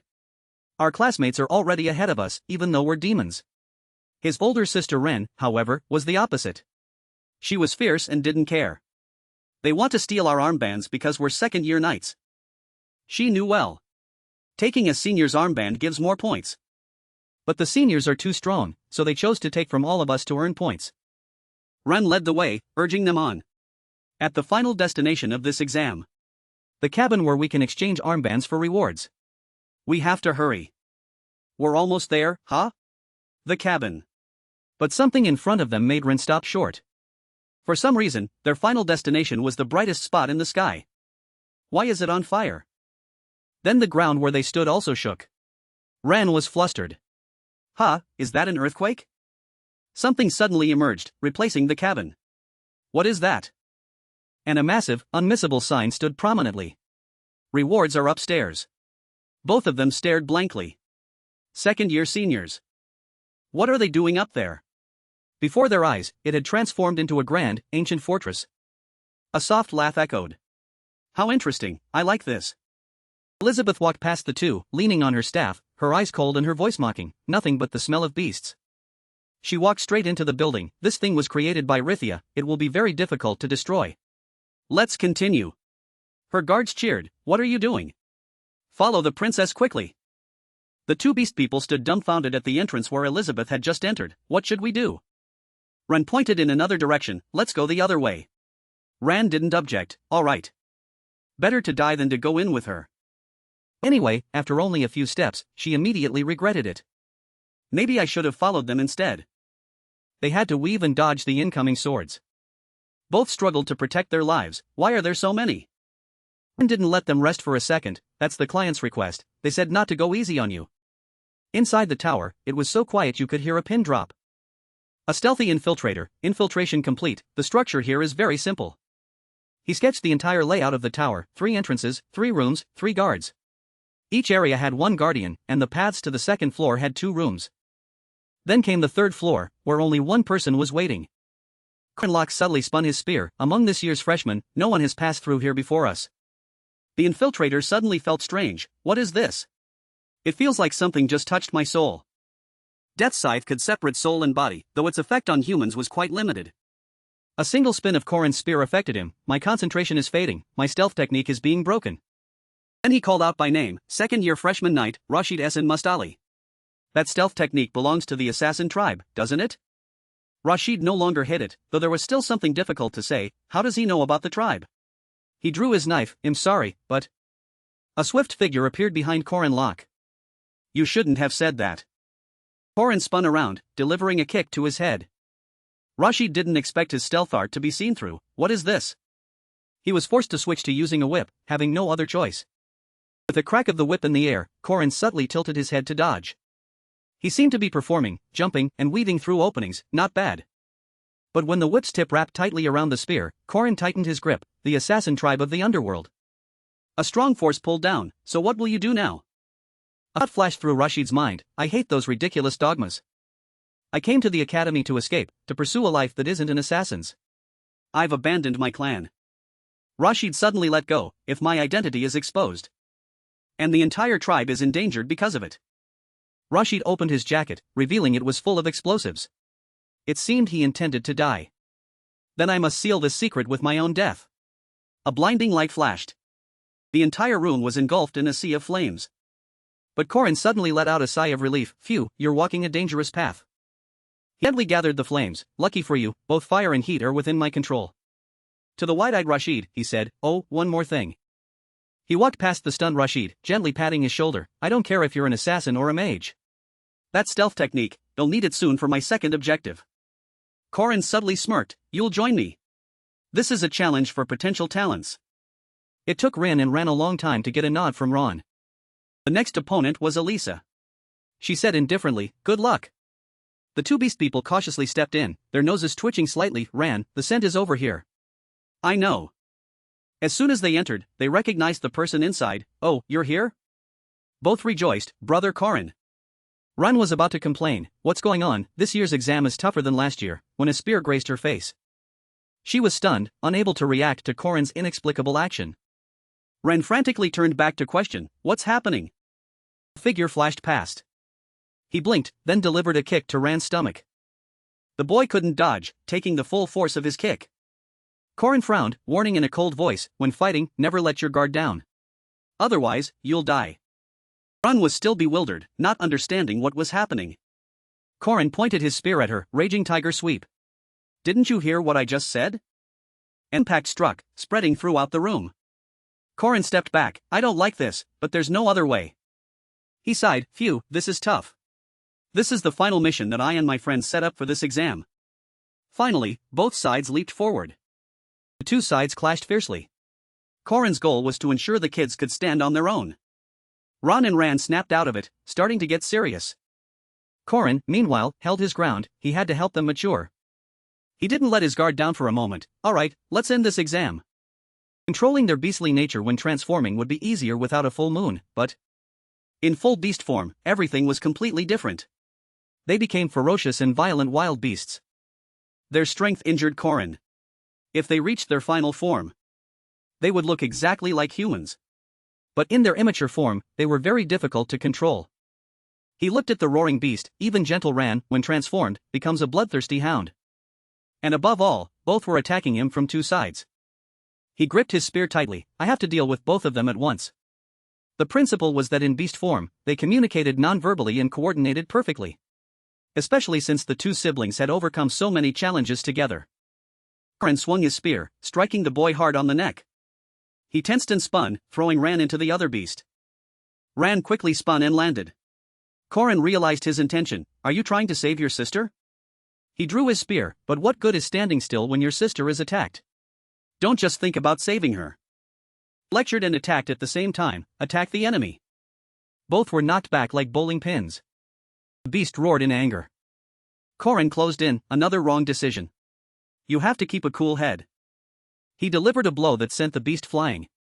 They couldn't resist. He continued, instead of growling, observe your enemy.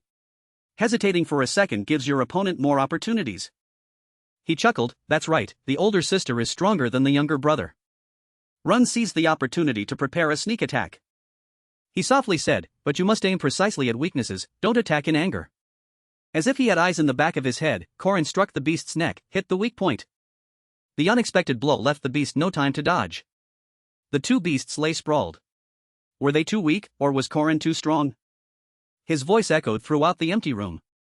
Get up. His eyes were colder than a wild beast's. Until your limbs are broken or your neck is cut, keep fighting. This is real combat. Ren returned to human form, trembling as she stood up. The pain brought tears to her eyes. The sharp spear tip was raised high. She weakly realized, we know nothing. Does Big Brother always face such terrifying battles? Spear plunged down, the piercing shriek making her cover her head. A few seconds later, she opened her eyes. Nothing had happened. Corin smiled, helping the girl up. This is enough for now. I can't push them further, even if they haven't reached their final form, at least they know what fighting is. He chuckled reassuringly. Yeah. It was scary, wasn't it? Was I a bit too much? Sorry about that. Hearing that, Ren burst into sobs. Both cried loudly, throwing a tantrum. Big Brother is too brutal. Don't treat me like a child anymore. Hugging the two, Corin soothed them. Alright, my fault. But your reflexes are very good. Even if you didn't beat me, you passed. In his arms, the two siblings felt warm but secretly vowed that one day they would surpass him. After seeing them off, Corin quietly held his spear and waited. Applause suddenly rang out, accompanied by a disdainful voice. They're gone, and you're still standing there? Elizabeth elegantly walked in. Those dogs have talent, but you treated them like toys. Excellent.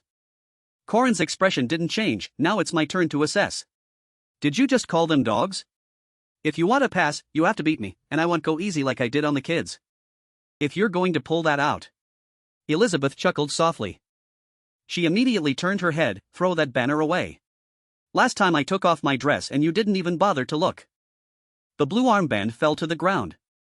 She licked her lips, her eyes full of interest. Miriam will be eliminated here. Princess Miriam, what you're hiding in your dress is a serpent spirit. But she didn't falter, even though he had seen through her trick. Corin sighed, thinking, this time won't be like last time. How should I deal with her? He said gravely, it's time to tell the truth about Vantaza. These things are for us two to know only. Smiling clown face with the words, return to start. Everyone was bewildered. Are you kidding? Night fell, and the forest was silent. A group of injured people. Good thing the crazy clown isn't here. Anyway, don't call Senior a psycho. Is it Corin Locke? They were still in the mood to gossip. I heard he's marrying the Dunalep family's young lady and is the fiancé of Swordmaster Lunia Aiden. What a madman. Suddenly, a laugh echoed through the forest. Ha, he, ho. They shivered, seeing Corin dancing on a mountain of weapons. Hello, freshman. He poured wine, his face full of excitement. Are you excited about this assignment? The freshman shuddered, his laugh is creepy. This is your well-deserved reward, Tier 4, Tier 5 magic stones, and even higher grade items. Corin jumped down. Do you know what I and these items have in common? His smile deepened. You're all very flammable. A gnashing of teeth, you bastard. Insane laughter echoed amidst the sea of flames. Your scores are burning up. They collapsed, my rewards and results. Let me go, I have to punch him. I'm going crazy, my magic stones. A clear voice rang out. Oh, hello everyone. Everyone stared blankly as the dragon descended. Is that Senior Marriott carrying those chests? The chest opened, radiating light. Wait, is that what I think it is? The sparkling stones made them exclaim, that's hematite. And that's Tier 2 magnetite. Corin enthusiastically, now, I'd like to introduce our volunteer blacksmiths who will craft weapons for you for free. They were all top blacksmiths from the capital. Let's give a round of applause for third-year Senior Marriott and also the second-year seniors. Alisa clapped along indifferently. Next was a spectacular display. Alisa tossed the tablecloth into the air. A lavish banquet appeared. You're hungry, aren't you? Today's dishes use only premium ingredients. Not just regular cafeteria food, there's even honey candy. The freshmen were excited. Eat, drink. Take it all and get stronger. Everyone's impression immediately changed. Enjoy this moment. Brilliant fireworks exploded in the sky. Corin raised his wineglass. Today is your day. Everyone's eyes sparkled. Maybe we were wrong to judge him. The ingredients and chefs were all arranged by Marriott. Want a potato? She's really pretty. He even asked the Sword Blossom to invite the best blacksmiths. Use them well. He looked so scary earlier, but now he's so kind. Alisa wondered, but expensive magic stones for 400 people. All paid for by Corin himself. Are you alright? He wiped the makeup from his face. Except for a few ins, I paid for everything. His half-clean, half-dirty face looked very serious. Money isn't the most important thing. In reality, it wasn't cool at all, it looked a bit creepy. In his heart, there was something more precious than money. Screams, I don't want to die. Corin, save me. Those were human lives, something he had painstakingly saved every penny to protect. Just so that today he could give his juniors magic stones and equipment as planned. Having good equipment doesn't guarantee an immediate win. The chance of survival will skyrocket. That was Corin's sincerity. Senior, dance with us. Me? He still felt uneasy. Alisa's sparkling eyes turned to him. Corin. This time, actions different from his previous life were unavoidable. Keeping Marriott by his side. Recruiting Rashid. Provoking Rin and Ran. All were part of the preparation plan. The upcoming colossal challenge would take place at. Corin had disappeared at some point. Corin? Where did you go? Because he still had work to do right here at Makaba Academy. In a corner of the forest, someone held a lantern to light the way. Elder Sigmar of Admalok Tower stealthily, we must capture that creature, a failed half-human, half-beast experiment. The one accompanying him was Elder Mostan of Mostan Tower. Everything is ready, that creature will be ours. Even the Golden Mage is participating. They came here for a conspiracy. Marriott Dunalep, that vampire must belong to the Magic Tower. Turmoil at the Magic Tower, the official scenario had begun. Vampire Girl would be captured under the guise of library data research. But history was slowly changing.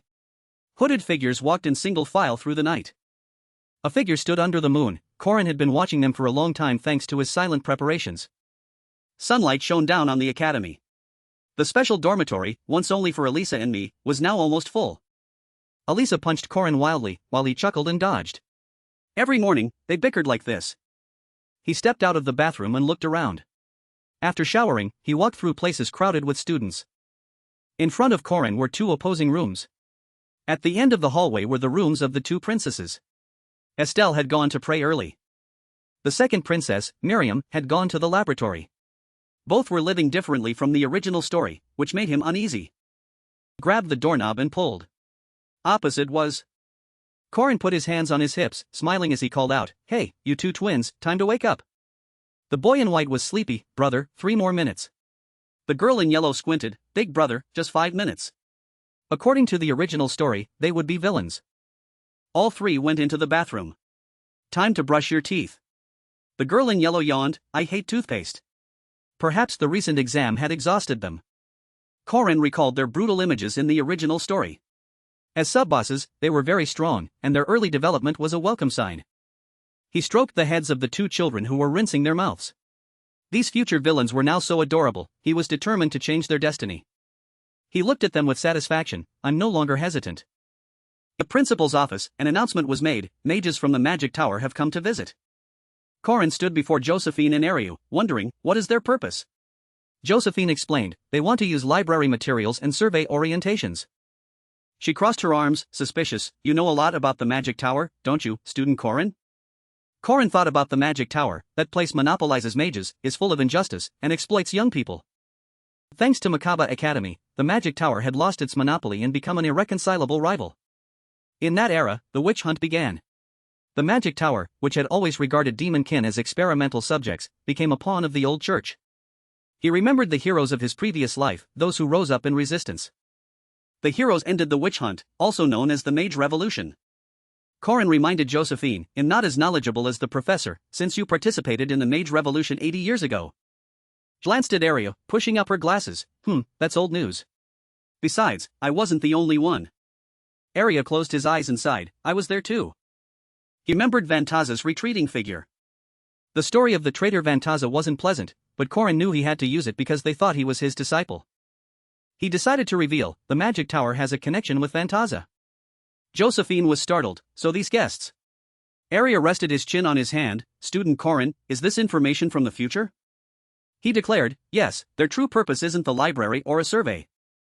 Earlier at the academy, he said, this visit is because of you, senior. Marriott was flustered, huh? Because of me? Why? Corin sat down next to her. He explained, your vampire bloodline is what the magic tower craves. She interrupted, but. She scratched her cheek, messing with me is a big deal. Corin knew the Dueling family was the strongest force in the south. Messing with such a big family isn't worth it, but the magic tower doesn't care. Corin announced, because they are siding with Vantaza. Her eyes widened, Vantaza? He said solemnly, it's time to tell the truth about Vantaza. Only the two of us should know these things. She mused, so according to Corin, the heaven's descent that traitor intends to carry out is. After gathering enough 4 primal runes and 4 great artifacts into the magic circle, they would destroy all civilization on Earth. Vantaza will reset the world according to his will, right? Corin affirmed, yes, so the magic tower or the old church doesn't care how strong or weak their opponents are. He thought about the fanatics in the magic tower under Vantaza. They thought everything would disappear, leaving only what they wanted. Marriott was doubtful, is something so terrifying really happening? He confirmed Vantaza was capable of it. He looked at her, even if it's a bit of pressure, I have something I want to ask of you, senior. She blushed and mumbled, how fun, I didn't expect you to need my help. She smiled, Corin, no need to be formal, they'll help you with anything. He smiled brightly, then I have something for you to do with me today, senior. He left, not forgetting to instruct, come to the Happiness Inn at 12 tonight, he'll prepare everything. The cake in her hand fell, so that's it. She blushed awkwardly, alright, tonight at the inn with Corin, you can do whatever you want, I'm fine. Corin observed with binoculars, academy during the day, city hotel at night.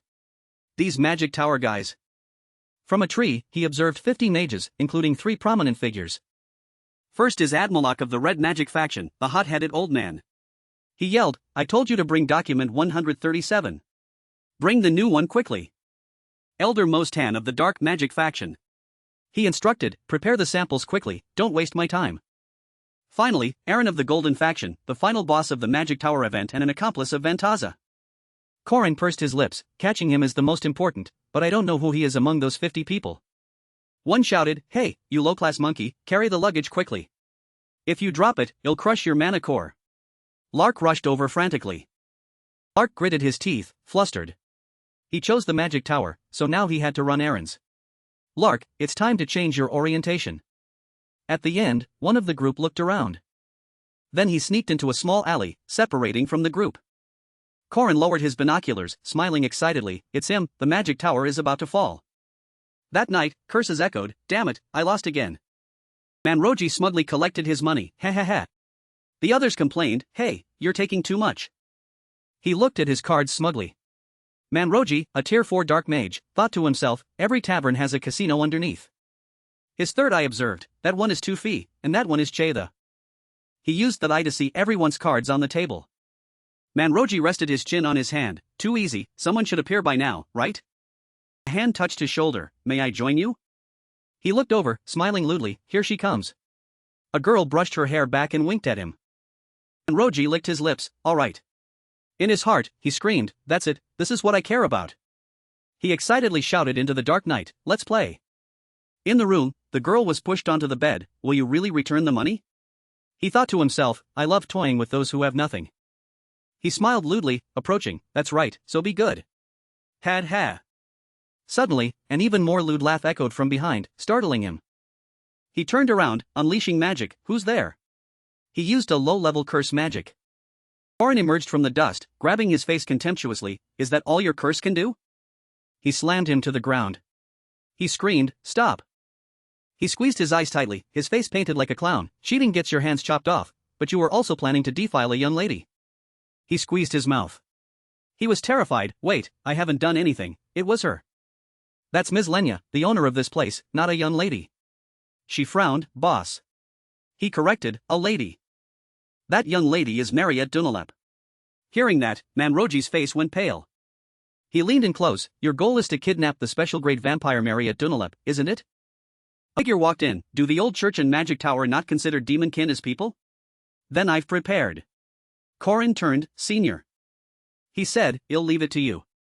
She glared at him, this guy really is a bastard. Cried soundlessly in fear, looking at them. Her eyes were cold and contemptuous. Senior, turn him into a vampire. Whatever Corin wants. At Makaba Library, an annoyed voice said, where did Manroji disappear to yesterday? Reelan frowned, he's probably loitering at the casino again. Most hand casually, it's not the first time he's gotten drunk and disappeared for a few days. He gritted his teeth, the important thing is that Tower Master Aaron will see us dark mages as a joke. He squinted, guessing, could Aaron have planned this from the start? He asked fearfully, what if he disguised himself as Manroji to act first? Aaron is the only one in contact with Phantasia, how can we know? If he's plotting something with those red mages behind my back? He ordered, Reelan, find Manroji for me immediately. She quickly replied, understood. He glared terrifyingly. The two girls entered the library. Don't shout, this is a library. The younger sister complained, Sister Rin always scolds me. The older sister signaled again, be quiet. He saw them, his eyes wide with surprise, those kids, are beast people? Reelan arrived at the tavern, shouting, damn it, where's that old Manroji? I'm a tier 3 dark mage, why do I have to do this errand? She gritted her teeth, after this, I'll switch to the red mage faction, just need to flatter that old man. A voice rang out, catching her attention, Uncle Pao, a martini, stirred, not shaken. A dapper young man in a suit, I am Corin Locke. He pushed the martini glass towards her, are you here alone, ma'am? She scoffed, you too? You're a bit young to be flirting. He continued, magic tower mages are all elites, aren't they? Even these young bees. He casually took a sip of wine. He recalled Alisa's acting class, why is it this cheap affair drama? Alisa retorted, this is a beautiful story, a perfect script. Reelan scolded, what's a minor doing in a tavern? Go home. She complained, first that old red mage, now this kid. Even a snot-nosed kid dares to flirt with me. He was embarrassed, sorry. She continued to shout, you psycho. Call the owner out here. Corin was shocked speechless upon hearing that. He hung his head in shame. Alisa was flustered, strange, why isn't it working? Reelan shouted, bring another bottle, you've ruined my mood. Finger was placed on Reelan's lips, oh darling, don't say such harsh words. She was startled, who is it now? Estelle continued to praise, your lips are so pretty. Making her blush. Estelle flirted, let me buy you a drink. I am, the Saintess. Corin and Alisa were completely shocked, why is she here? Estelle had a Thielrath, the first princess favored by the gods, an omnipotent Saintess. But her personality was the problem. Estelle quickly clinked glasses with Reelan.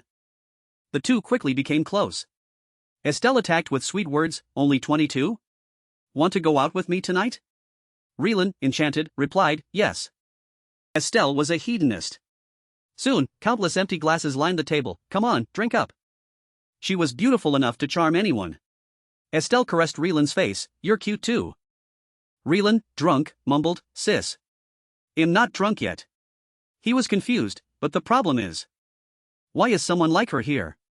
Reelan collapsed onto the table. He suggested, well take Reelan, we need her for an acting exercise. She crossed her arms, teasing, the mission's success is thanks to my beauty. I just averted a disaster, are you trying to take credit? She snapped her fingers, besides. Guests stood up. She said, we've also been preparing for a long time. He was surprised, what? These guests are.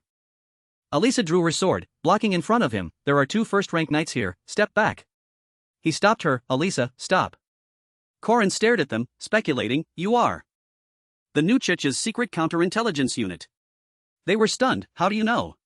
Kid, knowing too much is dangerous. He chuckled faintly, you're mistaken, and not in any danger. He put his hands in his pockets, declaring, I can handle this entire unit without Alisa's help. Makai indignantly reached for his sword, you insolent brat. Estelle stopped him, stop, Vice Captain Makai.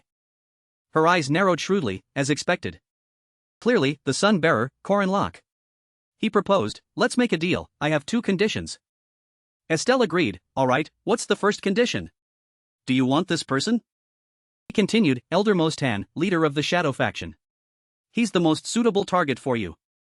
He'll provide evidence of his illegal experiments. Estelle rubbed her chin, hesitant. He emphasized, he has a private villa behind Antec village. She was surprised, you're giving this information without asking for anything? Estelle was curious, so what do you want? He replied coldly, my goal is. He smiled cunningly, to capture all the mages from the magic tower who came here. That place is now full of corruption, no one is clean. Makai was shocked, nonsense, you think you can catch them all? He stressed, if left alone, they will conspire with Fantaza to betray humanity. Corin confidently, I'll hand Mostan over to you, and he'll take care of the rest. Estelle exclaimed, alright. She compromised, I'll hand the person over to you. In getting excited. Makai yelled, Saintus. She ignored him, looking at him and asking, what's the second request? Corin proposed, from now on, let's cooperate, I will support you. In return. Please pray for me. She was amused, so you know about my ability? Estelle smiled, alright, I will pray for you. We live in the same house, so it'll be easy. He shook her hand, then, I rely on your prayers, Saintus. She suddenly said, sister. He was startled, what? She smiled brightly, requesting, call me sister, little brother. The 2 joked around amidst Makai's indignation. How dare I, you're the Saintus. Hey, I told you to call me sister, did you hear? She held his hand and winked, we'll be together for a long time, little brother. He sighed, so fast, will this be alright? The scene shifted to a closed room. Jolin worriedly bit his nails, still no news from Relan? I don't care if old man Roji lives or dies, but... He cried out, Relan. I live for you. I intended to pamper you for a long time, even prepared a slave seal. Who dares touch you? Suddenly, a voice called, delivery. He replied indifferently, leave it at the door. Jolin opened the door, and in front of him was a stone, what the hell is this? He curiously picked it up, it was a recording stone. The screen zoomed in, and he immediately saw an image of Relan. Jolin was too shocked to speak, no, Relan. Next to her was a burly man, oh ho, a young mage beauty. How lucky. He shouted, Relan. Relan, blindfolded, cried for help. Jolin worried, no. Don't do anything to her, I'm coming right away. He ran off frantically to save her, unaware that he was being watched. Corin stepped out, smiling smugly, my target isn't these small fries, but the Tower Master, Golden Mage Aaron. Among the 50 people, no one knows who the Golden Mage is. But at least I know who he isn't. At this moment, Jolin had run to the suburban house outside the city. He kicked the door open and rushed in, Relan. This was his subquest late love. Seeing his beloved being tormented, he angrily asked, Relan. Who did this? He gritted his teeth, who dares to do this? Corin appeared behind him, if Relan and Jolin are the main characters of the subquest, then they are certainly not the Golden Mage. He tried to save her but was hit by a devastating blow, just like old man Roji before him. That was the subquest gambler's trick. He was originally caught for cheating. He listed, Relan, Jolin. Man Roji. Those in the subquest are definitely not the Golden Mage. Jolin woke up with a swollen face, where am I? You bastard, do you know? Corin squeezed his mouth, threatening him. He sweated, how dare you torture me without asking anything? Ask me. He coldly sealed his mouth, all of you lie, so I have to catch each one. Corin smiled savagely, pouring a bowl of blood water, drink up, it's concentrated blood soup, very delicious. And then he decided to turn them into vampires. Countless bowls stacked on the table. This guy is persistent. It took 10 bowls to turn him into a vampire. He rubbed his forehead, admiring his masterpiece. Another hungry ghost? Jolin's eyes glowed red, fangs growing. If you're no longer pure, you just become a hungry ghost. He stroked his head. Why is everyone losing their purity? Am I the only innocent one? Marriott raised her hand. Me too, I've only held my father's hand. She smiled enchantingly. So that's it, that means Corin will turn into a vampire. Thinking of that, her eyes glowed red with excitement. Jolin trembled. He ordered, brainwash this guy. Now that he's a slave, he can't lie anymore. Saying that, Corin began to put on clown makeup. With a grotesque face and a mischievous smile. Squeezed his face. All right, my friend, spill everything you know. What's your name? Jolin, my name is Jolin. The interrogation officially began. Replied, to kidnap Marriott Dunalep. And then what? He confessed, to assassinate Principal Ariokasa. Why? He hesitated, making him angry. Answer quickly. He stammered, only Tower Master Aaron knows, we just follow orders. He will personally participate, but we don't know which faction he's hiding in. Corin gave a chilling smile. He said with his clown face, enough information, the next step is, then pointed the camera at him. He threatened, him holding Jolin and the missing mages. If you want them alive, bring a ship full of gold here in 1 week. He was insane. Every night he'll chop off one of their fingers, starting with this guy. Let's begin. Had ha. Chilling laughter and screams echoed. 2 cloaked men stood watching. Jolin, that idiot, if he weren't my student. A whisper, this is the red faction's business, we of the dark faction should act ourselves. He yelled, shut up. Who gave you permission to speak? The leader of the dark faction, Mostan, said, anyway, don't act recklessly alone. Even if we catch the vampire or the principal, the spatial witch will just teleport them away. So we plan to cause chaos to keep the spatial witch busy saving students, but that clown found out. Mostan agreed to help, but you're not going to give them gold? No, the tower doesn't negotiate with clowns. We must catch him. Well, track him down. Didn't my collaborator just enter the academy? Admalak hesitated, that's right. She must know something about this clown. Second, Princess Miriam. Corin wanted that to happen. Miriam has seen my face, she will definitely report it to the magic tower. Then those rats will shift their target from Marriott and area to me. They will raid the special dormitory to capture me. That's when he'll round them up. That's plan A. The prospect was beautiful, but when Miriam reviewed the tape, she immediately realized, oh my, what is this? He excitedly, so you recognized him? She calmly, it's shameful to have clowns like him. They were surprised, really? In the bakery, a shout rang out, what? He was surprised, you mean Miriam didn't mention me? Not at all, senior. He was doubtful, why? I don't know, your name was never mentioned. He frowned and thought, what is this? Could Miriam be siding with me?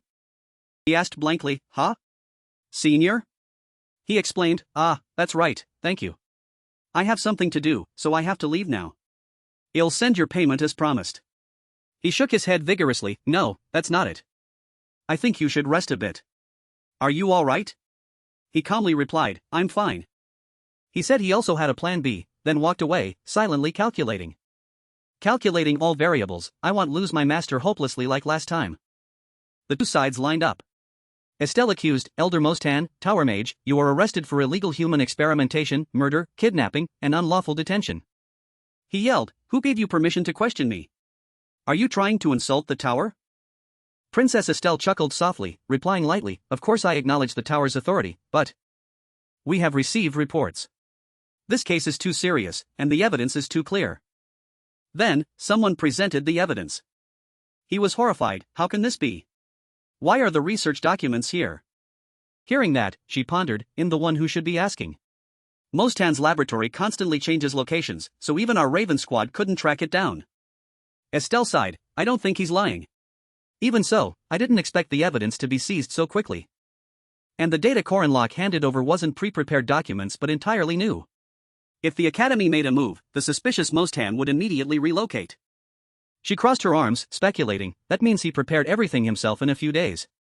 Does he really want to overthrow the tower alone? Corinlock. His thoughts, however, were clearly evident, for the advancement of great knowledge, sacrifice is natural. The witch hunt originated from discrimination and persecution of mages, but the old church and the tower were defeated by 3 heroes allied with the new church. Afterwards, the witch hunt was called the Mage Revolution. The power of the old church and the tower gradually weakened. Finally, the old church and the tower joined forces with Phantasia to overthrow the academy. They thought it would be easy, until recently. In the tower, he angrily cursed, "Damn it, how did the new church find and raid the secret laboratory? Don't tell me this is also that clown's doing. Is he connected to the new church? We must carry out the mission sooner. Before Master is taken to the Holy Land, we will burn down the academy and use the chaos to rescue people." An angry person objected, "Shut up. That strange clown has ruined everything. What mission now? We must return to the tower immediately." Then, from amidst the flames, a pair of feet slowly emerged, and he shouted, "Silence!" A blazing red flame erupted, and from afar, Admolok's figure gradually appeared. All the members were terrified by his appearance. Everyone called out, "Elder Admolok!" He appeared in a strange form, one eye burning with fire, his entire body seemingly scorched. He couldn't hide his shock, shouting, "Lord Arkan!" Then, he continued to reassure everyone, "Elder Mostan has been captured, my current strength is insufficient. Now you, the Tower Master, must support me." One of the members looked thoughtful. Suddenly, the fire spread to him. Strange runes began to appear, emitting a golden light that surrounded him, finally arranging themselves into a matrix order. He read skeptically, "Catching witches? How?" The runes shifted again, changing to display the method. He suddenly became excited, muttering to himself, "It will work." Then he directly led the gang to depart. We will proceed immediately.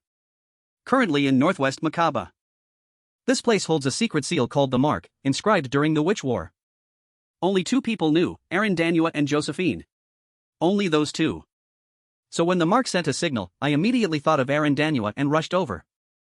Professor Josephine was terrified, unexpectedly encountering people she shouldn't have. She gasped, "You." He greeted her intimately, "Long time no see, witch." While creating a magic circle to surround her, a fierce flame erupted. She created a barrier, struggling to resist. Josephine loudly asked, "You activated the Mark, didn't you? How did you know its location?" He chuckled without hesitation, "Because the Tower Master has powerful allies. There's still one more person who knows the Mark's location." A thought flashed, one of the heroes who fought in the Witch War. There were 3 of them. A name appeared in Josephina's mind, "It's Tethra Ventaza." She questioned incredulously, "Did you really join forces with him? How do you plan to deal with the consequences?" He calmly replied, "Laws are meaningless now. No. The world order has gone mad. From the beginning, magic following laws was a mistake. Wasting time protecting experimental subjects like wild beasts with things like human rights and ethics is truly inefficient. Dragging all those ordinary people in just to recklessly teach magic? You academy people are just obstacles to magical progress. You haven't changed at all. First it was demons, then mages," she said, then used all her strength to fend off his attack. Then she emphasized, "Then witches, you always hated and hunted anyone who used magic against you. When the hunt ended, you locked me up from childhood and started arguing about how to dissect and experiment on me. Finally, they debated whether demonic flame was the core or demonic seal was the marrow." In the cold prison, despite her screams, crying and enduring torment day and night. Yet one day, Danua appeared with a gentle face and said, "I have come to save you." She continued to confront him arrogantly, until Danua's spear opened my heart. He raised her voice mockingly, "You don't care about magic, you're just pathetic worms who need hatred to live." She laughed self-deprecatingly while being surrounded on all sides. He praised her, "Indeed, you are truly the star of the Mage Revolution." Then kindly advised, "Don't resist in vain," seeing her struggling in pain. While also telling her his grand scheme, "I can maintain the seal binding you for 3 days. It's a pity to entrust such a big task to the Dark Church, but while I hold you, the tower will kill Principal Aaron and capture the top vampire, then return in glory." He laughed gleefully, "In 3 days, the academy will vanish, only the chosen ones will be able to pursue the pinnacle of magic in a new paradise." Suddenly, a voice rang out, startling him, 3 days? 3 minutes is too long. He turned his head in surprise, "Who's that?" Then, reflexively used, firehounds. They quickly rushed towards Corin, who stood there calmly with his spear in hand. She worriedly screamed, "Corin, fall back. He's an elder class." Suddenly, Josephine froze at his question, "Madam, do you know why they never change?" "Because they haven't been hit hard enough, and this is Plan B." He arrogantly pointed his spear at his opponent. First, you all need to take a beating. The professor rescue operation begins this very moment. Jen and John ran frantically towards Algan Renchi and shouted, "We're here." As soon as he saw them, Algan Renchi immediately announced, "Jen, John, you're late." They were panting nonstop and immediately said, "Sorry, Professor." Algan Renchi, Professor of Introductory Knighthood, loudly declared, "Today is your first monster subjugation mission. I've told you, even if it's just a tier 4 monster like the frost boar, you must not be careless." I hate repeating myself more than anything. What did I say? John and Jen quickly replied in unison, "A good guardian not only needs skill but also precise punctuality." Algan Renchi agreed, All right. Then he reminded them, "Let's go, the mission is to eliminate the frost boar." John and Jen walked, whispering, "It's just because he's not here." "Yeah, he's always the one who wakes us up. Where did he run off to this morning?" The Korin they spoke of was currently fighting amidst flickering flames. He confidently pointed his weapon forward. "You two need to be beaten first." Hearing that, Professor Josephine was surprised and worried. "Korin, are you alright?" Korin didn't answer, only thought to himself, "It's simple, he cornered the tower rats, of course they would choose the most difficult target, Josephine. So I prepared a backup plan B, tracking skills and monitoring portals." Thinking this, he spoke up, "Elder Admolak, I'm disappointed. You shouldn't be here. Shouldn't you be by your beloved student's side, Professor?" As he spoke, he charged to attack with a terrifying face. Seeing this, Admolak thought in a panic, that face, that voice. Then he immediately shouted, You're that clown." He blocked intermediate magic with a bit of pathetic fire resistance. He no longer knew fear. He shouted while furiously casting his spell, "Do you think I, Elder Admolek of the Fire Sect, am some kind of joke? The origin of all things shall be reduced to ashes by the scorching heat. The ultimate magic of the Fire Sect, Sky of Muspelheim." He confidently declared, "There is nothing that the flames of the fire sect cannot incinerate. Die." As he spoke, the powerful flames surged directly toward Korin. At that moment, he seemed to suddenly grasp the truth, his entire body remaining perfectly still. Then, he suddenly let out a mysterious and eerie smile. Korin took Admolek's flames head-on. This left the elder in shock as he thought to himself, "This is impossible." Amidst the fire, Korin continued to smile with burning intensity, completely unharmed. Admolek thought helplessly, that isn't just ordinary fire resistance. It's elemental compatibility, a perfect counter. Korin then chuckled with amusement, "Hey, Elder. You can't win against me using fire." As soon as he finished speaking, he used the fire element to counterattack Admolek's group. He used the light sword that gathered the power of the sun. Despite its power, Korin calculated, "I still can't fully activate it on my own, but this amount of heat is enough." With that thought, he unleashed the decisive blow, Sun Sword Cleum Soles. In an instant, a massive source of power converged upon Admolek and his men. They were blinded by the dazzling radiance, unable to do anything. Admolek spoke in a daze, his spirit broken, "It can't be." In the next second, everything was reduced to smoke and dust. The crowd before him had been incinerated by the flames until not even their shapes remained. Using such a powerful source of energy exhausted Korin, leaving him panting heavily. Witnessing the scene, a voice of praise rang out, "That was truly impressive." Korin replied, "Well, this is one of the 4 great treasures of the Dan race, after all." Professor Josephine appeared before him and countered, "No, Korin, I was talking about you. The sun is the perfect counter for both the fire sect and the black sect. You predicted the events at the tower from the start and prepared in advance." Hearing this, Korin could only give a forced, hesitant smile. "Well." Looking at him, Professor Josephine grew pensive. "Korin, there are many strange things about this boy. Suspicion and caution are natural, but..." She recalled Korin's previous image and his firm words, "I am doing everything to protect this world. This kid carries a grand ambition within him, one that reminds people of true justice. I will not hesitate to help you." After saying that, Professor Josephine smiled and asked, "What is the next plan?" Korin replied immediately, "If everything goes according to plan, the next target is Senior Marie. I have already settled things there. The mages of the tower have 2 objectives, assassinate Principal Ariel Casa and capture Marie Danaref alive. Originally, I planned to handle the objective myself, but Princess Miriam unexpectedly siding with me made things more complicated. Even so, I still have a backup plan for the official opening day of the Danaref distribution." While I assisted Lady Josephine, people were chatting happily at the opening ceremony. Marie waved goodbye and smiled, "It's fine, thank you. I'll leave the cleaning to you all." Korin's narration continued, Senior will intentionally attend a public event, starting in a conspicuous place, then gradually moving toward more deserted areas. choosing ideal locations for an ambush. The person following Marie observed with suspicion, not here yet? There are still too many eyes around. Marie also observed her surroundings very carefully, thinking, they must be being cautious. If there's no ambush, he'll just keep walking toward the carriage. But if they show up right here? As Corin said, if they capture me here, they can immediately escape using the carriage. Reaching the carriage, Marie called out, Diaku. She felt relieved that everything was perfectly prepared. Come out now.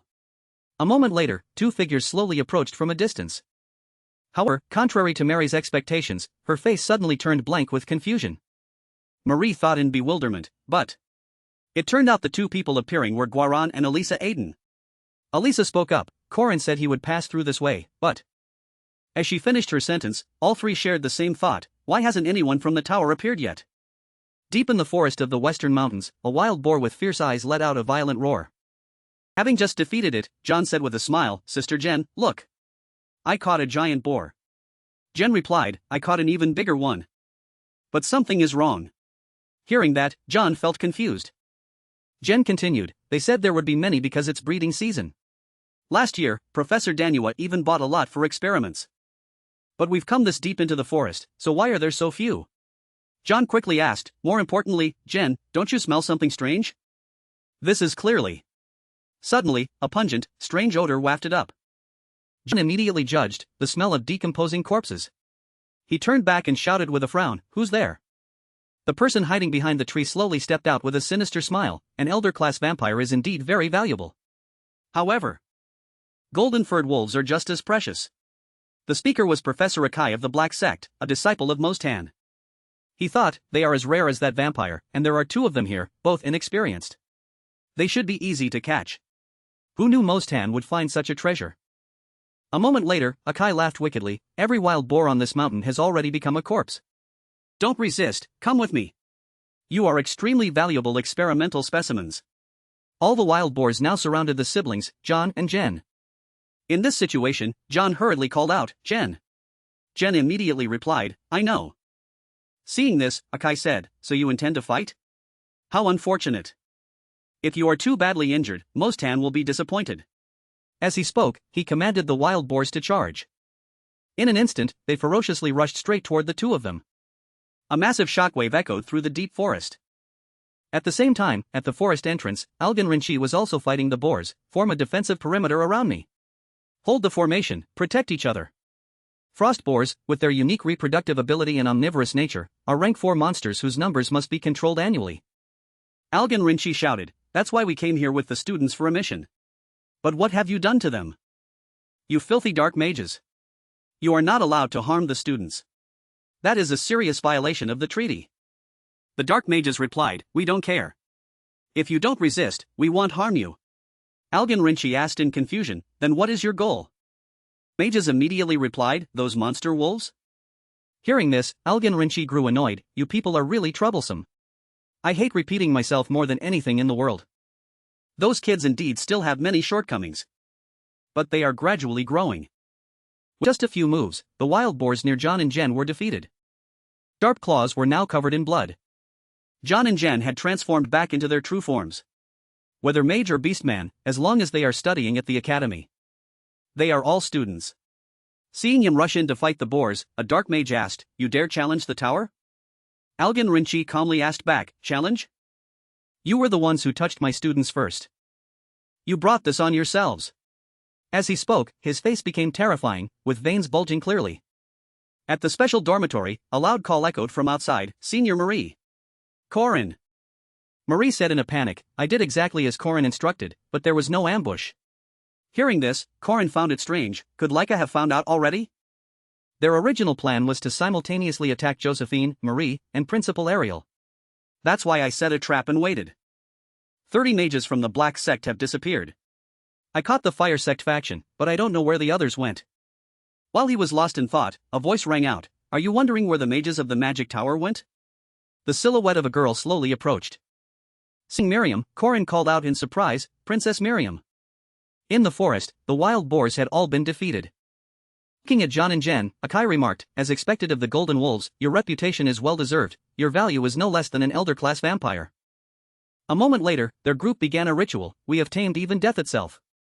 combining multiple corpses with black magic to create monsters. Under this prayer, Akai gained more power and said confidently, "How can mere beasts resist the path of magic?" Seeing this, John immediately called, "Jen." Jen replied, "I know." In the next second, the two of them turned and ran as fast as they could while shouting, "Run!" However, before they could get far, they were struck by a powerful attack and screamed in pain. Both of them collapsed directly onto the ground. They panted in terror, their faces drenched in sweat. Looking at the monster before them, they thought, "What is this? What's with this destructive power?" Akai said confidently, surprised? "It's hard for a beast like you to understand. This is the essence of biological magic, the chimera." John and Jen quickly leaped high into the air. Then they directly attacked the monster. Akai remained calm. "I have studied the essence of synthetic life to increase muscle density. If one calculates and controls every muscle fiber with precision and sophistication, then not only strength, but also endurance will skyrocket." Indeed, looking at the monster, John was stunned. There isn't a single wound? The two quickly retreated, assessing the situation with worry. "That thing is both fast and strong." Jen replied, "Yeah, I know." As they rushed in to attack, they remembered words from before. "But at the academy, there is someone faster than me, and two people stronger than me as well." Corin smiled at them and said, "But if it comes to a fight, I will definitely win against them all." Hearing this, John and Jen asked in unison, "How, Oppa?" Corin replied, "First of all." Thinking of this, John and Jen rushed forward to attack again. Their eyes suddenly glowed with light. Corin's advice echoed, "Lure their gaze and deceive the opponent." Thanks to that, the two managed to wound the monster. John prompted, "Jen, now." Then they struck at its weak point. While attacking, Jen thought, "If claws don't work, use fangs to bite. Don't rush, just persistently repeat the process." After a while, the monster let out a piteous cry of pain. At the same time, Corin's voice still resonated, "It is possible to win." John and Jen were overjoyed at wounding the monster's leg. "Nice." Jen spoke up, "Now it's over." Her heart was filled with joy. "Great. Just keep going like this." However, as soon as the thought finished, she was immediately struck by a sneak attack. Instantly, Jen reverted to her human form in shock. "What on earth is this?" Seeing this, John called out in worry, "Jen." Meanwhile, the monster had already approached Jen before she knew it. It directly struck down at her. In just a moment, Jen was covered in blood. A loud cry rang out, "Jen!" I mocked them excitedly, "You fools, the flesh of a chimera is pure poison. You dared to bite it without knowing anything." However, he immediately reminded himself in a panic, "Wait. What's left if you kill it before the experiment? I told you to care about the chimera's intelligence, not just its muscles." John was infuriated by these words and immediately interrupted, "Shut up." Then he quickly charged straight toward Akai, much to the man's surprise. The monster immediately used its hand to block, an action that gave Akai a massive fright. He shouted in annoyance, "Slow down. Don't kill him, capture him alive for me. It doesn't matter if he loses a leg." Just like that, the monster and John faced off directly. The bond between the Golden Wolf siblings is one of mutual reliance. If one is struck down, the other will surely. Consecutive blows were unleashed, and the monster could only stand there and take the hits. Then it let out a miserable scream. Akai was utterly stunned. His eyes suddenly bulged in shock. At this moment, John had completely awakened and gone berserk. John, looking terrifying and covered in fresh blood, spoke, "I'll kill you all. Every single one of you, I'll kill you all." Seeing this, Akai broke into a cold sweat of fear. "Stab him to death. Forget the experiment. Kill him first." The subordinates immediately obeyed. "Yes, Professor." However, John, with his agile body, quickly charged forward. In just a moment, he tore through the dark subordinates. Looking at their corpses, Akai cried out in terror, "Huh? Impossible. My students." John let out an angry roar. Corin's appearance surprised John. "Oppa Corin." John spoke through tears, "Jen. Jen is dead. Why did you only come now? You should have been here sooner." The Wolf siblings live for each other. John helplessly punched Corin's chest in reproach. "Why? When one side passes away, the other will go mad and lose all reason." Corin quickly lowered his weapon. He hugged John tightly. "I'm sorry, I'm late, aren't I? Jen is still alive." Hearing this, John was incredibly surprised. While treating Jen, Marie said, "The wound is very serious. If we were a bit later, it would have been truly dangerous." Seeing this, John joyfully called out, "Jen! Corin immediately reassured him, she just fainted, she's fine now. John quickly hugged Corin tightly and sobbed, Oppa. I. He said gently, yeah, it's okay. Everything is fine now. After saying that, Corin opened his eyes. Princess Miriam's earlier words surfaced, the magic tower has gone to hunt those werewolves. Corin found it strange and thought, why did she tell me that? Miriam is backed by the magic tower, there's no way she'd obediently reveal their location. Miriam continued, I have just given up something very big, there won't be a next time. Corin quickly left and replied, consider it that I owe you one. Miriam smiled, I know. Then she sneered and reminded him, you will definitely have to pay the price for this debt. Returning to reality, Corin said angrily, I don't care if you're black sect or fire sect, line up and sit down. The black sect obeyed, yes. He added, keep your heads down. What are you still acting proud for? Algan Rinchi looked at Corin and sighed in relief, fortunately, none of the first-year students were seriously injured. Corin smiled, it's thanks to you risking your life to protect everyone, Professor. Hearing this, he immediately declined, no, it wasn't my doing. The equipment of this year's freshmen is far superior to last year's, thanks to gear made from expensive magic stones. They were able to protect themselves. A certain senior. That is the result of spending an entire fortune. Corin smiled and said, not the whole thing, just half. Right then, a voice called out, Student Corin.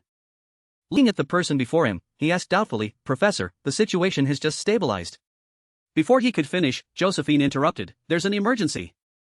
She shouted, the seal held by the principal has begun to react. This caused Corin to freeze on the spot, it can't be. Instantly, Miriam's words flashed through his mind, you will definitely have to pay the price for this debt. He thought, the fire sect attacked Professor Josephine. And the black sect ambushed Jen and John. In both the black and fire sects, the forbidden mage has yet to appear. Simultaneous attacks, could it be the principal? No matter how easy it is for a regressor, the scenario is returning to its original course. Josephine said seriously, we must go now. Be on guard, this time is completely different from the black and fire sect tricks you're imagining. Corin replied immediately, I know, I'm going there anyway. He told himself, but I am no longer the helpless person I was before. The others also said in unison, me too. I can't help but follow the path Corin has chosen. Corin's thoughts surfaced, a swordsman walking on a domain, one with an indestructible diamond body, and a special grade vampire. And me, Corin, the one who holds the sun and possesses 3 aura cores. This force is enough to face forbidden mage Eldrin. After a while, they teleported to the location. However, as soon as they saw the scene before them, they cried out in shock, Principal. They thought to themselves, there is a silver lining in this misfortune. Principal Ariel's body had not been completely destroyed yet. Everyone quickly rushed toward her, calling out, Principal. The more Corin looked, the more worried he became, but to drive the principal to this state, the opponent is truly not to be underestimated. A special grade archmage. Eldrin. Thanks for watching the video. The 4 great treasures of the Tuatha De Danann have gathered, the Holy Spear Ariadbar, the Cauldron of Undri, the Stone of Destiny Liafael, and the Sun Sword Cleum Soles. Seeing Corin's group, Andric Dunscace's group spoke up, hello there. It's been a long time, Ariel's permanent captain. The speaker was Dunarix the speaker. The all-powerful beautiful King Eacade smiled, you there, we meet again on the Bridge of Fate. Why does destiny place us in this situation? To rest or to be destroyed, that is the question. Instantly, a notification rang out, Quest, Coronation Ceremony in Heaven has been unlocked. Displaying system backup. Checking related systems. In a flash, the opponent's information appeared, Tom Norris, Relevance Level A+, Dunskies, A+, Eacade A+. Tethra Ventaza, Relevance Level X, Backup Stat boosted 740%. Hero Corin, defeat the evil god and save the world. Corin muttered in bewilderment, why is it him? The opponent replied, destiny has bound our fates as one. Are you prepared enough, young man? As he spoke, the final boss Tethra Ventaza laughed excitedly. Seeing him like that, he sneered, are you that surprised? I only came to meet the student who has ruined my plans many times. Corin didn't answer, only thinking, you think I went too far with the provocation, don't you? Fortunately, Principal Ariel has not been destroyed yet. No matter what happens, that must be prevented at all costs. Both in the game and the previous loop, I couldn't prevent Principal Ariel from being murdered. And then when the true form stepped into the real world, Master was eventually killed by Ventaza. Because I revealed the assassination plan beforehand, Master was able to evacuate in time. Only heroes who participated in the Witch War know this location. Ariel struggled to speak, Corin, I'm sorry. Corin still stared pensively at Tetra Vantaza, but I didn't expect Luth Lamphata himself to act. This is another variable far beyond the script. He spoke up, it's outside the predictions. Fine, I will take control of this script again. I always turn things toward a better direction. With that thought, Corin directly unleashed a move, Poison Dragon's Emergence. With eyes flashing, he thought, the dream realm of all domain martial artists, a lightning-fast ambush aimed at the gaps in consciousness. Under this attack, Tetra Vantaza also used Poison Dragon's Emergence, leaving Corin bewildered. He countered it as if it were nothing. Legend of Arhan Heroes, the collision between lethal ultimate techniques in the world of martial arts. Vantaza sneered provocatively, already deployed a domain? This won't do anything. Instantly, Corin deployed a second domain. Tetra Vantaza also quickly used Red Snake Ultimate Intent and Poison Dragon's Emergence, along with a praising smile. That's a beautiful spear. Corin was pushed into a difficult position. This guy is also constantly deploying domains like the Sword Ghost. Right then, a notification rang out, system backup notification. Considering the laws of Tetra Vantaza, relevance level increases stats by 740%. Gripping his weapon, Corin thought, but so am I. Then he directly used a third domain, a fourth. And then a fifth domain. The more they fought, the more excited Tetra Vantaza became, his power surging. You've grasped the basics, try speeding up a bit more. Hearing this, Corin quickly released his power. Then he moved forward with extreme speed. Tetra Vantaza did the same, and they clashed directly with their weapons. Two incredibly powerful blows were unleashed. Tetra Vantaza quickly pushed Corin back in an instant. He tried to grip his weapon tightly. Then he immediately counterattacked. Tetra Vantaza laughed excitedly while dodging, even though the techniques are exactly the same. 1 second after the battle began, fresh blood suddenly sprayed out. Everyone was bewildered. Those who couldn't deploy a domain were completely unable to understand this tragic scene. Corin was directly impaled by Tetra Vantaza's weapon. Mary's group froze in place, crying out, Corin!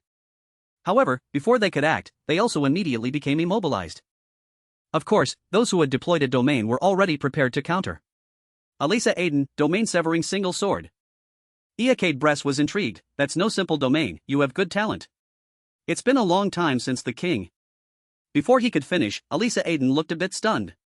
Iacade Bress continued, I'm sure he will find this very interesting. Meanwhile, Tetra Vantaza grabbed Alisa Aiden's head and reminded her, don't be too confident in thinking a domain is an invincible technique. Under his power, Alisa Aiden was in agonizing pain. At that moment, someone suddenly appeared behind him. Guaran said angrily, don't you dare be so arrogant. However, before she could attack, Vantaza easily dodged and even defeated Alisa Aiden right in front of her. After finishing that, Tetra Vantaza immediately grabbed Darren's arm. Then he quickly threw her straight toward Alisa Aiden. Under this pressure, Alisa Aiden coughed up blood in pain. Guaran was also seriously injured. Looking at the two of them, Tetra Vantaza remarked, you're tough. Then he quickly attacked again. Just like that, the two of them had to endure relentless, powerful force. Guaran even tried to block for Alisa Aiden. Guaran said helplessly, stop it right now. Iron chains quickly coiled around Tetra Vantaza. This surprised him slightly, causing him to freeze for a long moment. Guaran said confidently, you're finished for sure. Instantly, a voice rang out, no. This made Guaran suspicious. What? Tetra Vantaza used his power to control the chains and then affirmed, that is not my fate. His actions infuriated Guaran, you piece of trash. Then she quickly used her leg to attack Tetra Vantaza. However, in the next second, she felt something was wrong. In just a moment, Guaran was slammed into the ground by Tetra Vantaza. Looking at her stunned expression, he spoke, so it's a lack of experience. No matter how solid the body is, if the brain is concussed, the outcome is inevitable. After saying that, he gripped his weapon tightly. Raised his weapon, intending to attack Guaran, then sacrifice yourself. However, before he could act, a layer of ice from somewhere froze him solid. Tetra Vantaza glanced over with curiosity. He asked, are you that vampire? Marie stared at him intently without looking away. Then she immediately shouted a summons, Diaku. Tetra Vantaza only needed to grip his weapon to easily shatter the cold ice layer. He used the treasure of the Dan-An race, the Holy Spear Ariadbar. The long spear quickly accumulated immense power. Meanwhile, Diaku also aggressively charged in to attack. With just one move, the spear easily impaled it.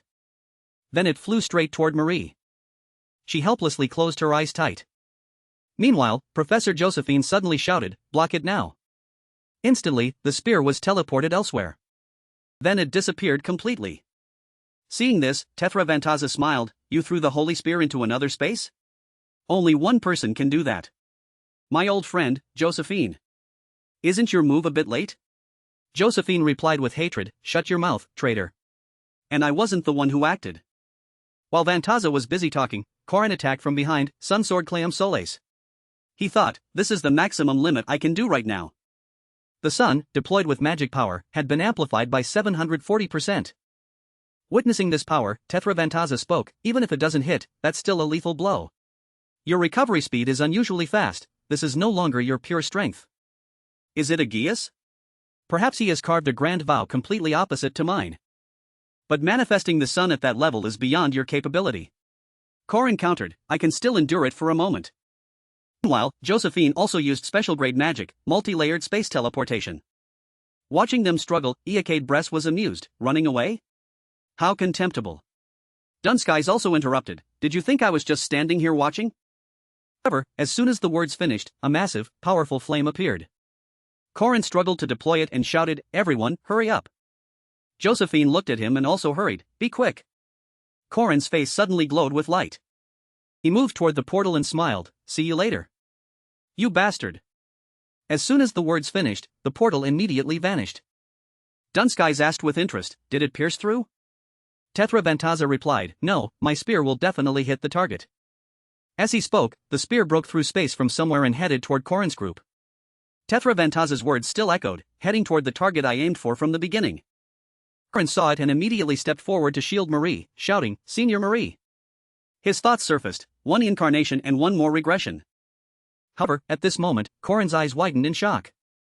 I always turned the script toward a better direction. I used to think so.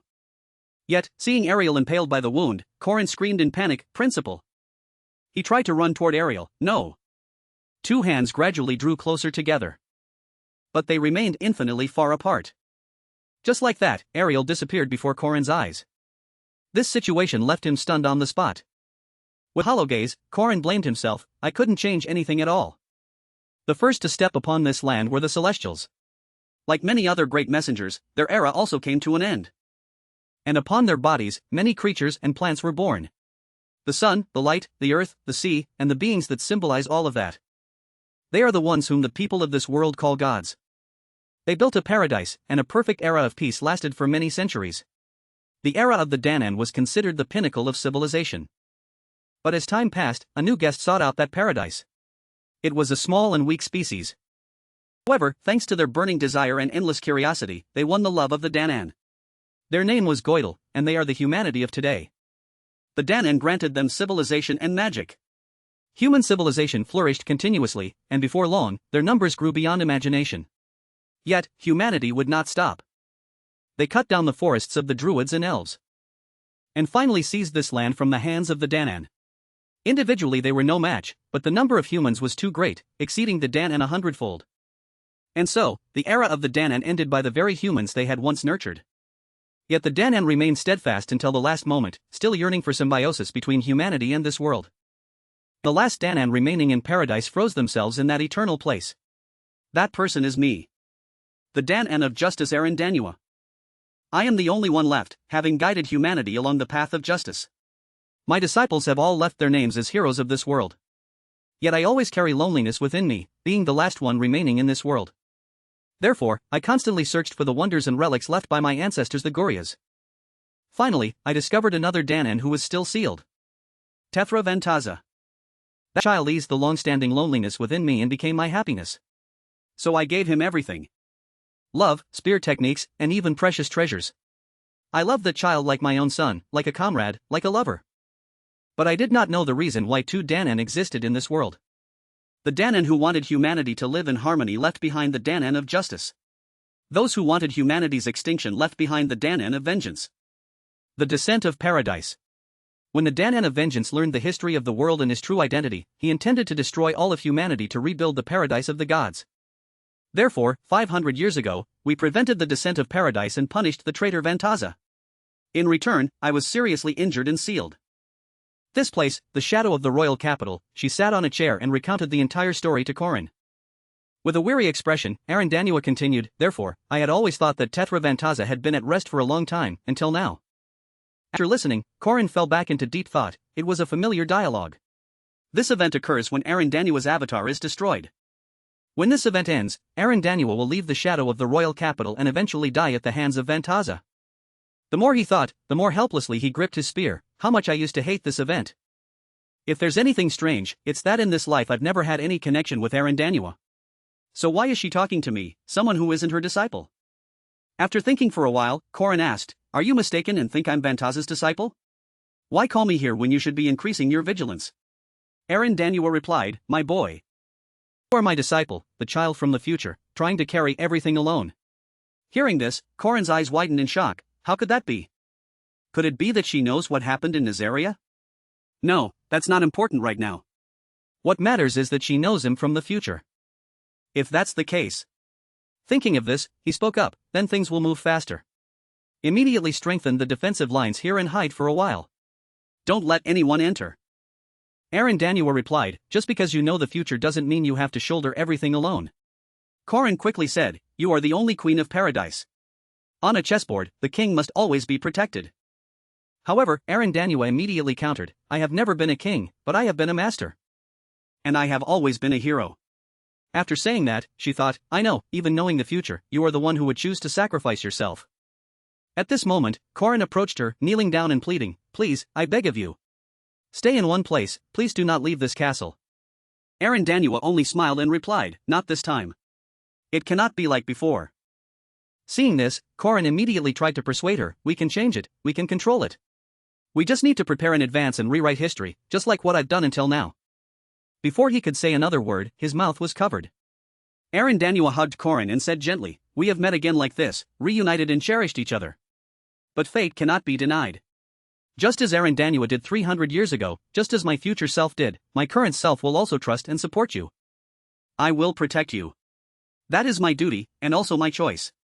The more he heard, the more helpless Korin felt.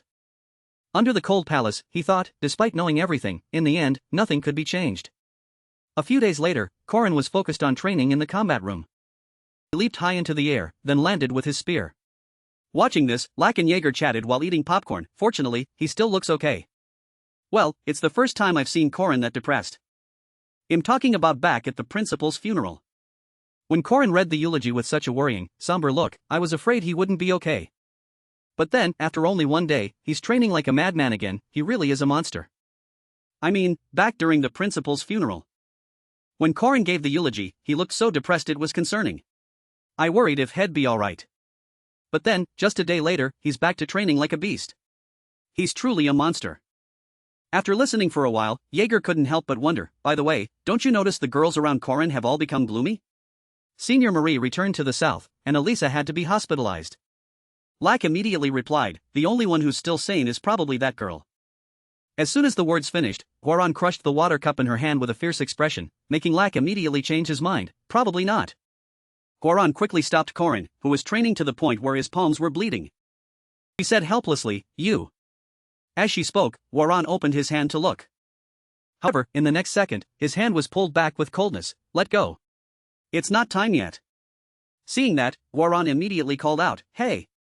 Without a word, she directly attacked. In just a moment, the power shattered the wall in front of them.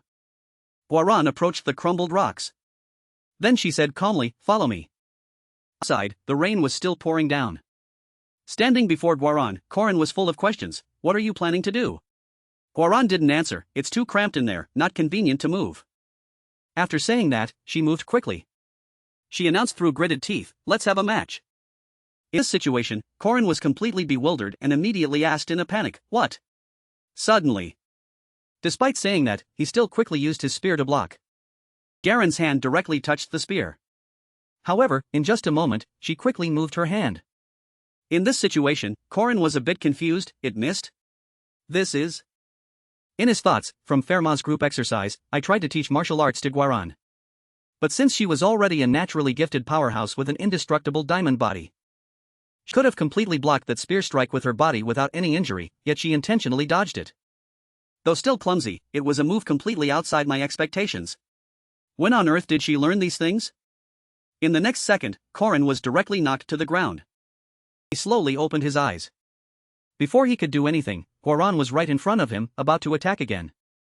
In just a moment, a massive shockwave rang out along with thick smoke and dust. Warren couldn't help but be stunned by it. Warren only said coldly, "You are weak. So don't try too hard to get stronger, just be strong enough not to sacrifice yourself." The more he heard, the more confused he became. What? Warren suddenly tore Warren's shirt and continued, "That's why. Carve this onto me as well, I will become stronger. So that I can protect you." Upon hearing these words, Warren was momentarily stunned. Then he spoke up, "I can't." Arandanua's words suddenly appeared in his mind, "I am an adult, kid. I have a duty to protect children like you." Thinking of this, Warren placed his hand on Garen's and said, "I can't carve this onto a child like you. This isn't power meant for a talent like you, the risk is too great." Warren immediately countered, "No, I said it wrong, let me correct myself." While Warren still affirmed, "That's right, I'm not a child." Warren tried to interrupt, "No. You are not incompetent." As she spoke, she hugged him tightly. Warren was once again left in a daze. His heart was full of thoughts. What the hell are you doing, Warren? You said you could solve everything alone. But in the end, you're no different from an immature child, just pushing the burden onto others. I can't just stay collapsed like this. Thinking of this, Warren spoke up, "Right, thank you." He hugged her tightly and added, "Now, let's stand up. We still have a lot of work to do." 2 weeks after the Magic Tower incident, at the Magnificent Castle. Everyone met at the round table. Admalek of the Red Tower faction attacked Professor Josephine, and the Black Tower kidnapped first-year students. This cannot be ignored. The purple-haired girl said helplessly. The Magic Tower replied that it was just the deviant behavior of a few mages. The white-haired old man interrupted, "Is that true? There were 2 elders and 50 mages following them." Professor Damar replied, "We know, but the other side is Mr. A.E. Dream, the representative of the Magic Tower, speaking directly. Our side also needs a corresponding representative, so I'm afraid. The current situation requires a successor for the position of chairman of the board." Professor Ogun immediately asked, "For a long time, the position of chairman of the Makaba Academy Board has always been held by the Ariel family. Won't it be the same this time?" At that moment, a voice suddenly rang out, "The chairman for the next term has already been decided." This left everyone incredibly surprised. The speaker was none other than Josephine. Everyone wondered, "Ms. Josephine, is it someone from the Ariel family again?" Josephine replied, "It's not like that." In the next second, a person stepped out from the teleportation portal with a resounding voice, "The assassination of Principal Ariel has thrown the Academy into chaos, but this is only the beginning. The upcoming war will be a great battle for the survival of humanity. The role of the Academy is to train heroes to save mankind. For that reason, I, Arandanua, a person of justice and the master of heroes, will take on the position of the new chairman of the board," she declared with a face full of resolve. Returning to before, Josephine said with great worry, "I still object, Bantaza is targeting you. He is no longer alone like he was 80 years ago. The old church, the Magic Tower, the Northern Kingdom. His influence has grown stronger than before to an incomparable degree." Hearing this, Arandanua calmly replied, "Well, it's been a long time since I returned to the Academy, so I'm so excited." After saying that, she jumped down to the ground with an excited look. Josephine could only helplessly cry out, "I told you not to move yet." At the Makaba City Emergency Hospital. Alisa Aiden, despite being injured, still tried to plead, "My sword, please bring my sword back to me." This made the nurse very uneasy. "Goodness, why do you keep acting like this?" Alisa Aiden could only helplessly grit her teeth and think, "This is really not good." Last images returned to her mind, Bantaza's words echoing, "Don't be too confident in the non-strike techniques within a domain." Those words made Alisa Aiden feel inferior. "Because I know how to use a domain, I became arrogant." In reality, Warren was the one who got beaten up, but I'm the one who has to be hospitalized. Indeed, back then, Warren was the one who had shielded her. Warren was impaled by a giant spear, yet the very next day he was in the gym training his body. And couldn't do anything, I'm just a useless person. The more she thought, the more helplessly Alisa Aiden gripped the blanket. At that moment, a hand suddenly appeared before her. Warren appeared with a bright smile on his lips. Seeing him, she blushed and called, "Warren." Having a boiled egg rubbed on her face, Alisa Aiden couldn't help but say, gently. As soon as she finished, she cried out in pain. Seeing this, Warren said, "Hey, it's still all swollen here." At this point, Alisa Aiden suddenly felt helpless and asked, "I don't have absolute defense, nor do I have the ability to regenerate. Just one slip and I'm in the hospital, only knowing how to receive help from you?" Thanks for watching the video. Those who possess special grade constitutions, indestructible diamond bodies, and even genius swordsmen are all helping me. I always wonder if I'm worthy of receiving this help. But, because I can also help you back a little. That's why I can feel comfortable asking for your help. It's a bit embarrassing to say, but I'll still need you in the future. Corin flashed a bright smile. This made Alisa Aiden blush and turn away. If you go alone, you go fast, but if you go together, you go far. So give me some honey candy, consider it receiving help in advance. We learn through trials and grow together. Corin gently fed the candy to Alisa Aiden. However, before she could eat it, the candy was crushed. Both were stunned by this sight. Some people learn how to stand up again. Some people learn a new emotion. Seeing Guaran sulking made Alisa Aiden tease her. Are you jealous, Guaran? Guaran immediately countered, so noisy. Watching them play in the room, Josefina's group outside assessed, it seems everyone has recovered, even though the situation seems complicated. Arandanua, standing nearby, replied, I understand your concern, Josephine, because humanity is facing a greater danger than ever before. But even if I was stripped of my power and imprisoned by my own student, the work I need to do has never stopped. The place I have built for so long has been silently nurturing the seeds of heroes. Perhaps the greatest hero in history will emerge from these seeds. His influence upon returning is much stronger than 80 years ago, but we will still win.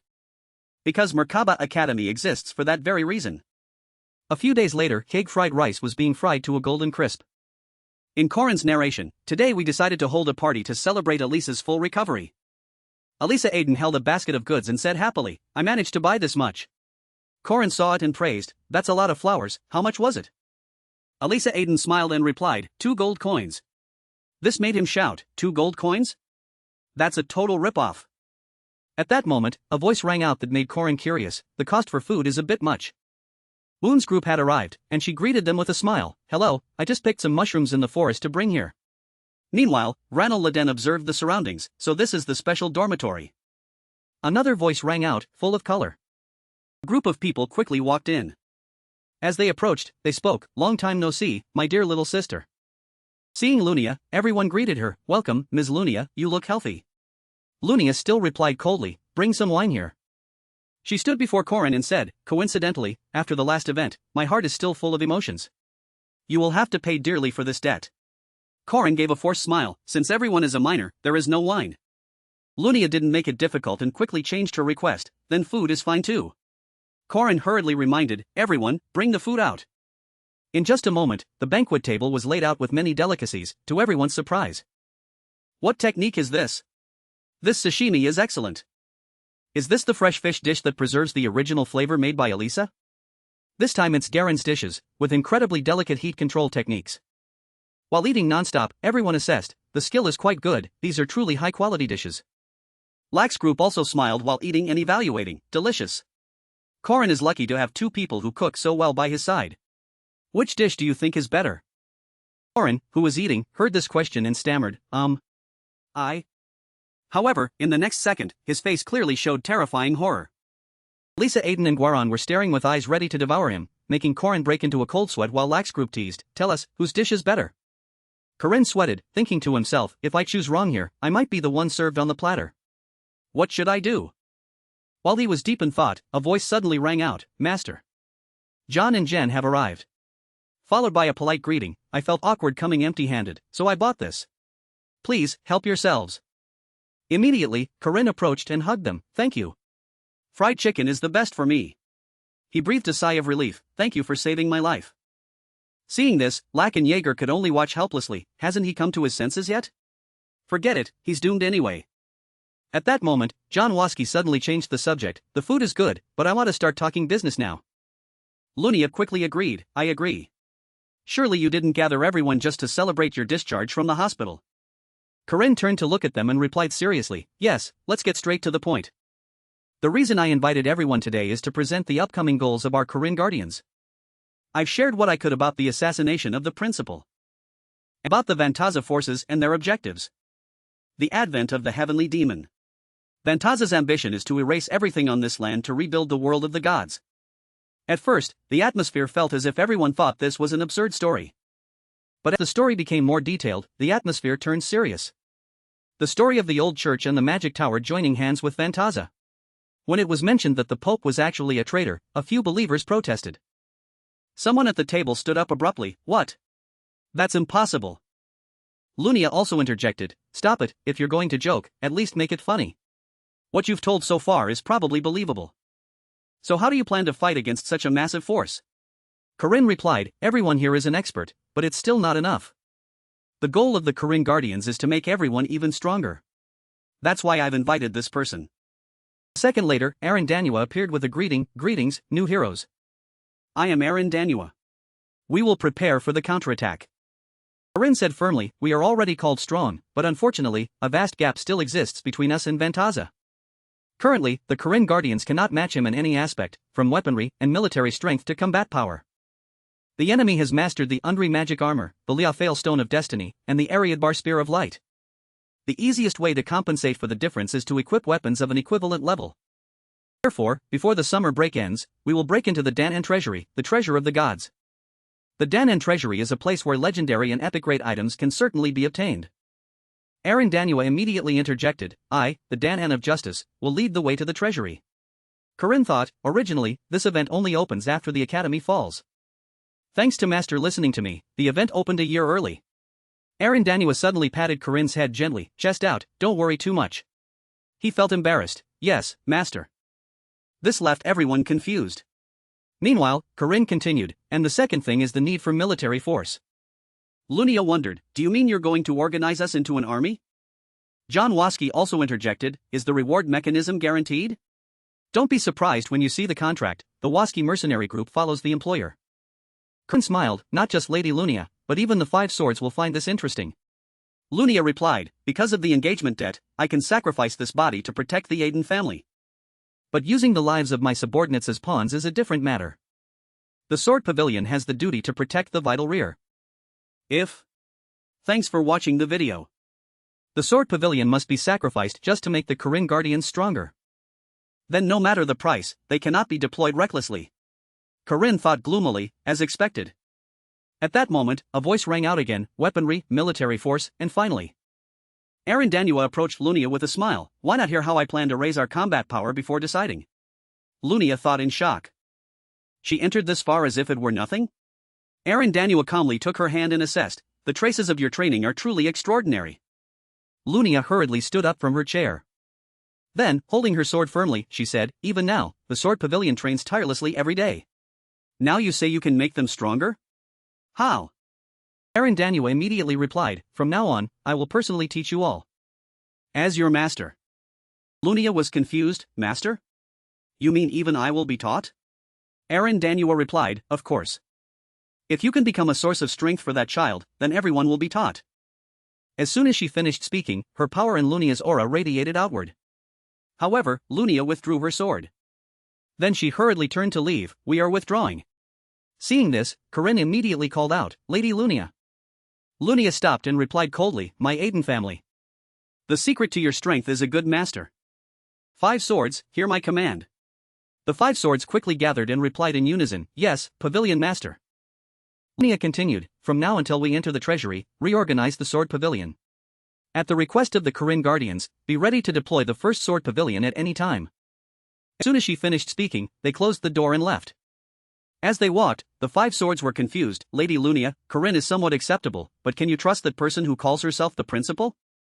Lunia immediately replied when she dared to say she would become their master. The image of Aaron Danua appeared with the words, as your master. At this moment, Lunia drew her sword from its scabbard. Accompanied by the narration, I have opened my mind's eye and seen countless paths. Qualification to cross swords with Lady Lunia? Lunia tried to keep a smile on her face as she replied, no. Meanwhile, Aaron Danua smiled leisurely, now that you've eaten well, do you have the energy? Let's start the lesson right away. Who should I start with first? Saying this, she suddenly smiled. Then she declared firmly, come at me all at once.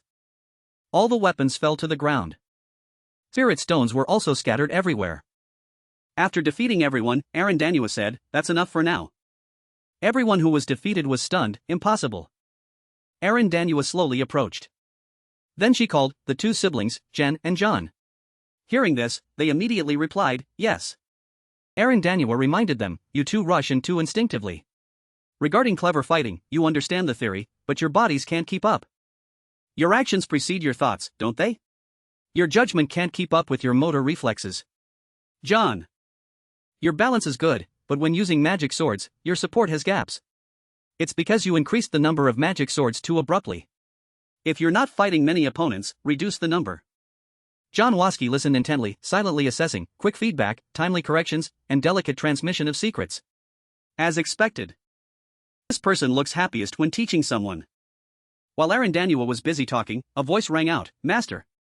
Then let me try once. Seeing Corinne, she smiled and reminded him, Corinne, we're just warming up.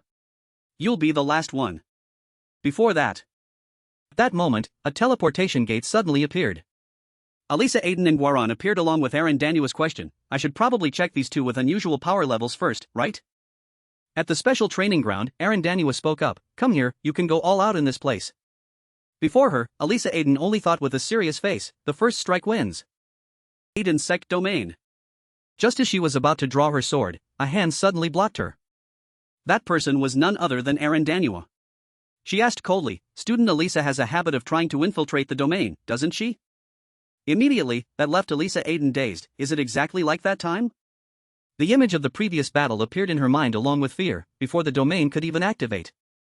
Meanwhile, Arendaniwa suddenly jumped high, your foundation is still not solid, so it's better to start with basic swordsmanship. You need to adjust your posture from the lower body and dantian. As soon as she finished speaking, she struck Alisa Aiden down to the ground. Arendaniwa looked up with a calm face and said, Next is. Meanwhile, Warren had already approached her to attack. A large shockwave directly echoed. However, Arendaniwa easily dodged. It seems you've learned from Corinne. Warren, practice the essentials of Bajiquan and Bagua. Warren quickly released more attacking power. Arendaniwa reminded her, what you need is not to add more power, but to engrave the posture and essentials into your body. And, why are you so angry? The image of her patting Corinne's head appeared in Garen's mind, chest out, don't worry too much. The more she thought about it, the more annoyed Warren became. She had just learned the feeling of jealousy. In this situation, Josephine outside could only worry helplessly, this silly head is really. Arendaniwa moved quickly. After that, she attacked continuously. She reached out her hand. Then she directly squeezed Garen's neck so she couldn't struggle. Just like that, Warren lost her strength and was about to collapse. Fortunately, a hand caught her. She said, Don't be impatient. You are already strong enough. At these words, Warren suddenly felt a tremor and thought, that's strange. The movements are like Vantaz's, but the feeling of being held in her arms is like. Just like Corinne. After the battle ended, Corinne appeared, so is it my turn now? Although it's a bit embarrassing, let me show the results of my training. Arendaniwa replied, I've seen everything through Ariel's eyes, Corinne. I told you to stay behind to awaken another source of power within you. I mean the power you can't control, which you only use as an energy reservoir. He was surprised, Duke Sebastian's core? Arendaniwa smiled, Duke Sebastian, it's been a long time since I heard that name. The threads of fate are hard to predict, I didn't expect you to be able to use that core. The Duke was my disciple from 800 years ago. He was an eccentric, so controlling that power won't be easy. Are you confident? Corinne was full of spirit, of course. Seeing this attitude, Arendaniwa was very satisfied. Yes, the end of fate is something that cannot be known. My disciples who once shone like stars, some became heroes, others became adversaries. But I have never been as certain as I am now. From now on, I will pass on to you everything I have. I will complete you. You will become the hero who saves the world, stronger than anyone else. My final disciple, Corinne. Dunskies asked curiously, aren't you going to pursue them? Tethra Vantaza immediately replied, destroying the world. The geas on my body requires worthy enemies in perilous situations. Anyway, those women are my destiny. As a warrior, choosing assassination over a duel is a matter of lacking dignity. As soon as he finished speaking, he withdrew his spear through a spatial gate. The silhouette of a person appeared on the ground along with Tethra Vantaza's words, isn't that so? The person lying there was none other than Ariel. She struggled, Corinne, is your opponent. Hearing this, Tethra Vantaza mocked, how ridiculous. Instead of blocking me yourself, you let a worthless student stand in. But the fate determined by Liafael is absolute. You will fight the final battle with me. The fate of the world will be decided in that battle. As he spoke, he used his spear to strike Ariel directly. My great ambition is absolutely unchanging. Arendaniwa. After being hit, Ariel had no strength left and slowly closed her eyes. You did very well today. Not just the foundation, but even in actual combat, your proficiency is high. Corinne, panting with his body covered in wounds, replied, I still feel like I'm weak. Saying this, he held his weapon firmly in his hand and declared, I'll try again. In just a moment, power radiated intensely. Duke Sebastian's demonic nature has been passed down to me, but the only thing I can use is the #1 magic spear, Hukian. Seeing the power he released, Arandanua assessed, not bad, but that's proof that you're still green in utilizing aura. Above all, it's because you don't yet understand the nature of Sebastian's aura. Immediately, the image of an old man returned. Look closely, this is the power of Jianji Gaebayak, which I used to slay dragons and pacify the kingdom. Meanwhile, Arandanua was holding a spear in her hand, performing her power while saying, I have honed my strength for that purpose alone. As soon as she finished speaking, she immediately unleashed a move. Under this power, Arandanua said, I don't think you can do it right away, but if you practice persistently. Corinne observed with a stunned face, this is the power when correctly utilizing Duke Sebastian's core, a spatial crack was directly created. Arandanua approached and placed her hand on Corinne's shoulder to reassure him, you can certainly do it too. Hearing this, he immediately asked, you mean, like you, master? Or like Tefra Vantaza? Hearing this name, Arandanua stopped in her tracks. Then she replied gloomily, he is certainly very strong, but give up on aiming for him. His existence is my greatest mistake and regret. And I will fix that. Do you understand me? Corinne felt confused. In the end, have you decided to leave here to fight him directly? Arandanua replied, I can't leave it to the children, adults cannot hide behind your backs. Even if it was a mistake, I. Before she could finish her sentence, a call rang out to her own astonishment, Aaron. Holding the spear with powerful energy, Corinne gritted his teeth, in the future, I lost many people. Because of Teframark, because of Dunskies, countless comrades were sacrificed. Even those who could have been saved were lost. It would be a lie to say I don't regret it, but trading my life is not because of regret. Corinne, the reason I regressed.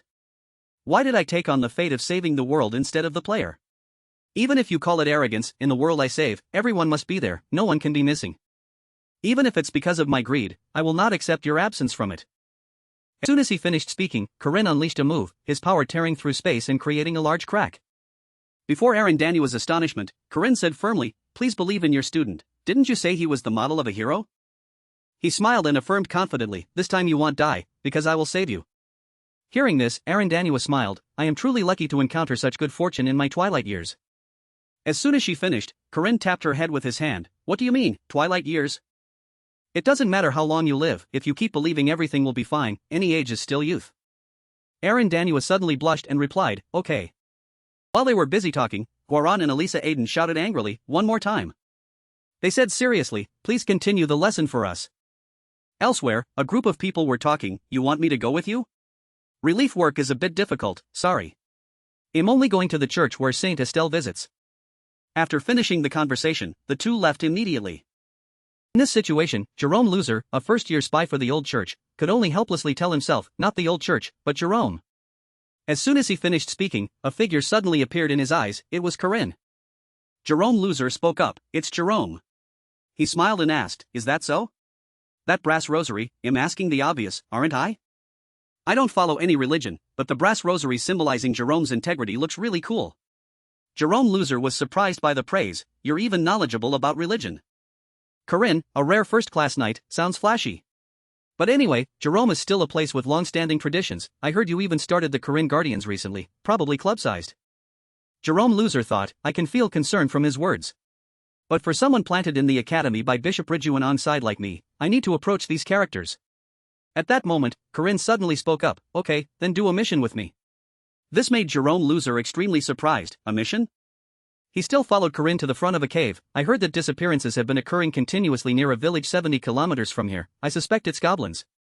Jerome was doubtful, you're taking this on too? Shouldn't the guild handle it?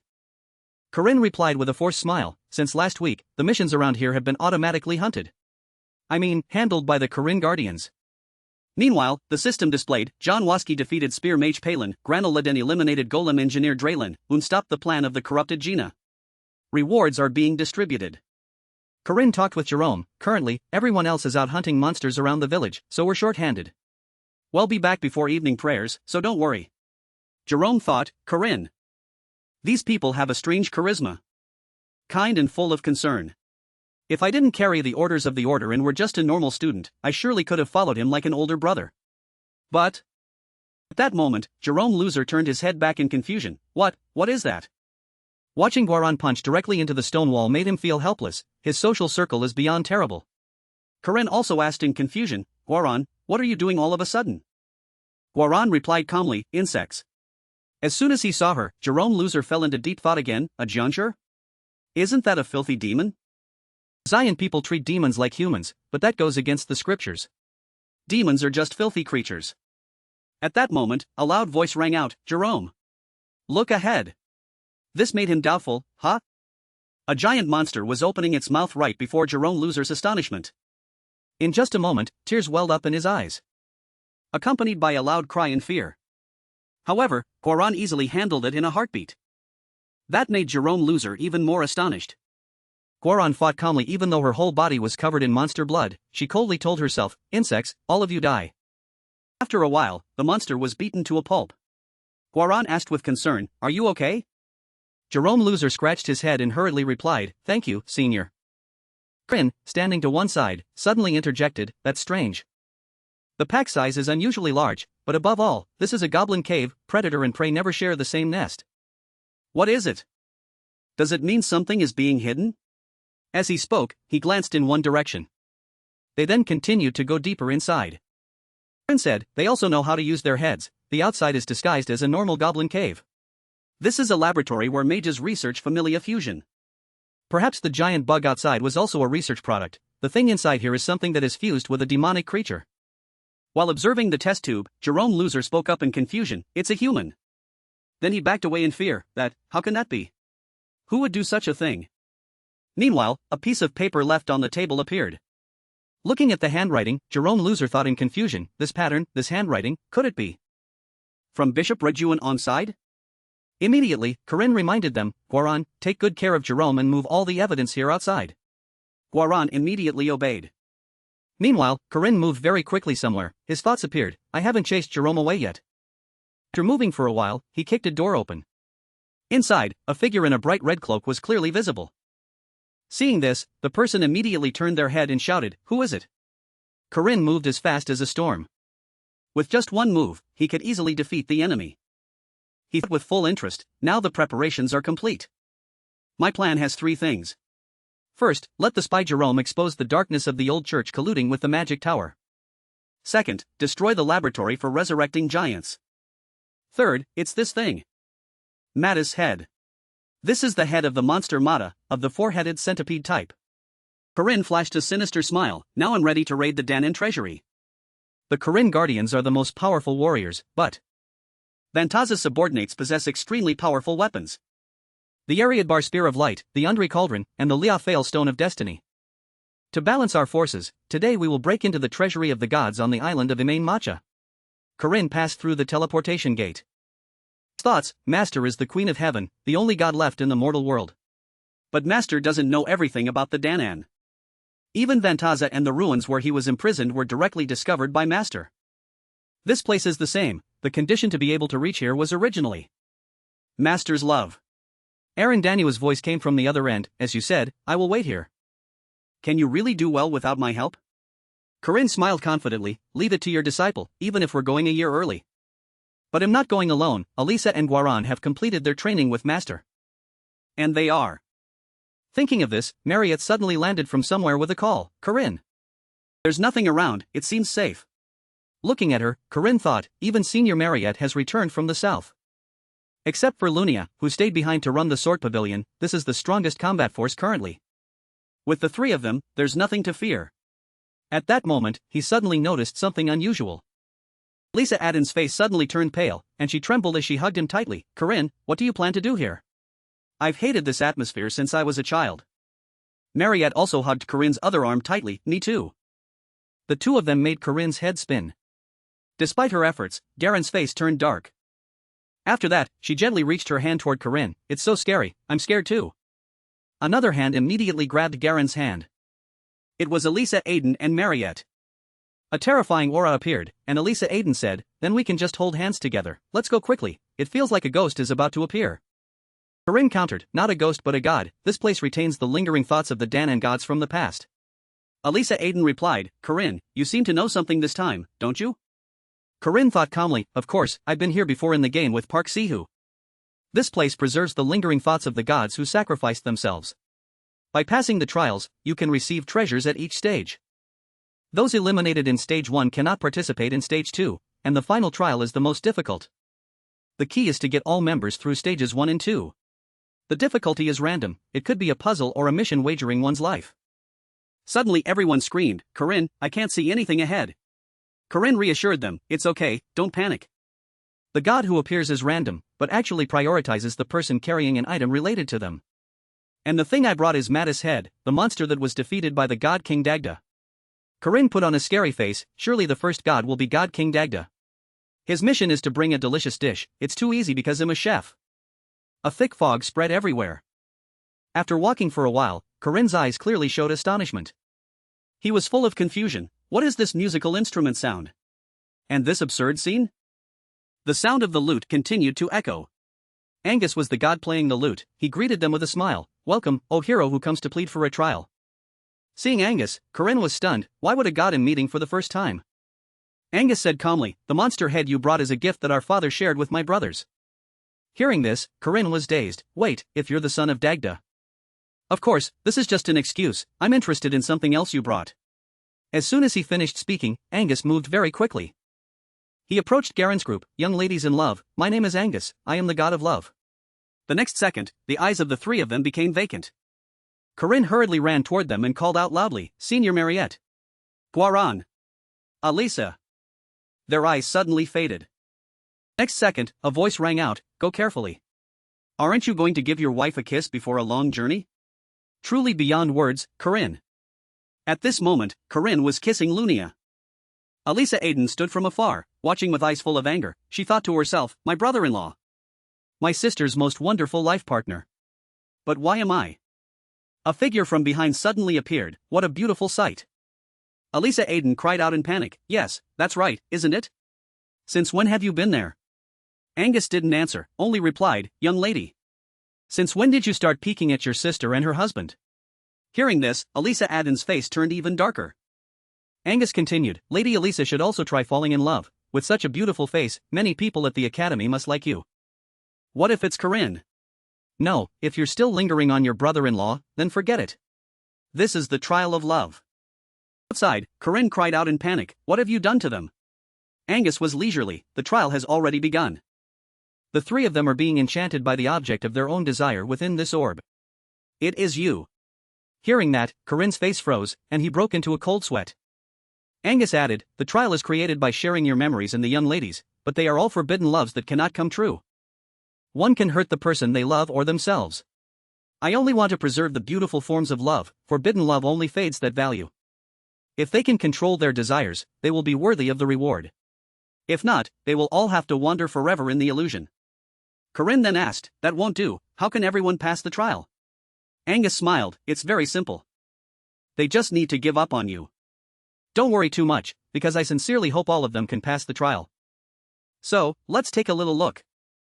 Inside the orb, the illusion took place, my beautiful sister-in-law, didn't you bring a wine that's too strong? A hand gently patted Corinne's head, brother-in-law. Immediately, the hand stopped at his lips in confusion.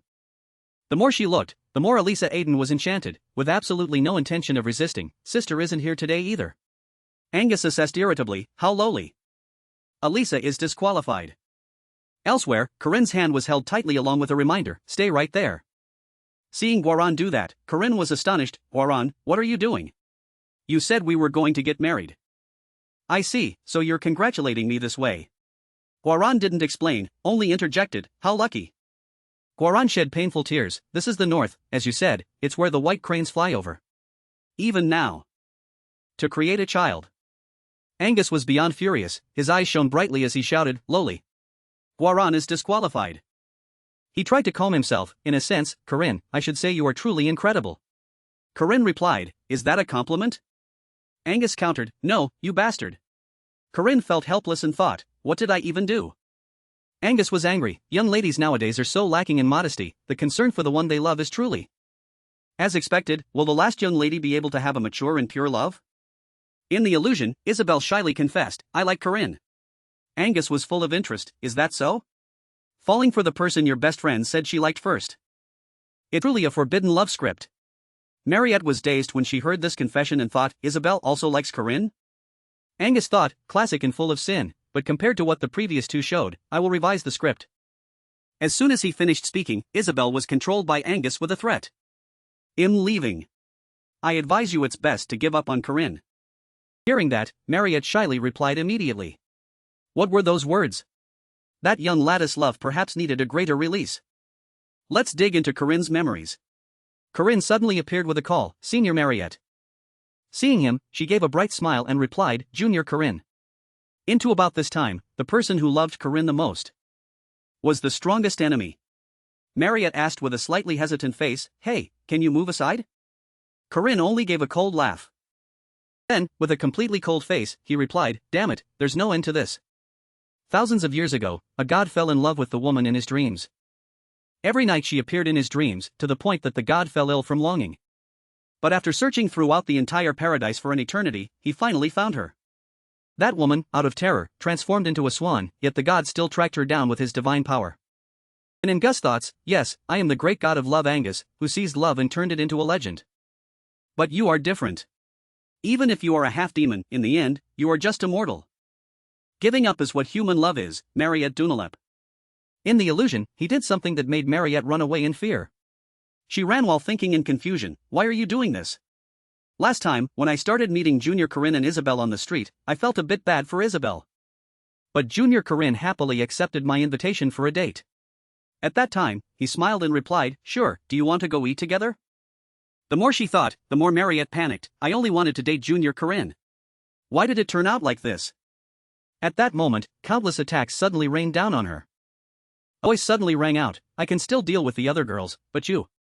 Park Ciu, who loved Corinne, spoke up full of anger, you are truly a thorn in my side in this memory world of Corinne Lock. In the magic space triangle, with the spatial cut skill, he was the strongest. As for Marriott, she was currently only a part of Corinne's memory, and she had not yet awakened her vampire power. There was absolutely no chance of winning. After attacking, Park Ciu said coldly, you lasted longer than I thought. From now on, I will lock you in a cultivation tank, turning you into a blood bag to extract elixirs. But I will give you one last chance. He threatened, give up on Corinne and leave the academy.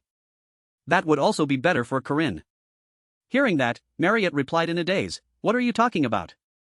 Park Ciu immediately replied, the enemy Corinne must face from now on is the strongest of the Danan race. He flashed a weird smile, I am a great mage, I want to stand by his side and support him. That is Corinne's happiness, so shut up. Marriott suddenly lowered her face to the ground. Then said helplessly, fine, I love Corinne. She fell silent as soon as she finished, but the next second she flashed a weird smile and continued, no. Not Junior Corinne, but Corinne. In just a moment, her power was released, attacking Park Ciu from behind and causing him pain. Fresh blood splashed onto the cold ground. Park Ciu was full of confusion and astonishment, damn brat, how can she use vampire power? Have her memories returned? Marriott immediately replied, because you keep saying nonsense, I realize this world is a lie. She spoke while radiating an annoyed power, leave Corinne? How dare you say that? The image of Corinne appeared in her mind along with the sentence, I want Marriott Dunlap to be happy. That was the motivation that made Marriott reply firmly, and Corinne also wants me to be happy. Marriott Dunlap, the ancient vampire, had fully awakened. Sharp ice shards were quickly launched. She controlled the ice shards to strike directly at Park Ciu, if you want me to be happy, then Corinne must also be happy. That is the reason why the person who can make Corinne the happiest in the world. She affirmed with full excitement, it's not Isabel, it's not you, it's me. As soon as she finished speaking, the last orban in Gus' hand also shattered, leaving him extremely confused, impossible. Corinne, standing to one side, leisurely picked his nose and asked, things didn't go according to your plan, did they? He turned back irritably and replied, shut up, Corinne, this isn't love. Images of the three Alisa, Marriott, and Garen immediately appeared. Looking at them, Angus shouted angrily, this is just the insane obsession of these girls. Yes, now I understand, Corinne. In the end, the reason all the girls became like this. It's all because of you. As soon as he finished speaking, he directly released his power. Angus spoke amidst Corinne's confusion, this is the final trial for you, Corinne. Immediately, a flock of swans suddenly appeared. Manga said, "This is the trial I underwent thousands of years ago to find true love, the proof of my love." He said with a sinister smile, "I pursued the woman of my dreams without a moment's hesitation. I sang love songs all night, can you do the same?" Among these 150 swans, there are the girls who have turned into swans. You have 3 minutes to find the real ones. Hearing that, Corinne suddenly broke into a smile. Angus was confused and dazed when he saw this, and immediately said, "You. What on earth do you plan to do?" Corinne didn't answer, only coldly used the Reaper's magic orb. The soul detachment skill has no effect on those with a strong sense of self. Immediately, the flock of swans was struck by the power. He didn't hold back at all and attacked the entire flock, not missing a single one. Looking at the 3 remaining swans, Corinne said calmly, "These 3 are the 3 girls, right? Their eye colors are very distinct. No need for 3 minutes, I found them in less than 1 minute. Release them right now." Seeing Angus showing a strange expression before him, he felt extremely confused. Angus explained with an interested face, "I said you had to choose one real person, didn't I, Corinne? You are only allowed to choose one person, the other 2 will fall into eternal sleep in this land. Now, pass the trial of true love." Pushed into a corner, Corinne only sighed calmly and said, "You're making a big mistake. From the beginning, I never had the right to choose, fortunately, they chose me. Even if I fail this trial, I came here to save everyone. If having to choose one person means abandoning the others." Saying this, he pointed his spear directly at Angus and declared firmly, "Then he'll deal with you first." This left Angus speechless for a long time. Then he suddenly interjected, "I passed the swan trial and won her. That is the story the world knows as a legend, but I never truly won her heart. She turned into a swan and fled from the beginning because she was afraid of me. In the end, I was rejected, left alone to drink and sing all night. Perhaps if I had waited patiently, the outcome would have been different." Telling this, Angus suddenly broke into a smile. He added, "Through that trial, I learned that love is not about conquest but about respect." Yes, Corinne, that is the correct answer. Now I understand why the girls never give up on you. Leave them here. They will not fall into eternal sleep, and if you pass the final trial, they will return with you. Seeing Angus about to leave, Corinne immediately spoke up, "I'm very grateful, but I still want to take them with me." Angus refused, "No, leave them to me. The final trial will be extremely dangerous." As soon as he finished speaking, Corinne suddenly noticed a strange phenomenon: the sun was moving on its own. This was not Engus magic. There's only one person who can activate Clayam Solis without their own will, the king of all gods. A figure shining like the dawn appeared. "The final trial will be given to you by me, descendant of the sun, Nuada Erjitlam. The 4 great treasures of the legendary hero, Liafael, Ariadbar, Undri, and Clayam Solis." Nuada Erjitlam, the master of Clayam Solis, said firmly, "I bring the final trial to you, the heir of the sun. King of the gods, Nuada Erjitlam." Seeing him, Corinne thought, as expected, it's Nuada in the end. The first trial was unpredictable, so I prepared Mattis Head and the Sazu Octopus to lure the trial giver out. Yet unexpectedly, Angus appeared. Conversely, the final trial can be predicted. I am holding Clayam Solis, and Nuada was originally the master of this sun sword. Even though it's predictable, preparation has its limits, because in the game, it's impossible to possess the sun. The final trial always forces one to overcome it with strength, so I summoned the 3 strongest people possible. Thinking of this, he looked at Angus, who was happy in the distance, and said, "The more I think about it, the more annoying it really is." Seeing him like that, Nuada Erjidlam immediately reminded him, "Don't be absent-minded, where are you looking? The trial has already begun." As soon as he finished speaking, a giant appeared right behind Corinne. He threw a powerful blow that forced Corinne to hurriedly dodge. Observing the match, Nuada Erjitlam said calmly, "In ancient times, the first race born on this land was the giants." As he spoke, the image of the giant appeared. "The second is the Dan and God race like me. The third is the descendants of darkness and night, the demon race. The fourth is your human race, the Goiden. Among them, the one you must defeat is the great warrior Sreng. Sreng, a demon warrior with a muscular body and powerful strength that made everyone tremble in fear." Nuada said calmly, "This is the plain of Mag Twirid, where I defeated Sreng and also where I lost my arm. If you bring Clayam Solis here, then the goal must naturally be my left arm. Because this is the indispensable object to control the sun perfectly. Now, face the great warrior Sreng and feel your helplessness." While he was speaking, Corinne and Sreng were fighting very enthusiastically.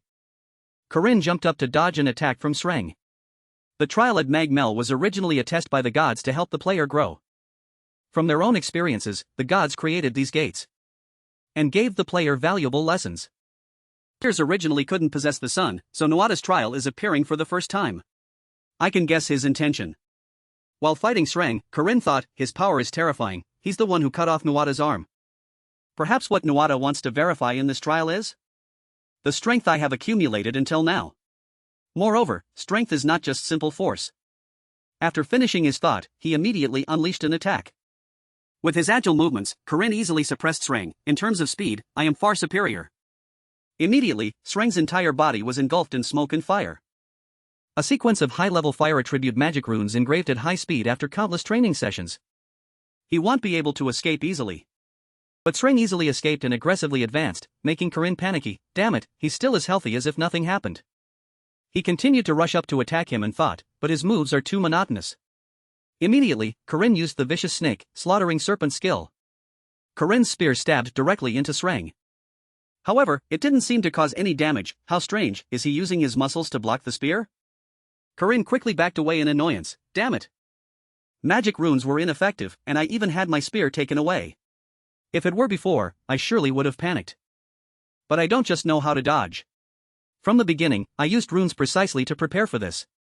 He remembered Arindanua's words, this cultivation is to extend the time you can use the sun. Corinne asked curiously at that time, can I control the sun with just my own strength now? Arindanua replied, in the secret realm of the gods, there are magic runes that have been engraved beforehand. The reason you can use the sun is because this place is overflowing with mana. Arindanua immediately countered, that's not it. Remember, I saw it very clearly with my own eyes. To protect everyone, you once used your own strength to operate the sun. Returning to reality, Corinne activated Clayum Solace. Clayum Solace began to gather the power of the sun. A powerful surge of energy accumulated in his hand. However, it suddenly disappeared, leaving Corinne confused. Has the sun disappeared? He told himself, could it be that time's up? No, not yet. Besides me, the only one who can control the sun is. Could it be Nuada Ergitlam? After finishing his thought, Corinne looked up at Nuada Ergitlam. He spoke coldly, I told you, don't be absent-minded. Sreng took the opportunity while Corinne wasn't paying attention to attack him directly. Corinne thought in confusion, the great warrior only pursues one thing, the destiny he once fulfilled. He will definitely cut off his opponent's arm. In just a moment, Corinne had an arm cut off and lay in pain on the ground. Corinne tried to use the Cana rune spell to treat it, I must stop the bleeding immediately. Seeing this action, Nuada Ergitlam spoke up, burning the wound to stop the bleeding? How unfortunate. The sun will not allow that to happen. Corinne looked at Nuada helplessly and asked, did you calculate this from the beginning? He replied, the throne of the Danan is only for those with a whole body. I lost my arm to Sreng and had to give up the throne. But I am satisfied because I defeated the demon race, opening the era of the gods. My heart is still at peace. Then you, the Goiden race, ended the era of the gods. Nuada clenched his hand irritably, until all my merits and aspirations were turned into nothingness. Arindanua sent you, so this trial began. Most of the gods here follow Arindanua of justice. Could it be? Corinne couldn't finish his sentence.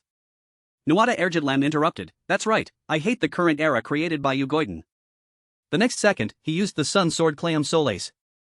Then he said solemnly, I, Nuada Ergitlam, not only despise the filthy demon race, but also despise the weak Goiden like you.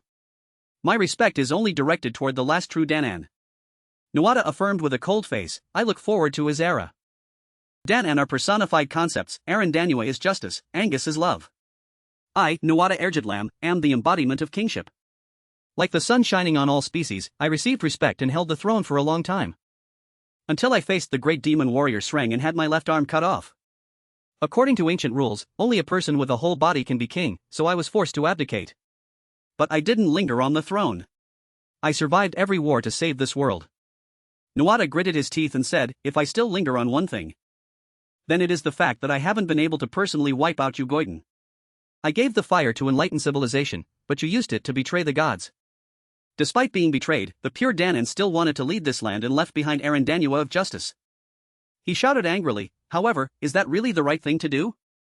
Under Nuada Ergitlam's power, Corinne could only dodge blows in vain. Looking at his bleeding arm, Corinne thought, I'm bleeding too much, if this continues, he'll die. He picked up his weapon and spoke, because the Goiden are the ancestors of humanity, I understand your resentment. But we humans, compared to the Goiden race, are very different. Corinne launched an attack, but Nuada Ergidlam easily parried it with his weapon. Corinne's eyes grew vacant as Nuada spoke, there is no difference at all. With that, he directly struck Corinne, sending him crashing to the ground. Watching him cough up blood, Nuada calmly said, humanity never stops slaughtering and ravaging this land for gold and ideology. In the end, this world will turn into a hell more terrible than the era ruled by the Sky Titans. Before that happens, I must make this world peaceful once again. Nuada Ergidlam asserted firmly, through absolute power. The solar flames blazed fiercely, reaching up to the blue sky. In Corinne's eyes now, there was only the color of bright red fire. In his stream of thoughts, I still clearly remember the flood event at the Rodion River. People were swept away by the water, screaming helplessly in agony. 100,000 people were slaughtered by Park Ciu. Cries for help echoed everywhere, asking if anyone would save their lives. And the image of myself back then, only able to stand and watch helplessly without being able to do anything. Returning to reality with a blood-stained body, Corinne thought vaguely, I still remember clearly. At that moment, a voice rang out calling his name. The screams of his old friends begging to live resurfaced in his mind. Meanwhile, Nuada prepared to deliver the finishing blow.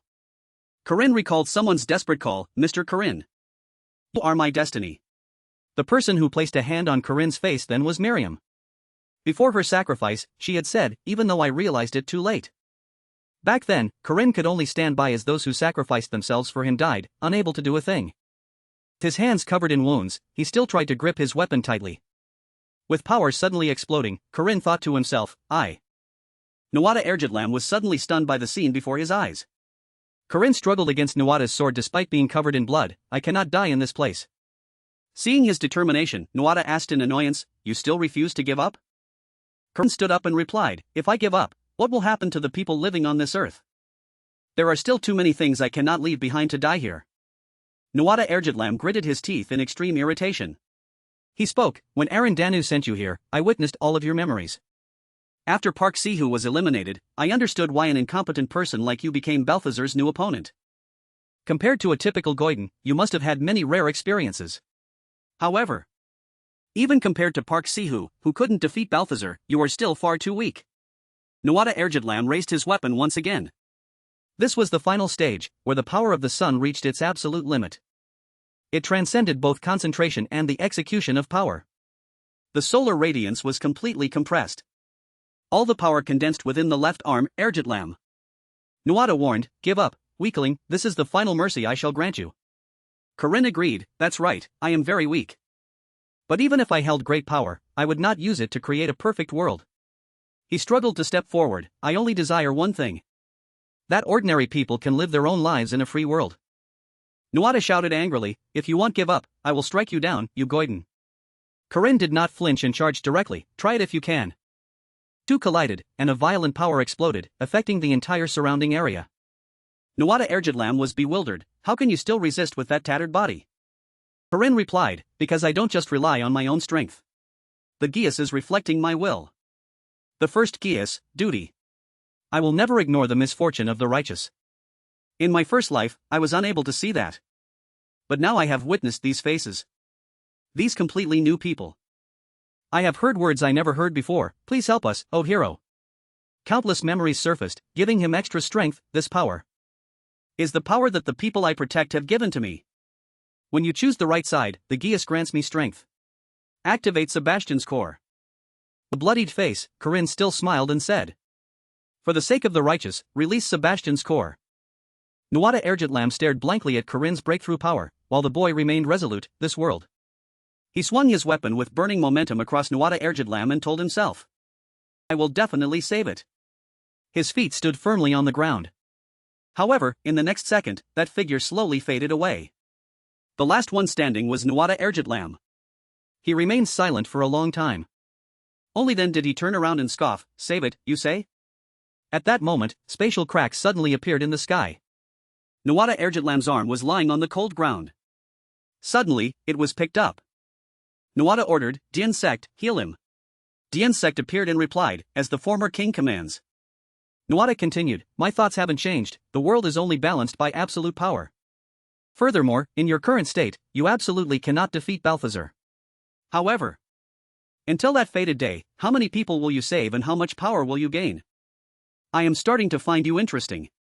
You have officially passed the trial. Nuada smiled and departed. Struggle and prove your will, Corinne. Corinne slowly opened his eyes, and Diensect immediately asked, "Are you awake?" Diensect continued, "Your body has been completely exhausted. Aaron must have been very worried."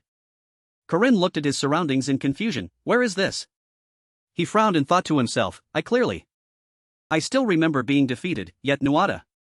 Diensect interrupted, "The former king said he would watch the results. He said you passed the trial. He told me to convey that you have completed the test."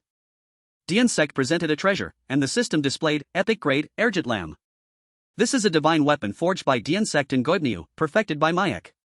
It can hold infinite power and increases mana by 200% when used with Clayum Solace. In the game, this was a hidden item used by Bress. Players originally had no way to obtain this Ergitlam. Looking at this arm, he thought, the price paid. It seems worth it. At least I prevented Ohad Gress from becoming stronger. Maybe I can comprehend the perfected sun. Corinne smiled, "Please return my friends to me." Diensect immediately replied, "It is still too early." This made Corinne confused. In Mag-Mel, depending on the items carried, the system leads to different gods. Normally, a player can only choose a single treasure. But this case was something I had never seen, even in the game or the previous cycle. Dagda said with a smile, "Since you have been recognized by the former king, you are recognized by all of us. Angus has gone to reward those 3 young ladies." Corinne replied curtly, "Yes." Manhwa Macliar introduced himself, "I am the master of this treasure island Mag-Mel, the wealthiest among the Danan. To the hero who passed the king's trial, I shall grant the treasures I have long cherished." Receiving 3 gems, Corinne was surprised, not 1, but 3 treasures? How unexpected. Suddenly a voice rang out, "Nuada recognized you?" That is truly beyond expectations. It was Luff Lamphata. "I gave everything to Balthazar, so I have nothing left for you, except for one thing. If one day you defeat my successor, I will hand over his relics to you." Corinne thought in surprise, in the original game, even after defeating the final boss, you couldn't get Luff Lamphata's treasure. He asked in confusion, "You were originally Balthazar's ally, why do this?" Luff interrupted, "Don't misunderstand. You are the inheritor of the solar power. The battle between you and Balthazar is an honorable one, I will not interfere. Regardless of which side wins, our wishes will surely be fulfilled." Corinne found those cryptic words difficult to understand. He received 4 treasures including Ergitlam, D-Dirge, the Red Spear, and Baragang's Poison. Finally, there was Yuthan, the legendary harp of the god Dagda that once struck down 9 giants. After handing over the treasures, the gods left and chatted about preparing more dowry for Aaron. A few weeks later at the Guardian's office, Alisa received the red horse Nimhane from Angus.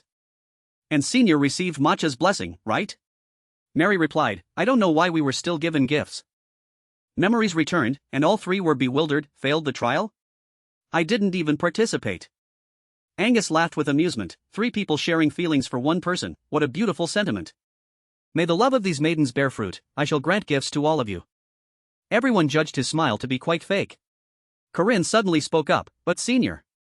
Lying on Mary's lap, he said shyly, "I still have to write the mission report for the association." Mary said happily, "That can wait until later, you worked hard on your own this time." Corinne blushed and replied, "Then, is it okay?" He closed his eyes and told himself, "So soft, he'll just rest for a little bit." Suddenly a loud noise outside made Corinne jump up. It was the cat that usually hung around the office. Corinne opened the window, "Nabi is here, come here." Letting it lick his face, he asked, "Senior, is there any fish left in the kitchen? This little one especially likes braised mackerel." Mary's expression suddenly darkened as she called out coldly, "Corinne, do you know that Guldig also received a treasure at Mag-Mel?" The cat Nabi heard this and was startled. Mary approached Nabi with a sinister smile, "So that's how it is." Nabi stared back with fiery eyes. Mary teased the cat, while Nabi hissed angrily, leaving Corinne completely confused. The academic atmosphere at Mag-Mel was very relaxed. Students often went out to do missions for the Guardians Association. This was no exception for the Corinne Guardians group. After dealing with the monsters, Ron Waski spoke up, "This side is done." Corinne was surprised by his progress. Ron had received the magic sword Moraltak from Manhwa, a very powerful weapon of mass destruction. He said, "Maybe you're almost eligible for a Guardian's rank promotion." Ron was skeptical about this rapid promotion record.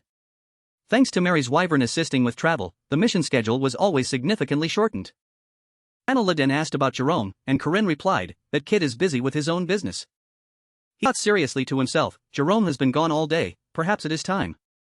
At the church, Bishop Li Jinyoung smilingly welcomed Jerome Rosaire. Jerome reported that joining the Guardians made searching for information more convenient. Kneeling before Lee, he said, "Sir, I have found the Dark Mage's laboratory. There's even a letter from you about sending children under 13 to the Magic Tower." The text clearly showed an order to stop kidnapping civilians and switch to sacrificing children. Jerome asked in confusion, "Is it true that kidnapping and sacrificing children is a reality?" Lee Jin-young coldly replied, "How troublesome, my brother." He put on a terrifying face, "On the path of serving the gods, one must sometimes step into the mud. Remember when we purged the witches, the sacrifice of the innocent is for the greater good, the gods will understand." Jerome Rosaire said no more, only replying, "I understand." He quickly slammed the door and left. Lee thought angrily to himself, "Meddlesome brat, he'll deal with you once this is over." The plan to cause a great massacre had failed, everything had fallen apart. Even the Crusade squad intended to provoke Warren had gone missing. Public opinion campaign to turn the demon race into enemies had also completely failed. Furthermore, 2 of the 7 sects of the Magic Tower had been completely destroyed. Yet, they let that Eastern mage overwhelm them entirely. The more he thought, the tighter he clenched his fist in resentment. However, Lee remained optimistic, those failures also have their value, it is the will of the gods. On the street, people were talking about Saint Estelle's plan to escort the prisoners. Estelle reported that the transport of Grade A heretics was proceeding smoothly with the Holy Knights. The other end of the line irritably demanded they be tried at the Holy Land of Zion. This included Mostan of the Magic Tower, the Formation Master Kong Hanwal, and the Crusade Squad. Because of the large number of prisoners, they had to travel by land, which would take more time. Estelle smiled at the comment about her attire not being formally appropriate. At that moment, she suddenly noticed something unusual. It was a person wearing a red cloak right in front of her. When she saw Miriam, Estelle cried out in panic, "Mia!" The day of the Makaba prisoner transport had arrived. The group headed toward the Holy Land under the blessing of Saint Estelle. Although it was rare for the saint to personally escort them, since these were dangerous criminals, preventative measures against escape had been thoroughly prepared. Estelle prayed silently. Suddenly a loud shout rang out along with smoke and fire, "Ambush! Protect the saint!" Estelle pondered, "Does the Magic Tower intend to treat me as an enemy? Are they going to risk their lives?" She spoke, "Is the pressure from the prayer lacking? With these numbers, a decrease in effectiveness is obvious." A soldier rushed over, "Saint, please take cover. It's too dangerous here." However, Estelle had disappeared, causing the soldier to panic. The prison carriage door slowly opened. Mostan and his accomplices laughed loudly, "Coming to untie us yourself? Are you crazy?" Estelle suddenly appeared, making them cry out in shock, "The saint!" Mostan's group casts spells, as soon as the prison opens, the mana suppression on our bodies vanishes. Their power created continuous tremors. They were confident, "Is the saint only this weak? You should go and rest." Estelle suddenly spoke, "Why didn't you follow proper procedures instead of committing the crime of escaping?" Cursed flames flared up but did not affect Estelle at all. She said calmly, "Repent." The saint's prayer opened a miracle, making swords and spears unable to harm her. "I shall not be harmed, the Lord will protect me from armies in fierce fire." Mostan panicked in fear, "What on earth is this? You crazy woman, don't come near." Estelle continued to pray, "Please Lord, watch over and protect me. Take up the iron rod and strike down the enemy." She used her staff to strike directly at Mostan, "You shall be crushed like a ceramic jar." A fierce battle broke out amidst the thick smoke. The commander shouted, "I'll handle this. Quickly find the saint for me." The subordinates were helpless against the monsters, "There's no end to this, we must protect the saint." A soldier suddenly narrowed his eyes to observe. Seeing Estelle, he cried out, "Saint! You are here?" Having finished off 2 enemies, Estelle asked about the group's casualties. The soldier reported no deaths yet, but the wounded were increasing rapidly, with a risk of being wiped out. Estelle decided, "I will execute the prisoners on the spot and then retreat." The soldier was confused. Retreating now is too early, Mostan might have used a fake body. Estelle pondered.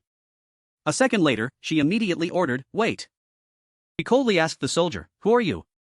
I've never seen you in the escort party." The soldier's face suddenly darkened mysteriously. He grumbled, "Damn it. It was the great mage Izrin of the Magic Tower in disguise." Izrin coldly assessed that he had made a mistake by acting unusually. Estelle cried out in great shock, "What? Izrin cast a spell, you say retreat? That is impossible." A blinding beam of light shot straight up into the high sky.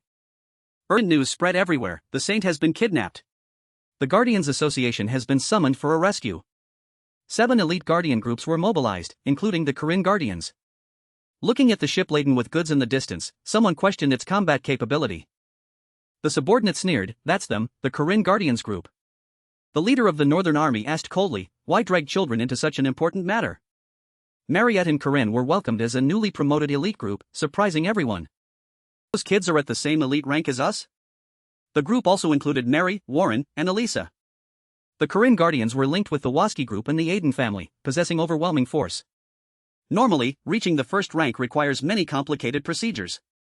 But due to the emergency and their outstanding achievements, they were promoted immediately. The campaign to suppress the Magic Tower officially began here. President of the Guardians Association stood before everyone and spoke. "The Magic Tower has kidnapped the Saint. To rescue her, our association branch has sent the 7 elite guardian groups present here. They must be placed in the most elite ranks." Upon hearing that, the elite Cana Knight group of the Guardians replied, "Hey, saying that, but the appropriate reward for us has been prepared, right?" The Red Brotherhood group also cut in, "We aren't a charity." The president of the Guardians Association quickly replied, "Of course. Regarding this event, the kingdom has promised to grant great rewards to the heroes participating in the Magic Tower suppression campaign. For the Guardians participating in this campaign, unlimited looting will be permitted. Whether it is resources or human resources, all are allowed." Hearing this, everyone in the association was happy and visibly excited. "Very good, very good. Excellent. Thanks for watching the video. Great. Great. Wonderful. Wonderful. Good. Thanks for watching the video. Splendid. Thanks for watching the video. Very well. Very well. Thanks for watching the video. Fantastic. Fantastic. Amazing. Amazing. Amazing. Superb. Thanks for watching the video. Marvelous. Marvelous. Very. Thanks for watching the video. Good.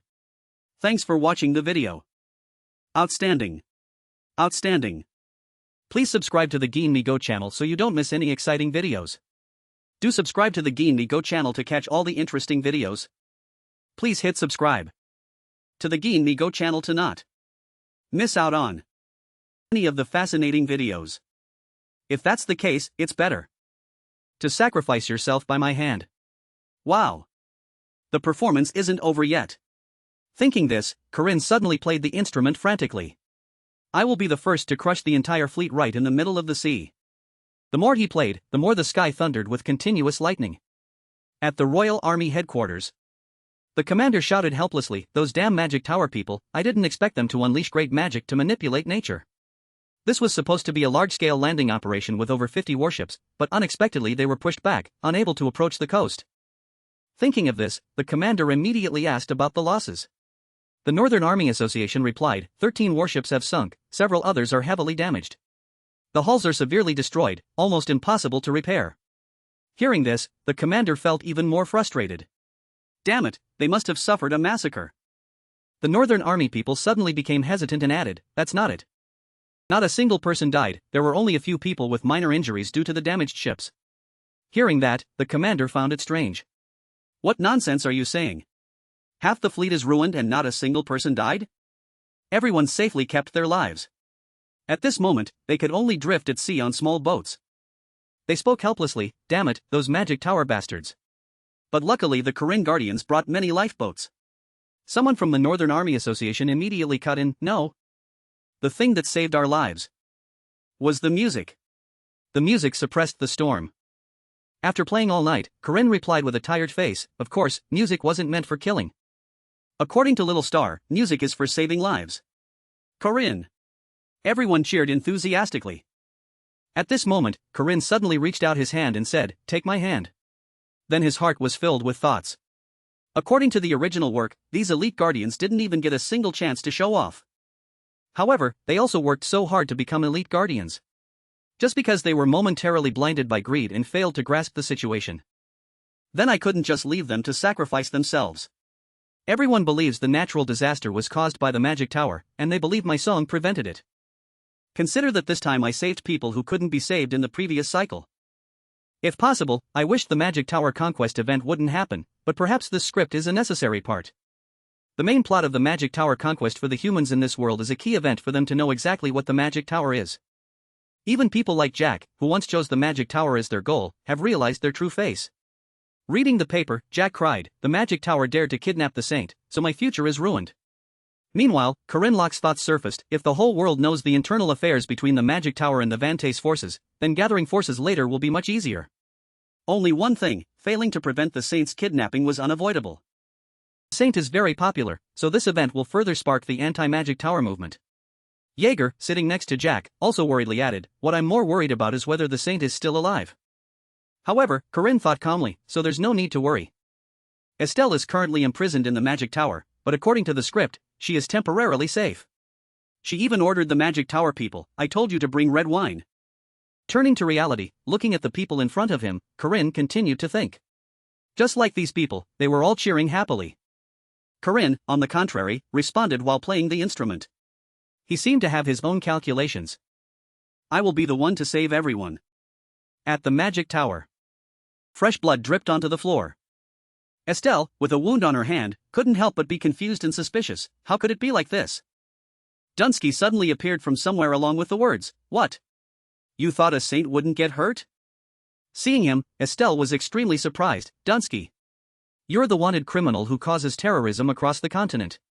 Hearing that, Dunsky replied with some interest, "It's truly an honor to be recognized like that." "So? Do you know what that thing is?" Seeing what he brought out, Estelle was taken aback. That is. Then she shouted in shock, "The holy charm. Why is that in the hands of a terrorist like you?" Dunsky sneered and replied immediately, "A holy charm? All right, that's what people call it." At this moment, Edrin suddenly restrained Estelle's hands from behind, coldly reminding her, "Enough chatting, I will pour the holy blood into the cup." This surprised Estelle greatly. "What? Stop it. What are you planning to do?" Despite her pleas, they continued, with a voice ringing out, "Holy blood has many uses, for example, resurrecting the giants that disappeared from ancient times."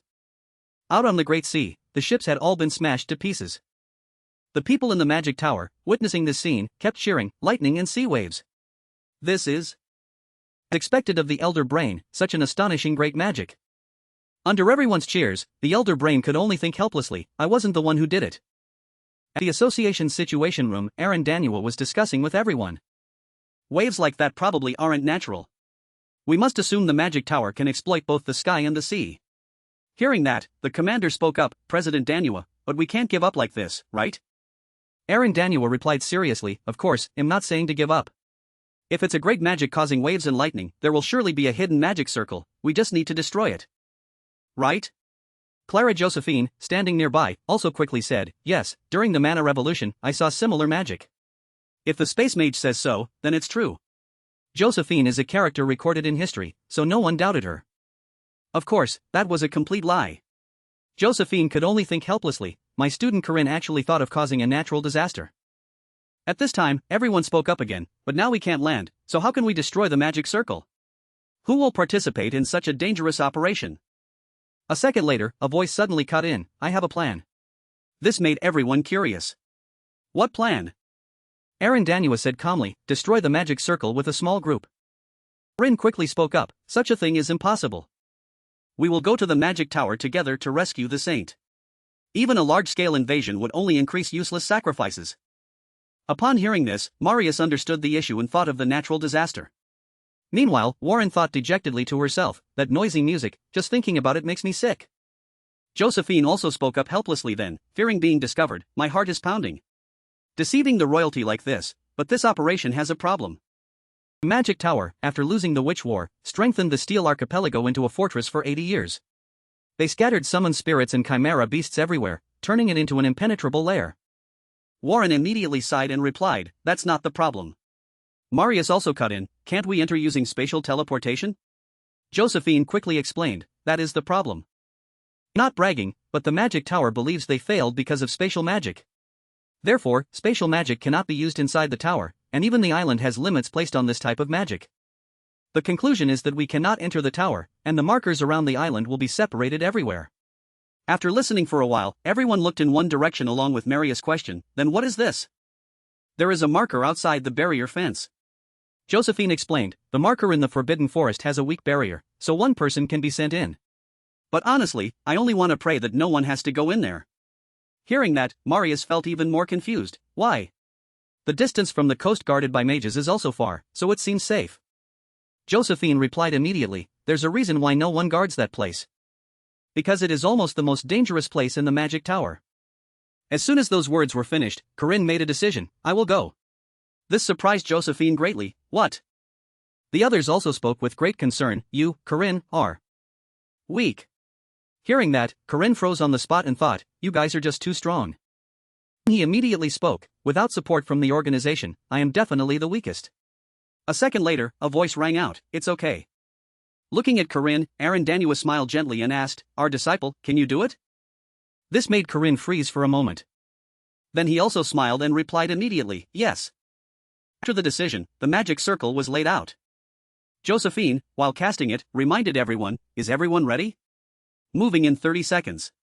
Alisa Aiden immediately spoke up, don't worry about this side, everyone be careful. Before leaving, someone suddenly called Corinne. Aaron gently touched his hand as a reminder. Don't get hurt. This made Corinne extremely confused, huh? The blushing face, Aaron tried to say every word, if you get hurt. Meanwhile, Josephina's reminder still echoed, 10 seconds before teleportation, everyone get ready. As if understanding Aaron's heart, Corinne suddenly patted her head and said gently, see you at the magic tower. Did you bring the potatoes? I won't get hurt, thanks for worrying about me. Aaron looked at him and said nothing. Only a second later, a flash of light appeared. Corinne appeared in the Forbidden Forest. The forest's magic realm was created by the Green Magic Sect. It was the worst stage that even a max-level player party would find difficult to overcome easily. The spirit Hanra, a beautiful spirit specializing in seducing forest intruders, saw Corinne and spoke with some interest, quite handsome, but very reckless. Come here. As she spoke, she reached out her arms. Corinne was suddenly dazed by this scene. Most people are captured by countless spirits. Then their limbs are torn apart as they are sacrificed. They spoke enchantingly to Corinne, fall into my arms. However, for some reason, they couldn't touch him. Hanra even passed through Corinne's body. Meanwhile, he spoke calmly, the scenery is beautiful, I've been so busy lately I haven't had time for mountain climbing. This naturally made Hanra extremely confused, what is this? Corinne looked around and thought, let's see, the magic tower is the place where the most magic experiments and progress in the world happen. And the place that stores all kinds of herbs and materials for them is this forest's magic realm. Just as he finished thinking, he found a precious material, oh, a mandragora. The reason there are so many magic spirits here is because. While Corinne was engrossed in looking at the materials, the group behind him was full of rage, wanting to eat him alive, rest in peace. Corinne was completely unaware, still speaking casually, should I take this with me or not? Immediately, those Hanra spirits moved directly toward him because they were a form of guardian. Mist covered the entire forest. Corinne suddenly smiled and spoke, I'll skip it this time. Even if they are guardians, so what? You do not perceive spiritual entities. Corinne just skipped away in the confusion of the spiritual entities before him. Self-binding contract to receive a 50% damage increase effect on physical matter. Simply put, it's a debuff, you cannot perceive spiritual entities. In Corinne's thoughts, no different from when I met Duke Sebastian. Because it's hard to interact with spirits. I cannot be harmed by them. As a result, it's truly a great profit. Corinne could leisurely take the herbs without being able to see those spiritual entities. As soon as he consumed them, the system immediately displayed, you have drunk azurous carbonated water, aura level increased by 3 ranks, mana level increased. Max aura increased by 2000, max mana increased by 1500. You have eaten jade room honey. You have eaten blood bird's nest, recovery power effect doubled.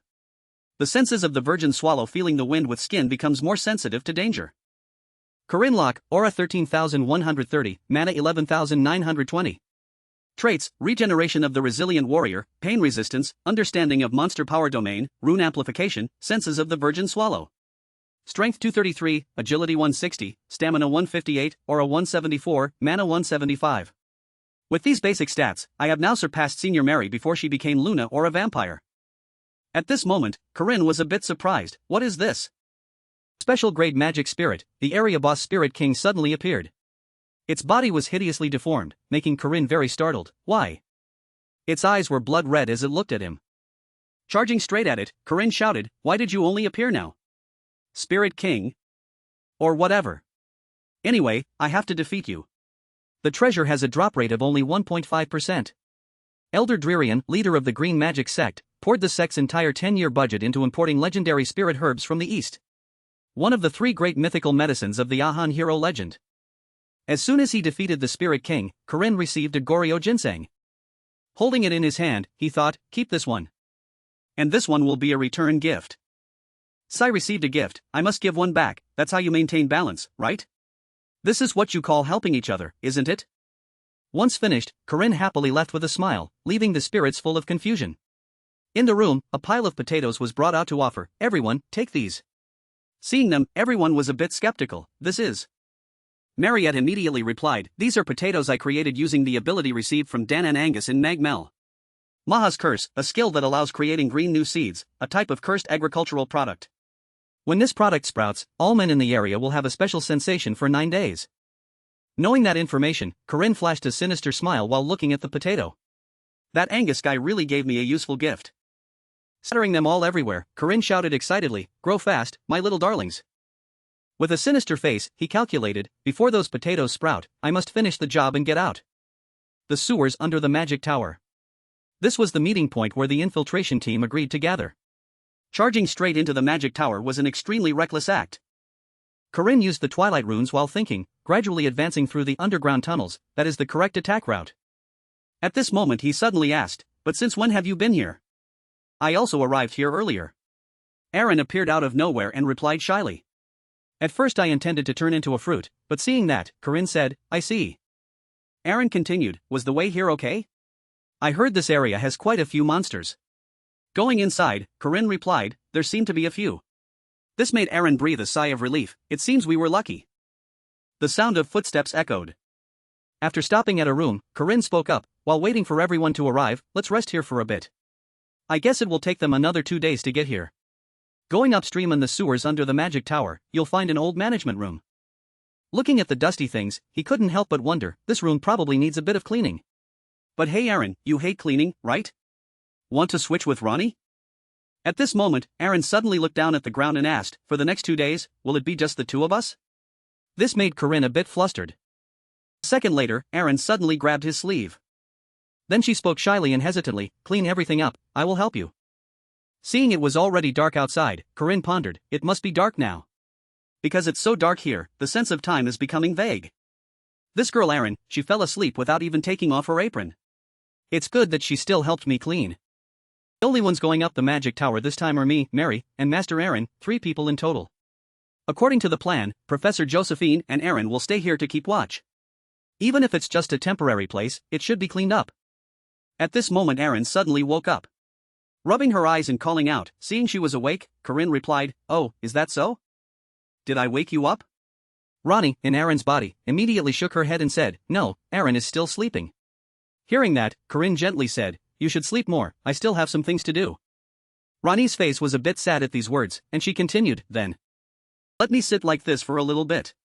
This action of hers made Corinne extremely embarrassed, Ronnie. Ronnie, on the contrary, didn't pay attention to that, still immersed as she said, it's so warm and comfortable in your arms. This sentence naturally made Corinne's face turn very red. He just sat still and let Ronnie lean on him.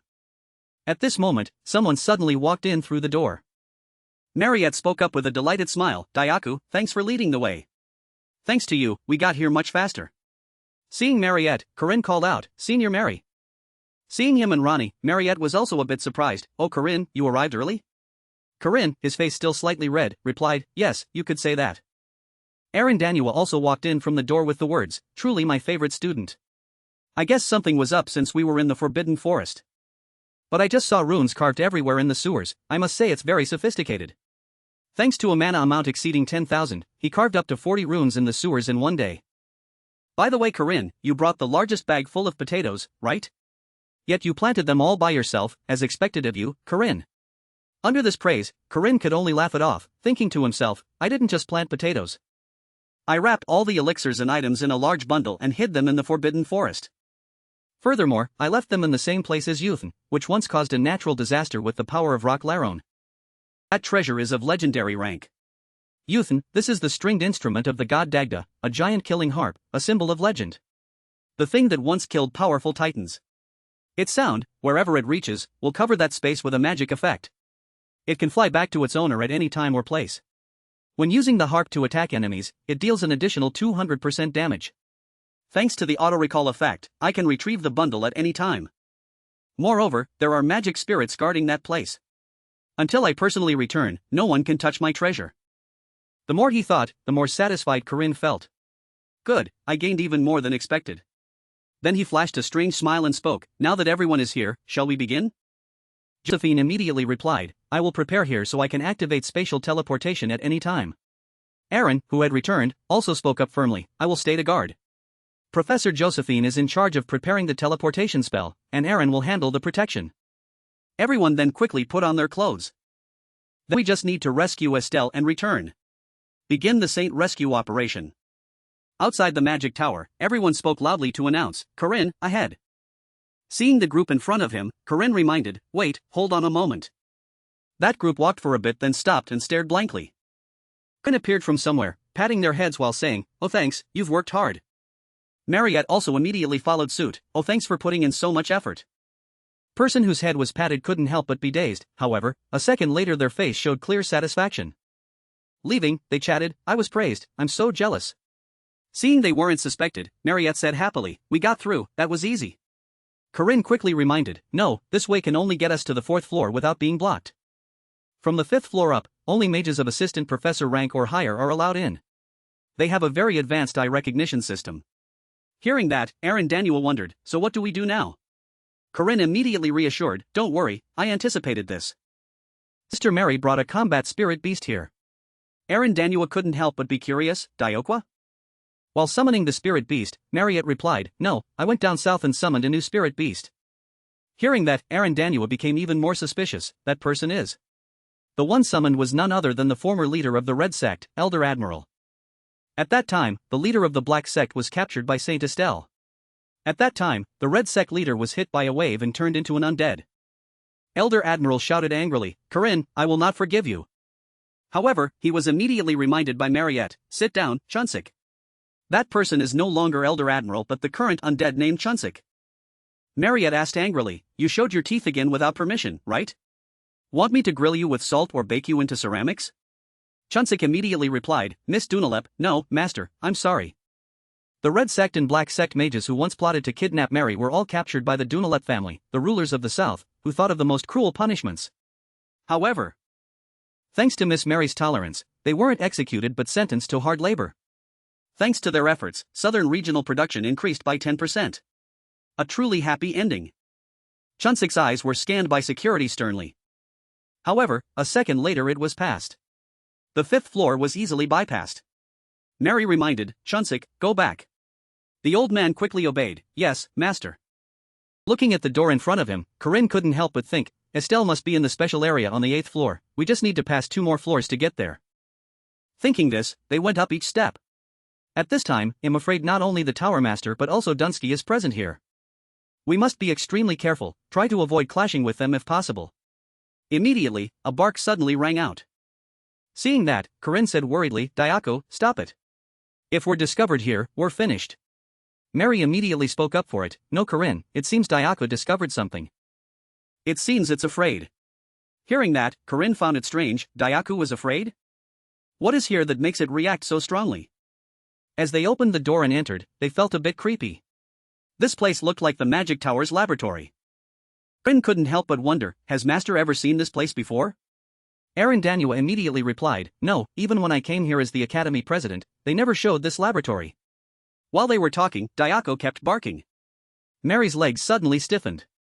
Seeing this scene before her eyes, she spoke in confusion, Corinne.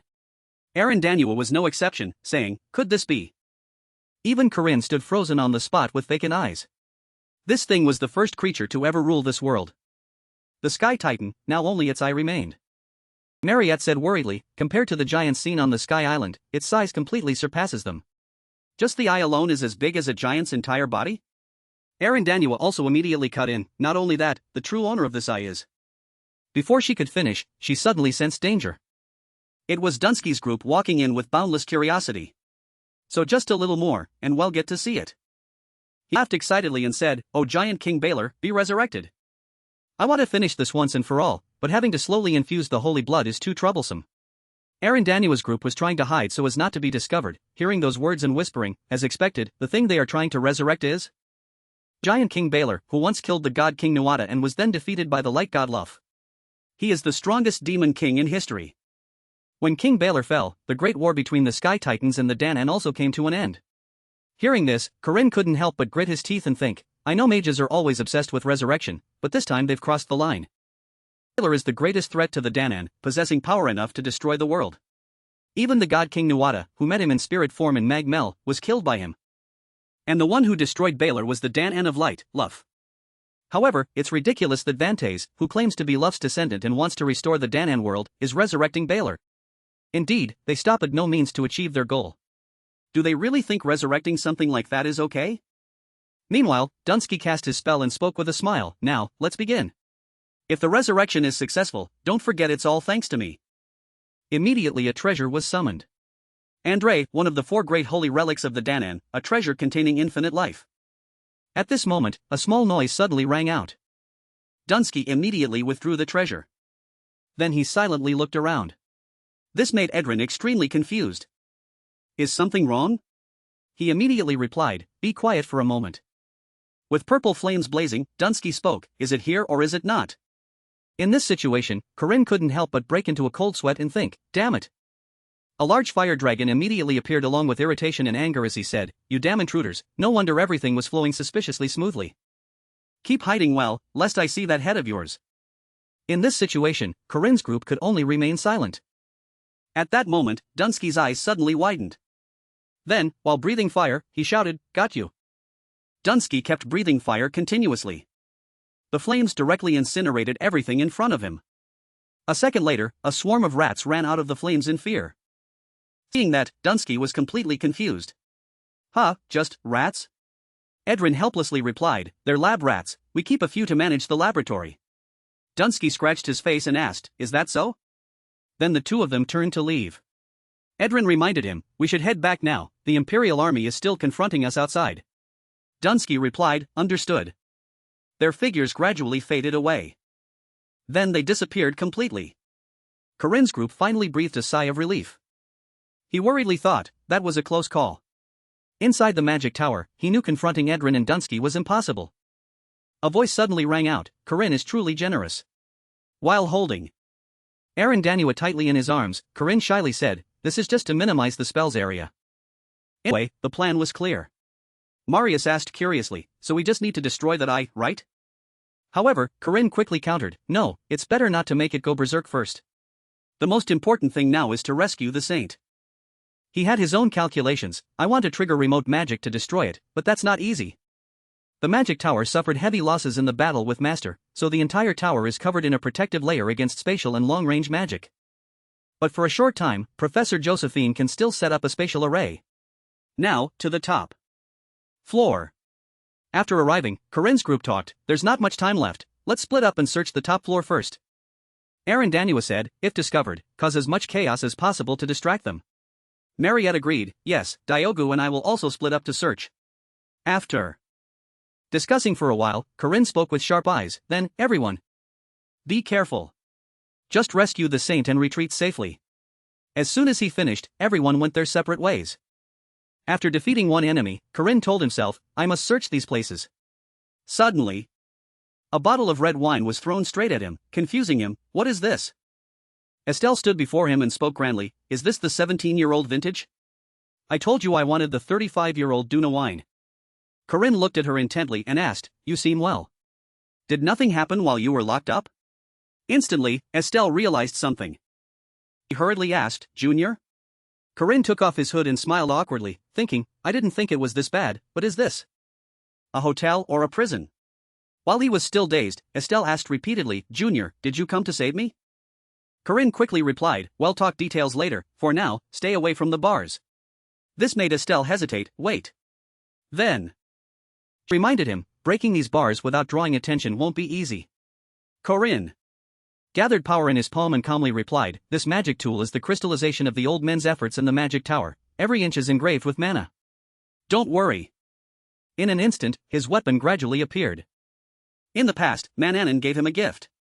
I, the son of the sea, Manannan Mac Liar, bestow upon Corinne Locke, direct bloodline of the great Dan and leader of Era, the spear capable of nullifying mana.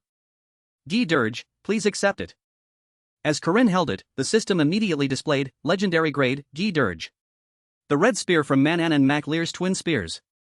Can nullify magic effects on a single target.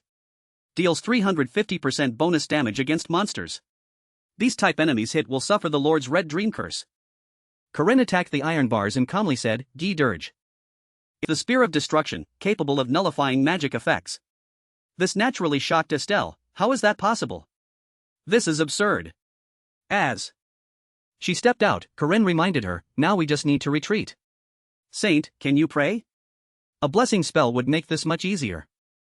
Estelle looked at her hands helplessly. I don't understand it either, but my holy power won't work right now. Just like in the original story, Estelle can't use holy power yet, though I've guessed the main reason.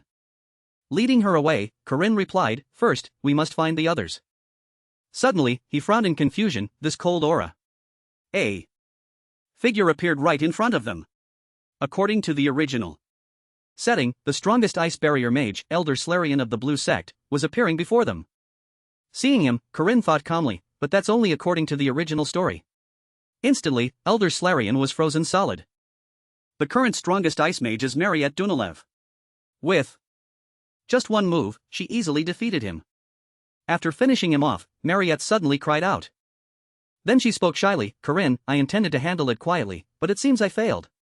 Corinne didn't criticize, he even praised her, it's okay, you did great. Aaron Danua appeared out of nowhere and hurriedly reminded them, judging by the footsteps, the mages will be here soon. Hurry. Corinne obeyed immediately, yes, master. The magic tower was normal just a second ago. However, the next second, it exploded. Corinne's group jumped down from above as a voice rang out, this was all part of the plan. Sister Mariette. Hearing Corinne call her, she immediately understood. Then, using her ice wings, they flew directly through the sky.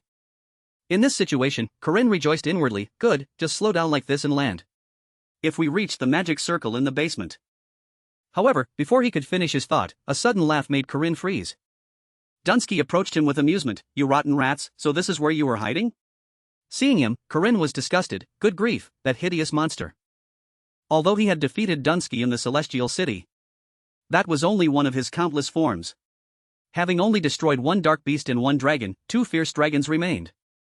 Thinking of this, Corinne asked in panic, turning into a dragon again? However, Dunsky's recent action made Corinne suspicious. 2 demon bulls with magic power, did they just ignore us? Along with countless giant serpents. And the creatures filling this mansion, the magic toads. Instantly, Dunsky shouted, now, come down. Marriott struggled with her blood spear technique and spoke in confusion, what on earth is that? Rest in peace. In an instant, the monsters bled in pain. It hurts. How could a few toads withstand great magic? Aaron Danua also joined in, smiling, before we go back, we should say a grand goodbye. Activate Silver Spear Resonance. While casting the spell, she thought, even though it's difficult inside the magic tower. But if it's in the sewers, I can activate the magic runes. Just a second later, the entire tower was engulfed in a sea of fire. As Corinne's group fled, a hand reached up from the ground with a loud voice, over here. It was none other than Josephine. She spoke commandingly, prepare to jump now, 10 seconds left. In this situation, Corinne's group tried to get closer while calculating, 100 meters left, that's enough. This was a plan full of variables. But thanks to everyone's efforts, he succeeded. Suddenly, a voice rang out, friend. He quickly turned to look, a giant monster was staring at him. It glared with a fierce aura and asked, is there an emergency? Next second, Corinne had to release Estelle immediately. This left Josephine and Aaron in total shock. Corinne. In an instant, a beam of white light shot straight into the blue sky. The ship out at sea was gradually heading toward the island. Alisa Aiden still didn't know what happened and said with a smile, come here quickly, the mission is a success. However, the next second, her face turned blank, but where is he? No one answered, their faces just darkened. In this situation, Alisa Aiden immediately asked again, what about Corinne, where is he? Tears began to fall on the cold ground. Marriott fought helplessly, the Saint rescue operation failed. Marriott cried out with a pale face, Corinne. Everyone must go back now, no, he'll go alone. Seeing this, Josephine immediately reassured her, calm down, student Marriott. I understand your feelings, but since the magic tower was destroyed, security will definitely be tightened. Going back now is suicide. Marriott replied helplessly, but... At that moment, another voice spoke, Marriott. Danua squeezed her hand and said, it will be okay, trust Corinne. He will definitely live, act on that premise. This gave Marriott strength, principle. Holding back tears, she asked, there must be something we can do here. Will both of them be safe? Danua replied. No, it's 3 people. Hearing that, Alisa Aiden realized, huh? Come to think of it. Warren. The magic tower was broken, with nothing left. Only a giant monster appeared, howling fiercely. He shouted in frustration, the saint has escaped. The subordinates immediately said, it seems she was swept into the sewers. With water like this, she's surely dead. Hearing that, the monster lunged at the subordinate, the saint is dead? Don't talk nonsense. You still have the spirit to talk trash? Find her now. The more the monster thought, the angrier he got. Success was so close, she was right before my eyes. Damn it, how dare they ruin Master's plan? Thinking of this, he suddenly screamed, I will tear you apart. Corinne. The scream echoed through every corner of the island. Corinne and Estelle were now lying on the cold ground. He asked worriedly, Saint, are you alright? Looking at his wounds, she felt uneasy. Junior, you're safe, but... Junior, the wound on your stomach. Corinne didn't worry about his wound. Instead, he reminded her of something else. First, we must move quickly. If we stay here, the magic tower will hunt us down. Besides, if we just stand here, we might freeze to death. As soon as he finished, Estelle shivered from the temperature, it's so cold. The Northern Kingdom and this magic tower are always in winter, regardless of the weather. In a small cave, a voice could be heard from outside, Senior, are you really okay? Estelle looked at Corinne and said worriedly, the wound looks very serious. Corinne replied calmly, he'll recover soon anyway. Besides, you should prepare to move immediately. Hearing that, Estelle found it strange. What does that mean? We can just hide here. Corinne said coldly, if you're confident you can hold out for a long time, then do so. Estelle asked, long time? How long? Corinne answered, 20 days. Hearing that, Estelle screamed in surprise, what? Corinne explained, including the harbor, the entire island has tightened security, so escaping is impossible. If we want to hold out until the main force of the kingdom's army arrives, it will take at least 20 days. And I don't want to stay here that long. We will cross the strait to the north. More accurately, cross the Gangchan archipelago to reach the Ringo Peninsula of the northern kingdom. Estelle immediately countered, what? That's too reckless. Corinne reassured her, since it's frozen year-round, we can cross it. Leading the saint when she can't use holy power is no different from leading an ordinary person, right? We can't escape the magic tower's surveillance, so this is actually the only way. After listening to him, Estelle pondered for a long time. Then she smiled and said, haven't we escaped the mana prison, so won't my holy power return soon? Then couldn't we break through the encirclement and escape? Corinne replied, it won't return for a while. Think about it, did you really lose your holy power because of the mana prison? Hearing this, Estelle seemed to understand. Thinking back, from that moment, I couldn't use holy power.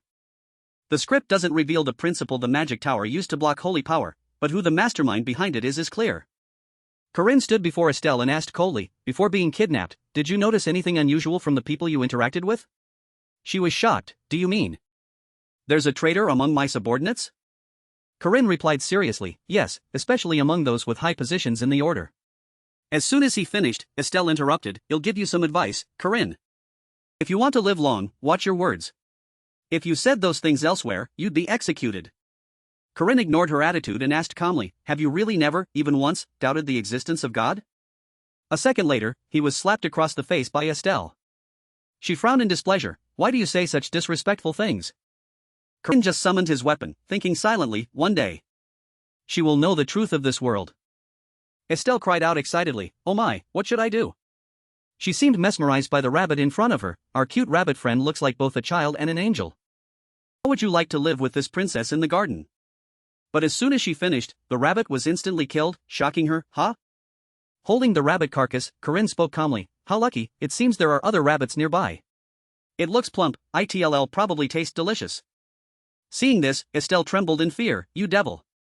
Corinne didn't care and thought, we decided to head north. To avoid the magic tower's pursuit. This is the only way, though it's not easy. Looking at the grilled meat, Estelle cried, I have to eat this barbaric food from this apostate? She asked poutily, you said it's delicious? Corinne handed her another piece, eat more, there's still one more. For 3 days, they had to keep moving forward. Of course, if there was a blizzard, moving even a few meters was hard.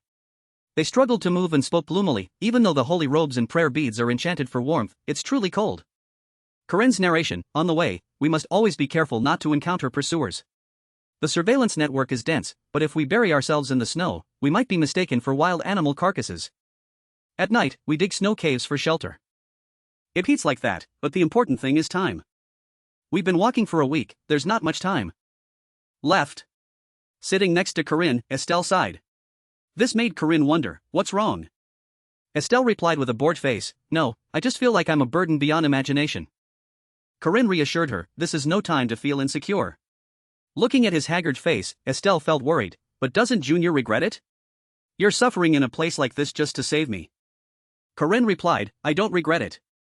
I recognized someone else's misfortune and I have the ability to solve it. So I came to solve it. If I hadn't come, I would have regretted it. Hearing these words, Estelle praised him, if those are your true feelings, you're truly wonderful.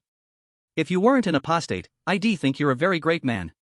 Corinne suddenly felt strange, his face turning pale, making Estelle panic, Junior, what's wrong? Are you okay? It's probably because you've been wearing these wet clothes. We must dry our clothes and bodies a bit. As she took off his shirt, her face darkened, what is this? It's a bloodstain. Could it be from that time? Pambihana's vow activates when stabbed by white bull thorns, the wound will not heal. Corinne thought helplessly with vacant eyes, I tried to use fire to stop it, but because of solar power, I didn't get burned. Who knew it would apply negatively this way? My body is becoming ice cold. Seeing his half-dead appearance, Estelle panicked, wake up, Junior. Here, take my prayer beads. Doing this. I'm going crazy. This isn't enough. Even with this body, he still intended to save me. We've been marching for a whole week. Holy power is sealed, so I can't use the sky's protection. The most I can do is. So Junior doesn't freeze to death, Estelle said while undressing with tears in her eyes. This princess, this saint, had to go this far. Using her own body to warm his. The next second, light from the cave flashed, brightening the whole area. Corinne slowly woke up, thinking, it's so warm, it's like. Suddenly, Miriam appeared before him with a smile and asked, are you awake? But the next second, the hallucination vanished. Estelle looked at Corinne and said softly, are you awake? The two of them were naked, hugging each other. Corinne panicked, breaking into a cold sweat, Saint. Then he jumped and shouted, why is the saint, what is this? Estelle replied while dressing, thank goodness, it's good that you're alive. Meanwhile, Corinne was still confused. Come to think of it, the curse was clearly incurable, so how? The mana in my body is decreasing, and the wound is healing. This isn't. Before he could finish, Corinne's face darkened. He stood up abruptly, is it the magic tower people? They couldn't have caught up so fast. Instantly, a giant hand appeared. It grabbed Corinne's leg tightly. It pulled him back, calling his name. He could only endure it helplessly, thinking, right when my body hasn't fully recovered. The giant hand quickly pulled Corinne up high. Not just one, but an entire army was in front of them. Each one was rated stronger than a second-rank knight.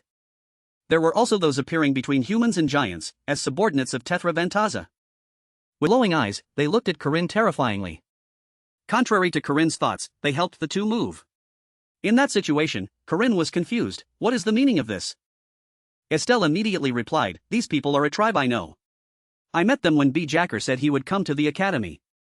Hearing that, Corinne pondered, if it's B. Jacker. The top student of the Knight Department's 3rd year. Half-giant, Berserker B. Jacker. Ah, so that's it. The decisive difference that split the order into the old Church Jerwin and the new Church Zion was their attitude toward demons. The order had long considered demons as monsters or spirits. But after the Witch Revolution, the new church changed its view on demons. They tried to protect and harmonize with demons. A typical case was demons enrolling in the academy. Even in their generation, there were such cases. And among the seniors, there are 2 typical examples. Those are Marriott Dunalev's lineage and the half-giant B. Jacker. Their ability to enroll despite numerous objections was thanks to the support of Estelle, the representative of the new church. While Corinne was deep in thought, Estelle turned back and thanked Bjacker with a smile, saying he was an excellent student. The half-giant replied, "Thank you very much for that time." Corinne pondered again, but this isn't the north yet. Why did the giants cross the strait all the way here?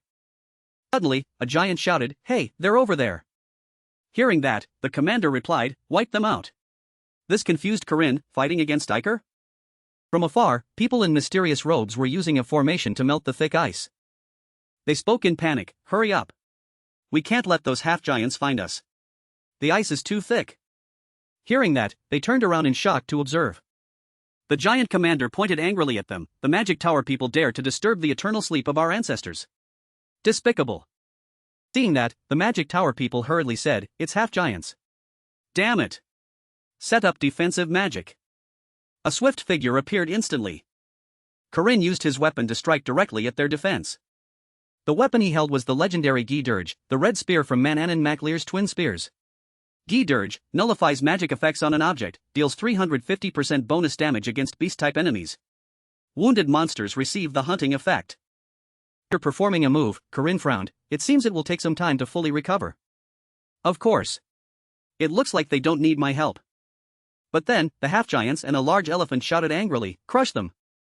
Instantly, the giant elephant created a massive shockwave. With just one move, it could easily freeze everything. The commander looked at Corinne and praised him with a smile, "Well done. You're quite strong, aren't you?" Corinne replied with a forced smile, "It's nothing. If not for everyone, I would have frozen to death." After speaking, he pondered, according to the script, these half-giants would become Tethra Vantaza's subordinates. Yet now they're attacking the mages. What's the reason? At the half-giant's residence, a polite greeting came from outside. "It's an honor to meet the saint of the Southerners." "Greetings, Patriarch Kareem. It's been 3 years, hasn't it?" Patriarch Kareem replied, "Yes. Is that boy Bjacker behaving at school? Is he causing any trouble?" Estelle smiled, "Of course. Your son is the top student of the third-year night department." Hearing that, Kareem laughed happily, "Yes.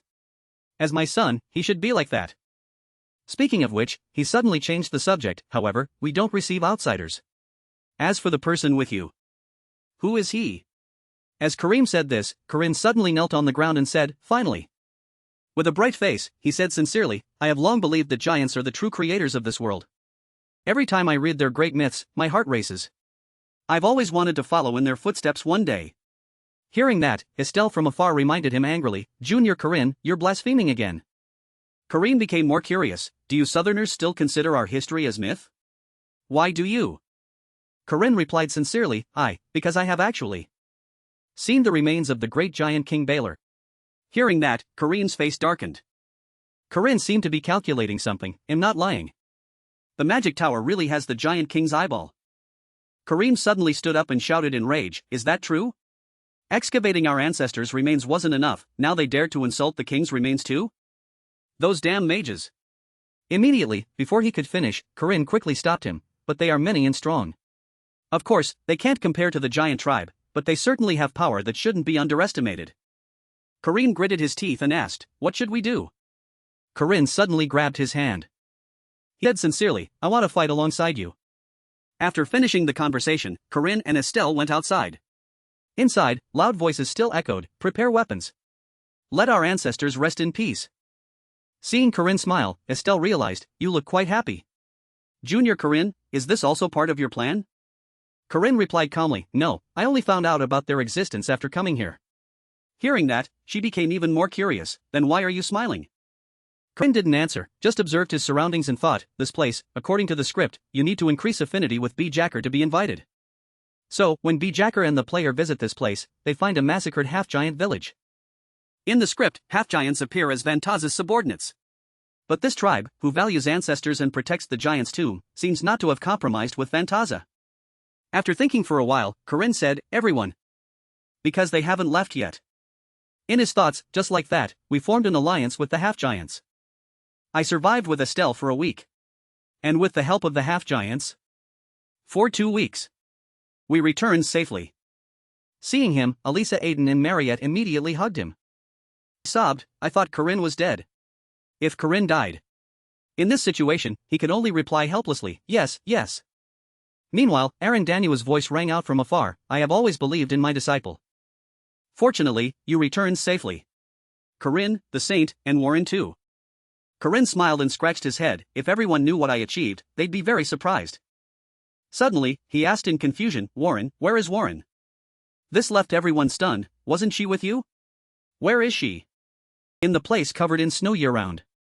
Corinne and Estelle had fled from the Magic Tower's pursuit for a week, but never once encountered the pursuing mages. Because there was an immortal warrior who could fight without eating, drinking, or sleeping, guarding the entrance to the north. That person was none other than Warren. For a moment, she suddenly looked up at the sky. On the top floor terrace of the Magic Tower, the Blue Sect leader, Elder Blen, asked in confusion, when will they finally attack? Are they too cowardly? We've been facing the kingdom's army for nearly 2 weeks. It's probably because Elder Blen's natural disaster squad caused too much damage. Hearing this, Blen said guiltily, that's right. Suddenly, a loud call came from outside, Master. Master. Blen asked in confusion, what's the matter? The subordinate replied immediately, it's the kingdom's army, the kingdom's fleet is approaching. King that, the 2 elders assessed, rushing into danger like moths to a flame. Prepare for battle. It's time to show them the Magic Tower's power. The subordinate interrupted, it's not just the fleet. Flying beasts have appeared in the sky. Blen remained calm, in this place, wyverns can't fly properly. Gririon agreed, it seems they intend to lose everyone's lives. The subordinate explained further, they aren't ordinary flying beasts. They are horsewells. Over 30 of them. One costs more than 20,000 gold. How could? Hearing this, Gririon hurriedly spoke, don't panic. Deal with them. Instantly, the subordinates cast a magic circle, ice spear. Countless ice spears were launched. A figure appeared from the back of a horsewell. Then, they struck several times at the ice spears. In an instant, they were all split in half. Seeing this, Blen's group gaped in shock. The sound of a sword being sheathed was followed by a voice, you made me wait too long, my fiancé. Aden's sword was ready for battle. The person who appeared was none other than Lunia. She commanded loudly. Attack them all. The subordinates obeyed immediately, answering in unison, understood. In the critical situation, the Magic Tower people hurriedly called for reinforcements, it's Aden's #1 sword sect. Reinforcements. The Northern Army Association also jumped from all sides onto the tower. They shouted fiercely, the Wiskai Mercenary Corps also charges. Wiskai Mercenary Corps, move out. This panicked Gririon even more, they're too strong. Reinforcements, please. He shouted in rage, you fools. Landing so recklessly. Nothing has changed, wipe them out. Who? In this situation, why are you noticing something strange? Turning around, he saw Blen screaming in pain, my stomach. My stomach. They didn't know, no one would know, that seeds had been sown all over the Gangchan archipelago. Grinius seeds. An extremely evil treasure brought back from the land of the gods, carrying a terrible curse effect. Maha's curse, all men living on the land where the seeds sprout will be attacked for 9 days, making them feel a sensation like labor pains. Instantly, both Blen and Grierion's faces showed veins as they screamed in agony. These screams could be clearly heard even from the distant sea. Corinne, on the other hand, smiled excitedly, Angus, you bastard. The revenge begins. Looking at the people lying motionless on the ground, Dunsky asked, Tower Master, what is this? Edrin replied, it's a powerful curse. Ah, so they can even do this? It's almost over, the fighting force is reduced by half. Hearing that, Dunsky said, Yin, so fast. If only there was more time, we could have summoned all the celestial giants. Edrin reassured him, it's fine. Holding a small container, he continued, because it's been confirmed that the saint's blood can be copied. The Magic Tower was a disposable card from the start. If we go north, there's a research institute. We can just continue research there. Summoning a magic treasure, Dunsky replied, if we destroy the half-giants, we can collect more remains. Moving the celestial giants' remains isn't difficult. But dealing with all those people outside won't be easy, will it? Edrin smiled, the saint's blood and the giant's blood for copying are still enough. In that case... Before he could finish, Dunsky looked at the giant eye and interrupted with a smile, we don't need to take that with us, do we? The top floor terrace of the Magic Tower. Grierion's group was sitting motionless on the ground. He panted tiredly, fortunately, my magic resistance held out. Blen, lying on the cold ground with drool running out, added, otherwise. Suddenly, others screamed miserably, my stomach. My stomach. Mother. Seeing this, the person standing nearby was confused, what's wrong? why are you all like this? Meanwhile, Blen was calm, speaking with a dazed face. It's hard to imagine. Seeing Greerian leave, Blen asked, Green Sect leader, Elder Greerian, where are you going? Greerian replied, stop, I must go to the forest. Hearing that, Blen found it hard to understand, in this emergency? No matter how precious the spiritual herbs there are. Greerian, his face showing anger, replied, it's not just precious. The Eastern Gorial ginseng that the sect spent 10 years of budget on is there.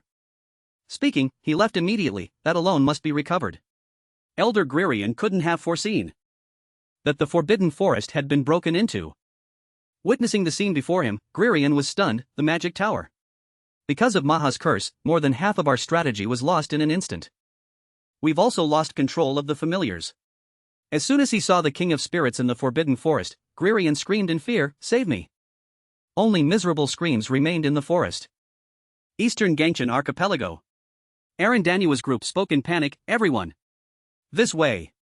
Surveillance has definitely loosened. Because of Maha's curse, the Magic Tower's forces are severely weakened.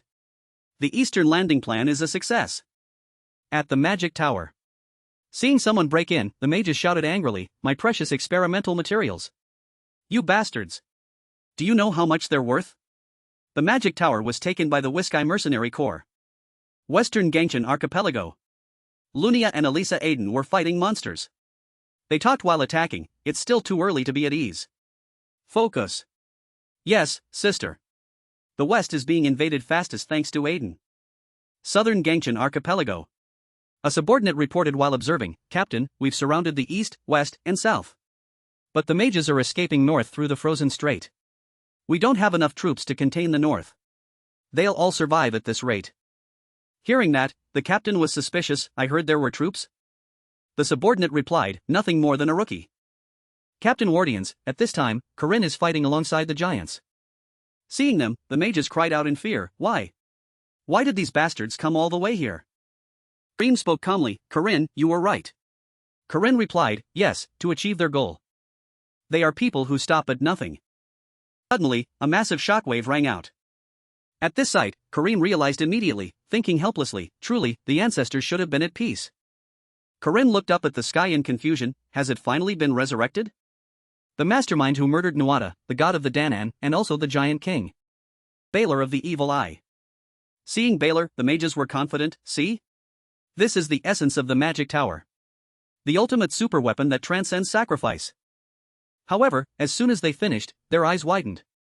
Baylor was moving toward them with giant legs, confusing them, why? Just one step from Baylor was enough to make the ground shake. In this situation, the magic tower people hurriedly ran, damn it. Why is it attacking us, its allies? Meanwhile, the giant tribe people also spoke hurriedly, Patriarch, evacuate quickly.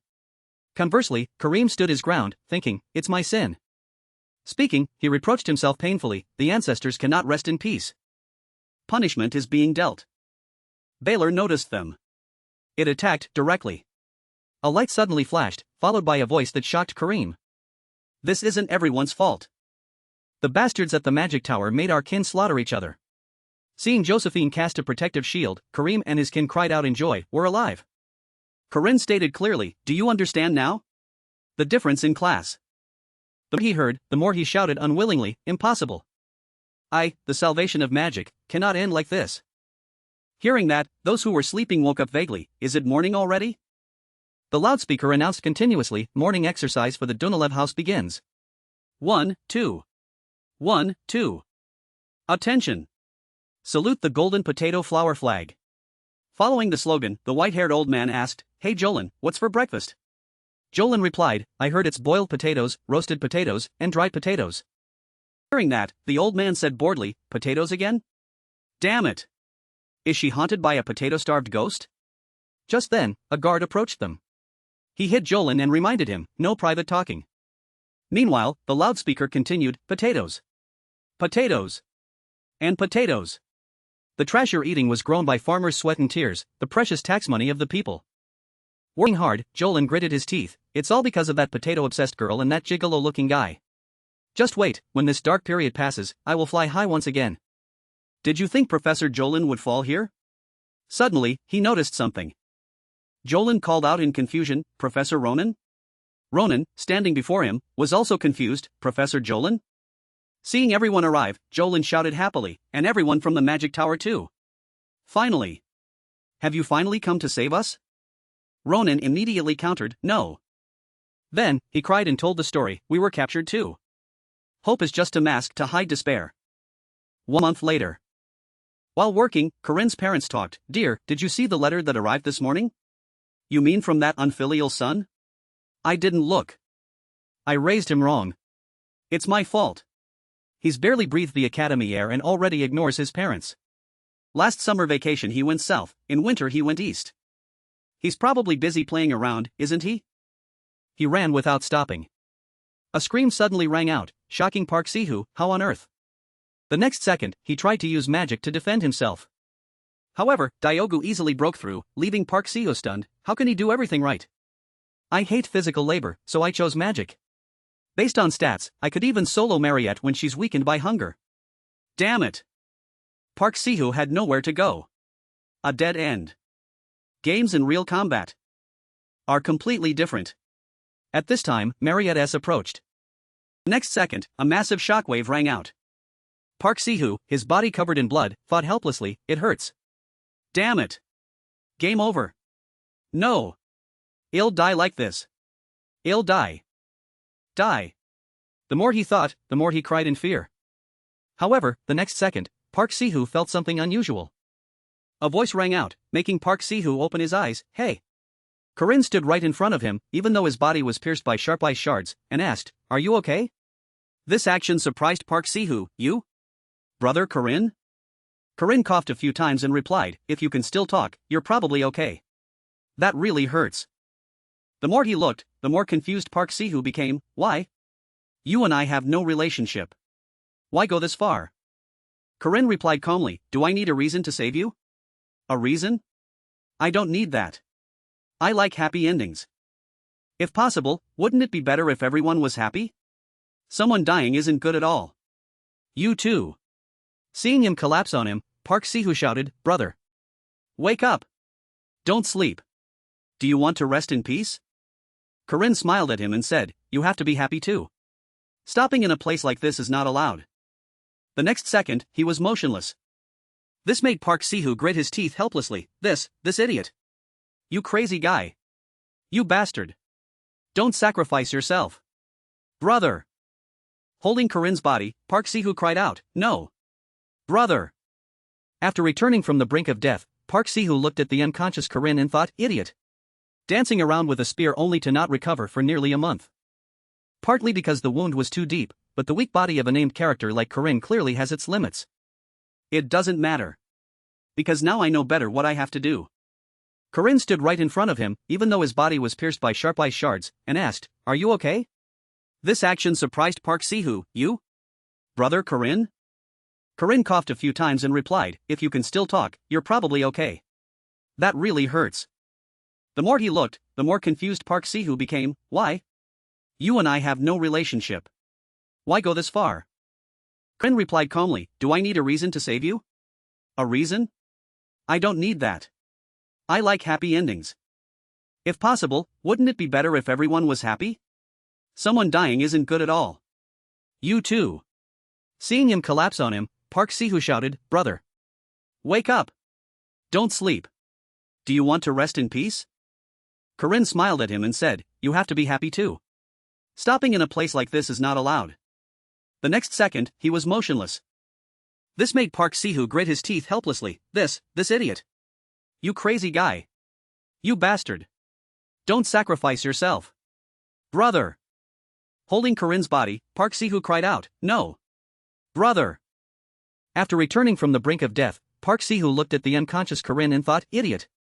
Dancing around with a spear only to not recover for nearly a month. Partly because the wound was too deep, but the weak body of a named character like Corinne clearly has its limits. It doesn't matter. Because now I know better what I have to do. In his thoughts, Park Ciu. Previously, 22 years old. Top math student at Yonsei University. An elite female student on Earth, Park Si-jin. My future was bright and countless guys chased me. But, now. I am a player of legendary heroes of Ahan, Park Ciu. In 1 month, I amplified my power. I far surpassed the level of an ordinary first-class mage. Ariel then led the way with wariness. This way, please. Countless wild boar carcasses were scattered everywhere. Before Park Ciu appeared a girl radiating spiritual power. That person was none other than Marriott. She looked miserable with 2 lines of tears flowing continuously. Seeing Marriott, Park Ciu spoke in annoyance. Bitch. You're still living well after hurting those 2? He thought, this girl hurt him. Suddenly, a question rang out that made Park Ciu freeze. Corinne, where is he? Marriott spoke worriedly. I heard Junior Corinne. Corinne, is he still okay? The next second, Corinne immediately grabbed Park Ciu's hand and said, hey, me too. Seeing him, Park Ciu thought in annoyance, who the hell is this bastard? Then they talked quite comfortably. Dojinho Kimchi, I'm Korean. Dojinho was wrong. What the hell is he saying? I said I already knew. Corinne asked with excitement, Dojinho? Park Ciu didn't understand and judged him with confusion. Is he an old man? Hearing that, Corinne made a bored face and said, I'm not old enough to be called that yet. Anyway, I didn't expect to meet another Asian here. How old are you? Park Ciu replied, in 26. In his heart, he thought, though I was originally 22. The next second, Corinne put his arm around him and smiled. Is that so? I'm 1 year older than you. Call me big brother. This annoyed Park Ciu greatly, who told himself, damn it. If I knew, I would have added a year. Then, Corinne asked further, by the way, Ciu, have you ever played this game? Park Ciu immediately replied, no. I entered just as I was about to play. Despite saying that, he had his own calculations. There's no need to reveal information. Because I still don't know what kind of person this man who possessed Corinne's body is. Meanwhile, Corinne believed him 100% and said, is that so? Don't worry. I'm an expert at this game. Just trust me. First, let's open the status window. Park Ciu couldn't help but be suspicious. Status window? Then, he sighed and thought, whatever, they'll just treat him as a useful subordinate. Corinne, formerly 28 years old, a student at a prestigious sports university in the capital. An extra character in the legendary Heroes of Ahan. Corinne, while watching him train, Park Ciu asked boredly, you're a student at a famous sports school, why did you become a trainer? Corinne immediately replied, that bastard took money from the association president to fix matches. I exposed him. So I was hated and kicked out. Hearing that, Park Ciu cursed inwardly, what an idiot. It wasn't even his business. Then, he spoke up, so you really don't regret it? Corinne calmly replied, if I hadn't exposed him then, I would have made more money. Maybe I could have gone to Brazil, right? If I were good, I might have become a national athlete. And he probably regrets it a lot. After listening for a while, Park Ciu could only sigh inwardly, I hate it. These types of people are usually the prideful ones, always trying to act like a cool, kind man. Those guys in college who tried to get phone numbers were exactly the same, pretending to be nice and virtuous. Thinking this, his face darkened as he calculated, he'll use him as a meat shield in the early stages to attract bosses, then discard him later. 1 month later. Items were scattered all over the ground. Park Ciu was seriously injured and thought helplessly, damn it. I let my guard down. I killed Alisa Aiden so Lunia Aiden would join quickly and speed up the growth of the Wiskai mercenaries and the Golem Mage Kreno Luton, but I still lost. The boss of Act 1, the entire Marriott Dueling line. Even though I swept all the hidden pieces available at the academy early on, including the Golden Mandragora, I made a mistake in magic control and hit Krenol's golem. The more he thought, the more terrified Park Ciu became as he turned to flee from Marriott's power. Damn it. It was just a small mistake, but everything is a mess now. Ran without stopping. A scream suddenly rang out, leaving Park Ciu utterly stunned. How on earth did? The next second, he tried to use a spell to defend himself. However, Diaku easily broke through it while Park Ciu stared in dazed disbelief. How could he do everything correctly? I hate physical labor, so I chose magic. Based on stats, I should have been able to solo Marriott while she was weakened by hunger. Curse it. Park Ciu had nowhere left to go. A dead end. Games and real combat are completely different. At that moment, Marriott approached. The next second, a massive shockwave echoed. Park Ciu's body was covered in blood as he thought helplessly, it hurts. Damn it. Game over. No. At this rate, I'm going to die. I'm going to die. Die. The more he thought about it, the more fear filled him, and tears welled up.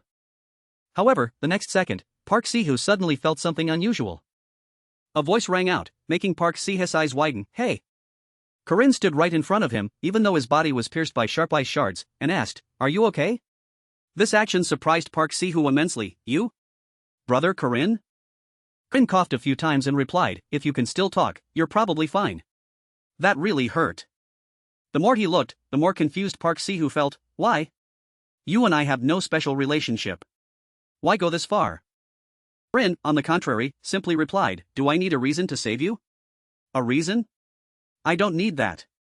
I like happy endings. Wouldn't it be better if everyone was happy? Someone dying is not good at all. You too. Seeing him collapse on him, Park Ciu hurriedly shouted, brother. Wake up. Don't sleep. Do you want to rest in peace? Corinne smiled at him and said, you have to be happy too. Stopping in a place like this is not allowed. The next second, he became motionless.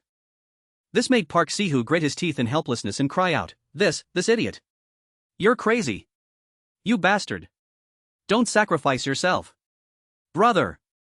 Corinne calmly replied, if I hadn't exposed him then, I would have made more money. Maybe I could have gone to Brazil, right? If I were good, I might have become a national athlete. And he probably regrets it a lot. After listening for a while, Park Ciu could only sigh inwardly, I hate it. These types of people are usually the prideful ones, always trying to act like a cool, kind man. Those guys in college who tried to get phone numbers were exactly the same, pretending to be nice and virtuous. Thinking this, his face darkened as he calculated, he'll use him as a meat shield in the early stages to attract bosses, then discard him later. 1 month later. Items were scattered all over the ground. Park Ciu was seriously injured and thought helplessly, damn it. Let my guard down. I killed Alisa Aiden so Lunia Aiden would join quickly and speed up the growth of the Wiskai mercenaries and the Golem Mage Kreno Luton, but I still lost. The boss of Act 1, the entire Marriott and Alisa line. Even though I swept all the hidden pieces available at the academy early on, including the Golden Mandragora, I made a mistake in magic control and hit Krenol's Golem. The more he thought, the more terrified Park Ciu became as he turned to flee from Marriott's power, damn it. It was just a small mistake, but everything is a mess now. He ran without stopping. A scream suddenly rang out, leaving Park Ciu utterly stunned. How on earth did? The next second, he tried to use a spell to defend himself. However, Diaku easily broke through it while Park Ciu stared in dazed disbelief. How could he do everything correctly? I hate physical labor, so I chose magic. Based on stats, I should have been able to solo Marriott while she was weakened by hunger. Curse it. Park Ciu had nowhere left to go. A dead end. Games and real combat are completely different. At that moment, Marriott approached. The next second, a massive shockwave echoed. Park Ciu's body was covered in blood as he thought helplessly, it hurts. Damn it. Game over. No. At this rate, I'm going to die. I'm going to die. Die. The more he thought about it, the more fear filled him, and tears welled up. However, the next second, Park Ciu suddenly felt something unusual. A voice rang out, making Park Ciu's eyes widen. Hey. Corinne stood right in front of him, even though his body was pierced by sharp ice shards, and asked, are you okay? This action surprised Park Ciu immensely. You? Brother Corinne? Corinne coughed a few times and replied, if you can still talk, you're probably fine. That really hurt. The more he looked, the more confused Park Ciu felt. Why? You and I have no special relationship. Why go this far? Corinne, on the contrary, simply replied, do I need a reason to save you? A reason? I don't need that. I like happy endings. Wouldn't it be better if everyone was happy? Someone dying is not good at all. You too. Seeing him collapse on him, Park Ciu hurriedly shouted, brother. Wake up. Don't sleep. Do you want to rest in peace? Corinne smiled at him and said, you have to be happy too. Stopping in a place like this is not allowed. The next second, he became motionless. This made Park Ciu grit his teeth in helplessness and cry out, this idiot. You're crazy. You bastard. Don't sacrifice yourself. Brother. Holding Corinne's body in his arms, Park Ciu cried out, no. Brother. After returning from the brink of death, Park Ciu looked at the unconscious Corinne in the hospital bed and thought, idiot. Swinging his spear everywhere only to not recover for nearly a month. Partly because the wound was too deep, but the weak body of a named character like Corinne clearly has its limits. But it doesn't matter. Because now I know better what I have to do. His train of thought, Park Ciu. Formerly 22 years old. Math valedictorian of Yonsei University. An elite female student from Earth, Park Si-jin. My future was bright with countless men chasing me. But, right. Now, I am a player of the legendary heroes of Ahan, Park Ciu. In 1 month, I amplified my power. I far exceeded the level of an ordinary first-class mage. Liun then led the way with wariness. This way, please. Countless wild boar carcasses were scattered everywhere. Before Park Ciu appeared a girl overflowing with spiritual energy. That person was none other than Marriott. She looked miserable with 2 streams of tears flowing continuously. Seeing Marriott, Park Ciu spoke with annoyance. You bitch. You caused those 2 so much trouble and yet you're living so well? He also thought, this girl hurt him. At that moment, a question rang out that left Park Ciu stunned. Corinne, where is he? Marriott spoke worriedly. I hurt my junior Corinne. Corinne, is he still okay? The next second, Corinne immediately grabbed Park Ciu's hand and said, hey, me too. Seeing him, Park Ciu thought with annoyance, who the hell is this bastard? They continued their casual conversation. Dojinho Kimchi, I'm from Korea. Dojinho aired, what on earth is he talking about? I already told him I understood. Corinne asked with great excitement, Dojinho? Park Ciu didn't understand anything and judged him. Could he be an old man? Hearing that, Corinne put on a weary face and said, I'm not at the point of being called that yet. Anyway, I didn't expect to see an Asian here. How old are you? Park Ciu replied, I'm 26. In his heart, he thought, even though I was 22 at the start. The next second, Corinne draped his arm over him and smiled, is that so? I'm a year older than you. Call me big brother. This made Park Ciu very frustrated, thinking, damn. I should have said I was a year older. Right then, Corinne asked, by the way, Ciu, have you played this game before? Park Ciu immediately said, no. I came in right when I planned to play. He had his own plans, there's no need to share info. Since I don't know what kind of man possessed Corinne's body yet. Meanwhile, Corinne believed him completely and said, really? Don't worry. I know this game well. Trust me. First, open your status window. Park Ciu was doubtful, status window? Then, he sighed, whatever, they'll just consider him a useful lackey. Corinne, formerly 28, a student at a prestigious sports university in the capital. A supporting character in the legendary heroes of Ahan. Corinne, watching him train, Park Ciu asked boredly, you're a sports student, why be a trainer? Corinne replied, that jerk took bribes to fix matches. I exposed him. So I was hated and fired. Hearing that, Park Ciu cursed, idiot. It wasn't his business. Then, he said, so you really don't have any regrets? Corinne calmly said, if I hadn't exposed him, I'd have more money. Maybe gone to Brazil? If I were good, I'd be a national player. And he must regret it a lot. After listening, Park Ciu sighed, I hate it. These people are just prideful, trying to act like a cool, good man. The guys in college who tried to get my number were the same, faking kindness and virtue. Thinking this, his face darkened, he'll use him as an early neat shield to lure bosses, then dump him. 1 month later. Items were dropped all over the ground. Park Ciu was badly hurt and thought, damn it. I let my guard down. I killed Alisa Aiden to get Lunia Aiden to join and speed up the Wiskai mercenaries and Krenol Luton, but I still lost. The Act 1 boss, the whole Marriott Dunalep line. Even though I got all the hidden pieces like the Golden Mandragora, I messed up my magic and hit Krenol's golem. Park Ciu fled in fear from Marriott's power, damn it. Just one small error and everything is ruined. He ran without stopping. A scream echoed, making Park Ciu wonder, how the hell? The next second, he tried to use magic to block. However, Diaku easily broke it as Park Ciu stared, how can he do everything right? I hate manual labor so I chose magic. Based on stats, I should solo Marriott while she's hungry. Curse it. Park Ciu was at a dead end. Games and real combat are totally different. Now, Marriott approached. The next second, a great shock occurred. Park Ciu was covered in blood, thinking, it hurts. Damn. Game over. No. I'm going to die like this. Die. The more he thought, the more fear and tears came. However, Park Ciu suddenly felt something strange. A voice made Park Ciu open his eyes, hey. Corinne blocked him, though pierced by ice, and asked, are you okay? Park Ciu was shocked, you? Brother Corinne? Corinne coughed and said, if you can talk, you're fine. That really hurt. Park Ciu was confused, why? We have no relation. Why go this far? Corinne calmly replied, do I need a reason to save you? A reason? No need. I like happy endings. Isn't it better if everyone is happy? Dying is no good. You too. Seeing him fall, Park Ciu shouted, "Brother! Wake up! Don't sleep." Corinne smiled, "You have to be happy too. You can't stop in a place like this." The next second, he was still. Park Ciu grit his teeth, "This idiot. Crazy. Bastard. Don't sacrifice yourself. Brother." Holding Corinne's body, Park Ciu cried, "No. Brother." After surviving, Park Ciu looked at Corinne in the hospital, "Idiot. Swinging his spear around and not recovering for a month.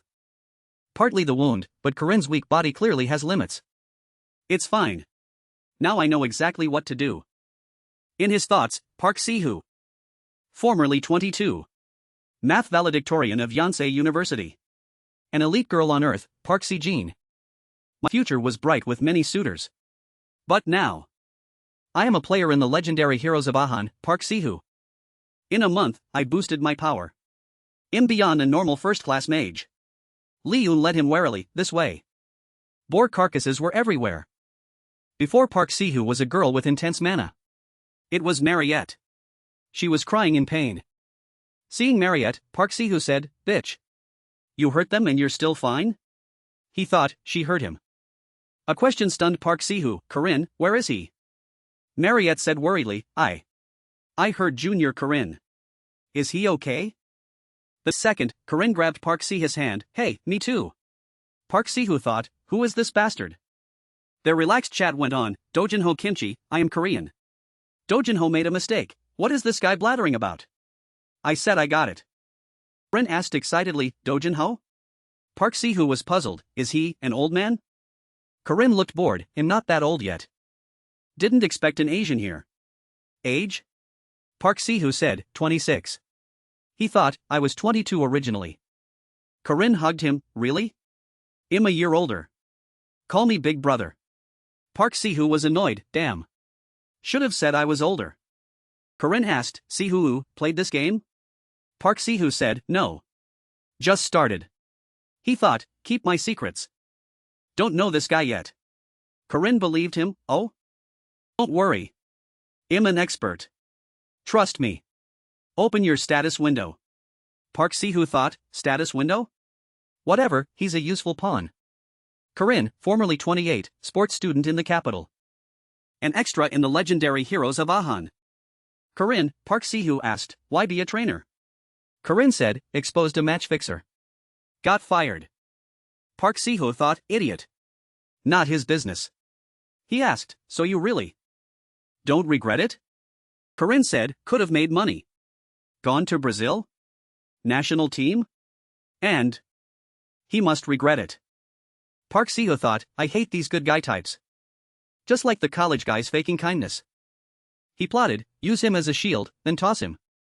A month later. Items were on the ground. Park Ciu was hurt, "Damn. I was careless. Killed Alisa to get Lunia and the others, but still lost. Marriott Dunalep, the Act 1 boss. Got the hidden pieces, but missed my magic and hit the golem." Park Ciu ran from Marriott, "Damn. One mistake ruined it." He ran. A scream, "How?" He used magic to block. Diak-gu broke it. Park Ciu, how can he be right? I hate physical work. My stats should beat hungry Marriott. Damn. Dead end. Game versus reality. Different. Marriott approached. A shockwave. Park Ciu was bloody, hurts. Game over. No. I'll die. Die. He was terrified. Then, something changed. A voice, "Hey." Corinne blocked the ice, "Okay?" Park Ciu, "Brother Corinne?" Corinne coughed, "You're fine." That hurt. Park Ciu, "Why?" "We're nothing. Why do this?" Corinne, "Need a reason?" "No. I like happy endings. Better if everyone is happy. Dying is bad." "You too." Corinne fell. Park Ciu, "Brother. Wake up." Corinne smiled, "Be happy. Don't stop here." He stopped moving. Park Ciu grit his teeth, "Idiot. Crazy. Don't sacrifice yourself." Holding Corinne, Park Ciu cried, "No. Brother! After surviving, Park Ciu looked at Corinne, idiot. Swinging that spear and not waking for a month. Deep wound, but Corinne's body has limits. It's fine. I know what to do now. In his mind, Park Ciu, formerly 22. Math valedictorian of Yonsei. Elite girl, Park Si-jin. Bright future, many men. But now, I Park Ciu and Ahan. Boosted my power in a month. Beyond normal mages. Liu led him, this way. Bore bodies everywhere. Marriott was there, crying. Park Ciu said, bitch. You hurt them and you're fine? He thought, she hurt him. Park Ci's memories returned, and in that short time, I realized this girl liked brother Corinne from the start, and Marriott always greeted juniors with a smile. Thinking of Corinne, Park Ciu grew angrier, gritting his teeth. You too? You damn NPC who doesn't know your place, he said while squeezing Marriott's neck. Park Ciu thought fiercely, he is mine, the only real thing I have. In this fake world, he isn't someone for NPCs like you to dream about. Park Ciu seemed to go mad, his face terrifying, telling himself, from now on, I will finish the main scenario. In the shortest time, by the most efficient path. Then, I can return to my old world. Together with brother Corinne. Corinne turned and smiled, oh, Miriam, you make great cake. Give me some. Miriam happily replied, huh? Yeah. Thanks for the compliment. Here, I'll get you another piece. Not just the cake, but your heart is kind too. Later, he turned to help his senior, the two laughing and socializing. Senior Riel, where are you going with all that? Oh, I'm moving materials to the lab. How can a weak mage like you carry all this? Give me half. Thank you. After one, Corinne moved to another. He seemed very open. Professor Josephine, have you eaten? A senior gave me a sandwich, want some? Oh, sure. Seeing this, Ciu couldn't help but be angry. His face showed contempt. What is he exactly? Good-looking, kind enough to be famous school-wide among both men and women. And his way of speaking?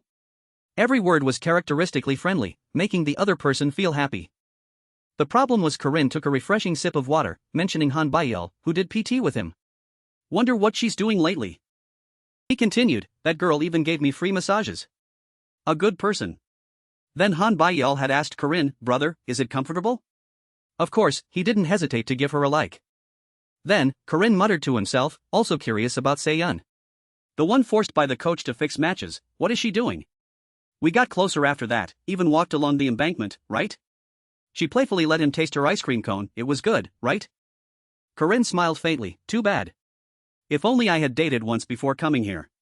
I only have many friends. Ciu stared gloomily, cursing inwardly, this crazy guy. His face grew darker. So carefree, no self-awareness. Why is my first love such a crazy womanizer? Suddenly, Corinne put a hand on his shoulder. By the way, Ciu, you have so much muscle but your face hasn't changed at all? Ciu stammered, turning away shyly, replying stiffly, it's not easy for a physique competitor's face to change. Corinne honestly assessed, it really is beautiful. Ciu was startled, his face instantly turning red. He casually continued, there's a cross-dressing contest at the start of the year, the prize is generous, isn't it? I think with your face, you'd easily pass, it suits you perfectly. Ciu glanced at him, asking suspiciously, really? Feeling it was possible, Ciu's face became more shy and soft. If you prepare the clothes for me, I'll think about it. Corinne cheered happily, oh, great idea. I'll buy everything from the hat to the socks for you. He was shy, his tone softening, are you free tonight? I have a voucher for Holy Panda. Ciu felt like he was going crazy. Why am I so happy about this? Am I an idiot too? However, Corinne rejected him. Ah, not today. A junior named Yuna said she needs advice and invited me to dinner. Ciu immediately flew into a rage, his anger boiling over, tearing a towel in frustration, damn it. He was bewildered, why are you swearing? He sighed helplessly, feeling exhausted. He had to admit, this womanizer attracted girls like a natural phenomenon. Ciu took a deep breath, his eyes serious, I must prepare thoroughly to stop everything. Corinne Locke is unaware of his popularity, and it must stay that way. Lunia frowned at the paper in her hand, the method is very simple. Form an all-male party so he has no chance. On that paper was written, party is full. Because of that, even the biggest strategy, Lunia Aiden, was excluded. Ciu considered, the difficulty will increase a bit, but with careful calculation, nothing is impossible. He moved a red pin near Estelle's photo, changing the path to the ending most efficiently. Sihu was silent, the path with the lowest chance of meeting female characters. To catch Fantasia, I still need to put Saint Estelle in the party. Then let's create a scandal to make the Saint and the Pope fight. He looked at the battlefield he tried to create for Corinne. While the final battle begins, stand by the Saint and just absorb all the buffs. Sihu asked himself, that way, he and the Saint won't have a chance to meet, right? He smiled mockingly, his eyes more dictatorial. Good, the next scenario is. A small wine glass was slammed on the table, the wine splashing. I've been like this, enduring for 2 years to catch this womanizer. Corinne cried, his face red as he sniffled. I am truly, deeply sorry. Then he shouted in rage, damn it. That damn. Why did it break there? Sihu looked at his suffering. I feel a bit guilty. Ah, today is because of Rothian? It's because I broke it. Corinne bowed his head, eyes tearful with regret, questioning himself. Marriott, Warren, Gruno, Ewan. Everyone, too many people died. Damn it. What the hell did I do? Damn, I knew everything. Everything. I knew it all. Sihu thought coldly, this person is always sad remembering those he couldn't save. Truly an easy kid to use. What are those NPCs anyway? His voice trembled. Because I am weak. He spoke up, cutting him off. There is a way to become stronger. Corinne was stunned. Sihu thought back to that memory. The image of Aaron carefully guiding each child was clear. Yes, if we want to go to the final battle together, he must be strong. If it's that woman, his master, a natural hero, maybe she can raise him to a higher realm. So he grabbed Corinne's hands and said sincerely, you can be even stronger. The atmosphere between them suddenly brightened. Sihu promised until the end, we must definitely go together. He smiled brightly, if possible, even after that, you and I. Sihu's eyes widened secretly, thinking dangerously, but won't this make him charm Aaron Danua too? He let go of Corinne, letting him collapse on the table. He sipped his glass leisurely, planning, well, just one more person. Just like before, I must keep an eye on him 24 hours a day. Just manage the female NPCs in our party, friends, professors, and so on. The clear sun watched over them. A few months later. Corinne suddenly called him, Sihu. Sihu turned in surprise. He was about to tell him, I'm going to Holy Panda in the city. Anything important? Corinne gave him a direct sentence that stunned Sihu, I'm having a child. He rubbed the back of his head shyly and laughed, hey, the partner is a named character so it's a bit strange. After the royal ball, I became close with Princess Miriam. Corinne smiled brilliantly, congratulate me, I'm going to be a father. He was silent. He suddenly felt danger, his smile fading, calling out suspiciously, Sihu. Sihu grit his teeth, veins bulging on his neck. Everything was driving him mad. Sihu's face twisted in anger, motherfucker. Under the windy night sky, fully equipped soldiers and regular guards stood in a majestic line. Even in the dark, the palace lights never went out. Both the alert level and the skill of the guards were top tier in the legendary heroes of Ahan. From the room behind the grand doors came a heavy thud. Here, royal knights and guards patrolled strictly. In the second princess palace, Sihu pinned Miriam to the floor and squeezed her neck. His face was dark with suppressed rage. Miriam's voice, though strained, rose arrogantly, as expected of the kingdom's hero, Park Ciu. Your eye for Corinne is truly extraordinary. But I didn't expect you to be this blatant. Miriam gripped his wrist, her pale face full of contempt for Sihu. Do you really think you can hide it from him? Jaeger Hinchpeter, Lack Beaman. Ah, and you're hiding Marriott Dunalep well. Sihu slowly let go of her neck, speaking heavily, you know everything? You saw that? Miriam smirked, I've arranged it so if I die, letters will be sent to the south and to Corinne. You won't kill me. Sihu stood straight, looking down coldly at her. Move aside. Looking at Miriam, one hand on her neck and one on her stomach, he stated flatly, I know what you were looking for. Miriam's face grew more cautious, if that's true, I have no choice but to act. Congratulations on the check. Sihu's eyes were full of killing intent as he corrected her coldly, it's checkmate. I know you. The action I can least forgive. He thought, you have no choice now but to do it. And time gave the answer. The result was as planned. Red hair lay messy on the blood-stained snow. In a cold snowy wind, Corinne held Miriam, crying bitterly. You silly girl, I told you I would wait. She laughed weakly, yes. But I couldn't. Our child. I wanted to give birth. I'm sorry, my baby. Cupping his face with both hands, Miriam leaned in weakly, I love you. For saying it too late, I'm sorry. I love you. I really love you, Corinne. Siho stood behind, frustrated, turning away and clicking his tongue. It would have been better if that bitch just died quietly. In her final moments, Miriam glanced at Siho with the same contempt. He looked at her in confusion. Miriam looked at him cruelly, a spark in her eyes as she whispered to Siho like a curse, "You will fail." Much later, Siho leaned tiredly against the sword display case and swore, "Damn it. Beyond Marriott and Miriam, how did I get this far?" He narrated heavily, only to be discovered at the last moment. Siha's face was manic, his eyes obsessively sick. His voice was cold, "No more. I can't take it anymore." Looking at Corinne imprisoned in black chains, his expression only shock and fear. Siho spoke coldly, "Your will doesn't matter, because you are mine. In this fake world, you are my only truth." He laughed dominantly, his figure slowly vanishing. "So wait, because I will end this scenario and take you." Then, like a programmed system, a window appeared, the final battle deciding the world's fate. A total war wagering everything. The final stage opened. With a powerful light shining, the arrogant man raised his spear high. Countless fierce golden lightning bolts came alive beside him. Solar champion Tefra Vantaza. And his opponent, immersed in dark magic, intricate magic circles containing the laws of space and death. Demon god Park Ciu. Both clashed. The difference in their power sources made them opposites, one golden, one purple. That was. The shock of the collision exploded even beyond the world's space. White light erupted, staining a large area. A battle that would be remembered in myth. As Miriam's curse came true, Siho, covered in wounds, knelt miserably. His body ached, blood flowing. He grit his teeth but couldn't, blood sprayed. Vantaza praised him, truly strong. A power never seen before, comparable to the previous God Kings. Siho was frantic, why? In the thick smoke, fire pits burned like hell. Vantaza walked slowly toward him, speaking calmly, but our victory was decided by fate in a different way. He continued, "You are strong, but as a warrior, you are still incomplete." Vantaza's wounds were no better. His tone was flat, a pity. Finally back to the start. Luff wouldn't use this for such a shallow ending. Corinne Locke, the one chosen by the master, might have been better. Finally, Vantaza raised his spear and pointed it down.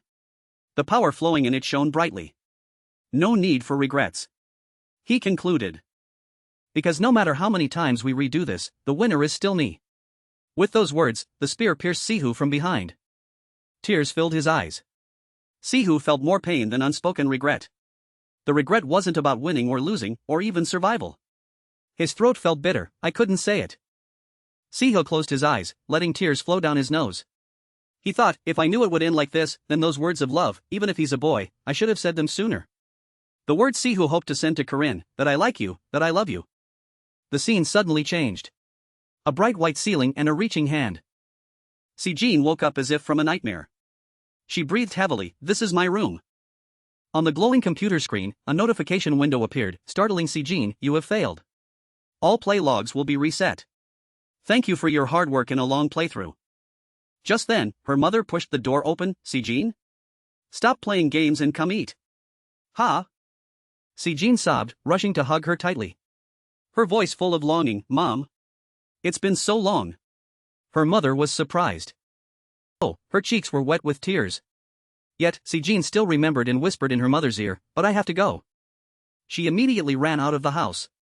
Her mother couldn't react. She instinctively called back, "Sijin. Eat before you go." Sijin caught a taxi. As soon as it stopped, she jumped out at top speed and ran into a nearby gym. The gym's female staff, Han Baiyel, was confused but replied, "That brother? He's not working today. Who are you? Do you know my brother?" Not knowing what Sijin was rushing for, Han Baiyel shouted, "You can't go in there. Don't touch the directory." Sijin then bolted away under the stunned gazes of passers-by, leaving Han Baiyel furious, shouting, "Manager! Please call the police." "Hey!" Sijin grit her teeth and ran. Nearby, only 10 minutes away. She pulled her hair, her breath coming faster, "I can meet him." Sijin quickly entered an apartment building. Should I have gone to the nearby mall for new clothes? Or buy some makeup and do my face now? She was exhausted but still tried to run up the stairs. No. Absolutely cannot wait. I've waited over 3 years. Stopping before a door, in the quiet space, only Sijin's heavy breathing could be heard. She looked at the window. Thinking, the light. He is in there. Right, because I have also returned. Jean immediately pounded on the door, shouting inside, "Brother! It's me! It's Jean! Open the door for me!" In her haste, Jean simply broke the lock and burst in. Her mind was certain, you were just an ordinary extra. You have returned. Rushing straight to the bedroom, Jean's voice echoed in the dark, "Brother! It's Jean. I'll explain everything slowly. It's like this." As her words died out, Jean stared stunned at the scene before her. Her eyes widened, her pupils reflecting the computer screen's light. "It's not." Jean collapsed, screaming in despair, "It can't be like this." Her eyes were empty as she cried, staring at the computer. That day, my world collapsed. Jean's voice was pained, unacceptable. She screamed, "No!" On the computer screen were the cold words, "Extra player Corinne lock. Succession beginning. Now playing." Jen gasped in shock, "It's so big." She kept demanding, "Senior, I want to eat that, I want to eat this." Corinne walked while admiring, the capital is the most developed city in the Elra's kingdom. Not only the administrative hub because of the palace, but also the transport center spreading everywhere. Still, he was a bit averse. "Though I didn't really want to come back here." Alisa asked, "Corinne, what's wrong? Isn't this your hometown?" Corinne nodded, "Yes. But you could say I have some painful memories here." His gaze shifted elsewhere, "By the way." Corinne wondered, "Senior, why are you carrying so much?" Marriott was excitedly carrying things, "Because I don't know what your father and mother like." "What is your family like?" Hearing that, Corinne looked at the sky and sighed, "Just normal. My parents have a restaurant, and my sister is at the Royal Academy." "Family? To me, family is." He reflected, since coming to this world, home has been an awkward space. I'm just someone who took the memories and shell of Corinne Locke, an outsider from Earth. In fact, Park Ciu denied his new life until the end. And maybe I did too. His gaze softened as he read the note, to Corinne Locke.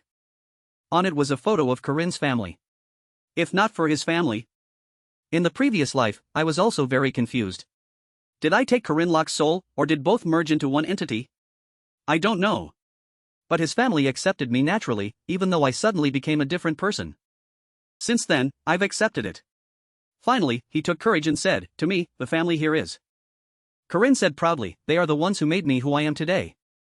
Now, they had arrived. It had been a long time since he saw them, feeling both guilty and nervous. Corinne slowly knocked. "Actually, this is the first time I've met them in this life."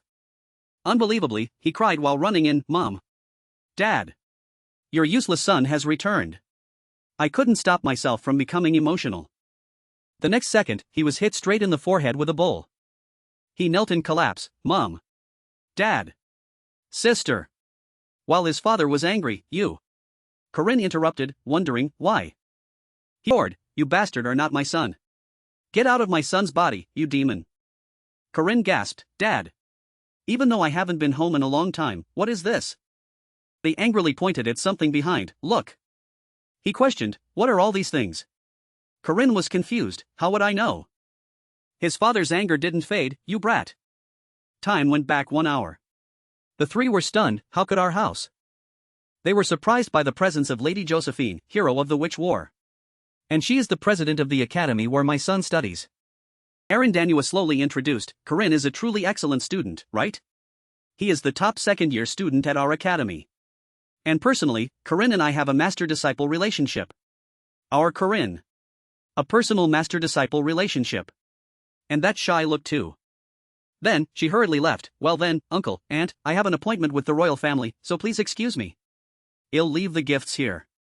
This left the two of them wondering, that's definitely it, right dear? "You're right." He pondered, "She's older, but that should be fine. What matters is their feelings for each other." She felt awkward, but isn't it a bit strange for a daughter-in-law to be older than us? Right at that moment, another shock arrived. "Ha!" Lunia appeared and introduced herself, "I am the one betrothed to your son. My name is Lunia Aiden." She grandly declared, "I have come to the royal capital at the summons of the royal family and stopped by to pay my respects. From the Aiden of the East, please accept this small token of sincerity from the Aiden family for my fiancé's parents." A brilliant golden light appeared. "I hope you don't feel pressured. Jenny, bring out the gifts we prepared." This time, his father and mother actually had to cover their eyes with their hands. A mountain of jewels appeared before them. Now, he angrily questioned, "I sent you to school, and yet you still haven't had enough?" A betrothal? You dare seduce girls from good families like a gigolo to drain their money? My son is too timing. His mother tried to soothe him. Calm down, dear, please calm down. Once again, Marriott's soft voice rang out. Yes, uncle, aunt. She introduced herself. Greetings, uncle and aunt. My name is Marriott Dunaref. Alisa followed suit. I am Alisa Aiden, Corinne's friend. 2. The remaining 2 girls also spoke up. Warren, I. No, I am Jen, someone who is indebted to him. This time, it was 4 people, making Corinne's parents stare in disbelief. They began to question reality. Wasn't it just 2 people? 2. The 2 of them officially flew into a rage. Son. I'm so disappointed in you. What son? He's not my son. He must be possessed by a demon. Get out of my son's body. Corinne raised both hands in surrender to clear his name. No. It's a misunderstanding. I've never even dated anyone before. Fortunately, his younger sister intervened. Mom. Dad. Just listen to what Big Brother has to say. He isn't the type to play the field. Corinne felt satisfied, as expected. Only you understand me, Xia. But since when did you start wearing gold from head to toe? She smiled awkwardly and justified. Big Brother surely has his own reasons. If a man is responsible, if it's true love, he will choose only one person to be with. Right, Big Brother? Her words made Corinne's face darken with shock. His parents also added fuel to the fire. That's right. If he's the son I raised, he would never play with a woman's heart. He would give all his love to just one person. Well said, Xia. This time, Corinne was breaking into a cold sweat. That one person. The first to introduce herself was Marriott. She smiled to win them over. I've brought some gifts from the south. The south? Dunaref? Good heavens, please speak freely, Lady Duchess. Alisa countered. Oh, you said your older sister came this morning, and I am her younger sister. Would you like to eat some honey bomb candy? Xia smiled and replied, Oh, so you're the second young lady of the Aiden family? I love honey bomb candy. A second later, she praised with delight, Oh, how wonderful. Wait, so Lady Alisa will become Big Brother's sister-in-law? Alisa was satisfied, I suppose so. She teased again, and with your sister, Corinne will become her brother-in-law. These words made Alisa choke. A couple? What on earth is she talking about? While everyone was having fun, Warren quietly slipped away. She just walked out the door without saying a word to anyone. Soul was concerned. Why did you run out on your own like that? We should do something like those other girls. Warren explained, it's too noisy. She kept talking incessantly. Close your eyes and listen to me for once. Corinne will definitely like it. These words seemed to pierce Darren's heart. The scene shifted to a clothing store. At that moment, praise rang out. Wonderful. So cute. Warren felt shy. This is too revealing. She explained, men are weak against skin. This is from Volume 1 of Senior Professor Josephina's romance novels. Then she immediately used psychological manipulation. Besides, think about Marriott or Alisa. This level is still normal, right? But Guaran delivered a blunt remark. Everyone has lost their minds. That novel isn't normal either. In changing back into my old clothes. Suddenly, a voice asked, Are you buying new clothes? It was Corinne. He praised her. You were already pretty. Dressing up today makes you look really different. You should have dressed like this sooner. Corinne complained wearily, My situation is a bit awkward to go home. He extended an invitation. How about we walk around the royal capital together? Oh my. Guaran shyly agreed. I need volume 2 of Professor Josephina's romance novel. A moment later, the sunlight was still overflowing. Corinne held her hand as they walked. This is the best restaurant. Then they went somewhere else. Have you ever played that game before? Till dusk, going this way is fine. It was dark. Garen's face looked tired. Corinne remarked, It's already dark. This made her startle. It already is? He looked at her gently and introduced, This is the last place. Arriving, Corinne lay on the ground and explained, I used to live here for a reason. More accurately, I lived in seclusion. But this is a scenic spot I found back then. Since we're here, I wanted to show you. Guaran sat beside him and shyly praised, It's so beautiful. He confirmed it, that's right. But this is where you can see it most clearly. Following Corinne's words, Garen's eyes slowly looked up. Above was a starry sky like the Milky Way. She gasped in awe. Corinne was satisfied. Sometimes, I need a place like this. Watching beautiful scenery with everyone is good, but sometimes I want to monopolize it alone. Guaran agreed with that sentiment. Me too. He expressed softly, if you came here with other girls, I would be very angry. Then she recalled the past, in his arms, my heart is truly at peace. When he touches me, my heart pounds.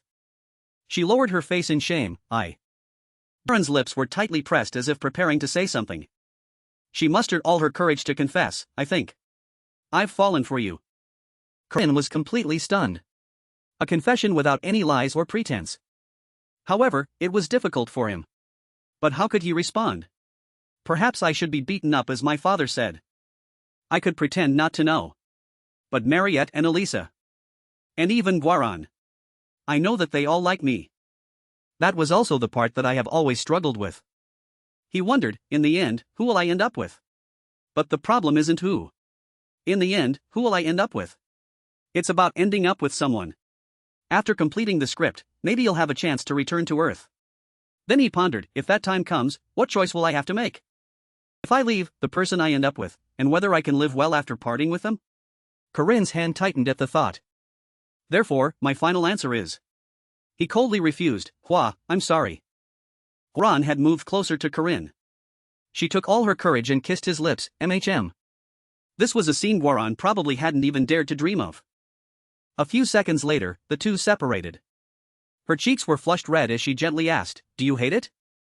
Corinne wasn't much better, hurriedly clarifying, that's not it at all. After a moment of surprise, he grabbed her shoulders and pushed her slightly away, my heart is in a mess. But I should tell her that I still can't accept these feelings. While Corinne was in turmoil, Garen's voice rang out, wait. Her face was still red, but her expression was completely different. Right now, I am Lon. She explained the sudden change of soul. She took all her courage to speak out, but it seemed she didn't have enough bravery to hear the answer. Hearing that, he sighed, so that's how it is. Corinne stood up and supported Garen's hand, was today's date fun? Yes.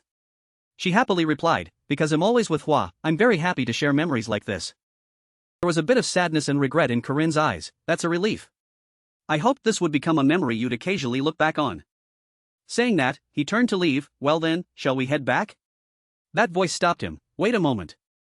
A small hand pulled Corinne's sleeve, you only have memories with Hua. Her feet stood slightly on tiptoe, today. Warren pulled him and placed a kiss on Corinne's lips, please dream of both of us. His heart grew more chaotic, I am merely an outsider.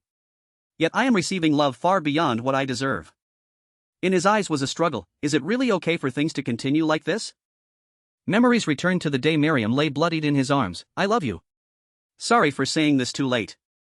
Moonlight pierced through the window frame, even if. Night embraced Corinne, if I choose someone, will it really be okay? The next day, when the sunlight shone across the magnificent palace, sumptuous banquets were prepared, enough to leave one in awe. As the group of 5 entered, Jen was immediately drawn to the food, this is the best food I've ever eaten in my life. Marriott had no intention of stopping her, eat as much as you want, this banquet is for us. Corinne saw this and happily asked, come to think of it, this is your first time coming along, right? Jen and Marriott were a bit puzzled, isn't this your first time too? Corinne, that's right, in this regression, this is our first time here. Clear eyes looked straight at the scene ahead. A magnificent and grand sight. It's been a long time since I've seen a scene like this.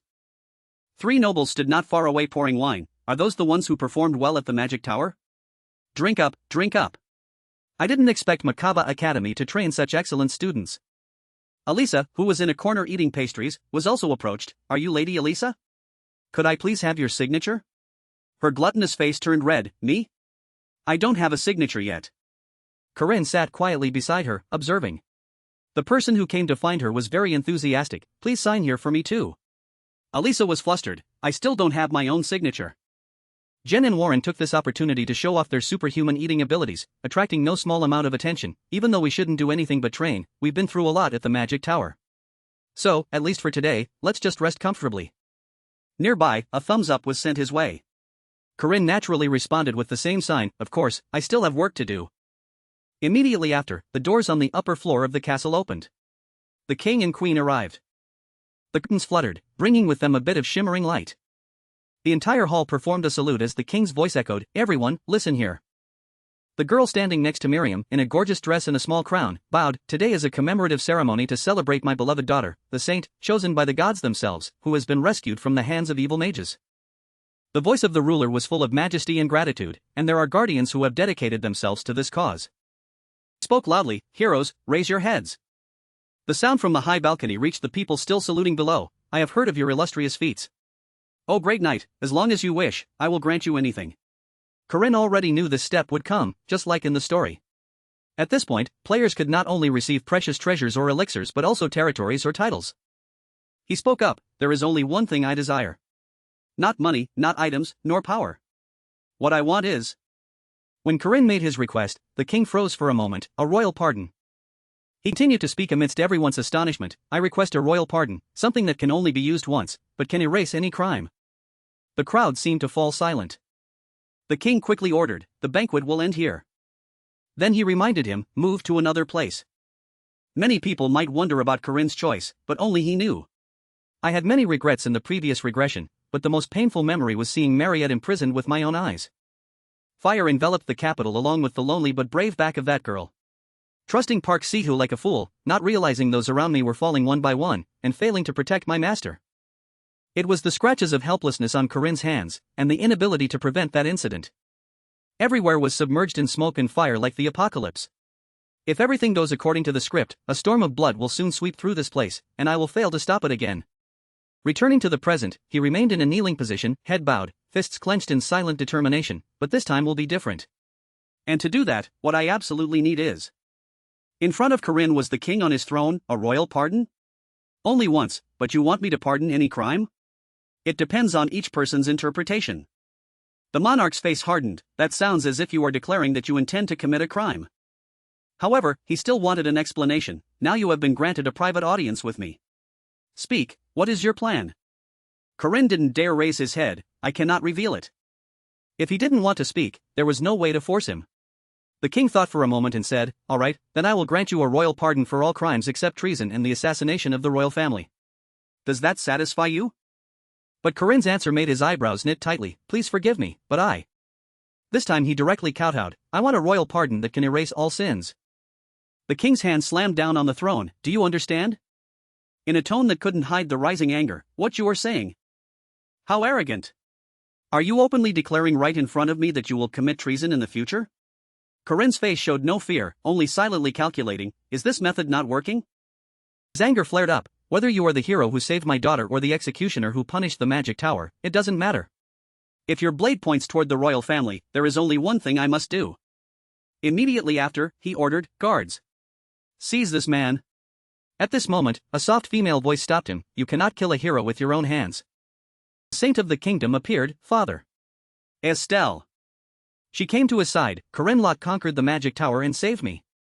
Father surely doesn't need to be reminded of this. I know. Estelle's next words made Corinne go from calm to sweating in fear, and furthermore, I have spent many nights with him. That wasn't exactly wrong. Hearing that, his anger, which had just subsided, became uncontrollable again, spent many nights together. Corinne was now worried, shouldn't she say something actually helpful? His daughter said was hard for the king to believe, I trust Corinne Locke even more than you, father. He asked back, are you saying?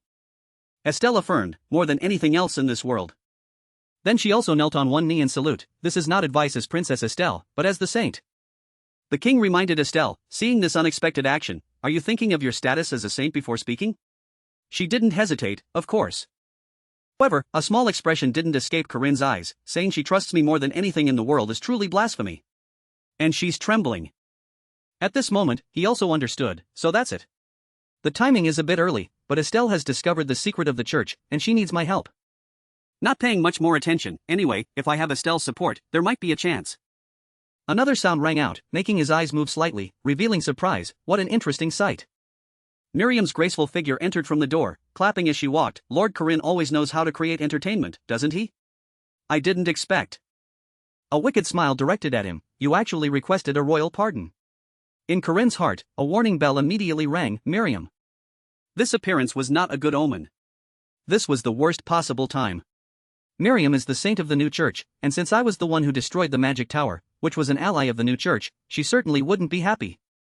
Corinne gritted his teeth, and if it's Miriam, who always sees Estelle as a thorn in her side, she will find a way to interfere at all costs. This is really bad. However, beyond his imagination, Miriam approached Corinne's other side and spoke directly to the king, grant him that royal pardon. She looked at Corinne and smiled, I want Neil. Looking down on Estelle isn't too bad either. Everyone understood clearly because Miriam was still leaning on a cane, and as people knew, that wouldn't be easy. The king opposite was equally surprised, Mia. Before her daughter's name was finished, Estelle stood up again, Ho. Behind Corinne like a guardian deity, 2 saints of the church and 2 princesses of this kingdom. I didn't expect my daughters to side with a rebel. He sat down helplessly. Raising children is truly a waste of effort. His face looked a bit tired. Corinne Locke.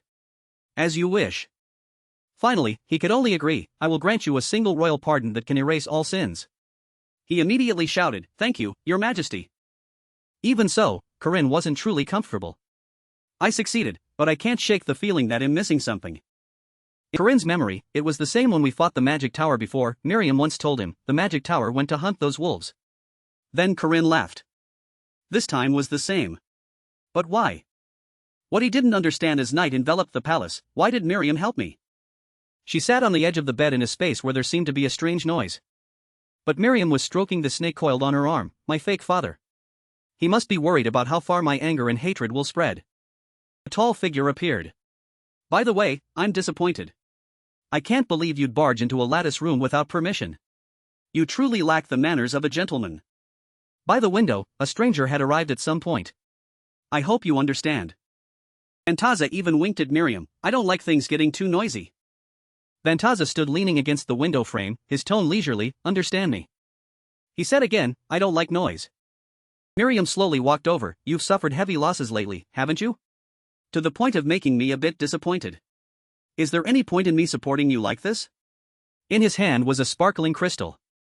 Fantasia said, don't say that, it's just a common occurrence. He looked closely at the glowing crystal in his hand. It was also unavoidable. After a moment of silence, Fantasia laughed self-deprecatingly. This damn world has always hated me. This statement made Miriam a bit bewildered. Then, he threw the crystal to her. Anyway, according to the covenant, read the destiny. Miriam opened her eyes wide in surprise at the glowing crystal in her hand, the treasure of this world. A letter that can read one's upcoming destiny. 5 years ago. 5 years ago, Fantasia had found her and made an offer. He promised that if I sponsored him, he would lend it once a year. He looked with expectant eyes toward where the light was radiating, this time for sure. I hope there will be the desired result. Elsewhere, at a certain mansion. Corinne froze as soon as he opened the door. Recognizing the visitor was Estelle. He was confused. Estelle? She pulled down her hood and said, Corinne, I have something important to say. While inviting Estelle inside, Corinne said, I realized it from the moment you arranged accommodation in the palace, right after the banquet ended. She wasn't surprised and replied, as expected of Corinne. From a small bag, Estelle took out a badge. I was originally sealed of my holy power. He hurriedly asked, have you found the cause? Shed, even after leaving Gangshan Island, my holy power still hasn't recovered. Even so, I still believed that time would heal everything. That day. Estelle's face was extremely happy as she looked forward. A pendant with a cross shape fell from somewhere, radiating a brilliant light. She held it in her hand, noticing a scratch in the corner. Until the hidden truth was discovered. Holding that pendant, Estelle explained, the plating. The magic tower people stripped all my weapons when they kidnapped me. But they didn't take this Rosario. The Rosario is inseparable, so I didn't suspect a thing. Corinne quickly understood her. It turns out this thing absorbed the holy power. Estelle admitted, then she stroked her chin and thought, that's right. But thinking back, it's really strange. Could the power God granted be blocked by this piece of scrap metal? A guess suddenly popped into her mind. Could it be that holy power and perfect faith in God are completely unrelated? He listened silently as Estelle spoke. The proof is that I just said those disrespectful words, but I didn't lose any holy power. Corinne recalled the time before. The saint was also in very close contact with this Rosario. Was my mana and the divine power of Clayam Solace being drained caused by this thing? She looked at him with suspicious eyes. Corinne, you already knew, didn't you? Before, he had once asked Estelle, honestly, have you never doubted the existence of God even once after? Estelle's eyes became firm as she continued her unfinished words, about the truth of this world. In the original work, Estelle was not a playable character but only appeared as a supporting NPC. Estelle, may God's protection always be with you.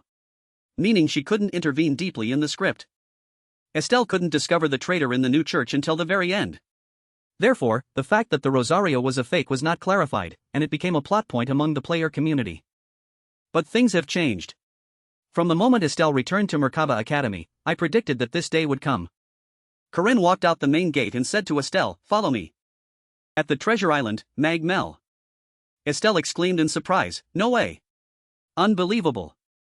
Looking up at the three people before her, she found it hard to believe these are the gods of this world? The Dan An? A second later, Estelle collapsed to the ground. No way. How could this be? Corinne just stood silently at the gate connecting the two places. When she was a child, everyone expressed their admiration incessantly. "I've never seen such powerful holy power. Truly a terrifying talent. Since birth, this world has been mine. Everyone gave me everything, even before I could wish for anything." A female farmer called out, her face full of devotion, "Saint, please bless me." The knights also made their most sincere vows, "Wherever you go, I am willing to give my life to protect you." Other girls also looked at her with admiration. "It's the saint. If only she'd talked to me just once. She's so beautiful." They admired everything about me. Is power that creates faith, or faith that creates power? No one knows. But there was one thing I never doubted for a moment: I was definitely chosen by God. The second Holy Land, Zion, the great cathedral.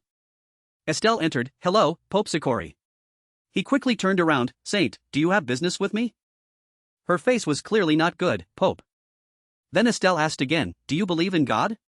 This question made Pope Sikori freeze. Quickly, he bowed and replied, "Of course, Saint. God is protecting us at this very moment. Isn't the holy power we possess the proof?" She walked over, a faint smile appearing on her lips. Keeping a cheerful look. Estelle took out that pendant. "You know what this is, right? Because this is an item that only high-ranking officials in the church are allowed to access. Someone swapped it with my rosario." The smile on her face vanished as she emphasized, "Some cowardly rat." Looking straight at Pope Sikori standing there silently, she asked again, "What do you think?" Pope Sikori. He suddenly collapsed. "So you finally know the truth?" "But nothing will change." He then spoke out, "The reason we can use holy power is not because of some illusory faith, but because we inherit the blood of the ancient Danan and the giant race." Pope Sikori said with a crazed look, "The saint will soon understand. The true God we need to serve is the Danan, and among them is the great Lord Vantaza." Continued to declare, "New church or old church, what does it matter? Soon it will be the world of those who possess holy power like us. Paradise descending. Once the world of the Danan returns." Estelle was stunned by this new information. "What?" Pope Sikori admitted once again, "That's right. We are the ones chosen by the gods." He stood up straight and snapped his fingers, "And yet, those magic tower cults and the old church." As Pope Sikori continued, the believers had already surrounded them. Dare to ruin the great work. Pope Sikori grabbed her hand. "Saint, we could have come closer to paradise descending by using your blood to revive the giants. Why won't you do it?" Estelle angrily realized, "It turns out all of you are cut from the same cloth." A lifetime of faith had collapsed. The scriptures I once read, the supreme being I once worshipped, all were just lies. Estelle brushed his hand away. "You are not fit to be pope. Vantaza is not fit to be a god." The believers below screamed like madmen. "What? Dare to insult Vantaza? Saint? No. Seize that woman for me." They immediately rushed toward her. However, she just stood still. But then, the light radiated, making Pope Sikori stunned. Previously, Dagda had granted her several weapons. "Yes, Estelle, you are my distant descendant, Dagda of the great earth Danan. You inherit my blood. You can use it." At this moment, a mace gradually appeared in Estelle's hand. "To me, there are duties more important than faith. The responsibility of the power I carry is the duty to lead and save the people." Holding the mace in her hand, Estelle reaffirmed the God she believed in. And that mace, Dagda's mace, was the weapon the great Dagda Danan used to defeat the giant Mada of the nine-headed snake tribe. One swing of the mace immediately pushed the crowd of believers far away. "That is my decision." Bright red blood splattered on the glass windows of the great cathedral. That was the moment the religious reform broke out at the Zion New Church. But there wasn't just one saint carving out her own destiny. At this moment, Miriam woke up with a start, her breath rapid. Vantaza asked leisurely, "Did you just see the future?" She rested her chin on her hand and began to laugh loudly. "That's right, Miriam." Standing up, she walked toward the window next to him. "That's right, it turns out the one who will realize my wish is actually you." Looking out at the red moon high above, her tone became even more infatuated. "My hero, my prince. My destiny. Corinne." Those flashbacks continuously appeared, along with a whisper to himself, The reason I had to marry Senior Miriam was because I was enchanted by her seductive aura. That's the truth. But contrary to my expectations, I felt happy. The image of a terrifying Miriam next to a two-headed snake standing on a mountain of killers appeared. In the original plot, Miriam would cause the tragedy of massacring the demons and meet a miserable end at the hands of the player. Scene shift to a contrasting peaceful setting. But if I'm by Miriam's side, the image of a happy family of 3 laughing and talking appeared. If I can make her happy enough that she no longer has to worry about resentment or those desires, then maybe I can save Miriam, so she doesn't have to die as a villain. But that was a disastrous misunderstanding. Siha's contorted face with bulging veins appeared. Damn it! With curiosity in his heart, stemming from the meeting between him and Miriam, he wondered what had happened. She warily clutched her neck, looking at the person in front. Miriam was swallowed by resentment once again. Bodies lay scattered on the white snow. She hadn't changed at all, and the demon massacre event still took place. Sihu whispered to himself, "Brother, everything is over, right?" While Corinne, anxiously looking left and right, asked, "Where on earth did you get that information?" Suddenly from afar came a loud cry, "Save me!" He turned his head in panic, "Where is it?" Corinne made a request. "But please go find another mentor for Miriam." As if predicted. "I didn't think you'd agree immediately, but I didn't expect to be rejected so quickly." "Kid. Run this way quickly." The little girl's face was pale, right at the snake's mouth.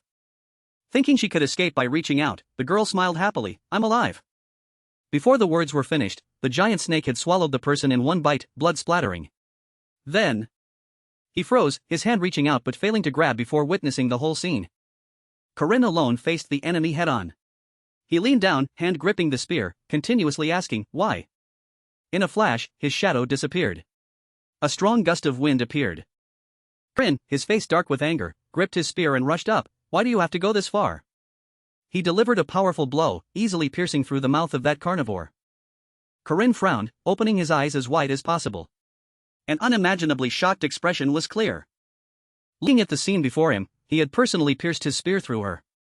Miriam. She struggled to force a smile, blood flowing incessantly. Corinne. He knelt down to catch Miriam. "Why did you do that?" She only smiled and spoke cryptic words, "It's too late." "I'm sorry. And I love you. You are the one I love." Hearing this, Corinne's face darkened, thinking, just like that, all of this is your destiny. The scene changed, moving to the underground city of Donna's. A group of people were gathering here, walking forward together. The one sitting regally on the chair, leading them, was the Demon Alliance. "Elder Kurt of the Wolf Tribe, have all the demons gathered?" The people below looked around and whispered, "It seems a few are still missing." They were all eaten by the snake. His face darkened, his voice lowering as he muttered, "The snake again?" In his heart were many calculations. The oppression of the demons by that cult was becoming increasingly brutal. The people below became increasingly panicked. "That damn snake's henchman cut off my hand. If this continues, even this place will be discovered soon. Elder, please find a way to solve this." Kurt gloomily thought of a solution. "We've been pushed to the brink. Coming to this border to find a place to stay, now only this Donna's is left." He clenched his hand, unable to stop scratching the chair he was sitting on. "Are we really just going to sit here and wait for death?" "Edna, what's the snake's movement? I heard it successfully infiltrated the palace?" She gradually stepped forward from the crowd. "Is that so?" "It's been caught." Kurt was overly agitated. "What did you say?" Edna recalled the situation. "It's the Corinne Guardians. They contacted me. I don't know how they knew, but they knew clearly that I am a demi-human." She remembered the words Corinne's group hurriedly said, "Therefore, Lady Edna just needs to convey our words. We will tell you the entire plan. There's no need to worry." He put his hand to his chin in consideration. "Corinne Guardians? I've heard that name before. Aren't they the group that saved Saint Estelle?"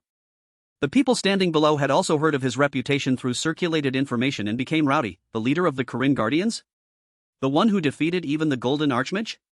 We're doomed. He's the hero who saved the Pope. He surely intends to use this opportunity to kill us all." She interrupted with a firm voice, "That's not it. He has made a new offer." He asked back, "An offer?" Edna continued, "Corinne, that man. He said he would deal with that snake." Not believing their ears, the whole crowd gathered around her. "Hell killed a snake? Hey, is he serious?" Kurt slowly stood up. "Does he intend to rebel in this country? That's quite a calculation. Furthermore, how can we trust those words? Corinne, after all, is just a human. He changed his attitude, his voice firm and loud. The new church is exactly the same. His pretending to protect us is just for show. In the end, they just watch the old church oppress us and do nothing, don't they? Everyone's wool was boiling. The whole crowd raised their hands in unison. That's right. Humans are all the same, only good at talking. Suddenly, a loud shout cut through that heroic atmosphere. That's not true. Edna immediately recognized it. She turned her head in surprise. You guys. John and Jen had appeared here at some point. You followed me all the way here?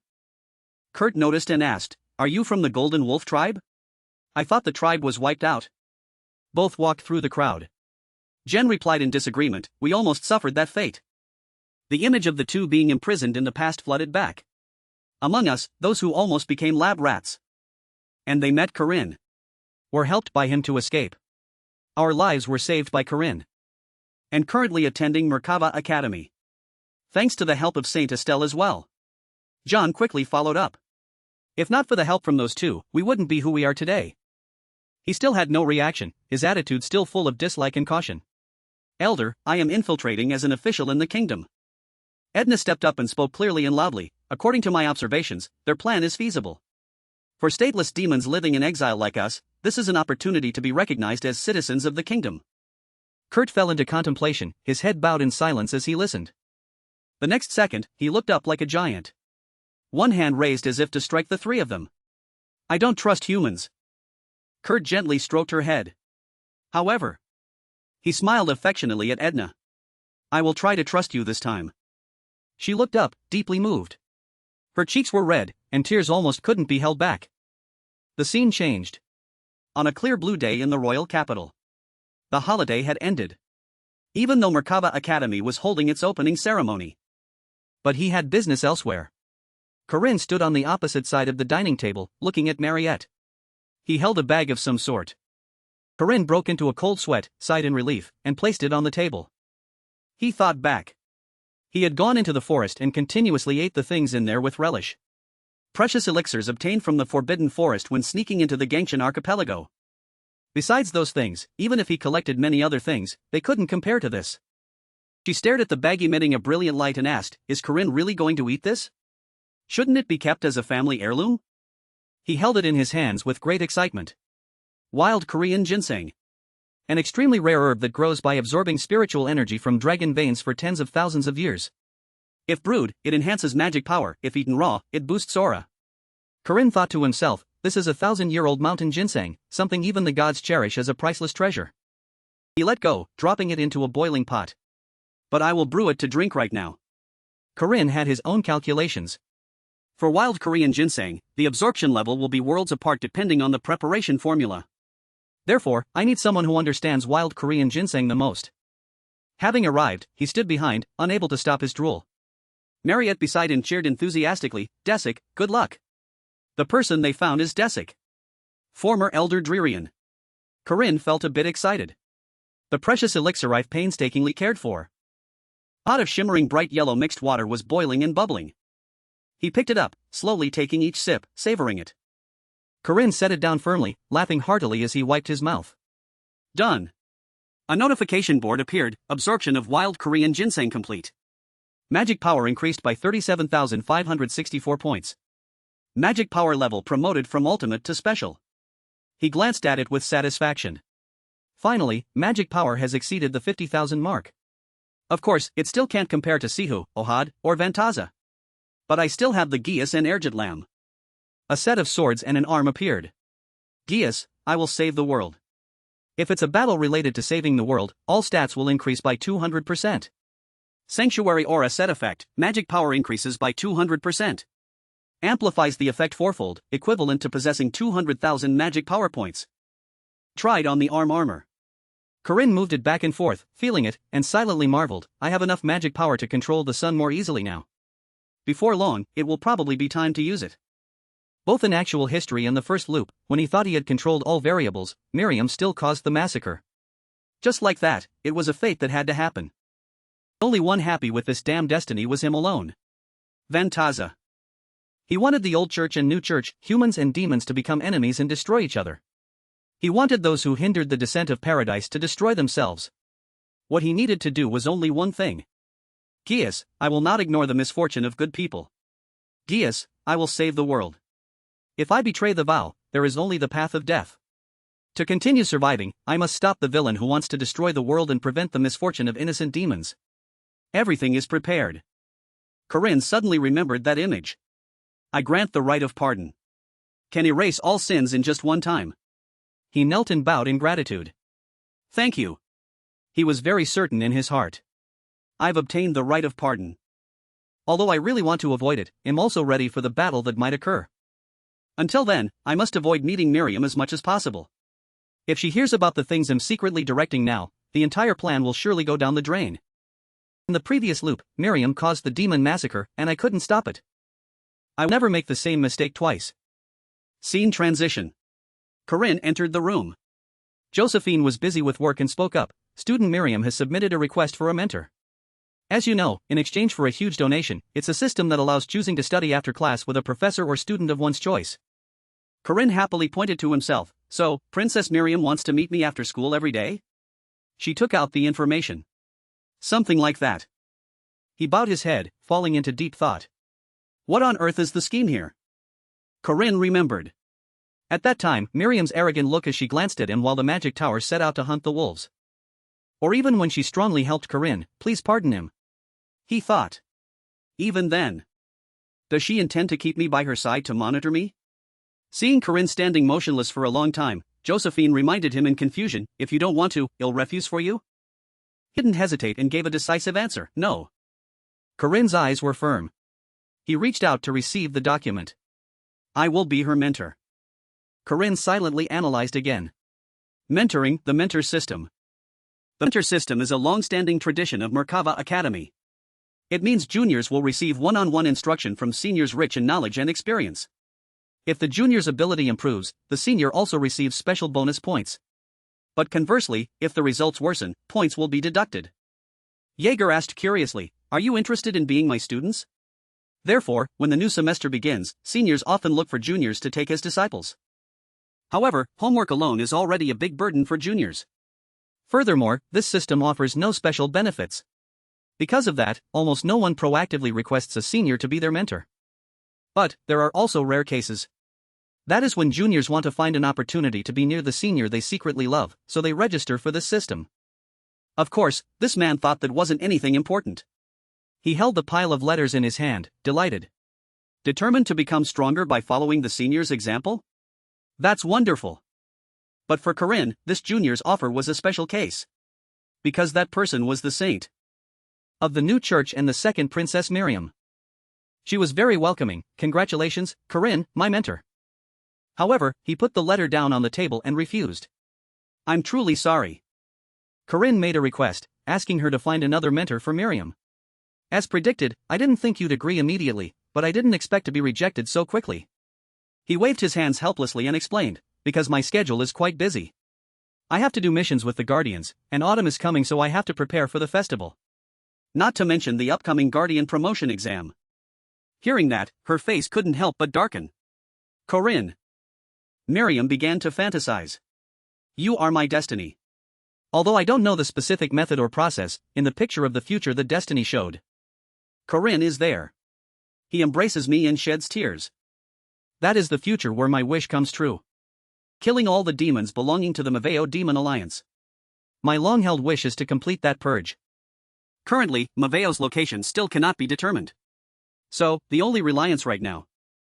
At this time, Corinne was bowing goodbye. Then I'll take my leave first. Is only this man. Miriam silently took something out. I'll make him come to me himself. She flashed a sinister smile as she watched him leave. The things you still lack. I will fill them until they overflow. Afterward, Corinne went to a palace. He looked up. The white dragon silently marveled. Is it here? Corinne Guardians. If this is considered a newly established Guardian Guild, a 5-story building isn't bad. It calculated. But to operate the Guardians, money is needed, right? Should I offer gold support? Just then, Daiaku opened the door.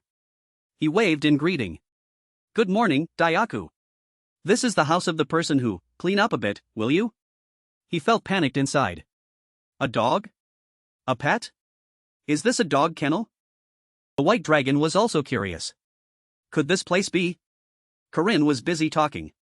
Having too much land isn't always good, is it? It couldn't believe it. The scale of the Corinne Guardians? He was busy marveling. When will I ever finish walking through all this? Corinne. Marriott happily welcomed him. You're here? Hey, would it be okay if we build another airfield so several Hresvelgers can land at the same time? He hurriedly refused. Senior, I told you it's not necessary. The white dragon sighed, understanding. It seems gold isn't needed. It had a slight change of heart. Or do you want to expand the guild scale? Then try suggesting military support. Corinne spoke up to ask. Hey Alisa, what are you doing? Being called by name made her startle. She told me to try and start teaching. Afterward, Alisa blushed in embarrassment. By the way, Senior Corinne, please step back. I'm covered in sweat right now. The white ferret silently evaluated. It seems there's no shortage of military force either. Looking at Corinne's well-built body, it continued to think further. It's just an unimportant employment relationship. Isn't there something more important than work? Since he's in his prime. Fine, I'll grant him an unforgettable night. Right at that moment, the door opened. He shouted in confusion. You want to sleep together again? The white ferret looked at the two talking and was puzzled. Are you still having nightmares lately? Let me hold your hand for a bit. It's so warm. Corinne, I'm sleepy. Let's go to bed then. On this side, Miriam held her head and screamed loudly upon witnessing that scene. She was so ashamed that her face turned red. This is absolutely depraved and shameless. Scene change. The next morning. Miriam's voice rang out. All right, Senior Corinne. She asked frankly. To be honest, I don't know what you want. I'll just ask you straight, okay? Miriam was curious. What exactly do you want? What must I give for you to agree to be my instructor? I'm ready to give everything. His expression darkened. Are you sure? Can you really give everything? She bit her lip and agreed. Yes. Anything is fine, as long as I can get my revenge. Corinne's voice gradually grew quieter. Fine, if that's the case. He whispered something into Miriam's ear that shocked her. What did you say? Miriam repeated in disbelief. Is that all? Corinne confirmed firmly. Yes. But I'm warning you, being my student won't be easy. If you don't like it, you can cancel right now. However, Miriam was stubborn. No way. I just have to follow along, right? Afterward, she was panting continuously. Miriam was performing CPR on a mannequin. Again? This is exhausting. Senior Corinne, what is the point of this? This is so boring, I'm dying of boredom. We've been studying first aid for 2 hours already. He took it as a matter of course. It's normal to be exhausted. Because saving a life is always harder than hurting someone. He reminded her seriously. Also, when answering, you must only shout clearly and loudly. Do you hear me, recruit? She complained. Corinne, you're crazy, aren't you? A long while later, they finally finished. That's enough for today. Now it's time for the princess to fulfill her promise. Miriam was a bit awkward. That matter. Are we really doing it? At that time, he had made a request.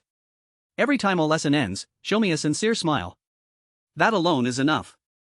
Corinne warned her now. You're not planning to break your word, are you? Right? Miriam couldn't understand. Besides, how can I just smile on command like that? She forced an awkward smile. Is this okay? Naturally, he rejected it. There's no sincerity at all. The corners of your mouth are too stiff. You need to squint your eyes a bit more. Next, Corinne laughed heartily to show her. Having said that, he left first. Alright, that's it for today. See you tomorrow at the park then. Seeing that, Miriam was confused and frustrated. Damn it! What on earth is his plan? Time slowly passed until the next day. Corinne continued to bother her. Recruit, today's training content is fixing broken bones. Miriam raised her voice. Are you making a joke out of patience? She smiled sinisterly again. Then Corinne commented. That seems a bit forced. Try to be more natural. I told you to put your heart into it. The next day and the days after, he taught Miriam many things. Camouflage and cover are the basics of tactics. Understood? Next was teaching her how to smile. Why isn't one side of your mouth moving? Is your face paralyzed? Lift the other side up a bit more. Alright, that's enough for today. Though, I didn't expect you to get it right in one go anyway. Her face was flushed with shame. Miriam left angrily. Again. Why do you keep making me do these crazy things? Corinne greeted her as usual. See you tomorrow. And then time passed very quickly. All of this was part of the plan. At the Corinne Guardian's office, a call rang out. Big brother. Apologized. Sorry, something urgent came up this afternoon, so everyone had to do my share of the work. Everyone was understanding. It's okay. We're happy to be given work. That's right, we're very close with Sister Edna now. She introduced herself happily. You're Mr. Corinne, right? It's the first time I've met you in the flesh. My name is Edna. Edna, a leopard beastman NPC, was a spy for Maveo and the royal palace to monitor Miriam. She hid within the kingdom under the guise of an official. Edna's fake identity was an administrative staff member, previously responsible for the kingdom's policy planning. Although she wanted to propose laws for the benefit of beastmen, in reality, just hiding her beastman identity was already overwhelming. Those of the demon race without nationality. Living as wanderers, facing countless discrimination and oppression. Thinking of this, Corinne handed her a piece of paper. Ms. Edna, take this. A draft amendment for citizen registration regarding the registration of demons as kingdom citizens. This is? He informed her. A list of people who have joined hands to support the demon race. If it's for Sister Marriott, I'll sign it too. Corinne recalled everyone's faces at that time. We're voting too. Good luck. Everyone happily signed their names. Under the name of Makaba Academy. Aaron was full of gratitude. It says to let the children go to school in peace. I've reinforced Maveo's barrier already. As long as they don't know the exact coordinates. Then with the naked eye, they certainly won't find it. Don't worry, the entrance is also enveloped in magic. At this moment, Edna clutched the paper in her hand, deeply moved. Thank you. Thank you all so much. Everything was proceeding very smoothly. The force Miriam mobilized for the purge was the royal army. Framing the demon race for treason and then killing them all. The reason she dared to do so was that she had no intention of taking responsibility for the consequences. But if all demons become citizens, mobilizing the royal army to deal with domestic citizens is impossible. What I need to do is keep Miriam's attention until the law is passed and prevent her from finding Maveo's base. Suddenly remembering old stories. The tragedy caused by Miriam was always an event that happened in the game. And it happened like that in the first loop as well. Corinne's gaze was profound. Maybe. He walked confidently. This time.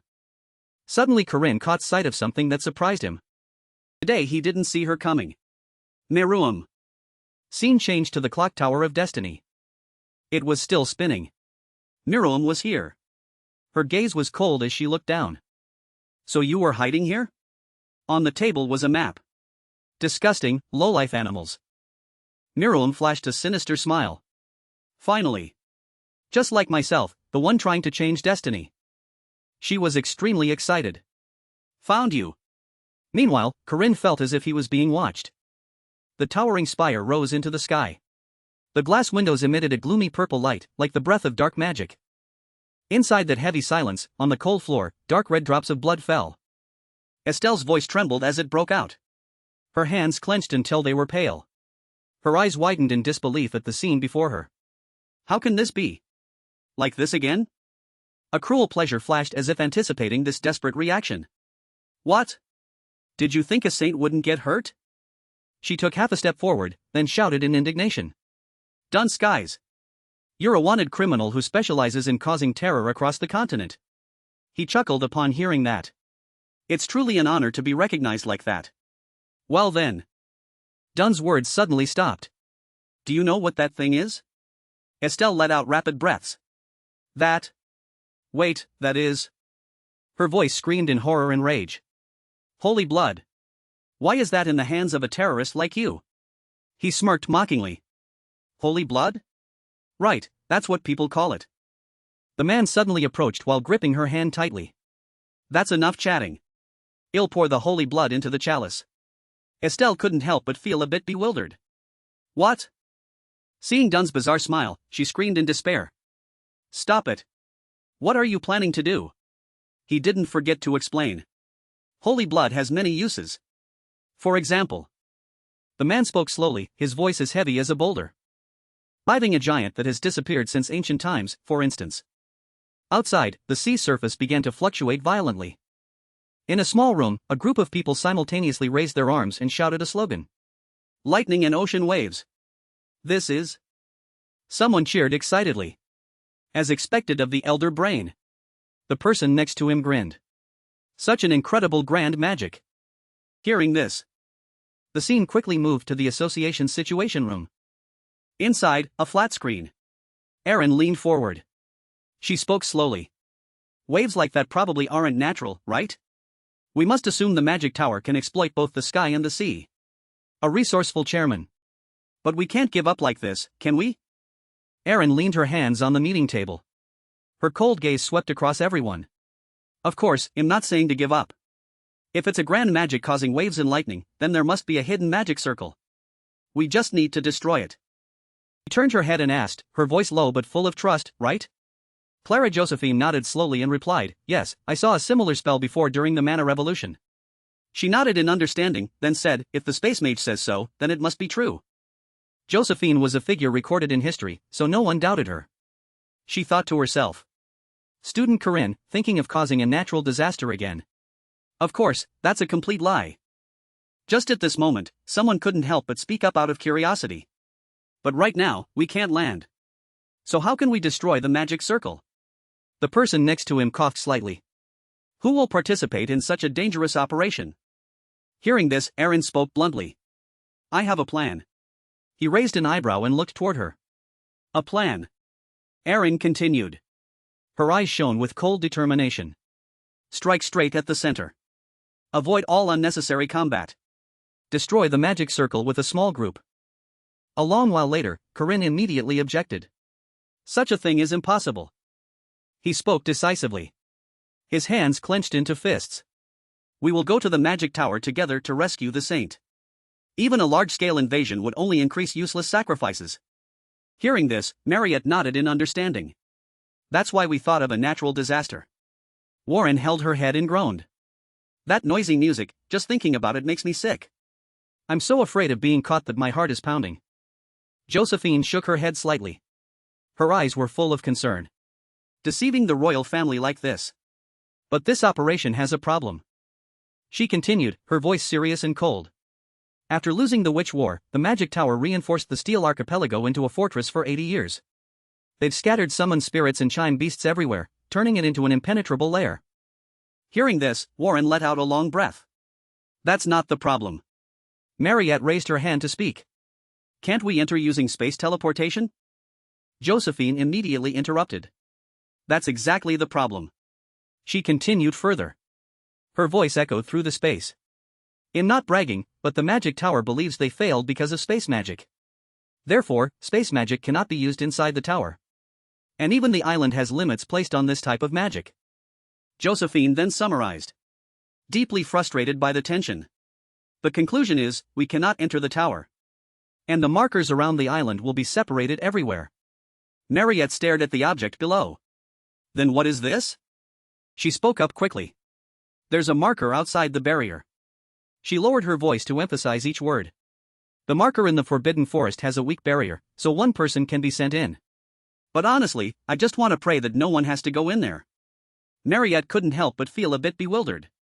She asked quickly. Why? The distance from the coast guarded by mages is far, so it seems safe? Josephine continued in a low voice. Her eyes darkened as if remembering old records full of blood and tears. There's a reason no one guards that place. She reached a conclusion. Her voice went hoarse, making the atmosphere in the meeting room immediately become heavy to the point of suffocation. Because it's almost the most dangerous place in the Magic Tower. Corinne suddenly spoke up. He took a step forward. I'll go. The group said in unison. What? Several people exclaimed at once. Astonished and disapproving looks were shot toward the slender youth. Corinne is weak. The group shouted in unison. He cursed silently in his heart. You girls are just too strong. Corinne nodded decisively. His voice was small but without hesitation. Without support from the organization, I am certainly the weakest. Just then, Aaron suddenly spoke up. It's okay. She turned to look at Corinne with eyes as shimmering as water.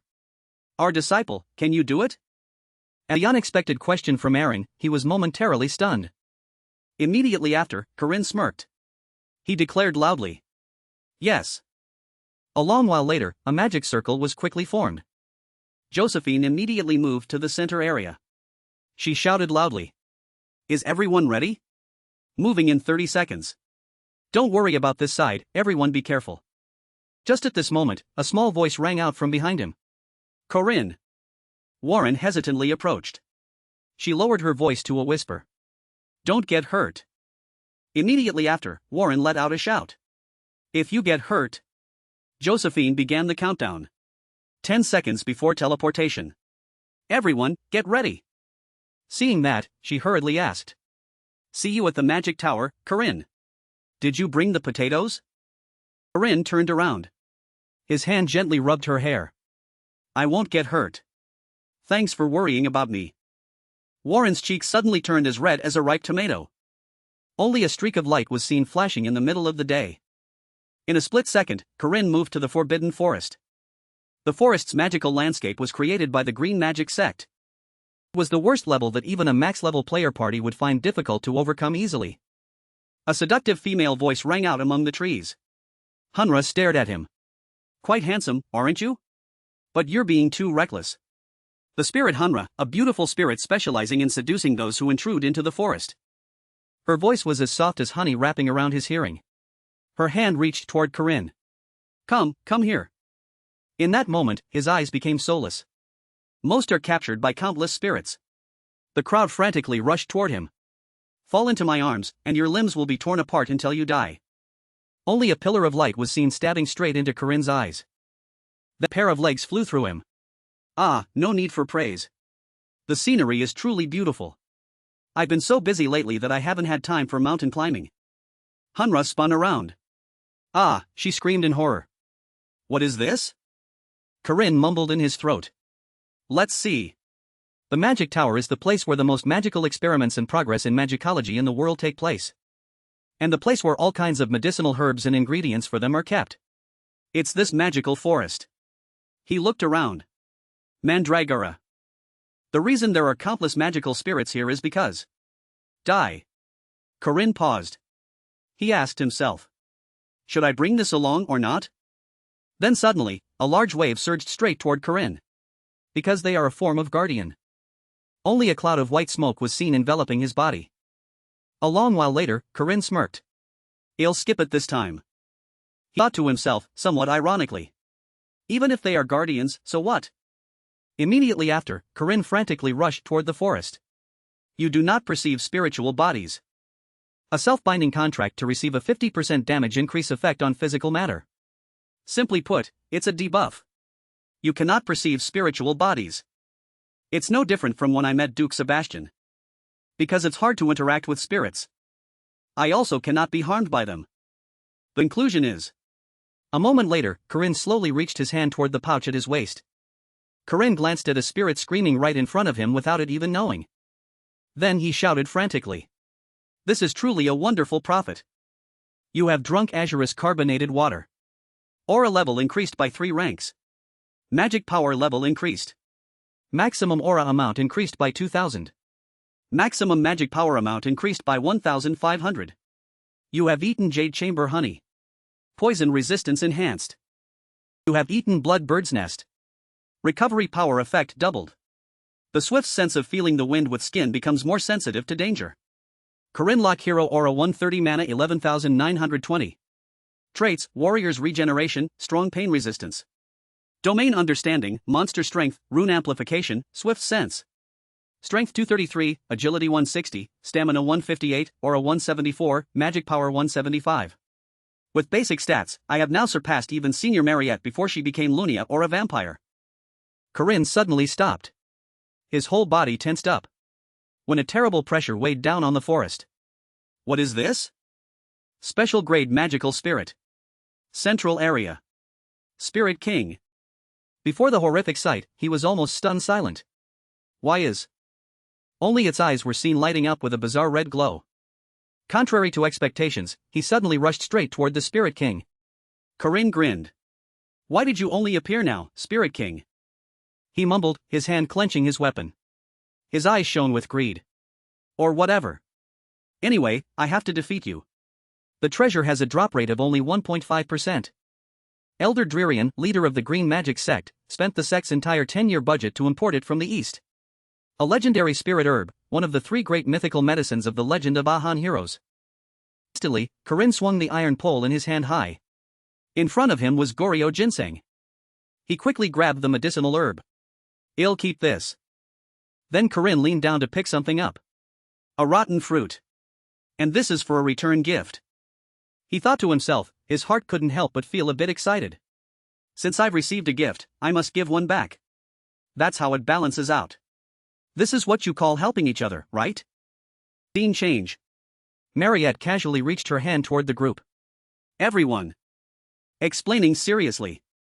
These are potatoes I created using the power received from Dan and Angus in Meg Mel. Maha's curse. A skill that allows creating green new seeds. A cursed type of agricultural product. When this product sprouts, all men in the area will have a special sensation. For 9 days, men in the region will have a special sensation. On this side, Corinne chuckled softly. His eyes flashed with mischief. That Angus guy really did give me a useful gift. He shouted, covering the potatoes with soil. While sowing, his movements were gentle as if tending to a normal garden. Grow up quickly, my babies. Corinne didn't forget to remind himself. Before those potatoes sprout, I have to finish the job and get out of here. Miriam sat regally on a chair under the escort of a night squad stretching for 1 kilometer. Right at this moment, she suddenly raised her hand to signal. A second later, Miriam's arrogant gaze clearly showed her displeasure. As soon as she saw the person standing in front of her, she spoke up. Sir Knight Corinne. I didn't expect you to dare block my path. At this time, not only Corinne but also Elisa's group followed along. Looking at them, Miriam sneered and spoke coldly. Even though I know you're very strong, do you think just a few people can face my legion? As soon as she finished her sentence, the legion in majestic armor appeared clearly. Miriam indifferently raised her hand and said, I will crush you. As soon as she gave the order, all the knights immediately shot arrows. In just a moment, countless arrows flew straight toward the group. Corinne. However, the arrows were easily blocked by a powerful defensive layer. Upon seeing this scene, Miriam was startled and extremely shocked. She asked, a barrier? At this sight, Miriam was extremely astonished. To deploy a barrier this wide? Unbelievable. Only now did Corinne breathe a sigh of relief. Then he couldn't help but think to himself. The location where the army is currently situated is the land of Danik, deep within the Holy Land of Zion. This is an underground city built by the earth god Akka himself since ancient times. If Estelle, the heir to the earth's power, uses Andra's strength, what will happen? Though Andri itself has no offensive capability, it possesses the trait of strengthening rules and spells. Indeed, the Andri infinite cauldrons function as Corinne thought. One of the 4 great treasures of Danan, a symbol of the god King Akka, proof of earthly authority and an endless treasure trove of life. Continuing Corinne's line of thought. Although a madman once used it to enhance summoning techniques, aiming to continuously summon magical beasts from hell. But for some others, they decided to use it to protect the people. This is not a barrier that can be easily destroyed, and finding a weakness is also extremely difficult. While pondering, Corinne smirked confidently. Right at this moment, he was suddenly startled by a voice ringing out. The war between the Danan race and the giants had enough destructive power to destroy the entire planet. Legend has it that's why they had to use the absolute vow Gias to bind each other. Combining Danan's treasure with the saint's divine power to recreate ancient magic. Simply wonderful. It was the knowledgeable Can Latin speaking. He glanced at Corinne and reminded him coldly. But hey, kid. This is not just ordinary defensive magic, but a law that declares the conditions of a covenant. Upon hearing this, Corinne was a bit surprised and thought in amazement. A mage from the magic tower? Quite knowledgeable. Thinking so, he immediately said. TSK, fine. This is indeed Saint Estelle's Gias. At Akka's arena, a voice suddenly rang out. It's not one-sided defense, but an ancient covenant method, setting conditions where the winner will get what they want. On the stone tablet, it was clearly written. Absolute Covenant Gias. Chosen warriors from both sides, 5 on each side, will conduct a fair duel to determine the winner. The loser who loses the ability to fight must leave immediately. The winner will continue to fight the next opponent. Absolute Covenant Geas, the losing side will not be able to set foot in the Holy Land. At this time at Corinne's place, he spoke up heroically. What do you think? You're not planning to give up on Manhwa and tuck your tail to go back, are you? Upon hearing that question, a joyful laugh rang out, making Corinne frown in displeasure. Miroam spoke coldly. You're quite cunning too, Knight Corinne. But whatever, it doesn't matter. Because in the end, the one who wears the winning smile will still be me. A second later, Miroam clearly decided. I accept your offer. Let the contest begin. As she spoke, she looked intently toward Corinne's group in front of her. The Absolute Covenant Geas is indeed a powerful grand magic that is almost impossible to break. But once the rule is established, it will apply to everyone without exception. That's why. It doesn't mean it always brings an advantage to our side. Upon seeing Estelle's image fall to the ground, Alisa spoke up in confusion. Why are we counted as losing? The match hasn't even started yet. Corinne replied helplessly. There's no other way. Currently, Estelle has to maintain the barrier to protect the demon race. Just maintaining the Geas has already exhausted all her strength. She has no strength left to fight. Being unable to fight means an automatic loss. The loser who loses the ability to fight must leave immediately. Under the current situation, Miroam couldn't help but sneer mockingly. Only 4 people left? Cana immediately replied. If you don't accept the disadvantage from the start, the Geas wouldn't even activate. Alright, let's start the second match. Upon hearing this, Corinne's face showed clear focus. Instantly, a card quickly emerged from the ground. The next person to be put on the scale for comparison is John of the Corinne Guardians. John slowly stepped forward with a weary sigh. Right at this moment, Cana suddenly spoke up. Thank you. An old man with one foot in the grave like me is truly lucky. To have witnessed grand magic only found in ancient books, and even to see the golden wolf race in the flesh. I'm dying of excitement. How long has it been since I've admired a living specimen like this? As he spoke, clear delight appeared on his face. Upon seeing him, John lost his temper and shouted loudly. Someone from the magic tower? Cana struck his staff hard on the ground and replied. Yes. I am one who specializes in researching animals like you. To create a more perfect creature. As he spoke, he summoned a giant monster with a powerful body and sharp teeth. A second later, he spoke loudly. Leader of the Beast Sect. Leader of the Beast Sect. Elder Cana aggressively summons a monster. With the appearance of a blazing fire. John immediately jumped high. Then using his agile body, he dodged the fire easily. Upon seeing that, Alisa's group couldn't help but exclaim in praise. So fast. John now suddenly laughed with delight and said. Senior Corinne once said that. Hesitating for 1 second means giving the enemy 1 second of time. As he spoke, John bypassed the monster and rushed directly toward Cana. Witnessing the match before him, Corinne pondered. That's a lesson for actual combat in the underworld. Good movement. But... A second later, John was hit in the cheek by a powerful punch. In an instant, John was knocked far away under Cana's strength. Upon seeing that, Warren spoke up. Still very green. The thing that needs to be dealt with first is that chimera over there. That chimera is large and strong but slow. For him, it should have been easy to handle, right? While she was full of doubt, John was still focused on fighting his opponent. John's eyes suddenly flashed. However, before he could do anything, John was attacked from behind by the chimera monster. Cana watched intently from a distance with a cold gaze. At this time, the chimera was pinning John hard to the ground, making him cry out in pain. Instantly, John spat blood in a helpless state. The chimera took the opportunity to accumulate firepower. Then it breathed directly toward John, who was lying motionless on the ground. In this situation, John could only grit his teeth and endure while thinking.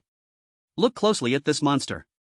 Even though it's mixed with all sorts of things, I can still tell that it's of the same tribe.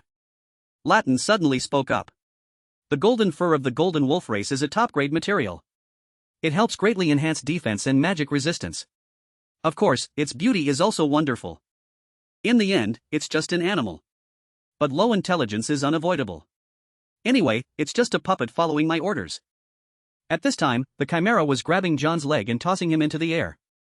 Then it slammed John hard onto the ground, making him cry out helplessly. Looking at Ken Latin, he was suspicious. Beaten to that extent and still doesn't dare to counterattack? Do you feel pity for this beast? Probably so. You Golden Wolf people are naturally loyal to your kin and easily softened.